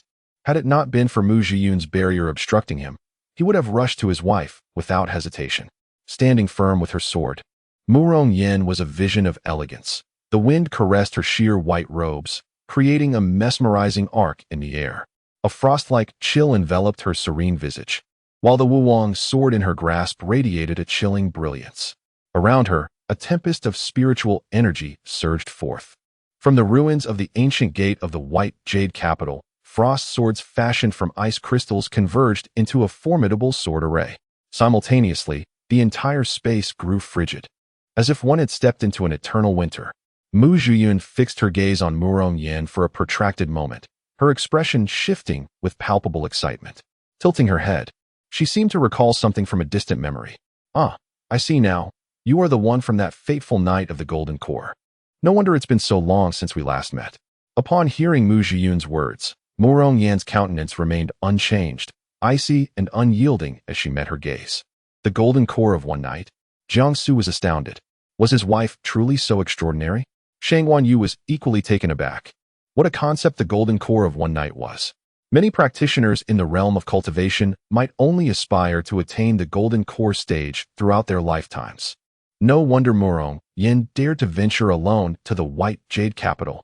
It was remarkable that his disciple was so prodigious. But to think his disciple's wife was equally formidable? He too possessed a heavenly spirit root. Why had he not encountered such a powerful and exceptional wife? With a sigh of longing, he lamented, Disciple, you are still too young, unable to grasp many things. Allow your master to assist you. My constitution is not robust. Jiangsu, why do you forsake the role of the Empress's consort in the demon sect? Alas, you insist on forging your own path in the world. If you refuse to partake in this soft life, I shall do so on your behalf. As he pondered further, a deeper sense of melancholy washed over him. Two prodigious talents, destined to be a perfect match. Jiangsu had indeed made the right choice. He did not choose to be the subordinate or consort of the demon sect's empress, but rather opted to carve his own destiny. Perhaps Morong Yan had initially been drawn to Jiangsu for his appearance or other superficial qualities. Yet now, as they gradually connected, she admired him, witnessing his growth and the mutual attraction of their personalities, leading to an ever-deepening affection. This was the reason she had personally ventured to the white jade capital. Shang Wanyu felt a sudden sadness. Even if one wished to enjoy the benefits of the Empress's favor, it seemed unattainable. Perhaps it was better to seek out other affluent women. With a mere thought, Morong Yan unleashed several frost swords that instantly shattered Mu Zhiyun's spiritual barrier. Come here. These words, seemingly authoritative, were imbued with a softened chill, devoid of command. Jiangsu promptly moved to stand beside Morong Yan, nearly aligned with her. However, it is impossible to truly stand side by side, for he is still half a head taller than his wife. Nevertheless, there exists a sense of security. A fleeting, indescribable emotion crossed Mu Zhiyun's eyes, and a slight smile graced her lips, as if she were encountering an old acquaintance with whom she wished to reminisce. She shrugged her shoulders, indicating that she had not done anything to Jiangsu, but rather it was Jiangsu who had irked her. Yet, observing Murong Yan's demeanor, her curiosity about the relationship between the two intensified. To have the chosen one protect him so fiercely, Jiangsu must possess some remarkable qualities. This young man in white is yours, Mu Zhiyun paused, then tentatively inquired, your disciple? Goodness, his wife has transformed into a mentor? Murong Yan's expression remained unchanged. Yet the 100 frost swords behind her dissipated. Her flawless white hand entwined with Jiangsu's, as if to assert her claim over him. They were holding hands. Jiangsu's mind faltered. Inside the Qianyuan sword, Shang Guanyu emitted a lament of a single dog. Ah, I've been shown up again. Why must I always be lured in only to meet my demise? What have I done to deserve this? Mu Zhiyun wore an expression of sudden enlightenment, realizing that this young man in white was indeed the object of Murong Yan's affection. No wonder she had personally come to Baiyu Jing. This revelation was quite a delightful surprise. The chosen one had developed mortal sentiments. How utterly fascinating. Murong Yan offered a cold smile. The matters of Baiyu Jing are of no concern to Jiangsu. Mu Zhiyun raised her sleeve to cover her face, feigning deep sorrow, and addressed the blushing Jiangsu. Did you not say your name was Jianghe? How could you deceive someone who is merely a 5,000-year-old youthful maiden? She is quite heartbroken. Inside the Qianyuan sword, Shang Guanyu observed Mu Zhiyun's coy, face-covering antics. She was indeed beautiful, her appearance strikingly captivating. However, she was reminiscent of Su Wuyo, flawless in every regard, except for her mouth. The warmth in Jiangsu's body receded, and upon witnessing Mu Zhiyun's antics, he nearly retched. You consider a 5,000-year-old to be a youthful maiden? By that logic, his 3,000-year-old adorable and proud wife would be subjected to imprisonment for enticing a minor? Absurd. Noticing Jiangsu's gaze fixated on Mu Zhiyun, Murong Yan's aura suddenly dimmed, and she gently withdrew her hand from Jiangsu's. As Jiangsu felt Murong Yan's hand slip away, he looked down to observe her expression, only to find that she had turned away, making her way towards the door, indicating her intent to depart. What was happening? Why was his wife no longer holding his hand? Lost in thought, he instinctively followed her lead. Shang Guanyu remarked, "Here is a glance. Interpret it as you wish." Just as Murong Yan led Jiangsu towards the exit of Baiyu Jing, Mu Zhiyun spoke softly, "Murong Yan, do you not wish to know your own fate?" Seeing that Murong Yan did not pause, it was Jiangsu who turned to look at her. She continued, "If you are uninterested in your own destiny, what of the first demon sect? And the 10 great demon domains? What of the truths behind those past events?" Murong Yan came to a halt. Jiangsu's heart raced, for it became apparent that Mu Zhiyun and his wife were indeed old acquaintances. Otherwise, how could he discern what truly mattered to her? Yet, what were those past events? Shang Guanyu absent-mindedly stroked his non-existent beard, indeed grasping at air. He then narrowed his eyes, speaking in a low tone. "Disciple, your wife undoubtedly harbors many secrets." Jiangsu replied with a stoic expression, as if that needs stating.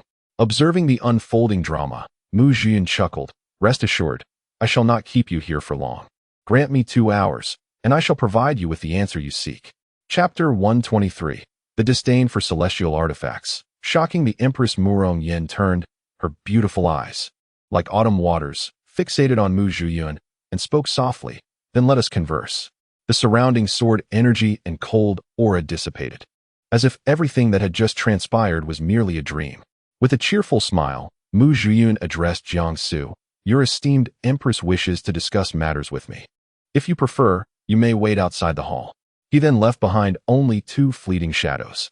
As Jiangsu made his way towards the inner hall, he inquired of Shang Guanyu within the Qianyuan sword, "Master Shang Guan, could you share your impressions of my wife from a millennium ago? Or recount any events involving her at that time?" Curiosity piqued. Shang Guanyu attempted to recall, but suddenly realized that he had never heard the name Murong Yan 1,000 years ago. The 10 great demon domains were in disarray back then, and while there was a domain lord with the surname Murong, it was common knowledge that few paid attention to the offspring of such lords. Thus, Shang Guanyu shook his head apologetically. "I truly have no recollection of your wife. However, Based on what Mu Zhuyun just mentioned, why did your wife's ascension to the Golden Court not reverberate throughout the entire cultivation realm? Jiang Su found himself at a loss for words. Perhaps it would be more prudent to inquire of his master upon returning to the first demon sect. By this time, he had arrived outside the inner hall, where Yao Yu awaited. Ah, disciple, let me say this. The psychological fortitude of the Baiyu Jing people is commendable. The great door has been shattered by your wife, yet they remain unfazed. Upon hearing this, Jiang Su furrowed his brow. Baiyu Jing had not re-emerged for many years. He had assumed they chose to seclude themselves. Yet now that the door was open, why did no one step forth? Was it due to some constraint binding Baiyu Jing, rendering them unable to leave? One of the four great powers of the lower realm, Baiyu Jing, had mysteriously vanished a millennium ago. What could be the reason behind this? Jiang Su realized that there were numerous enigmas surrounding Baiyu Jing, which could not be unraveled through conventional reasoning. Moreover, what purpose did the system have in guiding him here? He pondered these questions, oblivious to Yao Yu's scrutinizing gaze, while Shang Wanyu also fell into contemplation. It was not until the doors of the inner hall swung open that a figure of unparalleled grace emerged. Jiang Su raised his head at the sound and beheld Murong Yen. Though her expression remained largely unchanged, her aura had transformed. What transpired between them in the inner hall remained a mystery to all. Yao Yu stepped forward, bowing respectfully. Yao Yu greets the Empress of the Demon Sect. Please, follow me this way to await. Await? What did that mean? Who were they to wait for? Hadn't the discussions concluded? Murong Yen approached Jiang Su, her tone gentle. Mu Zhuyun has matters to discuss with you. I shall take my leave and await your return. Jiang Su nodded, realizing she was waiting for him. But he was left wondering what Mu Zhuyun wished to discuss. Yao Yu respectfully gestured to Murong Yen, after you. At this moment, Murong Yen reined in her frosty demeanor and followed Yao Yu further away. Your wife's current state seems rather peculiar. You should hasten to find her after concluding your conversation with Mu Zhuyun. Jiang Su observed the fleeting white figure, his heart laden with concern. His wife ought not to exhibit such patience in the realm of Baiyu Jing. What could Mu Zhuyun have possibly conveyed to her that dulled her edge? As he stepped into the inner hall, the door shut automatically behind him. Mu Zhuyun sat regally at the head of the table, with an empty seat beside her right hand, the items upon the table untouched and pristine. Come, sit, she beckoned, her voice imbued with sincerity reminiscent of a youthful maiden from 5 millennia past. Jiang Su complied, his demeanor practically inscribed with the words, "Let us get on with it." He still needed to seek out his wife. Mu Zhuyun sighed. This couple was ever so impatient. She had barely finished speaking before hastily disclosing everything to Murong Yen. The expression on Murong Yen's face upon learning the entirety of the matter was nothing short of captivating. Another Jiang Su has arrived. Patience, please. Allow me to clear my throat. Pouring herself a cup of tea, she took a few sips before continuing. Since Baiyu Jing descended from the upper realm, it has periodically assessed the fateful calculations of those in the cultivation realm who are on the verge of transcending, extending invitations to them in the hopes of ensuring their successful ascension. This has been the mission bestowed upon Baiyu Jing by the heavenly Tao. Jiang Su listened intently, keenly noting the significance of the word once. He refrained from interrupting Mu Zhuyun, choosing instead to absorb her words. Baiyu Jing exists for the fate of the people of heaven and earth. A millennium ago, various events transpired, leading to Baiyu Jing being ostracized by the newly established order. Presently, the only individual capable of restoring Baiyu Jing to its former glory is you. Her obsidian eyes fixed intently upon Jiang Su. Me? Why? He inquired, bewildered. How could he, having lived for such a brief period, be the one to revive Baiyu Jing, one of the 4 great powers of the lower realm? The answer may lie in what is known as great fortune. Shang Wanyu interjected. From the moment you entered Baiyu Jing, I recognized the sword at your waist. It is indeed the Qian Yuan sword, the fated weapon of the god of war from the upper realm, and this sword serves as the key to unlocking the prohibitive formations of Baiyu Jing. Thus, it was necessary for him to wield the Qian Yuan sword to activate the formation and restore Baiyu Jing. Shang Wanyu raised an eyebrow, realizing that Mu Zhuyun had already discerned the value of Jiang Su's possession, seeking for him to relinquish the key. Noticing that Jiang Su maintained a facade of indifference, Mu Zhuyun, having lived for 5 millennia, immediately surmised his thoughts. No, the Qian Yuan sword alone is insufficient. It must be in the hands of one with an innate sword body. Mu Zhiyun adjusted her gown, continuing, I am astonished that you have managed to fulfill both criteria. Arriving precisely at this millennial juncture, something beyond the calculations of Bai Yujing's full strength.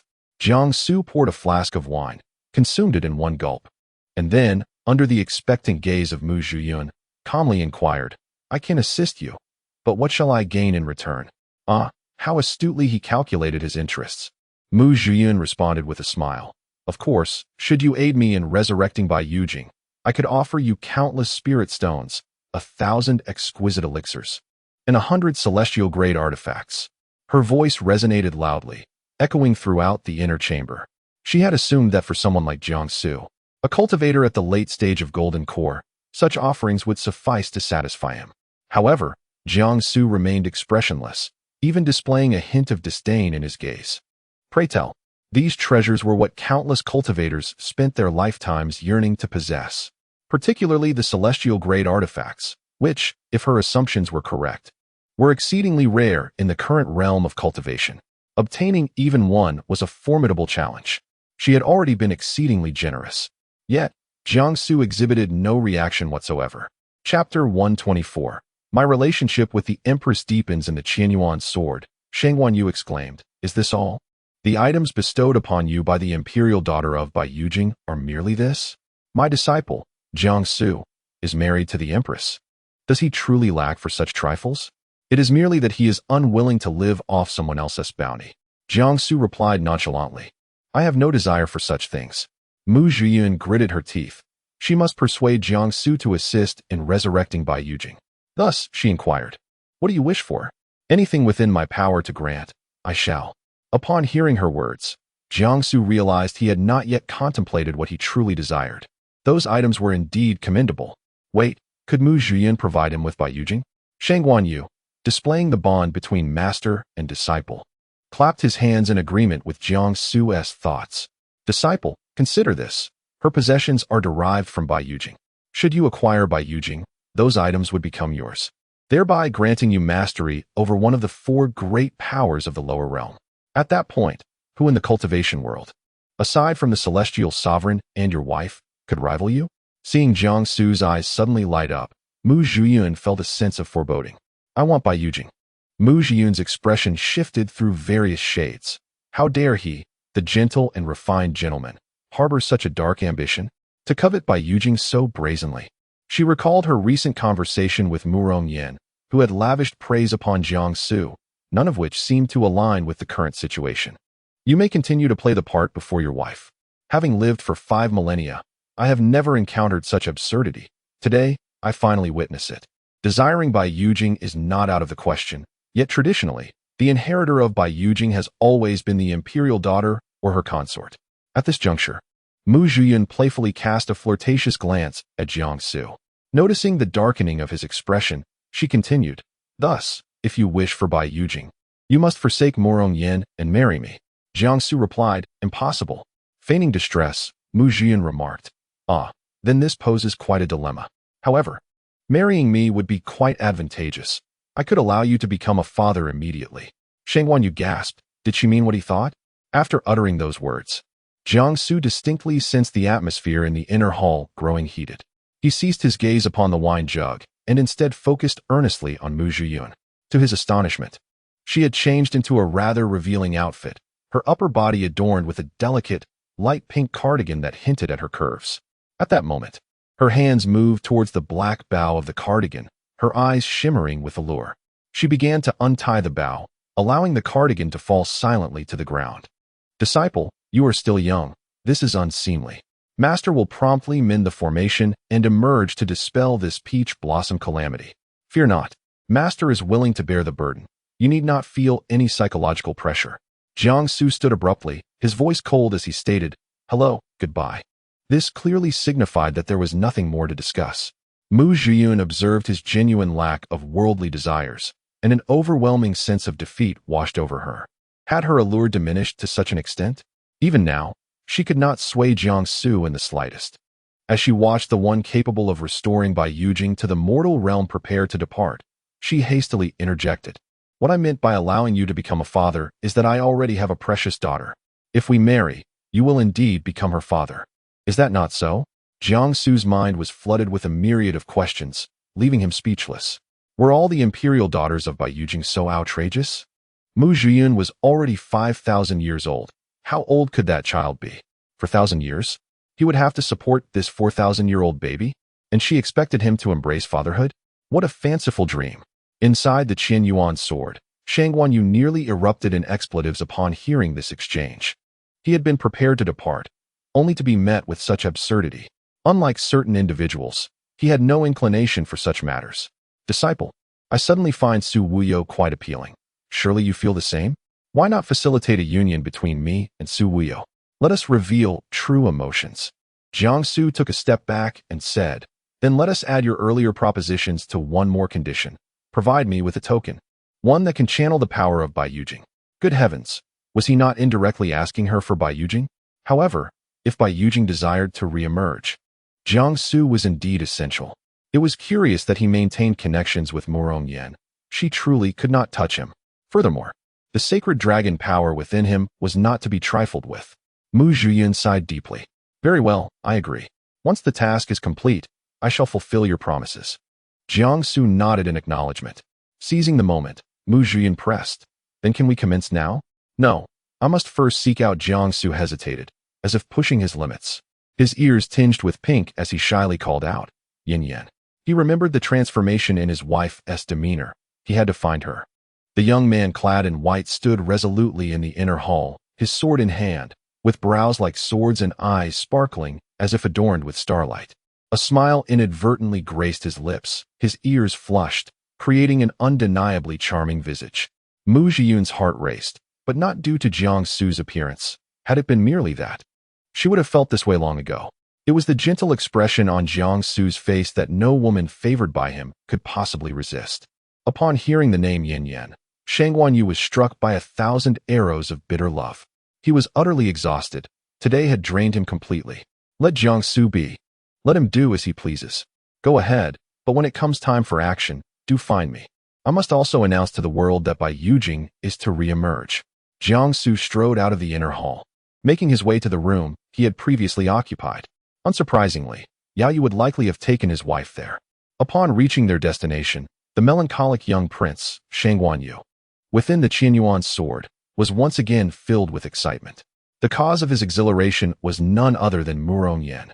Leaning against a peach blossom tree in the courtyard with her eyes closed, Murong Yan had concealed her aura, seemingly awaiting Jiangsu's return.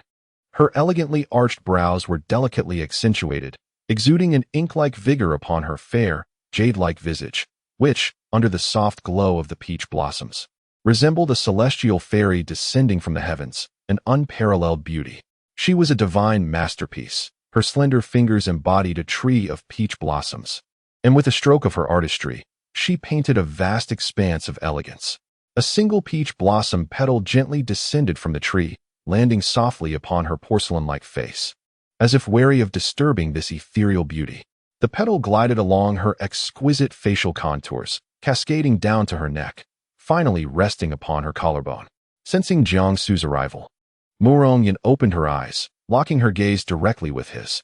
Chapter 125. My relationship with the Empress, affection intensifies too. Why is his wife so remarkably beautiful? Jiangsu pondered this as he stepped forward several paces. The peach tree observed this, witnessing not only the celestial maiden, but also a youth resembling a fallen immortal. Petals cascading downwards, landing softly upon the white-robed young man's attire. Murong Yan had been gazing at him intently, as if the entire universe had shrunk to encompass only the two of them. He approached her, slightly bowing his head to meet her gaze, relaying the matters he had discussed with Mu Zhiyun outside. The imperial daughter proclaimed him to be the fated individual destined to restore Bai Yujing to the world. She promised him that if he could indeed facilitate Bai Yujing's departure from this realm, he would receive 10 million spirit stones, 1,000 supreme elixirs, 100 celestial-grade artifacts, and a token capable of harnessing Bai Yujing's power. Mu Zhiyun interjected, Am I nameless when you converse with your wife? Upon hearing Jiangsu voluntarily share his conversation with Mu Zhiyun, Murong Yan smiled gently, replying, Indeed. At last. Jiangsu comprehended why King Zhou of the Western Zhou dynasty ignited a conflagration to amuse the lords, merely to elicit a smile from Bao Si. His wife's initial demeanor towards him had not been so warm. She had rarely smiled. He had always perceived her as cold-hearted, consumed only by the 10 great demon realms. It was only now that he realized his wife possessed an adorable, proud charm. Yet, their relationship had been stagnant and rigid at that time, preventing him from noticing. Inside the Qianyuan sword, Shang Guanyu observed the heartfelt smile on Murong Yan's face. Her originally cool features softened in astonishment. What is an empress? She is a being of profound cultivation, her strength surpassing that of many cultivators in the realm, a woman who bears the weight of the world upon her shoulders, embodying a spirit no less formidable than that of men. Simultaneously, the empress conceals all her tender emotions, not from fear of being seen, but in search of a trustworthy and beloved individual. For Morongyan, that person was her disciple, Jiangsu. A troubling premonition struck him. As a top-tier expert in the late stages of tribulation, having emerged from a bygone era, how could Morong Yin not perceive his presence within the Qianyuan sword? She likely knew all along, but chose not to expose him.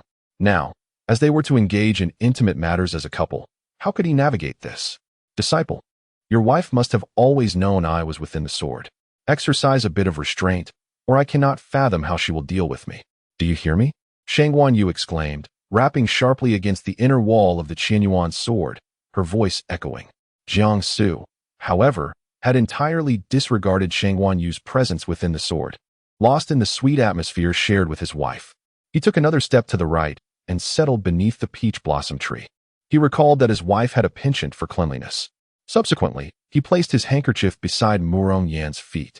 Murong Yan chuckled softly, for the ground was strewn with peach blossoms, perfectly clean and devoid of moisture. Jiangsu had no need to provide her with anything to rest upon. However, within her heart, she reconstructed the map of the 20 celestial lodges. Following his words, she took a seat. 2 ethereal figures clad in white sat beneath the peach blossom tree, and as a gentle breeze swept by, it lifted their garments, revealing that it was not the wind that stirred, but the movement of the red wand star. Once matters concluded, I shall bestow upon you all that the imperial maiden has promised. Murong Yin leaned in closer, resting her head against Jiangsu. For a moment, she found herself at a loss for how to respond to him. The typically decisive and reserved empress of the demon sect was now contemplating whether to accept or decline. Ultimately, she made her decision. You need not give me anything. Keep it for yourself. The treasures Jiangsu possessed, especially the celestial grade artifacts and the tokens of the white jade capital, would greatly benefit his cultivation journey. Jiangsu nodded in agreement. Unable to contain himself, Shang Guanyu quipped, Disciple, your wife is the empress of the demon sect. She certainly has no need for these items. Yet, you fail to present these treasures to your master first. How utterly forgetful of your mentor in the presence of beauty. His words, however, did not escape as within the narrow confines of the Qianyuan sword, a sudden golden light emerged from the shadows, encased in a shard of ice. This ice had seemingly crystallized long ago, unnoticed by him. In an instant, the ice shattered with a crisp sound, and the golden light surged forth. Shang Guanyu suddenly found himself enveloped in silence, as if he had been severed from the world, followed by a complete loss of sight. Surely not. Have I been blocked out? He thought, exasperated. Jiangsu, now free from Shang Guanyu's chatter, relished the tranquility. His master and Li Shiyan were notoriously loquacious and fond of teasing him. Murong Yin had entirely leaned her head on his shoulder, her porcelain-like face brushing against him. Jiangsu tentatively spoke. Though I am unaware of what transpired a millennium ago, I wish to convey that all is in the past, and I shall remain by your side forever. His words were sincere. Yet, he awaited Murong Yan's reply in vain. After hearing him, she remained silent, seemingly lost in her memories once more. As Jiangsu gazed down at her, he noticed a hint of redness at the corners of her eyes, exuding a fragile beauty. Oh no, she is on the verge of tears. What should I do? Had he known, he would have refrained from asking. If only he could inquire of his master. He would surely uncover the truth. At this moment, preventing her tears was of utmost importance. Jiangsu thought to himself, very well, if it must be, then let it be. He intended to pull Murong Yin into his embrace, but unexpectedly, she withdrew from his shoulder first. Could it be that my thoughts are so easily discerned? He stiffened, his hands suspended in midair. Once Murong Yin straightened herself. Her beautiful eyes gazed deeply into Jiang Su's before she willingly nestled into his embrace. Astonishing, Jiang Su exclaimed inwardly at her unexpected warmth. Was this truly the aloof and commanding wife he knew? Was she actively flirting with him, seeking a hug and comfort? He gently patted Murong Yan's back, his hand tenderly caressing her hair. Under Jiang Su's gentle treatment, Murong Yin managed to compose herself, releasing her hold on Jiang Su, and apologetically said, "I will tell you about my matters later." Jiang Su, understanding and perceptive, nodded in acknowledgement, recognizing that his relationship with his wife had finally made progress. He would wait patiently for the day she would initiate the conversation. "Shall we now proceed to meet the imperial daughter?" Murong Yin, the flush in her eyes having faded, released the constraints on Shang Guanyu, then stood up and calmly addressed Jiang Su. "You may need about an hour. I will return to the demon sect first to put your master at ease." Once outside, he would no longer have the luxury of such close interactions with his wife. After all, she was one of the 10 rulers of the demon realm, residing in the demon palace while he was at the first demon sect. Nevertheless, Jiang Su gently nodded and replied softly, "All right." Chapter 126. The nascent soul expert comes to find trouble after Murong Yin departed. Jiang Su traversed the intricate corridors of the palace, heading towards the inner hall to meet Mu Zhiyun. He needed to hasten the affairs regarding Bai Yujing so he could return to expand the territory of the cultivation realm's sign-in system. Inside the Qianyuan sword, Shang Guanyu noticed that the ice crystal had dissipated, signifying that he was now able to move about normally. With a hint of melancholy, he remarked, "You two are undoubtedly enjoying a sweet romance, while your master is left in misery. By the way, Mu Zhiyun did ask you to find her in the inner hall, right? This Bai Yujing seems quite large, yet it appears that only that hall can be utilized. It hardly qualifies as the first demon sect." Jiang Su nodded, feeling exceptionally cheerful as he strode towards the inner hall of Bai Yujing.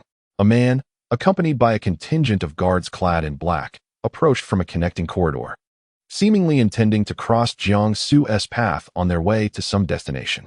Perhaps they were headed to the so-called restricted formation of Bai Yujing. Pondering this, Jiang Su continued on his way. As they passed by him, one of the guards abruptly bumped into Jiang Su, though it was not painful.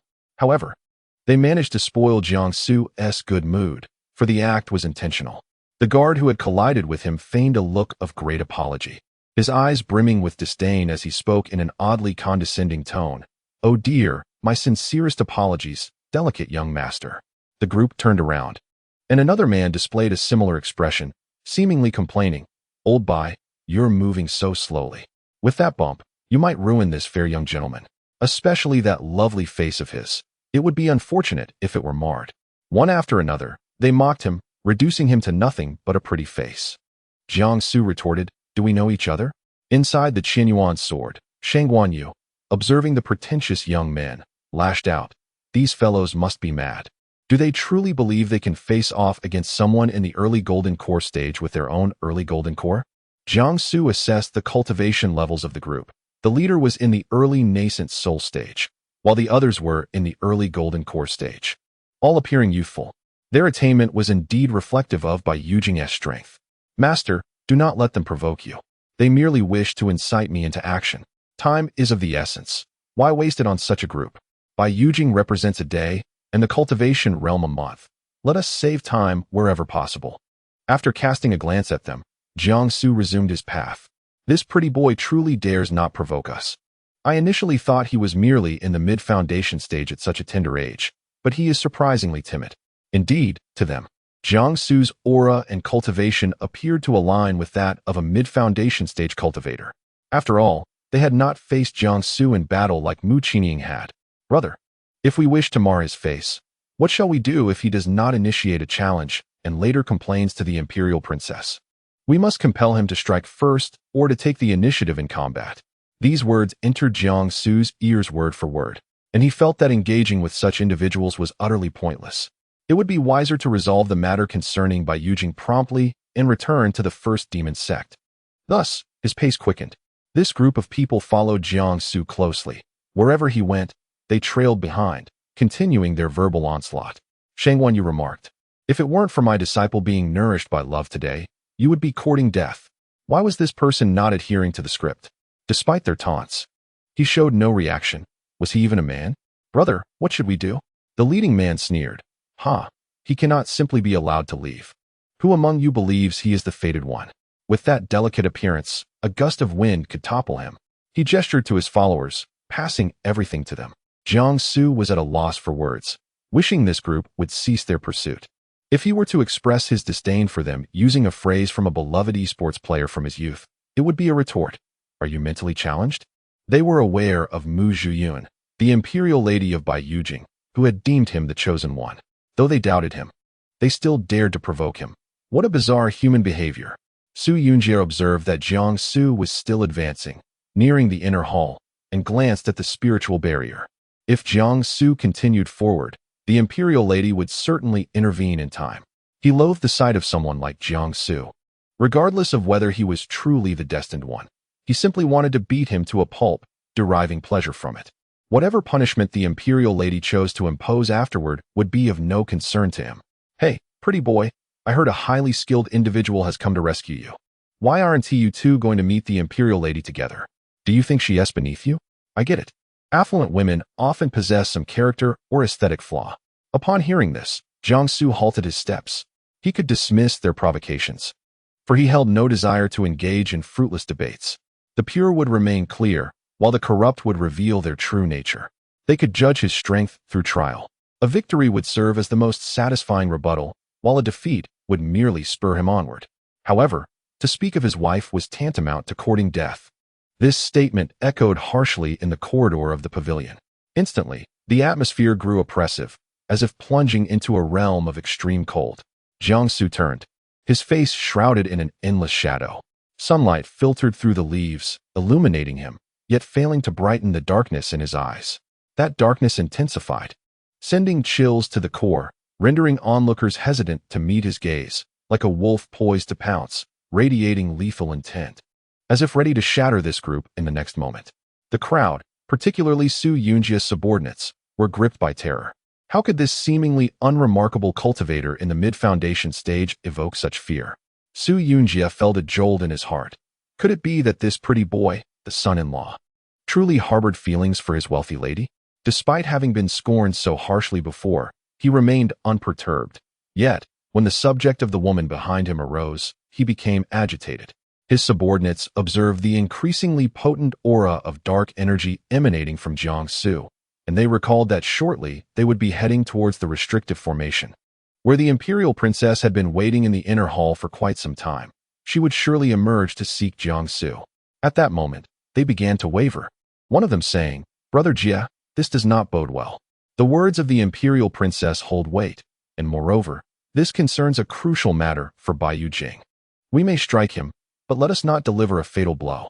Shang Guanyu retorted, "It remains uncertain who shall meet their demise when his disciple unleashes his wrath. It is nothing short of terrifying.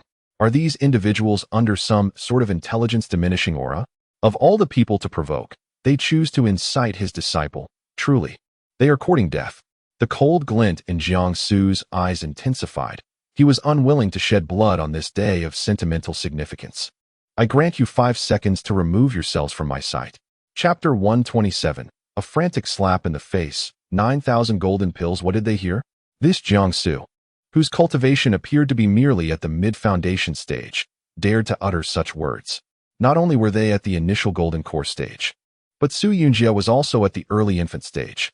A mere mid-foundation boy was nothing but a target for them to trample upon. Indeed, Su Yunjia sneered disdainfully. He was at the early infant stage, capable of being Jiangsu's master within the realm of cultivation. It was time to teach this young fool a lesson. His sword, unsheathed from his waist, gleamed with a chilling silver light that cast an air of desolation upon his face. Meanwhile, Shang Guanyu, who had settled in the Qianyuan sword, was eager for the unfolding drama. He warned the group, "You are ungrateful. If you do not leave within 5 seconds, you shall surely find yourself weeping." Upon witnessing the expressions of the group after his proclamation, Jiangsu's cold eyes seemed to regard them as mere lifeless objects. He closed his eyes, and a frigid voice echoed down the corridor, reminiscent of the underworld's countdown. 5, 4, 3, 2, 1. At that moment, The hair on the nape of every individual, including Su Wenjie, stood on end. Jiangsu remained composed, eyes shut, unhurried. They could have seized the opportunity to ambush him, yet after exchanging glances, none dared to take the first step. Jiangsu's demeanor exuded a sense of contempt, as if they could not possibly harm him. As the leader, Su Wenjie steeled himself, stepping forward to stand opposite Jiangsu with sword in hand. I regret to inform you that I have compelling reasons to prevent you from aiding Bai Yujing in her return. I am at the early infant stage and do not require their assistance. Otherwise, it would appear as though my victory were unearned. Let us duel. If you agree not to activate the array of restrictions, I shall refrain from striking. Though he recognized the formidable aura Jiangsu possessed, his own cultivation was significantly inferior. His words dripped with the condescension of a higher cultivator addressing one of lesser standing.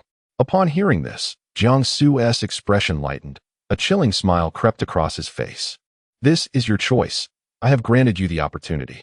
What did that mean? Su Wenjie's eyelids twitched. Could Jiangsu possibly counterattack? A mid-foundation stage? One pressure and a sword technique should suffice to end him. You brat, stop boasting. Let our brother, Jie, bring you down. They were unaware of how those at the mid-foundation stage met their demise against early infant cultivators. Jiangsu smiled, a most enchanting smile, and as he did, the corridor's glass lanterns shattered under the force of a fierce wind. The sound was crisp yet eerie, and what sent chills down their spines was the sequential shattering of the lights, drawing closer as if vengeful specters approached from the depths of hell. He, Jiangsu, a mere boy at the mid-foundation stage, could manipulate the glass lanterns that belonged solely to the imperial daughter of Bai Yujing, shattering them with ease. How could this be possible? Jiangsu raised his left hand slightly, and a tempest of spiritual energy surged around him. This energy was not inherent to the white jade capital itself, but erupted from within Jiangsu, palpable and substantial, as if breaking free from layers of shackles to finally bask in the sunlight. In but a moment, an immensely powerful barrier of spiritual energy coalesced at the spot where Jiangsu stood, perfectly enveloping the corridor and courtyard. His gaze resembled that of a supreme deity, surveying the mortals beneath him. Su Wenjie felt an overwhelming urge to retreat. He should never have provoked Jiangsu, given the chance to start anew. He would never again rely on his status and cultivation to suppress him. Yet, retreat was no longer an option. He had to press on, hoping that the imperial princess would sense the commotion and come to their rescue. The others, already dumbfounded, realized that this was merely the mid-stage of foundation establishment. How extraordinary must this youth's talent be? He was undoubtedly the destined one for the resurgence of the white jade capital. Who would dare harbor doubts now? They exchanged glances and rushed towards the perimeter of the barrier. Perhaps they could break free? They truly did not wish to remain in the presence of this fearsome being, uncertain of what calamities might ensue. They were but a few hundred years old, still quite youthful. They did not want to meet their demise here today. Had they known, they would never have followed Su Wenjie into this predicament. Shangguan Yu exclaimed in disbelief. Her disciple, usually so gentle, had revealed such ferocity, ignited solely by the involvement of Murong Yan. His gaze, his demeanor, his power. She could never again entertain any thoughts regarding Murong Yan. If Mu Zhiyun did not come to their aid, blood would surely be shed. Jiangsu observed their movements. Did they think they could flee? Had they forgotten his earlier words? Did I permit your departure? With that utterance, an exquisitely sharp folding fan was flung from Jiangsu's hand, slicing through the air with formidable spiritual might. Each sweep left a thin line of crimson upon the necks of his subordinates. As it spun through the air before returning to Jiangsu's grasp, it was already stained with a considerable amount of blood. The scent of blood permeated the barrier Jiangsu had erected, fostering an eerie and terrifying atmosphere. All the subordinates, including Su Wenjie, were paralyzed with fear, especially the younger ones, who numbly touched the wounds on their necks. They felt the pain and the chilling sensation of impending doom, wanting to scream but suppressing their cries for fear of provoking Jiangsu, who exuded a dense aura of malevolence. This was no celestial being clad in white. He was akin to the king of hell. Even the eternally bright sky of the white jade capital dimmed. It was truly a sight to behold. And this was not the end. The terrifying folding fan had been unleashed, and its repercussions were inevitable. The formerly silent space was suddenly filled with a howling gale. The winds howled ferociously. Each gust was razor-sharp, instantly shredding the garments of Su Wenjie and his companions. When the winds ceased, they did not dare to breathe a sigh of relief, for with the next gust, it would not only be their clothing that would be torn. In this courtyard, there lies a vast lotus pond, seemingly animated by an unseen force from beneath, causing the surface of the water to erupt in ethereal columns of liquid. As these cascades descend upon the pond's edge, they instantaneously crystallize into myriad frost-kissed sword silhouettes. Within mere moments, there are hundreds. The young disciples tremble in fear, their legs turning to jelly, faces ashen, and cold sweat streaming down. One by one, they involuntarily collapse to their knees.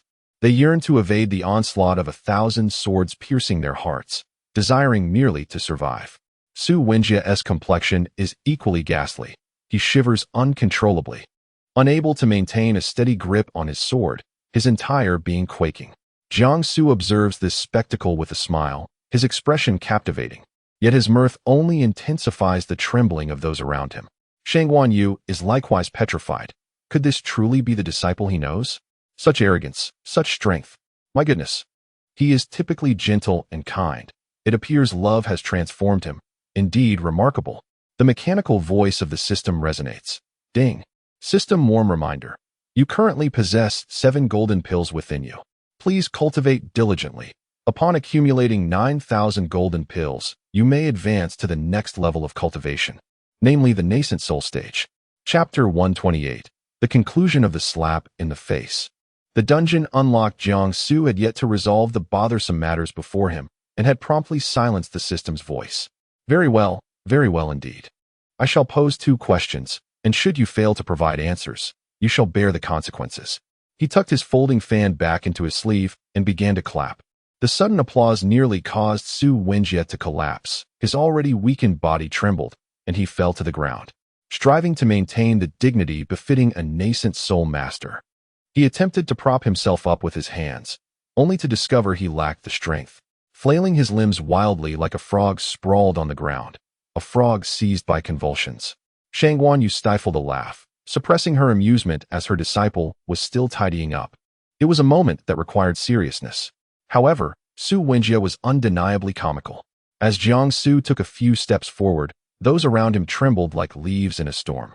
They cast furtive glances at Jiang Su's shoes, fervently wishing that those shoes would not approach them. This king of hell had his sights set on Su Wenjie. It was all his doing. Su Wenjie felt the impending doom. As Jiang Su approached, his mind blanked, and upon noticing Jiang Su's dark short boots, his pupils constricted in terror. Surely, wouldn't he truly eliminate him? The people from the outside world were indeed terrifying. He could easily mistake Jiang Su for a mid-stage nascent soul rather than merely a foundation establishment practitioner. Who could possess such a flawed character? A chilling voice echoed in Su Wenjie's ears, swiftly followed by a flurry of sword shadows emitting a terrifying cold light. If his response displeased Jiang Su, he could anticipate a fate of 1,000 swords piercing his heart. Trembling with anxiety and fear, Su Wenjie stammered, his tongue nearly tying itself in knots. Straightening his quivering tongue, he wore an expression brimming with regret and apology. It's me. I have a flawed character. I shouldn't have spoken so. I beg you. I implore this young man in white to spare me. I shall never again dare to speak carelessly or look down upon those in the foundation establishment stage. Jiang Su let out a cold laugh, unsatisfied with such a simplistic answer and on the verge of erupting once more. The barrier he had previously erected with his spiritual energy was shattered by a sword strike. The sword energy surged with the might to swallow mountains and rivers, entering the barrier with a resounding clang. Shangguan Yu remarked, "This is the power of someone in the late stage of tribulation crossing. It must be Mu Zhuyuan. She has truly come to rescue this lad. After all, she hails from Baiyu Jing." Indeed, Jiang Su's gaze followed the sword, looking toward the source of the sound, and at the shattered barrier stood none other than Mu Zhuyuan. Jiang Su, you possess such a unique constitution. No wonder the Golden Dragon bloodline and the Qianyuan sword have found their way to you. It was unexpected for Jiang Su to have such an extraordinary physique. His fortunes were truly more astonishing than those of the former Qin Pingxing. Mu Zhuyuan smiled, her eyes radiating beauty among her features. The upward curve of her lips always carried a hint of mirth and allure, her gaze shimmering like water, casting ripples of light beneath the sun. Upon seeing Mu Zhuyun in such a state, Shang Wanyu paused momentarily, then queried, "Is she attempting to use her beauty to ensnare you? How amusing. It would be utterly ineffective." In the vicinity of the lotus pond, the myriad sword shadows abruptly dissipated, prompting Su Wanjie and his followers to exhale in relief. Jiang Su raised an eyebrow, pondering the intentions of Mu Zhuyun. Did he discern that Jiang Su had just expended such formidable energy, depleting his spiritual essence? Did he believe that this rendered him incapable of dealing with them? Indeed, Jiang Su's internal energy was significantly depleted, yet this did not imply he was powerless against these individuals. Bai Yujing represented a considerable advantage for him, as the support from one of the four great powers of the lower realm could alleviate many troubles. However, he was not entirely reliant on it. His system was sufficient. Thus, Jiang Su regarded Mu Zhuyun with a hint of coldness, politely yet distinctly distant, inquiring, "He is a person of Bai Yujing, naturally beyond my jurisdiction. However, he has inflicted harm upon me, and I trust that the esteemed imperial princess will not simply overlook this matter. Should this be the case, I believe it would be prudent for Bai Yujing to remain submerged in this lake." Su Wanjie and his entourage widened their eyes in astonishment. Harmed him? While they had indeed uttered some intolerable remarks, they had not initiated any physical assault. Furthermore, given Jiang Su's formidable strength, how could they possibly injure him? Mu Zhuyun felt a pang of sorrow. She preferred the previous incarnation of Jiang Su, for the current version seemed distant and excessively formal. "Rest assured, I shall address them accordingly. You may voice any demands you have." Mu Zhuyun sighed, recognizing that Su Wanjie's mischief within Bai Yujing was one matter. But now he had embarrassed himself before Jiang Su, likely having come to provoke him, only to be outmaneuvered. Observing that Mu Zhuyun had spoken to this extent, Shang Wanyu from within the Qianyuan's sword suggested, "Disciple, perhaps we should procure more valuable items. By the way, have you ever gifted your wife anything? Mu Zhuyun has changed outfits several times in the past few hours. Why not request exquisite silks and cloud gauzes from her? Or perhaps finished designs to present to your wife? Wouldn't that be splendid?" At this, Jiang Su was taken aback. It seemed he had indeed neglected to present his wife with a gift. As he pondered this, Mu Zhuyun feared he might suddenly demand the dismemberment of the entire group, simultaneously questioning what Su Wanjie had divulged to Jiang Su. "You may determine their fates. I require additional items beyond our previous agreement." Noticing a potential for negotiation, Mu Zhuyun promptly acquiesced. "Of course, aside from Bai Yujing, you may request anything I possess." Upon hearing her words, the restless Shang Wanyu cast several glances at Su Wanjie, contemplating how one could compel the imperial princess of Bai Yujing to such lengths. Could it be that this was Mu Zhuyun's progeny? The more one thought about it, the more plausible it became. Fortunately, he harbored no further aspirations toward Mu Zhuyun. Otherwise, this solitary, ethereal youth, having remained single for millennia, might unexpectedly find himself a father of two overnight. "I desire clothing, something beautiful, to present to Yen Yen." Mu Zhuyun took a deep breath, feeling overwhelmed by the display put on by Jiang Su and Murong Yen. After a moment of contemplation, she grasped the tragic circumstances surrounding this incident. "Su Wenjie, oh Su Wenjie, why choose to insult someone's wife? Any man would be driven to violence by such an affront. You deserve this, you foolish wretch." In just a quarter of an hour, Mu Zhuyun felt the weight of humiliation several times over, her heart heavy with unease. Moments ago, she had not been in the inner hall, but at the entrance of Bai Yujing, where she sensed Murong Yan's approach, seemingly determined to take the lead. Observing Murong Yan's retreating figure, she recalled the prophecy uttered by the elders of Bai Yujing on the night Murong Yan attained her golden core, and with a sigh, she murmured softly, "Murong Yan, do not forget, you tread the path of the heartless." Murong Yan did not turn back, continuing her exit from Bai Yujing, leaving her response to the wind. "I know." Chapter 129, The Seven Initiations Secret Realm, entering the instance at Swordwing Peak. In the realm of Bai Yujing, a single day equates to a month in the world of cultivation. It has been 7 days since Jiang Su ventured to Bai Yujing. Li Shiyan and Shi Junro, under the tutelage of Elder Qiu Yu, have diligently mastered a rudimentary sword technique. The two are brimming with anticipation, while Elder Qiu remains unperturbed. Observing his master leisurely enjoying sunflower seeds in the shade of a tree, Li Shiyan wiped the perspiration from his brow and inquired, "Master, I have heard that Her Majesty the Empress returned to the Demon Domain Palace yesterday. Why has my senior brother not yet returned? The sun blazed mercilessly, the heat oppressive enough to overwhelm any soul. Elder Chiou offered him a slice of watermelon from the table, responding enigmatically. Are you prepared for the 7-day trial? You must ensure the safety of Shi Junro. Li Shiyan's confusion deepened. It is customary for newly initiated disciples of the demon domain to partake in the 7-day trial, where the new acolytes of the 10 great demon sects convene in a low-level secret realm for a week, claiming whatever opportunities and treasures they encounter. Li Shiyan found little appeal in this lowly realm. What treasures could possibly reside therein? But master, this secret realm requires disciples at the foundation establishment stage to participate. Wouldn't it be risky to bring Shi Junrong along? Elder Chiou approached him, patting his shoulder. My dear disciple, first enjoy the watermelon and take a moment to rest. This is all by the Empress's design. Your brother Jiang will meet you within that secret realm. After releasing his grip, he gazed toward the heavens. The Kunlun Bell has re-emerged in a low-level secret realm. Who could possibly claim it? It is to be hoped that Li Shiyan can navigate the rhythm of this realm and assist Jiang Su. Were it not for the restrictions on high-level cultivators, he would have already entered. It seems this opportunity is ultimately meant for the younger generation. Li Shiyan nodded, feeling a sense of foreboding, as if his master were leading him into a pitfall. The following day, he obediently accompanied Shi Junrong to the 7 initiations secret realm. Since Jiang would appear there, it surely promised treasures. Upon gathering at the inner sanctum of the first demon sect, he fortuitously met Murongqi, and they engaged in light conversation. Murongqi, noticing Jiang Su's absence, inquired, is Jiang not attending the 7 initiation secret realm? Li Shiyan noticed Yang Tian and a group of female cultivators glancing their way and jested. Our Jiang is above such a lowly secret realm. Let us proceed. The 7 initiations secret realm lies within the confines of Kongpeng Mountain. As the first demon sect's floating vessel arrived at the mountain gate, it was precisely midday. Kongpeng Sect, a grand sect of the celestial gates, is unlike the first demon sect, which is dedicated solely to the sword. Here, various categories of demon cultivators converge, akin to a comprehensive university. Amidst the mountains, clouds swirl, and lakes abound.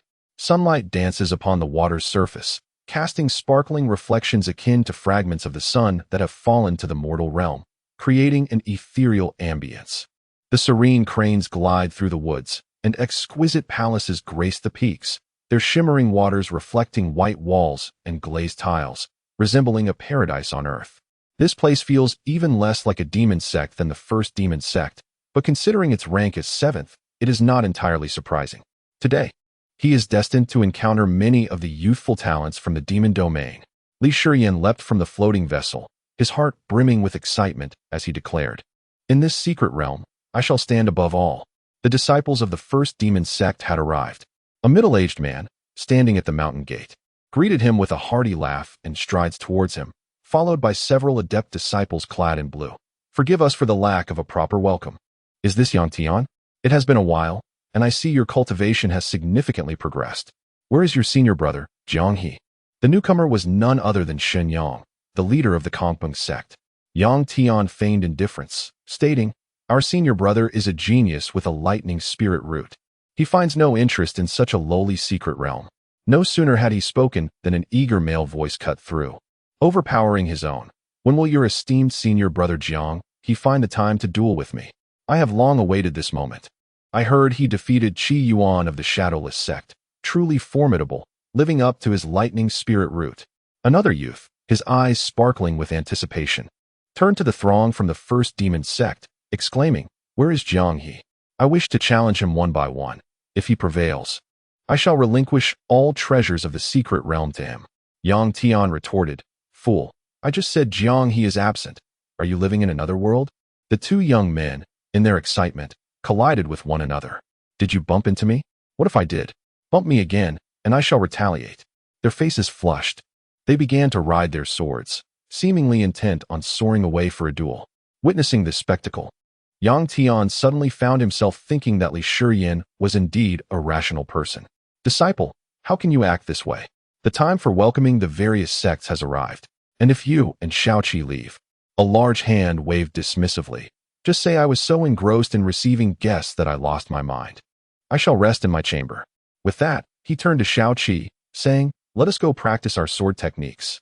The two figures of sword energy vanished in a flash. Xinyang, feeling somewhat embarrassed, remarked, "Please do not mind my two disciples. I have always indulged them. My apologies." The blue-clad disciple who had spoken earlier smiled with polite awkwardness, gesturing aside to clear a broad and magnificent mountain path. "The secret realm will open in an hour, today. The sect has prepared a feast for you all. Please follow me this way." Li Shiyin observed the disciples and felt compelled to impart a thought. As long as you remain unembarrassed, it is others who shall feel the awkwardness. The banquet was set atop the 9 heavens peak, amidst swirling clouds, with a dazzling array of exquisite dishes that evoked the sensation of a celestial feast from the heavens. The unfortunate attendant, accustomed to the simple fare of the kitchen, had not encountered such a lavish spread in ages. He regarded each dish with novelty, indulging heartily without a second thought. Li Shiyin was slightly taken aback. He had not anticipated the offerings of the demon sect to be so unpalatable. Although the banquet prior to entering the secret realm was ostensibly for rest and recuperation, the primary objective for the disciples of various sects remained to gather intelligence and gauge the strength of their rivals. Rarely did one find such earnestness in merely diving into the food. "TSK, TSK, TSK, behold that lad.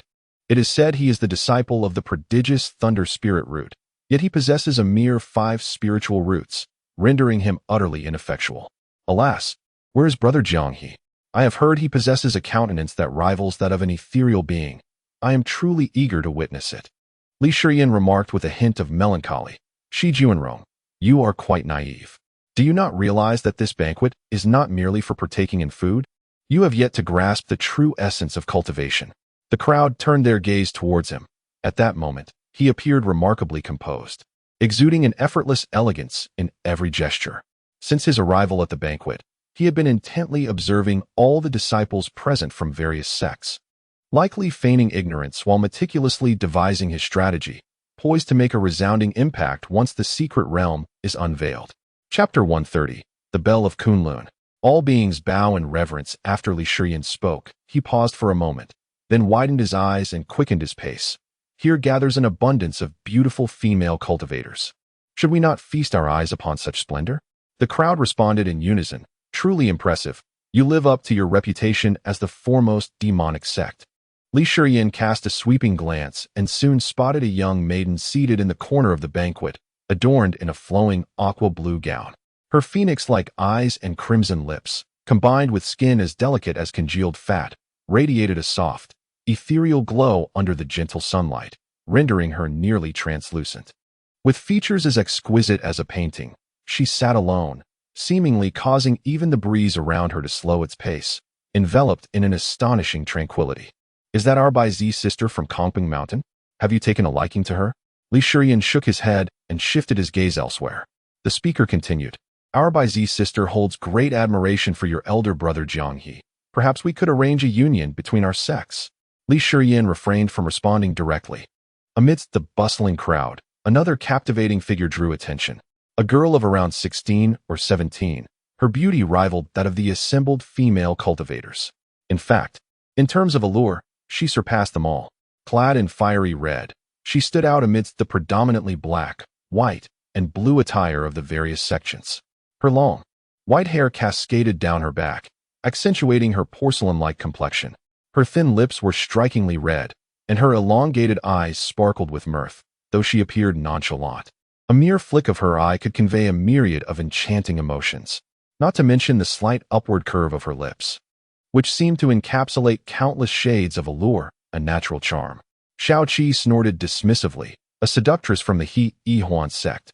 Many disciples from the major sects often looked down upon such lesser-known demonic cultivators.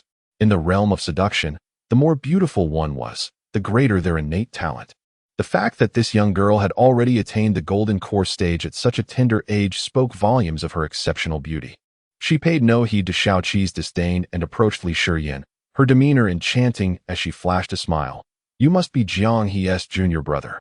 I am Shen Yuning from the He Yihuan sect." With a gaze as captivating as silk, she awaited Li Shiyin's response, nearly causing his nose to bleed.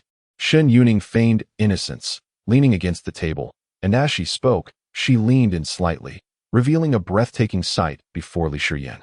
Ah, this young lady.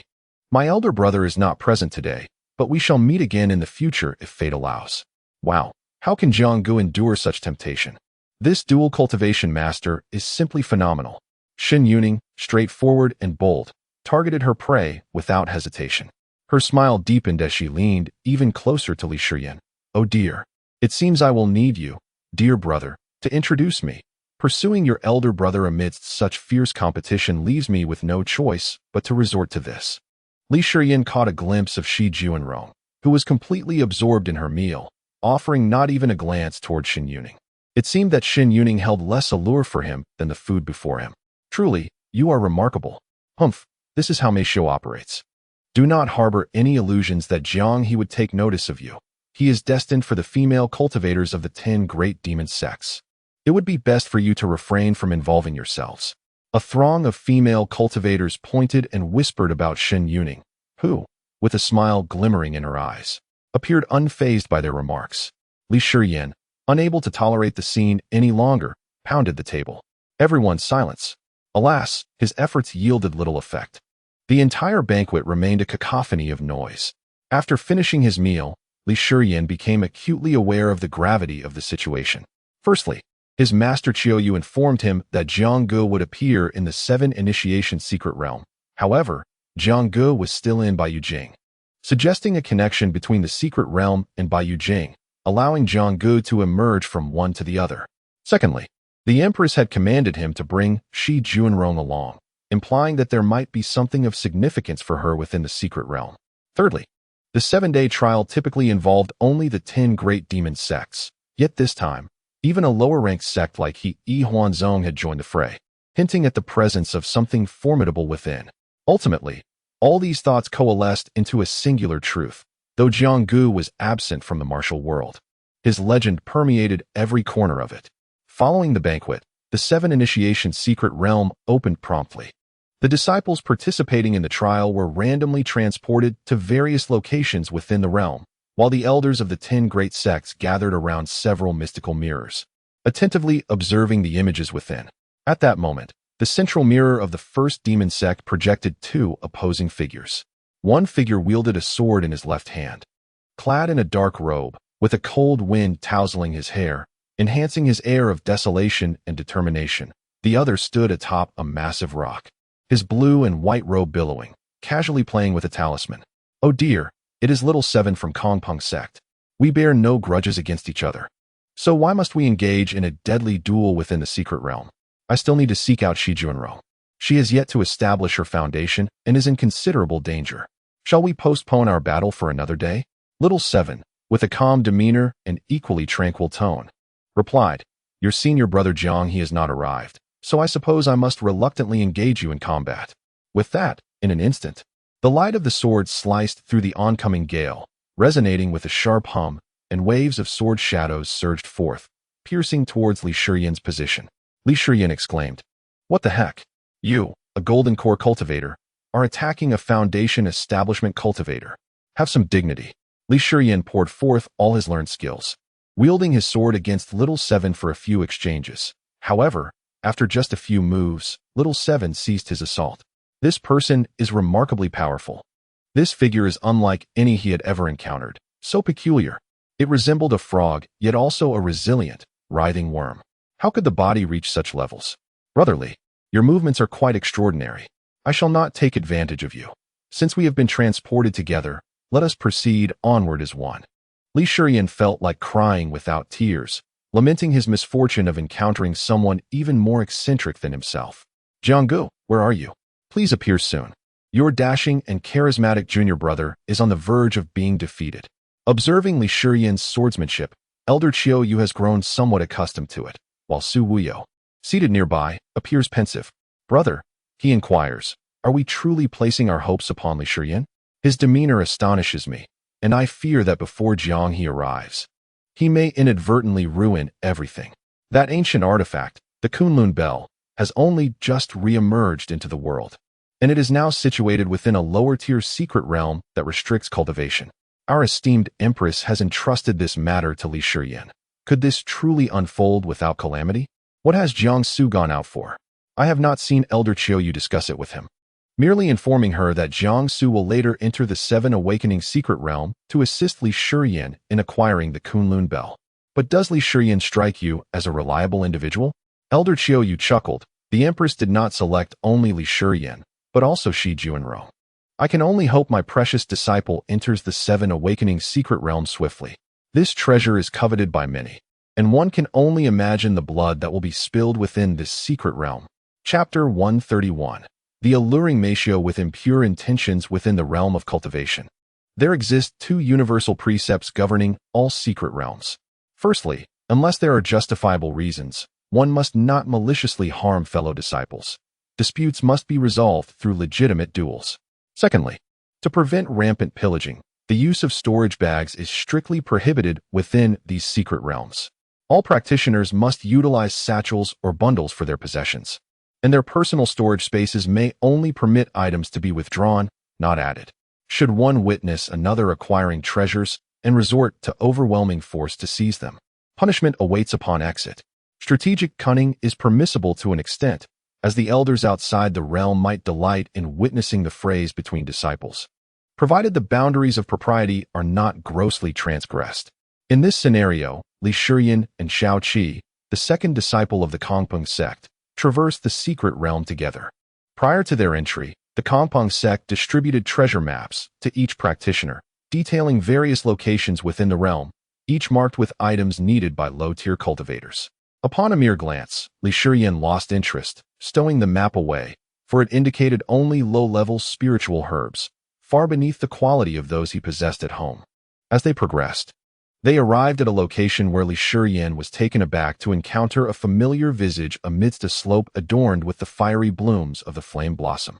This flower, resembling a sunflower, possesses a unique characteristic. In complete darkness, its petals fade to white, only to transform into a vibrant crimson when exposed to light. Not particularly rare, this spiritual plant's striking hue allowed him to easily spot a figure amidst a large cluster of flame blossoms. Xiao Qi cautioned, "We have no knowledge of what lurks within. We must tread carefully." Li Shiyan blinked and replied, "Do we possess any treasures?" Xiao Qi scratched his head, seemingly contemplating the matter. In the Seventh Awakening secret realm, the midday sun blazed like a torrent of fire, casting a brilliant light over the crimson petals of the flame blossoms, which appeared as if stained with blood. A sight too exquisite to belong to the mortal realm. As Li Shiyan approached the cluster of flame blossoms, he detected a faint, sweet fragrance intertwined with a hint of iron. Startled, he traced the scent forward. Had a confrontation already occurred in this realm, so recently entered? Amidst the resplendent hues akin to a sunset's glow, lay a young woman clad in red. It appeared she had been attacked by a formidable adversary. However, Li Shiyan remained skeptical, for the highest cultivation level permitted in this realm was merely the golden core stage. Her face, pale as parchment, bore a furrowed brow, and her elegantly elongated eyes were tightly shut, offering no sign of awakening.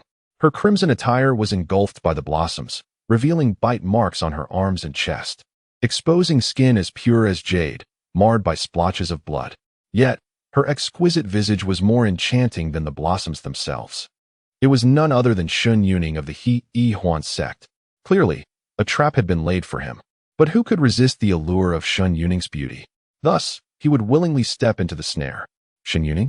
Li Shiyan cautiously approached her, the faint, alluring fragrance surrounding the young woman mingling with the essence of blood, giving rise to an inexplicable yet decadent beauty, reminiscent of an enticing poppy flower that had suddenly blossomed. Noticing her lack of response, he softened his movements and slowly crouched beside Shun Yuning, extending his hand to test her breath. His fingers barely grazed the delicate space beneath her refined nose when a gentle breeze swept by. The flame-like blossoms swayed in the wind, releasing a heady, dreamlike floral scent. Li Shiyan, momentarily entranced by the breeze, squinted slightly and beheld a petal drifting down before her eyes. As the petal glided silently past, he raised his gaze to meet hers, only to find himself staring into a pair of enchanting eyes.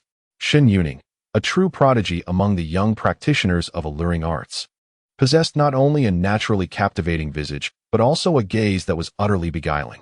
Her eyes, the most striking feature among her delicate features, always bore a hint of a smile and charm, shimmering with a watery glint under the sunlight. creating a mesmerizing ripple. Li Shiyin felt somewhat embarrassed under her unabashed stare and shifted his focus to the wounds on Shun Yuning's body. The closer he drew, the more flushed he became, as her attire was indeed quite revealing. He could already envision how his brother Jiang would react upon his arrival, with Shun Yuning clinging to him incessantly. "Ah, Miss Yuning, your injuries seem quite severe." "Oh, it's nothing, just a little scuffle with a magic wolf," Shin Yuning replied nonchalantly, the corners of her mouth curling in a smile, seemingly determined to rise. However, as she stood halfway, the sudden pain from her ruptured wound caused her complexion to pale, and she inhaled sharply. Her body leaned forward uncontrollably, landing in Li Shiyin's embrace. Yet, it wasn't entirely without intention. Li Shiyin was certain Shin Yuning had orchestrated this moment. However, her ultimate aim was not merely to seduce him, but also to convey an expectation, as if she believed his brother Jiang would surely come. "Oh dear, how could it hurt so much? It seems I cannot walk alone," she remarked, still smiling, seemingly unfazed despite the words of pain escaping her lips. In truth, the secret realm harbored no formidable magical beasts capable of inflicting such wounds upon her. Her breath brushed against Li Shiyin's neck, warm and fragrant, akin to soft little paws tickling him, while a gentle hand began to ascend along his spine. Li Shiyin thought to himself, "You think I would refuse such an embrace? I certainly would not. Why not indulge in this moment?" As Xiaoqi approached, he was greeted by the sight of Li Shiyin cradling a provocatively dressed woman in red, whose aura unmistakably identified her as Shun Yuning, the alluring practitioner of the Harmony Sect. His expression darkened, and he admonished, "You shameless enchantress, do you truly lack any decency? Li Shiyin is a man of great stature. It is clear you have ensnared him. Release him at once, or beware my sword's wrath." Shun Yuning, with a pitiful demeanor, rose and stood amidst a cluster of blooming flames, which accentuated her enchanting allure and added a touch of mischief to her presence. She disregarded Xiaoqi and turned to Li Shiyin, beseeching him, "As a frail woman within this secret realm, I find myself yearning for companionship and protection. I wish to accompany you." The Seven Initiations secret realm within Kongpong Mountain is not merely a gathering of the 10 great demon sects. Members of the 10 great celestial sects are also bound to appear throughout this enigmatic domain. Such a grand assembly surely conceals numerous treasures, albeit their specifics remain unclear. Our Union of Joy sect cannot afford to miss this opportunity. Furthermore, she harbored a personal ambition to draw closer to Jiang He by befriending the innocent Li Shiyin. She believed she could ensure her presence when Jiang He arrived. With her captivating beauty and figure, she was confident that Jiang He would be easily swayed. If the Union of Joy sect were to gain a prodigy with a thunder spirit root, their strength would undoubtedly be significantly enhanced. Chapter 132. The Seven Initiations of the Secret Realm, where talents converge within the first demon sect. Elder Qiu Yu and Su Wuyo had just witnessed the interaction between Li Shiyin and Shun Yuning. Both fell into a contemplative silence. In the secret realm of Tianqi, Li Shiyin, captivated by beauty, leaned towards Shun Yuning and Xiaoqi, suggesting, "Look at her injuries. We should take her with us. Once she recovers, her cultivation will be a tremendous asset to us." Shun Yuning, resting against his shoulder, raised an eyebrow at Xiaoqi in a provocative manner, while Xiaoqi struggled to suppress the fire of jealousy within. Had it not been for the thought of their master watching them from outside the water mirror, and the belief that abandoning someone in peril was unbecoming of righteous cultivators, he would not have tolerated the presence of this enchantress. The trio, each with their own thoughts, traversed a short distance before discovering a small cave. Considering Shun Yuning's injuries, Li Shiyin proposed, "Let us take refuge in this cave for a while. If her wounds are not properly addressed, we may encounter further troubles." To their surprise, upon entering the cave, they encountered a very familiar figure, Shi Juanrong. Li Shiyin, still reeling from the shock, exclaimed, "Wow, Shi Juanrong. Xiaoqi and I were just about to look for you. What a coincidence. We truly are brothers." Shi Juanrong, with a clear gaze, was polishing his sword when he furrowed his brow upon seeing Li Shiyin. "Who is this? Why is she so gravely injured? If only Brother Jiang were here." This is Shun Yuning from the He Yihuan sect. "A mere mortal cannot possibly remember a beauty," Li Shiyin replied. "Shun Yuning was hurt and had nowhere to go, so I brought her along." He seemed entirely unconcerned about bringing an outsider. Placing Shun Yuning in a corner of the cave, and retrieving medicine from his bag to offer her. Does he not have anywhere else to go? He is the most favored disciple of the He Huan sect's master. Shaoqi scoffed. As the junior of that prodigy with the Thunder Spirit root, there are countless individuals coveting your position in secret. There is no need to bring back such a woman. Aren't you worried about her demise? Upon hearing this, Shen Yuning laughed with a dazzling brilliance, her eyes glinting with mockery and coldness. As she laughed, she inadvertently strained her wounds, furrowing her brow and gritting her teeth. What? Does the Kongpeng sect truly regard my He Huan sect as so inconsequential? Tension filled the air, and no one dared to speak. Finally, it was another familiar male voice that shattered the silence. Am I interrupting something? Shaoqi turned around angrily, only to find Qi Yuan, who wore an awkward smile. I came to wait for Jiang He. He still hasn't given me an answer. Qi Yuan surveyed the cave and cleared his throat. Might I inquire, brotherly, when Jiang He will arrive? This secret realm is of utmost importance, and I find it hard to believe your master would prevent his arrival. Li Shiyan replied with a forced smile. As for when Jiang brother might come, I cannot say. Perhaps he may not come at all. How would I know? Qi Yuan was none other than Jiang He's former adversary. What scheme was he concocting here? What treasure lay hidden within this secret realm that so many notable figures had gathered? Unnoticed by anyone, a glimmer of triumphant amusement flashed in Qi Yuan's dark pupils. As long as he followed Li Shiyan to the river, he was certain he would obtain that coveted treasure. With no further conversation, the two maintained their distant yet courteous demeanor. Soon, they bid farewell, and just as Qi Yuan was about to depart, he was taken aback by the sound of footsteps behind him. Turning around abruptly, he found himself face to face with Wang Tian. Brother Wang. Qi Yuan observed his sullen expression, unable to decipher the purpose of this sudden pursuit. Is there something you need? Wang Tian smirked coldly, looking down at him from a superior position. Brother Jiang has already defeated you. Searching for him is futile. A defeat is a defeat. Raising an eyebrow, Qi Yuan inquired, and what of it? Do not forget that you are now a member of the Wuing sect. Li Shiyan's gaze was fixed on Wang Tian, recognizing him as the legendary Brother Zhang's sibling, a single spiritual root cultivator. Wow, Brother Zhang's original disciple, quite impressive. Since you wish to remain here, I shall not leave either. We should look out for each other as fellow disciples, Qi Yuan declared. Wang Tian merely chuckled, and for a moment, the entire cave fell into silence while Li Shiyan's secretive team continued to grow ever stronger. At Bai Yujing, upon hearing Jiang Su's request for beautiful garments for his wife, Mu Zhuyan readily replied, of course. She had initially assumed Jiang Su desired something else, only to realize he sought clothing. The entirety of her wardrobe, if piled together, would likely be worth at least 100 million spiritual stones. What harm would it do to craft some exquisite garments from fine brocade and cloud gauze for Morong Yen? With her affirmative response, Jiang Su calmly stated, then please proceed. This implied he would spare Su Wenjie and the others, allowing Mu Zhuyan to guide him to the restrictive array. Behind them, Su Wenjie sat despondently on the ground, utterly defeated. He had not anticipated that Bai Yujing's resurgence was truly fated. As an ordinary mortal, how could he alter his destiny? As Mu Zhuyan led Jiang Su forward, she explained. Su Wenjie acted so foolishly out of filial piety. His parents perished a millennium ago when Bai Yujing withdrew from the world, and their bodies were interred here. Should this place re-emerge, it would collapse, and his parents' remains would be lost. Su Wenjie appeared to be no more than a few hundred years old. Yet his parents had died a millennium prior. How could he exist? This was more thrilling than the dramatic plots of the anti-Japanese dramas Jiang Su had witnessed in the modern world.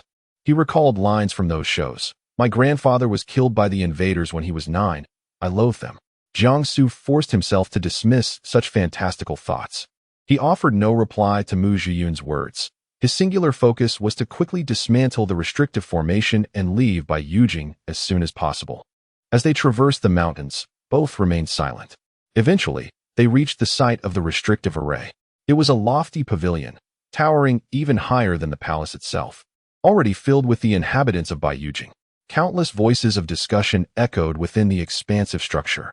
It turns out that the young man in white, who suddenly intruded upon Bai Yujing, is indeed the fated one, possessing the bloodline of the golden dragon and adorned with the Qianyuan's sword at his waist. How splendid! Our Bai Yujing shall finally return to the realm of cultivation after a millennium. We remain oblivious to how the outside world has transformed. This youth is said to possess remarkable beauty, and we shall feast our eyes upon him. The arrival of the Empress and the Destined One has stirred up a tremendous uproar. Jiang Su followed Mu Zhuyun into the pavilion, and upon seeing his appearance, a chorus of shrieks erupted. Shang Wanyu, who was inside the Qianyuan sword, had long covered his ears, having grown accustomed to such scenes. It must be said that his disciple embodies both beauty and power. Chapter 133, The Empress's Guidance. Successfully entering the array in the enigmatic and tranquil realm of the Seven Initiation Secret, a night had already elapsed. Li Shiyan's party lingered within the cave. As dawn broke, Shen Yuning, endowed with formidable healing abilities and bolstered by Li Shiyan's medicinal concoctions, had nearly recovered from her injuries. She furrowed her brow, pondering the absence of Jiang He, lamenting that the flowers she had awaited had withered. Perhaps it was time to enlist her companions to scout the path ahead. Lost in such thoughts, Qi Yuan cast a contemplative glance in her direction. Shen Yuning shyly smiled. "Why do you gaze upon this humble girl so, Brother Qi?" Qi Yuan replied with a smile. "Miss Shun, I believe you possess considerable knowledge. I recall that the He Huan sect has an ancient bell-like artifact of singular origin." With the intent of having them explore the path, she decided to be forthright, stating, "Everyone, there is a location marked on the map known as the Ancient Wood Sea. Within this forest, the ancient Kunlun Bell may re-emerge, naturally attracting those deserving. Why not venture forth, dear brothers?" The group was taken aback. Each had surmised that a formidable treasure would manifest within the Seven Initiation Secret, yet none had anticipated the ancient Kunlun Bell. Thus, they set forth towards the Ancient Wood Sea. The Ancient Wood Sea lies atop the 9 Initiation Mountain, rumored to be born from the essence of the sun and moon. A true convergence of spiritual energy. Towering trees pierced the vast skies, their lush foliage painted with a cool, luminous hue by the sun. As one surveyed the surroundings, the ancient trees stood tall and robust, their gnarled roots reminiscent of an elder's wrinkled visage, imparting an air of solemnity. The dense canopy nearly obscured the sunlight. Yet the forest was adorned with numerous luminous spiritual plants. The moonlight flowers sparkled like distant stars scattered across the grass, radiating a pale white glow. The 7-sound grass resembled a multitude of soft blue lanterns, quietly hanging from the treetops. Certain unknown trees emitted a soft light from their leaves, creating the illusion that the branches were encrusted with emeralds. Although Kong Peng Mountain had provided each individual with maps and distributions of spiritual plants, the markings were merely approximate, lacking precise locations, necessitating personal exploration.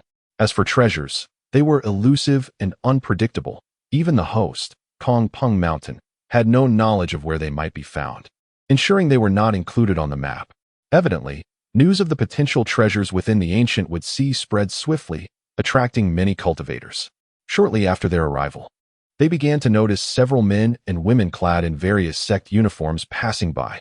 Among them, someone seemed to recognize Li Shiyan, stifling a laugh and whispering something to their companion, likely recounting his illustrious deeds. After all, Li Shiyan was indeed a figure of intrigue. He had once trained in martial arts by day at the Li family and entertained as a courtesan at Qiyu Tower by night. Li Shiyan mused, let bygones be bygones. Jiang, when shall you arrive? Everyone had come in pursuit of treasures.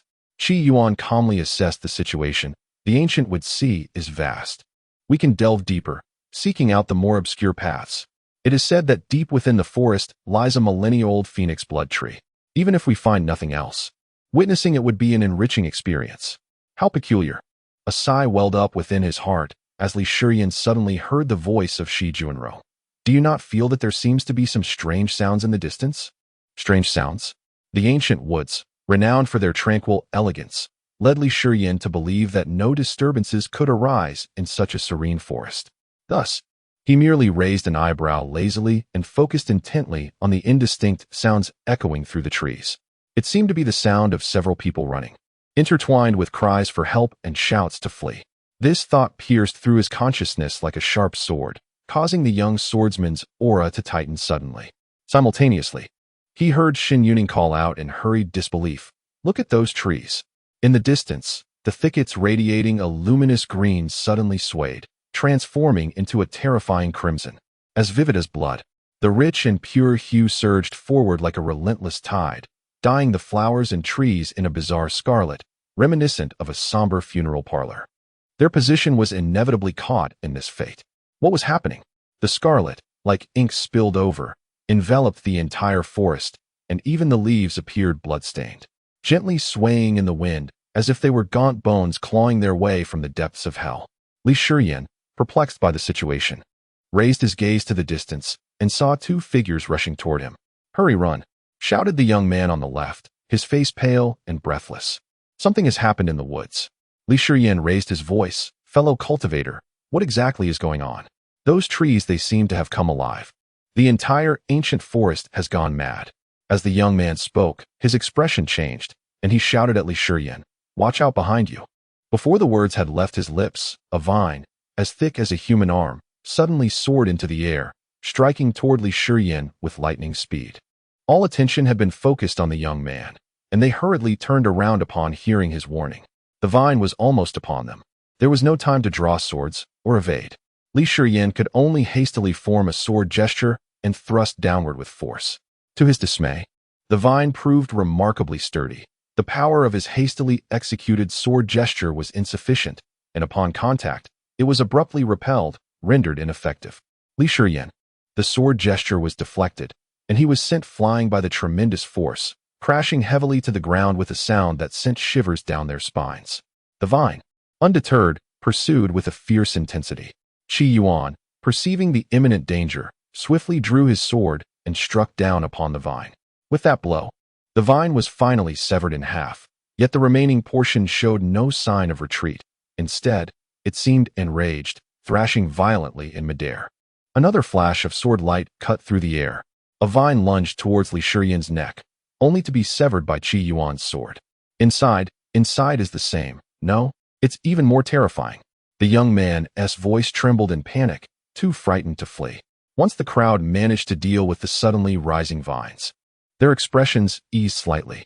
"You should flee as well. This place is decidedly unsettling." Li Shiyan steadied his mind, his heart racing. "What has caused this upheaval? Do you have any insights?" The first sign of disturbance was from the ancient phoenix blood tree. The female cultivator beside the young man, still shaken, spoke with trembling lips devoid of color. It began to exude copious amounts of vivid red resin without warning. The branches and vines surged forth, and soon the entire forest was engulfed in blood. "Everyone should hasten their departure from here. This forest is most sinister. It is not wise to linger." The young man grasped the woman's wrist firmly, casting a wary glance back at the blood-drenched woods. "We shall take our leave first. Take care. Take care." After Li Shiyan spoke, a sudden sharp pain coursed through his hand. Upon inspection, he discovered an exquisite script inscribed upon it, a message from the Empress. Heavens! When did this occur? When had the Empress decided to do such a thing? Truly remarkable. After reading, his demeanor turned grave, showcasing his earnest and reliable nature. "Shen Yuning, can you take me to the heavens?" Observing his seriousness, Shen Yuning soared into the sky on her sword, carrying him aloft. Li Shiyan gazed intently at the ancient forest, correlating the Empress's words, and suddenly realized it was an array requiring the blood of cultivators of varying ranks and different magical artifacts. His brow twitched as understanding dawned upon him. He comprehended why the Empress had placed him here. Due to his past as a courtesan, he had developed an instinctive awareness of what individuals carried and their character tendencies. He was already familiar with the magical artifacts possessed by all cultivators entering this secret realm. If he could locate these individuals and seize their artifacts, he could activate the array and obtain the Kunlun Bell. Naturally, his own cultivation was inadequate, but Jianggu could certainly assist. No wonder. He needed to collaborate with Jianggu. Li Shiyan was overwhelmed with excitement. "Jianggu, come quickly." Chapter 134. The Phoenix Blood Tree, the birth of a divine beast master of Shenyang. You have never mentioned that such events would transpire within the ancient wood forest. If anything were to happen to those disciples, I dare say the Kongpeng sect would be lost. Outside the Zhuangjing of Kongpeng sect, a man clad in white rose indignantly. Given the current turmoil, it's likely that 30% of the disciples will perish.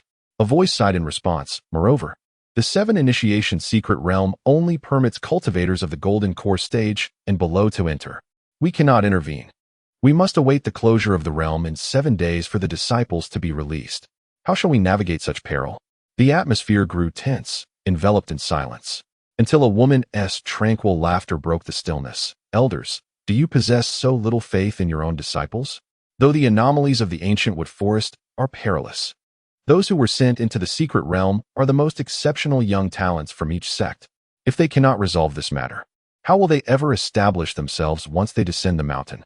The speaker was none other than Mo Ruyan, an elder of the He Huan sect. Her voice was languid, and her hand, as delicate as jade, toyed with her cascading hair, revealing no trace of anxiety. With a smile, Mo Ruyan continued, "The disciples trapped within are not in immediate danger. Perhaps we should remain calm and observe how others respond. I have encountered several rather intriguing young individuals and am eager to see how they will perform. The realm of cultivation is fraught with the unpredictable. Opportunities and dangers often walk hand in hand. Each individual, in their pursuit of the Tao, inevitably faces life-threatening challenges, and their ability to extricate themselves relies solely upon their fate.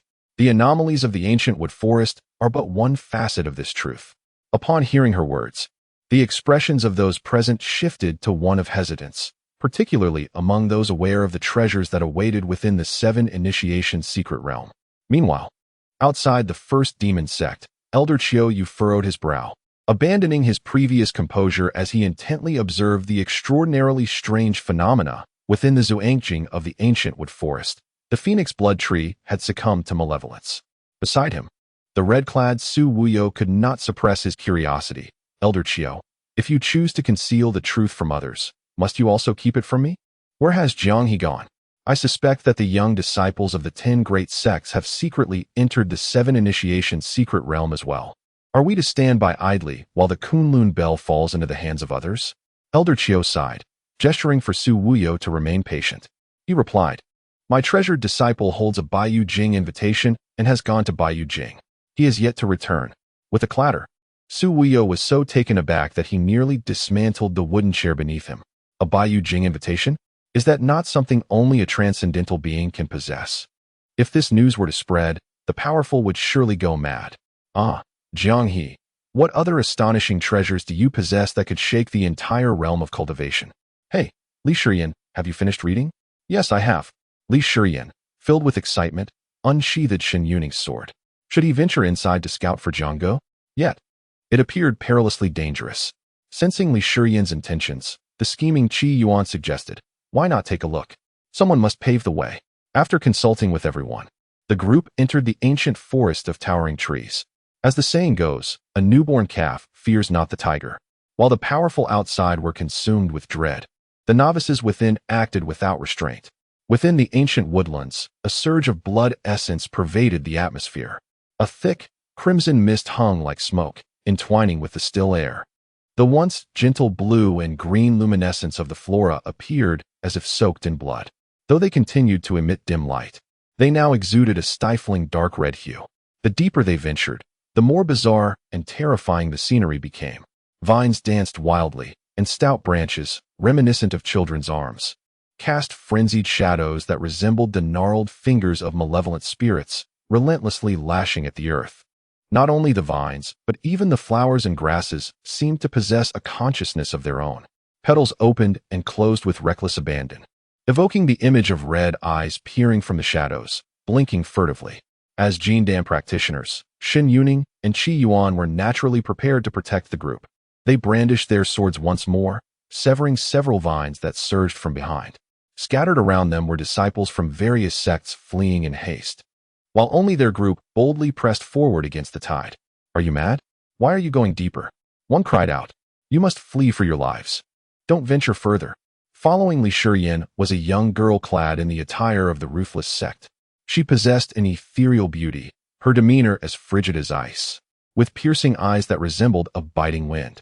Her thin lips formed a straight line, betraying no emotion. While others fled, only they and this girl dared to march against the current.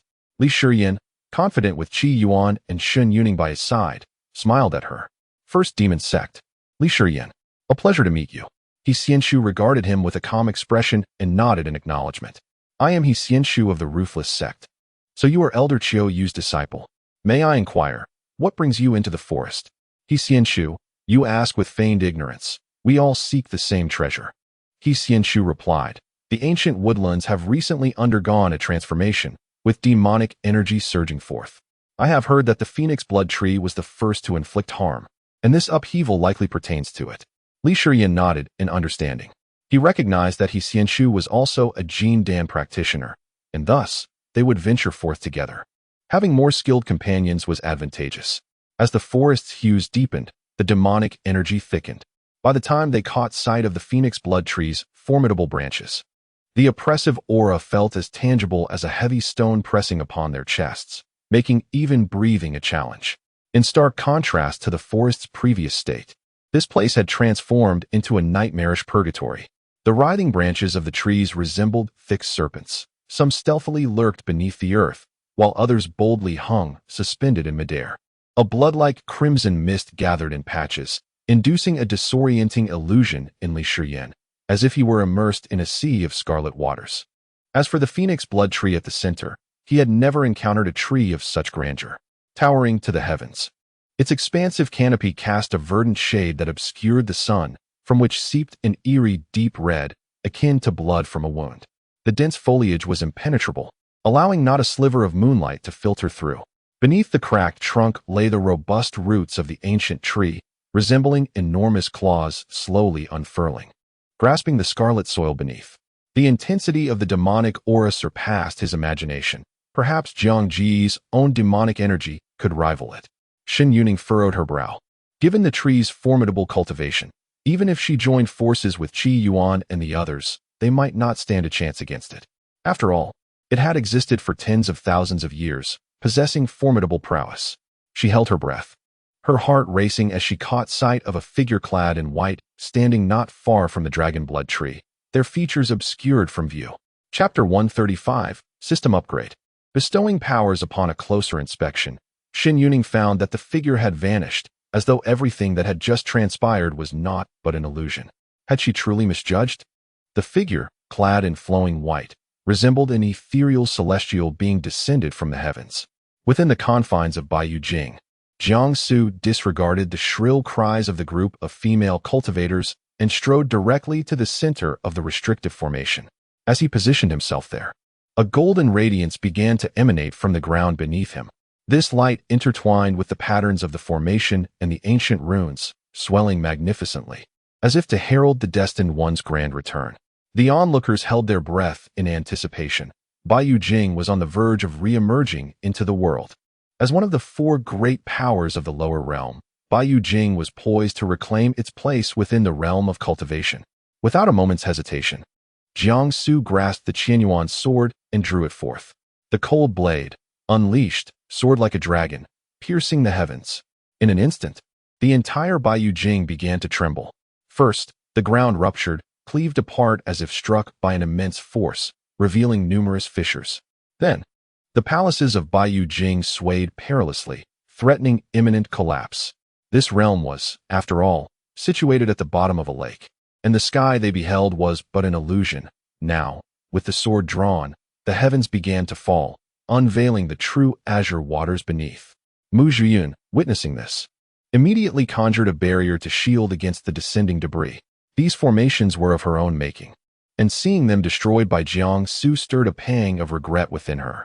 This sword, this man, possessed an undeniable dominance and formidable destructive power.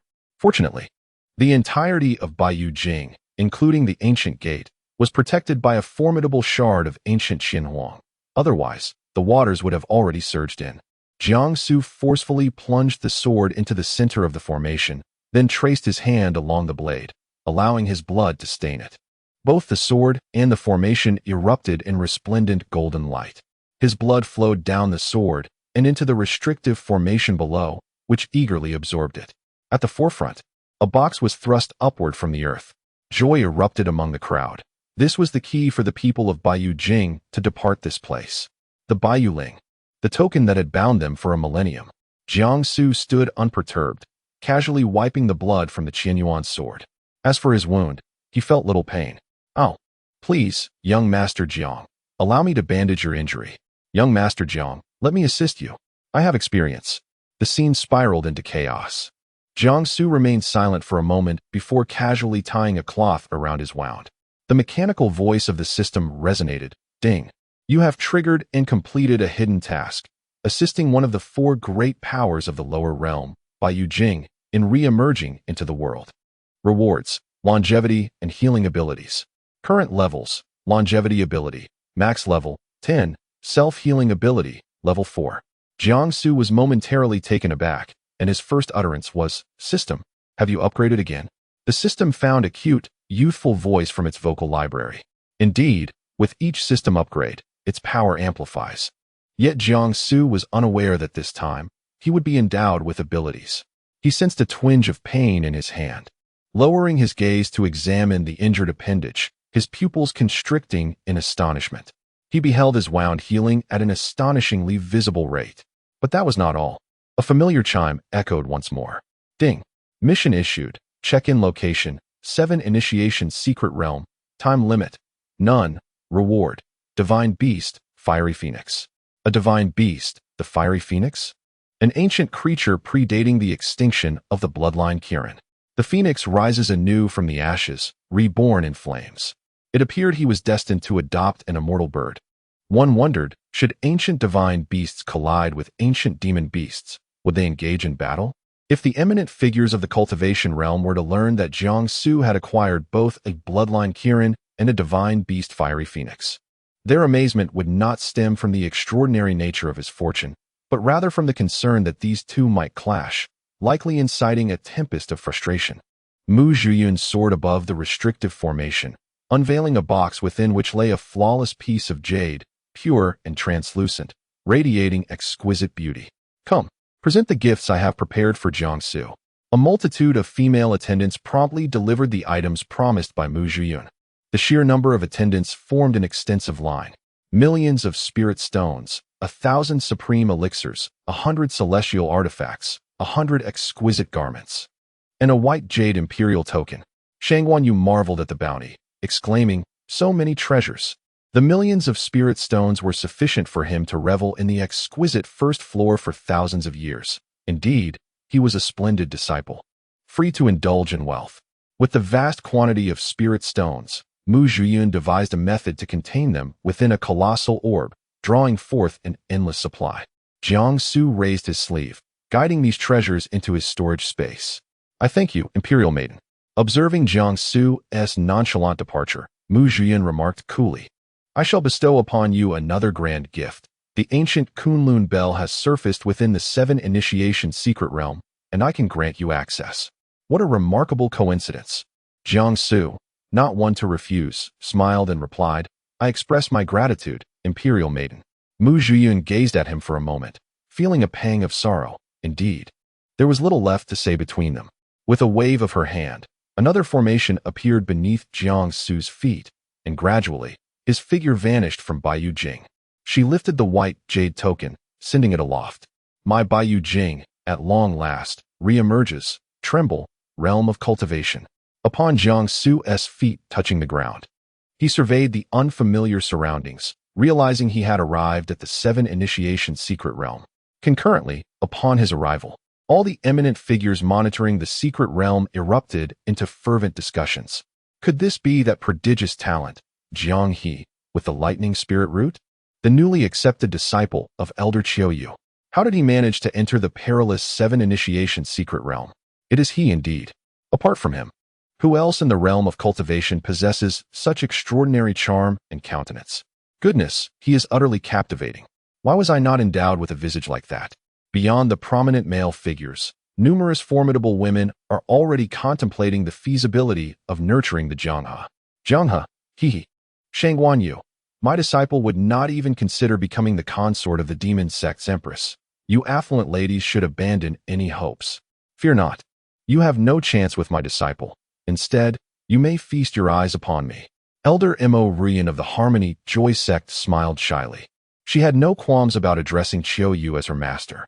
Within the 7 Initiation Secret Realm, Jiangsu followed the sparse forest until he arrived at a bustling area, where a multitude of disciples had gathered. He paused to listen to their conversation. Why has the ancient phoenix blood tree gone berserk at this moment?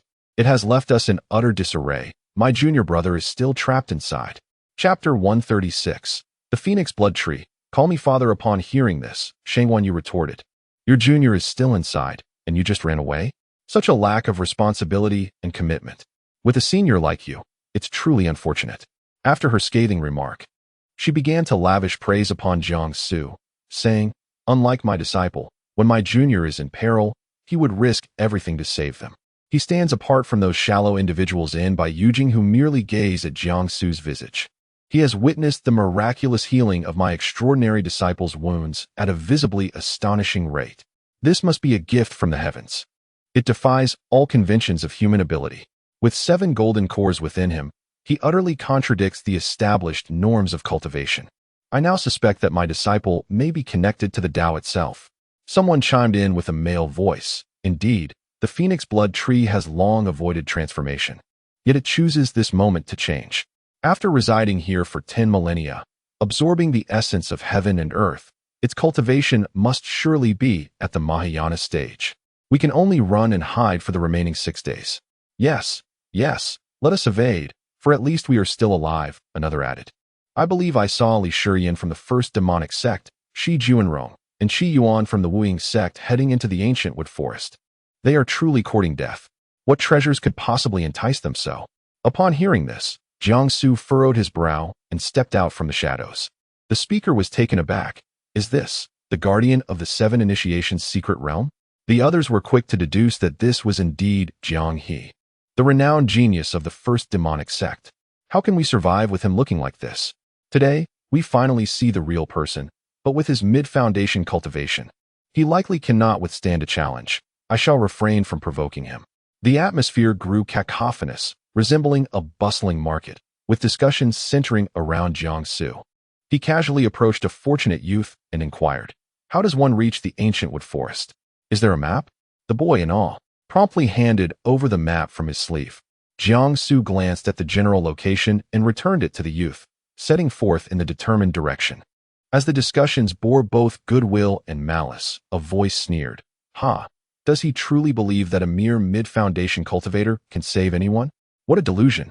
Just because he possesses a lightning spirit root, he thinks himself formidable. He is merely a foundation novice. Perhaps later, we might even collect some corpses from the first demonic sect. Jiangsu halted, and with a flick of his folding fan, a fierce sword wind severed the hair of the two who had spoken. They froze in shock as the fan lightly brushed against the great tree before returning to Jiangsu's hand. He then utilized a spirit escape talisman, a method swifter than sword flight, to reach the ancient wood forest. The two, having seen no blood, continued to mock. We always said he used to be a healing cultivator. See, the sword is merely for show. He only knows how to wield a fan. Another individual, with a sardonic tone, remarked, the mid-foundation stage, how fearless. Such commendable courage. No sooner had he spoken than the tree they leaned against came crashing down. They fell onto the ground, instantly fracturing a bone, and cried out in agony. This river and mountain. How could such a fierce sword wind exist? In the ancient forest sea, tendrils grew bolder with each assault, relentlessly surging towards Li Shiyan. Although the majority were severed by the long sword, a few mercilessly lacerated the skin, leaving a grotesque trail of blood visible down to the bone. Her features were obscured in the mist of blood, and Wang Tian could only discern her dark silhouette, along with the blood that splattered when her body was pierced, which appeared more vivid than the crimson that spread throughout the forest. Out of humanitarian concern, he shielded Shen Yuning from a fatal strike. Shen Yuning was already exhausted, her spiritual energy nearly depleted. Yet, even so, she continued to resist with all her might. The sword light dancing around her, her spine remaining straight, reminiscent of a slender yet upright pine. Numerous serpentine vines launched a fierce assault from all directions. However, Shen Yuning's spiritual energy was insufficient to unleash the sword light's division. Her arms, calves, and neck were ensnared tightly by the vines, their thorns piercing her skin. She gritted her teeth, suppressing any sound, her grip on the sword unwavering, while blood vessels surged in her eyes like a tide. She was rapidly being encircled by layers of vines. Qi Yuan was also engaged in battle, taken aback by the terrifying nature of the place where the Kunlun Bell resided. The phoenix blood tree leisurely dealt with its fresh prey. Its twisting branches plunged deeply into flesh, as more and more tendrils surged forth. akin to ravenous hounds that had not feasted in ages, eagerly pouncing on their meal. Bloodied and battered, Li Shiyan was almost reduced to a mere figure of blood. The long sword in his hand emitted a low hum, yet he had lost the strength to resist. As the number of vines increased, threatening to engulf him entirely, a flash of pure white sword light suddenly pierced through the oppressive blood mist. The spiraling branches froze momentarily, collectively shifting direction. The phoenix blood tree had existed for millennia, requiring vast amounts of spiritual energy, hence few trees thrived in its vicinity to avoid nutrient depletion. In a circle of pale green grass stood a youth clad in white. Li Shiyan's eyes brimmed with tears. "Brother Jiang, I have finally awaited your arrival. Thankfully, I did not give up. Brother Jiang, please come save me." Wang Tian rejoiced. "Brother Jiang." Xin Yuning felt no pain from her wounds anymore. Her eyes and heart were solely focused on the elegant youth in white. So handsome. She truly felt her heart flutter. Jiangsu noticed that these individuals bore varying degrees of injury, indicating they had fought here for quite some time. "Dare you harm my junior disciples?" Jiangsu lifted his chin, a proud smile gracing his lips. "I thought you were something remarkable, yet you are merely a tree. If I slay you, will the anomaly cease? You young fool, just a mid-foundation stage, what do you have to boast about?" The prostrate tendrils, upon hearing this, sprang into action, collectively assuming an aggressive stance. Jiangsu has become the target of scorn, yet he remains unperturbed, calmly drawing his sword with a serene expression. The skirmish with this group of children has drained most of his patience. This time, the vines do not strike one by one, but instead coalesce into a massive net, charging directly at him. Just as it is about to make contact, the Qianyuan sword in Jiangsu's hand moves gently, effortlessly dismantling the entire net. Jiangsu smirks. "You think you are worthy to touch me?" The vines abruptly halt, astonished by the audacity of this young man. With such an ethereal visage, it is indeed a pity. He is determined to torment him slowly, to let him revel in his arrogance until Jiangsu kneels and calls him father. Dozens of long vines, sharp as unsheathed blades, surge forth to attack Jiangsu. Chapter 137. Perilous Secrets. Rescuing the crisis with an unchanging expression, Jiangsu silently recited the sword technique in his heart.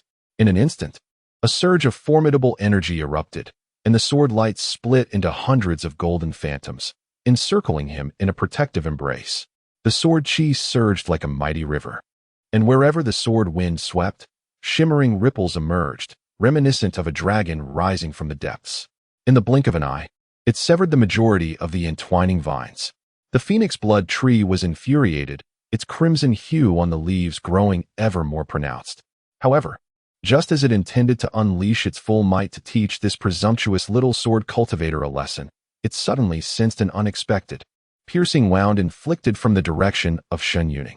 Despite being injured herself, Shen Yuning, a gold core cultivator, could not bear to see her idol harmed. Channeling all her spiritual power, she struck the phoenix blood tree. She exchanged a knowing glance with Jiangsu, who raised an eyebrow and nodded in acknowledgement. Su Guanyue glanced around and spat out 2 words, "Scumbag." It was evident that she was no ordinary maiden from a respectable sect. The branches swiftly sliced through the air, turning to face Shen Yuning, unleashing a screech akin to a furious roar. Qi Yuan watched Jiangsu intently, anticipating his reaction. Given the overwhelming demonic energy surrounding them, the phoenix blood tree's strength was unfathomable, likely exceeding that of the Great Ascension stage. The vines were merely a preliminary appetizer. Now, the phoenix blood tree was truly enraged. It launched a frenzied assault on Shen Yuning, who was already at her wit's end. Were it not for Wang Tian and Shao Qi protecting her, she would have long perished. At that moment, the tree's sudden writhing revealed its life branch hidden beneath the ground. Jiangsu narrowed his eyes, and then a surge of spiritual energy erupted within him, manifesting as flames in his hands, aimed directly at the life branch of the phoenix blood tree. The phoenix blood tree felt immense pain and let out a wretched scream. Having never engaged in electronic sports, it would never comprehend that this maneuver was known as "you hold them off while I sneak in." Yet, the phoenix blood tree, having lived for over 10,000 years, was not to be underestimated. Its vines ensnared Li Shiyan, who was standing guard by the wounded, dragging him into the depths of its own body. Li Shiyan thought, "Is my luck this abysmal?" He bit down hard on his tongue, and his scattered consciousness finally regained some clarity. The vines had covered both his eyes, plunging his vision into darkness, while a prolonged, piercing roar echoed in his ears, rendering everything inaudible. Please, please, Jiang-gu must rescue him. He was still young. He didn't want to die. He hadn't even married yet. The places where the vines had pierced were excruciating, and every breath he took elicited a heart-wrenching agony. Witnessing this scene, Jiang-su's dark pupils, deep as a bottomless abyss, glimmered with a resolute ferocity. The phoenix blood tree provocatively addressed the group of low-level cultivators before it, stating, "You ignorant youngsters, today you shall pay the price." The blood vessels in Li Shiyan's eyes grew increasingly pronounced, resembling spider silk clinging to his entire pupil. Jiang-su's demeanor was icy as he silently recited incantations, feeling the spiritual energy surge gradually, coursing through his meridians and skin. The sea of consciousness trembled, and the white-clad youth's cold gaze flickered as his fingertips moved slightly. In the air, strands of white light appeared, manifesting as a magnificent sword aura. The pure white sword light cascaded like silver streams from the heavens, its interconnected points shimmering like pearls, effortlessly severing the vines that had tightly bound Li Shiyan. The gust of sword wind surged forth, causing the shattered branches to rise in response. The wind's blood-red light and starry river harmonized in a distant symphony, and through the blurred vision, Shen Yuning beheld the black hair of the white-clad youth lifted by the wind and his eyes, brighter than sunlight. Her once quiet heart suddenly quickened. Jiang-su yanked Li Shiyan out, who, still in shock, felt a dull pain from his wounds. The phoenix blood tree paused momentarily in astonishment. How could this young man, merely at the mid-stage of foundation building, possess such formidable sword intent, with a depth of spiritual power that was truly terrifying? Wang Tian was confident that Jiang-gu would surely turn the tide, yet the phoenix blood tree, having lived for over 10,000 years, was indeed a formidable adversary. Its life branches scorched yet unwavering in their foundation. The phoenix blood tree, incensed by Jiang-su's actions, erupted with fury. In an instant, the forest was filled with the sound of wind, and crimson resin oozed from the tree trunks, resembling mournful tears, utterly bizarre. Hundreds of vines surged into the air, redirecting their wrath from the group and vowing to eliminate the sword cultivator who had toyed with them. Jiang-su would not obediently remain in place to be struck. He signaled for them to hasten their departure. Qi Yuan, grasping Jiang-su's intent, instructed Wang Tian to lead the group towards the visual blind spot of the phoenix blood tree. Meanwhile, he and Xianshu stayed behind. Jiang-su unsheathed the Qianyuan sword, entangling it with the phoenix blood tree. In an instant, the ancient forest was illuminated by a brilliant white light, the scent of blood lingering, assaulting the nerves of all present in this secret realm. The 10,000-year-old dragon blood tree's branches and leaves obscured the sky, and as they escaped the distance into the woods, the group finally noticed the rain falling. The patter of raindrops slipped through the gaps in the leaves, eagerly descending to the ground, breaking into glimmering pearls. The rain-soaked night was shrouded in mist, with floral scents winding around the shadows of the trees. In earlier times, it would have been an enchanting and breathtaking scene. Yet now, the entire ancient forest was veiled in blood, imbuing the atmosphere with an inexplicable sense of desolation and terror. It felt like being submerged in a pool of blood, with drops cascading down incessantly. This ancient tree had transformed into a malevolent spirit, tainted by demonic energy. Even though Jiang-su was a thunder spiritual root, his mid-stage foundation-building strength would undoubtedly be insufficient to overcome it. Shen Yuning, while admiring Jiang-su's handsomeness, calmly analyzed the current situation. That phoenix blood tree had existed for over 10,000 years, its cultivation unfathomable. I fear they cannot contend against it. We must hasten back to our original location to seek rescue.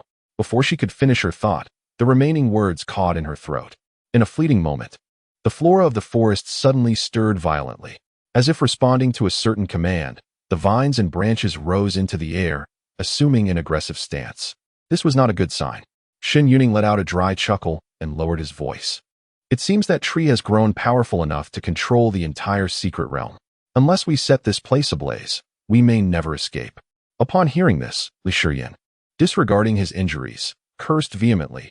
That Kunlun Bell, appearing neither too early nor too late, chooses this moment to emerge, accompanied by this bizarre tree's transformation. I dare say it hardly qualifies as a celestial artifact. Wang Tian supported Li Shiyan and remarked, Xin Yuning makes a valid point. Let us first dismantle this monstrous entity, and then seek out any potential sources of power. May Jiangge be able to navigate this crisis alongside us. Defeating a Dao fruit stage phoenix blood tree will surely be a formidable challenge. Chapter 138. The Ancient Forest Sea. A heroic rescue. This is a lush expanse of woodland, where nearly every tree has become a puppet of the dragon's blood tree, revealing the perilous nature of the surroundings. The stout branches are astonishingly strong, yet terrifyingly agile, shrouded in a hazy blood mist, resembling elongated zombies. Given their appearance, even a true zombie might exclaim, such a charming little creature. In order to confront the adversary, it is impossible to continue soaring through the skies on a sword. He Xianshu was about to retract her sword when she heard Qi Yuan exclaim, Miss He, wait. Confusion flickered in her heart, but he quickly added, if we linger here in entanglement, we will truly miss our chance to escape. Let us retreat. A jolt surged through He Xianshu's eyes as she swiftly grasped his meaning. They were to withdraw. Indeed, Jiangsu was merely at the mid-foundation stage, and the recent skirmish had already pushed their limits. However, his prowess at this foundation stage was astonishing. She would not have found it unusual had he claimed to defeat a nascent soul. Moreover, he was strikingly handsome. Now, with the entire forest under control, engaging in a life-and-death struggle against the chaotic trees would only lead to exhaustion and the fate of being consumed by branches. To capture the leader, they must first address the ancient phoenix blood tree. Two beams of sword light swiftly pivoted, as Jiangsu slashed at the encroaching vines threatening He Xianshu and Qi Yuan. At that moment, Li Shiyan and his party returned. Li Shiyan exclaimed in astonishment, what on earth? How do we end up back here? Were we not heading in the opposite direction? Xin Yuning, having used medicine to tend to her wounds, frowned and replied, this tree is up to its tricks. It has manipulated this place, and it can pull us back whenever it wishes. We did not stray far, hence our return was swift. The visage of the phoenix blood tree was now even more horrifying. Its bark had inexplicably split open in several long, deep gashes, and tree sap, resembling blood, dripped down, forming faces of weeping humans. Jiangsu remarked, this is absurd, as if we've stumbled into a horror film set. Sensing the presence of living beings, the ancient vines adeptly shifted their angle, and upon recognizing their appearance, trembled with unexpected delight. You lot still harbor thoughts of fleeing? Such folly. Today, I shall ensure your eternal slumber here. To his surprise, Jiangsu exhibited not a trace of fear. Instead, a smile blossomed in his eyes, curving his lips slightly as he said, from my perspective, though your phoenix blood tree boasts an extensive lifespan and wields demonic energy at present, I recall ancient texts mentioning that you once absorbed spiritual energy. You are far from the attainment of 10,000 years of cultivation. If we were to engage wholeheartedly, it is uncertain who will find eternal rest here. Shangwan Yu clapped her hands and remarked, I realized long ago that this was merely an inflated large-scale blood tree, destined to be toyed with by you. Are you pretending to test Qi Yuan's spiritual root capabilities? Jiangsu nodded in agreement. Standing opposite, He Xianshu was not particularly enraptured by Jiangsu's striking appearance. However, upon witnessing the formidable phoenix blood tree, she could hardly contain her excitement, her chest rising and falling with fervor, and the mirth in her eyes becoming increasingly apparent.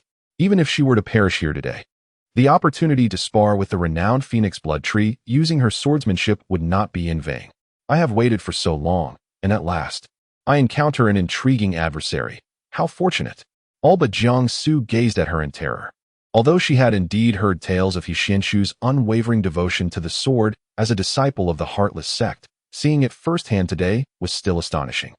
The ancient phoenix blood tree bellowed with laughter. Then let us engage in a contest, you younglings. Upon finishing her words, He Xianshu advanced with her sword drawn. The phoenix blood tree, steeped in profound ancient power, harbored an overwhelming malevolent energy. The cultivator's spiritual energy was easily depleted, and to secure victory, they needed to conclude the battle swiftly. At the center of the crying visage upon the tree trunk lay a piece of deep brown jade resembling amber, emanating an eerie, ghostly glow amidst the blood mist. Qi Yuan nodded and remarked, that must be a magic crystal. Destroying it would undermine the foundation of the demonic entity, akin to targeting the heart of a human. Shall we focus our assault there? Jiang Su nodded, and the Qianyuan sword emitted a resonant hum, pure white light spilling forth from the pearl of the hilt. As the sword light danced, it severed several encroaching vines, stirring a chilling gust of wind. Yet, the further he advanced, the more he sensed something amiss. In comparison to the outer vines, those approaching him grew increasingly robust and stout. It seemed the previous assaults were merely a ruse, intended to lure them deeper into danger. But what could possibly motivate the dragon blood tree to entice them closer? While he pondered, a sudden tremor coursed through the ground beneath his feet. Shen Yuning's heart skipped a beat, and she called out, "Miss He, be cautious." In tandem with her warning, a thunderous roar erupted. The soil surrounding the phoenix blood tree appeared to convulse violently, as something loomed ominously, poised to breach the surface. With a resounding crash, a tree root, as thick as 3 people embracing, surged from the earth, lunging directly at Qi Yuan and He Xianshu. Thus it was revealed. The roots of the phoenix blood tree could not extend at will.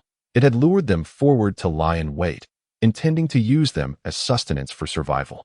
Qi Yuan's heart tightened as he prepared to wield his sword in defense, when unexpectedly, a blade of energy flashed past him, slicing the root in two.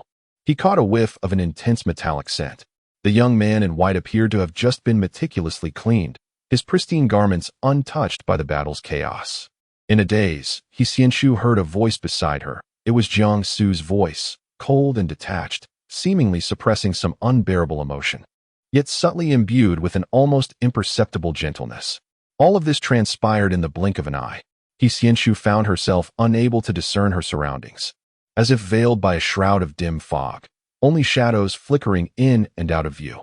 The sound of roots breaking through the earth echoed incessantly, and the stench of blood grew ever more pungent beside her. She furrowed her brow and called out, "Brother Jianghe," accompanied by the rumble of thunder. The crowd was blinded by the demonic aura he unleashed, obscuring their vision of the distant scene. However, Qi Yuan and the various elders from Xianjing could see everything with clarity. A powerful figure rose in alarm, their voice trembling. "What is this? This demonic energy is astonishingly potent. Jianghe is merely at the mid-foundation stage. How can he possess such strength?" Mo Rian's brow knitted tightly as she set aside the jade cake in her hand. This young man could actually wield the power of the 9 heavens thunder? That is the force of the heavenly Tao. No, this is utterly inconceivable. It must be that within the secret realm, the ancient forest had violated the laws of order, resulting in such an anomaly. Chapter 139, The Celestial Bird of 9 Heavens, a Fiery Phoenix. At the moment Su Wuyo of the First Demon Sect and Elder Qiuyu appeared with Jiang Su, a sense of ease enveloped them, as they leisurely began to enjoy their ice, as if they were not witnessing a fierce battlefield, but rather indulging in a serene vacation. Ding! The awakening degree of the Golden Dragon bloodline has reached 100. The young man clad in white radiated a dense aura of demonic energy, as if an invisible barrier enveloped him. The smoky, pure black essence permeated his cool brows and eyes, dulling the luster of his obsidian pupils, reminiscent of a tranquil yet unfathomable abyss, dangerously inaccessible. Yet, paradoxically, Jiang Su had just rescued a girl in peril, someone he had never encountered before. His already pallid lips were nearly devoid of color, and he furrowed his brow, silently reciting an incantation in his heart. It was an exceedingly bizarre and uncanny sight. The demonic energy clung to the boy like a malevolent spirit escaping from the depths of hell. A flood of crimson threads overwhelmed his sclera, obscuring the whites of his eyes entirely. The genuine fusion of the Golden Dragon bloodline was indeed somewhat painful. A trickle of blood slowly flowed from the corner of his mouth, accentuating the pallor of his countenance, as he stood silently opposite the phoenix blood tree, gripping his long sword tightly. Witnessing his demeanor, the phoenix blood tree felt a surge of trepidation. This human was undeniably formidable. Had he unwittingly provoked a harbinger of doom? The righteous sword aura surged in tandem with the overwhelming demonic energy, coalescing into a radiant interplay of light and darkness. Layers of sword light cleaved through obstacles like an unstoppable bolt of lightning, parting the thick blood mist that surrounded them. The sword energy, akin to a swift wind and charging steed, swept aside the layered foliage above as a raindrop fell, dampening the young man's long lashes stained with blood. Jiang Su focused intently, Within his obsidian pupils, cold light and blood light converged into a tempestuous sword intent. Shadows vanished, and the swift blade left no trace. Cleaving through the entwined vines required but a fleeting moment. Just this one strike. At that time, Xianshu could only hear the howling winds and the dragon-like wail of the sword, shrouded by the demonic energy, as the overwhelming scent of iron rust, akin to a sea of blood, filled the air. In the instant the demonic aura dissipated before her, her eardrums were nearly pierced by a piercing wail. As the wail echoed, the terrifying scarlet within the ancient woods gradually faded, slowly revealing the familiar soft green. The blood mist receded bit by bit, and every crease on the trunk of the phoenix blood tree split open, continuously releasing viscous sap that stained the entire tree a vivid red. The once menacing vines lost their strength. Nearby the dragon blood tree stood Pei Ji, clad in white, with his head bowed. According to Xin Yuning, she was fortunate not to have witnessed the scene at that moment. Otherwise, she would surely have been haunted by nightmares for several consecutive days. The visage on the trunk had suddenly twisted into an expression of rage, and the entire forest of blood mist and vines surged toward Jiangsu. The thunderous wrath of the heavens had been entirely dispelled. One sword severed the ancient woodlands. The onlookers, who had come to witness Jiangsu's humiliation or downfall, stood dumbfounded, unable to comprehend how it was possible for one in the mid-stage of foundation establishment to possess such formidable sword intent and strength. They felt an undeniable sense of shame. The river is surprisingly formidable. It even recruits followers. What are the requirements? Goodness, that Shi Juanrong seems to be a descendant of a sword immortal. And the members of this first demonic sect are indeed extraordinary. Is he truly at the mid-foundation stage? He must be at least a nascent soul. One wonders what has emerged within the ancient wood sea to provoke such a mutation in the Millennium Phoenix blood tree. In any case, this inexplicable anomaly, which bore no relation to Kunlun Bell, has finally been resolved. However, the condition of Jiangshu, the one who addressed the anomaly, is far from optimistic. The demonic energy within him surged violently afterward, occupying the vast majority of his body. Cultivators typically possess pure spiritual power, and Jiangshu is no exception. Yet, this spiritual energy is not entirely compatible with the demonic energy, leading to a fierce internal conflict. After a considerable time, his body finally returned to normal. Once Jiangshu stabilized, Li Shiyan suddenly knelt on the ground, coughing up a significant amount of blood. Wang Tian immediately rushed to support him, while Jiangshu stepped forward to check his pulse. "What have you consumed?" Li Shiyan, pale-faced, recalled that he had been cautious about eating anything during their journey, especially with the potential toxins in this secret realm. The thought crossed his mind. Could it be the sap from that phoenix blood tree? The mere thought made him feel nauseous. Ugh, Xin Yuning frowned. Her injuries had yet to heal, and now she faced this additional setback. It seems that the sap from the phoenix blood tree is toxic.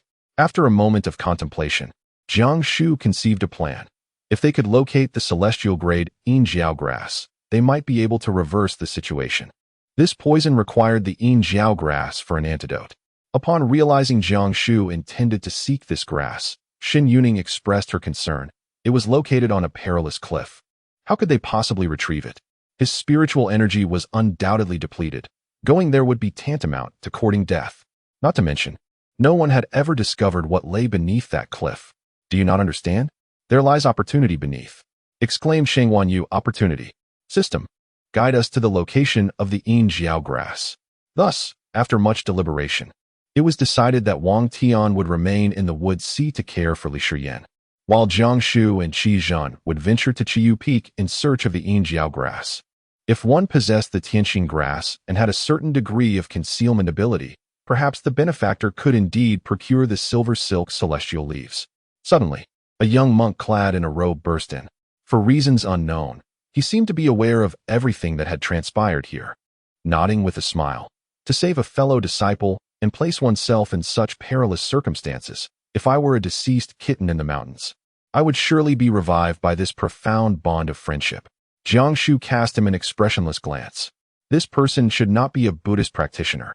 He ought to be called Schar Dinger's cat, dying and living, living and dying, endlessly oscillating between life and death. Quantum monk, indeed sophisticated.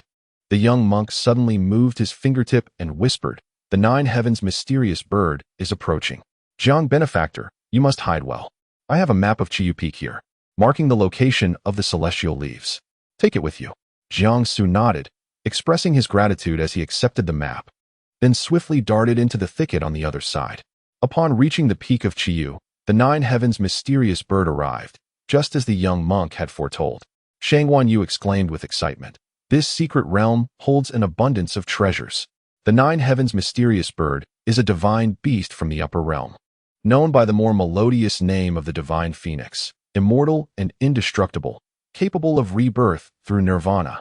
Jiang Su, eschewing conventional methods, understood that to capture the attention of this celestial creature, a game of hide-and-seek was in order.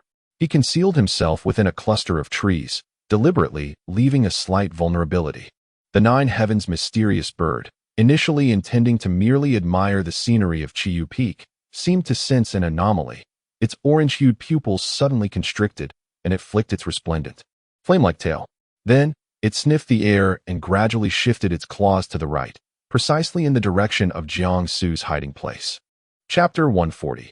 The Silver Radiance Herb nourishing all things. The formidable demon cultivators who had been closely observing Jiang Su outside the Xianjing took a deep breath to steady themselves. The nine heavens mystical bird, hidden within the seven initiations secret realm, had made its appearance today. They instantly recognized that this was a unique opportunity bestowed solely upon Jiang Su. Several powerful beings lamented, "This world ultimately belongs to the youth. I foresee that Jiang He will achieve great things in the future." Indeed, the emergence of the divine beast, the blazing phoenix, surely signifies something profound. It is fortunate for Elder Chiu Yu of the first demon sect to have such exceptional disciples. Let us observe how Jiang He seizes this opportunity.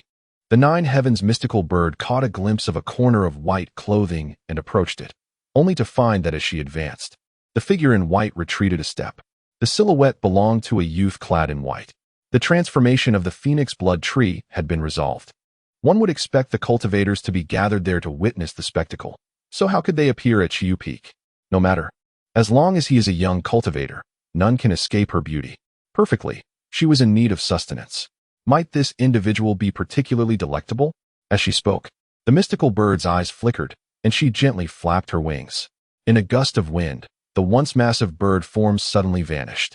In its stead stood a young woman dressed in red, radiant in appearance, tall and graceful, exuding an air of elegance in her demeanor. Her hair was as dark as lacquer, her skin as flawless as jade, and her captivating eyes sparkled with life, revealing an indescribable charm in every smile and frown. She resembled a peony poised to bloom, beautiful yet not seductive, vibrant without being vulgar, enchantingly exquisite and unparalleled. Shangguan Yu's eyes brightened. Although this mystical bird paled in comparison to Murong Yin and Mu Zhuyun, it was still impressive for a bird to achieve such a form. No, it is a divine beast. Which noble gentleman is present here? Is there something that you desire at Chiyu Peak? Please, do show yourself, so that I may feast upon you. Jiang Su stood up and stepped out from the thicket.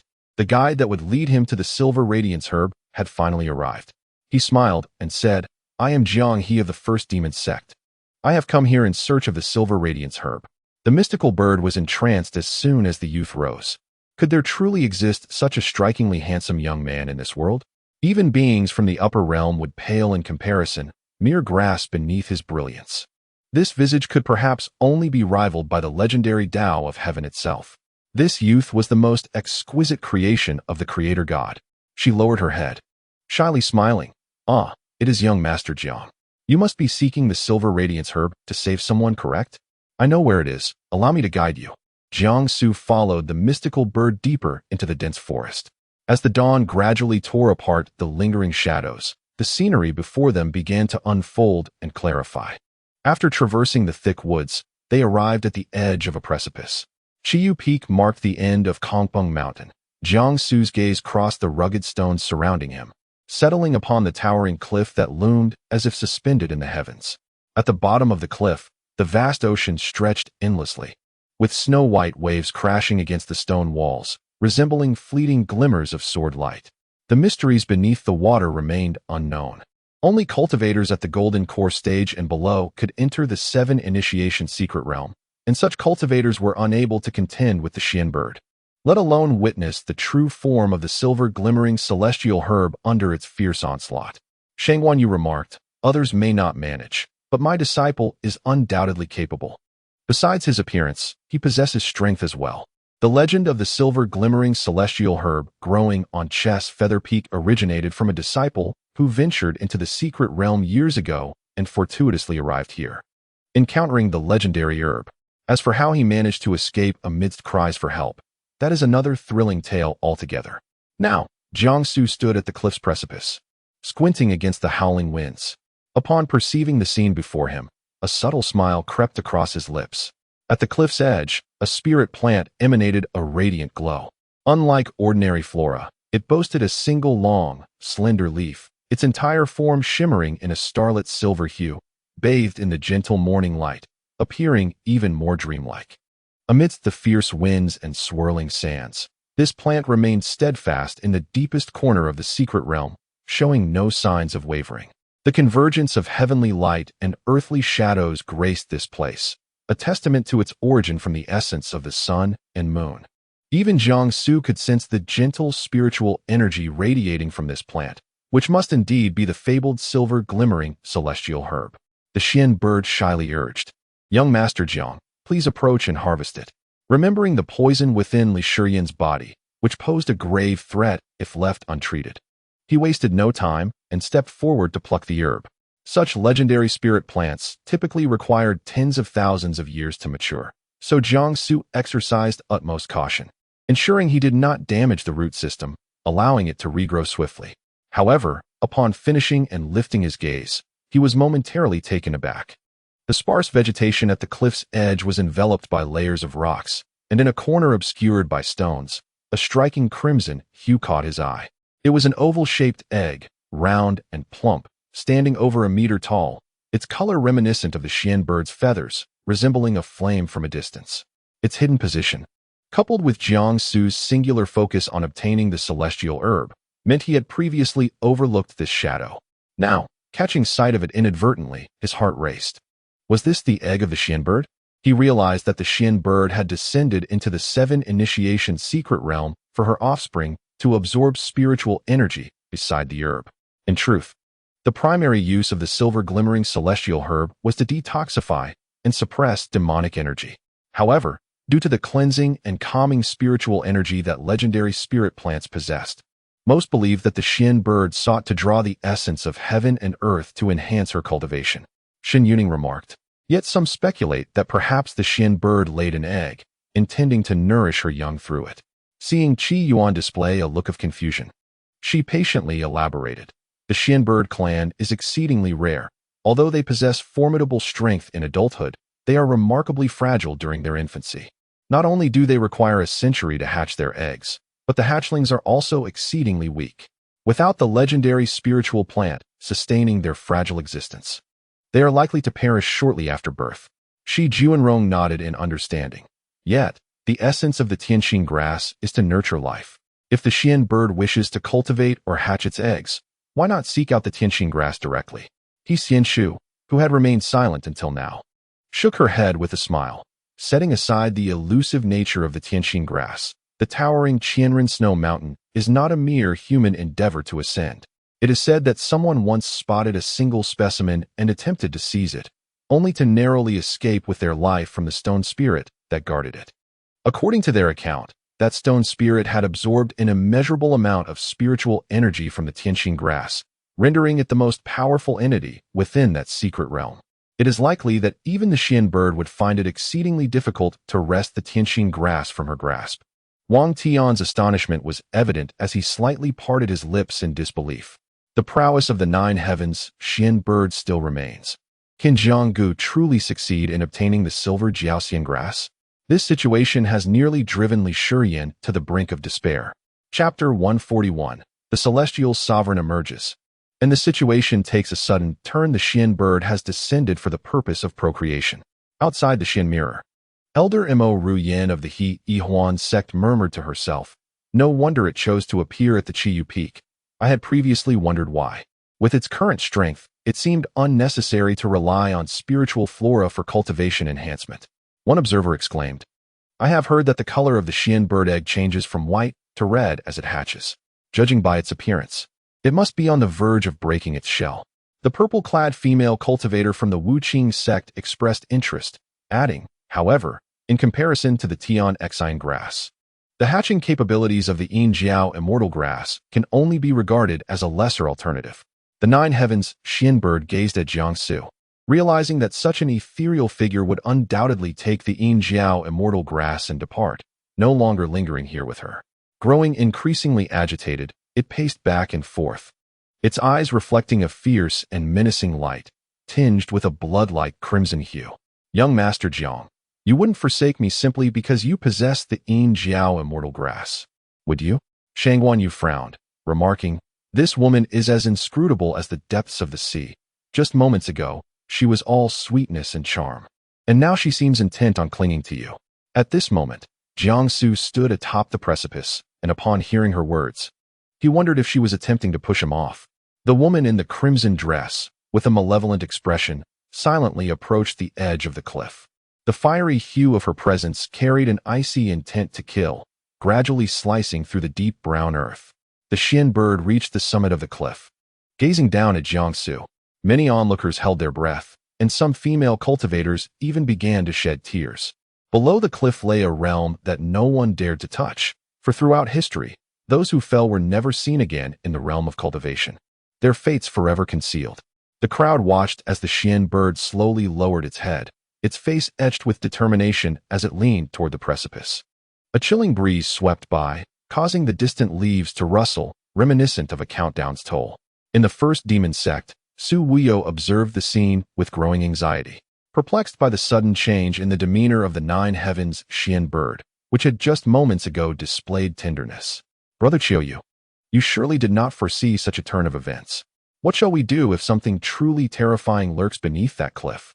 With a wave of her hand, she altered the reflection in the water mirror, revealing a figure she recognized all too well. Dressed in a flowing white robe and wearing long boots even in the sweltering heat, he stood beneath a tree, embodying elegance like a jade figure amidst the chaos. It was none other than Rongyu of the First Immortal Sect. The presence of the 10 great immortal sects has indeed arrived. With so many unforeseen developments, I fear that Jiangsu may struggle to contend with both the 10 great immortal sects and the other 9 demon sects. Elder Qiuyu pondered for a moment before inscribing a spiritual message in midair, channeling a significant amount of his formidable spiritual energy into it. It had been ages since he had expended such power for the sake of a message. This matter must be resolved by Her Majesty, the Empress. Meanwhile, within the palace of the demon realm, the surroundings of the hot spring were filled with kneeling maidens. Amidst the swirling mist, a breathtaking figure subtly materializes beside the faux stone of the hot spring. Murong Yin, initially immersed in a state of utter relaxation, gazes intently at Jiangsu reflected in the water's surface. However, upon witnessing the celestial bird descend into the secret realm, her brow furrows with concern. How could a divine beast from the upper realm manifest alongside the Kunlun bell? As these thoughts swirl in her mind, a line of text appears before her, penned by Elder Qiuyu. With a swift glance, she raises her hand to reveal another message, this one from Rongyu. To Her Majesty, the Empress, the ancient Kunlun bell has emerged, and the 10 great immortal sects have entered the 7 initiations secret realm. Furthermore, the immortal sovereign has discreetly departed from seclusion. A weight settles in Murong Yan's heart. Qin Haoran has secretly emerged? She rises from the hot spring, and a maid promptly stands to assist her in donning a flowing robe. I must proceed to the 7 initiations secret realm. Inform Li Xiang to cancel all my appointments for today. The maids exchange puzzled glances, bewildered as to why the Empress would venture into such a low-tier secret realm. Wasn't the Prince of Tianqi comfortably residing in the first demon sect? Who else could possibly warrant such attention from Her Majesty? Within the 7 initiations secret realm, a flicker of cold light glimmers in the eyes of the celestial bird, which, with a mere gesture, transforms into a colossal avian form, soaring into the skies with powerful wings. This is bad. She truly intends to push Jiangsu down. Mo Rian, unlike the others, remains composed, a smile gracing her lips. This egg was on the verge of hatching not long ago. As her words resonate, the enormous bird egg within the mirror gently sways. The previously tranquil egg emits a faint cracking sound, signaling something within is breaking free. Soon, the topmost shell is cautiously lifted, revealing the head of a hatchling celestial bird. Jiangsu, clutching the round shell, breathes a sigh of relief. Is this the reward bestowed upon him by the system for signing in? He had recently praised the system for its upgrades, only for it to present him with this unexpected gift. Sister Celestial Bird, do you truly intend to cast me down? The Celestial Bird, in a fit of vexation, wonders how he could possibly know her intentions. How audacious of him to threaten her with the little fiery phoenix. Someone outside the mirror interjects. It is merely one step away from hatching. Jiang, he must have heeded the little monk's advice to come here, undoubtedly imbued with heavenly heart grass. It seems the influence of this grass has hastened its emergence. Pausing briefly, he strokes his long beard and chuckles softly. What a remarkable twist of fate. Had Jiang he not possessed the heavenly heart grass, he would not have encountered such serendipity. As they exchange remarks, Emo re-gazes at the youth within the mirror, her eyes deepening with intrigue. Jiangsu lowers his head to observe the hatchling celestial bird cradled in his hands. Unlike other avians, this one is not only pristine and fragrant, but also boasts a pair of plump wings, warm and soft to the touch. Despite the egg's considerable size, the newborn chick is merely the size of a palm. The little creature seems particularly fond of him, nuzzling against Jiangsu, its tiny wings fluttering gently, sending a tingling sensation across his palm. Your mother intends to take my life, and it seems unwise for me to remain close. Shang Wanyu furrowed her brow and remarked, that phoenix blood tree is truly exasperating. Your golden dragon lineage awakens at this moment, yet your internal spiritual energy is nearly depleted. To ascend this cliff, one must rely solely on oneself. This Xian bird is exceptionally capricious. It was just contemplating slumbering beside you, and now it harbors thoughts of murder. Alas, one must fend for oneself. Master, your words are rather blunt, Jiangsu remarked, recognizing that he lacked the spiritual energy to support his ascent. He grasped a foothold with one hand and gently patted the Xian bird's head, eliciting a squint from its amber eyes as it rolled around in his palm, resembling a fiery red orb. Let us see if your mother still desires you. Jiangsu twirled the silver jiao xian grass in his hand, lowering his voice with a chuckle. I am genuinely curious about what lies beneath the cliff. Chapter 142, My Rival in Love. The Supreme Celestial Lord in the First Celestial Sect, Yi Qing observed Jiangsu's performance throughout the journey, feeling a mixture of astonishment and concern. He recalled something and respectfully inquired, Celestial Master, during the battle in the ancient Wood Forest Sea, Jiang he exhibited an overwhelming surge of demonic energy, far more potent than any living demonic cultivator.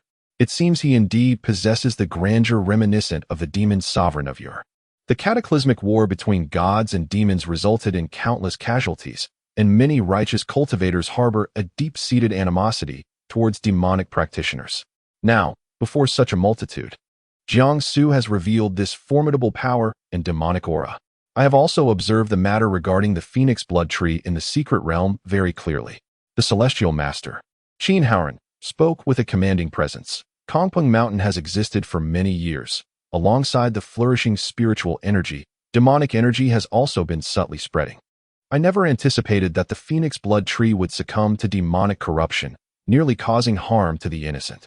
Fortunately, the first demonic sect Jiang, he drew his sword to eliminate it, averting a potential crisis. Whispers erupted among the crowd. Celestial Master, could it be that the demonic energy surrounding Jiang, he is the cause of the phoenix blood tree's transformation? If that is the case, who would dare to venture into future secret realms? Some speculated he was orchestrating everything behind the scenes. Yet, there were dissenters among those who traditionally advocated for peace, stating, as long as this matter is resolved, it suffices. Our disciples are still within. If this anomaly remains unresolved, it could endanger them. Therefore, the young man in white is indeed powerful and benevolent. Unyielding, another retorted, but he has survived, hasn't he? We all know the nature of demonic cultivators. If Jiangsu foresaw the ensuing developments, he may have deliberately set this trap to elevate himself to the status of a celebrated hero. An elder sighed. Jiang he risked his life to save the disciples trapped in the ancient Wood Forest Sea, to rescue his junior brother. He ventured to the cliff where the Nine Heavens mysterious bird resides to obtain the silver moon immortal herb. At a loss for words, The opposing parties simply stated, regardless. The first demonic sect suddenly possesses such a young man in white with formidable strength, which indeed raises our concerns.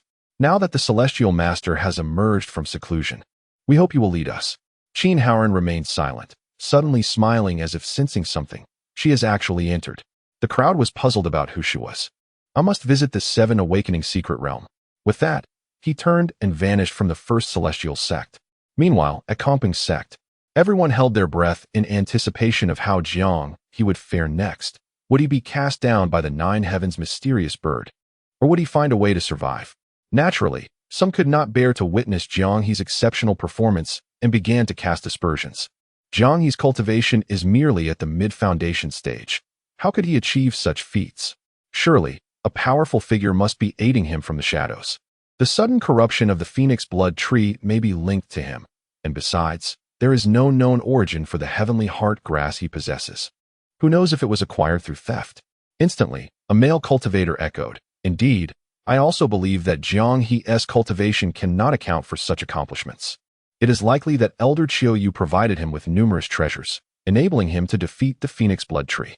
Observing the malevolent energy radiating from him, it was evident that his abilities transcended any teachings from the first demon sect. One could only speculate about the identity of his mentor and the origins of his formidable prowess. If he were capable of unsettling figures within the 10 great demon domains, what recourse would we have? The young male cultivators, filled with righteous indignation, spoke derisively of Jiang He, their words dripping with scorn. In response, several female cultivators, clad in light attire, could no longer tolerate the slander against their idol and retorted fiercely, "What are you babbling about? Is it merely envy that Jiang He possesses both superior looks and remarkable strength, having vanquished the ancient phoenix blood tree?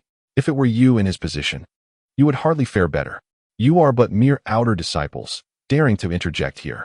One of the women, hands on her hips, glared at them, her disdain growing palpable, and she drew her sword, prepared to engage them in battle. These individuals belonged to the Komping sect, which allowed them to stand outside the mystic mirror. The sect leader, Xinyang, was mortified. On a day meant for welcoming esteemed guests, his top disciples had resorted to fighting, and now his outer disciples were embroiled in a quarrel. The phoenix blood tree had fallen into chaos, and there were whispers of greed for the legendary spiritual herb, the silver moonflower.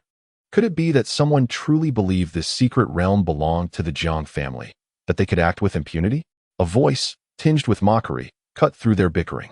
It was Mo Rian, a formidable figure clad in a pale green robe, who had carelessly indulged in sweet pastries, crumbs still clinging to the corner of her mouth. With an air of nonchalance, she delivered her scathing remarks, her tone laced with sarcasm. Moreover, how could a cultivator at the foundation establishment stage control the ancient phoenix blood tree? Young friend, if you are so skilled at daydreaming, why not retreat to your chambers and indulge further? What purpose does your presence here serve? The elders present, all exuding an aura of celestial grace, were taken aback by this bold exchange with a junior who found himself at a loss for words, his face flushed with embarrassment. This audacious individual was none other than Yang Shuang, a prominent body cultivator from the Wuying sect and the mentor of Wang Tian. Within this secret realm, many young cultivators had displayed remarkable courage and ingenuity. Xinyang, maintaining his composure, chose to disregard the discord, adopting a demeanor of refined elegance. He spoke amiably. The unusual behavior of the phoenix blood tree has taken us all by surprise. Clearly, a treasure has emerged within the 7 awakening secret realm, prompting this anomaly. Let us not harbor suspicions against Jiang He of the first demon sect. After all, we, the 10 great demon domains, are akin to one family. Should anyone have doubts regarding Jiang He, they may challenge him upon his exit from the secret realm, and I am confident that the first demon sect would welcome such an encounter. Upon hearing Xinyang's words, the murmurs subsided, as those few contentious disciples, valuing their lives, heeded the admonition and quickly departed. Within the 7 awakening secret realm, the 9 heavens mystic bird gazed down upon Jiang Su, who was striving to find his footing and prevent himself from falling, casting a gentle glance at the blazing phoenix in his grasp, muttering something incomprehensible. Young Master Jiang, in truth, this little blazing phoenix is not my own progeny. I now wish to pose a singular question to you. Are you willing to remain in this sevenfold secret realm with me for eternity? Jiangsu was taken aback.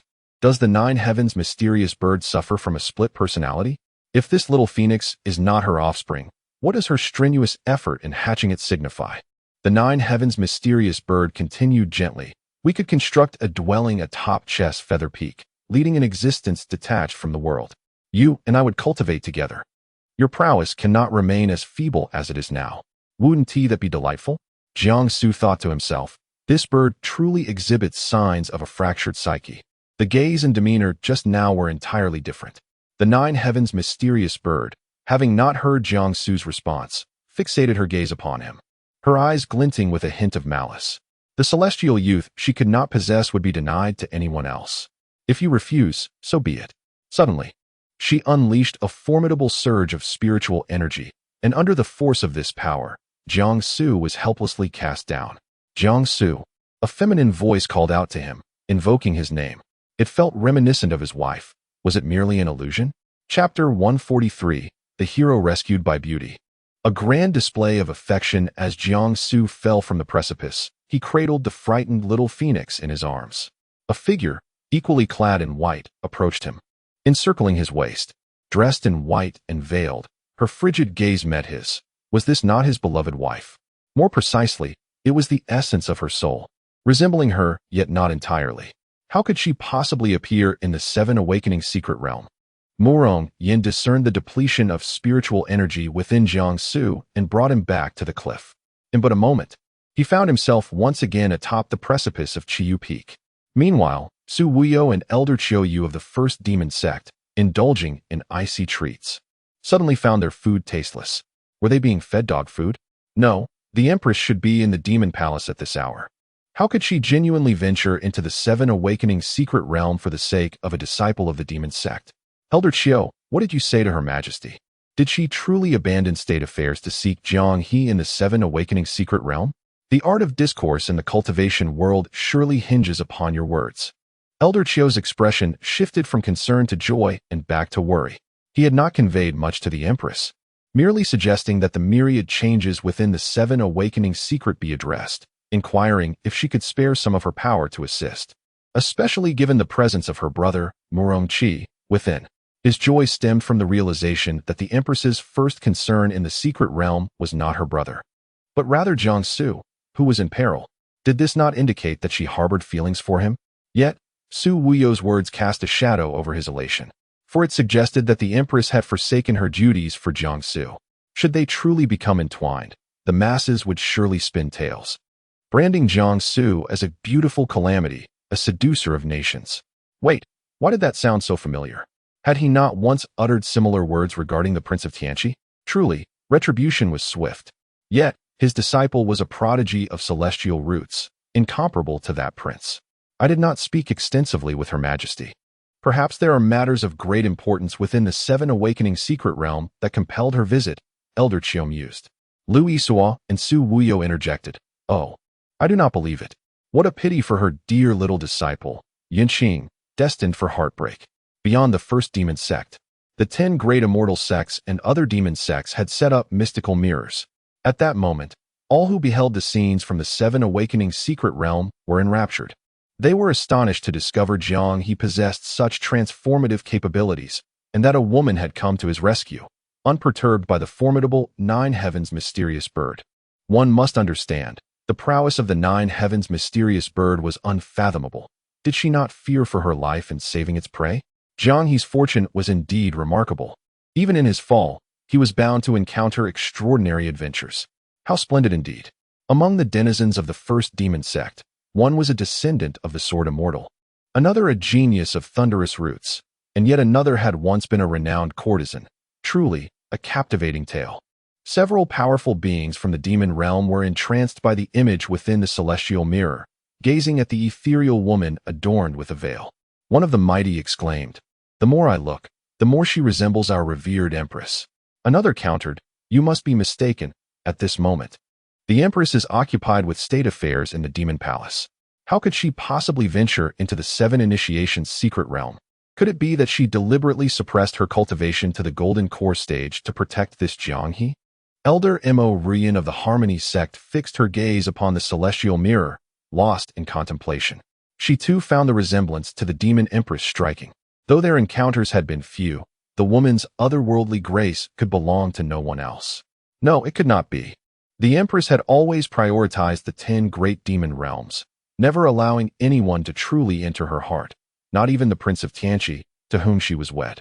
Jiang He could never sway the Empress's decisions nor compel her to abandon her responsibilities for the sake of this minor 7 initiation's secret realm. The leader of the Kongpeng sect, Shenyang, muttered under his breath. Although the woman did not outwardly resemble the Empress, her aura bore a striking similarity. Beyond the powerful entities of the demon realm, the 10 great immortal sects were equally captivated, particularly the first immortal sect. Their immortal lord had just emerged from seclusion, inexplicably uttering that the woman in question was none other than the demon Empress. Did our immortal lord share some hidden connection with her that we were unaware of? Such gossip had never reached my ears. Yi Qing cast a glance at the elder, signaling him to refrain from unwarranted inquiries. Was it really within their scope to delve into the affairs of such illustrious figures as the immortal lord and the demon Empress? Given the circumstances, Jiang He could no longer be allowed to remain. The demon Empress placed immense significance on him, having forsaken numerous state matters to suppress her cultivation and traverse to the 7 initiation's secret realm merely to locate him. When had the demon Empress ever acted in such a manner? One powerful being quipped sarcastically, I once thought the Tianqi royal family possessed some prowess to compel the demon Empress into a forced marriage with that prince. Alas, now the prince's head is overrun with green grass, a vast expanse of greenery indeed. The cabinet chief of the Tianqi royal family and deputy sect leader of the first immortal sect, Yi Qing, donned a scowl, retorting, Thank you. I feel so subtly insulted. Who declares that she is my goddess? Are you all so quick to judge? Is my goddess the kind to be swayed by someone like Jiang He? Indeed. The Empress devoted herself tirelessly to the 10 great demon realms while maintaining peaceful relations with our immortal domain. How could she forsake her responsibilities for a mere Jiang He? Surely, this was merely a woman who bore some resemblance to her. Meanwhile, the powerful beings continued their animated discussion about the identity of this enigmatic woman. On the other side, Zhu Tianxuanio watched the intertwined figures of Murong Yin and Jiang Su, consumed by jealousy to the point of losing reason. Who are you? Why did you come to rescue him? Do you not realize that he is my prey, and I can do as I please without your interference? Since you are so fond of meddling in affairs that do not concern you, do not blame me for the consequences. The 9 heavens Xian bird has witnessed his wife's audacity. She is indeed at the late stage of tribulation crossing. Shangwan Yu softly reminded, Disciple, delve deeper into your wife's cultivation. Alas, such is love. Jiang Su was taken aback. His wife's primordial spirit was actually at the late stage of golden core. The 7 awakening secret realm only permits entry to those of golden core stage or below, yet Murong Yin suppressed her own cultivation solely to rush here and rescue him. This implies that currently, his wife possesses only the late stage of golden core, and his own spiritual energy is severely depleted. Together, they stand no chance against the 9 heavens Xian bird. Nevertheless, Jiang Su felt a warmth within him. The fact that his wife would go to such lengths for him filled him with immense joy. Shangwan Yu nodded vigorously, indeed. Murong Yin abandoned national affairs and suppressed her cultivation to come to your aid. The entire cultivation world is likely aware now. Your reputation as the calamity-inducing demon lord and beautiful disaster is undeniably established. Chapter 144. The Couple's Dungeon, now open unexpectedly. Murong Yin did not take the words of the 9 heavens mystic bird to heart. She gently withdrew her hand from Jiang Su's shoulder and inquired, Is your storage space still functional? Taking the recovery elixir should help. Jiang Su shook his head. The 7 initiation secret realm imposed restrictions on storage spaces. While others might still access theirs, he had 7 golden pills within him, marking him as a disorderly entity, thus sealing his ability to retrieve items from his storage space. My storage space is unusable, but it's fine. I absorb spiritual energy quickly, so do not worry. Without further ado, Murong Yin produced a collection of exquisite elixirs from her storage space and handed them to Jiang Su. He gazed at her tenderly, drawing closer as he accepted the pills and consumed them. The supreme recovery elixir was remarkably effective. Instantly, a significant portion of his spiritual energy was restored. The Nine Heavens mystic bird, witnessing the affectionate exchange between Jiangsu and Murong Yin, felt as though it were rendered invisible, a grave insult to its beauty and dignity. "You too. Do you not hear me speaking?" Murong Yin coldly retorted, "A mere mongrel bird like you has no right to interject in our conversation." As her words fell, she conjured several frost swords atop the cliff, piercing towards the Nine Heavens mystic bird. The bird flapped its wings, narrowly evading the initial strikes. However, several frost swords found their mark, leaving ghastly gashes on its body, flesh torn and blood oozing, a truly horrifying sight. What is happening? This woman is merely at the late stage of the Golden Pill realm. How could she possess such formidable strength? The Nine Heavens mystic bird screeched in agony, its cries piercing the silence of the forest, startling countless beasts and monsters. Jiangsu exclaimed, "Wow, my wife is magnificent. She is truly powerful." Meanwhile, Shangguan Yu bit her sleeve, feeling envious and lamenting why she could not possess such overwhelming strength alongside her breathtakingly beautiful wife. As Jiangsu drew closer, he suddenly noticed a fleeting golden thread on Murong Yan's fair wrist, vanishing as quickly as it appeared. Sensing Jiangsu's concern, Murong Yan calmly reassured him, "It's nothing. Just a momentary lapse in control over my cultivation, causing a rejection by this realm's order. It serves as a warning." The Nine Heavens mystic bird, both pained and enraged, glared with malice and erupted into maniacal laughter. "You cultivators are all too cowardly to descend this cliff. There are more ways to enter the world below than merely falling. You, as a couple, shall pave the way for the other cultivators. They will soon accompany you." Suddenly, a formation materialized beneath Murong Yin and Jiangsu's feet, as the Nine Heavens mystic bird soared above them. "I wish you luck. Should you regret being with her, young Master Jiang, come to my embrace, and I shall rescue you then."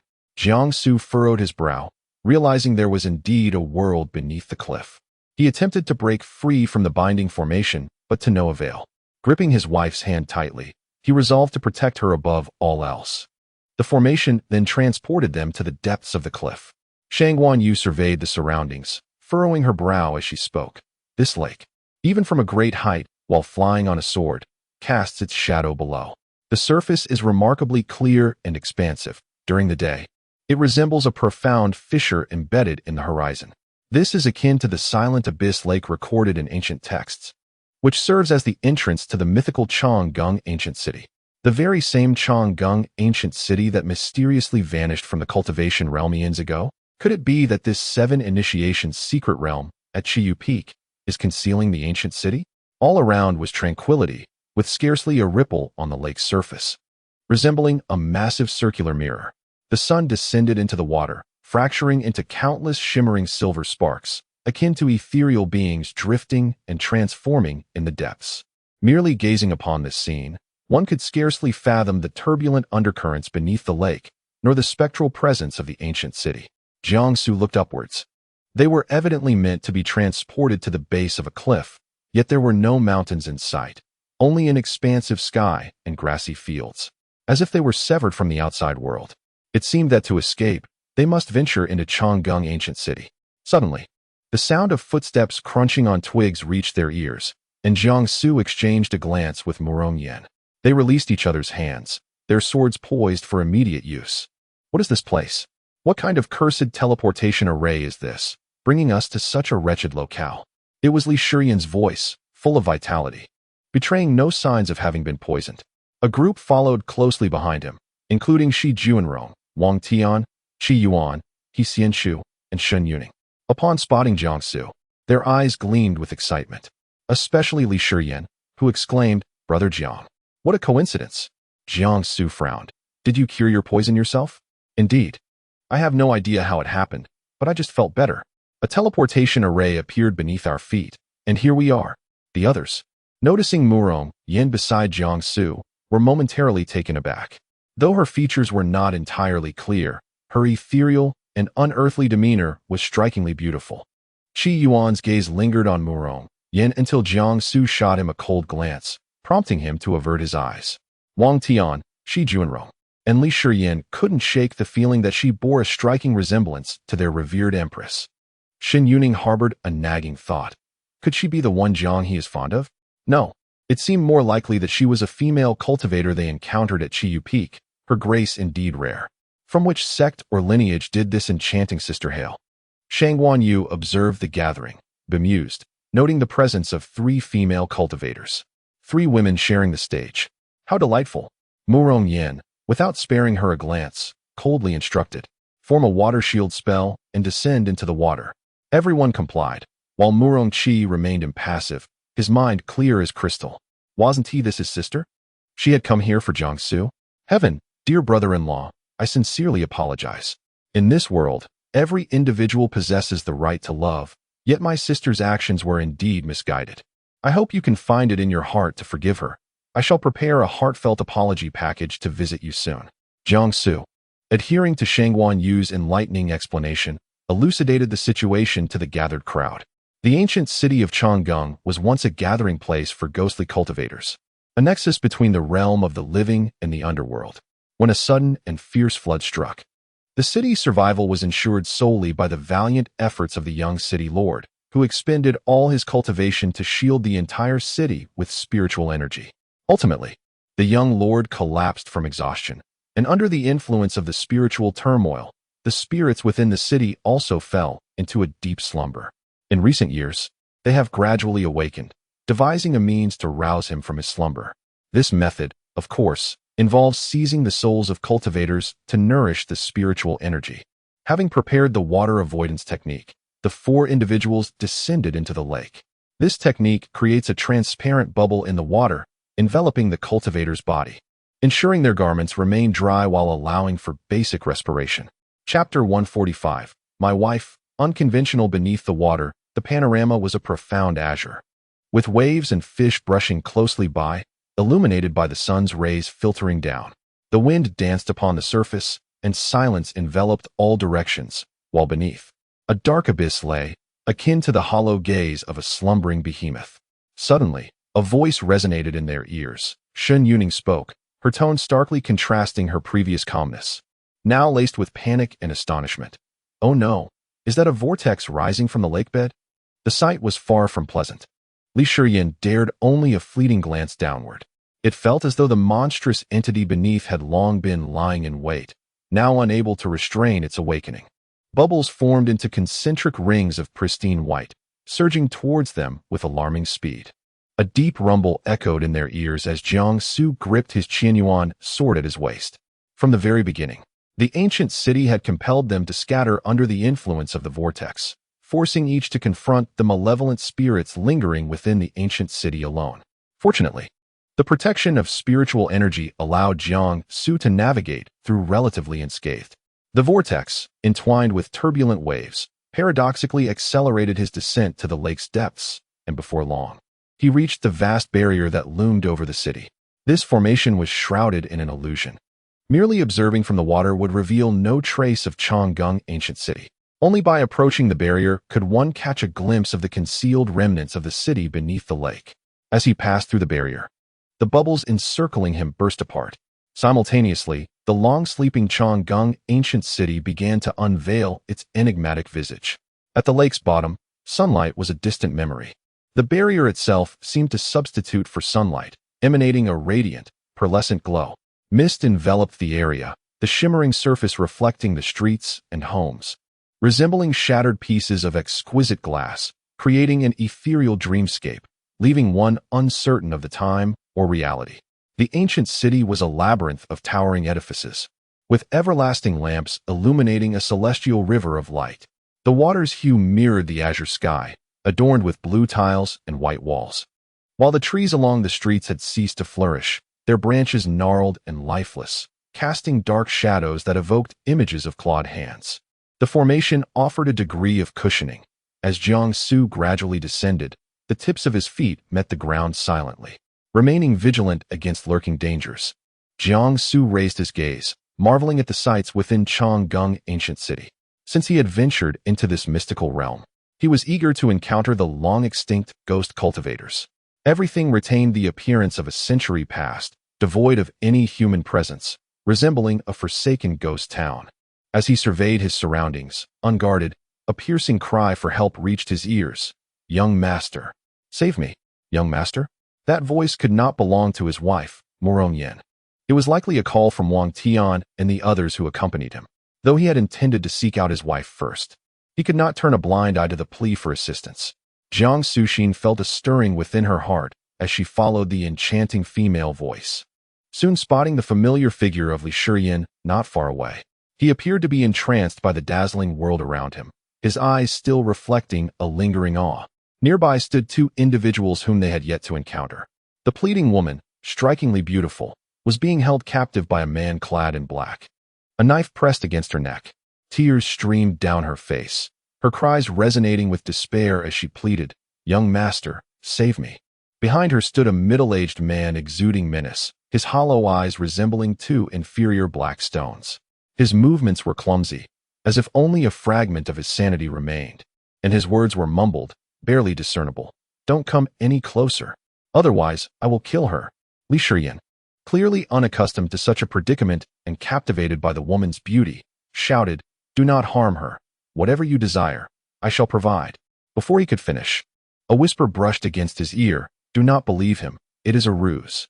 Startled, Li Shiyin turned to see Jiang Suxin, clad in white, the Qianyuan sword at her waist shimmering faintly.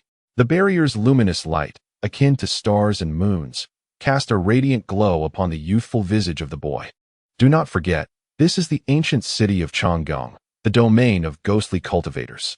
The middle-aged man, sensing an imminent threat upon seeing Jiang Suxin, felt a surge of panic, his malevolence intensifying as he hoarsely shouted, "Do not approach. Otherwise, I will kill her."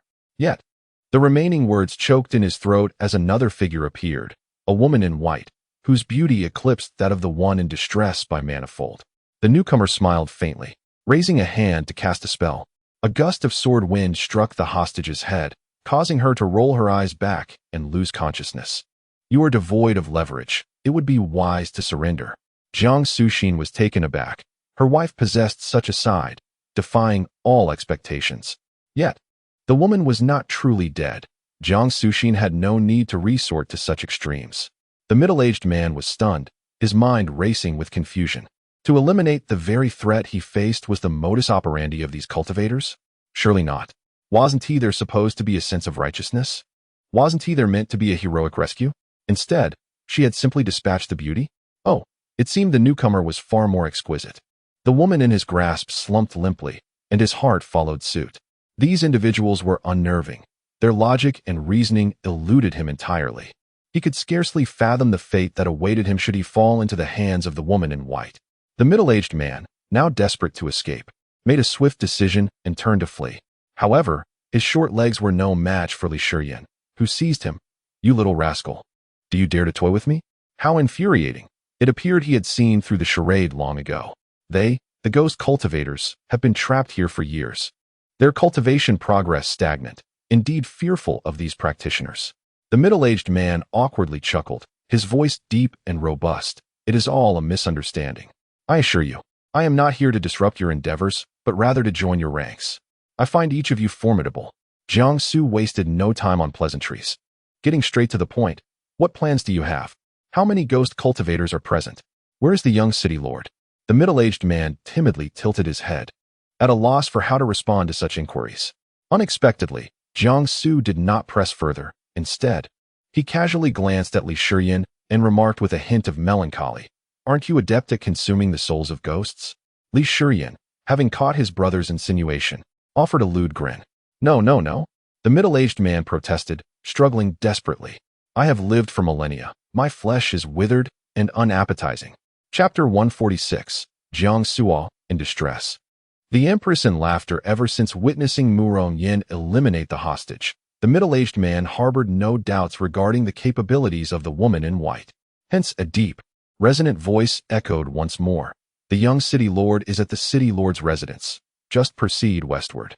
I truly know nothing of the other plans. I beg you, please spare me. Thank you."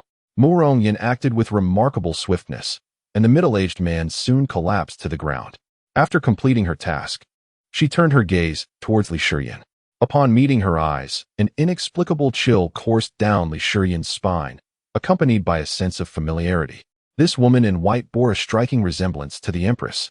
Her decisive demeanor was equally compelling. Are you not one who consumes the souls of ghosts? One leads the way, while the other meets their end. Her tone was casual, as if she were merely inquiring about dinner plans. Of course, the Empress was far too astute for such trivialities.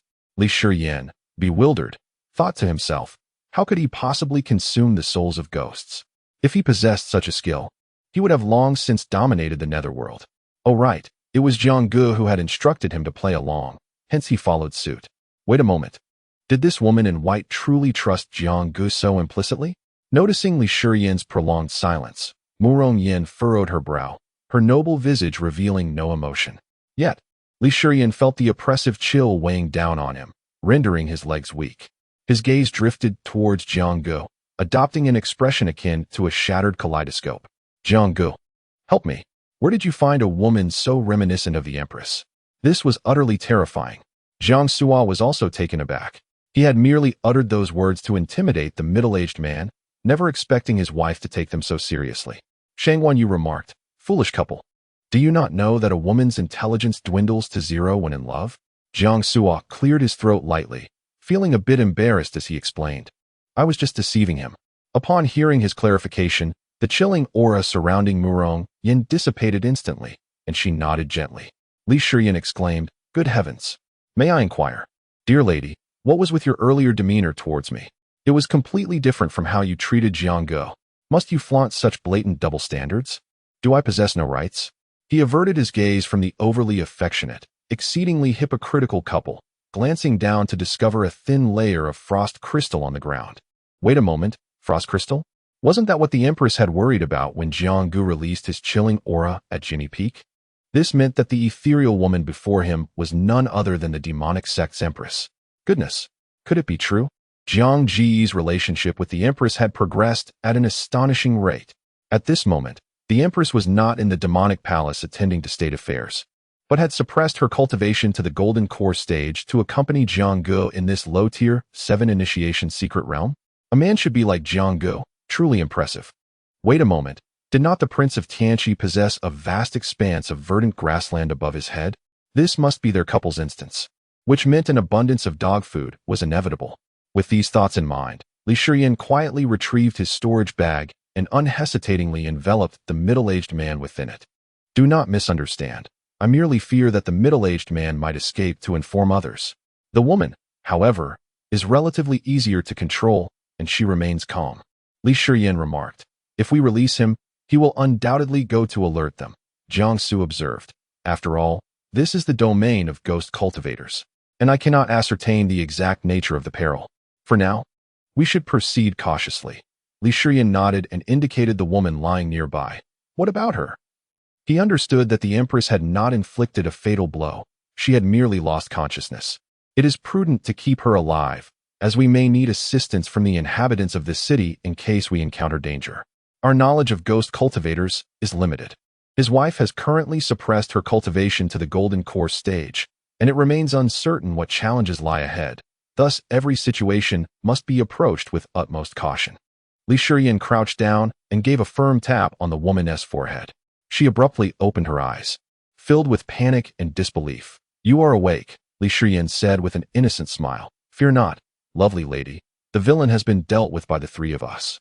I am Li Shiyan, and these are Jiang Su and his wife, both disciples of the first demon sect. We accidentally wandered into the ancient city of Changgang and seek a way out. Upon hearing these words, the atmosphere shifted subtly. Jiang Su cast a discreet glance at his wife, Murong Yin, who blushed slightly. He silently commended Li Shiyan for being an exceptional ally. Shang Wanyu remarked, this young man possesses some merit. He truly lives up to his past as the courtesan of Qiyu Tower. Disciple, do you not think you have been inundating me with dog food today? Master has had his fill and requires no more. Jiang Su responded with confusion. I do not recall being overly affectionate. Ah, you are still too young. Consider your wife.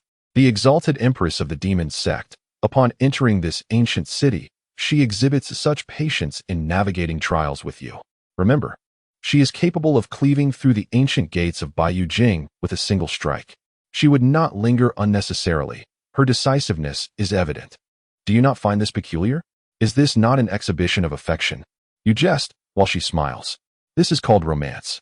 In certain places, The Empress could obliterate them with a mere gesture. Yet she chooses to accompany one on this journey.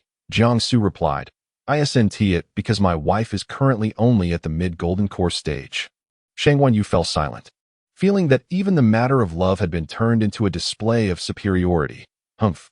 Do I, your master, feel envy or resentment? I do not. I am Lu Yuyu. Greetings to you all. Upon seeing Mu Rongyan, Lu Yuyu felt a tremor within her. Hearing that the villain had been vanquished made her heart race with trepidation, as if she had glimpsed her own fate. She fought to suppress her trembling and managed to muster a smile. I went to the lakeside to wash clothes when that man suddenly emerged, intending to assault me. With no other recourse, I leapt into the lake, only to find myself in this strange place. I am grateful for your assistance, but I am concerned. Where is the body of that fiend? I have not seen him dead and cannot shake my fear. Jiang Su and Li Shiyan exchanged a discreet glance. This fabrication possesses not an ounce of credibility. She was washing clothes by the riverside when she fell into the lake, fortuitously plunging into the ancient city of Changgang. With her cultivation level merely at the qi refinement stage, how is it that not a single droplet of water touched her? Furthermore, she insisted on inquiring about the corpse of that middle-aged man, revealing that the two were undoubtedly accomplices. Such poor acting. Li Shiyan, quick to react, smiled and replied. We sensed he was not like ordinary folk. He might have been poisoned. Noticing his distended abdomen, we resorted to using our swords to dissect his body, examining both internally and externally to ascertain the situation. Alas, the scene was too gruesome, prompting us to dispose of him. Lu Yuyu, nearly overcome with anxiety, mustered her courage to ask, Did the three of you uncover anything? A moment of silence enveloped the scene. Chapter 147, The Ninefold Illusionary Killing Array. Exceptionally perilously Shurian scratched his head and stuck out his tongue, embodying 6 parts charm and 4 parts bashfulness, before donning a devilishly enchanting expression. His tone laced with a hint of embarrassment. Jiangsu remarked, Brother, you're overacting. At that smile, Lu Yuyu felt an unsettling sensation, akin to an octopus clinging grotesquely to her eyes, both terrifying and nauseating. After a brief pause, Li Shiyan's voice rang out, each word striking her eardrums with uncanny precision. Lu Yuyu heard him say, What a coincidence. You would never guess that his cause of death was not poisoning, but dissection. Goodness, all 3 of them are lunatics. Has the realm of cultivation become this terrifying? They are not human. The first demon sect is not human. She felt disoriented, as if her very essence was unraveling. As a properly grounded spirit, Meng Jiaqin had heard countless harsh words and encountered many ruthless individuals throughout her life. Yet it was only in the presence of these smiling figures that she truly grasped the meaning of fear. These individuals are utterly abnormal. And then there was that beauty who coldly eliminated a hostage upon their first meeting. Lu Yuyu took a deep breath, lifting her gaze to the sky at a 45-degree angle, willing the tears not to spill from her reddened eyes. It was not the most tragic fate to lose a companion. The true tragedy lay in her need to remain among this group as an undercover operative. Who knows what heinous schemes they might concoct? Should her true identity be discovered, she might face horrors far worse than vivisection. This is what it means to suffer a fate worse than death. Why are you crying, Miss Lu? Are you frightened? Li Shiyan caught sight of the redness in her eyes and earnestly reassured her, Do not fear. I shall always be by your side. Although we at the First Demon Sect are all cultivators of the demonic path and may not possess the ethereal demeanor of celestial cultivators, these 2 beside me are, each one, like celestial beings descended to earth. Lu Yuyu responded with a hollow laugh. How innocent, how unpretentious. Old Wang has perished. The cultivators have entered the fray. Awaiting news. Lu Yuyu discreetly utilized a specially crafted communication device of the Ghost Clan, for the demon race in Changgang Ancient City possessed their own written language, incomprehensible to ordinary cultivators. She stood in silence, mourning her good colleague Old Wang for a moment before standing pensively beside Li Shiyan. A visage of weariness etched upon her face. As for why she stood beside Li Shiyan, it was quite amusing. She felt entirely out of place between that little couple. The 3 understood that if they wished to escape from this scenario, their key lay in dealing with the young lord. As Lu Yuyu held her breath, she heard Jiang Su's voice. Miss Lu, having grown up in this vicinity, have you ever heard the rumors surrounding Changgang Ancient City? I have heard my father mention the legends of Changgang Ancient City, she said, treading carefully, gritting her teeth to maintain her performance. It is said that this city once flourished, a paradise for the Ghost clan, but for reasons unknown, a deluge fell from the heavens, submerging the entire city. Li Shiyin inquired with curiosity, a deluge from the heavens? Why? Lu Yuyu's sycophantic smile prompted her to muse. How could Xiao Yu possibly know events from eons past? This inquiry was indeed unanswerable. Jiang Su chuckled, remarking that he had heard tales of the former young lord of the city, a paragon of elegance and extraordinary talent. Regarded as one of the most gifted individuals among the ghostly practitioners, and the most likely candidate for the title of the Nether King. Li Shiyin lifted his gaze towards the vast barrier overhead, observing the gentle flow of water, its luminous sheen akin to jade, while fish occasionally glided by from beyond the barrier, creating ripples that tugged at the heartstrings. The lake's surface outside the barrier, coupled with the hazy mist within, reflected an ethereal glow that captivated him, prompting a murmured reflection on the immense spiritual energy required to withstand such tumultuous waves. Would he be able to endure? Who could say? Murong Yin cast a distant glance towards the towering jade palaces in the west. Li Shiyin was taken aback when the Empress unexpectedly engaged with him, leaving him both honored and astonished. You shall lead us to the city lord's residence. Perhaps within its confines lies another teleportation array that could transport us to safety. Yet, he pondered, where might Wang Tian and the others have been scattered to at this moment? Upon receiving Jiang Su's command, Lu Yuyu promptly nodded and guided them onward. Li Shiyin instinctively took the lead, only to suddenly turn around, and indeed, he spotted the Empress and his brother Jiang, hand in hand. Goodness, Empress, what of your famed icy heart and decisive demeanor? How is it that you appear so at ease, as if you were on a honeymoon rather than in a perilous situation? Shang Wanyu interjected. Oh, Li Shiyin, your brilliance is blinding. Do tone it down a notch. Li Shiyin, enviously twisting his mouth into a pained expression, felt his features contort into a mask of suffering. The group traversed the enigmatic ancient city of Changgang. We are nearly there, Lu Yuyu remarked, her eyes darkening as a subtle smile crept upon her lips. The elders of the Ghost clan had appointed her as an undercover agent, harboring intentions to lead this group of cultivators down a treacherous path. As the inhabitants of the city gradually regained consciousness, measures were taken to prevent outsiders from intruding, resulting in the establishment of numerous deadly traps within the ancient city. The destination they were approaching was among the most perilous of these, the 9 Illusions Killing Array. This array ensnared intruders within an illusory space, preventing their escape. While fraught with unimaginable dangers lurking at every turn, a single misstep could lead to calamities beyond comprehension. Lu Yuyu allowed a long-forgotten smile to surface. All she needed was to draw these 3 individuals into the array, misdirect them down an erroneous path, and then vanish without a trace, leaving no one to notice the disappearance of a woman who had been trailing at the back of the group. The 9 Illusions Killing Array was drawing near. How curious. Why has fog descended here? Li Shiyin remarked, furrowing his brow and inhaling deeply, detecting a fragrance in the air. Was it a bewitching incense or a fragrant smoke? Jiang Su and Murong Yin held their breath, scanning their surroundings with caution. A dense, ethereal mist gradually enveloped the surroundings, resembling formless specters that quietly clung to the walls and crevices of the ground. The shadows of the houses and trees loomed dark and foreboding, merging with the fog to create a profoundly eerie atmosphere. An unfamiliar fragrance lingered tantalizingly in the air, yet the 3 did not dare inhale deeply, their attention fully captivated by the transformations occurring around them. What is this? Lu Yuyu feigned a shiver, clutching Li Shiyin's arm tightly. To her surprise, Li Shiyin revealed an unexpected timidity, mistaking her antics for the haunting presence of a female ghost.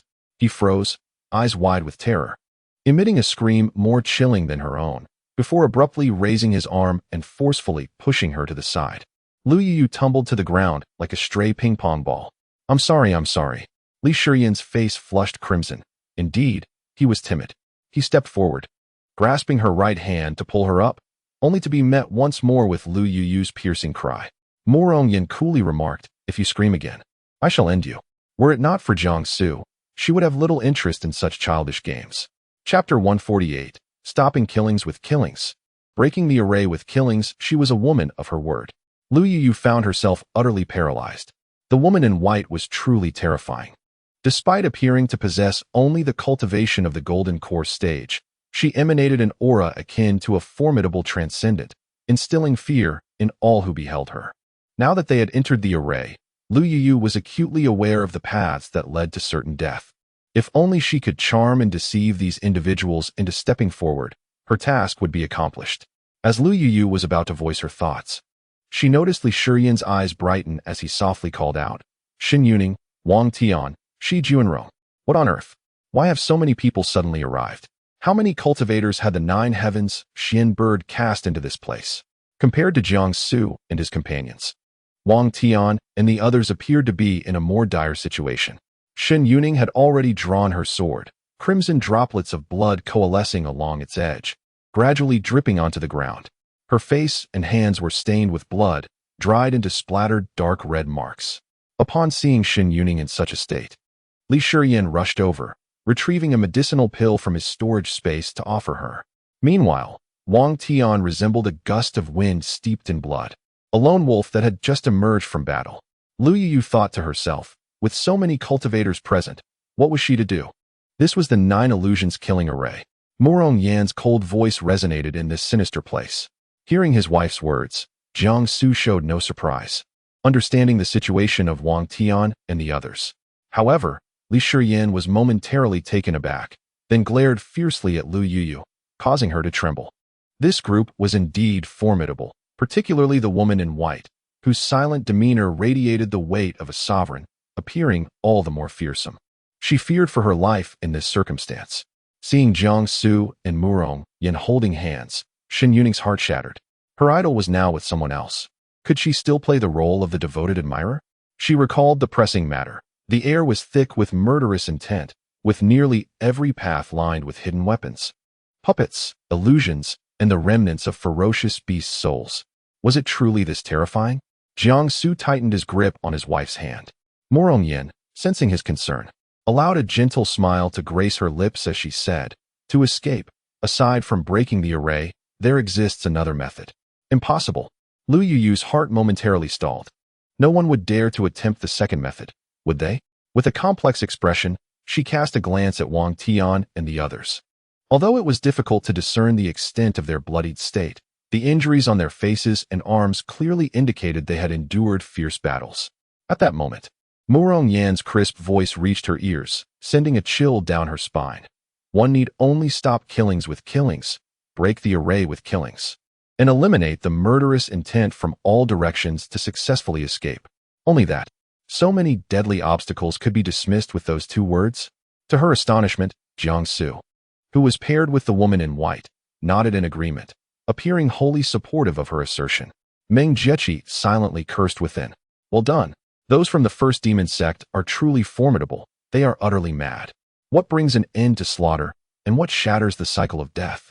Are you familiar with the concept of the 9 illusory kill formation?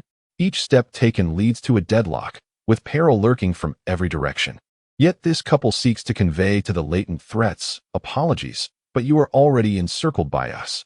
Truly, as sword cultivators, they incessantly demonstrate that life is replete with surprises. The crowd listened in astonishment, save for Li Shiyan, who had already deduced the identity of the Empress. What more is there to be astonished by? They are merely a pair of ostentatious spouses. Lu Yu, her heart laden with trepidation, waited for them to finish speaking before quietly interjecting. No need to complicate matters with the destruction of the formation. I have studied the art of Qimen Duanjia and the principles of Bagua Feng Shui, and I possess a rudimentary understanding of certain formations. I have observed that this array has but one exit, she asserted, pointing to an alleyway, her tone resolute. It is right there. Li Shiyan, skeptical, inquired, "Are you certain? If not, surely we could carve a bloody path through the 5 barriers to escape this formation?" Lu Yu responded without hesitation, "You are all elite disciples of the demon sect. With your presence, you should not be easily thwarted by the traps and entities within this formation, correct? Now, we must await the opportune moment to ensnare our quarry. These individuals, ever self-important, would inevitably act impulsively when provoked, particularly given their lack of alternatives, leaving her deceit unchallenged. When the moment arrived, she would linger at the rear, silently slipping away, ensuring their inevitable demise. It seemed there were no other options available. Li Shiyan, supporting Shen Yuning, surveyed the surroundings. Noting the thickening fog and the ominous whispers of the wind and the heavy growls of beasts, remaining here for too long would only heighten their peril. Lu Yu stifled a laugh and nodded as Li Shiyan continued. Then, we must trouble Miss Lu to lead the way for us. Lu Yu? What is Li Shiyan saying? If she were to lead the way, how could she execute her plan to escape? As the foremost disciples of the esteemed demon sect, must they truly place an ordinary girl in peril, using her as a human shield? This defies all logic. Lu Yu feigned vulnerability, her voice softening.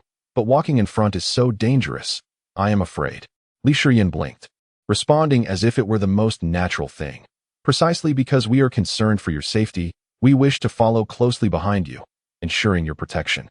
This cannot be right. Lu Yu smiled, tinged with bitterness. In the treacherous 9 illusory kill formation, should I take the lead and encounter some monstrous entity, what then? As it stands, your current predicament leaves you without bargaining power. It was Jiangsu's voice.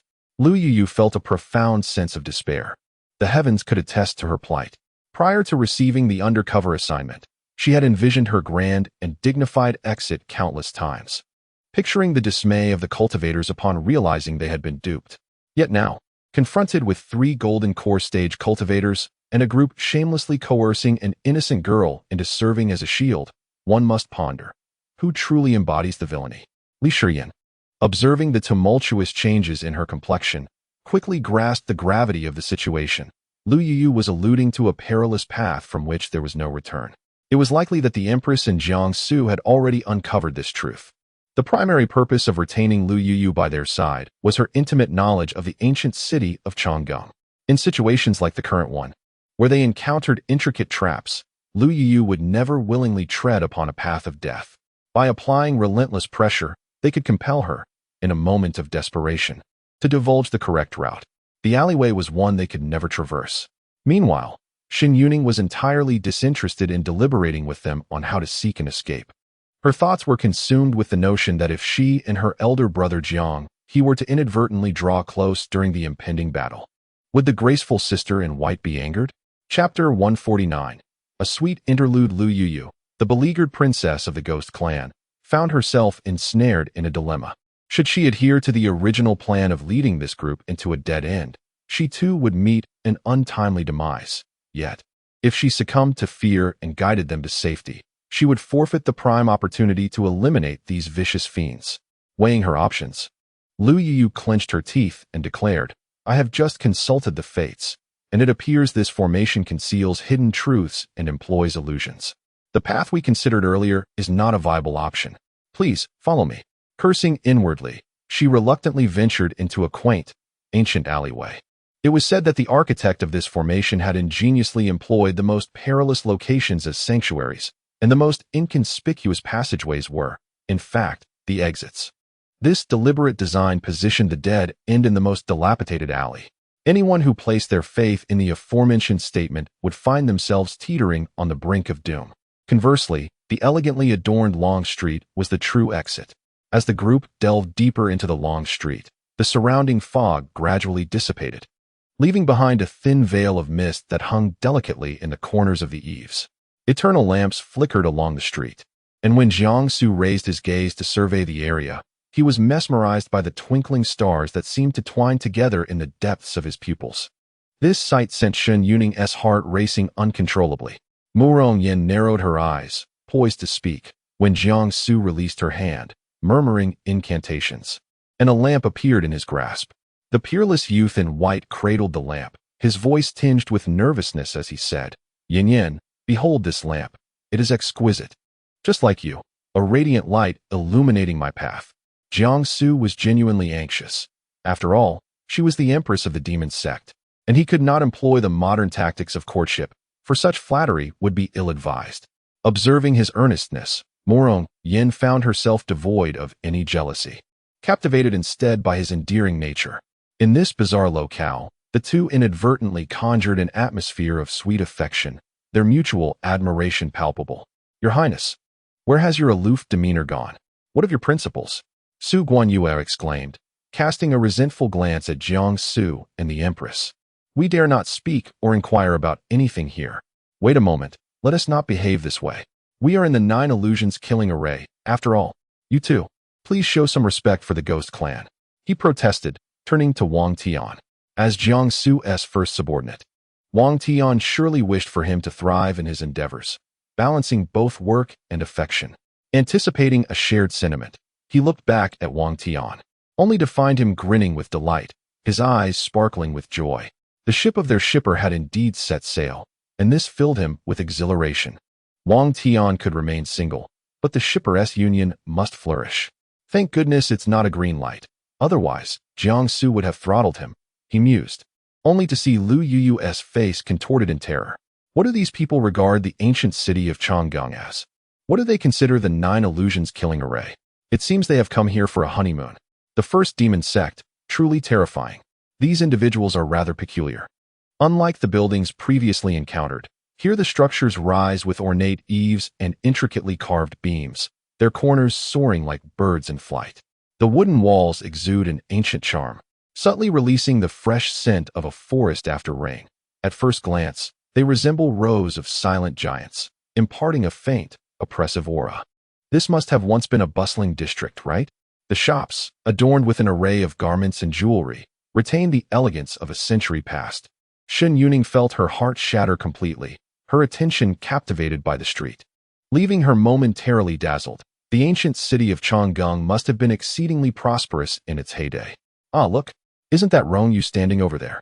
Wang Tian's voice suddenly rang out, nearly breaking with excitement. A member of the first immortal sect, also half a disciple of our demon sect. Aside from Jiang Su and Murong Yan, no one here understood the significance of Wang Tian's words. What does it mean to be a member of the first immortal sect and also half a disciple of the demon sect? Upon hearing this, Jiang Su's fingers twitched as he followed Wang Tian's gaze. Once he looked over, he was instantly dumbfounded. At the end of the street, in front of a shop, stood a figure drenched in crimson, leaning against a pillar while continuously wiping the blood from their body with a handkerchief. Upon closer inspection of the person's face, stained with blood as if they had just stepped off a Beijing opera stage, it unmistakably resembled Rongyu. Several gaping wounds adorned their arms and calves. The blood nearly congealed. Wang Tian, filled with trepidation, quickly called out, "Rongyu." Upon hearing his name, Rongyu looked up and offered a smile, though he coughed up a mouthful of blood as he did so. "Zhangge? Wang Xiong."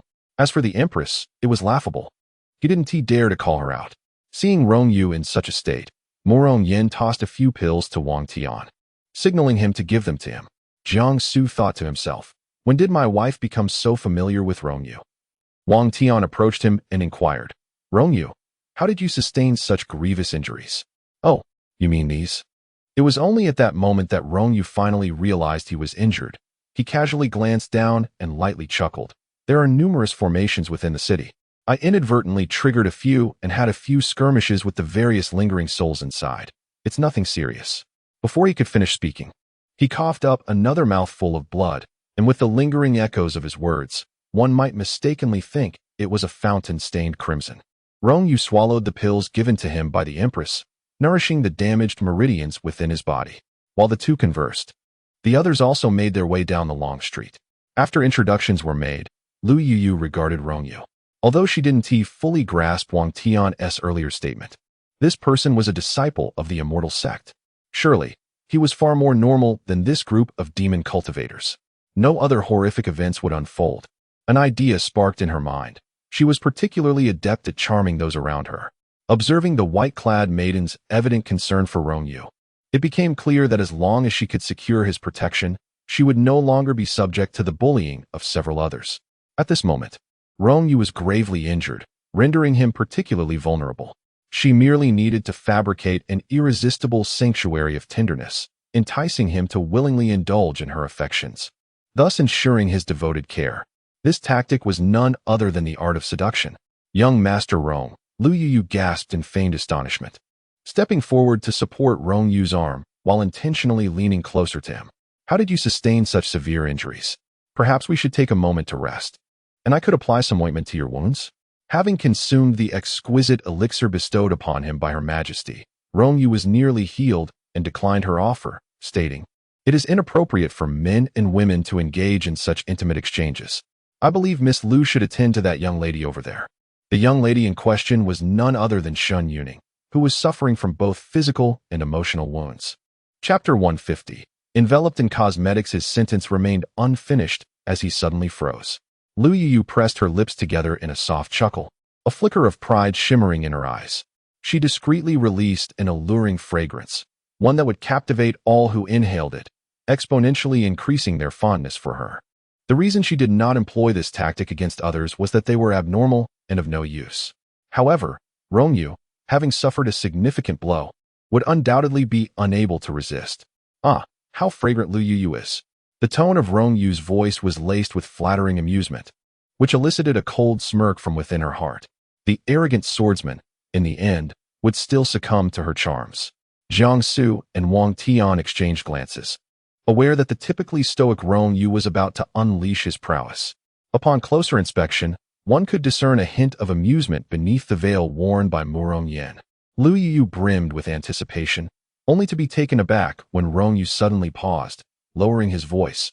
Miss Lu, based on my experience, it seems you have been marinated in inferior cosmetics.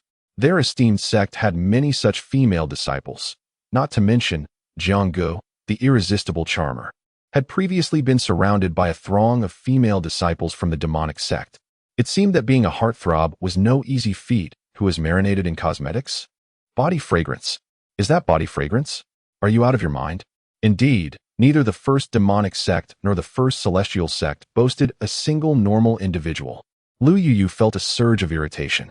Yet, the performance she had orchestrated must be completed, even if it meant shedding tears. When one plan failed, Lu Yu devised another. Though Rongyu's visage was obscured by blood, making it uncertain whether he was a hideous monster, her commitment to the cause of the ghostly tribe remained unwavering.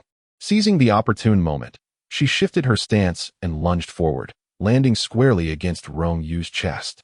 The bloodstains from his garment smeared her hands and face, causing her inner disdain to flare, yet her voice dripped with feigned delicacy as she whimpered, "I'm sorry, it seems I've twisted my ankle."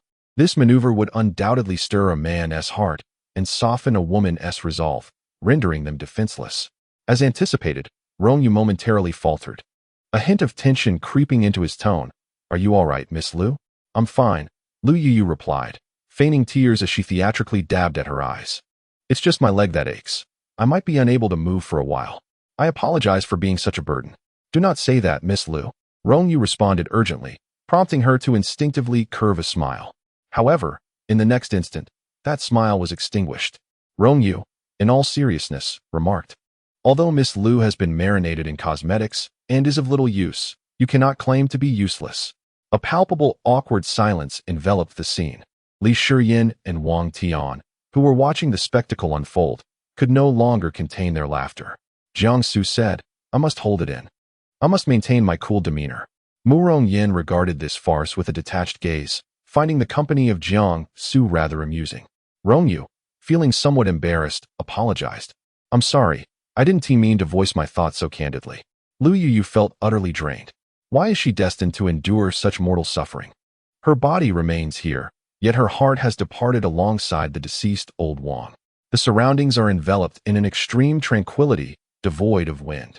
Thus, this fleeting silence appears particularly protracted, as if the entire ancient city of Chang'an is encapsulated within a still ink wash painting, with only the shimmering ripples above hinting that time continues to flow gently. Jiang Su inquired softly, "I suspect that over the years, the souls of the cultivators who entered the 7 Initiation's secret realm and arrived here have been consumed by your ghost clan." This statement struck home. They had long discerned that she was, in fact, a spirit of the ancient city. This group is truly terrifying. Lu Yu timidly glanced at them.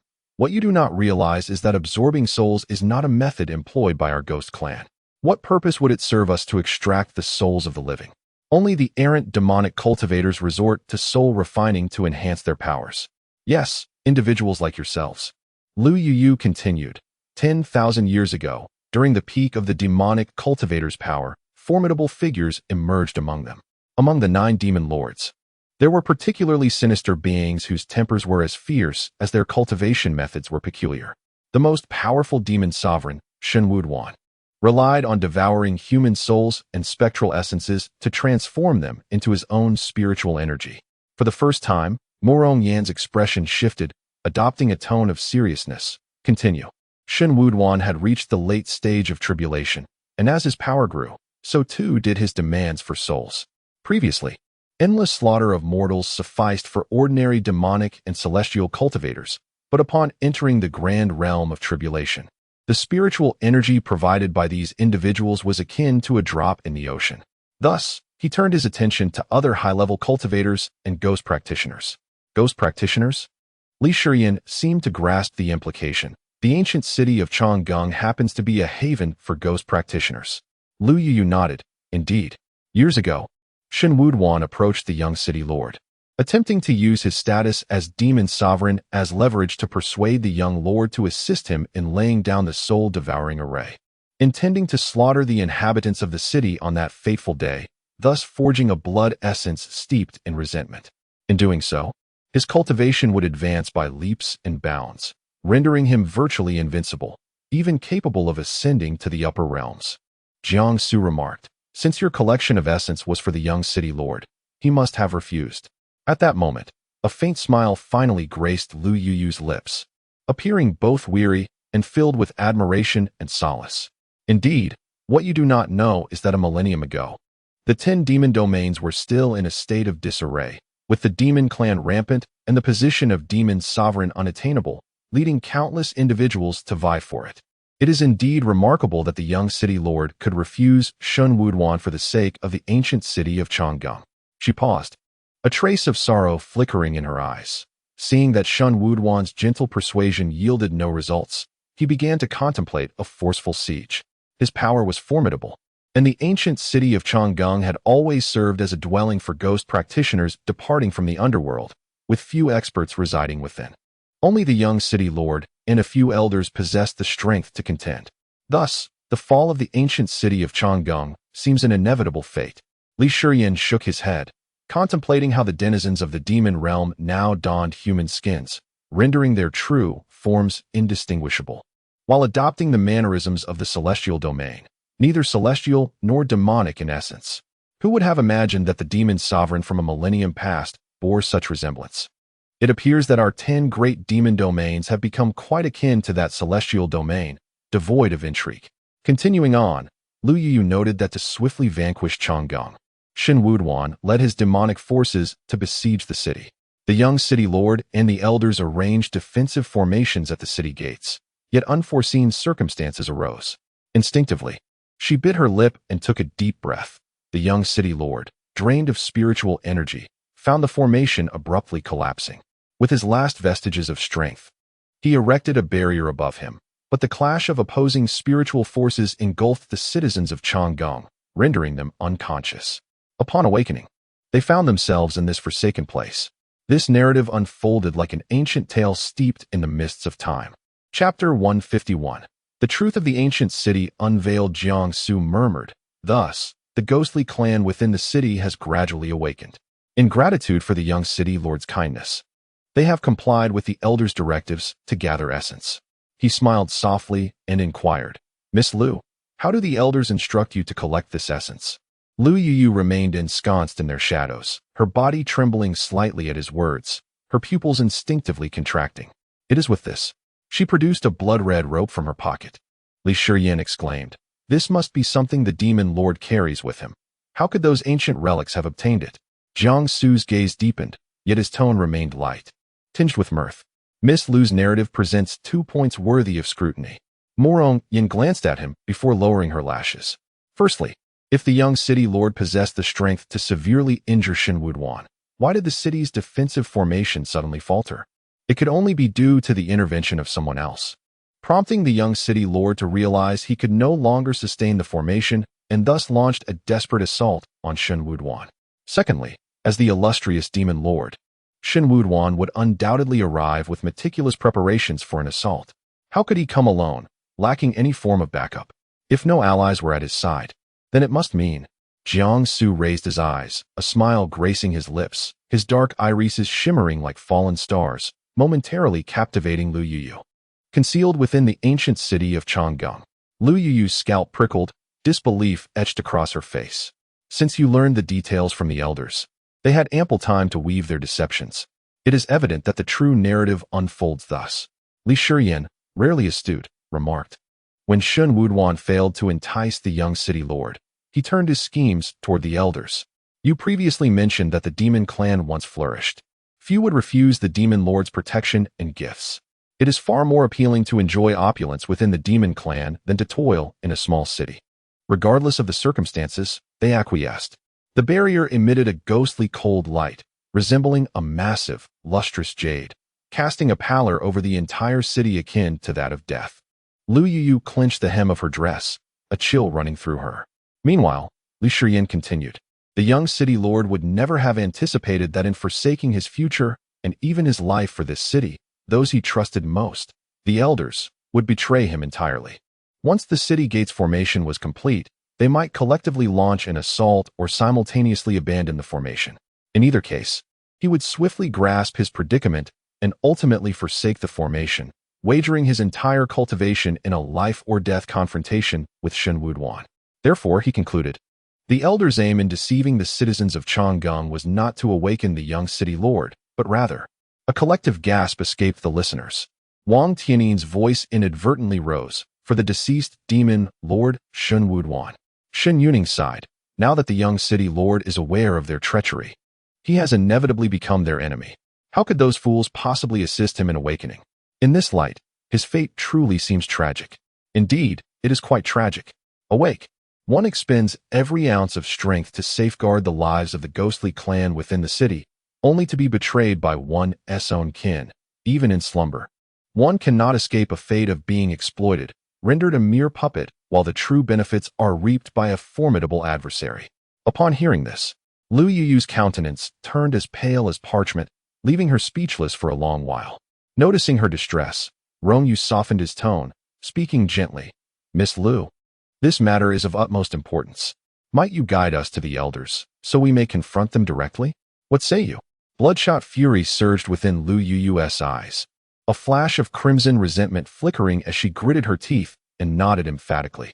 Yan, where lies the body of the demon Lord Shun Wuduan? Shun Wuduan, a figure from millennia past, once ruled over the demon realm, which has since seen many sovereigns.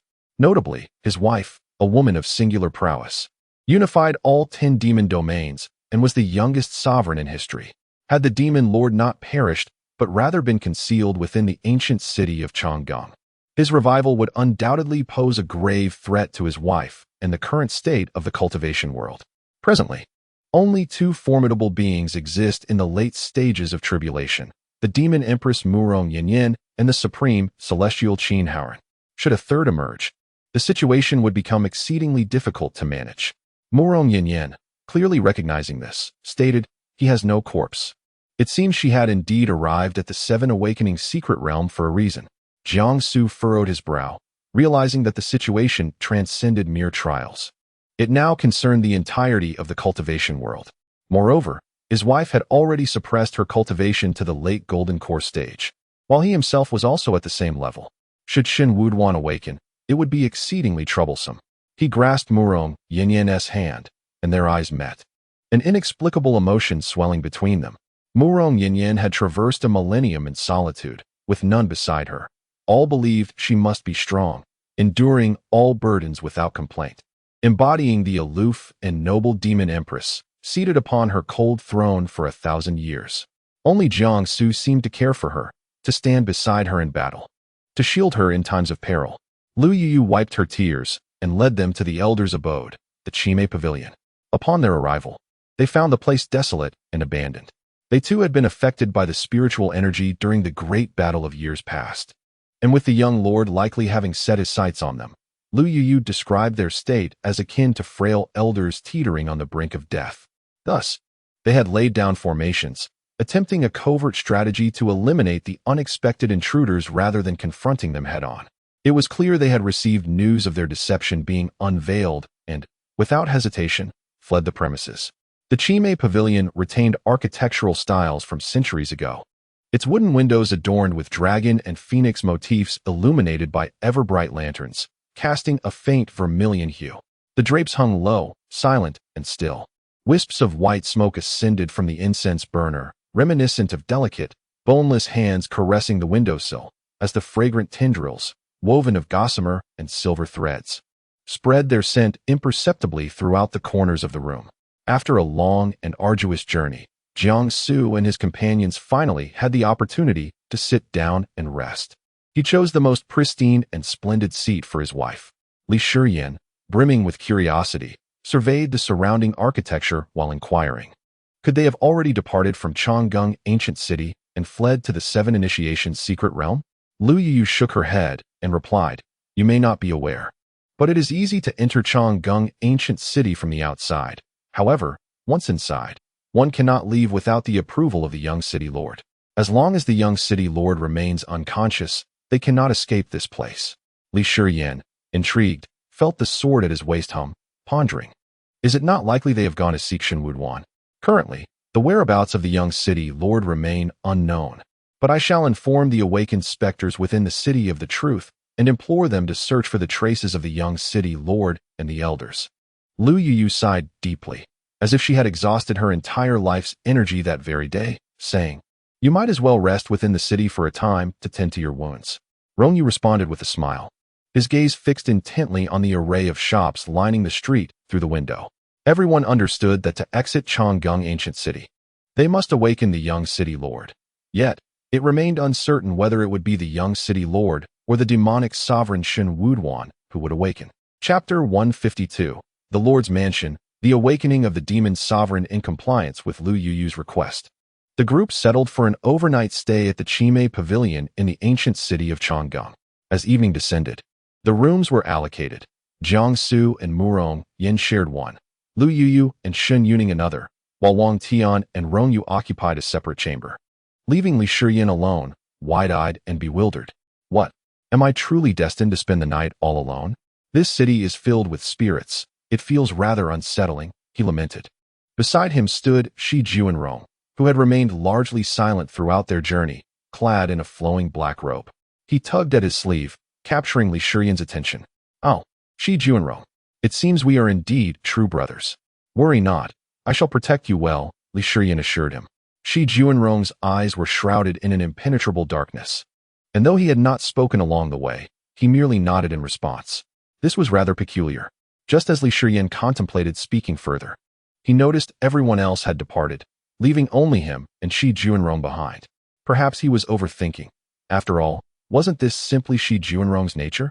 Within the finest guest room of Chime Pavilion, Jiangsu felt an acute sense of nervousness. Although this was not the first time he shared a room with his wife, the circumstances were notably different this time. Upon entering, he quickly observed that the room contained but a single bed. Sheng Wanyu, ever the irreverent one, grinned lewdly. "Disciple, seize the opportunity. Ah, those who understand know too well. The waters here run deep, and I dare not speak further lest your wife seals my lips again." Jiangsu shot him a look, and Sheng Wanyu, possessing a modicum of self-awareness, fell silent. Murong Yin approached the window, her attire a pristine white that reflected the moonlight, rendering her ethereal like a jade sculpture, pure and otherworldly. She then loosened her hair and outer garment, her movements fluid and seamless. "Goodness, can I truly behold this?" Shang Wanyu gasped, only to be rendered senseless in the next moment. Jiangsu was exceedingly tense. Murong Yin glanced at him, noticing his stiff demeanor, and queried, "What is the matter? Not resting? Tomorrow, we may confront the demon sovereign, Shen Wuduan." "Very well," Jiangsu replied, awkwardly making his way to the bed before lying down. That night, they shared a tender moment, engaged in innocent conversation beneath the covers. The following day, Lu Yu led the group to the Lord's mansion, the resting place of the young master of the Ghost clan. The mansion could not be deemed luxurious, yet it exuded a refined elegance. The high walls were painted a deep crimson, the stone steps glimmered, and the trees and flowers lining the courtyard stood withered, mere skeletal shadows of their former selves. However, one could still envision the verdant splendor that once thrived there. As they traversed the long stone steps, they arrived at the pavilion at the end of the mansion. Lu Yu, imbued with a sense of ceremony, composed herself, casting a swift glance at the others before gently pushing open the door. With a creak, the light within the room spilled forth like a flowing stream, illuminating the threshold. In this modest bedroom, furnished solely with simple wooden tables, chairs, a bookshelf, and a bed, there is an absence of distinct features. The room's meticulous and minimalist arrangement suggests that its occupant is a person of great seriousness and decisiveness. Li Shiyan, intrigued, follows Lu Yuyu's footsteps into the dwelling. Upon the dark red bed lies a figure, a man who appears to be in his 20s. If one were to describe his appearance, many would deem him a handsome young man. His facial contours seem to have been meticulously sculpted beneath his slanted, sword-like brows. His elongated phoenix eyes are tightly shut, casting a rich shadow under their inky lashes. His long, ebony hair cascades freely, with a few strands resting upon his face, accentuating his pallid complexion and adding to an aura of fragility. One cannot help but wonder what sight would greet them if those eyes were to open. However, after a few glances, Li Shiyan and the others averted their gaze. Beautiful as he was, he could not compare to their brother Jiang. The young lord is named Jiang Hai.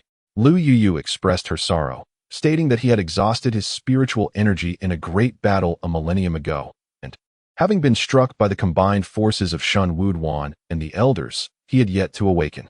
Fortunately, the elders did not harm him before their departure. Otherwise, the consequences would have been dire. The group's focus began to drift. Jiang Hai. They called their brother Jiang He. Li Shiyan propped his chin on one hand, pondering aloud. Jiang Hai, Jiang He. Could they possibly be long-lost brothers? Is it conceivable that their brother Jiang has ties to the realm of the underworld? Jiang Su, in good spirits, chose not to dwell on Li Shiyan's musings.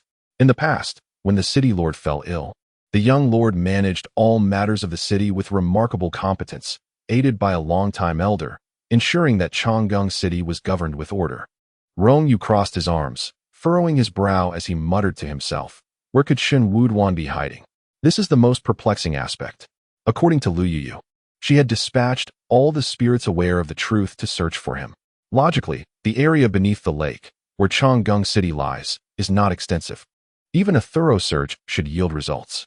Yet, Shun Wuduan seems to have vanished without a trace, no matter how diligently they seek. Not a hint of him can be found. For the first time, Morong Yin spoke at length. Shun Wuduan is inherently cruel and suspicious, obstinate in nature. To discern the location of his body, one cannot rely on ordinary reasoning. Upon hearing his wife's words, Jiang Su felt a sudden tightening in his chest. A bizarre and uncanny thought surged silently into his mind, causing his heart to race as though a massive stone were striking against his chest. Why? Even though the young lord has seemingly lost his usefulness, did the elders not eliminate him upon their departure? He remained silent, gripping the Qianyuan sword at his waist, and then turned around in shock. On the exquisitely carved wooden bed, the remarkably handsome man lay with his eyes closed. The shadows cast beneath his long lashes flickered like phantoms, and as if sensing the scrutiny upon him, he drew the faintest smile at the corner of his lips. Though whether it was a mere illusion remained uncertain. One can ensure absolute safety for oneself. Where else could be more aligned with his desires than the highly esteemed lord's manor? The most perilous places are often the safest. It is evident that Morong Yin has also considered this. She exchanged a glance with Jiang Su, their eyes meeting, each fully aware of the current situation. Lying here is not merely a young lord, but the demon lord, Shun Wuduan. Should he be awakened, the cultivation world would undoubtedly plunge into a tempest of blood and chaos. Lu Yuyu, how many years have you been delivering the essence of cultivators and spiritual energy to this young lord? Has it been since 10,000 years ago? Lu Yuyu was momentarily taken aback by Jiang Su's inquiry. Upon reflection, she realized that she had indeed been engaged in this endeavor for a millennium. Indeed, it has been 10,000 years, yet very few cultivators have ventured into the 7 initiation secret realm and fallen here. Only in recent years has a celestial bird from the 9 heavens consistently dropped cultivators into this place. Morong Yin and Jiang Su felt a heavy weight in their hearts. Chapter 153. The demon lord unleashes his fury. It turns out that from the very beginning, the young lord lying in bed was not the true Jiang Hai, but rather the demon lord Shun Wuduan, disguised in his form. After millennia of cultivation, his spiritual energy and essence had finally awakened him. There should not have been any wind in this place. Yet, at that moment, a chilling breeze swept silently past Jiang Su's ear, sharp as a blade, nearly etching a scar on his earlobe. As the stillness of the night descended with a thunderous impact, the man lying in bed abruptly opened his eyes. His pupils glowed a dim crimson, blood vessels resembling frenzied vines overtaking his entire iris. The once cold demeanor of his face was utterly obliterated by the ferocity of his gaze, replaced instead by a palpable thirst for blood and savagery. He harbored a desire to kill, even in a state of severe injury, with his powers greatly diminished. The oppressive aura characteristic of the late stage of tribulation surged forth like a tidal wave, crashing violently into the hearts of those present. They felt a murderous intent as frigid and relentless as a storm, threatening to engulf them in a tempest of blood and carnage. Morong Yen raised her hand, conjuring a white barrier around herself and Jiangsu, effectively blocking Shen Wuduan's overwhelming pressure. The spiritual force collided with the barrier, only to be absorbed within it. Morong Yen maintained a calm demeanor, as if nothing had transpired. However, Jiangsu furrowed his brow, having distinctly observed the slight tremor of her eyelashes and the emergence of a line upon her hand. This was a manifestation of her effort to protect him, a result of her not suppressing her cultivation while forming the barrier, which was being rejected by the order of the 7 Initiations Secret Realm. Jiangsu gently called out, "Yin Yin." Morong Yin grasped his hand, signaling him to remain at ease. Jiangsu felt a tinge of despondency, tightening his grip on his wife's hand. Recognizing that it was his fault for lacking sufficient strength, Su Ganyu remarked, "In youth, one is unaware of the allure of relying on others, mistakenly investing one's prime years. Jiangsu, oh Jiangsu, revel in your fortune. Your wife is the Empress of the Demon Sect, and yet she is so proactive. Can you not simply lie back and enjoy this?" Shen Wuduan observed the couple with a glimmer of amusement in his eyes. How intriguing. The realm of cultivation was indeed becoming increasingly entertaining. The fallen ones were quite remarkable. This woman in white appeared to be in the late stages of tribulation, having suppressed her powers to enter this lower-tier secret realm, presumably for the sake of the youth beside her. One must admit, he did possess the potential to be a pampered consort. Li Shiyan, still in the foundation establishment stage, barely managed to retrieve a life-saving artifact bestowed by the Li family from his storage space, a celestial-level artifact, the Wujizhong. He used it to deflect the oppressive force, but ended up spitting out blood. He exclaimed in frustration, "What is happening? Lu Yuyu, did you not say that your young lord was gentle? Why is he so brutal, attacking without even inquiring who we are or why we are here?" Meanwhile, Shi Juanrong and Wang Tian could no longer maintain their footing, collapsing to the ground as the murderous intent solidified into blades, inflicting wounds upon their bodies. Shen Yuning's condition was hardly any better. The absolute suppression from multiple realms forced her into a half-kneeling position, her internal spiritual energy swirling chaotically through her meridians. Lu Yuyu lay unconscious on the ground, blood seeping from her body, her meridians shattered, including her internal organs. Li Shiyan was momentarily stunned. Cursing himself for not hastily retrieving his belongings, he implored silently, "Don't die, dear sister." He recited his incantation, causing the Wuji bell to manifest above the crowd, shielding them from the oppressive aura of the demon lord, Shen Wuduan. A collective sigh of relief swept through the group. Shen Wuduan raised an eyebrow. "The Wuji bell? It's been many years since I've seen it, and now it appears in the hands of a mere foundation establishment cultivator." However, his interest was piqued more by Morong Yen. He wondered how long her barrier could withstand the rejection of order. This enchanting beauty is rather intriguing. Shall we exchange a few moves? Morong Yen smiled coldly, responding, "It would be an honor to spar with a senior." With a thought, Morong Yen positioned herself at the eye of the storm, surrounded by a glaring aura of lethal intent. The blood-red eyes nearby resembled the depths of a dark abyss. An invisible gust of wind surged forth, aimed directly at her chest. Jiangsu exclaimed urgently, "Yin Yin." Yet, Morong Yen had placed a prohibition upon the struggling barrier, preventing Jiangsu from intervening. Forcing his way through might endanger his beloved. Cold sweat streamed down his face, his grip on the sword trembling. No, this was wrong. Since the 7 Initiation Secret Realm only permitted cultivators at the Golden Core stage and below, this was a predetermined order and law. Shen Wuduan was an anomaly. If one anomaly could exist, why not a second? A chilling light accompanied the heavy pressure from the tribulation stage demon cultivator. Morong Yen was momentarily entranced by the sudden opening of Shen Wuduan's eyes, and by the time she sensed the danger, it was too late to evade. The radiant sword came and went without a trace, as swift as lightning, forming in an instant and aimed at her heart. However, Morong Yen remained unfazed. Her sword was drawn from her waist, meeting Shen Wuduan's attack with equal force. Sparks flew as their swords clashed. Indeed, he was a formidable tribulation-level expert from the demon realm. If they were of the same kin, there was no need for hostility. She was in need of talent. Shen Yuning was utterly shocked. This woman in white was none other than the Empress of the demon sect, and her rival was the demon sect's Empress? How could she possibly compete for Jiangsu now? What had she just done? Would the Empress truly kill her outright?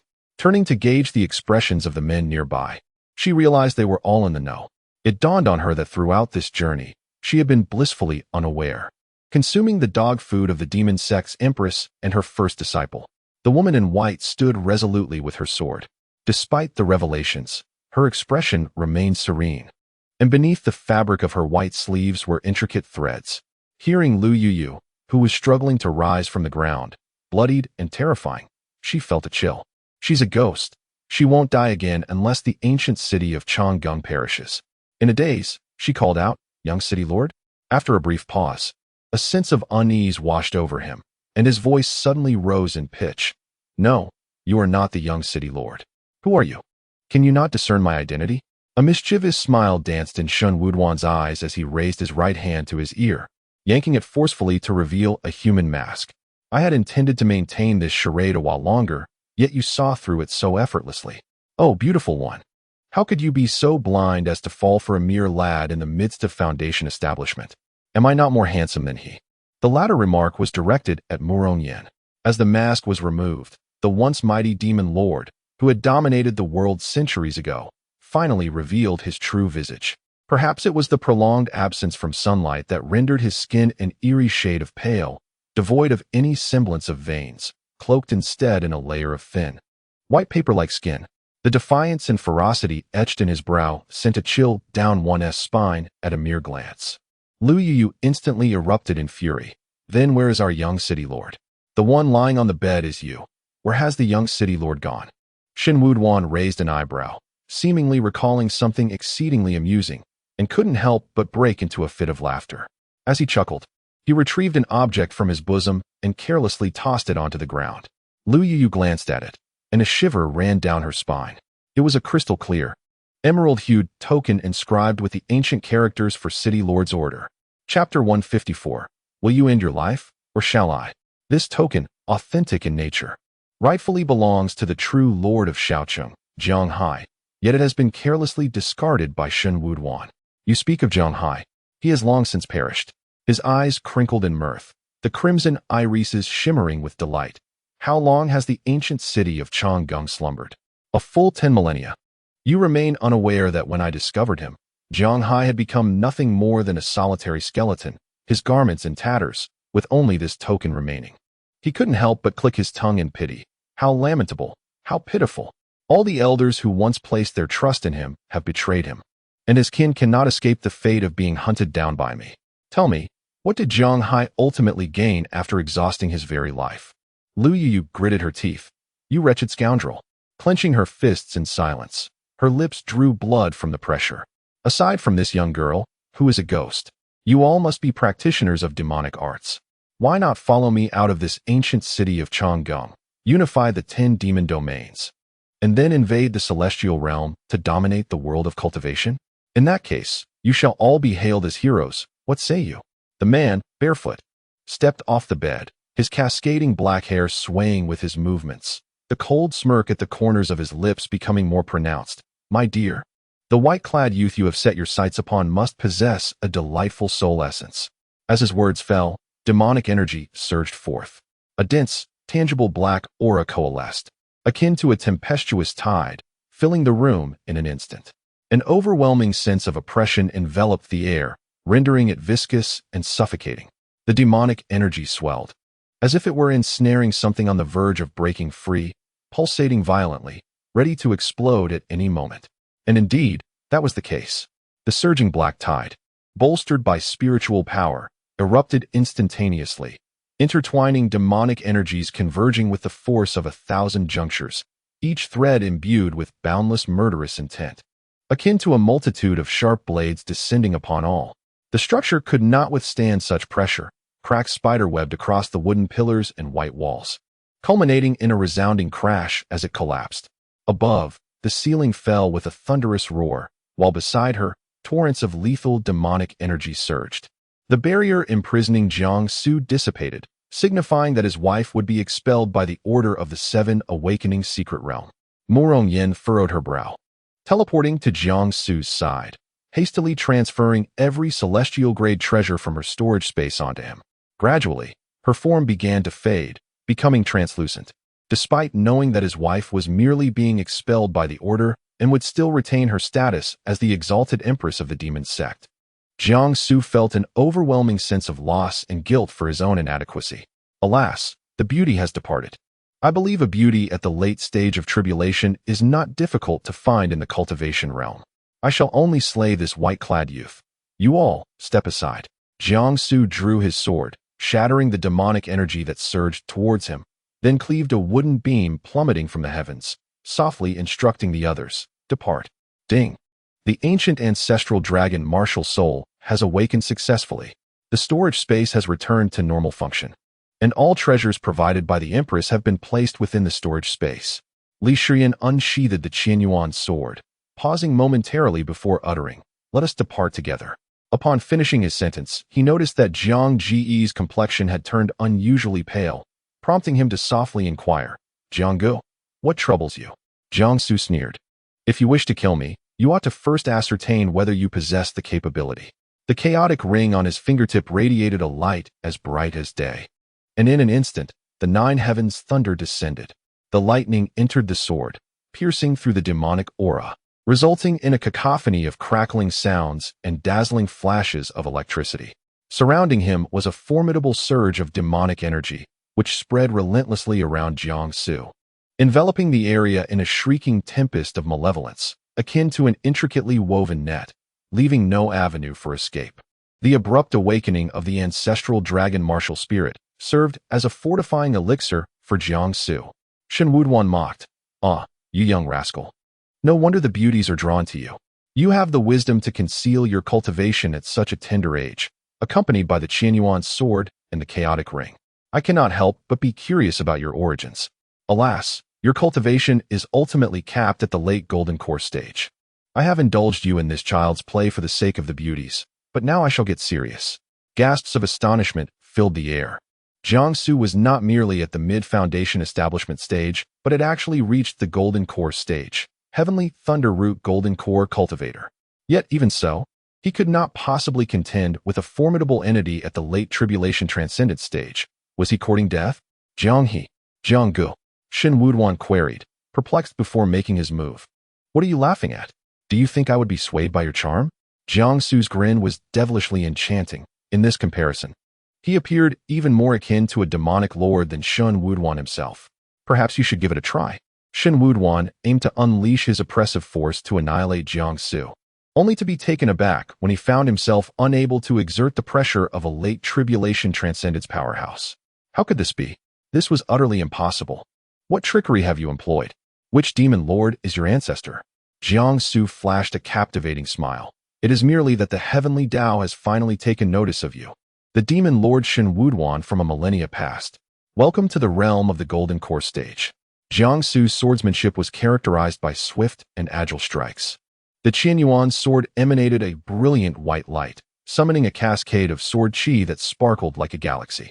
The onslaught was as fierce as a torrential storm, striking against the oncoming Shen Wuduan, whose body bore the marks of several lacerations as he failed to sever the incoming attacks in time. The onlookers gasped in delight. If the demon lord could only wield golden core level cultivation, their chances of escaping this place had increased significantly.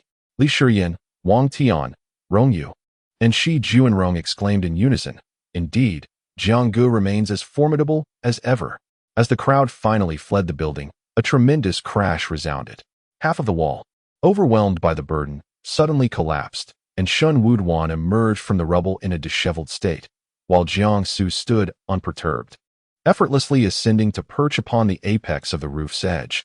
His long robe billowed gracefully, a malevolent wind swirling around him. As a corner of his garment was lifted gently, revealing the demonic energy coiling around his ankles, clinging to him like a long serpent. It was as though they had switched roles. The crowd exclaimed, "So striking! Both wicked and handsome." Each individual transformed into an adoring fan, gazing at Jiang Su with reverence. Meanwhile, Jiang Su's inner thoughts were as follows. "You dare to tease my wife. Is it appropriate for you to call her a beauty? You think you are capable? Now that we are both in the golden core stage, why should I yield to you?" The system remarked, "Men in love are truly naive." The sword's shadow emitted a resonant hum, launching an assault towards the distant Shen Wuduan. The sword energy surged like wind, the blade's cry echoing like a dragon. Amidst the interplay of light and shadow, it shone as brightly as daylight. Shen Wuduan hastily evaded, forced to retreat several steps under the onslaught of the sword lights. Cursing under his breath as he activated his demonic aura for protection, yet still sustained numerous deep cuts. Who is this youth? To possess such strength and the power of the heavenly path? He dared not underestimate his opponent any longer and engaged Jiang Su in combat once more. To his astonishment, every strike from Jiang Su was lethal, with a face resembling that of an ethereal being. How could he be so merciless? He coughed up a mouthful of pitch-black blood. To think that a tribulation-transcending powerhouse, suppressed by order, would dare to challenge me? Jiang Su's gaze darkened further, returning Shen Wuduan's humiliating remarks in kind.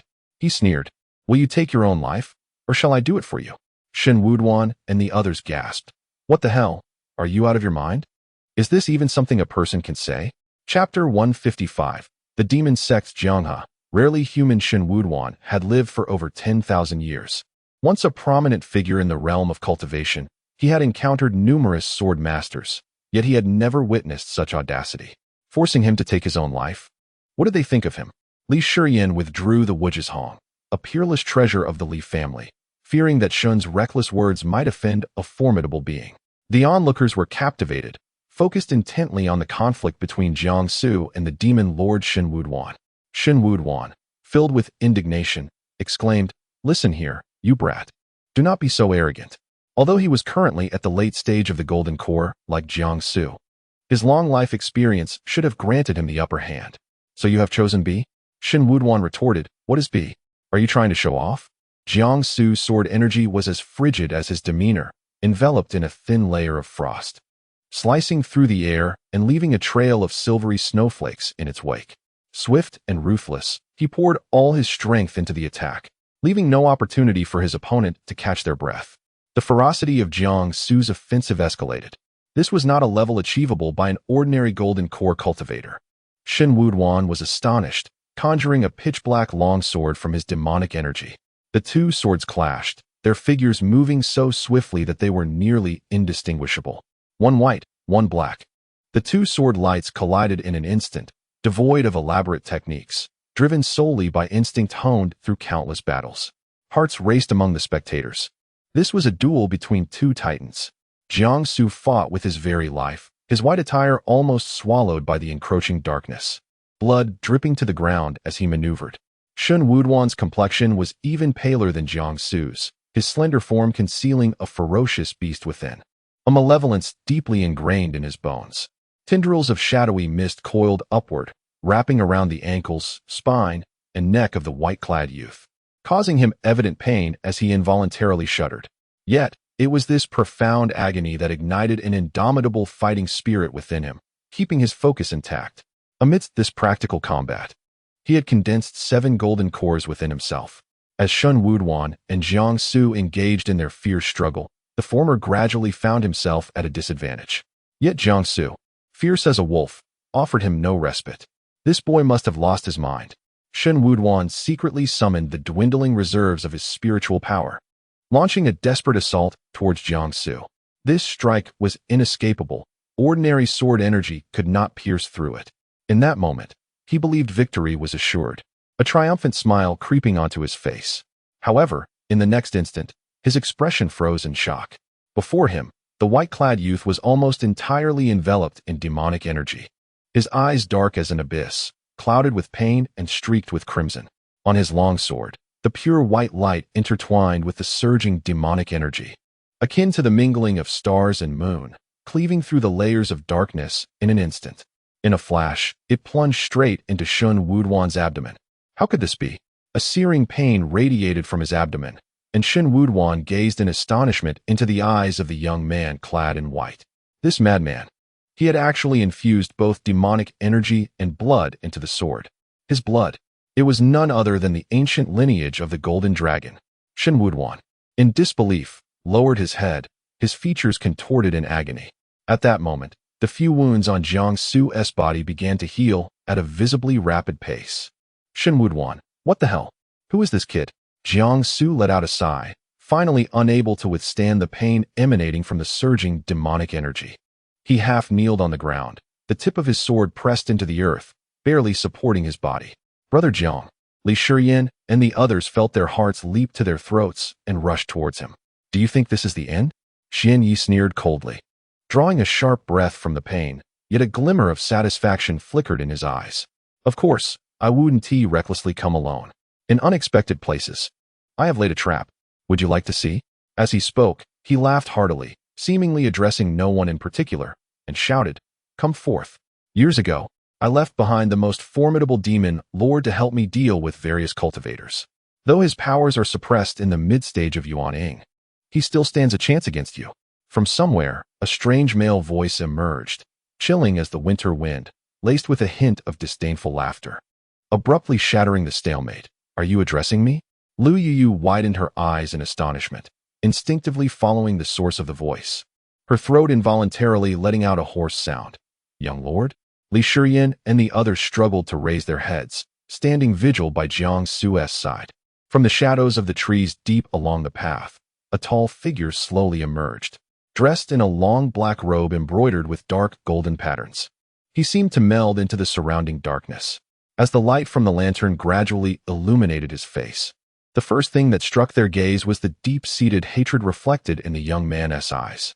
The true Zhang Hai bore little difference in appearance from the false visage Shin Wudwan had encountered before, yet his aura was markedly distinct.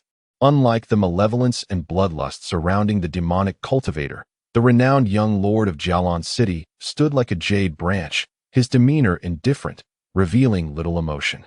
Only his deep, narrow phoenix eyes harbored a fierce and unstoppable spirit, piercing through the layers of twilight in an instant. Zhang Hai, Shin Wudwan was taken aback, then burst into laughter. I thought you had met your demise without a grave to call your own. Turns out you've merely become a turtle hiding in its shell. Zhang Hai returned a faint smile, his tone devoid of any inflection. From the very beginning, I had orchestrated the entire scheme. Shin Wudwan's smile faltered slightly, and his laughter finally ceased. From the very beginning? He squeezed out those words from his throat, the malice in his eyes intensifying. A thought surged in his mind, causing Shin Wudwan to be consumed by an uncontrollable rage. Logically, Zhang Hai should have expended far more spiritual energy than he had, even if he hadn't perished. It was inconceivable that he would awaken before Shin Wudwan. He had tirelessly sought the body of Zhang Hai, ultimately discovering his bleached bones in a forgotten corner. Thus, he naturally concluded that the man had perished in the cataclysmic battle eons ago. Yet, what if Zhang Hai had foreseen everything? The betrayal of the elders, the fall of Jialan, and even the moment when all would succumb to unconsciousness after the devastating impact? Could he have, therefore, made preparations in advance, entrusting another to conceal his slumbering form in a secure location, awaiting the opportune moment to awaken? Shin Wudwan wiped the blood from the corner of his mouth, his spine involuntarily shuddering. Could it be that you and this Jiang He share a bond? Brothers, perhaps? No wonder. Zhang Hai, lacking the patience to entertain his words, coldly curled his lips. Have you lost your mind? Who is Jiang He? I have no brothers. His gaze fell upon the white-robed youth seated on the ground in tranquil meditation, and he was momentarily taken aback. This youth was astonishingly formidable, capable of reducing the demon Lord Shin Wudwan to such a state. Truly, he was no ordinary being. Chapter 156, The Demon's Fall.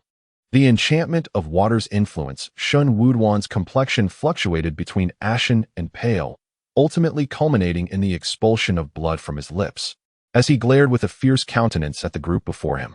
You wretches, ha ha ha ha. Did you ever conceive that I possess yet another formation? Behold, the soul-slaying array. The moment you entered the Lord's manor, you stepped into my trap. There's no escape. His laughter was wild and unrestrained, as from beneath the earth surged forth a formation, ensnaring all within its grasp. Li Shiyan, witnessing something ominous surging from the ground, exclaimed, "Goodness! Shen Wuduan has one more trick up his sleeve. What in the world is this soul-slaying array?" As the name suggests, the soul-slaying array is designed to strangle its victims within its confines, extracting their souls for the array's master, a truly terrifying formation.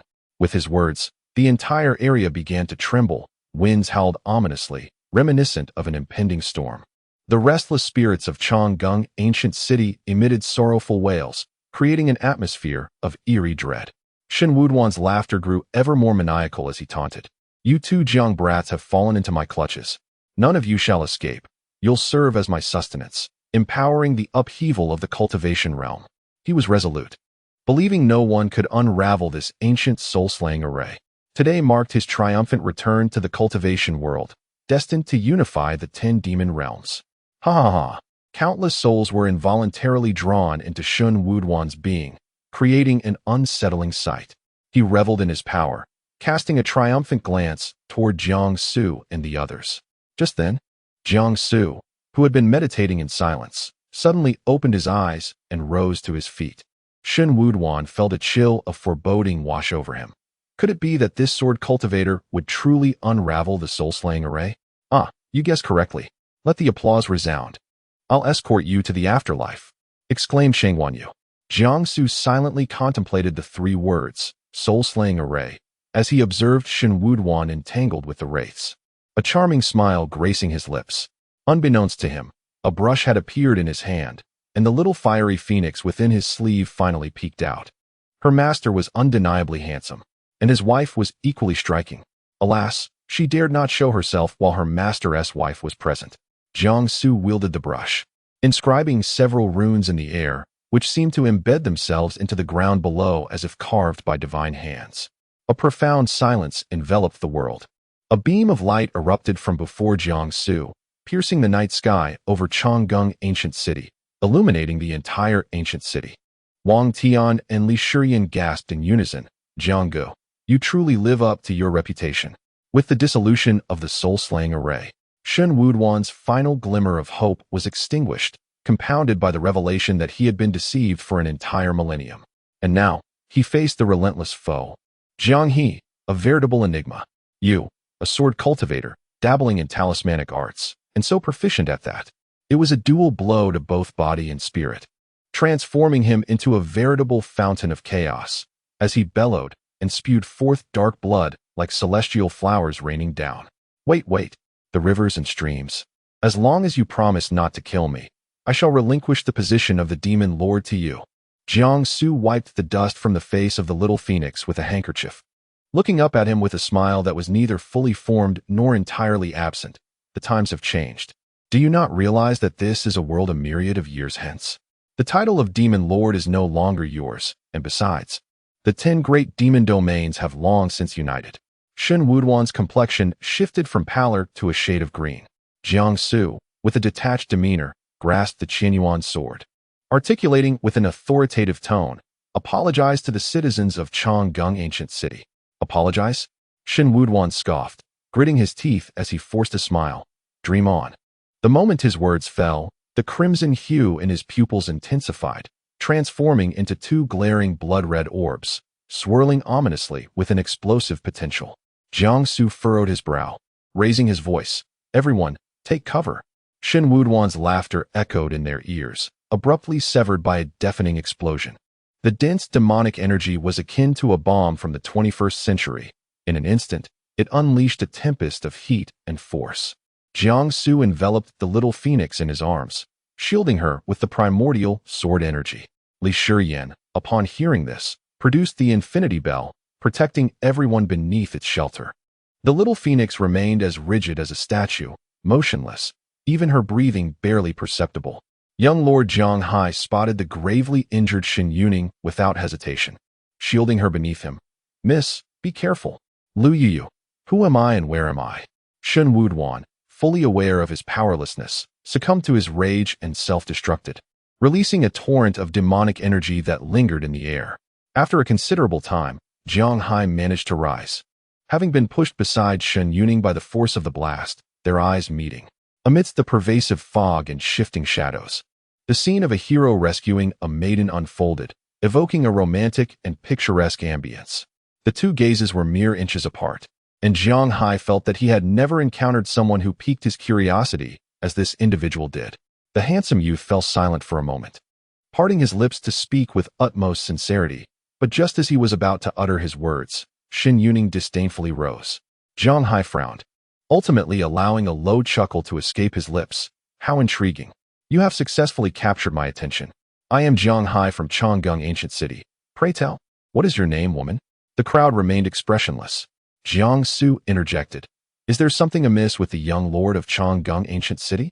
Sheng Wanyu, disciple. You ought to focus on the fact that your cultivation has reached the Yuanying stage. Why do you not respond to me?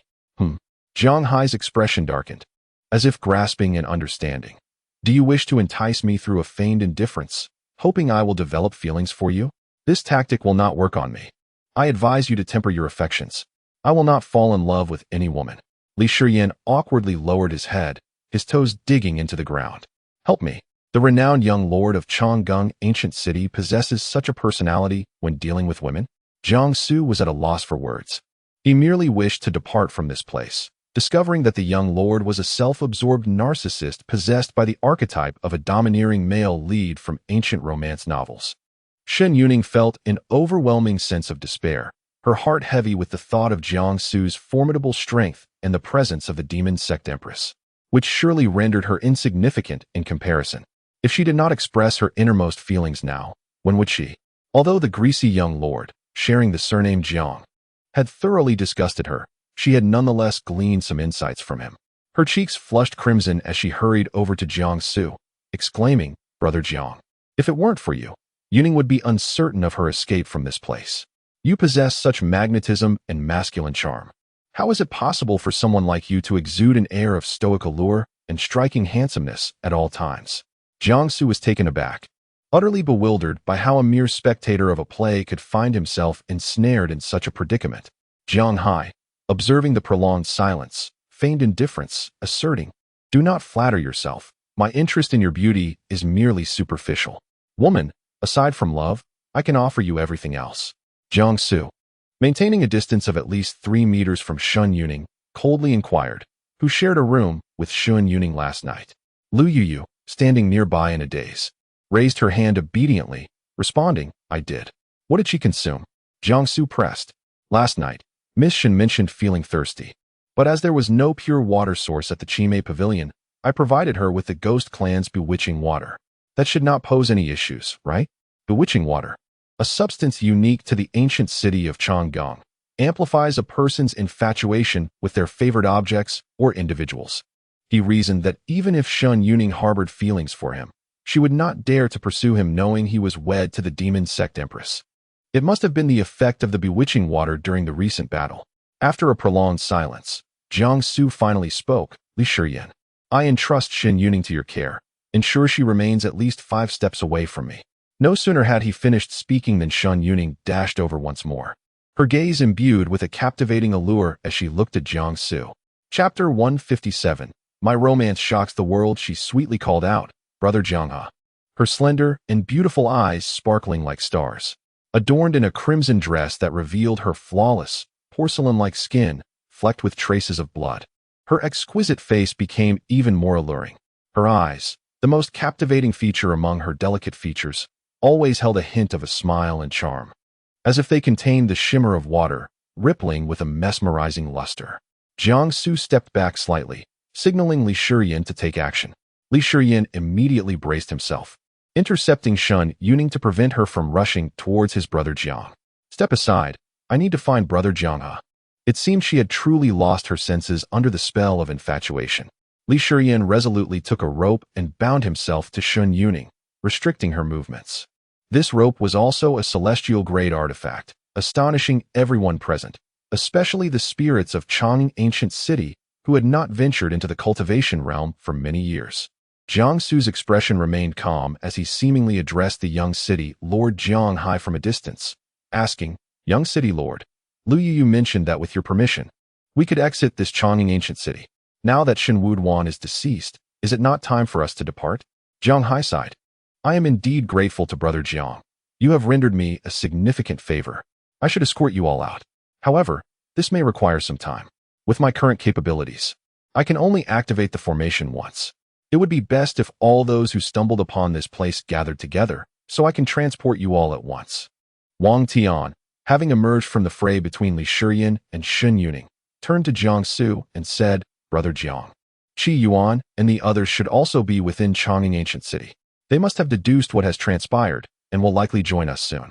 Rongyu, who had remained silent, chimed in, Brother Jiang, aside from me, there should be several golden core cultivators from the 10 great immortal sects who have been brought here. They will reunite with us upon seeing the white light. We can only wait. Lu Yu felt a shiver at the thought of the youth's remark about her being marinated in cosmetics. Yet, she understood that their parting was imminent. All gatherings must eventually disperse. A wave of melancholy washed over her. Jiang Su recalled his wife's previous attitude towards Rongyu and inquired, When did you become so familiar with Yin Yan? Rongyu replied, Well, she's merely a tool. He then candidly stated, I sent a message to the Empress, informing her that the immortal sovereign has secretly emerged from seclusion. Implicitly, he suggested that at least he had fulfilled his duty as a covert pawn by notifying the Empress at the very moment the immortal sovereign reappeared, which could be considered commendable, deserving of a few precious elixirs. He had not forgotten the disastrous fate that befell Shen Wuduan's scheming against Morong Yen, leading to utter annihilation and the disappearance of all traces. Jiang Su furrowed his brow. Qin Haoran has emerged from seclusion? He remained unaware that the cultivation realm had already erupted in chaos due to 3 significant events. The paramount issue that has driven countless cultivators to the brink of madness is this: the highly esteemed figures within the cultivation realm, from 3-year-old children to 1,000-year-old elders, hold in utmost reverence the enigmatic Empress of the demon sect, who has unified the 10 great demon domains. Shockingly, she has entered into a romantic liaison with Jiang He, the modest disciple of the foremost demon sect. Astonishment abounds. Jiang He, with merely his striking visage, has ensnared the heart of the Empress. Could this be a manifestation of humanity's depravity or a decline in moral integrity? It is a lamentable affair. The Empress, in her infatuation with Jiang He, has neglected state affairs and the court. Could he be a calamity for the nation? Jiang Su, depart. We cannot even perceive the happenings within the ancient city of Changgang. A day has passed since I dispatched individuals to gather intelligence, and they report that the Empress has remained within the palace of the demon domain. Could that woman not be the Empress? No, it must not be. This outcome is unacceptable. A powerful demon cultivator weeps in despair, overwhelmed by shock and sorrow at this development. Beyond the mystical mirror, all male demon cultivators are in turmoil. Their goddess is romantically entangled with a mere disciple of the first demon sect. This cannot be tolerated. Had she chosen to unite with the Prince of Tianqi, it would have been more palatable, for he is already wed, and they have come to terms with it. Yet this disciple, with his lowly status and currently only at the mid-stage of foundation establishment, is hardly capable of sustaining himself, let alone reliant on the Empress for support. Such esteemed individuals as themselves will never accept that the Empress's consort is of such insignificance. The Prince of Tianqi at least possesses the backing of a royal lineage. What does this fellow have, aside from his rare thunder spirit root? Elder Mo Ru Yen of the Harmony Joy sect seems to sense the fury and inquiries of the demon cultivator and quietly articulates her thoughts. Although Jiang He's cultivation is modest, he appears to possess a remarkable composure and is a rare thunder spirit root wielder. Perhaps he will achieve great things in the future.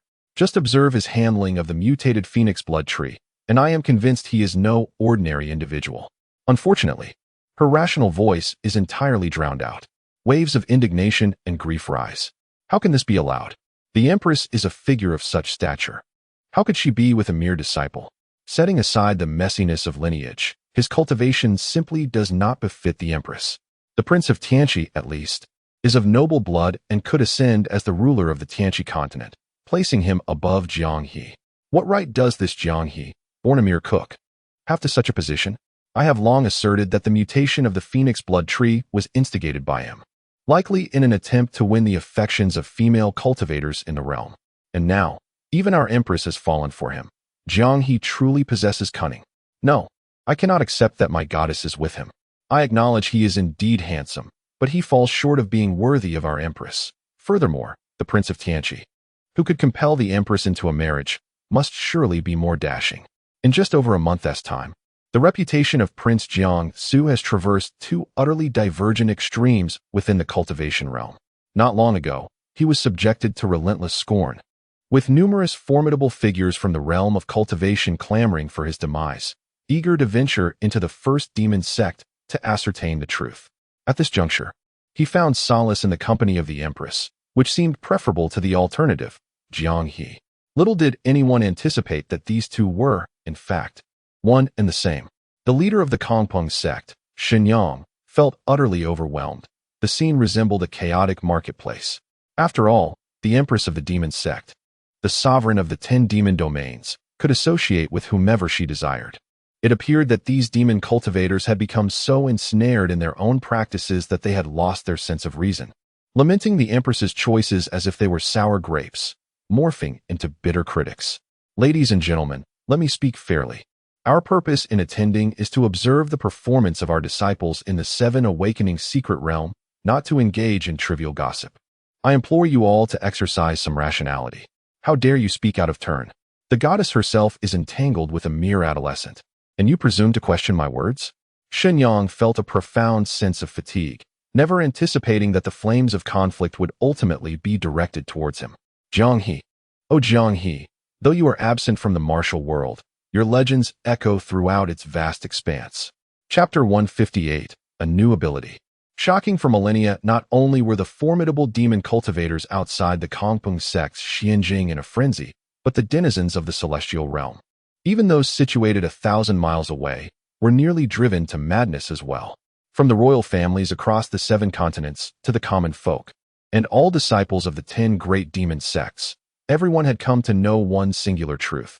The Empress of the demon sect had united with her foremost disciple, Jiang He. Unlike the 10 great demon domains, many in the celestial realm were familiar with Jiang He. They recognized him as a rare thunder spirit root bearer, yet they remained oblivious to his appearance. It was only now that Jiang He's name had been indelibly etched into the hearts of all. How could this be possible? Wasn't he the Empress enamored with Prince Tianqi? She had even gone to the Shaoyao sect to retrieve him for marriage, employing numerous formidable experts and securing many substitutes within the first demon sect. How could she suddenly develop feelings for Jiang He, her foremost disciple?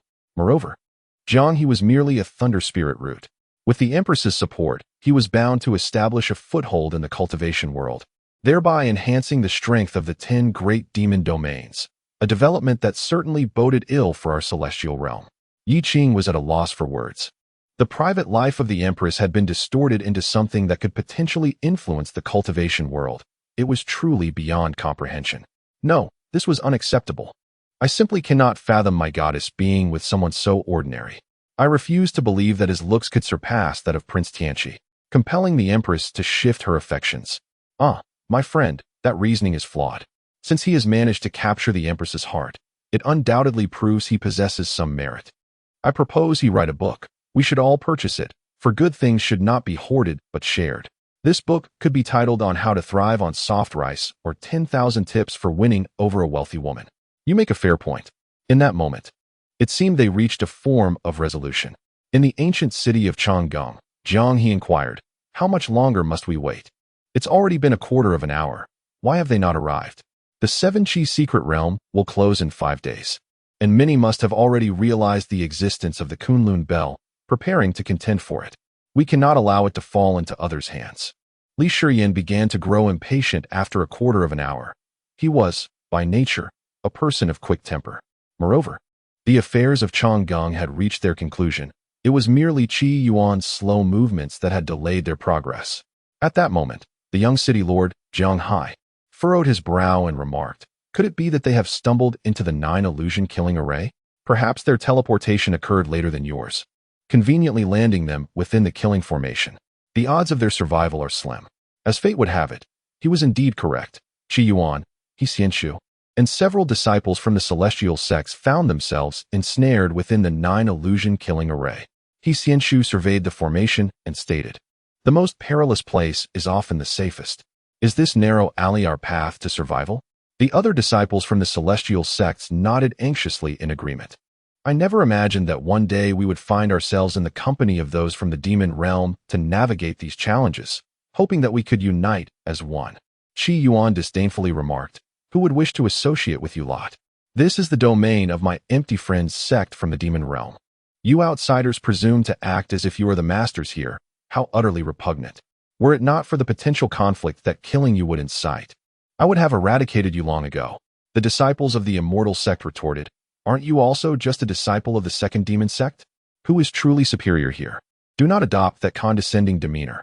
He Xianshu, irritated by their squabble, observed that not all men are as charming as Jiangsu, and declared, "Enough.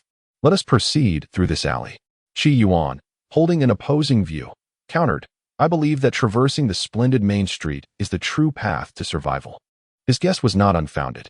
The architect of this formation had ingeniously utilized the most perilous location as the safest haven. The most inconspicuous passage was, in fact, the exit. This propensity for thought deliberately set the deadlock within the most dilapidated alleyway. Jiangsu and his companions, guided by the local spirit Lu Yuyu, were naturally devoid of such conflicts. "You speak of the grand main street as if it were the only option? Who do you think you are? We believe that alley to be the true path to life. Brothers, follow me." Qi Yuan scoffed, "Then go ahead, go on. Should you perish and become a wandering spirit in this ancient city of Changgang, do not come seeking me. I have already deduced this path to survival with my professional acumen." Their disbelief did not concern him. He Xianshu chose to trust Qi Yuan, and they gradually advanced along the main street, the surrounding mist silently dissipating, leaving behind a faint veil of water vapor, delicately suspended at the eaves. Unlike the buildings they had previously encountered, these structures were tall and adorned with intricate carvings, their eaves curling like the wings of birds.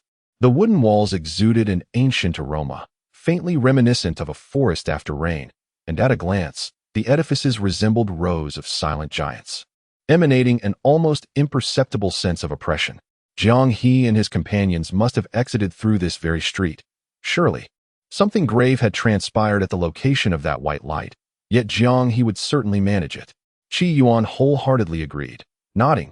In this realm of cultivation, there was only Jiang He who could contend with him at this age. Shang Wanyu interjected, "Brother, choose your words more carefully. It is my disciple who will decisively defeat you." As they entered the alley, the group of immortal sect disciples suddenly emitted strange cries, and the entire space seemed to dim. The formation activated, and countless puppets burst forth from the earth, advancing towards the self-righteous immortal sect disciples. Qi Yuan and He Xianshu observed them from the main street. "You, how can you stand by and do nothing? Is this the nature of you demon cultivators? We have at least fallen into the ancient city of Changgang together. We are companions," exclaimed one of the immortal sect disciples, fighting off the puppets with his sword while directing his words at Qi Yuan. Upon perceiving He Xianshu's intention to save them, Qi Yuan scoffed. "I have just stated that this long street is the path to survival, yet you insist on venturing into that alley of demise. Who can possibly restrain you? This is a predicament of your own making." The disciple clenched his teeth and removed the jade pendant from his waist, shattering it upon the ground. The pendant struck the earth with a crisp sound. Simultaneously, Rongyu, standing beside Jiangsu, sensed the shattering of the first immortal sect's communication jade decree, exclaiming, "Brother Jiang, please save my fellow disciples. They have stepped into the gates of death." A familiar mechanical voice echoed. "Ding. The system has been updated successfully. Congratulations to the host for once again condensing 7 golden pills. Ding. The hidden task has been triggered and completed. Eliminate the demon sovereign Shen Wuduan. Reward. Remote space manipulation ability, level 3. Observing Jiangsu's silence, Rongyu sighed. It was indeed unreasonable to force Brother Jiang. However, the next moment, he witnessed Jiangsu close his eyes, seemingly attuning to the pulse of the ancient city of Changgang. Subsequently, Jiangsu raised his hand, and a white line emerged beneath his feet. More accurately, it unfurled underground, extending to the location of the 9 illusion killing formation. A violent explosion reverberated from afar. The young city lord's pupils trembled in disbelief. How is this possible? He is not even present, yet the 9 illusion killing formation has been breached. The crowd gasped in astonishment. What a shocking revelation. Brother Jiang has astonished me for a millennium. Chapter 159 Farewell to All. The ancient city of Chongqing in the heart of the Nine Illusions killing formation, the group witnessed a sudden explosion as if manipulated by an unseen force. The rising dust enveloped the self-proclaimed formidable disciples of the immortal sect, leaving them adorned with comical patterns of mud upon their faces and bodies. He Xianshu, taken aback by this turn of events, exclaimed, "Could it be that this Nine Illusions formation has fallen into disrepair over the years, its components long since rusted? Yet, those puppets earlier were no trifling opponents." The lights along the resplendent long street extinguished in an instant, as if sensing a powerful and terrifying presence from afar. Some lanterns plummeted to the ground. The two managed to evade the falling lights just in time. Qi Yuan furrowed his brow and remarked softly, "In this ancient city of Chongqing, the only one capable of such terrifying power is Jiang He. However, I never anticipated he would be so formidable." "Are you suggesting that this formation was undone by Jiang He? Why?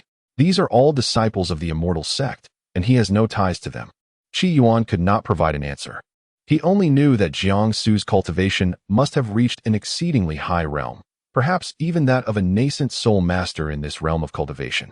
The exact extent of his power could only be discerned upon meeting him. The group of immortal sect disciples, akin to a bunch of foolish children, were now joyfully celebrating their narrow escape. "Brother, we do not even know which great being saved us. Thank heaven we did not perish in this bizarre ancient city of Chongqing. Let us hurry to find our senior brother. He must have a way to lead us out," exclaimed one disciple, covered in dust. The disciple who had shattered the jade talisman was equally astonished and impatiently interjected, "What great being? It is impossible for a great being to appear here. Even if one did, they would only be at the late stage of golden core. Perhaps this formation simply malfunctioned." In truth, he had already harbored suspicions. It was rumored that the thunder-rooted genius Jiang He had also entered this place, and the location of the white light had previously contained thunderous power. Could it be him? No, that is utterly impossible. There has never been any indication that his cultivation reached such a terrifying level. Furthermore, manipulating one area from another is simply inconceivable. Does he think he is the Tao itself? Qi Yuan looked at the group of immortal sect disciples, declaring them hopelessly foolish. "Let us go find Jiang He and the others, and leave this place." He Xianshu nodded in agreement. The two proceeded along the ornate long street toward the location of Jiang Su and his companions. "Brother, shall we not follow those two? We cannot predict what else might occur in this ancient city of Chongqing. I believe following them would be safer." Thus, their small party was joined by another group. The situation here was nothing short of exhilarating. Li Shiyan, witnessing Jiang Ji's extraordinary maneuvers, shouted excitedly, "Jiang Gu, you are incredible. What do you call this move? Which technique is this from? Once my cultivation reaches a certain level, could you possibly teach it to me?" As he spoke, he was already envisioning the splendid days that would follow his mastery of this skill. He certainly wouldn't be as composed as his brother Jiang. If he were to become that formidable, wouldn't he want to flaunt it? Jiang Su cast a glance at him and replied nonchalantly, "You should first focus on honing your swordsmanship." Turning his gaze, he noticed that everyone was regarding him with a peculiar expression, one that mingled shock with a hint of fear, and fear with a touch of admiration. "What is going on, everyone?" He merely broke a formation. Young City Lord Jiang Hai stammered, cautiously uttering, "Brother Jiang, may I change my name to Jiang He?" His expression was innocent, devoid of any pretense, as if the mere agreement from Jiang Su would allow him to alter his name in an instant. It was as if a name change would elevate his prowess significantly. Originally, Jiang He was not even his birth name, and considering that the underworld had already closed, his residence remained in the ancient city of Chongqing, with few opportunities to venture out. Having another Jiang He wouldn't matter much. Jiang Su replied indifferently, "Do as you wish." "Thank you, Brother Jiang." Shen Yuning looked at him with starry eyes, just about to speak when Li Shiyan ruthlessly pulled her away. Lu Yu couldn't help but exclaim, "How can someone like Shen Yuning, a captivating beauty of the alluring cultivation, be dealt with by the first demon sect? It's as if they are akin to those Buddhists who shun the company of women." The crowd chattered on. Li Shiyan was quite the talkative one, and with Wang Tian and Jiang Hai joining in, it was overwhelming. With three chatterboxes together, Jiang Su felt a headache coming on. After what felt like an eternity, he finally heard the voices of Qi Yuan and He Xianshu. "Brother Jiang, Jiang He." Along with them came disciples from the immortal sect. Rong Yu immediately approached, exclaiming, "Are you all right? Come, thank the one who saved you, the first disciple of the demon sect, Jiang He. Just call him Brother Jiang." The group of immortal sect disciples looked bewildered. So it wasn't their senior brother who had saved them, but indeed this Jiang He? They had only seen Jiang Su's silhouette, which was undeniably striking. Jiang Su was disinterested in their nostalgic exchanges. He merely wished to leave Changgung ancient city as swiftly as possible. "Jiang Hai, is it sufficient now?" Unconsciously, his voice carried a hint of frost. This reminded everyone of his fierce duel with Shun Wuduan, showcasing the true aura of a demon lord. Young city lord Jiang Hai, having scanned all corners of Changgung ancient city with his spiritual power and confirming there were no others besides this group, finally spoke earnestly. "Brother Jiang, may we meet again by fate." Shadows coalesced around him, as if spirits were wandering, and a dark formation appeared beneath his feet, the black light surging, as if to envelop everyone. Lu Yu waved goodbye to Jiang Su and the others, simply saying, "Come play again next time." The crowd replied, No, we certainly do not wish to revisit Changgung ancient city." When the crowd regained consciousness, they found themselves at the initial location of the 7 Initiations secret realm, the very spot from which Jiang Su had been transported from the White Jade capital. A day had passed, and the cultivators who had previously gathered here had dispersed. On this vacant stretch of land, only a handful of them remained. Upon exiting the ancient city of Changgung, Xin Yuning felt the effects of the bewildering water within her dissipate. Reflecting on her past actions towards Jiang Su, and recalling the formidable Empress of the demon sect, she felt a profound sense of impending doom. The very fact that Jiang Su had directly vanquished the demon sovereign made her feel she ought to keep her distance. Such an exceptional man was beyond her means. What had she done previously? Li Shiyan, sensing her turmoil, earnestly patted her shoulder and said, "It's all right. A lifetime passes swiftly." Xin Yuning retorted, "Damn."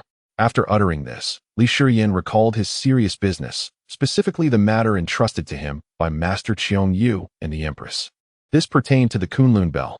He pulled Jiang Su aside and whispered, "Brother Jiang, earlier in the ancient Wood 4C, I discovered a formation requiring the blood of cultivators of various ranks and different magical artifacts.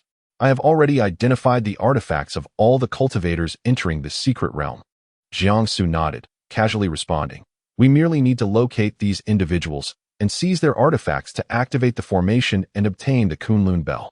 Li Shiyan replied, "Just that." Brother Jiang, the usual procedure. Chapter 160. The Million Spirit Stones, distributed to the younger brothers outside the Xianjing. The onlookers witnessed Jiang Su emerge from the ancient city of Changgung, their faces contorted with fury. Among them, a powerful demon cultivator declared, "Brothers, do not restrain me. Allow me to challenge him one-on-one." Beyond his appearance, I fail to comprehend where I have faltered. The others replied, "Who is stopping you? Go forth and engage him. We await the spectacle." Already, some opportunists had begun to engage in gambling, one of whom donned a brown robe, a smile gracing his face as he produced rare treasures and inscribed a few words on 2 slips of paper, denoting the first demon sect Jiang He and the others. This individual was none other than Lu Wuying, the leader of the Shadowless sect. Lu Wuying was perpetually impoverished. He had been poor before and remained so now. Wasn't this an excellent opportunity to earn spirit stones? How could he let it pass? Observing the group of irrational demon cultivators, consumed by jealousy, he proposed with a grin, "Why not indulge in a bit of entertainment? Come, place your bets. To the left, wager on the first demon sect Jiang He claiming the Kunlun Bell. To the right, bet on the other disciples achieving the same." This gambling venture struck a chord, capturing the attention of many. Lu sect leader, this hardly seems reasonable. How can Jiang He's odds be greater than those of the others? Lu Wuying simply smiled in response. These fools were oblivious to the fact that the Empress had secretly observed Jiang He, believing they were destined to be together, which was hardly surprising. The pursuit of spirit stones was paramount. I shall bet on the others. I refuse to believe Jiang He can seize the Kunlun Bell amidst such a multitude of talented youth. Me too. I find it hard to believe that he truly has a chance against the others. The clamor of voices echoed, and Lu Wuying felt his smile stretching wider. How many spirit stones would this yield? He was on the verge of becoming immensely wealthy. "Jiang He, you must claim the Kunlun Bell. I have wagered a substantial amount of spirit stones and rare treasures on you." do not disappoint my expectations. The female cultivators, witnessing their male counterparts placing bets on others, were incensed, firmly believing in their male idol's capabilities. Thus, they piled their treasures atop Jianghe. Two significant events shocked the cultivation world. Though previously overshadowed by the affair between Jianghe and the Empress, it was only now that everyone recalled the recent developments. I have observed the immortal domain. Immortal sovereign Qin Haoran's spirit has stirred. He must have exited his seclusion. Does that old man, Yi Qing, truly believe we are unaware of his concealment within the first immortal sect? Does he think the demon domain is so naive? Immortal sovereign Qin Haoran has emerged? How many young maidens will he enchant this time? No, with Jianghe present, everything remains uncertain. Elder Mo Rian of the Harmony Joy Sect remarked with a smile, "It has been quite some time since we last saw immortal sovereign Qin Haoran. I thought this retreat might lead to his ascension. Rather than speculate on whether Jianghe or another will claim the Kunlun Bell, why not ponder who will ascend first, the immortal sovereign or the Empress?" Lu Wuing shot her a glare, urging her not to provoke him. He was confident that this time he would rise to prominence. There is another matter of significance, the re-emergence of Bai Yujing, one of the four dominant powers in the lower realm. Having lain dormant for a millennium, the sudden return of Bai Yujing undoubtedly heralds certain portentous events. Many are speculating who might have roused Bai Yujing from its slumber. Within the seven initiations secret realm, Qi Yuan seemed to sense something and inexplicably remarked, "I have a feeling that the leader of our Wuying sect is already wagering on Brother Jiang." Wang Tian nodded in agreement, saying, "Brother Jiang, if I were outside, I would stake everything on you." Upon exchanging glances, the two shared an enigmatic moment. Meanwhile, Li Shiyan, having received a definitive answer from Brother Jiang, approached them and fortuitously overheard their conversation. He inquired, "Why is that? Is your sect leader fond of gambling? And why place a bet on Brother Jiang?" The explanation is rather lengthy, but indeed, our sect leader has a penchant for gambling, though he is even more enamored with wealth. Speaking of money, Li Shiyan timidly asked, "It seems our first demon sect offers rather meager monthly stipends for disciples. I have yet to receive mine since joining less than a month ago. How much do you receive in Wuying sect?" After a moment of contemplation, Qi Yuan replied, "If I recall correctly, inner disciples receive 1,000 spirit stones per month." Li Shiyan let out an envious sigh. 1,000 spirit stones could procure a multitude of items. If he saved diligently, he might even amass a dowry. He had not anticipated such generous benefits from Wuying sect. Everyone comprehended the significance of 1,000 spirit stones, over 10,000 in a year. Not to mention what their masters would provide. Life would certainly be quite pleasant. Yet, Jiang Su, a modern individual, had never purchased anything with spirit stones. During this journey to Bai Yujing, Mu Zhiyun had seemingly bestowed upon him millions of spirit stones without much concern. Coupled with the gifts from his master Qiu Yu and Murong Yun, he possessed several tens of millions, if not more. Observing Li Shiyan's sigh, he sincerely asked, "Is 1,000 spirit stones per month sufficient for your sustenance?" Merely 1,000 spirit stones per month. It was no wonder he noticed that Wang Tian had not gained weight, appearing rather undernourished. In an instant, Jiang Su was overwhelmed with a sense of guilt akin to that of a brother witnessing his younger sibling suffer from hunger and cold. He softened his tone and gently said, "Wang Tian, I appreciate your hard work. I haven't had the chance to catch up with you since our reunion. So I will give you 500,000 spirit stones. That should suffice for a year. Don't be too frugal, and if it falls short, come to me again."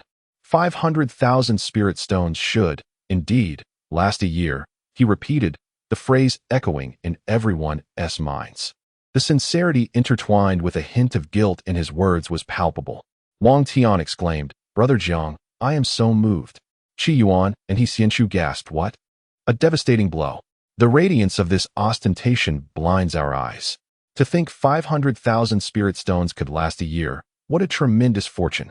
They would need to toil since the inception of the cultivation realm to amass such wealth.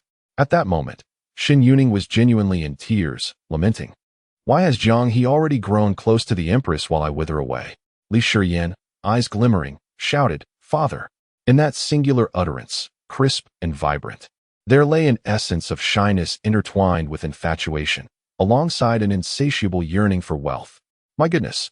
It is well known that Brother Jiang possesses extraordinary prowess and is married to a formidable empress. However, What remains unbeknownst to many is the immense fortune that Jiang himself possesses. He spends lavishly, exhibiting unparalleled generosity towards his subordinates. 500,000 spiritual stones. This is not merely sufficient for a year. It could sustain a lifetime. Acquiring the Chiyu Tower and all of the courtesans would pose no challenge. With such wealth, which celestial maiden could not be won over. Adoration abounds. Li Shiyan was on the verge of leaping forward to embrace Jiang Su, exclaiming his admiration. Jiang Su nearly frowned, for Li Shiyan never seemed to act with decorum. Noticing the glistening tears in Wang Tian's eyes, he chuckled, saying, "Whenever you find yourself in need, do not hesitate to seek me out. For the Wuying sect has indeed been rather stingy." Wang Tian responded, "Understood, Brother Jiang." "Yes, Brother Jiang." 500,000 spiritual stones. The crowd was filled with envy, jealousy, and bitterness. Chapter 161. The Supreme Immortal Sovereign arrives. Wang Tian felt as though he had reached the pinnacle of his existence. He could vividly envision himself seated in the most opulent tavern of the cultivation realm, indulging in the finest wine, surrounded by a bevy of enchanting beauties, while a throng of female cultivators awaited their turn to captivate him. What a splendid sight indeed! Li Shiyan feigned a dramatic pose, exclaiming, "Brother Jiang, you are utterly biased. Why does Brother Wang get all the favors while I do not?" Jiang Su, irritated by his incessant chatter, retorted, "Enough, enough. You are already at the foundation establishment stage. You hardly need to eat." Instantly, Li Shiyan's spirits soared, his face aglow with excitement, brimming with ambition. From this day forth, his financial status would ascend to new heights, transforming him into a dashing young lord. Alas, this revelation ignited genuine jealousy in Qi Yuan, He Xianshu, Xin Yuning, and Rongyu. Did Jiang Su truly equate 500,000 spirit stones to merely a year's worth of sustenance? In an instant, they regretted not being at the body refinement or Qi refinement stages. For then, they could have shamelessly sought alms from Jiang Su after their sojourn in the ancient city of Changgang. The group of mediocre disciples from the immortal sect lamented, "Why was I not born in the demon domain? Why am I not a disciple of the demon sect? I am filled with resentment." He Xianshu, in a daze, pondered aloud, "Could I beg for alms at the first demon sect?" Qi Yuan and Xin Yuning promptly raised their hands in agreement. Rongyu, observing this spectacle, hesitated for a moment before asserting, "We are all golden core cultivators. It would be rather inappropriate for us to seek alms from the demon sect, wouldn't it?" In unison, He Xianshu, Qi Yuan, and Xin Yuning retorted, "Get lost." Having enjoyed the amusement, Li Shiyan noticed that Xie Juanrong had remained silent throughout their playful banter, seemingly intrigued by their antics. Just as he was about to intervene, Jiang Su interjected, "It is time to part ways. There is but one Kunlun bell." Jiang Su's words were unmistakable, and Qi Yuan and the others immediately grasped the implication. However, it was clear they had formed a united front. Qi Yuan clasped his hands in a gesture of respect, stating, "Brother Jiang, we had some misunderstandings previously. To demonstrate my sincerity, I will do my utmost to help you acquire the Kunlun bell, even though I know you do not require it." Li Shiyan chuckled. "I shall refer to this maneuver as monetary prowess." He Xianshu and Xin Yuning, having shared numerous experiences with Jiang Su in the ancient city of Changgang, had no intentions of contending for the Kunlun bell. Only Rongyu sighed and remarked, "Brother Jiang, my sect has issued orders. We must part ways here." With that, he signaled his entourage to depart. Li Shiyan promptly interjected, "Hold on. You may leave, but your blood stays." The formation required blood from cultivators of varying levels. Regardless of the distinction between the demon domain and the immortal domain, one must spare the big brothers from the demon domain. If Rongyu were to be bled, all the better. He cast a glance and noticed a disciple from an immortal sect at the Qi refinement stage. "Your blood shall remain as well." His demeanor was exceedingly audacious. The Qi refinement disciple, itching to question and curse, glanced at Jiang Su behind him and promptly fell silent. Li Shiyan taunted, "Come on, bite me. I have Brother Jiang backing me. I fear you not. Once we exit this 7 initiation secret realm tomorrow, I can use Brother Jiang's money to crush you." Thus, he gathered the blood of both the Qi refinement and golden core cultivators, yet still required that of a body refinement cultivator. Wasn't Wang Tian just the right candidate? After severing the connection with the disciple of the immortal sect, Li Shiyan held the small blood bowl and directed his gaze towards Wang Tian. Previously, Wang Tian had felt a chill at the sight of Li Shiyan's exhilaration while cutting into another's hand. However, considering the potential utility of this item for Jiang Gu, he hesitated for a moment before asking Li Shiyan, "May I do it myself?" Li Shiyan nodded in agreement. Now, they had gathered blood from various practitioners of differing cultivation levels. As for the magical artifacts, they would seize them shortly. Li Shiyan, cradling the small blood bowl, inquired. Jiang Gu, finding these individuals poses a challenge. This place is vast. Perhaps we should divide tasks and search separately. Jiang Su responded coolly, there is no need. Do you remember their respective cultivation levels or sect affiliations? Jiang Gu, please do not tell me you can locate them directly through this information. Wang Tian recollected and replied. I can recall, the one associated with bell-type artifacts is a Buddhist cultivator, the little monk who spoke with us earlier. There is a female cultivator at the golden core stage wielding a whip, and a male talisman practitioner at the chi refinement stage using a flute, along with a pipa or something similar. I should be able to recognize them by appearance, but I truly cannot recall their names. The others were somewhat astonished. Li Shiyan, who appeared unreliable, surprisingly possessed such an excellent memory. No wonder Jiang Su had taken a liking to him. As a subordinate, of course. Jiang Su understood Li Shiyan's implication.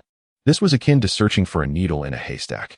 At this moment, aside from those within the 7 Initiations secret realm, the entire cultivation world likely knew that Jiang Gu was in a relationship with the Empress.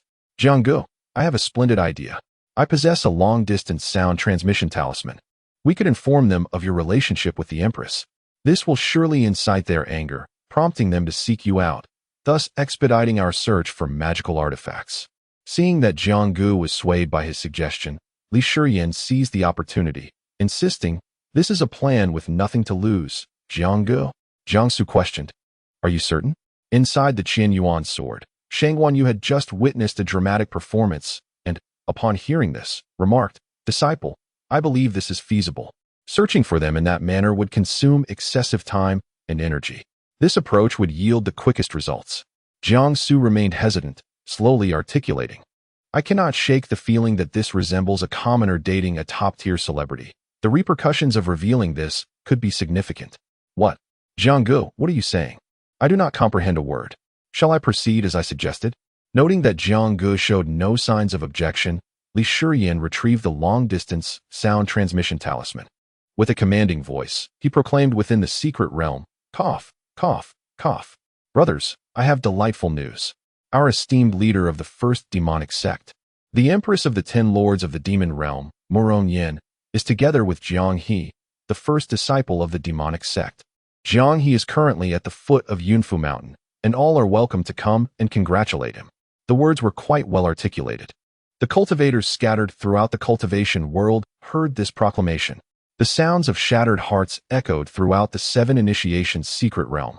No, no, no. A man struck a tree with his fist, and to his astonishment, plum blossoms began to bloom. He then knelt partially, a sorrowful expression etched upon his face. Another man approached, sighing. My friend, my heart too is shattered. The effect was remarkable. Jiang Su and his companions felt as though countless fervent disciples were rushing towards them from the distance. You are the river, a cool, detached voice resonated behind Jiang Su. Startled, he realized he had not sensed this person's presence. The group turned to behold a remarkably handsome man, with skin as white as snow and a tall, slender figure, resembling a statue carved from white jade. His eyes were as dark as the deepest night sky, his nose elegantly straight, and his lips a vivid red. There seemed to linger a hint of melancholy in his brows and eyes, rendering him both mysterious and extraordinarily handsome. Li Shiyan exclaimed, Goodness! Is there truly another man in this world whose appearance can rival that of Brother Jiang? No, Brother Jiang is undoubtedly more charming. This person has an air of femininity. Wang Tian retorted, Aren't you the last one to comment, given your own penchant for cross-dressing? Jiang Su's expression turned serious. Might I ask your name?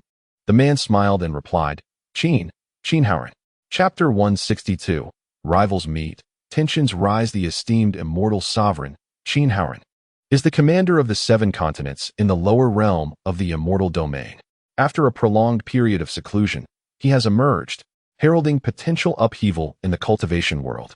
Although the highest cultivation level in the 7 Initiate secret realm is merely at the late golden core stage, Everyone regards a true tribulation transcender with profound respect and trepidation.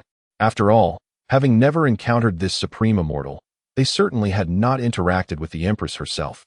Thus, it is only natural for them to feel intimidated by someone of such caliber. In unison, they exclaimed, "We, the juniors, pay our respects to the supreme immortal sovereign." To their astonishment, the illustrious Qin Haoran was indeed a figure of striking beauty. Jiangsu, for reasons he could not fathom, sensed an undercurrent of hostility directed at him by the immortal sovereign. Was it merely a figment of his imagination? It was their first encounter, after all. The two gazed at one another in silence, while the crowd endeavored to decipher the fluctuations in their emotions. But alas, no insights were gleaned. "I am Jianghe." He introduced himself. Qin Haoran offered an enigmatic smile, leaving his intentions shrouded in ambiguity, as if he were reluctant to express his emotions openly, before murmuring, "No wonder." With a sigh, he scrutinized Jiangsu once more. "However, I shall not relinquish my claim so easily. This was a private transmission of divine consciousness, known only to the two of them." Jiangsu's expression hardened, his pupils darkening as an ominous aura enveloped him, startling those around him. In contrast, Qin Haoran, standing at a distance, wore a faint smile, as if he comprehended the implications of their exchange. Jiangsu executed the shadowless step, swiftly appearing beside Qin Haoran. Observing this unexpected turn of events and the peculiar atmosphere, Li Shiyan, seemingly lost in thought, remarked, "Did I not hear that the supreme immortal sovereign harbors affections for our Empress? Now that Brother Jiang is with her, does that not make them rivals?" At this declaration, the others were momentarily taken aback, their curiosity ignited. No wonder, indeed, rivals meeting would evoke such heightened emotions. "Oh dear, how could I have forgotten? The supreme immortal sovereign is indeed enamored with our Empress, though she does not reciprocate his feelings." Qin Haoran possessed exceptional hearing and absorbed Wang Tian's words without missing a beat. Surprisingly, he remained composed, unfazed by the perceived embarrassment. The figure of Shang Wanyu, residing within the Qianyuan sword, had long since perked up, exclaiming, "The immortal sovereigns of the cultivation world seem to grow increasingly inept. Which sovereign pursues another's wife without shame, even daring to provoke the rightful husband?" Jiangsu disregarded the cacophony around him and coldly inquired, "What does it mean to transmit divine consciousness, sovereign?" With Murong Yin having returned to the demon domain palace, he felt no reason to linger here. Qin Haoran, now almost translucent, floated to Jiangsu's side, nearly whispering in his ear, "What merit does a mere fledgling like you possess to stand alongside Murong Yin? Can you truly compare with her?" His voice was devoid of fluctuation, yet it dripped with malice. Perhaps the denizens of the cultivation realm had never conceived that the illustrious, immortal Master Qin Haoran, who radiated grandeur in their hearts, harbored such a despicable disposition in private. Jiangsu was by no means a pushover. He coldly remarked, "The matters concerning my wife are not subject to external judgment, are they?" The term wife fell upon Qin Haoran like a heavy blow. He gazed intently at Jiangsu. His heart twisted with rage, yet he feigned indifference upon his visage. "Wife? It is the Prince of Tianqi who is wed to Murong Yin, not you." Jiangsu responded with a simple "oh," acknowledging Qin Haoran's words. Their verbal sparring transpired through spiritual communication, leaving no third party privy to their exchange. Once Qin Haoran vanished into transparency, Li Shiyan, bewildered, remarked, "Why do I feel that the immortal master departed with a purple visage? How could he not?" He had intended to suppress a rival, only to discover that the rival was impervious to his tactics. At that moment, a throng of young talents from the demon domain arrived. "Jianghe, I will never share the skies with you," exclaimed a man clad in white, whose attire bore an air of flamboyance, rendering him somewhat effeminate. Li Shiyan glanced at him, then at Jiangsu, and the contrast was stark. "The Empress has no interest in you. Surely you recognize this? Even if it were for that 500,000 spirit stones. No, for my brother Jiang, I must retort." Suddenly, his gaze shifted, and he realized, isn't that the people player? Observing that Jiangsu and his companions remained largely unfazed by their provocations, particularly Jiangsu, who turned his back to them, Li Shiyan declared, "Brother Jiang, the target individuals have largely arrived." Jiangsu turned to confront the one who had just spoken. The white-clad dandy immediately shrank back. How could Jianghe exude such an overwhelming presence? He appeared merely to be at the mid-stage of foundation establishment. Yet these golden core cultivators willingly acted as his subordinates. "Let us commence the acquisition of items," he asserted with an air of dominance, as though he stood before a mere assembly of tools to serve his desires. The speaker was oblivious to the ire he incited. Someone retorted indignantly, "What? We possess what you desire, Jiang He, but that depends on your capability to claim it. Though you quelled the anomaly of the eternal phoenix blood tree, do you truly believe you can best us all?" Jiang Su remained silent. A formidable wave of demonic energy surged around him, a tumultuous tide erupting with the augmentation of his spiritual power. The intertwining demonic energies, infused with an inexhaustible killing intent, surged forth like a deluge of countless swords, rushing toward the crowd. In an instant, silence enveloped the area as no one dared utter a word. Li Shiyin coughed lightly twice and remarked, "We, the first demon sect, require the assistance of each of you in borrowing certain items, specifically the magical tools you possess. We shall return them shortly." The crowd murmured quietly, expressing their concerns. "These are our precious magical tools. What if they sustain damage?" Despite their whispers, no one dared to voice their apprehensions openly. Thus, Li Shiyin busily gathered a variety of magical artifacts, while the onlookers cast him sorrowful and reluctant glances. He appeared entirely unfazed, devoid of any shame. After all, if ordinary magical tools could suffice for the formation, would it truly be deemed a mechanism to unlock the legendary Kunlun Bell? It was evident that only those claimed by cultivators, imbued with their essence and accompanied by the blood of practitioners of varying ranks, would suffice. "Jiang Gu, that should be enough," he said. In truth, Jiang Su had no intention of troubling these individuals. He merely felt that the demon cultivators from the 10 great demon realms were nothing like the fearsome figures he had encountered in novels. Lacking any trace of demonic aura, they bore no distinction from celestial cultivators. Logically, one would expect the demon realm, a place steeped in bloodshed and chaos a millennium ago, to bear witness to such a drastic transformation. What could have led to this stark reversal? Chapter 163, The Phoenix Blood Tree, Becoming a Sycophant Once Again. The group ventured into the ancient forest of towering trees. Majestic arboreal giants pierced the vast, azure sky, their lush canopies densely intertwined, suffused with a subtle, ethereal luminescence from the sunlight. As far as the eye could see, the surroundings were dominated by ancient trees, their gnarled roots resembling the creased visage of an aged sage, exuding an air of solemnity. The foliage nearly obscured the sunlight, yet the forest was alive with numerous luminescent spirit plants. The moonlight flowers sparkled like stars scattered across the verdant carpet, casting a soft, pale glow. The 7-sound grass hung quietly from the treetops, resembling a multitude of delicate, cerulean lanterns, and some unknown trees shimmered with a gentle light, giving the impression that the branches were encrusted with emeralds. "Do you still recall the specific locations for placing the magical artifacts when you observed the formation?" Li Shiyin, upon hearing this inquiry from Jiang Gu, pondered for a moment, reconstructing the image of the formation he had previously witnessed in his mind. Indeed, there had been indications on where to position the artifacts, yet he had largely forgotten the details. Even if he remembered, it was rather vague. Jiang Gu, it seems I can't quite recall the exact locations," he admitted. Jiang Su nodded, indicating he bore no resentment, and then inquired, "Master, do you know what the formation for the emergence of the Kunlun Bell looks like?" "I do not know," Shang Wanyu replied. "The Kunlun Bell has slumbered in this cursed place for a millennium. At that time, no one was aware, and naturally, I am ignorant of the formation. The formation likely manifested during the transformation of the Phoenix Blood Tree 10,000 years ago.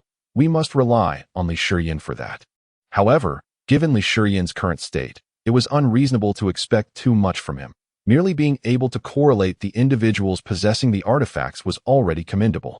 System, provide me with a solution," Jiang Su commanded. "System, at last, you acknowledge my utility. In truth, I am exceedingly powerful, though many functions await your discovery." Jiang Su was merely testing whether the system indeed possessed omnipotent attributes. His skepticism regarding this matter had lingered for quite some time, especially after the recent quest introduced abilities as a form of reward, such as immortality, self-healing, and remote control. Did this imply that with the system's upgrades, many aspects would become increasingly formidable? Previously, the system was confined to the sign-in territory of the first demon sect, with rewards largely consisting of readily available items from this world. Furthermore, the system often preferred to present borrowed gifts.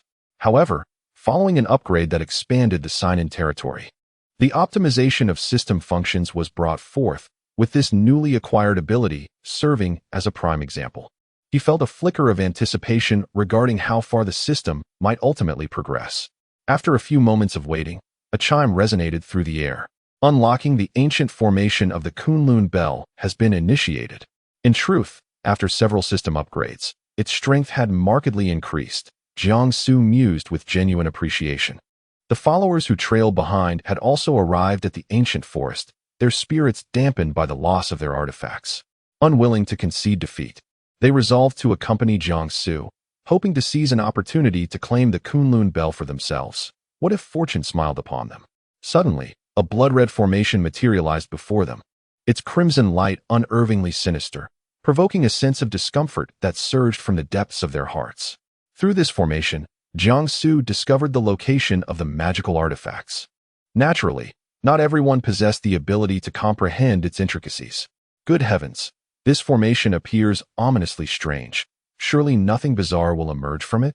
The sight of the red glow was truly terrifying. At that moment, Li Shiyan seemed to recollect something, his complexion paling drastically. He rushed to Jiang Su's side, his voice trembling slightly. "Brother Jiang, wasn't Murong Qi with us? Where is he? Could he be trapped in Changgung Ancient City?" Panic struck as they realized someone was amiss. When they had been transported from Changgung Ancient City, they hadn't sensed anything unusual. What had caused their memories of Murong Qi to become so hazy? Oh no, he is the brother of the Empress. Jiang Su remained composed. "You've forgotten that Yin left him on the shore. He did not descend into Changgung Ancient City and should be in some corner of the secret realm." Li Shiyan scratched his head, as if recalling the truth of the matter. "Then let us place these artifacts in their respective locations and pour the blood from the small blood basin into the formation. That should suffice." No sooner had he spoken than the thicket in the distance, emanating a luminous green glow, suddenly trembled violently. The verdant light enveloping the leaves instantaneously transformed into a ghastly crimson, reminiscent of blood. The rich and pure hue surged forward like a tidal wave, relentlessly staining every flower and tree in an eerily vivid red, evoking images of a somber funeral hall. The scarlet hue, akin to spilled ink, shrouded the entire forest, and even the leaves appeared bloodied. As they swayed in the wind, they resembled the gaunt bones clawing their way from the depths of hell. In the center, astonishingly, a phoenix blood tree had sprouted anew. Everyone was taken aback. Had not Jiang Su felled this ancient phoenix blood tree ages ago? How could it possibly come back to life? Good heavens! The ancient phoenix blood tree has resurrected. We must flee. This was an unprecedented occurrence, and the absurdity of it unfolded with unsettling calmness. At that moment, Jiang Su, observing the tree that bore an uncanny resemblance to the previous phoenix blood tree, found himself lost in contemplation. This system, I had just praised you, and you resurrected the ancient phoenix blood tree? Yet, after a fleeting moment of reflection, he dismissed it and proceeded to place the magical artifacts in their designated spots. Vines ensnared the figures of those attempting to escape, seemingly intent on preventing their departure. At that instant, a group of disciples trembled in fear. The resurrection of the ancient phoenix blood tree? Some of the disciples who had endured the previous chaos were paralyzed with terror, convinced they would meet their demise there. They turned their desperate gazes to Jiang Su, exclaiming, "Brother Jiang, Jiang He, save us, we do not wish to perish here." In the next breath, they clung to hope for survival. Jiang Su, however, offered no response. Nevertheless, they remained utterly astounded. This time, the phoenix blood tree exhibited remarkable obedience, even adopting a semblance of servility. "Lord Jianghe, are you intending to place the magical artifact in its designated spot? Allow me to handle it. Do not tire yourself unnecessarily." A vine approached Jiang Su, devoid of the previously nauseating and unpleasant odor, instead exuding a refreshing fragrance. With an expression of indifference, Jiang Su presented the magical artifact to the vine. "Lord Jianghe, should you find the noise bothersome, I shall eliminate them all at once." Instantly, the crowd fell silent. "Lord Jianghe, does traversing this muddy terrain weary you? Allow me to create a soft vine path for you. It shall surely enhance your comfort." Li Shuan marveled. If this millennia-old phoenix blood tree could sprout a tongue, it would likely rush forth to lick. Indeed, Only those who have perished and been reborn understand who truly ought to be avoided. Chapter 164, My Cultivation. Slapping faces, the crowd gazed in disbelief at the magnificent 10,000-year phoenix blood tree, which had nearly slaughtered all the cultivators within the 7 initiations secret realm. Now seemingly groveling before a seemingly mid-foundation white-clad youth. Had the world descended into chaos? Li Shiyan cast a disdainful glance at the assembly, declaring, "Forgive my candor, but all of you present are utterly worthless." His brother Zhang's cultivation should have long surpassed the golden core stage, as he was, without a doubt, a genuine nascent soul powerhouse. After all, how else could he dare to confront the demon Lord Shun Wuduan head-on? All preparations were in place. Only the blood sacrifice remained. Jiang Su and Li Shiyan, cradling a small blood vessel, stood at the center of the formation.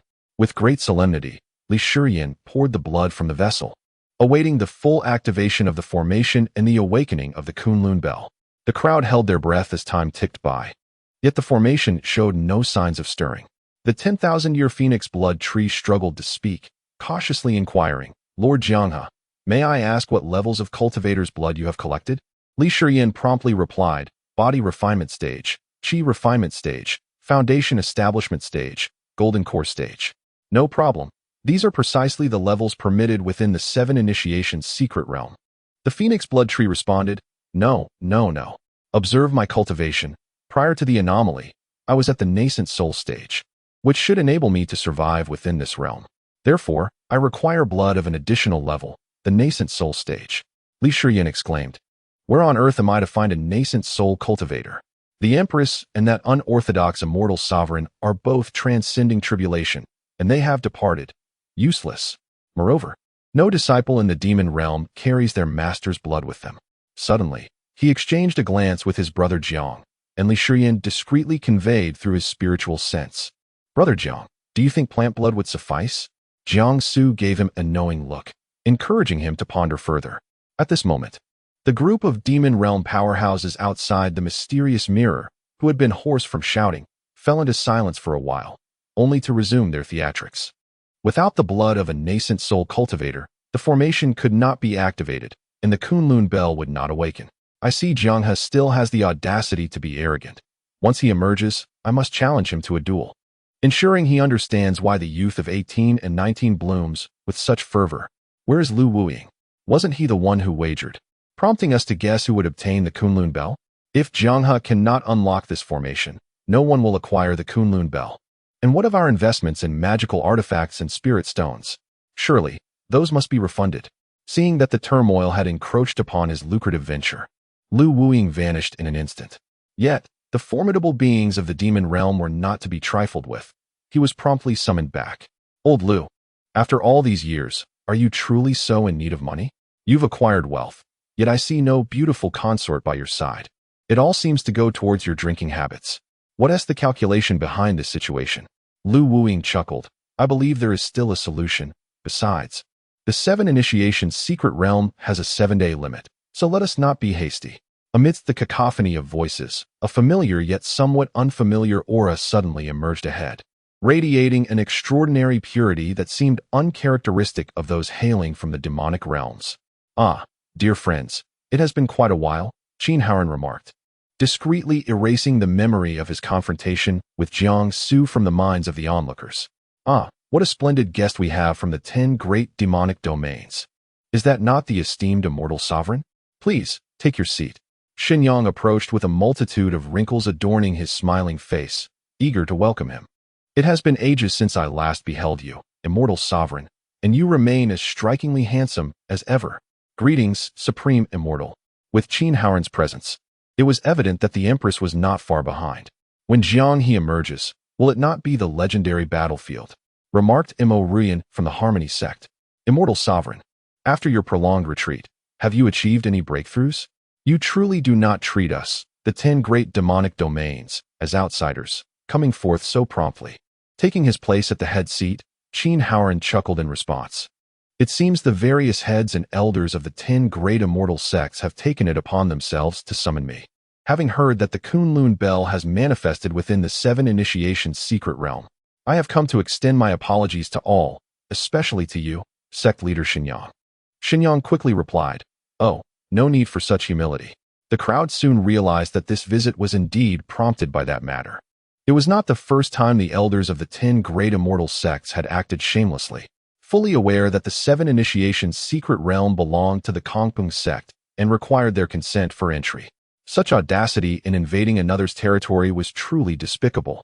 Though their faces bore smiles, their hearts were filled with scorn. As expected, within the span of a moment, Morong Yin made her entrance, clad in flowing white robes. A serene smile graced her lips. "Greetings, Empress," echoed the broken-hearted whispers from the crowd. How could the Empress be with Jianghe? They are hardly a fitting match. The age difference alone spans over 3,000 years.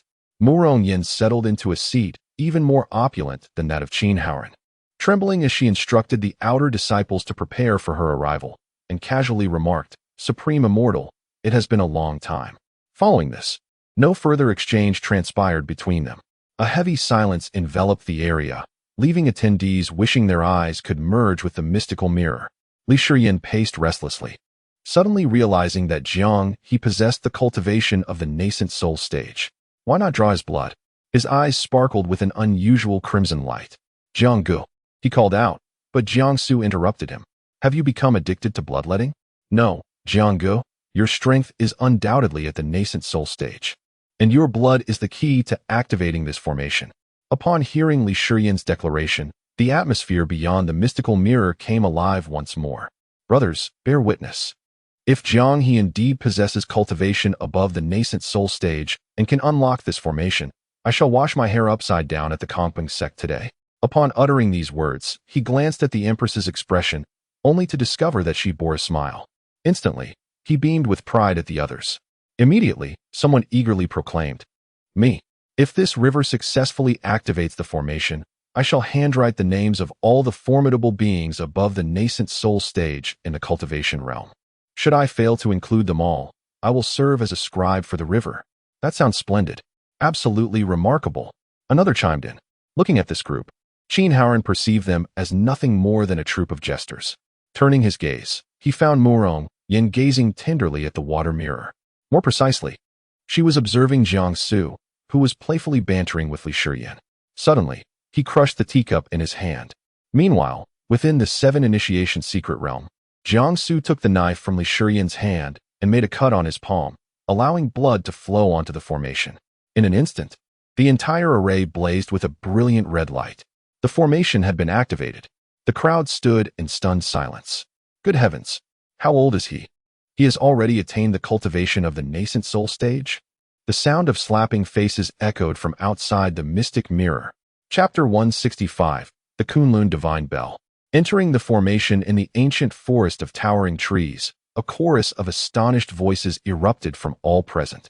They had just learned that the activation of this formation required blood from those at the body refinement stage to the nascent soul stage. And he was indeed at the nascent soul stage. His blood was the key to this formation's awakening. Lo and behold, he is truly at the nascent soul stage. Otherwise, how could his blood activate it? Good heavens, could he be a vessel of some long-lost demon lord? An 18-year-old at the nascent soul stage. Can he still be considered human? My word, if I were to lose to him, I would accept my fate. He and the Empress must find happiness together. How naive we were. To reach the nascent soul realm at the tender age of 18? This is utterly unprecedented. Where does such talent place the many nascent soul powerhouses of the cultivation world? No wonder the Empress has taken a liking to him. Following this revelation, all the young disciples shifted their opinions, revering he as a paragon of masculinity. A true man should be like this, Li Shiyin remarked. Jianghe? That title changed rather swiftly. The female cultivators had long since had their hearts shattered. Jianghe possessed not only extraordinary looks, but also astonishing talent. He was already their ideal man. Yet, they never anticipated that their dreams would shatter before they even had a chance to pursue them. If only he were with another woman from the cultivation world, it might have been bearable, alas. He is with the Empress of the Demon Sect, the existence that eclipses all other female cultivators. Ignoring the uproar around him, Jiangsu awaited the unveiling of what awaited him after the formation's activation. Would it be the fearsome beast guarding the Kunlun Bell? Or perhaps he would traverse into another realm, navigating its challenges? Lost in thought, Jiangsu suddenly sensed the formation shift peculiarly, and in the next moment, he was drawn inside. Li Shiyan exclaimed, "Whoa, how did Jiang get sucked into this formation?" Without a second thought, he followed suit. The crowd gasped in disbelief. This formation could consume people? Truly, it was worthy of bearing the Kunlun bell. As Jiangsu steadied himself, he beheld a patch of grass before him, upon which stood a formidable beast, a bull of ancient witchcraft. This adult creature was a fierce beast of the Golden Core stage. Towering over 3 meters, its body cloaked in a dark bluish hue, and possessing paws akin to those of a feline predator. Its sharp horn was fearsome, with a staggering biting force and striking power capable of shattering a small hillock upon impact. Its hide was tough and resilient, rendering ordinary weapons utterly ineffective. Within this formation, how many such beasts could there be? Clad in a pristine white robe, Jiangsu exuded an air of noble elegance, untainted by the surroundings. He produced a pair of silver gauze gloves, appearing delicate and supple, yet, when he launched an assault, they radiated an elegance coupled with a chilling and piercing brilliance. The bull of ancient witchcraft swung its long tail, its forelimbs raised in a sudden flourish, striking out towards Jiangsu with ferocity, though seemingly uninjured. A closer inspection revealed several dents upon its body, evidence of powerful strikes that had nearly crushed its form. The pain must have been excruciating, causing its eyes to blaze crimson, resembling a creature driven to madness. Jiangsu's figure swayed slightly, and with a swift leap, he adeptly approached the vulnerable underbelly of the ancient beast, the ancient witch bull. This was indeed its most defenseless point. Here, regardless of the bull's formidable limbs, sharp fangs, or singular horn, none could reach him. It was a blind spot. Jiangsu moved with precision, deftly curling his fingers into claws, and struck fiercely at the patch of crimson on the creature's abdomen. In the next moment, the skin was rent asunder, and his fingers sank deeply into the wound. The ancient witch bull let out a resounding roar, its form staggering before collapsing to the ground. Jiangsu floated backward, positioning himself beyond the fallen beast's reach.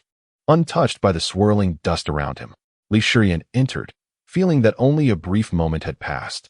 Yet his brother Jiang had already dispatched a golden core-level magical beast without affording him a chance to showcase his abilities. A golden core beast could easily vanquish several of him. Was it wise for him to have followed? What if he had hindered Jiang's performance? "Why did you come in?" Jiangsu's tone was nonchalant as he casually tossed the bloodied glove onto the carcass of the ancient witch bull. His brother Jiang always took his theatrics to the extreme. Even discarding refuse was done with such grandeur, truly remarkable. "Ah, Brother Jiang, I was merely concerned for your safety," Li Shiyan lamented. "I thought I would soon be able to leave, yet my 5 million spirit stones have been delayed yet again." Jiangsu nodded slightly, and then infused his spiritual energy into the bull's corpse. From its abdomen emerged a gleaming primordial dan. "Here you go." Li Shiyan was initially puzzled as to why the primordial dan from a golden core magical beast possessed such luster. Then it dawned on him that his brother Jiang intended to gift this to him. He was immensely grateful. This item rivaled the realm dan, and with it, he could at least ascend to a minor realm. "Thank you, Brother Jiang." He accepted it without hesitation, regardless of its origin. "Ah, Brother Jiang, does this not mean we must now devise a plan to pass through here and acquire the Kunlun bell?" "Indeed. Let us proceed and observe." Li Shiyan promptly matched his brother Jiang's pace. After all, Jiangsu was now at the nascent soul stage. This secret realm contained foes no stronger than the late golden core level. What was there to fear? Once the two had departed, a shadow emerged from behind the trees, its avaricious demeanor swiftly vanishing. With practiced ease, it crouched before the carcass of the beast, drawing forth a sharp blade to commence its task. First, it severed the head, then proceeded to extract the most tender parts of the beast, including the horns, hooves, heart, and hide, materials suitable for crafting weapons or replenishing human energy, carefully stowing them away in a bracelet. However, Jiangsu and Li Shiyan traversed the path unencumbered. Encountering nothing along the way, Li Shiyan wiped the sweat from his brow and caught a whiff of his own odor, nearly overwhelming himself. Damn it! 3 days without a bath. This obsession with cleanliness was truly burdensome, wasn't it? Li Shiyan had occasionally indulged in laziness in the past, but now, following his elder brother, a formidable figure in the nascent soul stage who was also quite handsome, he could not afford to be so slovenly. "Brother Jiang, may I take a bath here?" Jiang Su slowly typed a question mark. Upon awakening, Shang Guanyu happened to overhear this remark, momentarily bewildered. Did he consider this place his home? Jiang Su sighed. In truth, he too had not bathed for several days. Surely, the Xianjing outside could not perceive the circumstances within this formation. Akin to the situation in the ancient city of Chang'an, they had reached a unified front regarding bathing. After walking over 100 more steps, they encountered a rugged rock formation that resembled a natural gateway. Faintly, the sound of water could be heard beyond the portal. Li Shiyan quickened his pace, feeling a sense of urgency. However, as he approached the rocks, he suddenly halted. Brother Jiang, please wait here. I shall go in first to investigate, he stated with an impassive expression. He further elucidated, I want to see if anyone is in the water. It was no wonder Li Shiyan was on guard. After all, they had previously encountered Lu Yuyu in the ancient city of Chang'an. Who knew if another beauty sought to lure them into a deadly trap? Very well, let them confront whatever challenges arise. Chapter 166. The Mysterious Shadow. Relentless pursuit. Li Shiyan passed through the stone gate, making his way directly toward the water source. Before long, he returned, exhaling a sigh of relief as he spoke. Brother Jiang, rest assured, there is no one here, neither on the surface of the water nor beneath it. Within the entirety of my perception, nothing exists. He had meticulously searched every inch, confirming the absence of any presence before he felt secure enough to report back. Everything must be nipped in the bud. Jiang Su followed him through the stone gate. Indeed, after but a few steps, they beheld the shimmering reflection of a pool, a spring trickling gently down the mountainside. The water was vibrant and alive, flowing steadily along the path, and it was not particularly deep, said to reach only waist height. Its crystalline clarity offered a soothing sight. Tiny fish darted about in the spring, indicating that no harmful entities lurked within. Jiang Su removed his crown, unfastened his belt, and took off his shoes, leaving only a simple inner garment. The two immersed themselves in the spring. At that moment, a rustling sound emanated from the nearby woods, followed by the chaotic sound of footsteps. Li Shiyan exclaimed, "Good heavens! What drama is unfolding now?" He hurriedly scrambled to the bank to don his clothing. Simultaneously, a figure burst forth from the underbrush, collapsing at Li Shiyan's feet, weakly calling out, "Help! Help me!" In the water, Jiang Su summoned his clothing with spiritual energy, effortlessly donning it above the surface. Li Shiyan felt a sense of helplessness. Despite his caution, a woman had appeared. Was this a second version of Lu Yuyu? And to make matters worse, she was a damsel in distress being pursued. Could he not even finish his bath before becoming embroiled in heroics? Jiang Su emerged from the water. As for the woman, she epitomized delicate beauty, her dress bearing several tears and her hair disheveled. Fortunately, her skin remained unexposed, and she had suffered no significant harm. Just after she collapsed, a thunderous roar erupted from behind, followed by the sound of heavy footsteps, causing her complexion to pale.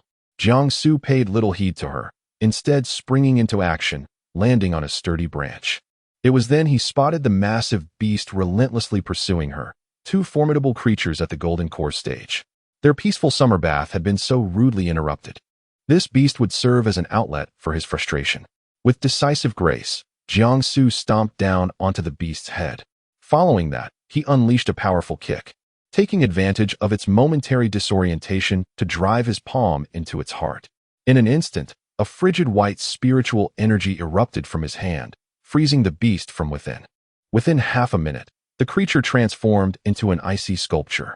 Jiang Su withdrew his hand and shattered it into a myriad of fragments with a single slap. Li Shiyan and the woman stood in stunned silence. Such an awe-inspiring display of might and unyielding fury was not a first for Li Shiyan. Yet the sheer decisiveness of it all left him utterly astonished. The woman who had fallen to the ground stared in disbelief. How could the fierce beast that had hunted her across two mountains be so effortlessly subdued? This defied all logic. As Jiang Su landed gracefully, a twinge of regret washed over him. He should have left the inner Dan for Wang Tian and Shi Junrong. At that moment, the delicate maiden had risen, adjusting her attire with poise. She then graciously bowed, expressing her gratitude. "Thank you both for your assistance. Otherwise, my life would have been in peril." Astonishingly, she had encountered such a strikingly powerful individual, and he would surely become her husband. "Greetings. I am Su Jiaojiao, a disciple of the Star-Picking Tower." Li Shiyan inhaled sharply, and Jiang Su momentarily froze.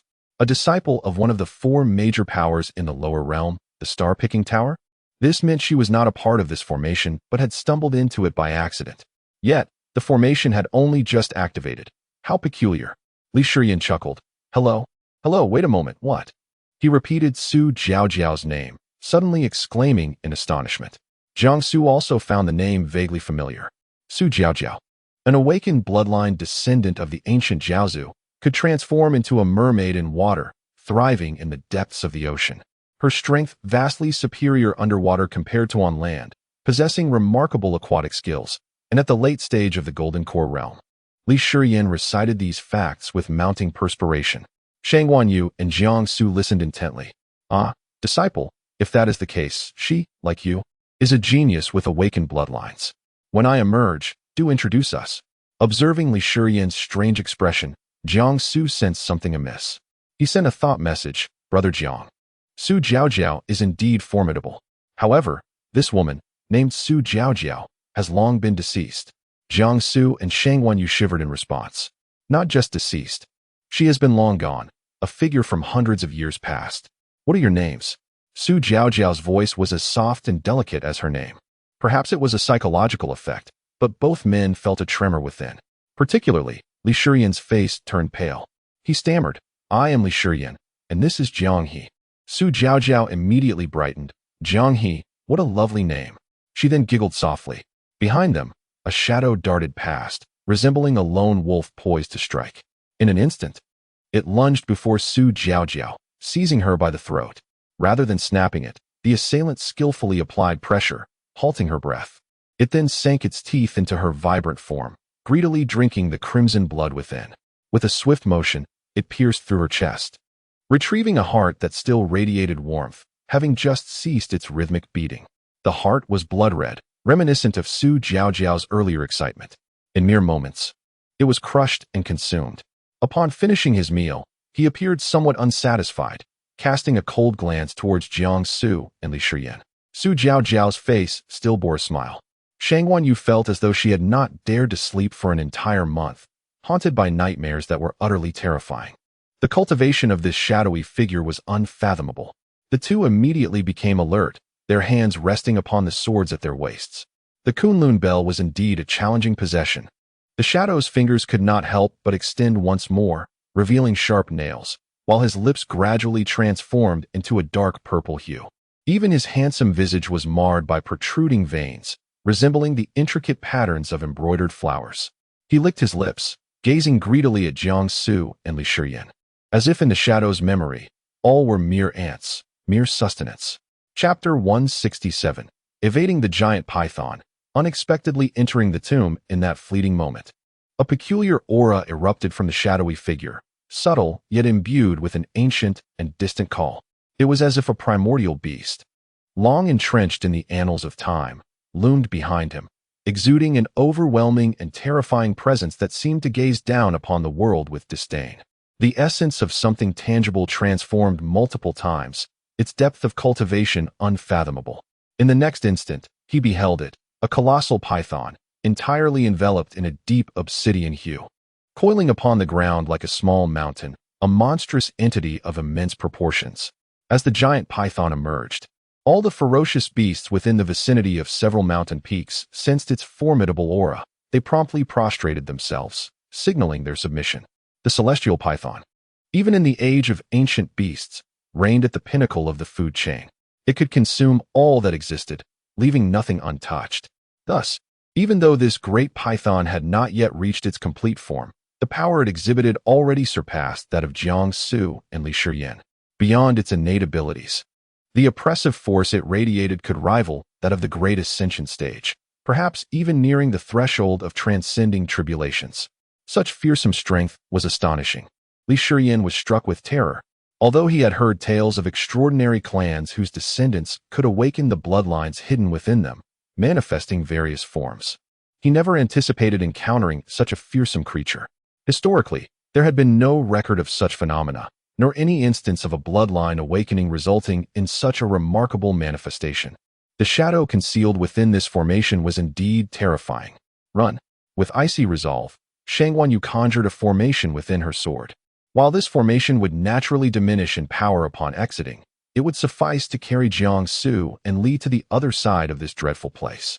Engaging directly with the celestial python was out of the question. At the moment, the giant python opened its cavernous maw and lunged toward them. The formation whisked them away from peril. Before they could steady themselves in their new location, a dark, gaping chasm suddenly appeared beneath their feet.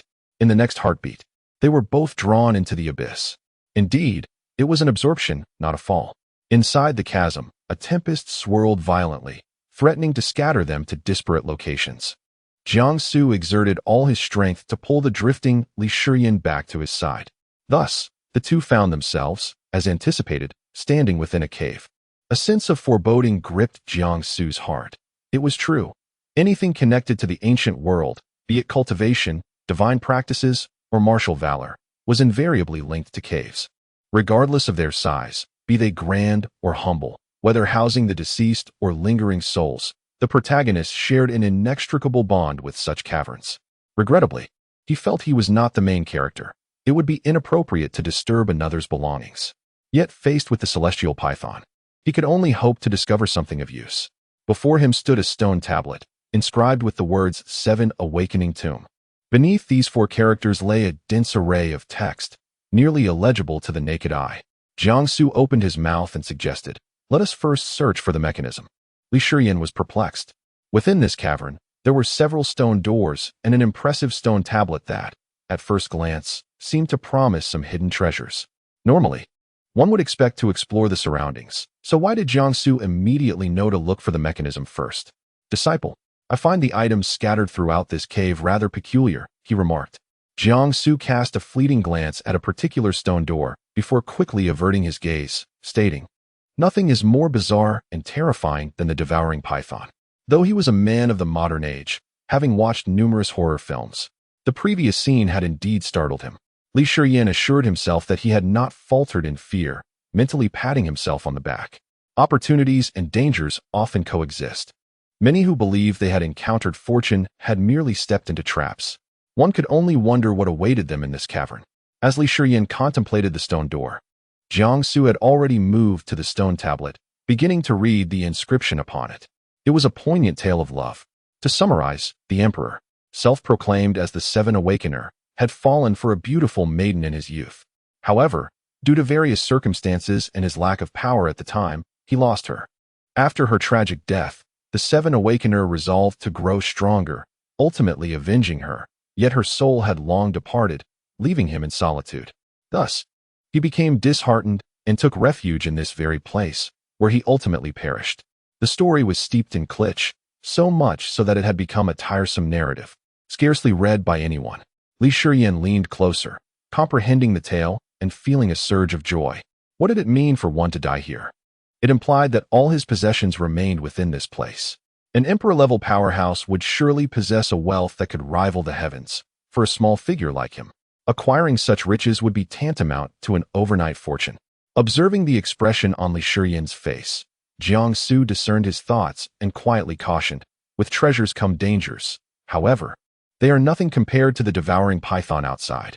After careful consideration, they resolved to cautiously explore the cave. Jiangsu, with immense courage, lifted his gaze and stepped through the central door. Sensing the shift in his emotions, Li Shiyan, curious, followed closely behind. Upon entering, a captivating fragrance enveloped them, refreshing their spirits. Yet before them lay an expanse of darkness. A winding stone path stretched ahead, leading toward a bright endpoint. Jiangsu took a step forward, treading silently. Tiny purple flowers, no larger than a fingernail, swayed in clusters, forming a breathtaking sea of blossoms. The winds within the cave stirred, causing the floral waves to ripple, shimmering like fragments of stars or rolling torrents of the Milky Way. An unparalleled vista. In the realm of cultivation, these flowers were not referred to as lavender, but as illusory heart grass. According to legend, a man who deeply loves a woman will personally cultivate a vast expanse of illusory heart grass. When this fragrant herb flourishes, the couple can pledge their vows amidst the sea of flowers, ensuring they remain forever united across lifetimes. Clearly, The reclusive figure known as Chi planted these illusory heart grass with the intention of fulfilling his beloved's dreams. Even if he were the only one to witness it, he was determined to realize her aspirations from years gone by. Upon completion, Chi felt his wishes had been fulfilled, granting him the courage to face his beloved once more, yet ultimately leading to his own demise. Jiangsu furrowed his brow, sensing the complexity of the situation. Li Shiyin was equally astonished by the floral expanse. He recognized the herb and was well aware of the accompanying legend. With Su Jiao's revival, could it be that Chi's wife would also be resurrected? Or perhaps, the grave's owner, Chi, was also the master of the Chi secret realm, and had returned as well? Li Shiyin felt a surge of despair, lamenting, "If I had known, I would never have followed you in here. This is utterly terrifying." Chapter 168. Unexpected Opportunity. Rapid advancement in cultivation. Jiangsu and Li Shiyin exchanged a cautious glance. "Be careful. This sea of flowers is undoubtedly peculiar." His storage space had indeed returned to normal functionality. If it weren't for the formidable familiarity and cultivation level of the devouring serpent in this eerie place, he might have had a decent chance with the 100 celestial-grade artifacts bestowed upon him by the Princess of Baiyujing. Alas, it was not to be. Li Shiyin nodded earnestly, drawing closer to Jiangsu, for after all, his brother Jiang was at the nascent soul stage and could certainly provide protection. Just then, a cool breeze swept through the violet flower sea, lightly brushing against them, adding an inexplicable air of mystery. Petals danced upwards, intertwining with the wind as if to compose a melody. In the blink of an eye, a woman appeared in the heart of the purple sea of flowers. Clad in a flowing white garment, her slender figure was striking, with long hair cascading down to her waist. Lowering her head, her locks brushed against the ethereal grass as she plucked a flower, straightened her posture, and turned to face them. "Jiang He, Li Shiyin, how could you run off without waiting for me? Fortunately, I was able to catch up with you." The woman who emerged from the enigmatic flower sea was none other than Su Jiao, the very same Su Jiao who had perished at least twice. Li Shiyin's expression instantly blanched. Good heavens, am I truly seeing a ghost? Could it be that Su Jiao had the ability to die and resurrect infinitely? She appeared utterly innocent, her memories seemingly frozen at the moment they first met. "Dear girl, have you forgotten that you were slain by that devouring serpent? Your heart was literally ripped from your chest." Shangguan Yu was equally astonished, but recalling the presence of the devouring serpent in this place, the notion of someone returning from the dead didn't seem so far-fetched. Jiangsu felt a pang of anxiety. This was the first time he had encountered such an eerie phenomenon in this fantastical realm. This scenario was proving to be exceedingly troublesome. "You two, why are you silent?" Su Jiao pouted, visibly displeased at their lack of response. She appeared vibrantly alive. If one had not witnessed her heart being extracted, none would believe that this girl had perished not long ago. Li Shiyin pressed his trembling right hand with his left to stifle a scream. He quickly said, "Miss Su, we did not mean to intrude upon this place. Please do not follow us. We intend to leave shortly." A devouring serpent and an awakening member of the Jiao tribe with the ability to reincarnate. This was far too daunting. He wondered if his brother Jiang could handle it. As for himself, he certainly felt inadequate. Su Jiao furrowed her brow. "Leave? Where are you going? Do you dislike me so much that you consider me a burden?" "I am not. You came to this cave to seek the treasures of the master, did you not? Why not explore together?" The two fell silent for a moment. Ultimately, Jiangsu spoke up. "Very well, let us explore together." Since evasion was not an option, they would proceed together. Facing tangible dangers was certainly preferable to the unknown threats lurking behind them. For instance, the enormous serpent that swallows the heavens may be lurking somewhere, observing them. They are in the light, while it remains in the shadows. Perhaps they could uncover a means to combat this serpent within the tomb of the 7 initiates. Su Jiao clapped her hands with delight, exclaiming, "That would be splendid. I had intended to explore this cave myself. If I have companions, I won't feel so frightened, especially since you saved me." As she spoke, she flitted ahead of Jiangsu and Li Shiyin like a butterfly, humming a cheerful tune, her demeanor radiating joy. Through mental communication, Jiangsu expressed his unease. "This is quite strange. She just perished before our eyes. Yet now she behaves as if nothing has occurred. It is rather terrifying.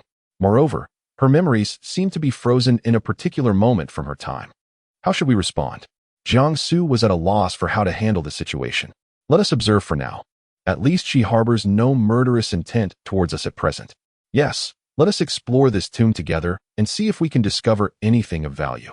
After traversing a sea of blossoms, they entered the main tomb, which was an expansive cavern. The interior exuded an eerie atmosphere, with damp mists saturating the stone walls, fostering patches of moss. Numerous pathways branched off like wild vines, each one leading into the unknown, their twisted forms creating a bizarre tableau. Suspended overhead, a peculiar stone emitted a faint glow, casting a dim green light that weighed heavily upon them. This was indeed the resting place of the 7 initiates. It was not a coffin but a bed, thickly coated in dust, which hinted at the presence of bacteria. The trio approached the bed to investigate. Su Jiao called out, "Hey, look over here, you two. I sense something. Since there are no other exits in this cave, why don't we give it a try?"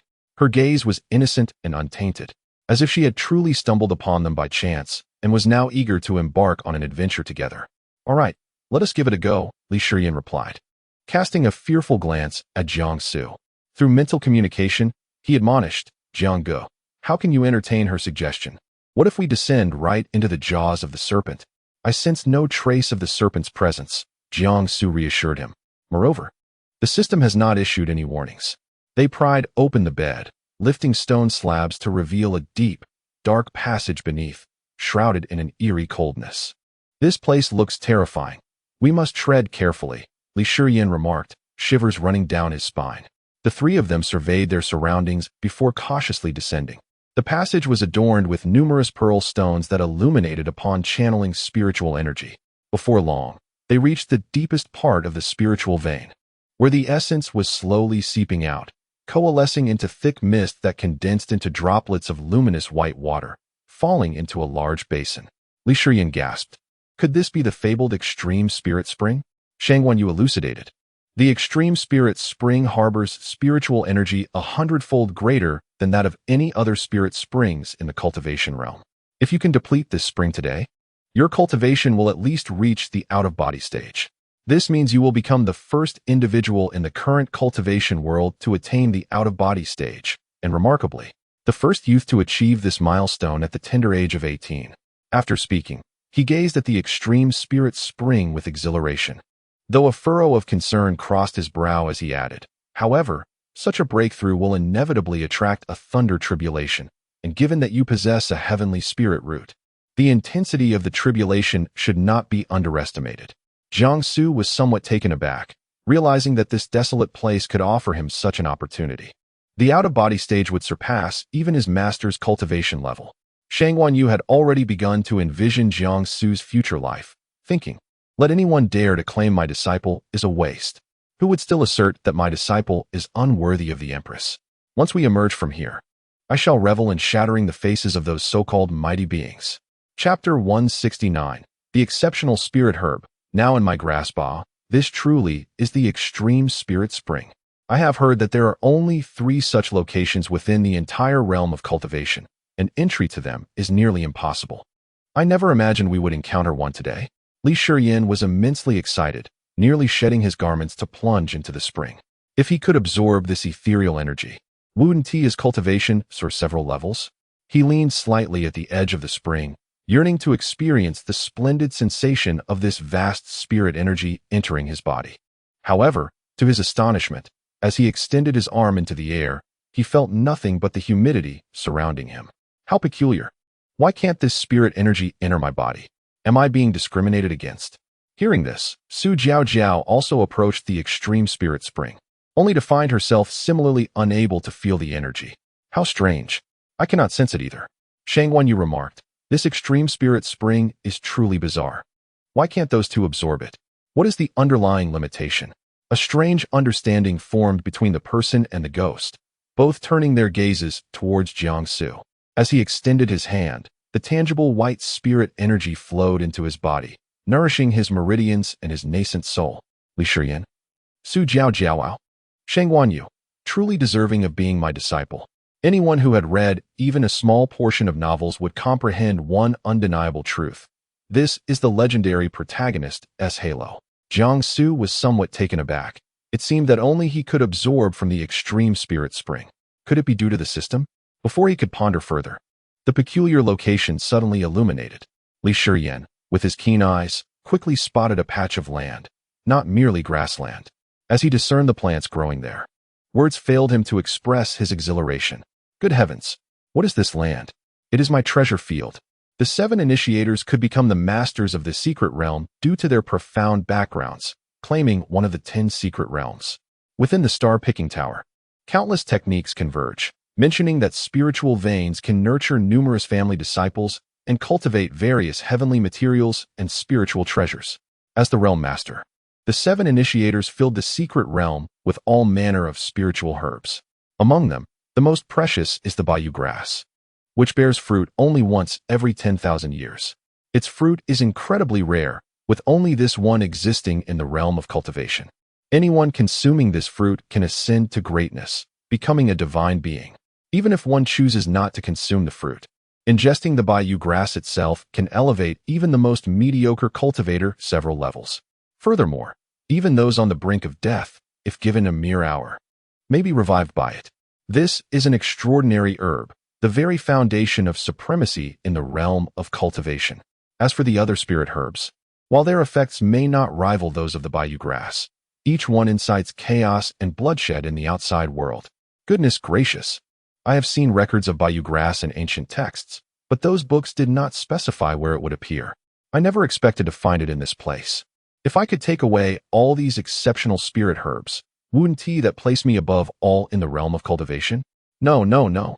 It would be a waste to give him too much. A third would suffice, while the rest should be given to Brother Jiang.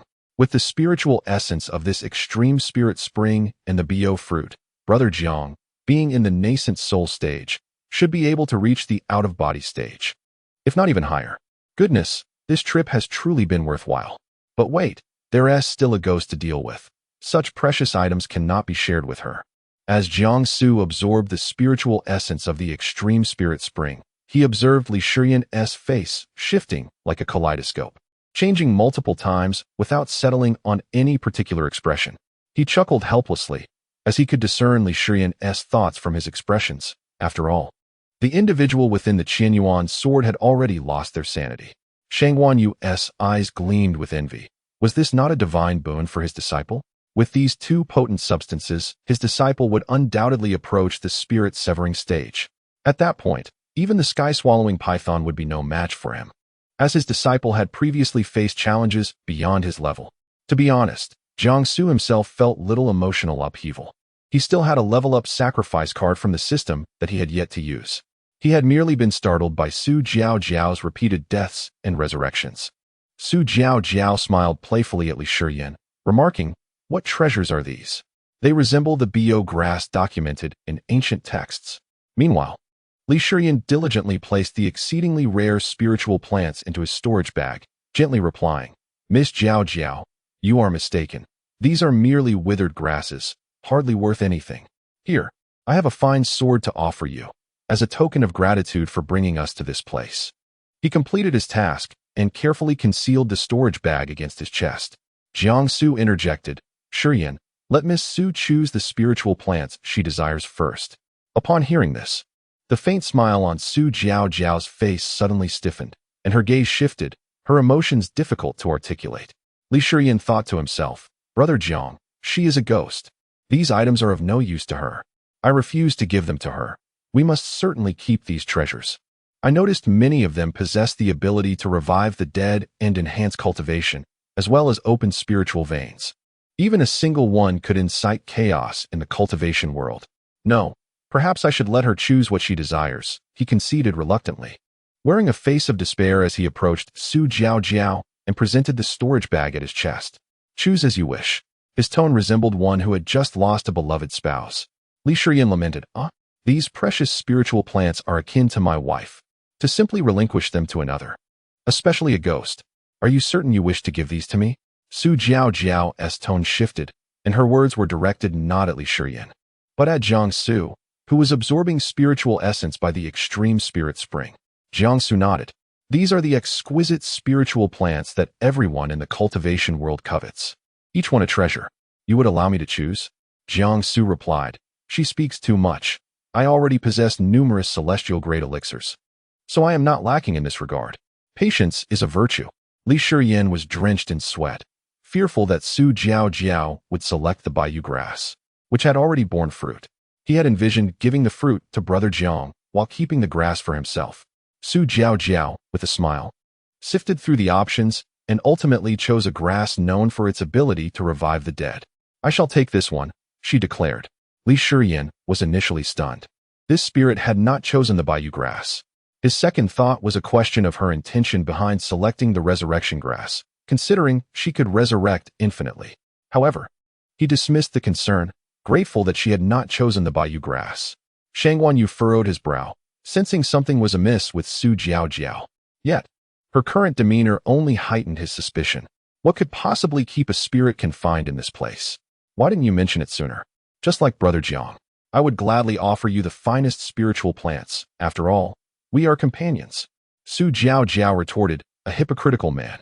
Chapter 170. My cultivation, stepping into the out-of-body realm. Disciple, immerse yourself in this extreme spirit spring.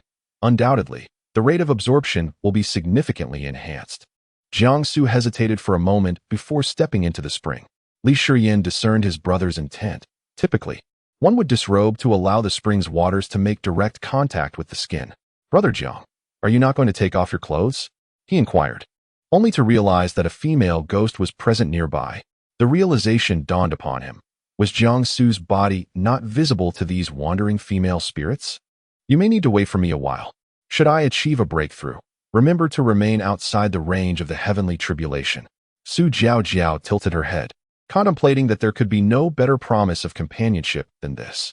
This extreme spirit spring had existed within this secret realm for millennia, brimming with potent spiritual energy. Even a high-ranking cultivator would require centuries to fully absorb its essence. Spending a century in this secret realm could be approximated as 100 years of companionship with her. Li Shiyin opened his storage bag once more, gazing at his beloved wives, yearning to shower them with affection. Ah, these are exquisite spiritual plants. Truly, they are my heart's delight. Su Jiao noticed that Li Shiyin seemed indifferent to Jiang Su's words and curiously approached him. Are you planning to guard Jiang He for 100 years? A shadow of a figure fell upon Li Shiyin's wives, prompting him to hastily stow away the precious spiritual plants. He had not forgotten that Su Jiao was a late-stage golden core genius, capable of stealing his spiritual plants without hesitation. Upon hearing her question, Li Shiyin nonchalantly replied, What 100 years? Brother Jiang will be out in just a few hours. Our demon sect's gathering spirit lake was drained dry by him. It's a normal operation. Recalling the versions he had heard from other disciples of the demon sect, he cleared his throat and mimicked Jiang Su, saying, Basic operations, do not deviate. Su Jiao regarded him with an expression of disbelief, moving to lean against the wall, closing her eyes as if to rest. Li Shiyin, however, had no intention of lowering his guard. He remained alert, watching over Su Jiao to prevent her from causing harm to his brother. Whenever fatigue threatened to overtake him, he would retrieve the precious spiritual plants from his storage bag, inhaling their delightful fragrance to reinvigorate himself. Time passed, stretching to the point where Li Shiyin felt as if a century had gone by.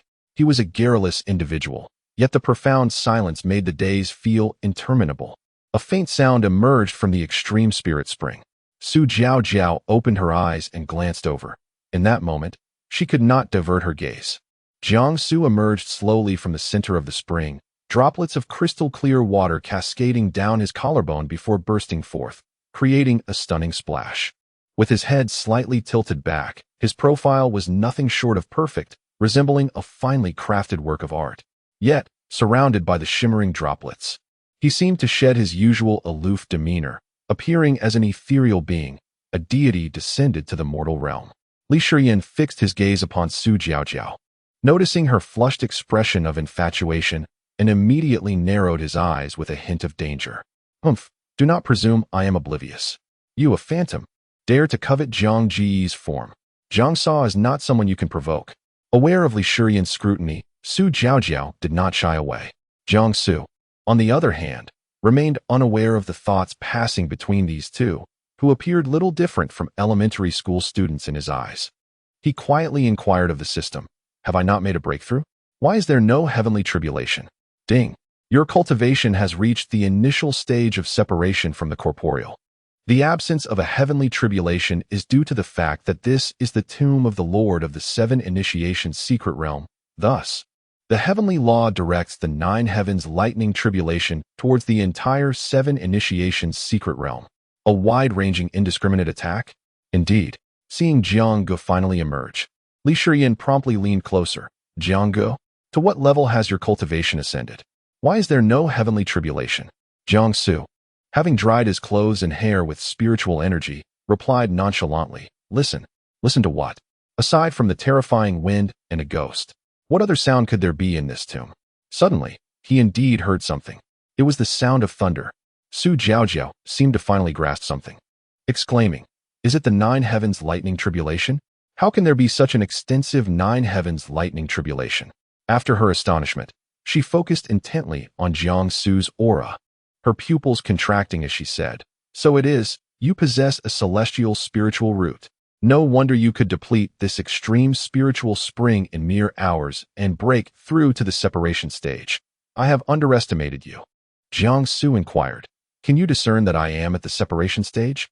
The air fell silent for a moment. Li Shiyan, what did I just hear? Is Jianggu not a rare lightning spiritual root? It turns out he possesses the exceedingly rare celestial spiritual root. No wonder his absorption of spiritual energy is so swift. It is said that with a celestial spiritual root, one can ascend merely by breathing. How enviable, how filled with jealousy and resentment. He is merely 18, an 18-year-old at the initial stage of separation. If this were to be disclosed, listeners would be left breathless, yearning to start anew. Does this not utterly overshadow those self-important old men? Upon finishing her explanation, Su Jiaojiao seemed to relinquish her resistance, stating, Do you not wish to inquire about what you have witnessed here? For instance, how I, a deceased soul, stand here so vividly? Li Shiyan hastily nodded, then shook his head vigorously. If they were to know, could they still escape this place alive? Jianggu could, but he could not. Why? I am indeed somewhat curious. Bolts of nine heavens thunder struck the earth above this tomb, and it was unclear what sort of barrier this tomb had formed, remaining utterly undisturbed. Su Jiaojiao smiled and recounted, A century ago, I was but 16, having entered the star-plucking tower. The tower master greatly admired my talent, nurturing me with utmost dedication. I did not disappoint, and during a year of trials in the secret realm, I encountered a fortuitous opportunity and awakened my Jing tribe bloodline. Stepping into the late golden core stage by the age of 18, Jiangsu and Li Shiyan found a relatively flat stone and settled down. Until I arrived at the Seven Secrets Abyss, I perished here. When it came to the subject of her demise, Su Jiaojiao merely brushed over it, her hands trembling incessantly, as if haunted by exceedingly grotesque and terrifying memories. Li Shiyan was profoundly intrigued. After all, she was a prodigious young woman awakened to the bloodline of the Jiao clan. How had she met her end? Just as he was about to inquire, a hand covered his mouth. It was his brother Jiang, silencing his curiosity. Upon receiving his tacit agreement to remain silent, Jiangsu released his grip. Li Shiyan asked, Brother Jiang, where are we? Su Jiaojiao continued, It is not a complete death. Rather, I exist in a state of spirit within this realm.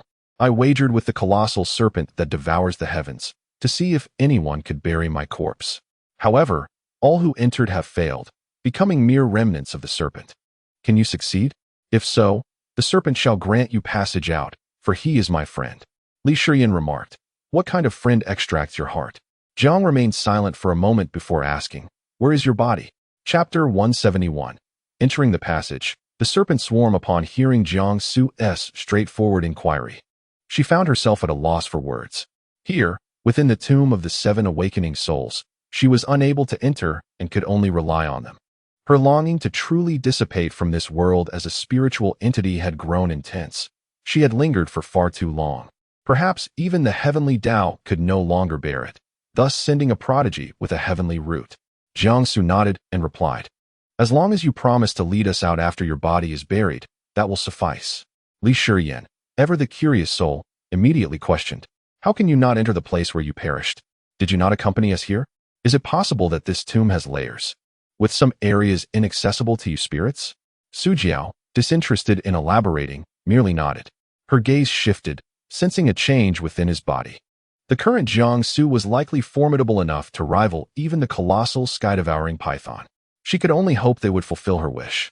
Jiangsu glanced back at the extreme spirit spring. Truly, this spring was remarkable. The system had imposed a requirement for him to condense 9,000 golden elixirs to enter the nascent soul stage. Yet, after absorbing the essence of this spring, not only were the 9,000 golden elixirs formed, but his cultivation also surged forward, crossing the threshold into the out-of-body stage. He felt a haze of disbelief. The pace of his advancement was astonishing. He wondered what it would be like to unlock all levels and functions of the system. Shang Guanyue remarked, "You have not merely entered the out-of-body stage. The 9,000 golden elixirs in your body have condensed into the most powerful purple mansion, nascent soul, in the annals of this cultivation realm. Not only that, your primordial spirit has exited, wandering beyond this realm." Jiangsu turned to Li Shiyan and said, "Let us proceed.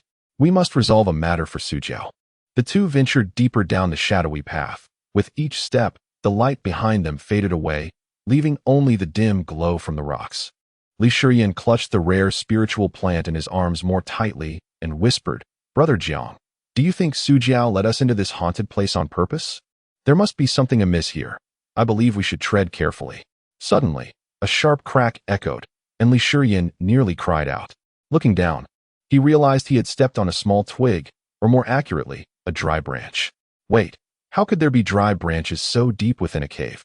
As realization dawned, his face blanched. It was a human bone.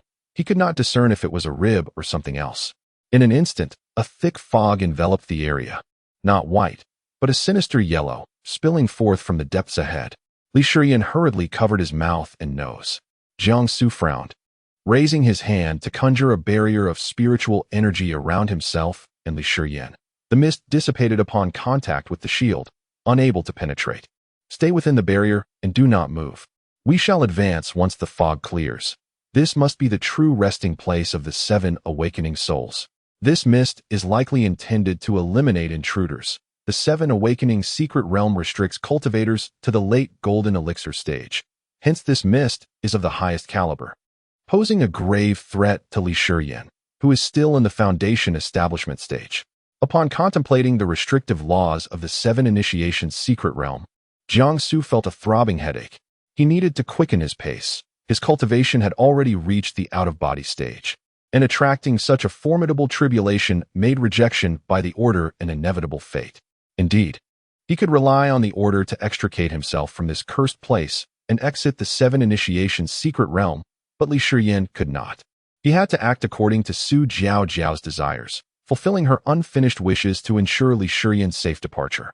The mist seemed to sense the uniqueness of these two individuals and gradually began to dissipate, revealing the hidden entities beneath the yellow fog. Brown serpents emerged, flicking their tongues, with terrifying vertical pupils fixated on the two intruders. It was a horde of snakes. Moreover, their rank was not trivial. Each one was at the golden core stage, meaning any single serpent could claim Li Shiyan's life, let alone a multitude. The sheer density of them, combined with their cultivation, could easily rival the out-of-body stage. Only he, Jianggu, could contend with them. Realizing this, Li Shiyan edged closer to Jiangsu, seeking refuge. Outside, the thunder grew increasingly deafening, and it seemed to be raining as well. The cacophony of thunder, rain, and the serpents hissing intertwined, creating a truly terrifying atmosphere. Jianggu, this place is far too perilous. No wonder Su Jiao, with her talents, perished here a century ago. Jiangsu replied with a nonchalant hum, and then abruptly struck. His consciousness had already undergone a qualitative leap within the extreme spirit spring. In mere moments, countless sword silhouettes coalesced around him, over 1,000 in total. The formation of these sword shadows did not deplete much of his spiritual energy. These 1,000 sword shadows pierced through the serpent horde. As the serpents were struck, they writhed uncontrollably on the ground, but it was all in vain. Within moments, they all lay dead. Jiangsu retracted his spiritual barrier. Li Shiyan remarked, "Indeed, it's the same familiar recipe." The corpses of the snakes exuded a profoundly foul stench, reminiscent of decayed bodies that had rotted for millennia, recently unearthed. "Let us proceed," Jiangsu said with an air of indifference, as if nothing had transpired. Li Shiyin exclaimed in astonishment. Wow, I couldn't even handle a single snake. Yet you, Jiang Gu, obliterated the entire nest in one fell swoop. Truly, Jiang Gu was remarkable, and he could already envision how exhilarating the future cultivation world would be. First and foremost, on the esteemed Qingyun ranking, heralded as the most impartial list of young talents in the cultivation realm, Jiang Gu would undoubtedly claim the top spot. At 18, having reached the out-of-body stage, he could effortlessly dominate that group of mediocrities. Not to mention, Jiang Ji's celestial appearance would make him the irresistible heartthrob of the future cultivation world.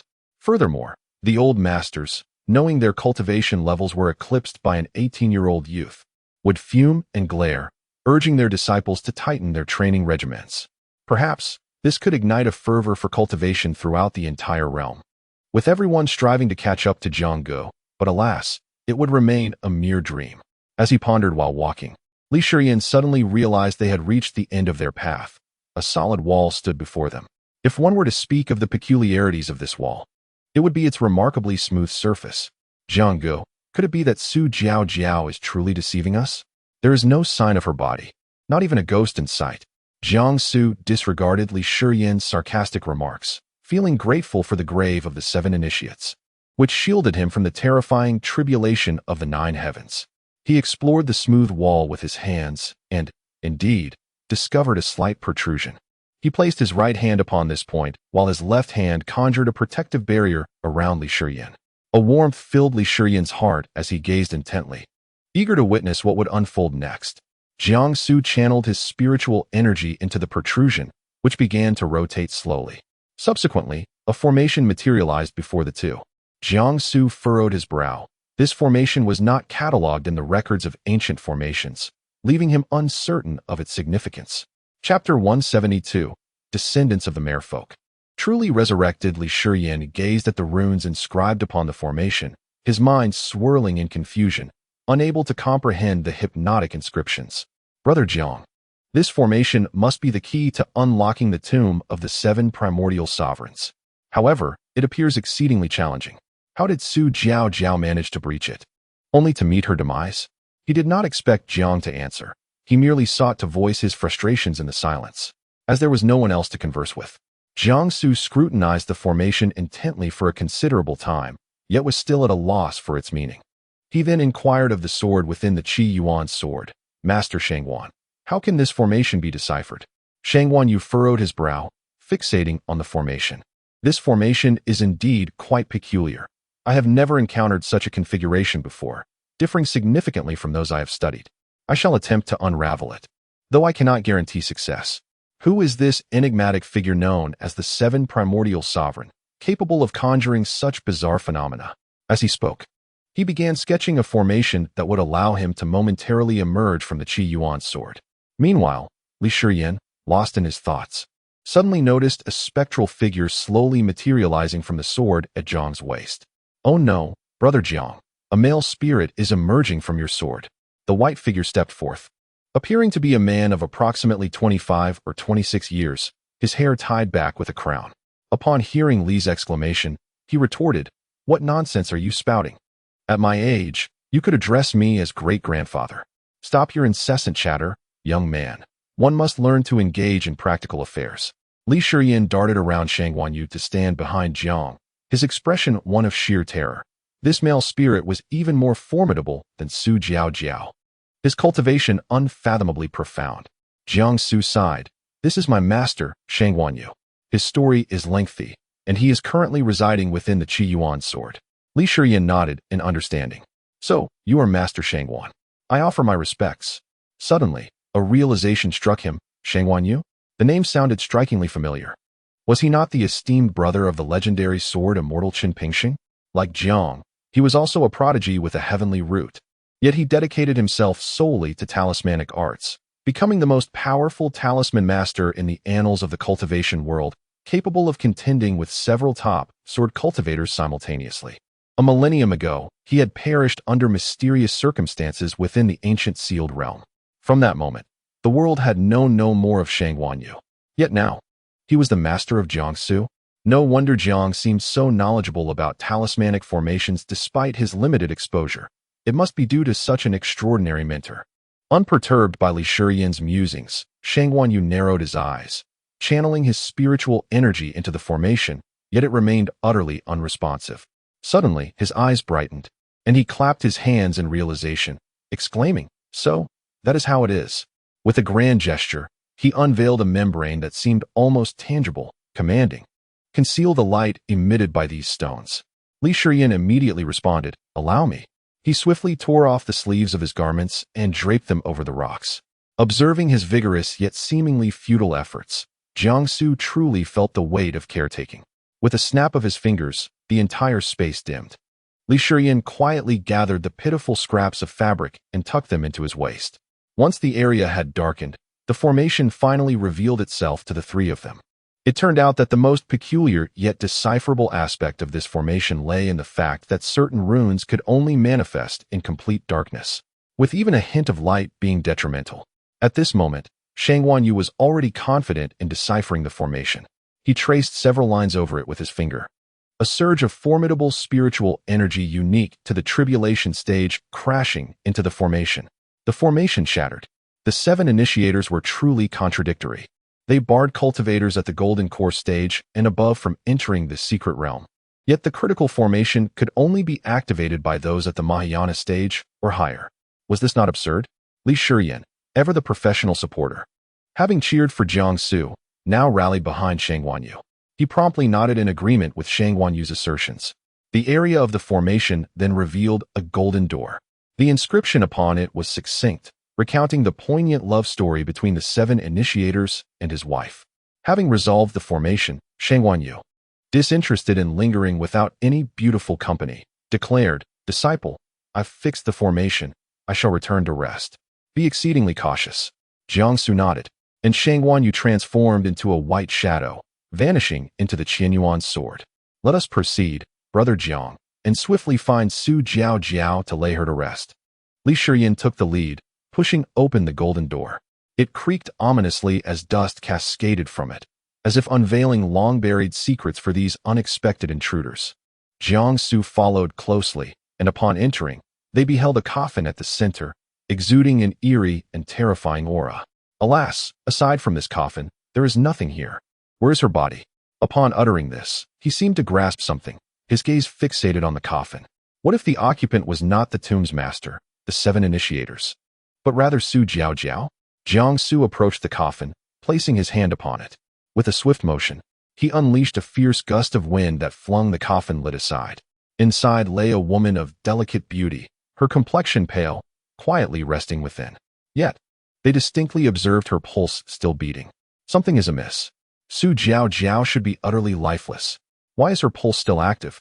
The golden door behind her quietly closed, enveloping the entire space in an eerie silence. Su Jiao Jiao, lying within the coffin, opened her eyes, which bore an extraordinary purity. She emerged from the coffin, her movements somewhat labored, likely due to the prolonged inactivity of her body. With her hands propped against the coffin, she took a moment before finally standing upright. A smile graced her face, reminiscent of the violet sea of flowers, as she addressed the 2 individuals. "What is it? Are you surprised?" At that moment, her demeanor had undergone a complete transformation, eliciting an indescribable sensation. Jiangsu, with a calm demeanor, remarked, "You used me?" Su Jiao Jiao caressed a spot on the coffin where small droplets of blood were evident.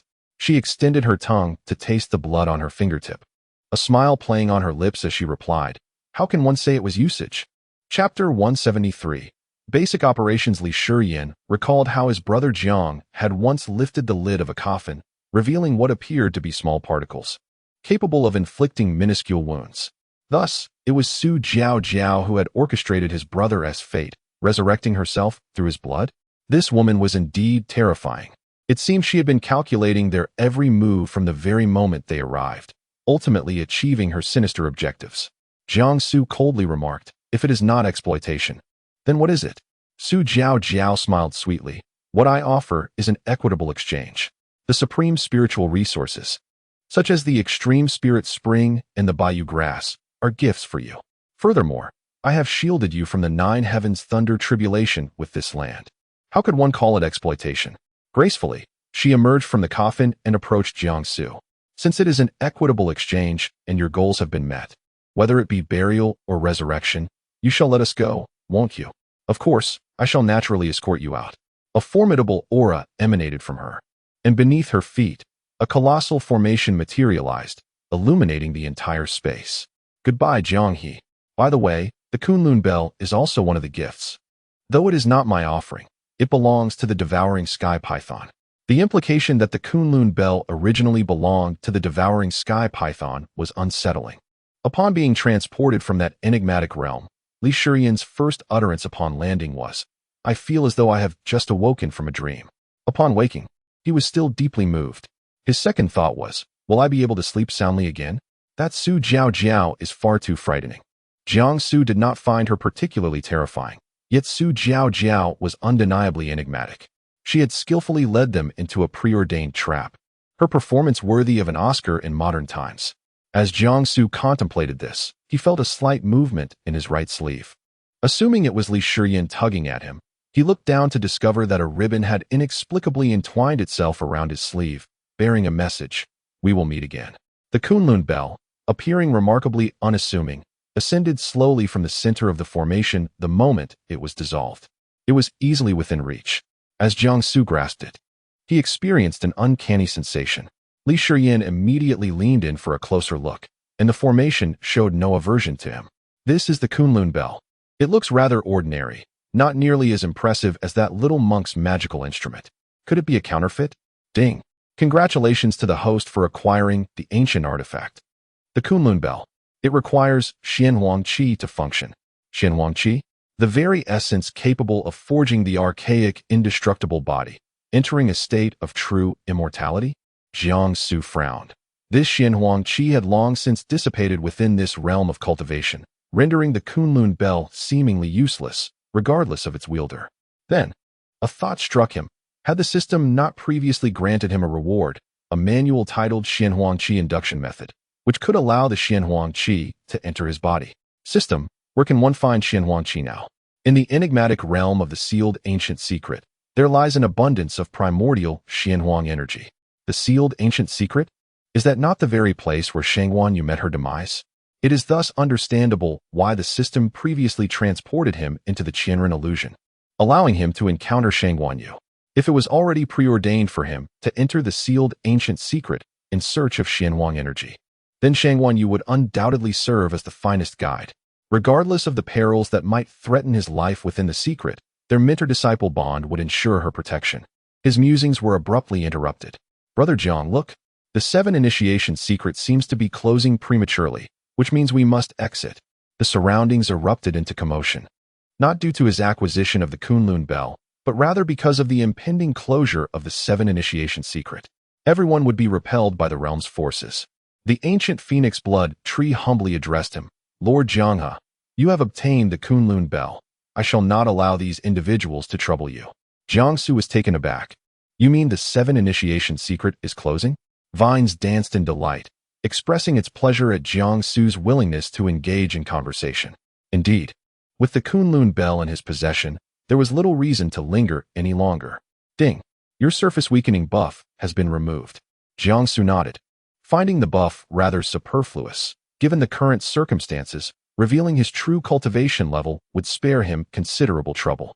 The crowd, unaware of the system's existence, sensed a shift in the aura of the white-clad youth standing at the center of the formation as he became increasingly enigmatic. Many members of the Kongpong sect had long awaited this moment, and upon witnessing the scene within the mystical mirror, some gasped in astonishment. The ancient phoenix blood tree can manipulate the opening and closing of the 7 initiation secret? Wait, look at Jianghe. Something is amiss. It appears he is not departing the 7 initiation secret merely due to the phoenix blood tree's formation. Observe his wrist, where several lines are visible. How could this be? Are you suggesting that Jianghe's cultivation surpasses the late Golden Core stage? That is utterly implausible. As the crimson formation surged, the crowd was swiftly transported to the Kongpong sect. The moment Jiang Su's feet touched the ground of the Kongpong sect, everyone felt a surge of spiritual energy, a presence emanating from a powerful figure in the out-of-body stage. Seated gracefully, the celestial sovereign Qin Haoran's expression shifted dramatically. How is this possible? Just a few hours ago, Jiangsu was at most at the late Golden Core stage. How could he have directly transcended an entire realm to enter the out-of-body stage? Morong Yan's lips curled into a faint smile. He truly exceeded her expectations. The white-clad youth, wielding the Qianyuan sword, emerged from the barrier of the 7 initiation secret, his visage unparalleled, his aura ethereal. For a moment, all present were at a loss as to their surroundings. His countenance was simply too extraordinary. And he could not be more than 18 years old, an 18-year-old stepping into the out-of-body stage. Upon emerging from the secret realm, the disciples found themselves unrestrained by order, and they discerned from the peculiar expressions of the formidable figures around them the current prowess of Jiangsu. Good heavens, what a fate! At 18, while Jiangsu has entered the out-of-body stage, I was merely playing in the mud. Why am I still at the foundation establishment stage? Wang Tian, Qi Yuan, Shen Yuning, Rong Yu, and the others stood in stunned silence. Although they were aware of Jiangsu's exceptional talent, they never anticipated that he would leap across such vast realms and reach the out-of-body stage in just a few hours. They gazed at Jiangsu, their mouths agape, and their collective stance presented a rather comical sight. The spiritual aura of the out-of-body stage emanating from Jiangsu stirred a commotion among the mighty beings in their vicinity. A hapless disciple from the Kongpeng sect cried out, "Report! The sect leader of Qiyun has spat blood. Report! Elder Mu of the Bai sect has suddenly collapsed and is convulsing on the ground. Report! The vice sect leader of the Fuyuan sect is standing on his head while washing his hair."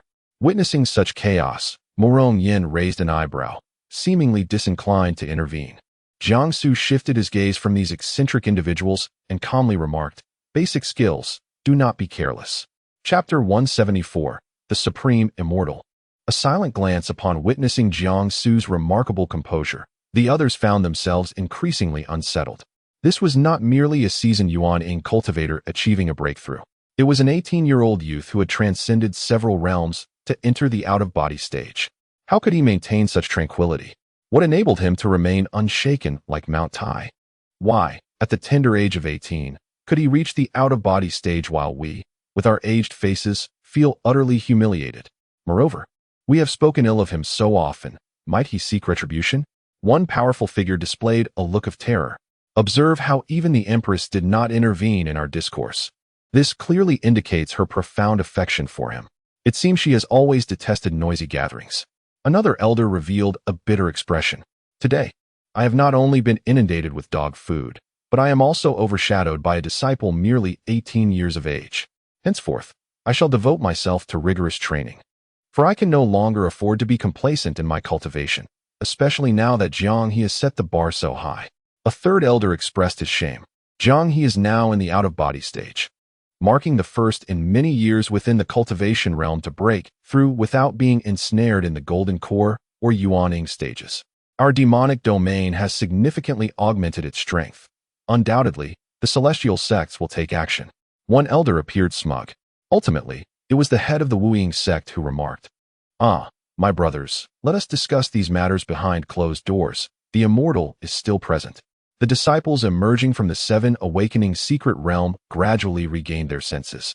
Stepping forward to pay their respects in unison, "We greet you, esteemed Empress, immortal, and all esteemed elders." The 10 disciples of the celestial sects, who had arrived uninvited, also approached, saying, "We greet you, esteemed Empress, immortal, and all esteemed elders." Jiangsu offered a respectful bow. A chorus of gasps arose from the female cultivators. Yet, the stunningly handsome young man was already claimed by the Empress. They dared not voice their desires, harboring their yearnings in silence.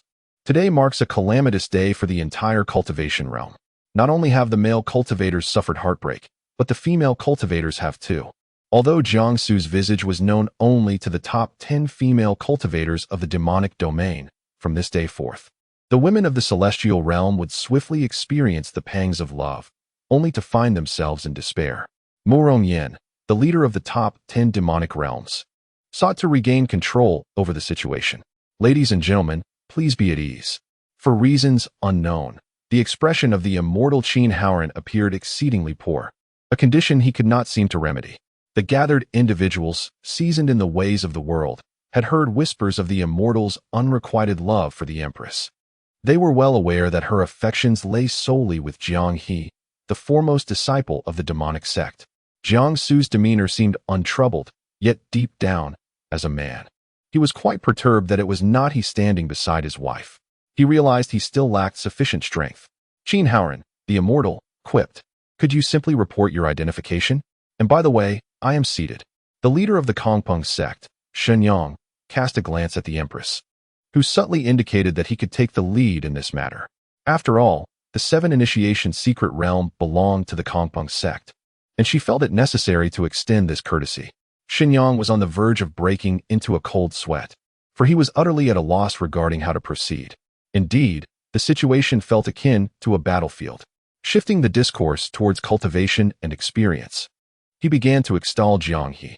"Esteemed guests, our expedition to the 7 initiation secret realm has come to a close. I trust that everyone has garnered significant insights, not just the disciples who underwent trials within the realm, but also the esteemed brothers outside the mystic mirror."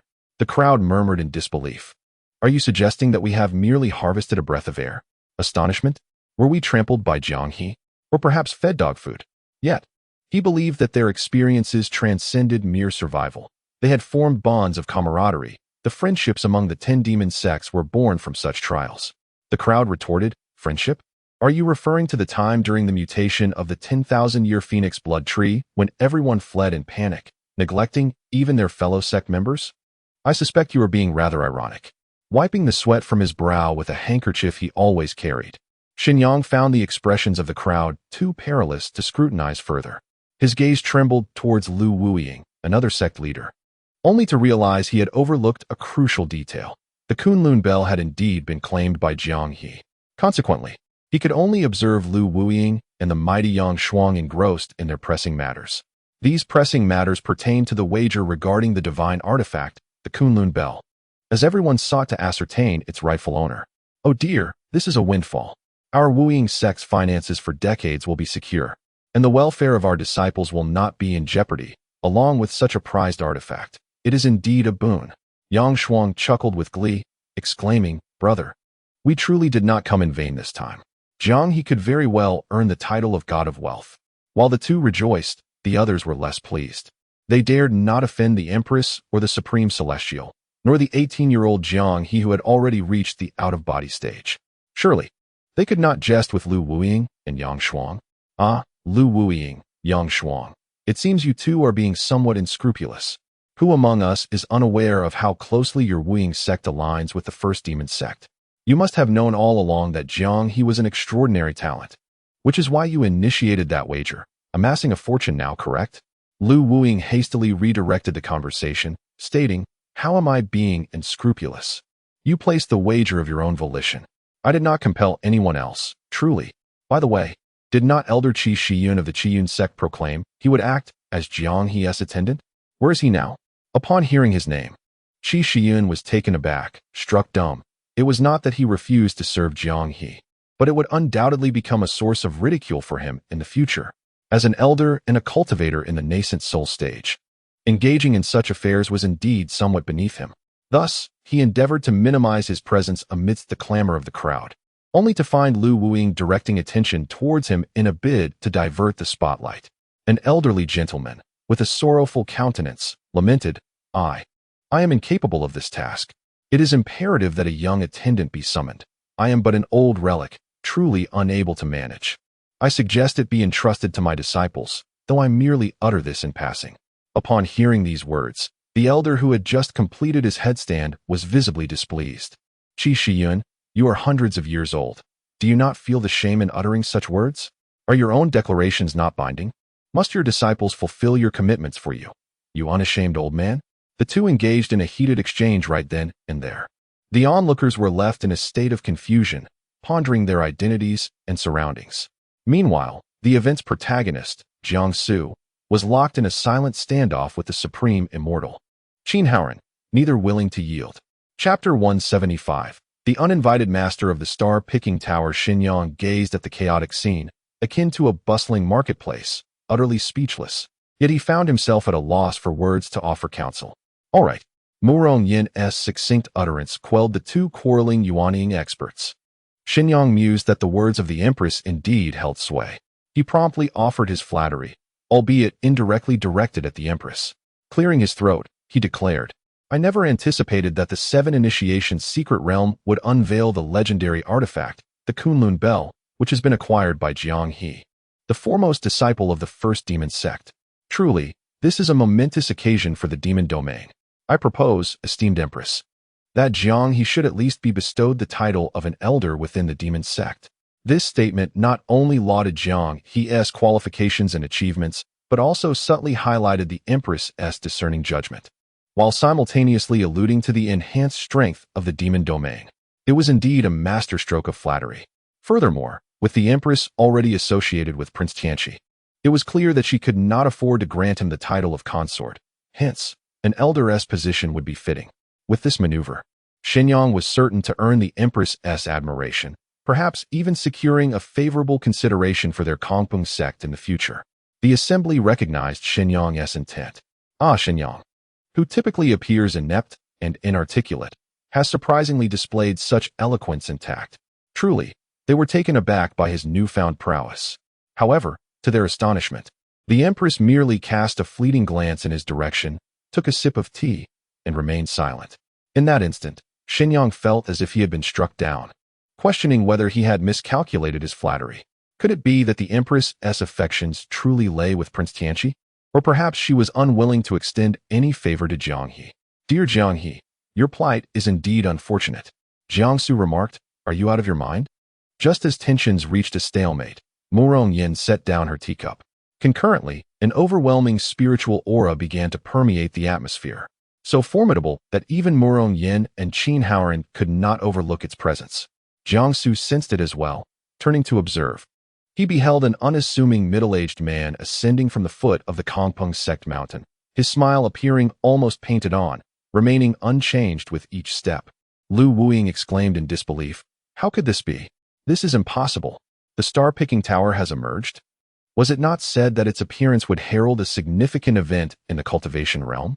Yang Shuang echoed his astonishment, though he communicated through spiritual thoughts. "I recall the last few instances of the star-picking tower's emergence. One heralded the celestial demon war, and another, known only to a select few, marked the birth of the Empress. Is this emergence a harbinger of a second celestial demon war? Or is it somehow linked to Jiang He?" They exchanged glances, leaning towards the latter possibility. Who has ever witnessed a youth of merely 18 years entering the out-of-body stage? Such prodigious talent is astonishing enough. But coupled with his striking appearance, he eclipses nearly all male cultivators in the realm. Is there any reason to continue living?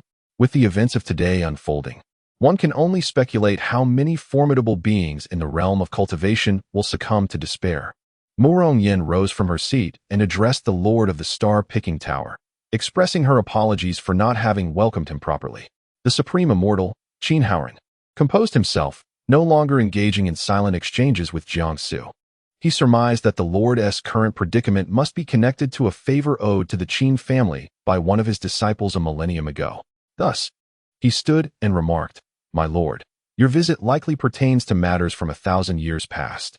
The Qin family has long since stated that you need not repay this favor." The assembly began to comprehend the situation. It became evident that the Lord of the Star-Picking Tower had re-emerged to seek out the immortal Qin Haoran.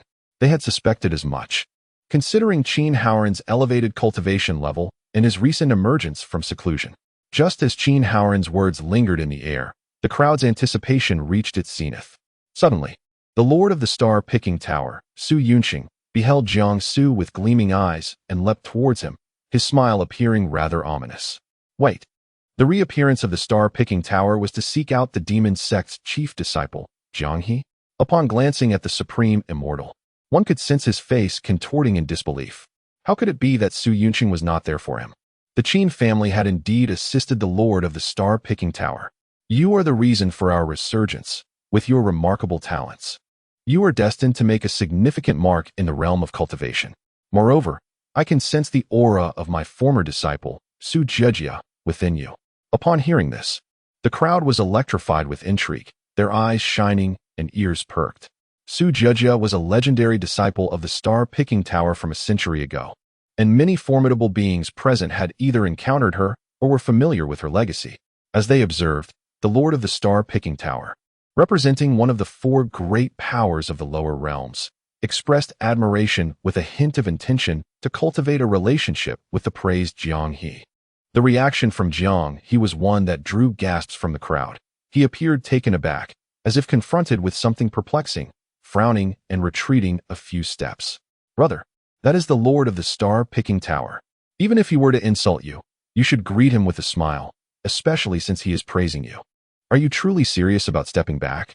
Jiang Su disregarded the onlookers, focusing solely on his wife, conveying through his consciousness, I have no connection to Su Jiejia. Truly. I know, she replied gently. I wonder when you will be willing to reveal your identity. Her voice was so tender that if the male cultivators of the realm could hear the demon empress speaking so sweetly, they would surely believe the world had transformed. I would be willing at any time. My initial choice to become a cook was for my own reasons, not due to any discontent with you. Indeed, remarked Shang Wanyu, catching the scent of a rather sour romantic atmosphere. While others are in shock, you two are exchanging heartfelt confessions in such circumstances. You chose to be a cook. I wonder what you were thinking. Here you are, a husband to the demon empress. Yet if it were me, I would be flirting with her daily. After all, a woman of great stature occupies a place among the immortals. Jiang Su rarely rolled his eyes in response. He did not ponder deeply. His wife's demeanor at that time led him to misinterpret her intentions, coupled with the necessity of checking in at various locations due to the attendance system. He merely wished to assume the role of a humble cook, seeking a transparent identity. Little did he anticipate that events would eventually circle back to their original state. The master of the Star-Picking Tower was unperturbed and addressed Murong Yin and Qin Haoran, saying, The Empress and the Celestial Sovereign may take their seats. I need not sit, for I have come here solely for him. He then leaned closer to Jiang Su, transmitting a message through his spiritual sense, whispering, Do you wish to know about your wife, Murong Yin? If so, you must agree to one request of mine. His wife's matters? Those hints that Mu Zhuyan had previously let slip? No, he believed Yin Yin would confide in him herself. You young man, by the time she tells you, it will be too late.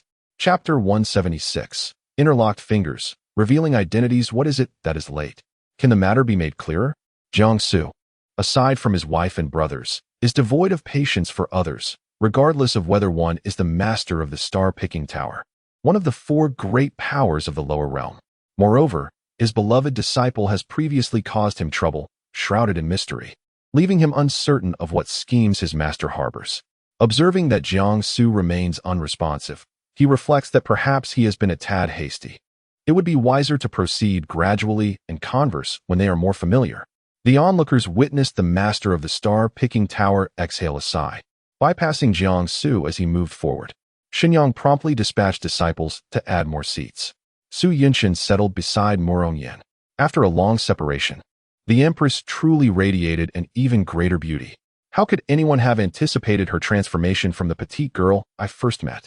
Upon my departure from the Star-Picking Tower, I heard that the White Jade capital had also resurfaced. Surely, it is a testament to the prowess of your husband. Murong Yin had no intent to conceal the truth. The master of the Star-Picking Tower was known for his keen insight, and she was a living example. However, she did not expect him to connect all the dots so swiftly. With a smile, Murong Yin continued the conversation, stating, Indeed, it has been quite a while. I must express my gratitude to you and the Star-Picking Tower for your past assistance. Qin Haoran, who prided himself on his long-standing affection for Murong Yin, believed he understood her well. Yet, he found himself only partially grasping their exchange. Did he truly comprehend Murong Yin, or was he perhaps even outshone by Jiang Su? Seeing the atmosphere become exceedingly pleasant, the leader of the Kongpeng Sect declared, Our Kongpeng Sect has prepared a welcome banquet for everyone. Shall we proceed now? Dining together fosters camaraderie. Moreover, indulging too much in fruits can upset one's stomach. Today, the Kongpeng Sect truly shines, graced by three venerable figures. The three great Buddhas have arrived. The Empress of the Demon Realm, Murong Yin, the Supreme Celestial Being, Qin Haoran, both formidable in their own right, and Su Yunshan, the master of the Star-Picking Tower, whose cultivation remains a mystery but undoubtedly approaches ascension.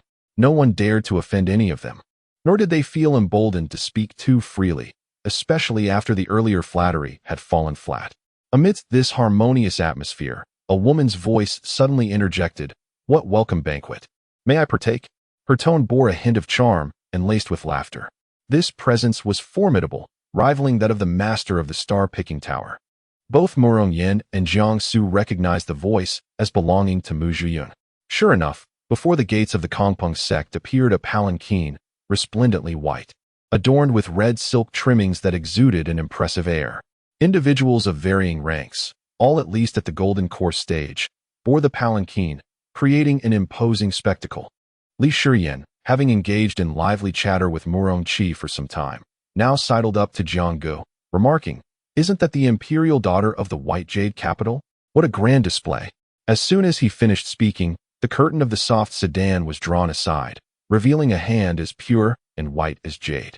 Following this, a woman clad in exquisite blue silk emerged, her figure graceful and undeniably enchanting. With a radiant smile, she stepped forward, first winking at Mu Rongyan before turning her gaze toward Jiang Su. Jiang Su averted his eyes. The leader of the Kongpeng sect, Shenyang, was momentarily stunned, and upon regaining his composure, he surmised that this was none other than the imperial princess of Baiyu Jing, one of the four great powers recently emerged. Having encountered the imperial princess before, Shenyang promptly arranged for additional seating. Goodness, now there were four revered figures gathered.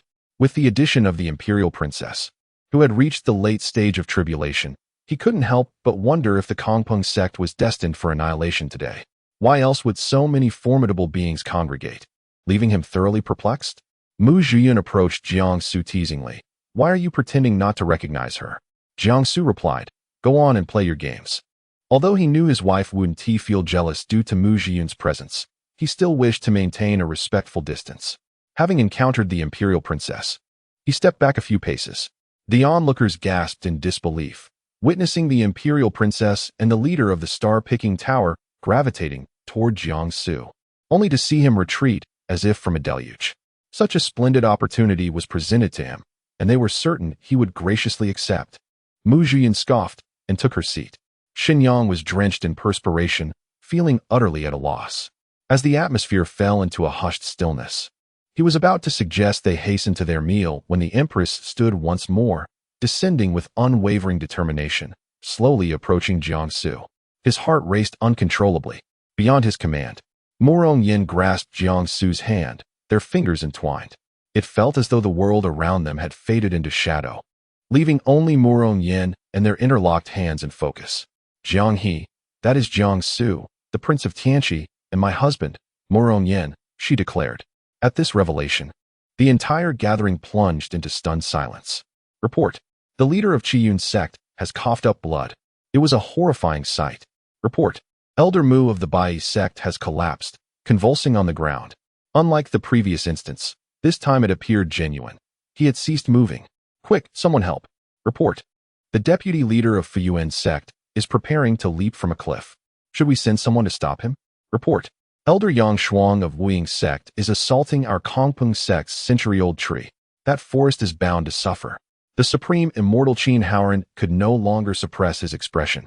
His visage contorted in disbelief as he fixated on Jiang Su and Mu Rongyan, the leader of the star-picking tower, Su Yunqing, and the imperial princess of Baiyu Jing had already grasped the situation.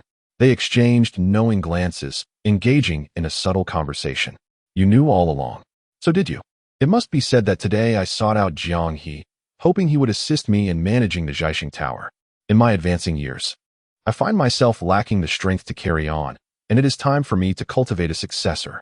Mu Zhiyun was taken aback and replied, "I fear that may not be feasible. Jiang Su is certainly meant to remain with the first demon sect and will not come to Zhaixing Tower.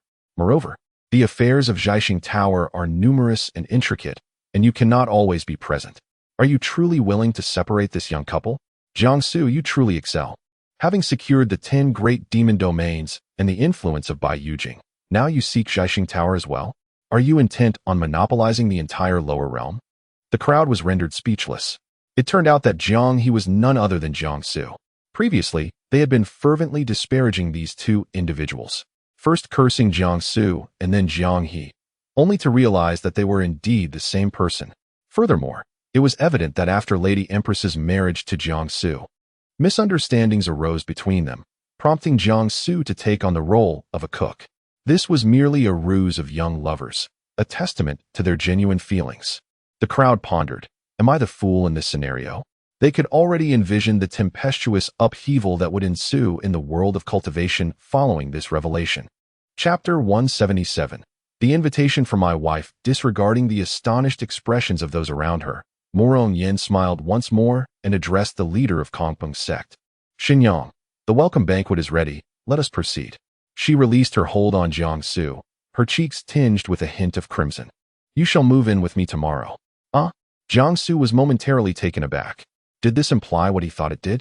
Was she referring to relocating to her residence within the Demon Realm Palace, or perhaps to her chambers in the First Demon Sect? Inside the Qianyuan sword, Shangguan Yu expressed her exasperation. Why are you still in a daze? Hurry and agree. Jiang Su quickly nodded. The sudden surge of happiness left him momentarily speechless.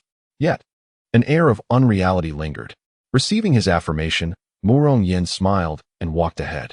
As the Empress of the Demon Sect, she had to assist Xinyang in managing the gathering, especially amidst the assembly of formidable figures. Surely, it would not be long before all matters concerning Jiang Su would spread throughout the realm of cultivation. Accompanied by Xinyang, Morong Yin, Mu Zhuyun, Su Yunqing, and Qin Haoran proceeded towards the inner hall where the banquet awaited. From Jiang Su's perspective, he could only see his wife's back, as she appeared to be conversing with Mu Zhuyun and Su Yunqing. It seemed that his wife and the mistress of the star-picking tower, Princess Bai Yujing, were old acquaintances with a good rapport. Naturally, she also had ties with that supreme celestial.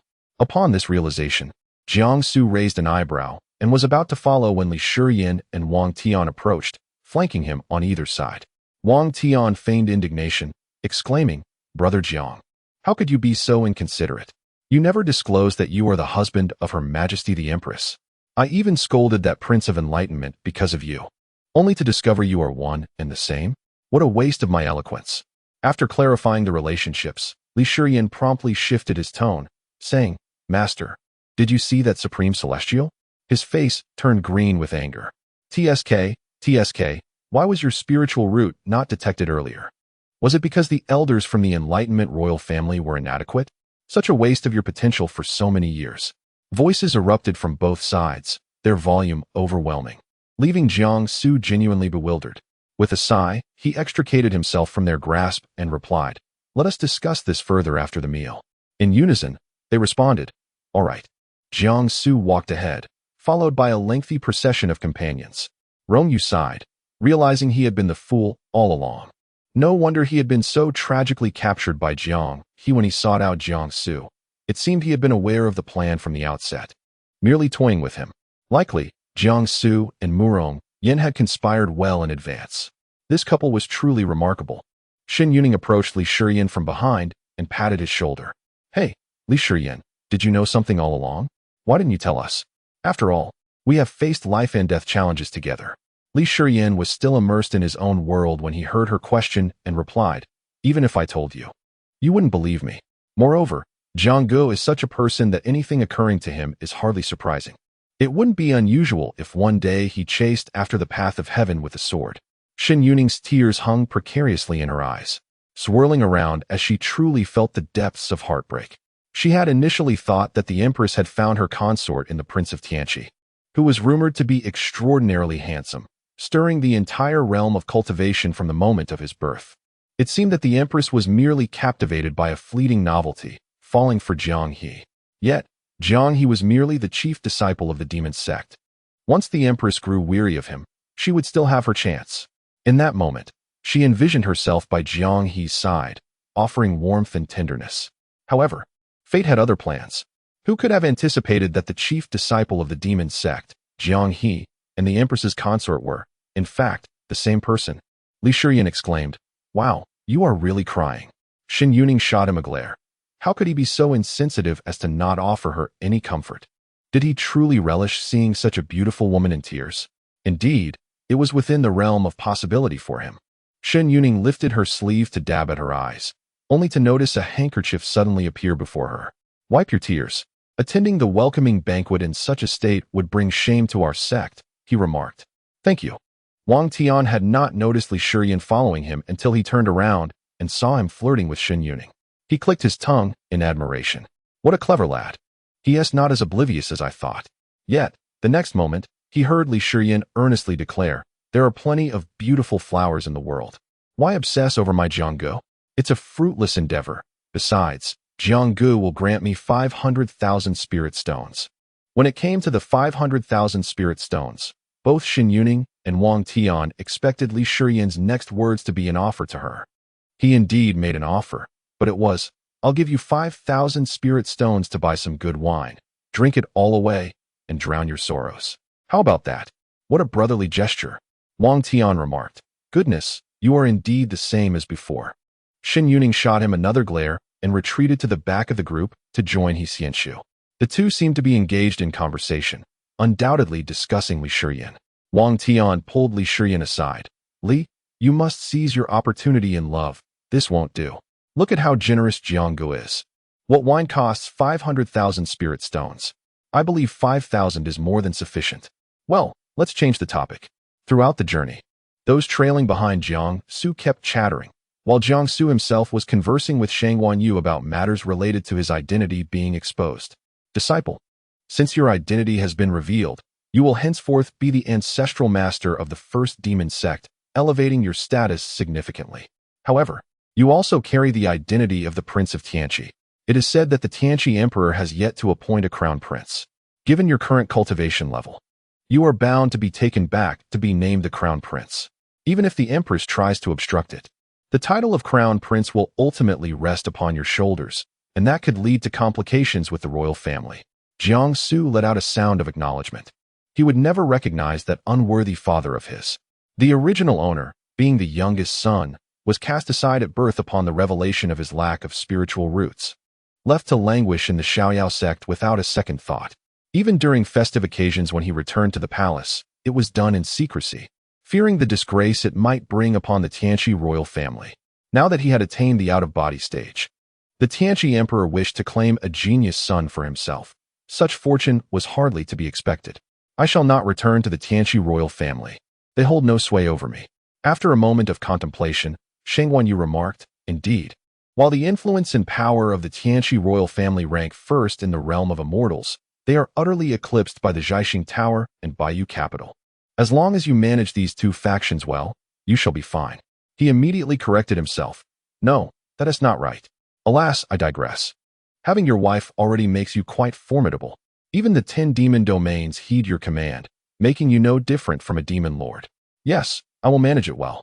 Chapter 178. A banquet filled with affection. In the midst of the banquet, the esteemed leader of the Kongpeng sect, Xinyang, though lacking in various skills, excelled in the art of dining. This welcoming feast, though sudden, was organized with great finesse. However, this particular gathering bore an unusual significance as it brought together 4 formidable beings in the tribulation stage, alongside a remarkable young talent. All attendees were required to take their designated seats. Xinyang approached Jiang Su and graciously said, please take the esteemed seat beside me, to which Jiang Su politely declined, responding, no need, I am content to sit with them.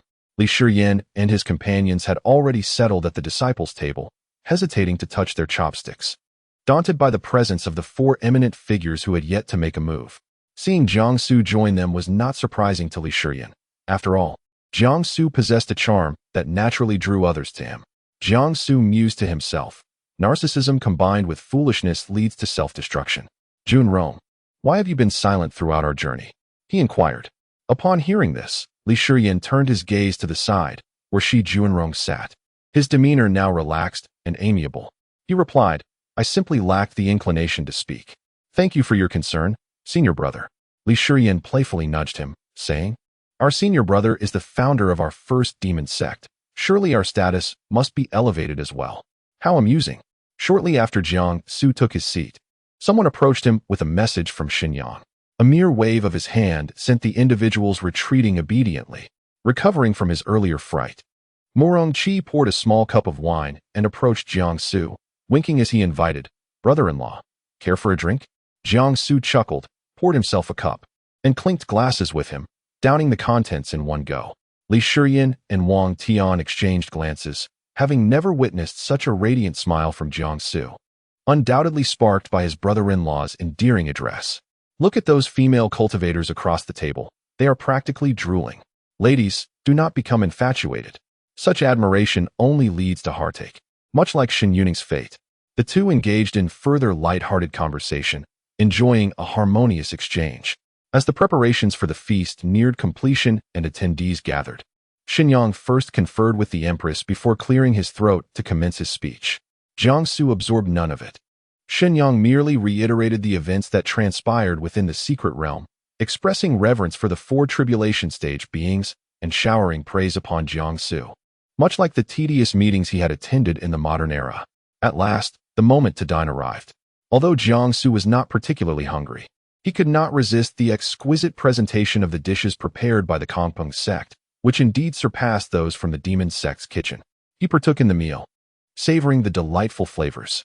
His gaze wandered to a middle-aged man across the table, who appeared eager to eat, yet trembled uncontrollably as he attempted to wield his chopsticks. Resembling a patient suffering from Parkinson's disease, he could not grasp a single dish until a nearby female cultivator, unable to bear the sight, assisted him in serving food. What could be the reason behind this man's predicament in the Yuanying stage? At that moment, Li Shiyan was savoring a glistening chicken leg. Upon hearing Jiang Ji's inquiry, he followed his gaze and realized, oh, isn't that elder Mu from the White Robe sect? He inwardly mused, even in such a state of tremor. It's merely a reaction to your fright. After all, he is a cultivator at the nascent soul stage. And to tremble like a nervous wreck before so many juniors is truly pitiful. However, he was quite adept at the art of conversation. Ah, Jiang Gu, it's nothing. Elder Mu from the White Robe sect is simply aging and in poor health. Jiangsu was genuinely curious about these peculiar individuals who were even stranger than Li Shiyan himself, pondering their origins and sects to avoid them in the future, lest he be affected. And who is that person who, while drinking, spews forth bright red liquid? Seeing him makes it impossible for me to continue drinking. Li Shiyan looked over and saw that indeed, the leader of the Qiyun sect took a sip of wine, only to regurgitate a pool of blood. Resembling a moving crimson fountain, those beside him appeared unperturbed, perhaps accustomed to this spectacle. In truth, he longed to exclaim, Jianggu, they are all individuals you have intimidated. After all, they have taken centuries to reach the nascent soul realm, while you have achieved it in mere hours. It's no wonder they feel ashamed to the point of bleeding. Observing Jiang Su's innocent and naive expression, Li Shiyan smiled like a sunflower basking in the sun and said, that is the leader of the Qiyun sect. He has suffered from a tendency to spit blood since childhood. Hee, I made that up. There were a few more odd characters. But Jiang Su chose not to inquire further, instead casting subtle glances at his wife. Murong Yin noticed his little gestures and smiled lightly, each time feigning casualness as their eyes met. The two shared a sweet and tender exchange, their gazes intertwining. The expression of the supreme immortal Qin Haoran shifted from pale to green, then to purple, his silence profound. The master of the star-picking tower wore an ambiguous smile, content with the couple's bliss as long as he could exchange Murong Yan's information for assistance in managing the tower. The imperial daughter of Bai Yujing, Mu Zhiyun, rolled her eyes. This display of affection was blinding, stirring a pang of bitterness within her. She considered herself akin to Murong Yan, yet wondered why she could not encounter a husband like Jiang Su. Frustrated, trembling, and cold, Li Shiyan abruptly set down his chopsticks with a loud clatter, causing Jiang Su to turn his gaze towards him, instantly breaking into a cold sweat as he stammered, I'm full. Li Shiyan lamented, woe is me, of course. I am full. I have gorged myself on dog food. Why is there not a beauty, 3,000 years his senior, who takes a liking to him? As the saying goes, a woman 3 years older hugs a golden brick. A woman 30 years older gifts a kingdom. A woman 300 years older bestows an elixir. A woman 3,000 years older ranks among the immortals. This meal stirred envy and resentment among many, a cacophony of emotions intermingling. Just how terrifying is it? Terrifying enough that a certain sect leader dared not utter a word. Since the meal is concluded, I shall take my leave. There are matters to attend to at the Demon Realm Palace. Murong Yan's tone was calm, yet everyone detected the lingering scent of romance in her words.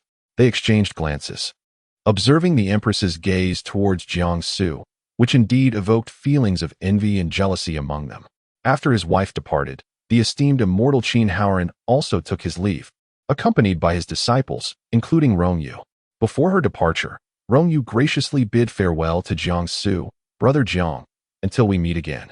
Indeed, seizing the moment, Su Yunqing, the master of the star-picking tower, swiftly conveyed through his spiritual sense, Jiang Su, have you given further thought to our previous conversation? Such a prodigy as yourself is truly hard to come by. It would be my utmost pleasure to entrust the management of the star-picking tower to you. There is no need for that. I have other pressing matters to attend to. Speaking of pressing matters, he must venture into the secret realm to acquire the 5 spirits technique, the sole scripture that cultivators with 5 elemental roots can practice to attain celestial status. It was this very technique that enabled the esteemed Chen Pingsheng to ascend as a sword immortal and ultimately reach the higher realms. However, the question remains, when will this secret realm be unveiled? Chapter 179, My Sect, Automatic Upgrade. Mu Zhiyuan began to find the welcome banquet rather uninteresting. Jiang Su had firmly resolved not to acquiesce to the request of Su Yunqing, the master of the star-picking tower. Thus, he decided to take his leave first. Only the master of the star-picking tower remained among the 4 revered Buddhas. Jiang Su, with a sense of helplessness, remarked, "Master, please return. I am unworthy and incapable of managing the affairs of the star-picking tower." Su Yunqing fell silent for a moment before retrieving a jade pendant from his sleeve. He spoke coolly, "Whenever you wish to learn everything about Morongyan, bring this jade pendant to the star-picking tower and seek me. The information I possess about her includes matters even she herself is unaware of." His wife was oblivious to certain truths? Jiang Su furrowed his brow, about to voice his thoughts, when Su Yunqing pressed the pendant into his hand and turned to depart. It was indeed peculiar. After bidding farewell to the 4 revered Buddhas, Xinyang approached Jiang Su respectfully, greeting him, "Greetings, ancestor. I shall soon arrange for you and the disciples of the first demon sect to enter the teleportation array and return to the first demon sect." Jiang Su nodded subtly. "Having entered the sect of the mighty Yang Shuang, he must have bestowed upon you a storage space. What is the medium for your storage?" Wang Tian rotated the bracelet on his right wrist. "This is a gift from Master Yang Shuang." He continued, "It should hold 500,000 spirit stones. I will transmit them to you." Wang Tian smiled, "No need, brother Jiang. I have enough funds." "How can that be enough? With merely 1,000 spirit stones. How do you survive?" Jiang Su remarked, realizing why Wang Tian had not acquired a decent magical artifact after leaving him. The crowd exclaimed, "Brother, 1,000 spirit stones is indeed a considerable amount. Not everyone possesses billions of spirit stones to spend freely. Alas, just one word, envy and jealousy." Jiang Su pointed his finger at Wang Tian's bracelet, which emanated a faint glow. In but a moment, 500,000 spirit stones had vanished from his storage space. This was what he had promised to give to Wang Tian and Li Shiyan. Li Shiyan was not in a hurry. There was plenty of time upon their return. "If there are any matters in the Wuying sect in the future, feel free to seek me. I, Jiang Gu, shall always be here." Wang Tian's eyes glistened with emotion. He fondly reminisced about the days spent cultivating with Jiang Gu on Jinny Peak. "Thank you, brother Jiang. I wish you and sister-in-law a long and happy life together." Shang Guanyue interjected, "Don't be dramatic, brother. It feels as if we are heading towards a grand finale. Jiang Su, hurry back to the first demon sect. I suspect your master is already anxious." After bidding farewell to Wang Tian, Qi Yuan, Shen Yuning, and others, Jiang Su stepped into the teleportation array with Li Shiyan, Shi Juanrong, and Murong Qi. Before long, they arrived at the foot of the first demon sect's mountain. "I thought this array would teleport us directly to Jinny Peak," Murong Qi remarked with a smile. "Some disciples will need to return by boat. We were quite fast." The Kongpeng sect expended considerable resources in preparation for this 7 initiation secret realm journey. It is impressive that they managed to set up this array. Jiang Su nodded and said, "Let us return to Swordwing Peak. Once you two have sobered up, devote yourselves to your cultivation without any idleness." Upon hearing these words, Li Shiyan deflated like a punctured balloon, replying despondently, "All right, brother Jiang." As they approached the mountain gate, a crowd had already gathered. "Ah, it's the senior brother returning. A day apart feels like 3 autumns," exclaimed the onlookers. "He seems even more handsome. With such a visage, he surely deserves protection from the cultivation world. Alas, he is already taken. I had always thought that with such looks, he might be linked to Prince Tianchi, but I never imagined they were one and the same. My heart is shattered. I am deeply grieved. I shall take senior brother as my inspiration and strive diligently in my practice. Such chatter filled the air. Yet Jiang Su heard none of it clearly. The young man in white stood resolutely against the wind. Elder Chiu Yu dashed toward Jiang Su the moment he spotted him, moving with surprising agility. You're back? Were you injured in the secret realm? Master, I'm fine. There's no need to worry about me. Elder Chiu Yu sighed and replied, Do not call me master anymore.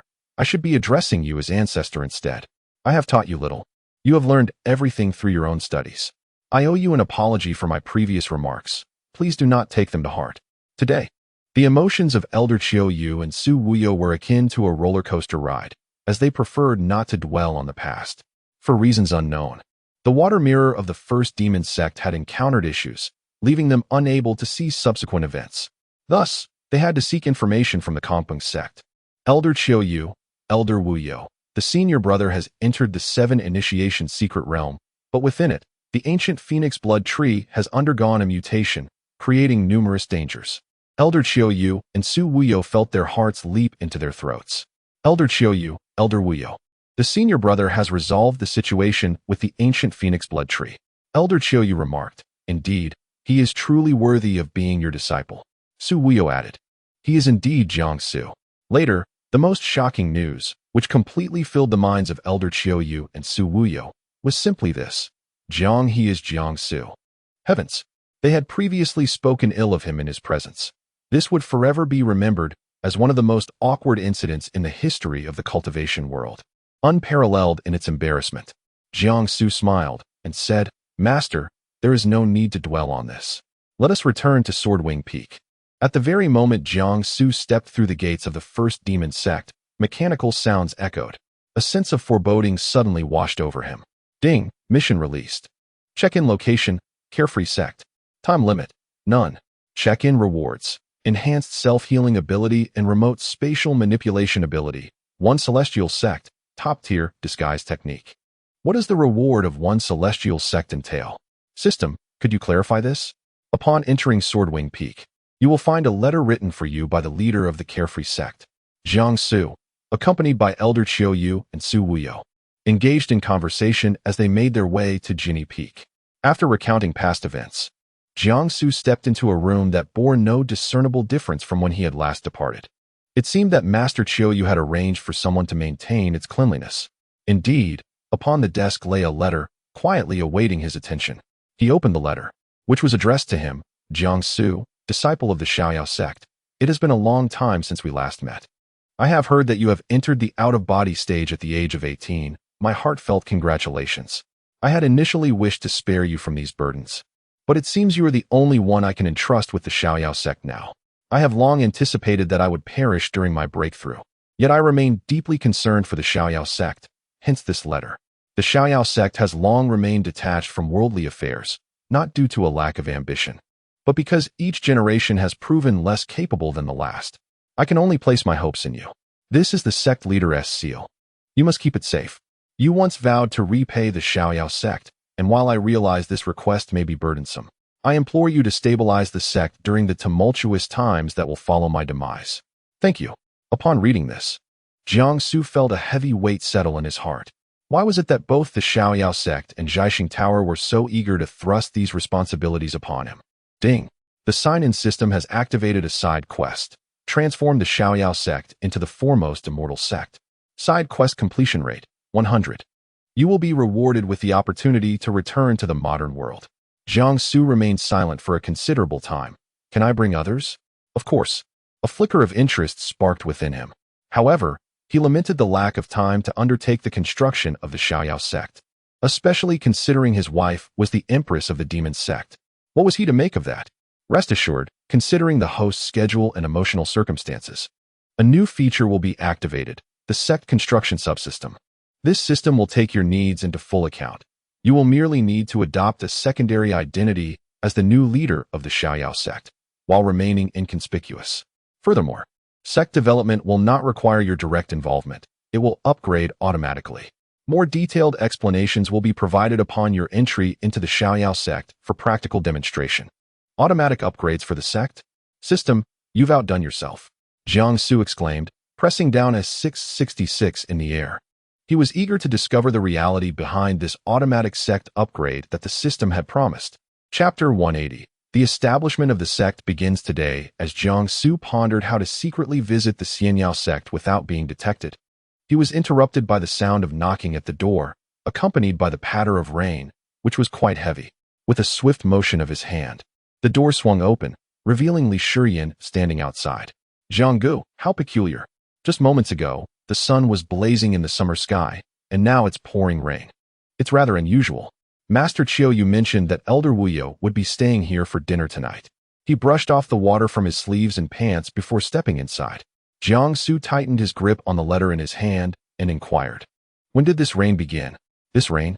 Well, you asked us to practice our swordsmanship diligently, and after you finished chatting with Master and entered the house, it suddenly turned bizarre. One moment, I was drenched in sweat under the scorching sun, and the next, a torrential downpour descended. Could it be that some powerful being failed their tribulation?" Li Shiyan speculated. "As long as it's not Her Majesty the Empress," Jiang Su replied. Aware of the identity of the powerful being undergoing tribulation, none other than the sect leader of the Xianyao sect, who had written to entrust the sect to him. He reflected on the information about Xianyao sect. The original host had spent considerable time there and perceived it as an exceedingly laid-back sect. The cultivation levels of the elders and disciples were rather unimpressive, and the sect leader was shrouded in mystery. However, since the original host lacked spiritual roots, the sect leader's true cultivation was indiscernible. To his surprise, the sect leader was in the tribulation stage. So why was the entire Xianyao sect in such a state? Furthermore, the leader's aspiration was to elevate the Xianyao sect to the pinnacle of immortal sects, yet this powerful being had little to show for it. Placing such hopes on someone at the nascent soul stage like himself? It seemed rather absurd. He had to meet the old sect leader one last time. Despite their minimal interactions, perhaps only a few encounters. "Jianggu, what are you thinking about? By the way, are you moving in with sister-in-law today? I can help you pack," Li Shiyan inquired. The mention of this topic momentarily dampened Jiang Su's spirits. If he truly assumed the identity of the sect leader, regardless of how brief the duration might be, he would inevitably need to visit the Xianyao sect. Being too close to his wife would certainly lead to discovery, meaning he could not reside with her. "System, come forth. I assure you, I won't harm you. Host, I am doing my utmost. Look, the sect can upgrade automatically. Which system is as considerate as mine? There are many surprises awaiting you at the Xianyao sect." Jiang Su was immune to anyone's coaxing except for his wife's. He replied coldly, "I will settle accounts with you after I bring Yin back to the modern world. Patience, patience, no need to be upset. Let us complete the task and return to the modern world first. Sweet days await us ahead," the system reassured. Li Shiyan observed that Jianggu seemed to be conversing with someone, instinctively thinking it was Shang Wanyu from the Qianyuan sword. Beyond that, he did not dwell on it further. "Well, Jianggu, I have delivered the message, so I shall return to my room now," he stated. Jiang Su absent-mindedly acknowledged him. "Li Shiyan, what should I do? How can I elegantly yet unobtrusively remind Brother Jiang about the 5 million spirit stones he promised me?" Inside the Qianyuan sword, Shang Wanyu yawned and then furrowed her brow, sensing that her recent lethargy was quite unusual. "Disciple, your son has come to ask for pocket money." Jiang Su was jolted back to reality by her loud voice. "What son?" Shifting his gaze, he noticed Li Shiyan feigning shyness, coupled with a pair of eager eyes. "What is your storage medium?" "My storage space is my sword." "So it was that sword you've damaged." The thought of Li Shiyan's peculiar sword training evoked a sense of mental discomfort in Jiang Su. Remarkably, it appeared that someone truly utilized a sword as a storage medium. After transferring the 5 million spirit stones to Li Shiyan, he scampered away with delight. Jiang Su then began to fiddle with the mask his wife had crafted for him. This mask could conceal his appearance, and until he mastered the art of top-tier disguise. It was one of his best preparations for secretly visiting the Xianyao sect. A mysterious golden mask lay on the table. After a few adjustments, Jiang Su affixed it to his face. "Disciple, do you really intend to go to the Xianyao sect? Have you considered that you and your wife are currently aligned with the 10 great demon domains? How will you explain yourself if discovered as the sect leader in a cultivation sect?" He had long sensed the fluctuations in the external world, particularly the presence of a tribulation stage expert undergoing tribulation. The Empress of the Demon Sect was likely aware as well. Jiangsu's visit might not bode well. I understand, but I have my reasons for going. Master, can you help me conceal my aura here? That way, they will think I am merely reading in my room and won't suspect anything. Of course. Who do you think your master is? I can even draw a teleportation array to send you there. As she spoke, Shang Wanyu emerged from the Qianyuan sword. Both Jiangsu and Shang Wanyu were taken aback. Master Shang Wan, it seems your time outside the Qianyuan sword is increasing. This is a good sign. Shang Wanyu stared blankly at her hands. Could her recent drowsiness be a means to gather more strength for her outings? For them, your spiritual aura is unfathomable. My departure from the Qianyuan sword will slightly diminish my cultivation, but it should not differ greatly from yours. Rest assured, I will remain here. All right. Shang Wanyu conjured a teleportation array on the ground, and Jiangsu stepped in with a stoic expression. In an instant, he arrived at a location, Xiaoyao Sect. It was vastly different from what he remembered. In his recollections, though Xiaoyao Sect was a small sect, its long-standing isolation from the outside world, aside from accommodating a certain useless prince, had rendered it devoid of interaction with the cultivation realm for decades. The scenery was enchanting, adorned with blooming flowers and melodious birdsong. A veritable paradise. Today, the torrential rain battered the branches of flowers and bent the trunks of mighty trees, as if lamenting the departure of certain souls. Jiangsu stood beneath his umbrella amidst the downpour, forming a picture of solitude. Clad in white and adorned with a black and gold mask, he appeared even more distinguished. Suddenly, a thunderous bolt struck the ground of the Xiaoyao Gate, emanating a blazing white light from the mountain gate that ascended into the heavens, only to vanish. Then, the celestial thunder descended, striking within the Xiaoyao Gate. The rain intensified, and the white light within the gate grew faint, ultimately fading into darkness. The storm of thunder calamity finally dispersed. Jiangsu suddenly perceived the sound of footsteps approaching from the distance. He affixed an invisibility talisman to himself. Alas, let us depart swiftly. There is naught of worth to linger at the Xiaoyao Gate, for the gatekeeper has failed his tribulation, and the elders have met their demise. Chapter 181. Master of Disguise. Ascending as the sect leader indeed, we should seek an alternative path in another sect. It seems that the Xiaoyao sect has surely faced a complete severance of its lineage. I have heard that all the inner disciples perished. A few middle-aged men and children, clad in the garb of miscellaneous workers, hurriedly approached from the direction of the Xiaoyao sect, their attire covered in dust, speaking in haste as they fled past Jiangsu. A severance of lineage? The sect leader has fallen, and all the elders and inner disciples are dead. What could have transpired? Has an indiscriminate assault occurred within the area of the Nine Heavens Thunder Tribulation, akin to the previous breakthrough he experienced? Jiangsu sighed, making his way toward the Xiaoyao sect, each step feeling burdened. It was evident that he was faced with a dire situation awaiting his resolution. After today, the Xiaoyao sect would be nothing more than a desolate ruin, devoid of elders and disciples, lacking complete cultivation facilities, leaving him as the sole commander.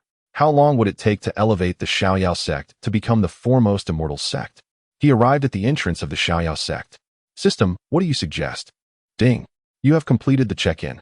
Reward. Enhanced self-healing abilities and remote spatial manipulation. 1 immortal sect. Top-level disguise technique. Current side mission completion. 1. The state of the Xiaoyao sect was truly lamentable. Describing it as a ruin would be an understatement. The place had nearly transformed into a charred wasteland. All structures collapsed, exuding a stench of decay. The air was thick with the acrid scent of burnt remains, mingled with the heavy odor of blood, creating a truly suffocating atmosphere. As he wandered within, a weight settled heavily upon his heart.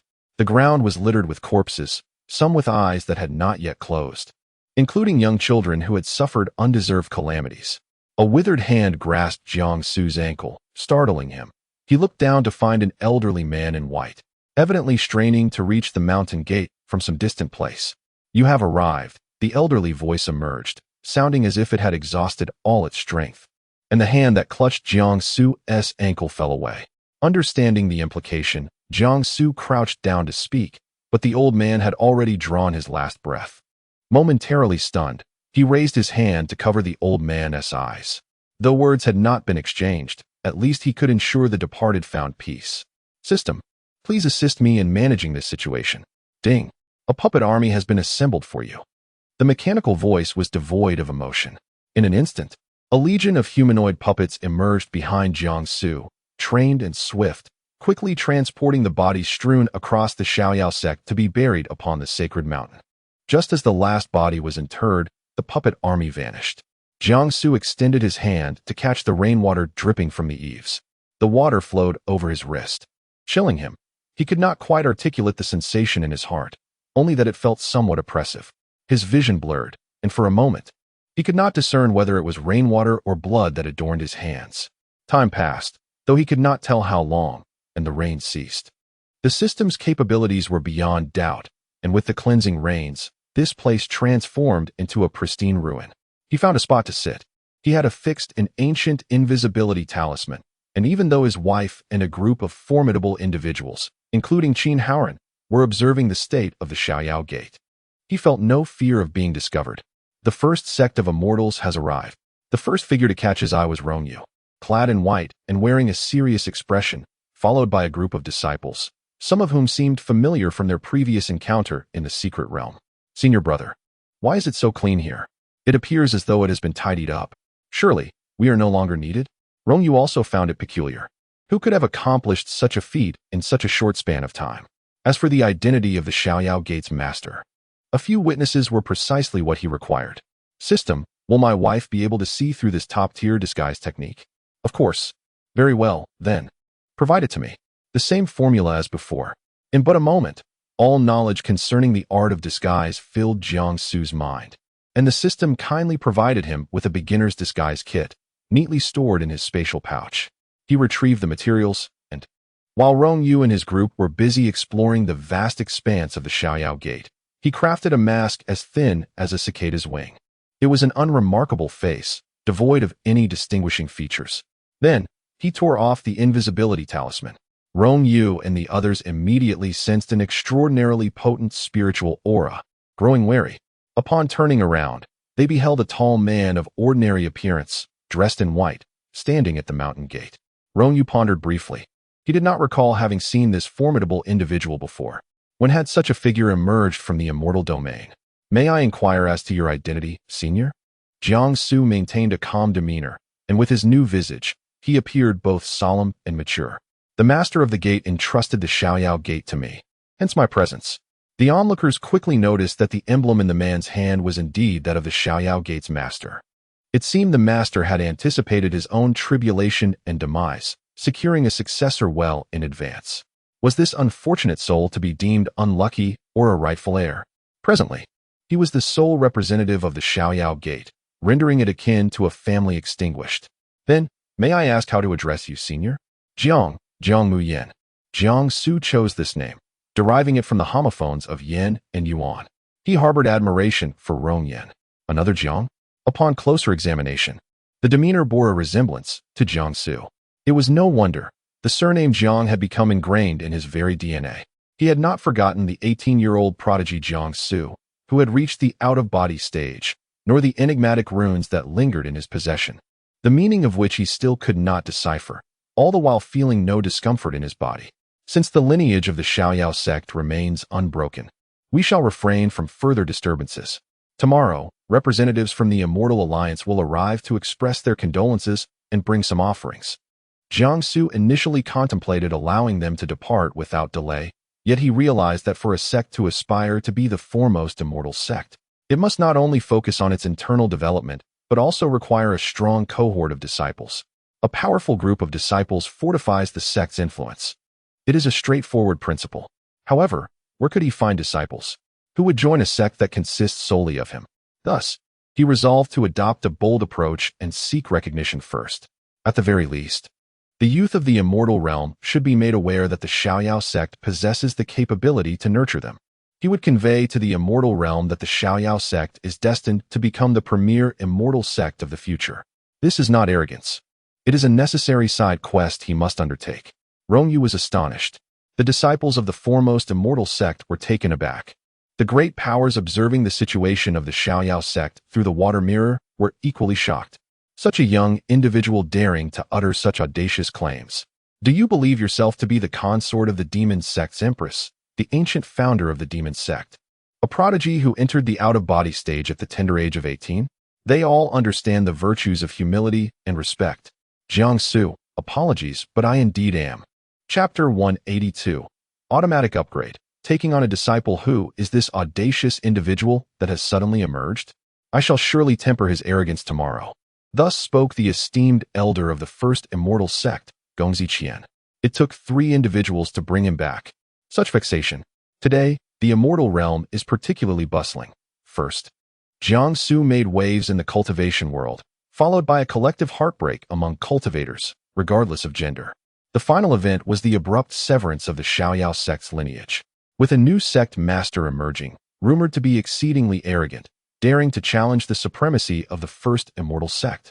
In the palace of the demon realm, behind layers of silk curtains, 2 figures sat.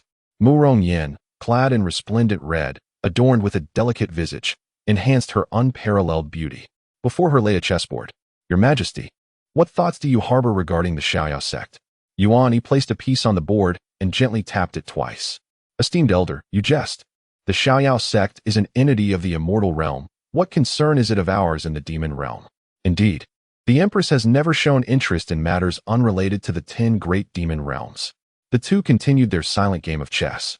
Ultimately, Yuan chuckled heartily and remarked, Your Majesty, your chess skills have certainly progressed. I am but a humble novice.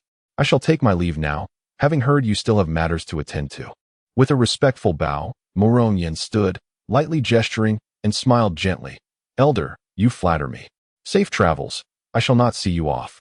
Once Yuan exited the inner chamber, Mu Rongyan raised her sleeve, and all the pieces on the chessboard flew out, scattering across the corners of the hall.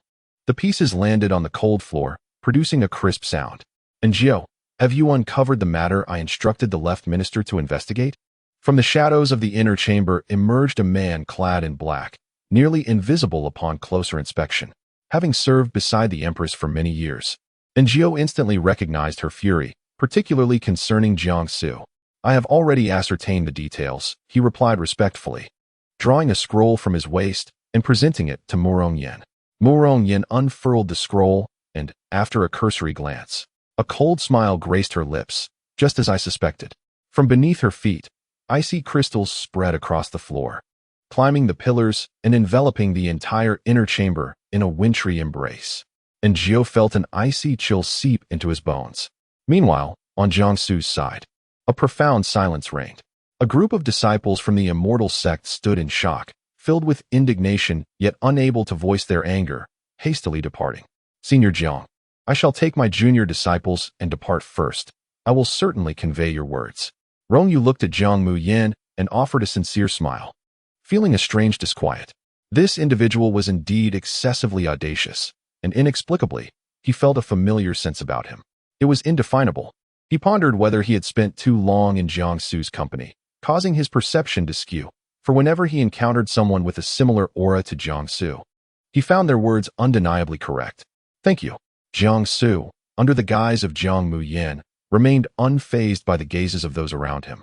He found a peculiar fondness for these individuals, for they were indeed living embodiments of recruitment brochures.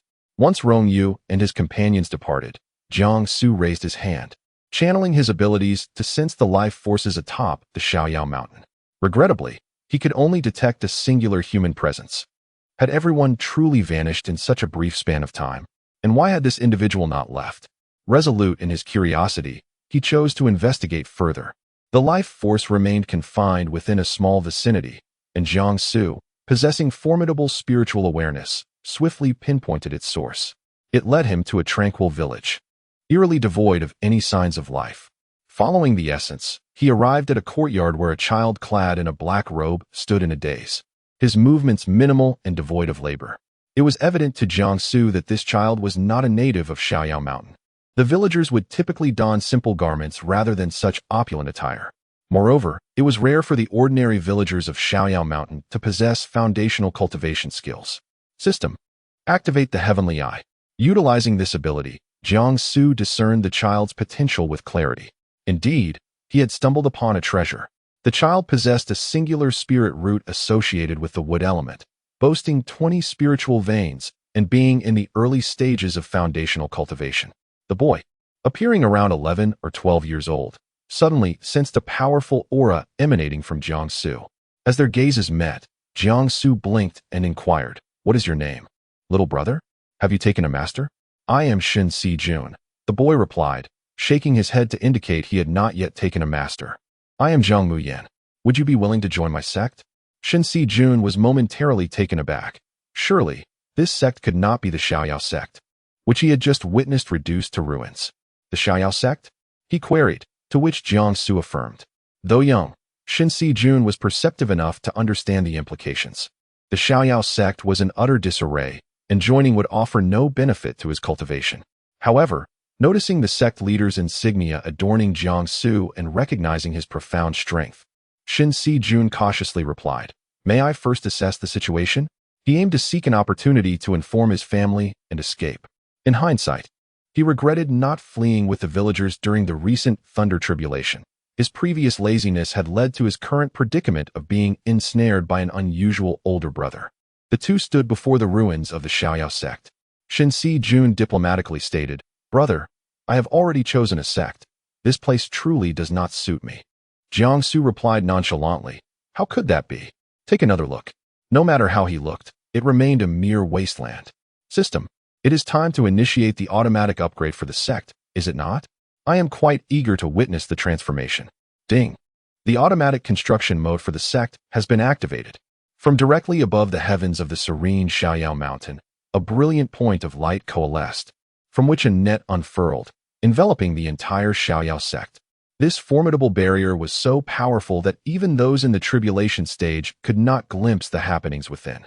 Shin Si-jun was taken aback. This enigmatic brother was remarkably strong. Ding.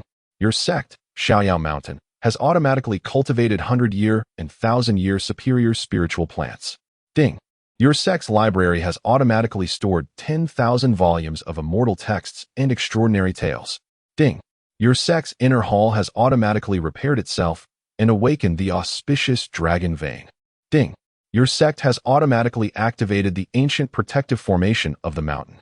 Jiangsu raised his hand slightly, and with that gesture, the entirety of Xiaoyao Mountain underwent these remarkable transformations. Shin Si-jun witnessed with his own eyes as beneath his feet, not just the ground but the entire Xiaoyao Mountain, bloomed with exquisite spiritual flora. The ruins, which had been desolate, were restored to their former glory with a mere wave of Jiangsu's hand, even more magnificent than before.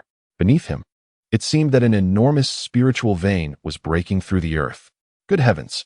Shin Si-jun was rendered speechless. Was this truly a human being? He fell to his knees with a thud, his voice echoing through the air. Disciple Shin Si-jun humbly bows to the heavens, the earth, and his esteemed master. Jiangsu gently patted his head, a look of satisfaction gracing his features. Chapter 183, My First Disciple, A Positive Attitude. Ding. Current side quest completion. 3. From now on, you shall be my foremost disciple. Rise and shine. Shin Si-jun immediately sprang to his feet, his eyes gleaming as he gazed at Jiangsu. With such a master, would he not be able to traverse the realms of cultivation with ease? Yet, the sect was rather desolate at present. If his estimations were correct, the Celestial Freedom Sect currently had only him as a disciple, which did indeed create a less than conducive atmosphere for cultivation. However, who had ever encountered a sect in the cultivation world that boasted rare, centuries-old spiritual flora at every turn? For the sake of such wonders, he would willingly remain here for eternity. Greetings, Master. When shall we commence our training? Will I become as formidable as you? Shin Si-jun blinked his bright, eager eyes, unable to contain his anticipation for the training ahead. Jiangsu felt an inexplicable twinge of insecurity. He was certain he would not frequently reside in the Celestial Freedom Sect. Taking on a disciple was merely a means to expedite the completion of his side quest. If he could gather a multitude of talented disciples like Shin Si-jun, becoming the foremost immortal sect would surely not pose an insurmountable challenge. Yet, he realized another concern. The system had indicated that this side quest would not consume much of his time or energy, but establishing the premier immortal sect necessitated capable disciples. And these disciples would need instructors. Where would he find so many elders? It was indeed prudent to discuss this matter further with the system.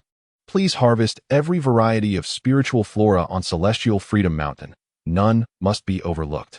I require them for inspection before dusk, Jiangsu instructed Shinsijuan, who felt a surge of excitement. Truly, his master was remarkable, assigning him a task so unique. Understood, master. I will undoubtedly complete this first task you have entrusted to me, Shinsijuan replied enthusiastically. As Jiangsu observed the boy's retreating figure, he shook his head, realizing that Shun was akin to a Navi heir, forever ensnared by his own earnestness. Just moments ago, he had displayed disdain, yet now he was wholly compliant. System. You mentioned that this side quest would not drain my time excessively. If it were merely Shinsijuan, it would be manageable, but multiple disciples could prove quite taxing. The system quickly responded. Ding. Since the automatic Sect construction subsystem has been activated for the host, related subsystems concerning Sect disciples will gradually emerge. Rest assured. Jiangsu nodded. He still needed to return to the first demon sect before dusk, where his master and Su Wuyo awaited his return for dinner. Therefore, he left a note for his new disciple, Sijuan. Please take care of the harvested spiritual flora. I have matters to attend to. We shall meet again tomorrow. In the meantime, review these sword manuals. He retrieved several volumes of sword techniques suitable for wood element cultivation from his storage space and placed them atop the note. As he departed, he suddenly recognized that his attitude towards his disciple mirrored that of his own master's. A teleportation array appeared beneath Jiangshu, and in the blink of an eye, he found himself back atop the sword wing peak of the first demon sect. Inside the chamber, Shangguan Yu was engrossed in her concoctions, and the air was thick with the pungent aroma of herbs. Beside a viscous substance of indeterminate nature lay a letter. Upon sensing Jiangshu's return, Shangguan Yu, who was vigorously pestling herbs, lifted her head and complained, "You're finally back. Where have you been for so long? What is the situation with the Xianyao sect?" "I shall explain everything shortly. First, tell me your condition," Jiangshu replied, his stomach churning at the sight of the table's contents. Shangguan Yu responded, that. You'll understand once you read the letter from your medical mentor. I've made considerable sacrifices to prepare the ingredients for you, facilitating your subsequent endeavors." Steeling himself against the overwhelming odors, Jiangshu unfolded the letter on the table. Indeed, it was written by Wenshuzi. "To my esteemed disciple, Jiangshu, how astonishing it is that you and Prince Tianxi are one and the same. On a more serious note, congratulations on achieving the out-of-body stage. You have surpassed your master. I have a favor to ask of you. Please assist me in refining a medicinal pill. The materials are as follows." As Jiangshu surveyed the list of ingredients, his brows furrowed. Wenshuzi certainly had a discerning taste. These were all rare spiritual plants. Should he successfully concoct the requested pill, its effects would undoubtedly be extraordinary. The crux of the matter, however, lay not in the ingredients, but in Jiangshu's utter lack of knowledge regarding alchemy. Even within the realm of cultivation, alchemists were a rare breed, and those capable of producing top-tier pills were even scarcer. Numerous families endeavor to nurture alchemists, yet they seldom yield promising talents. Thus, while alchemists may not be the most powerful in terms of strength, they command immense respect from both royal families and sects alike. Many cultivators dedicate their lives to breaking through their realms, while some alchemists can facilitate such breakthroughs merely by providing a single pill to be ingested. Such a process could take but a few seconds. For instance, the divine-grade pill his wife once gifted him served this very purpose. However, pills are rare, and alchemists even more so. Was Wenshuzi suggesting he embark on the path of alchemy? Given the scarcity of alchemists, they had long been classified within the medical discipline. Jiangshu couldn't fathom that Wenshuzi, at his advanced age, could not concoct a single pill. "Thank you, Master Shangguan. This should suffice," he stated. "Not a problem. I shall continue refining for a bit. In a couple of days, I'll check the demon market for any alchemical furnaces for sale. Had I known I would take you as a disciple in the future, I should have purchased some good furnaces back in the day. Enough with the fuss. The stench is unbearable, and I have a dinner engagement soon," Jiangshu replied, as he carefully returned the letter to its envelope and placed it on the bookshelf. His gaze softened upon seeing the handkerchief Murong Yen had given him. He then turned to assist Shangguan Yu in tidying up. "It is of no concern. I believe I possess a furnace for alchemy. Did not Mu Zhiyan bestow upon me 100 celestial-grade magical artifacts? I shall search for them in due course." Shangguan Yu covered her nose and nodded in acknowledgement. Jiangsu continued, "By the way, I have taken on a disciple who is currently at the Carefree Sect, named Shin Sijuan. Shang Wanyu was taken aback. Does that mean I now have a grand disciple? How did my generation suddenly elevate so high? Indeed, he had not wasted his time in the Qianren illusion. Otherwise, how could he have stumbled upon such a treasure of a disciple as Jiangsu? He had done nothing, yet would soon have numerous disciples and grand disciples. How delightful! At that moment, he felt an overwhelming urge to laugh joyously at the heavens. However, before he could voice his laughter, he was drawn into the Qianyuan's sword, as it seemed the time limit for his emergence had been reached. After tidying up the room to dispel the lingering odors, Jiangsu finally opened the door to attend the dinner gathering of the day. Li Shiyan and Shi Juanrong had just completed their preparations and were coming to summon him. Upon seeing him emerge, they called out in unison, "Good evening, senior brother." Shang Wanyu, upon seeing Shi Juanrong, was reminded of the warning she intended to relay to Jiangsu. Be cautious of Shi Juanrong. There is something peculiar about her. Chapter 184, My Charisma. Is it enough to publish a book? What is peculiar? Juanrong simply tends to be reticent. Jiangsu has always held a favorable view of Shi Juanrong, and not without reason. In his modern life, he had perused numerous novels on a certain platform. A character like Shi Juanrong embodies the quintessential male protagonist archetype, a seemingly inept individual with 5 spiritual roots, possessing formidable divine awareness, unwavering perseverance, a mysterious background, and being a descendant of a sword immortal. These elements amalgamate harmoniously. At the very least, he would be a character destined for an extraordinary rise from mediocrity. In novels, the male leads are often favored by fortune. Having Shi Juanrong as his junior disciple is a source of joy for him. If there is anything strange, it lies in the distinctive aura that the male lead naturally exudes. Shang Wanyu furrowed her brow and remarked, "It's hard to articulate what is strange. It's merely an inexplicable feeling." By the way, he scarcely uttered a word throughout the 7 initiation secret realm expedition. Jiangsu sighed in resignation. Refer to the previous statement I made. Li Shiyan had already taken the initiative to open the main door, revealing Elder Qiuyu and Su Wuyo engaged in animated conversation, their eyebrows dancing with fervor. "Greetings, master. You have arrived. Please, have a seat. The kitchen has long prepared the meal as per my instructions." Elder Qiuyu and Su Wuyo simultaneously rose, and it was only then that Jiangsu noticed the prominent seat in the center had been reserved for him.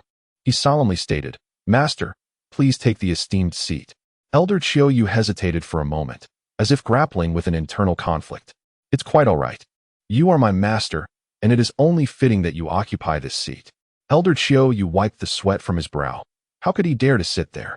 Previously, it might have been acceptable, but now that he was aware of his identity and cultivation level surpassing his own, it would be inappropriate for the Grandmaster to take a subordinate's seat.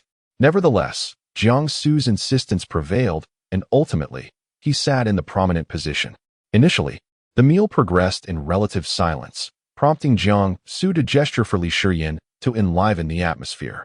Observing the look in his eyes, Su Wuyo laughed and said, "How about I celebrate your ascension to the out-of-body stage with a song?" With that, she cleared her throat, genuinely preparing to sing. Jiangsu's expression shifted dramatically. He found himself unable to contain his reaction. Li Shiyan and Shi Juanrong, however, wore expressions of delight. For having a formidable cultivator of the nascent soul stage sing for them was indeed a stroke of fortune. "Ah, Wuyo, perhaps that is not necessary? It may not be suitable for the younger ones," Elder Qiuyu interjected, well aware of Su Wuyo's singing prowess after years of camaraderie. This was hardly a blessing, but rather a perilous affair. Li Shiyan, catching the earlier glance from Jiangsu, believed his moment had arrived and immediately applauded enthusiastically. "Wonderful. If Wuyo Shishu sings for us, the atmosphere will be splendid. I have yet to hear her sing." Li Shiyan clapped, while Jiangsu contemplated the desire to applaud him instead. Su Wuyo blushed with a charming smile, striking a pose as she began to sing. Jiangsu offered a faint smile and exchanged a knowing glance with his master. In a swift motion, they both covered their ears. The melodious voice of Su Wuyo resonated throughout the room. Jiangsu and Elder Qiuyu remained largely unaffected. Elder Qiu had long since grown accustomed to it, while Jiangsu was in a state of transcendence, lost in a realm beyond. At that moment, he chanced upon his newly acquired, albeit inexpensive, disciple. The sun was on the verge of setting, Yet this disciple remained blissfully unaware, plucking spiritual herbs atop the carefree mountain. Shen Sijuan carried a wicker basket, presumably retrieved from his storage space, which was nearly brimming. Indeed, every herb within was unique. It truly was commendable of this humble disciple. At the time, Jiangsu had merely sought a pretext to send him away. Shen Sijuan gazed at the final spiritual herb required by his master, inhaling deeply. At last, he was about to finish. Surely his master would be impressed by his diligence and obedience, and would impart many skills. Shen Sijuan, charge forth. The initial phrases were fine, but the latter ones bore an unmistakable air of youthful exuberance. As he read this, the cacophony beside Jiangsu seemed to fade away. Thus, his spirit returned to his body. With utmost confidence, she sang a song, and upon its conclusion, Jiangsu calmly continued his meal, while Li Shiyin, seated opposite him, trembled uncontrollably, resembling a pitiful creature subjected to torment. Shi Juanrong sat rigidly, unable to swallow a single bite. Su Wuyo chuckled softly. How shy? It is rare for one so lovely to sing before their juniors. Indeed, perhaps one should sing less, while others may sing for coin. She appeared to sing for her very life. Nevertheless, the meal remained quite enjoyable, as the other four maintained control over the conversation, unwilling to allow Su Wuyo to gain momentum for another performance, lest they be truly undone. After the meal, Jiangsu returned to his chamber. Shangguan Yu lay despondently within the Qianyuan's sword, akin to a wilting flower. Master Shangguan, what troubles you? You feign ignorance. Good heavens, Su Wuyo is so beautiful. Yet her singing is utterly dreadful. I'm nauseated. Jiangsu chuckled, glancing at the little Qi Huang and the demon-blooded Qilin within his storage space, which seemed to be getting along splendidly. Devoid of any quarrels, he sifted through the 100 celestial-grade artifacts given to him by Mu Zhuyun and indeed discovered an alchemical furnace. He placed the furnace on the table, prompting Shangguan Yu to muster the energy to look. Upon seeing it, she instantly perked up. Isn't this the Yanqing purple furnace? This is a remarkable item. Mu Zhuyun truly spared no expense. This furnace was crafted by a top-tier master of the cultivation world, specifically for alchemy. Even a novice would have a high success rate. Jiangsu nodded, indicating that today he would merely prepare the tools and materials. He intended to familiarize himself with the relevant alchemical texts before embarking on his foray into alchemy. Upon examining the writings on the letter addressed to Wenshuzi, Jiangsu meticulously extracted all the spiritual plants from his storage space. Coupled with the storage bag bestowed upon him by Li Shiyin, he found himself nearly well-equipped. Several specimens were located on the tranquil Xianyao mountain, which he could retrieve by tomorrow. After placing these items into a box, Jiangsu set forth, making his way to the library pavilion. Upon his arrival, the librarian, startled from his slumber, immediately awakened, casting aside his drowsiness. He knelt and exclaimed, I pay my respects to the venerable ancestor. I had not anticipated your visit at such a late hour. What brings you here? Jiangsu requested. Please provide me with all the texts related to alchemical cultivation within the library. I shall return them in a few days. The librarian, his face creased with concern, swiftly replied, I would not dare to refuse. I shall procure them for you at once. You may return them whenever you wish. There is no rush. With that, he seized a lantern and hurried into the depths of the library to gather the requested tomes. Jiangsu, taking a seat at the librarian's desk, perused the volumes typically favored by the librarian. To his astonishment, he stumbled upon a peculiar novel. It was a work of fiction, seemingly innocuous. Yet he could not help but wonder why its title was so bizarre. My Encounters with the Senior Disciple of the First Demon Sect. Chapter 185, Disciples Technique. Automatic Cultivation, the First Demon Sect? The Senior Brother? Could it be him? Driven by curiosity and a keen interest in human literature, Jiangsu opened the tome. To his surprise, it was remarkably thick. The preface read, Are you still lamenting the unattainability of the Senior Brother? Are you still infatuated with his looks and charismatic persona? Unable to extricate yourself? This book will fulfill your fantasies, allowing you to become the protagonist and engage in a romance with the charming Senior Brother. Jiangsu felt utterly drained of words. The table of contents was even more provocative. The chapter titles were such that Jiangsu could hardly bear to read them. Wait, is the book official a man? Cross-dressing? Does he read such literature? Jiangsu's mind raced with 1,000 questions, pondering the credibility of daily disguises. These stories must be mass-produced, There could not be just one. How many are circulating within the realm of cultivation? Might they end up in the hands of his wife? This could spell trouble. The book official, carrying a stack of texts related to alchemical cultivation, descended from the library and nearly stumbled upon seeing Jiangsu's gaze. What had he done? Had he angered the ancestral master? He placed the stack of books neatly on the table, and a glance revealed the book in the ancestral master's hands. The official quickly clarified, "Ancestral master, I assure you, I am not the one reading this. These are the books confiscated from the female disciples who have been neglecting their training. I am innocent. If I were to read, it would be the overbearing Empress falls for me." Realizing he had misspoken, the book official promptly sealed his lips. Jiangsu raised an eyebrow, intrigued by this unexpected discovery. He was eager to see the nature of the writings concerning himself and his wife. "Bring me all these texts." The book official wiped his brow, promptly responding, "Yes, yes. Of course, I shall retrieve them for you." He searched diligently throughout the floor, producing another stack of stories and placing them on the table. He demonstrated keen insight by separating those pertaining to the Empress and those concerning Jiangsu for ease of reference. Initially, Jiangsu skimmed through the stories related to himself: "Love Me Again," "Senior Brother," "The Unspoken Years with Senior Brother," and similar titles. He inquired nonchalantly, "Are these stories circulating throughout the realm of cultivation?" The book official considered for a moment before replying, "Indeed. It is best not to read them too much." "Of course. You are right," Jiangsu acknowledged. With a wave of his hand, he stored all the texts related to alchemical cultivation into his spatial storage. "Walk slowly, ancestral master." The book official collapsed into his seat, utterly exhausted, having received quite the shock that evening. "Wait, where have the overbearing Empress falls for me and the affairs of the Empress and the Sect's first disciple gone?" Upon returning to Jinny Peak, Jiangsu spent the entire night immersed in reading. Sleep was unnecessary for him. The night was the perfect time to replenish knowledge. Shangwanyu rolled her eyes. "Everyone, listen closely. Is this even coherent?" Moreover, he could see clearly that the book in his disciples' hands was not a tome on alchemical cultivation, but rather the two lost storybooks.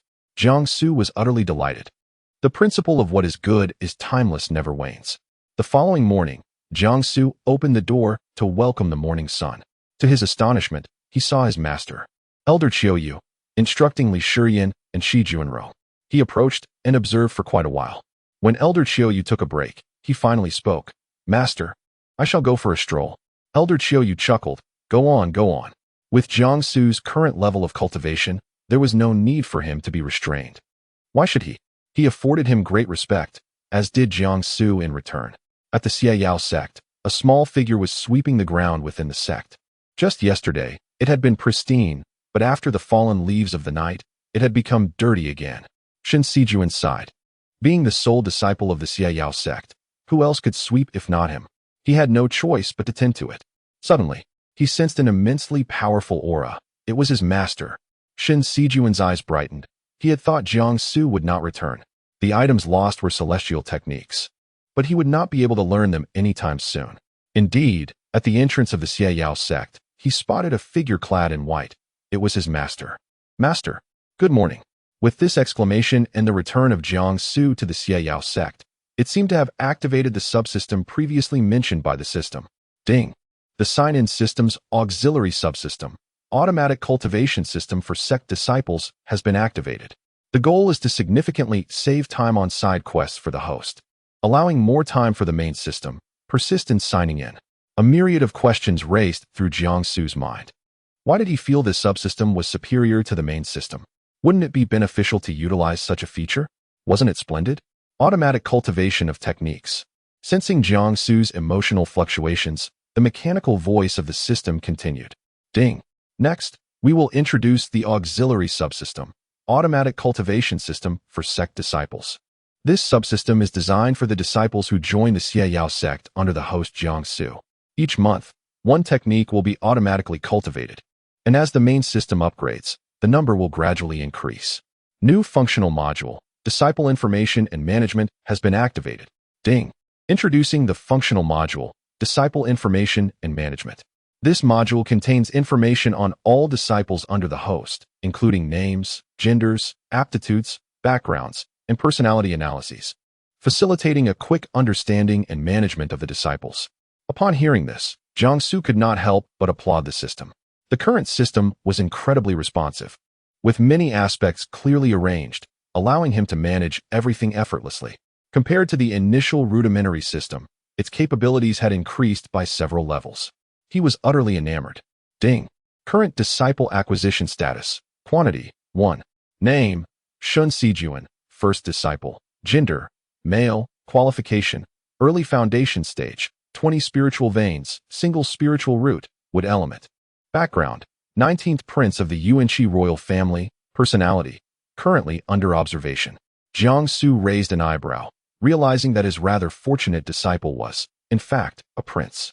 Shun Sijuan, noticing that his master was ignoring him, took out a tome titled Sword Techniques of the Immortal and inquired, "How am I to cultivate this? It is exceedingly difficult. I humbly request your guidance, master." Jiangsu smiled and replied, "Very well." He then took the tome from Shun Sijuan's hands and gently tapped it twice upon the top of his head. "See, now you understand." Shun Sijuan was stunned. What was his master doing? How could knowledge be imparted simply by tapping a book on one's head? This was utterly unheard of. Suddenly, a notification rang out. Ding. Due to your disciple's disdain for the difficulty of learning sword techniques, the tome has autonomously imparted its knowledge, allowing your disciple to fully comprehend it. It indicates that it may now rest. In the following moment, Shun Sijuan's mind was flooded with the entirety of the sword techniques. It appeared he truly understood. Tears glistened in his eyes. "Master, you are indeed a divine being." "Oh, Master, I love you." Chapter 186. Is everything merely coincidence? Shun Sijuan expressed, "I wish to have a dozen more masters as formidable as you." The occurrences of the past few days, along with the sights he had witnessed, were unlike anything ever heard of in the realm of cultivation. Not only had he restored a long-extinct sect to its former glory in an instant, but he had also summoned the miraculous growth of spiritual plants from the very mountain itself. As for the manner in which he was being taught the techniques, how could it be that such profound knowledge was imparted with merely a gentle tap on the head? "Master, you are truly remarkable. Please, bestow upon me more of your taps. No, strike me freely, strike me with vigor. I feel that I am but a few gentle knocks away from ascension." Shun Sijuan was brimming with excitement, akin to the effects of consuming spurious wine. His face flushed crimson. Jiangsu, in a calm tone, inquired, "What of the spiritual plants you were to collect yesterday? Bring them forth for me to examine." He proceeded into the inner hall, with Shun Sijuan trailing closely behind. Admiring his master's silhouette, he had spent the night on the bench in the inner hall, fearing he might be overlooked upon Jiangsu's return. A long blanket had been draped over the bench, and with a mere glance, Jiangsu grasped the situation. Though the Xiaoyao sect was modest in size, it boasted numerous chambers. It would be prudent to rest in a proper bed. "You need not worry. I, your master, will not vanish without reason. I shall impart all that you need to know." Having acquired a fortunate disciple, the next step was to formally recruit students. It would be best for the first immortal sect to promptly send over a batch of prospective students.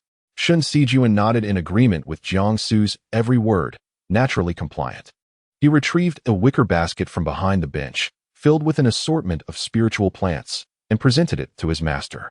Jiangsu selected several plants necessary for crafting the Wenshu pill and stored them within his spatial compartment. Once finished, he returned the basket to Shun Sijuan. Suddenly, as if struck by a thought, he recalled the limited background details of this disciple, knowing only that he was a prince of the Yuanqi royal family, yet unaware of the reasons that had brought him to the secluded Xiaoyao sect. Believing that a master ought to understand his disciple, Jiangsu took his seat in the main position and stated, "I have a few questions to pose to you." Upon hearing this, Shun Sijuan immediately nodded like a chick pecking at grain, exclaiming, "Master, whatever you wish to inquire, I shall answer without reservation, leaving no detail unspoken. Ask freely. And should there be tea in the Xiaoyao sect, I would be delighted to share a cup with you." Jiangsu's thoughts were successfully diverted by Shun Sijuan's words. Sharing tea was a method from the Tang and Song dynasties, allowing for a communal brewing experience or individual preparation and enjoyment, bringing forth an exquisite experience for both body and mind, evoking endless reminiscence. He had only ever seen such a practice on television, and to his surprise, his novice disciple was well versed in it. "Sharing tea? You must demonstrate it to me when the opportunity arises." Understanding a disciple's lifestyle and skills is indeed a crucial aspect of being a commendable master. Shen Sijuan continued to nod, affirming, "Yes, master. But I digress. Why have you come to Xiaoyao village? Is it that you wish to learn about my circumstances?" Jiangsu replied with a simple "It is rather dull. Listening to a story would be delightful. In truth, I am the 19th prince of the celestial domain's Yuanxi royal family." Upon uttering this revelation, Shen Sijuan paused momentarily, scrutinizing his master's expression, only to find his master exuding an air of nonchalance, suggesting he had likely been aware of Shen's identity all along. This realization filled him with even greater respect for Jiangsu. His master was indeed both enigmatic and formidable. Clearing his throat, he continued, "At the age of 10, my father first sought a sect and academy for me, and by chance encountered the abbot of the Flowing Void Temple. The abbot foretold that at the age of 12, I would meet my destined master upon the peaks of the Carefree Mountain. Initially, I was skeptical when my father relayed this to me, but upon meeting my master, I recognized the truth in the abbot's words. It is thanks to him that I have encountered a figure as transcendent as my master." What? 13 years ago, someone had already hinted to this unworthy disciple that he would become his master? This individual is truly shrouded in mystery. How could he have accurately predicted the unfolding of events? Jiangsu suddenly straightened, inquiring, "What is the name of this abbot, and where might he be now?" Shen Sijuan, taken aback by his master's intense reaction, answered earnestly, "The abbot has already passed away, just this year." What a remarkable coincidence. This year? When exactly? Observing his master's impassive demeanor, Shen felt an unsettling aura enveloping them, causing him to shudder involuntarily. Master, I do not know. I only overheard mention of it within the palace. However, if you wish to ascertain when this abbot departed, a visit to the Flowing Void Temple would reveal all." Jiangsu softened his tone. "It is nothing, merely an inquiry. Have you perused those sword manuals yet?" Fortunately, he refrained from further questioning. His master was somewhat intimidating at that moment, and Shun felt compelled to obey. Otherwise, under such a penetrating gaze, he feared he might perish from fright. "Oh, master, I earnestly examined them last night, but they are exceedingly difficult. I cannot grasp them at all and require your guidance." Jiangsu's thoughts wandered back to that abbot of the Flowing Void Temple. It seemed a visit there was indeed necessary. "I shall demonstrate for you," Jiangsu declared, drawing the plain life sword from his waist. As the sword was unsheathed, it gleamed menacingly.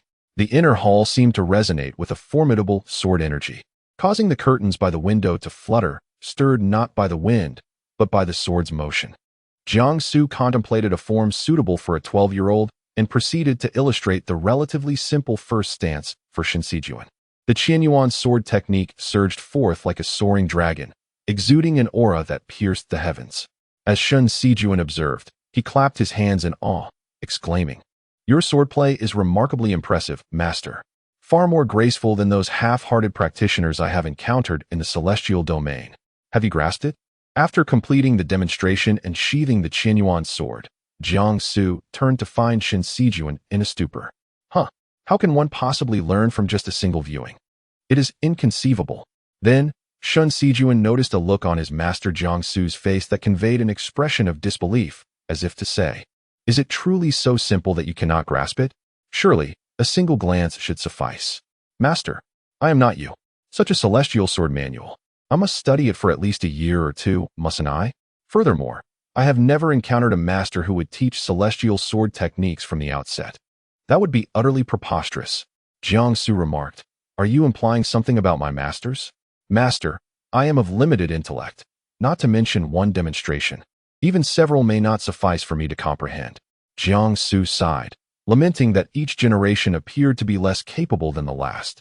Perhaps it was time to recruit disciples who were more efficient and easier to teach. He discerned that Shen Sijuan's inability was not due to a lack of aptitude, but rather a deficiency in self-confidence. What of the celestial sword manual? Even a mortal can learn it. As a foundational practitioner, he must not allow himself to falter. Shen Sijuan felt in overwhelming despair as he envisioned a future filled with continual disdain and derision. Chapter 187. My Disciple.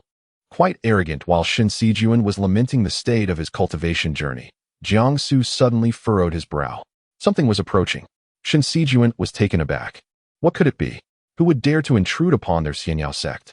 Did they not comprehend the prowess of his master? Jiang Su turned his gaze towards a barrier wall, where a letter was affixed. The spiritual essence emanating from the letter could only belong to someone of nascent soul cultivation. Nevertheless, even a formidable nascent soul could not enter without Jiang Su's permission, and the same principle applied to the letter. It was currently affixed to the barrier, rendering that section of the barrier rather conspicuous.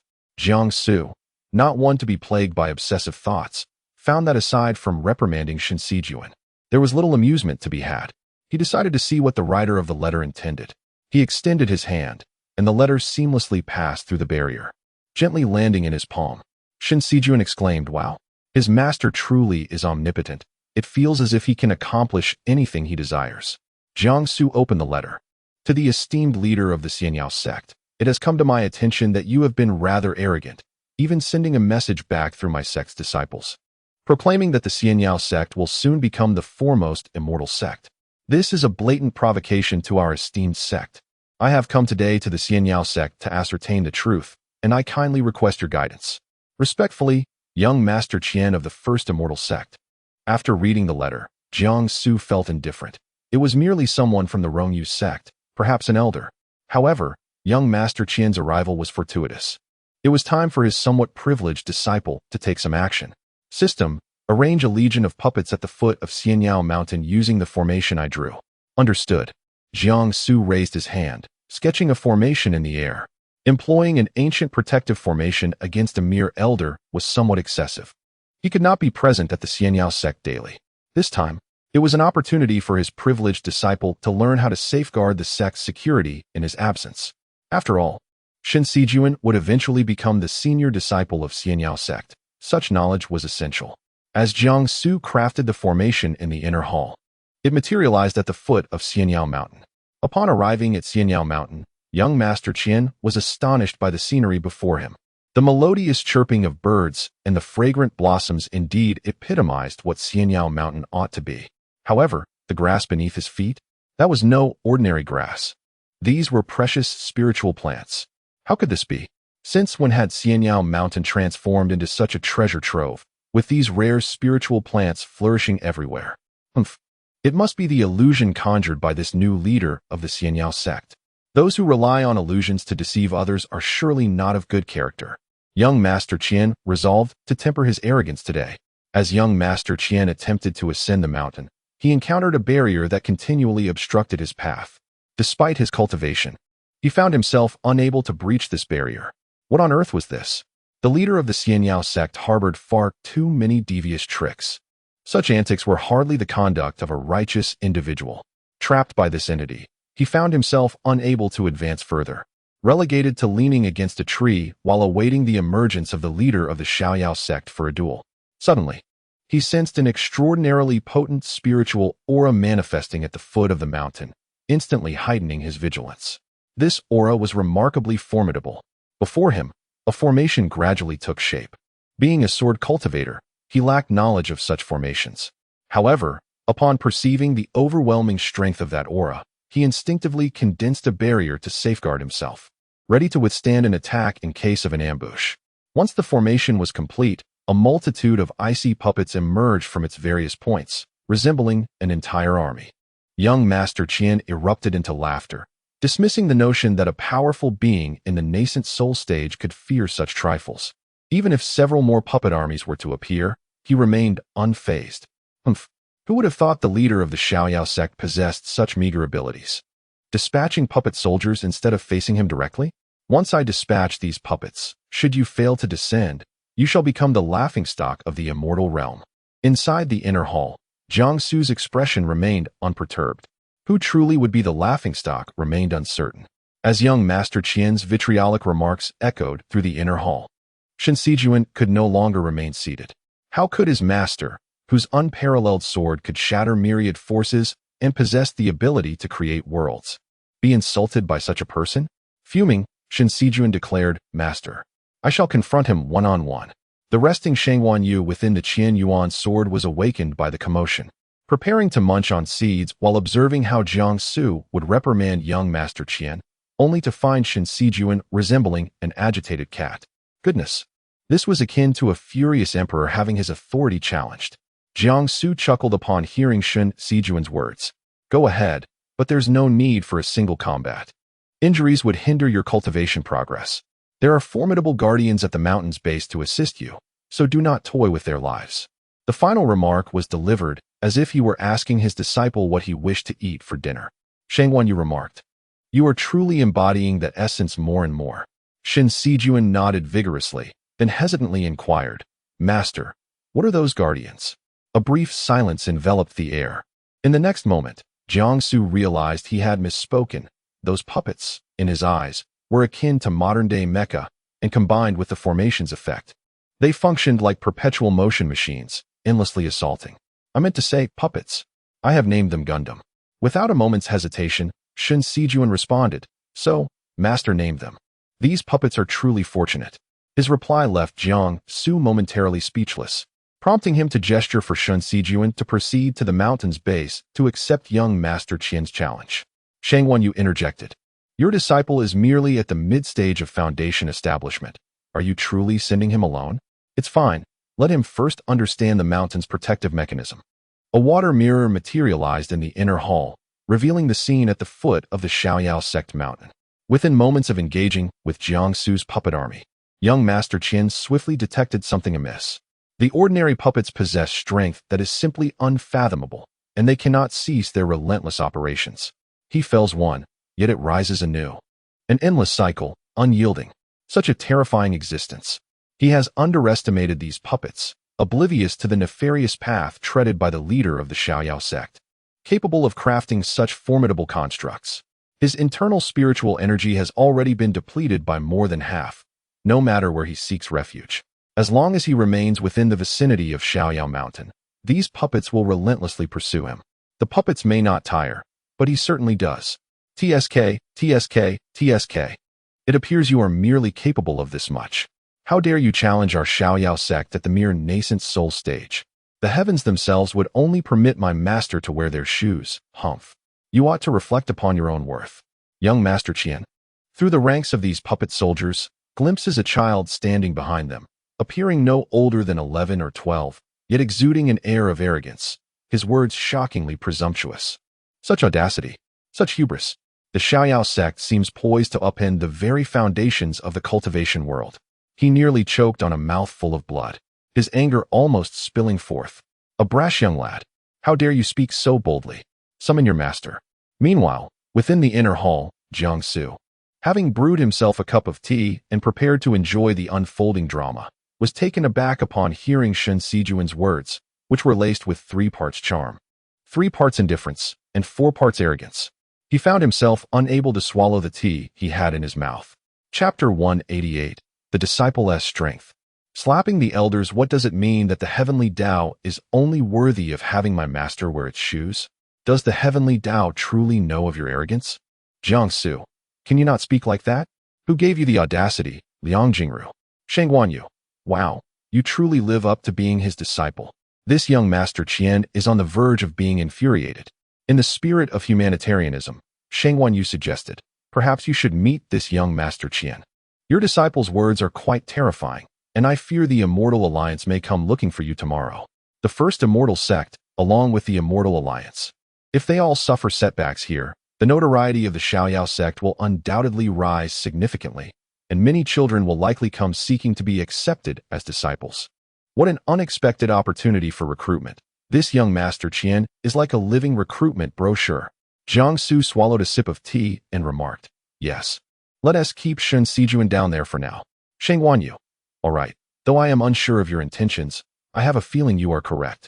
At the foot of Xiaoyao Mountain, the puppets of the formation had ceased their movements, firmly standing before Shin Sijuan. Young Master Qian stamped his feet in anger, his face flushed with rage. So arrogant, utterly conceited. You insolent boy, which family do you hail from, and what is your name? Hurry and bring your master out. I do not strike children. Shin Sijuan snorted and replied, I have already stated that you are not worthy of my master coming personally. My presence here suffices. You must defeat me first to earn the right to meet my master. Defeat him? Young Master Qian calmed down, casting a disdainful glance at the boy. A foundation establishment stage fighting against a nascent soul stage? What nonsense is this? Do you wish for an early demise? How could the master of the Xiaoyao sect educate his disciples this way? Heh, boy, you truly underestimate the disparity in cultivation levels. Unexpectedly, Shen Sijuan behind the puppet smiled cunningly and calmly stated, I never said I couldn't seek assistance. These puppets are more than sufficient to deal with you. I am merely embellishing the situation. You wish to make my master a laughingstock? I foresee that the entire cultivation world will soon learn that a nascent soul expert like you cannot even step through the door of our Xiaoyao sect. Upon hearing those final words, Jiang Su was grateful he hadn't taken another sip of tea, lest he spew it out again. Truly incompetent at everything. Yet the champion of sarcasm. The puppets, upon hearing Shen Sijuan's command, resumed their frenzied assault on young Master Qian, cursing and swearing. Young Master Qian engaged in combat with the puppets. Shen Sijuan was undeterred by the gap in strength. He had never feared such matters, especially with his father's backing and now a divine master at his side, emboldening him further. Drawing his sword, he maneuvered through the puppets, lunging towards young Master Qian. Engaged in battle, young Master Qian had already depleted most of his spiritual energy in fighting the puppets, allowing a foundation establishment stage Shen Sijuan to exchange blows with him. During their skirmish, he was horrified to discover that the sword technique Shen Sijuan employed was precisely the celestial sword technique he had previously comprehended. How could a mere 12-year-old grasp such an intricate sword technique? He repelled Shen Sijuan and a group of puppets, then inquired, Whom did you learn this sword technique from? Or is it your own comprehension? No, that cannot be. The leader of the Xiaoyao sect taught you, did he? Shen Sijuan replied proudly, All my swordsmanship is taught by my master. How about that? Realize now how vastly you fall short compared to my master. Shouldn't you be leaving promptly?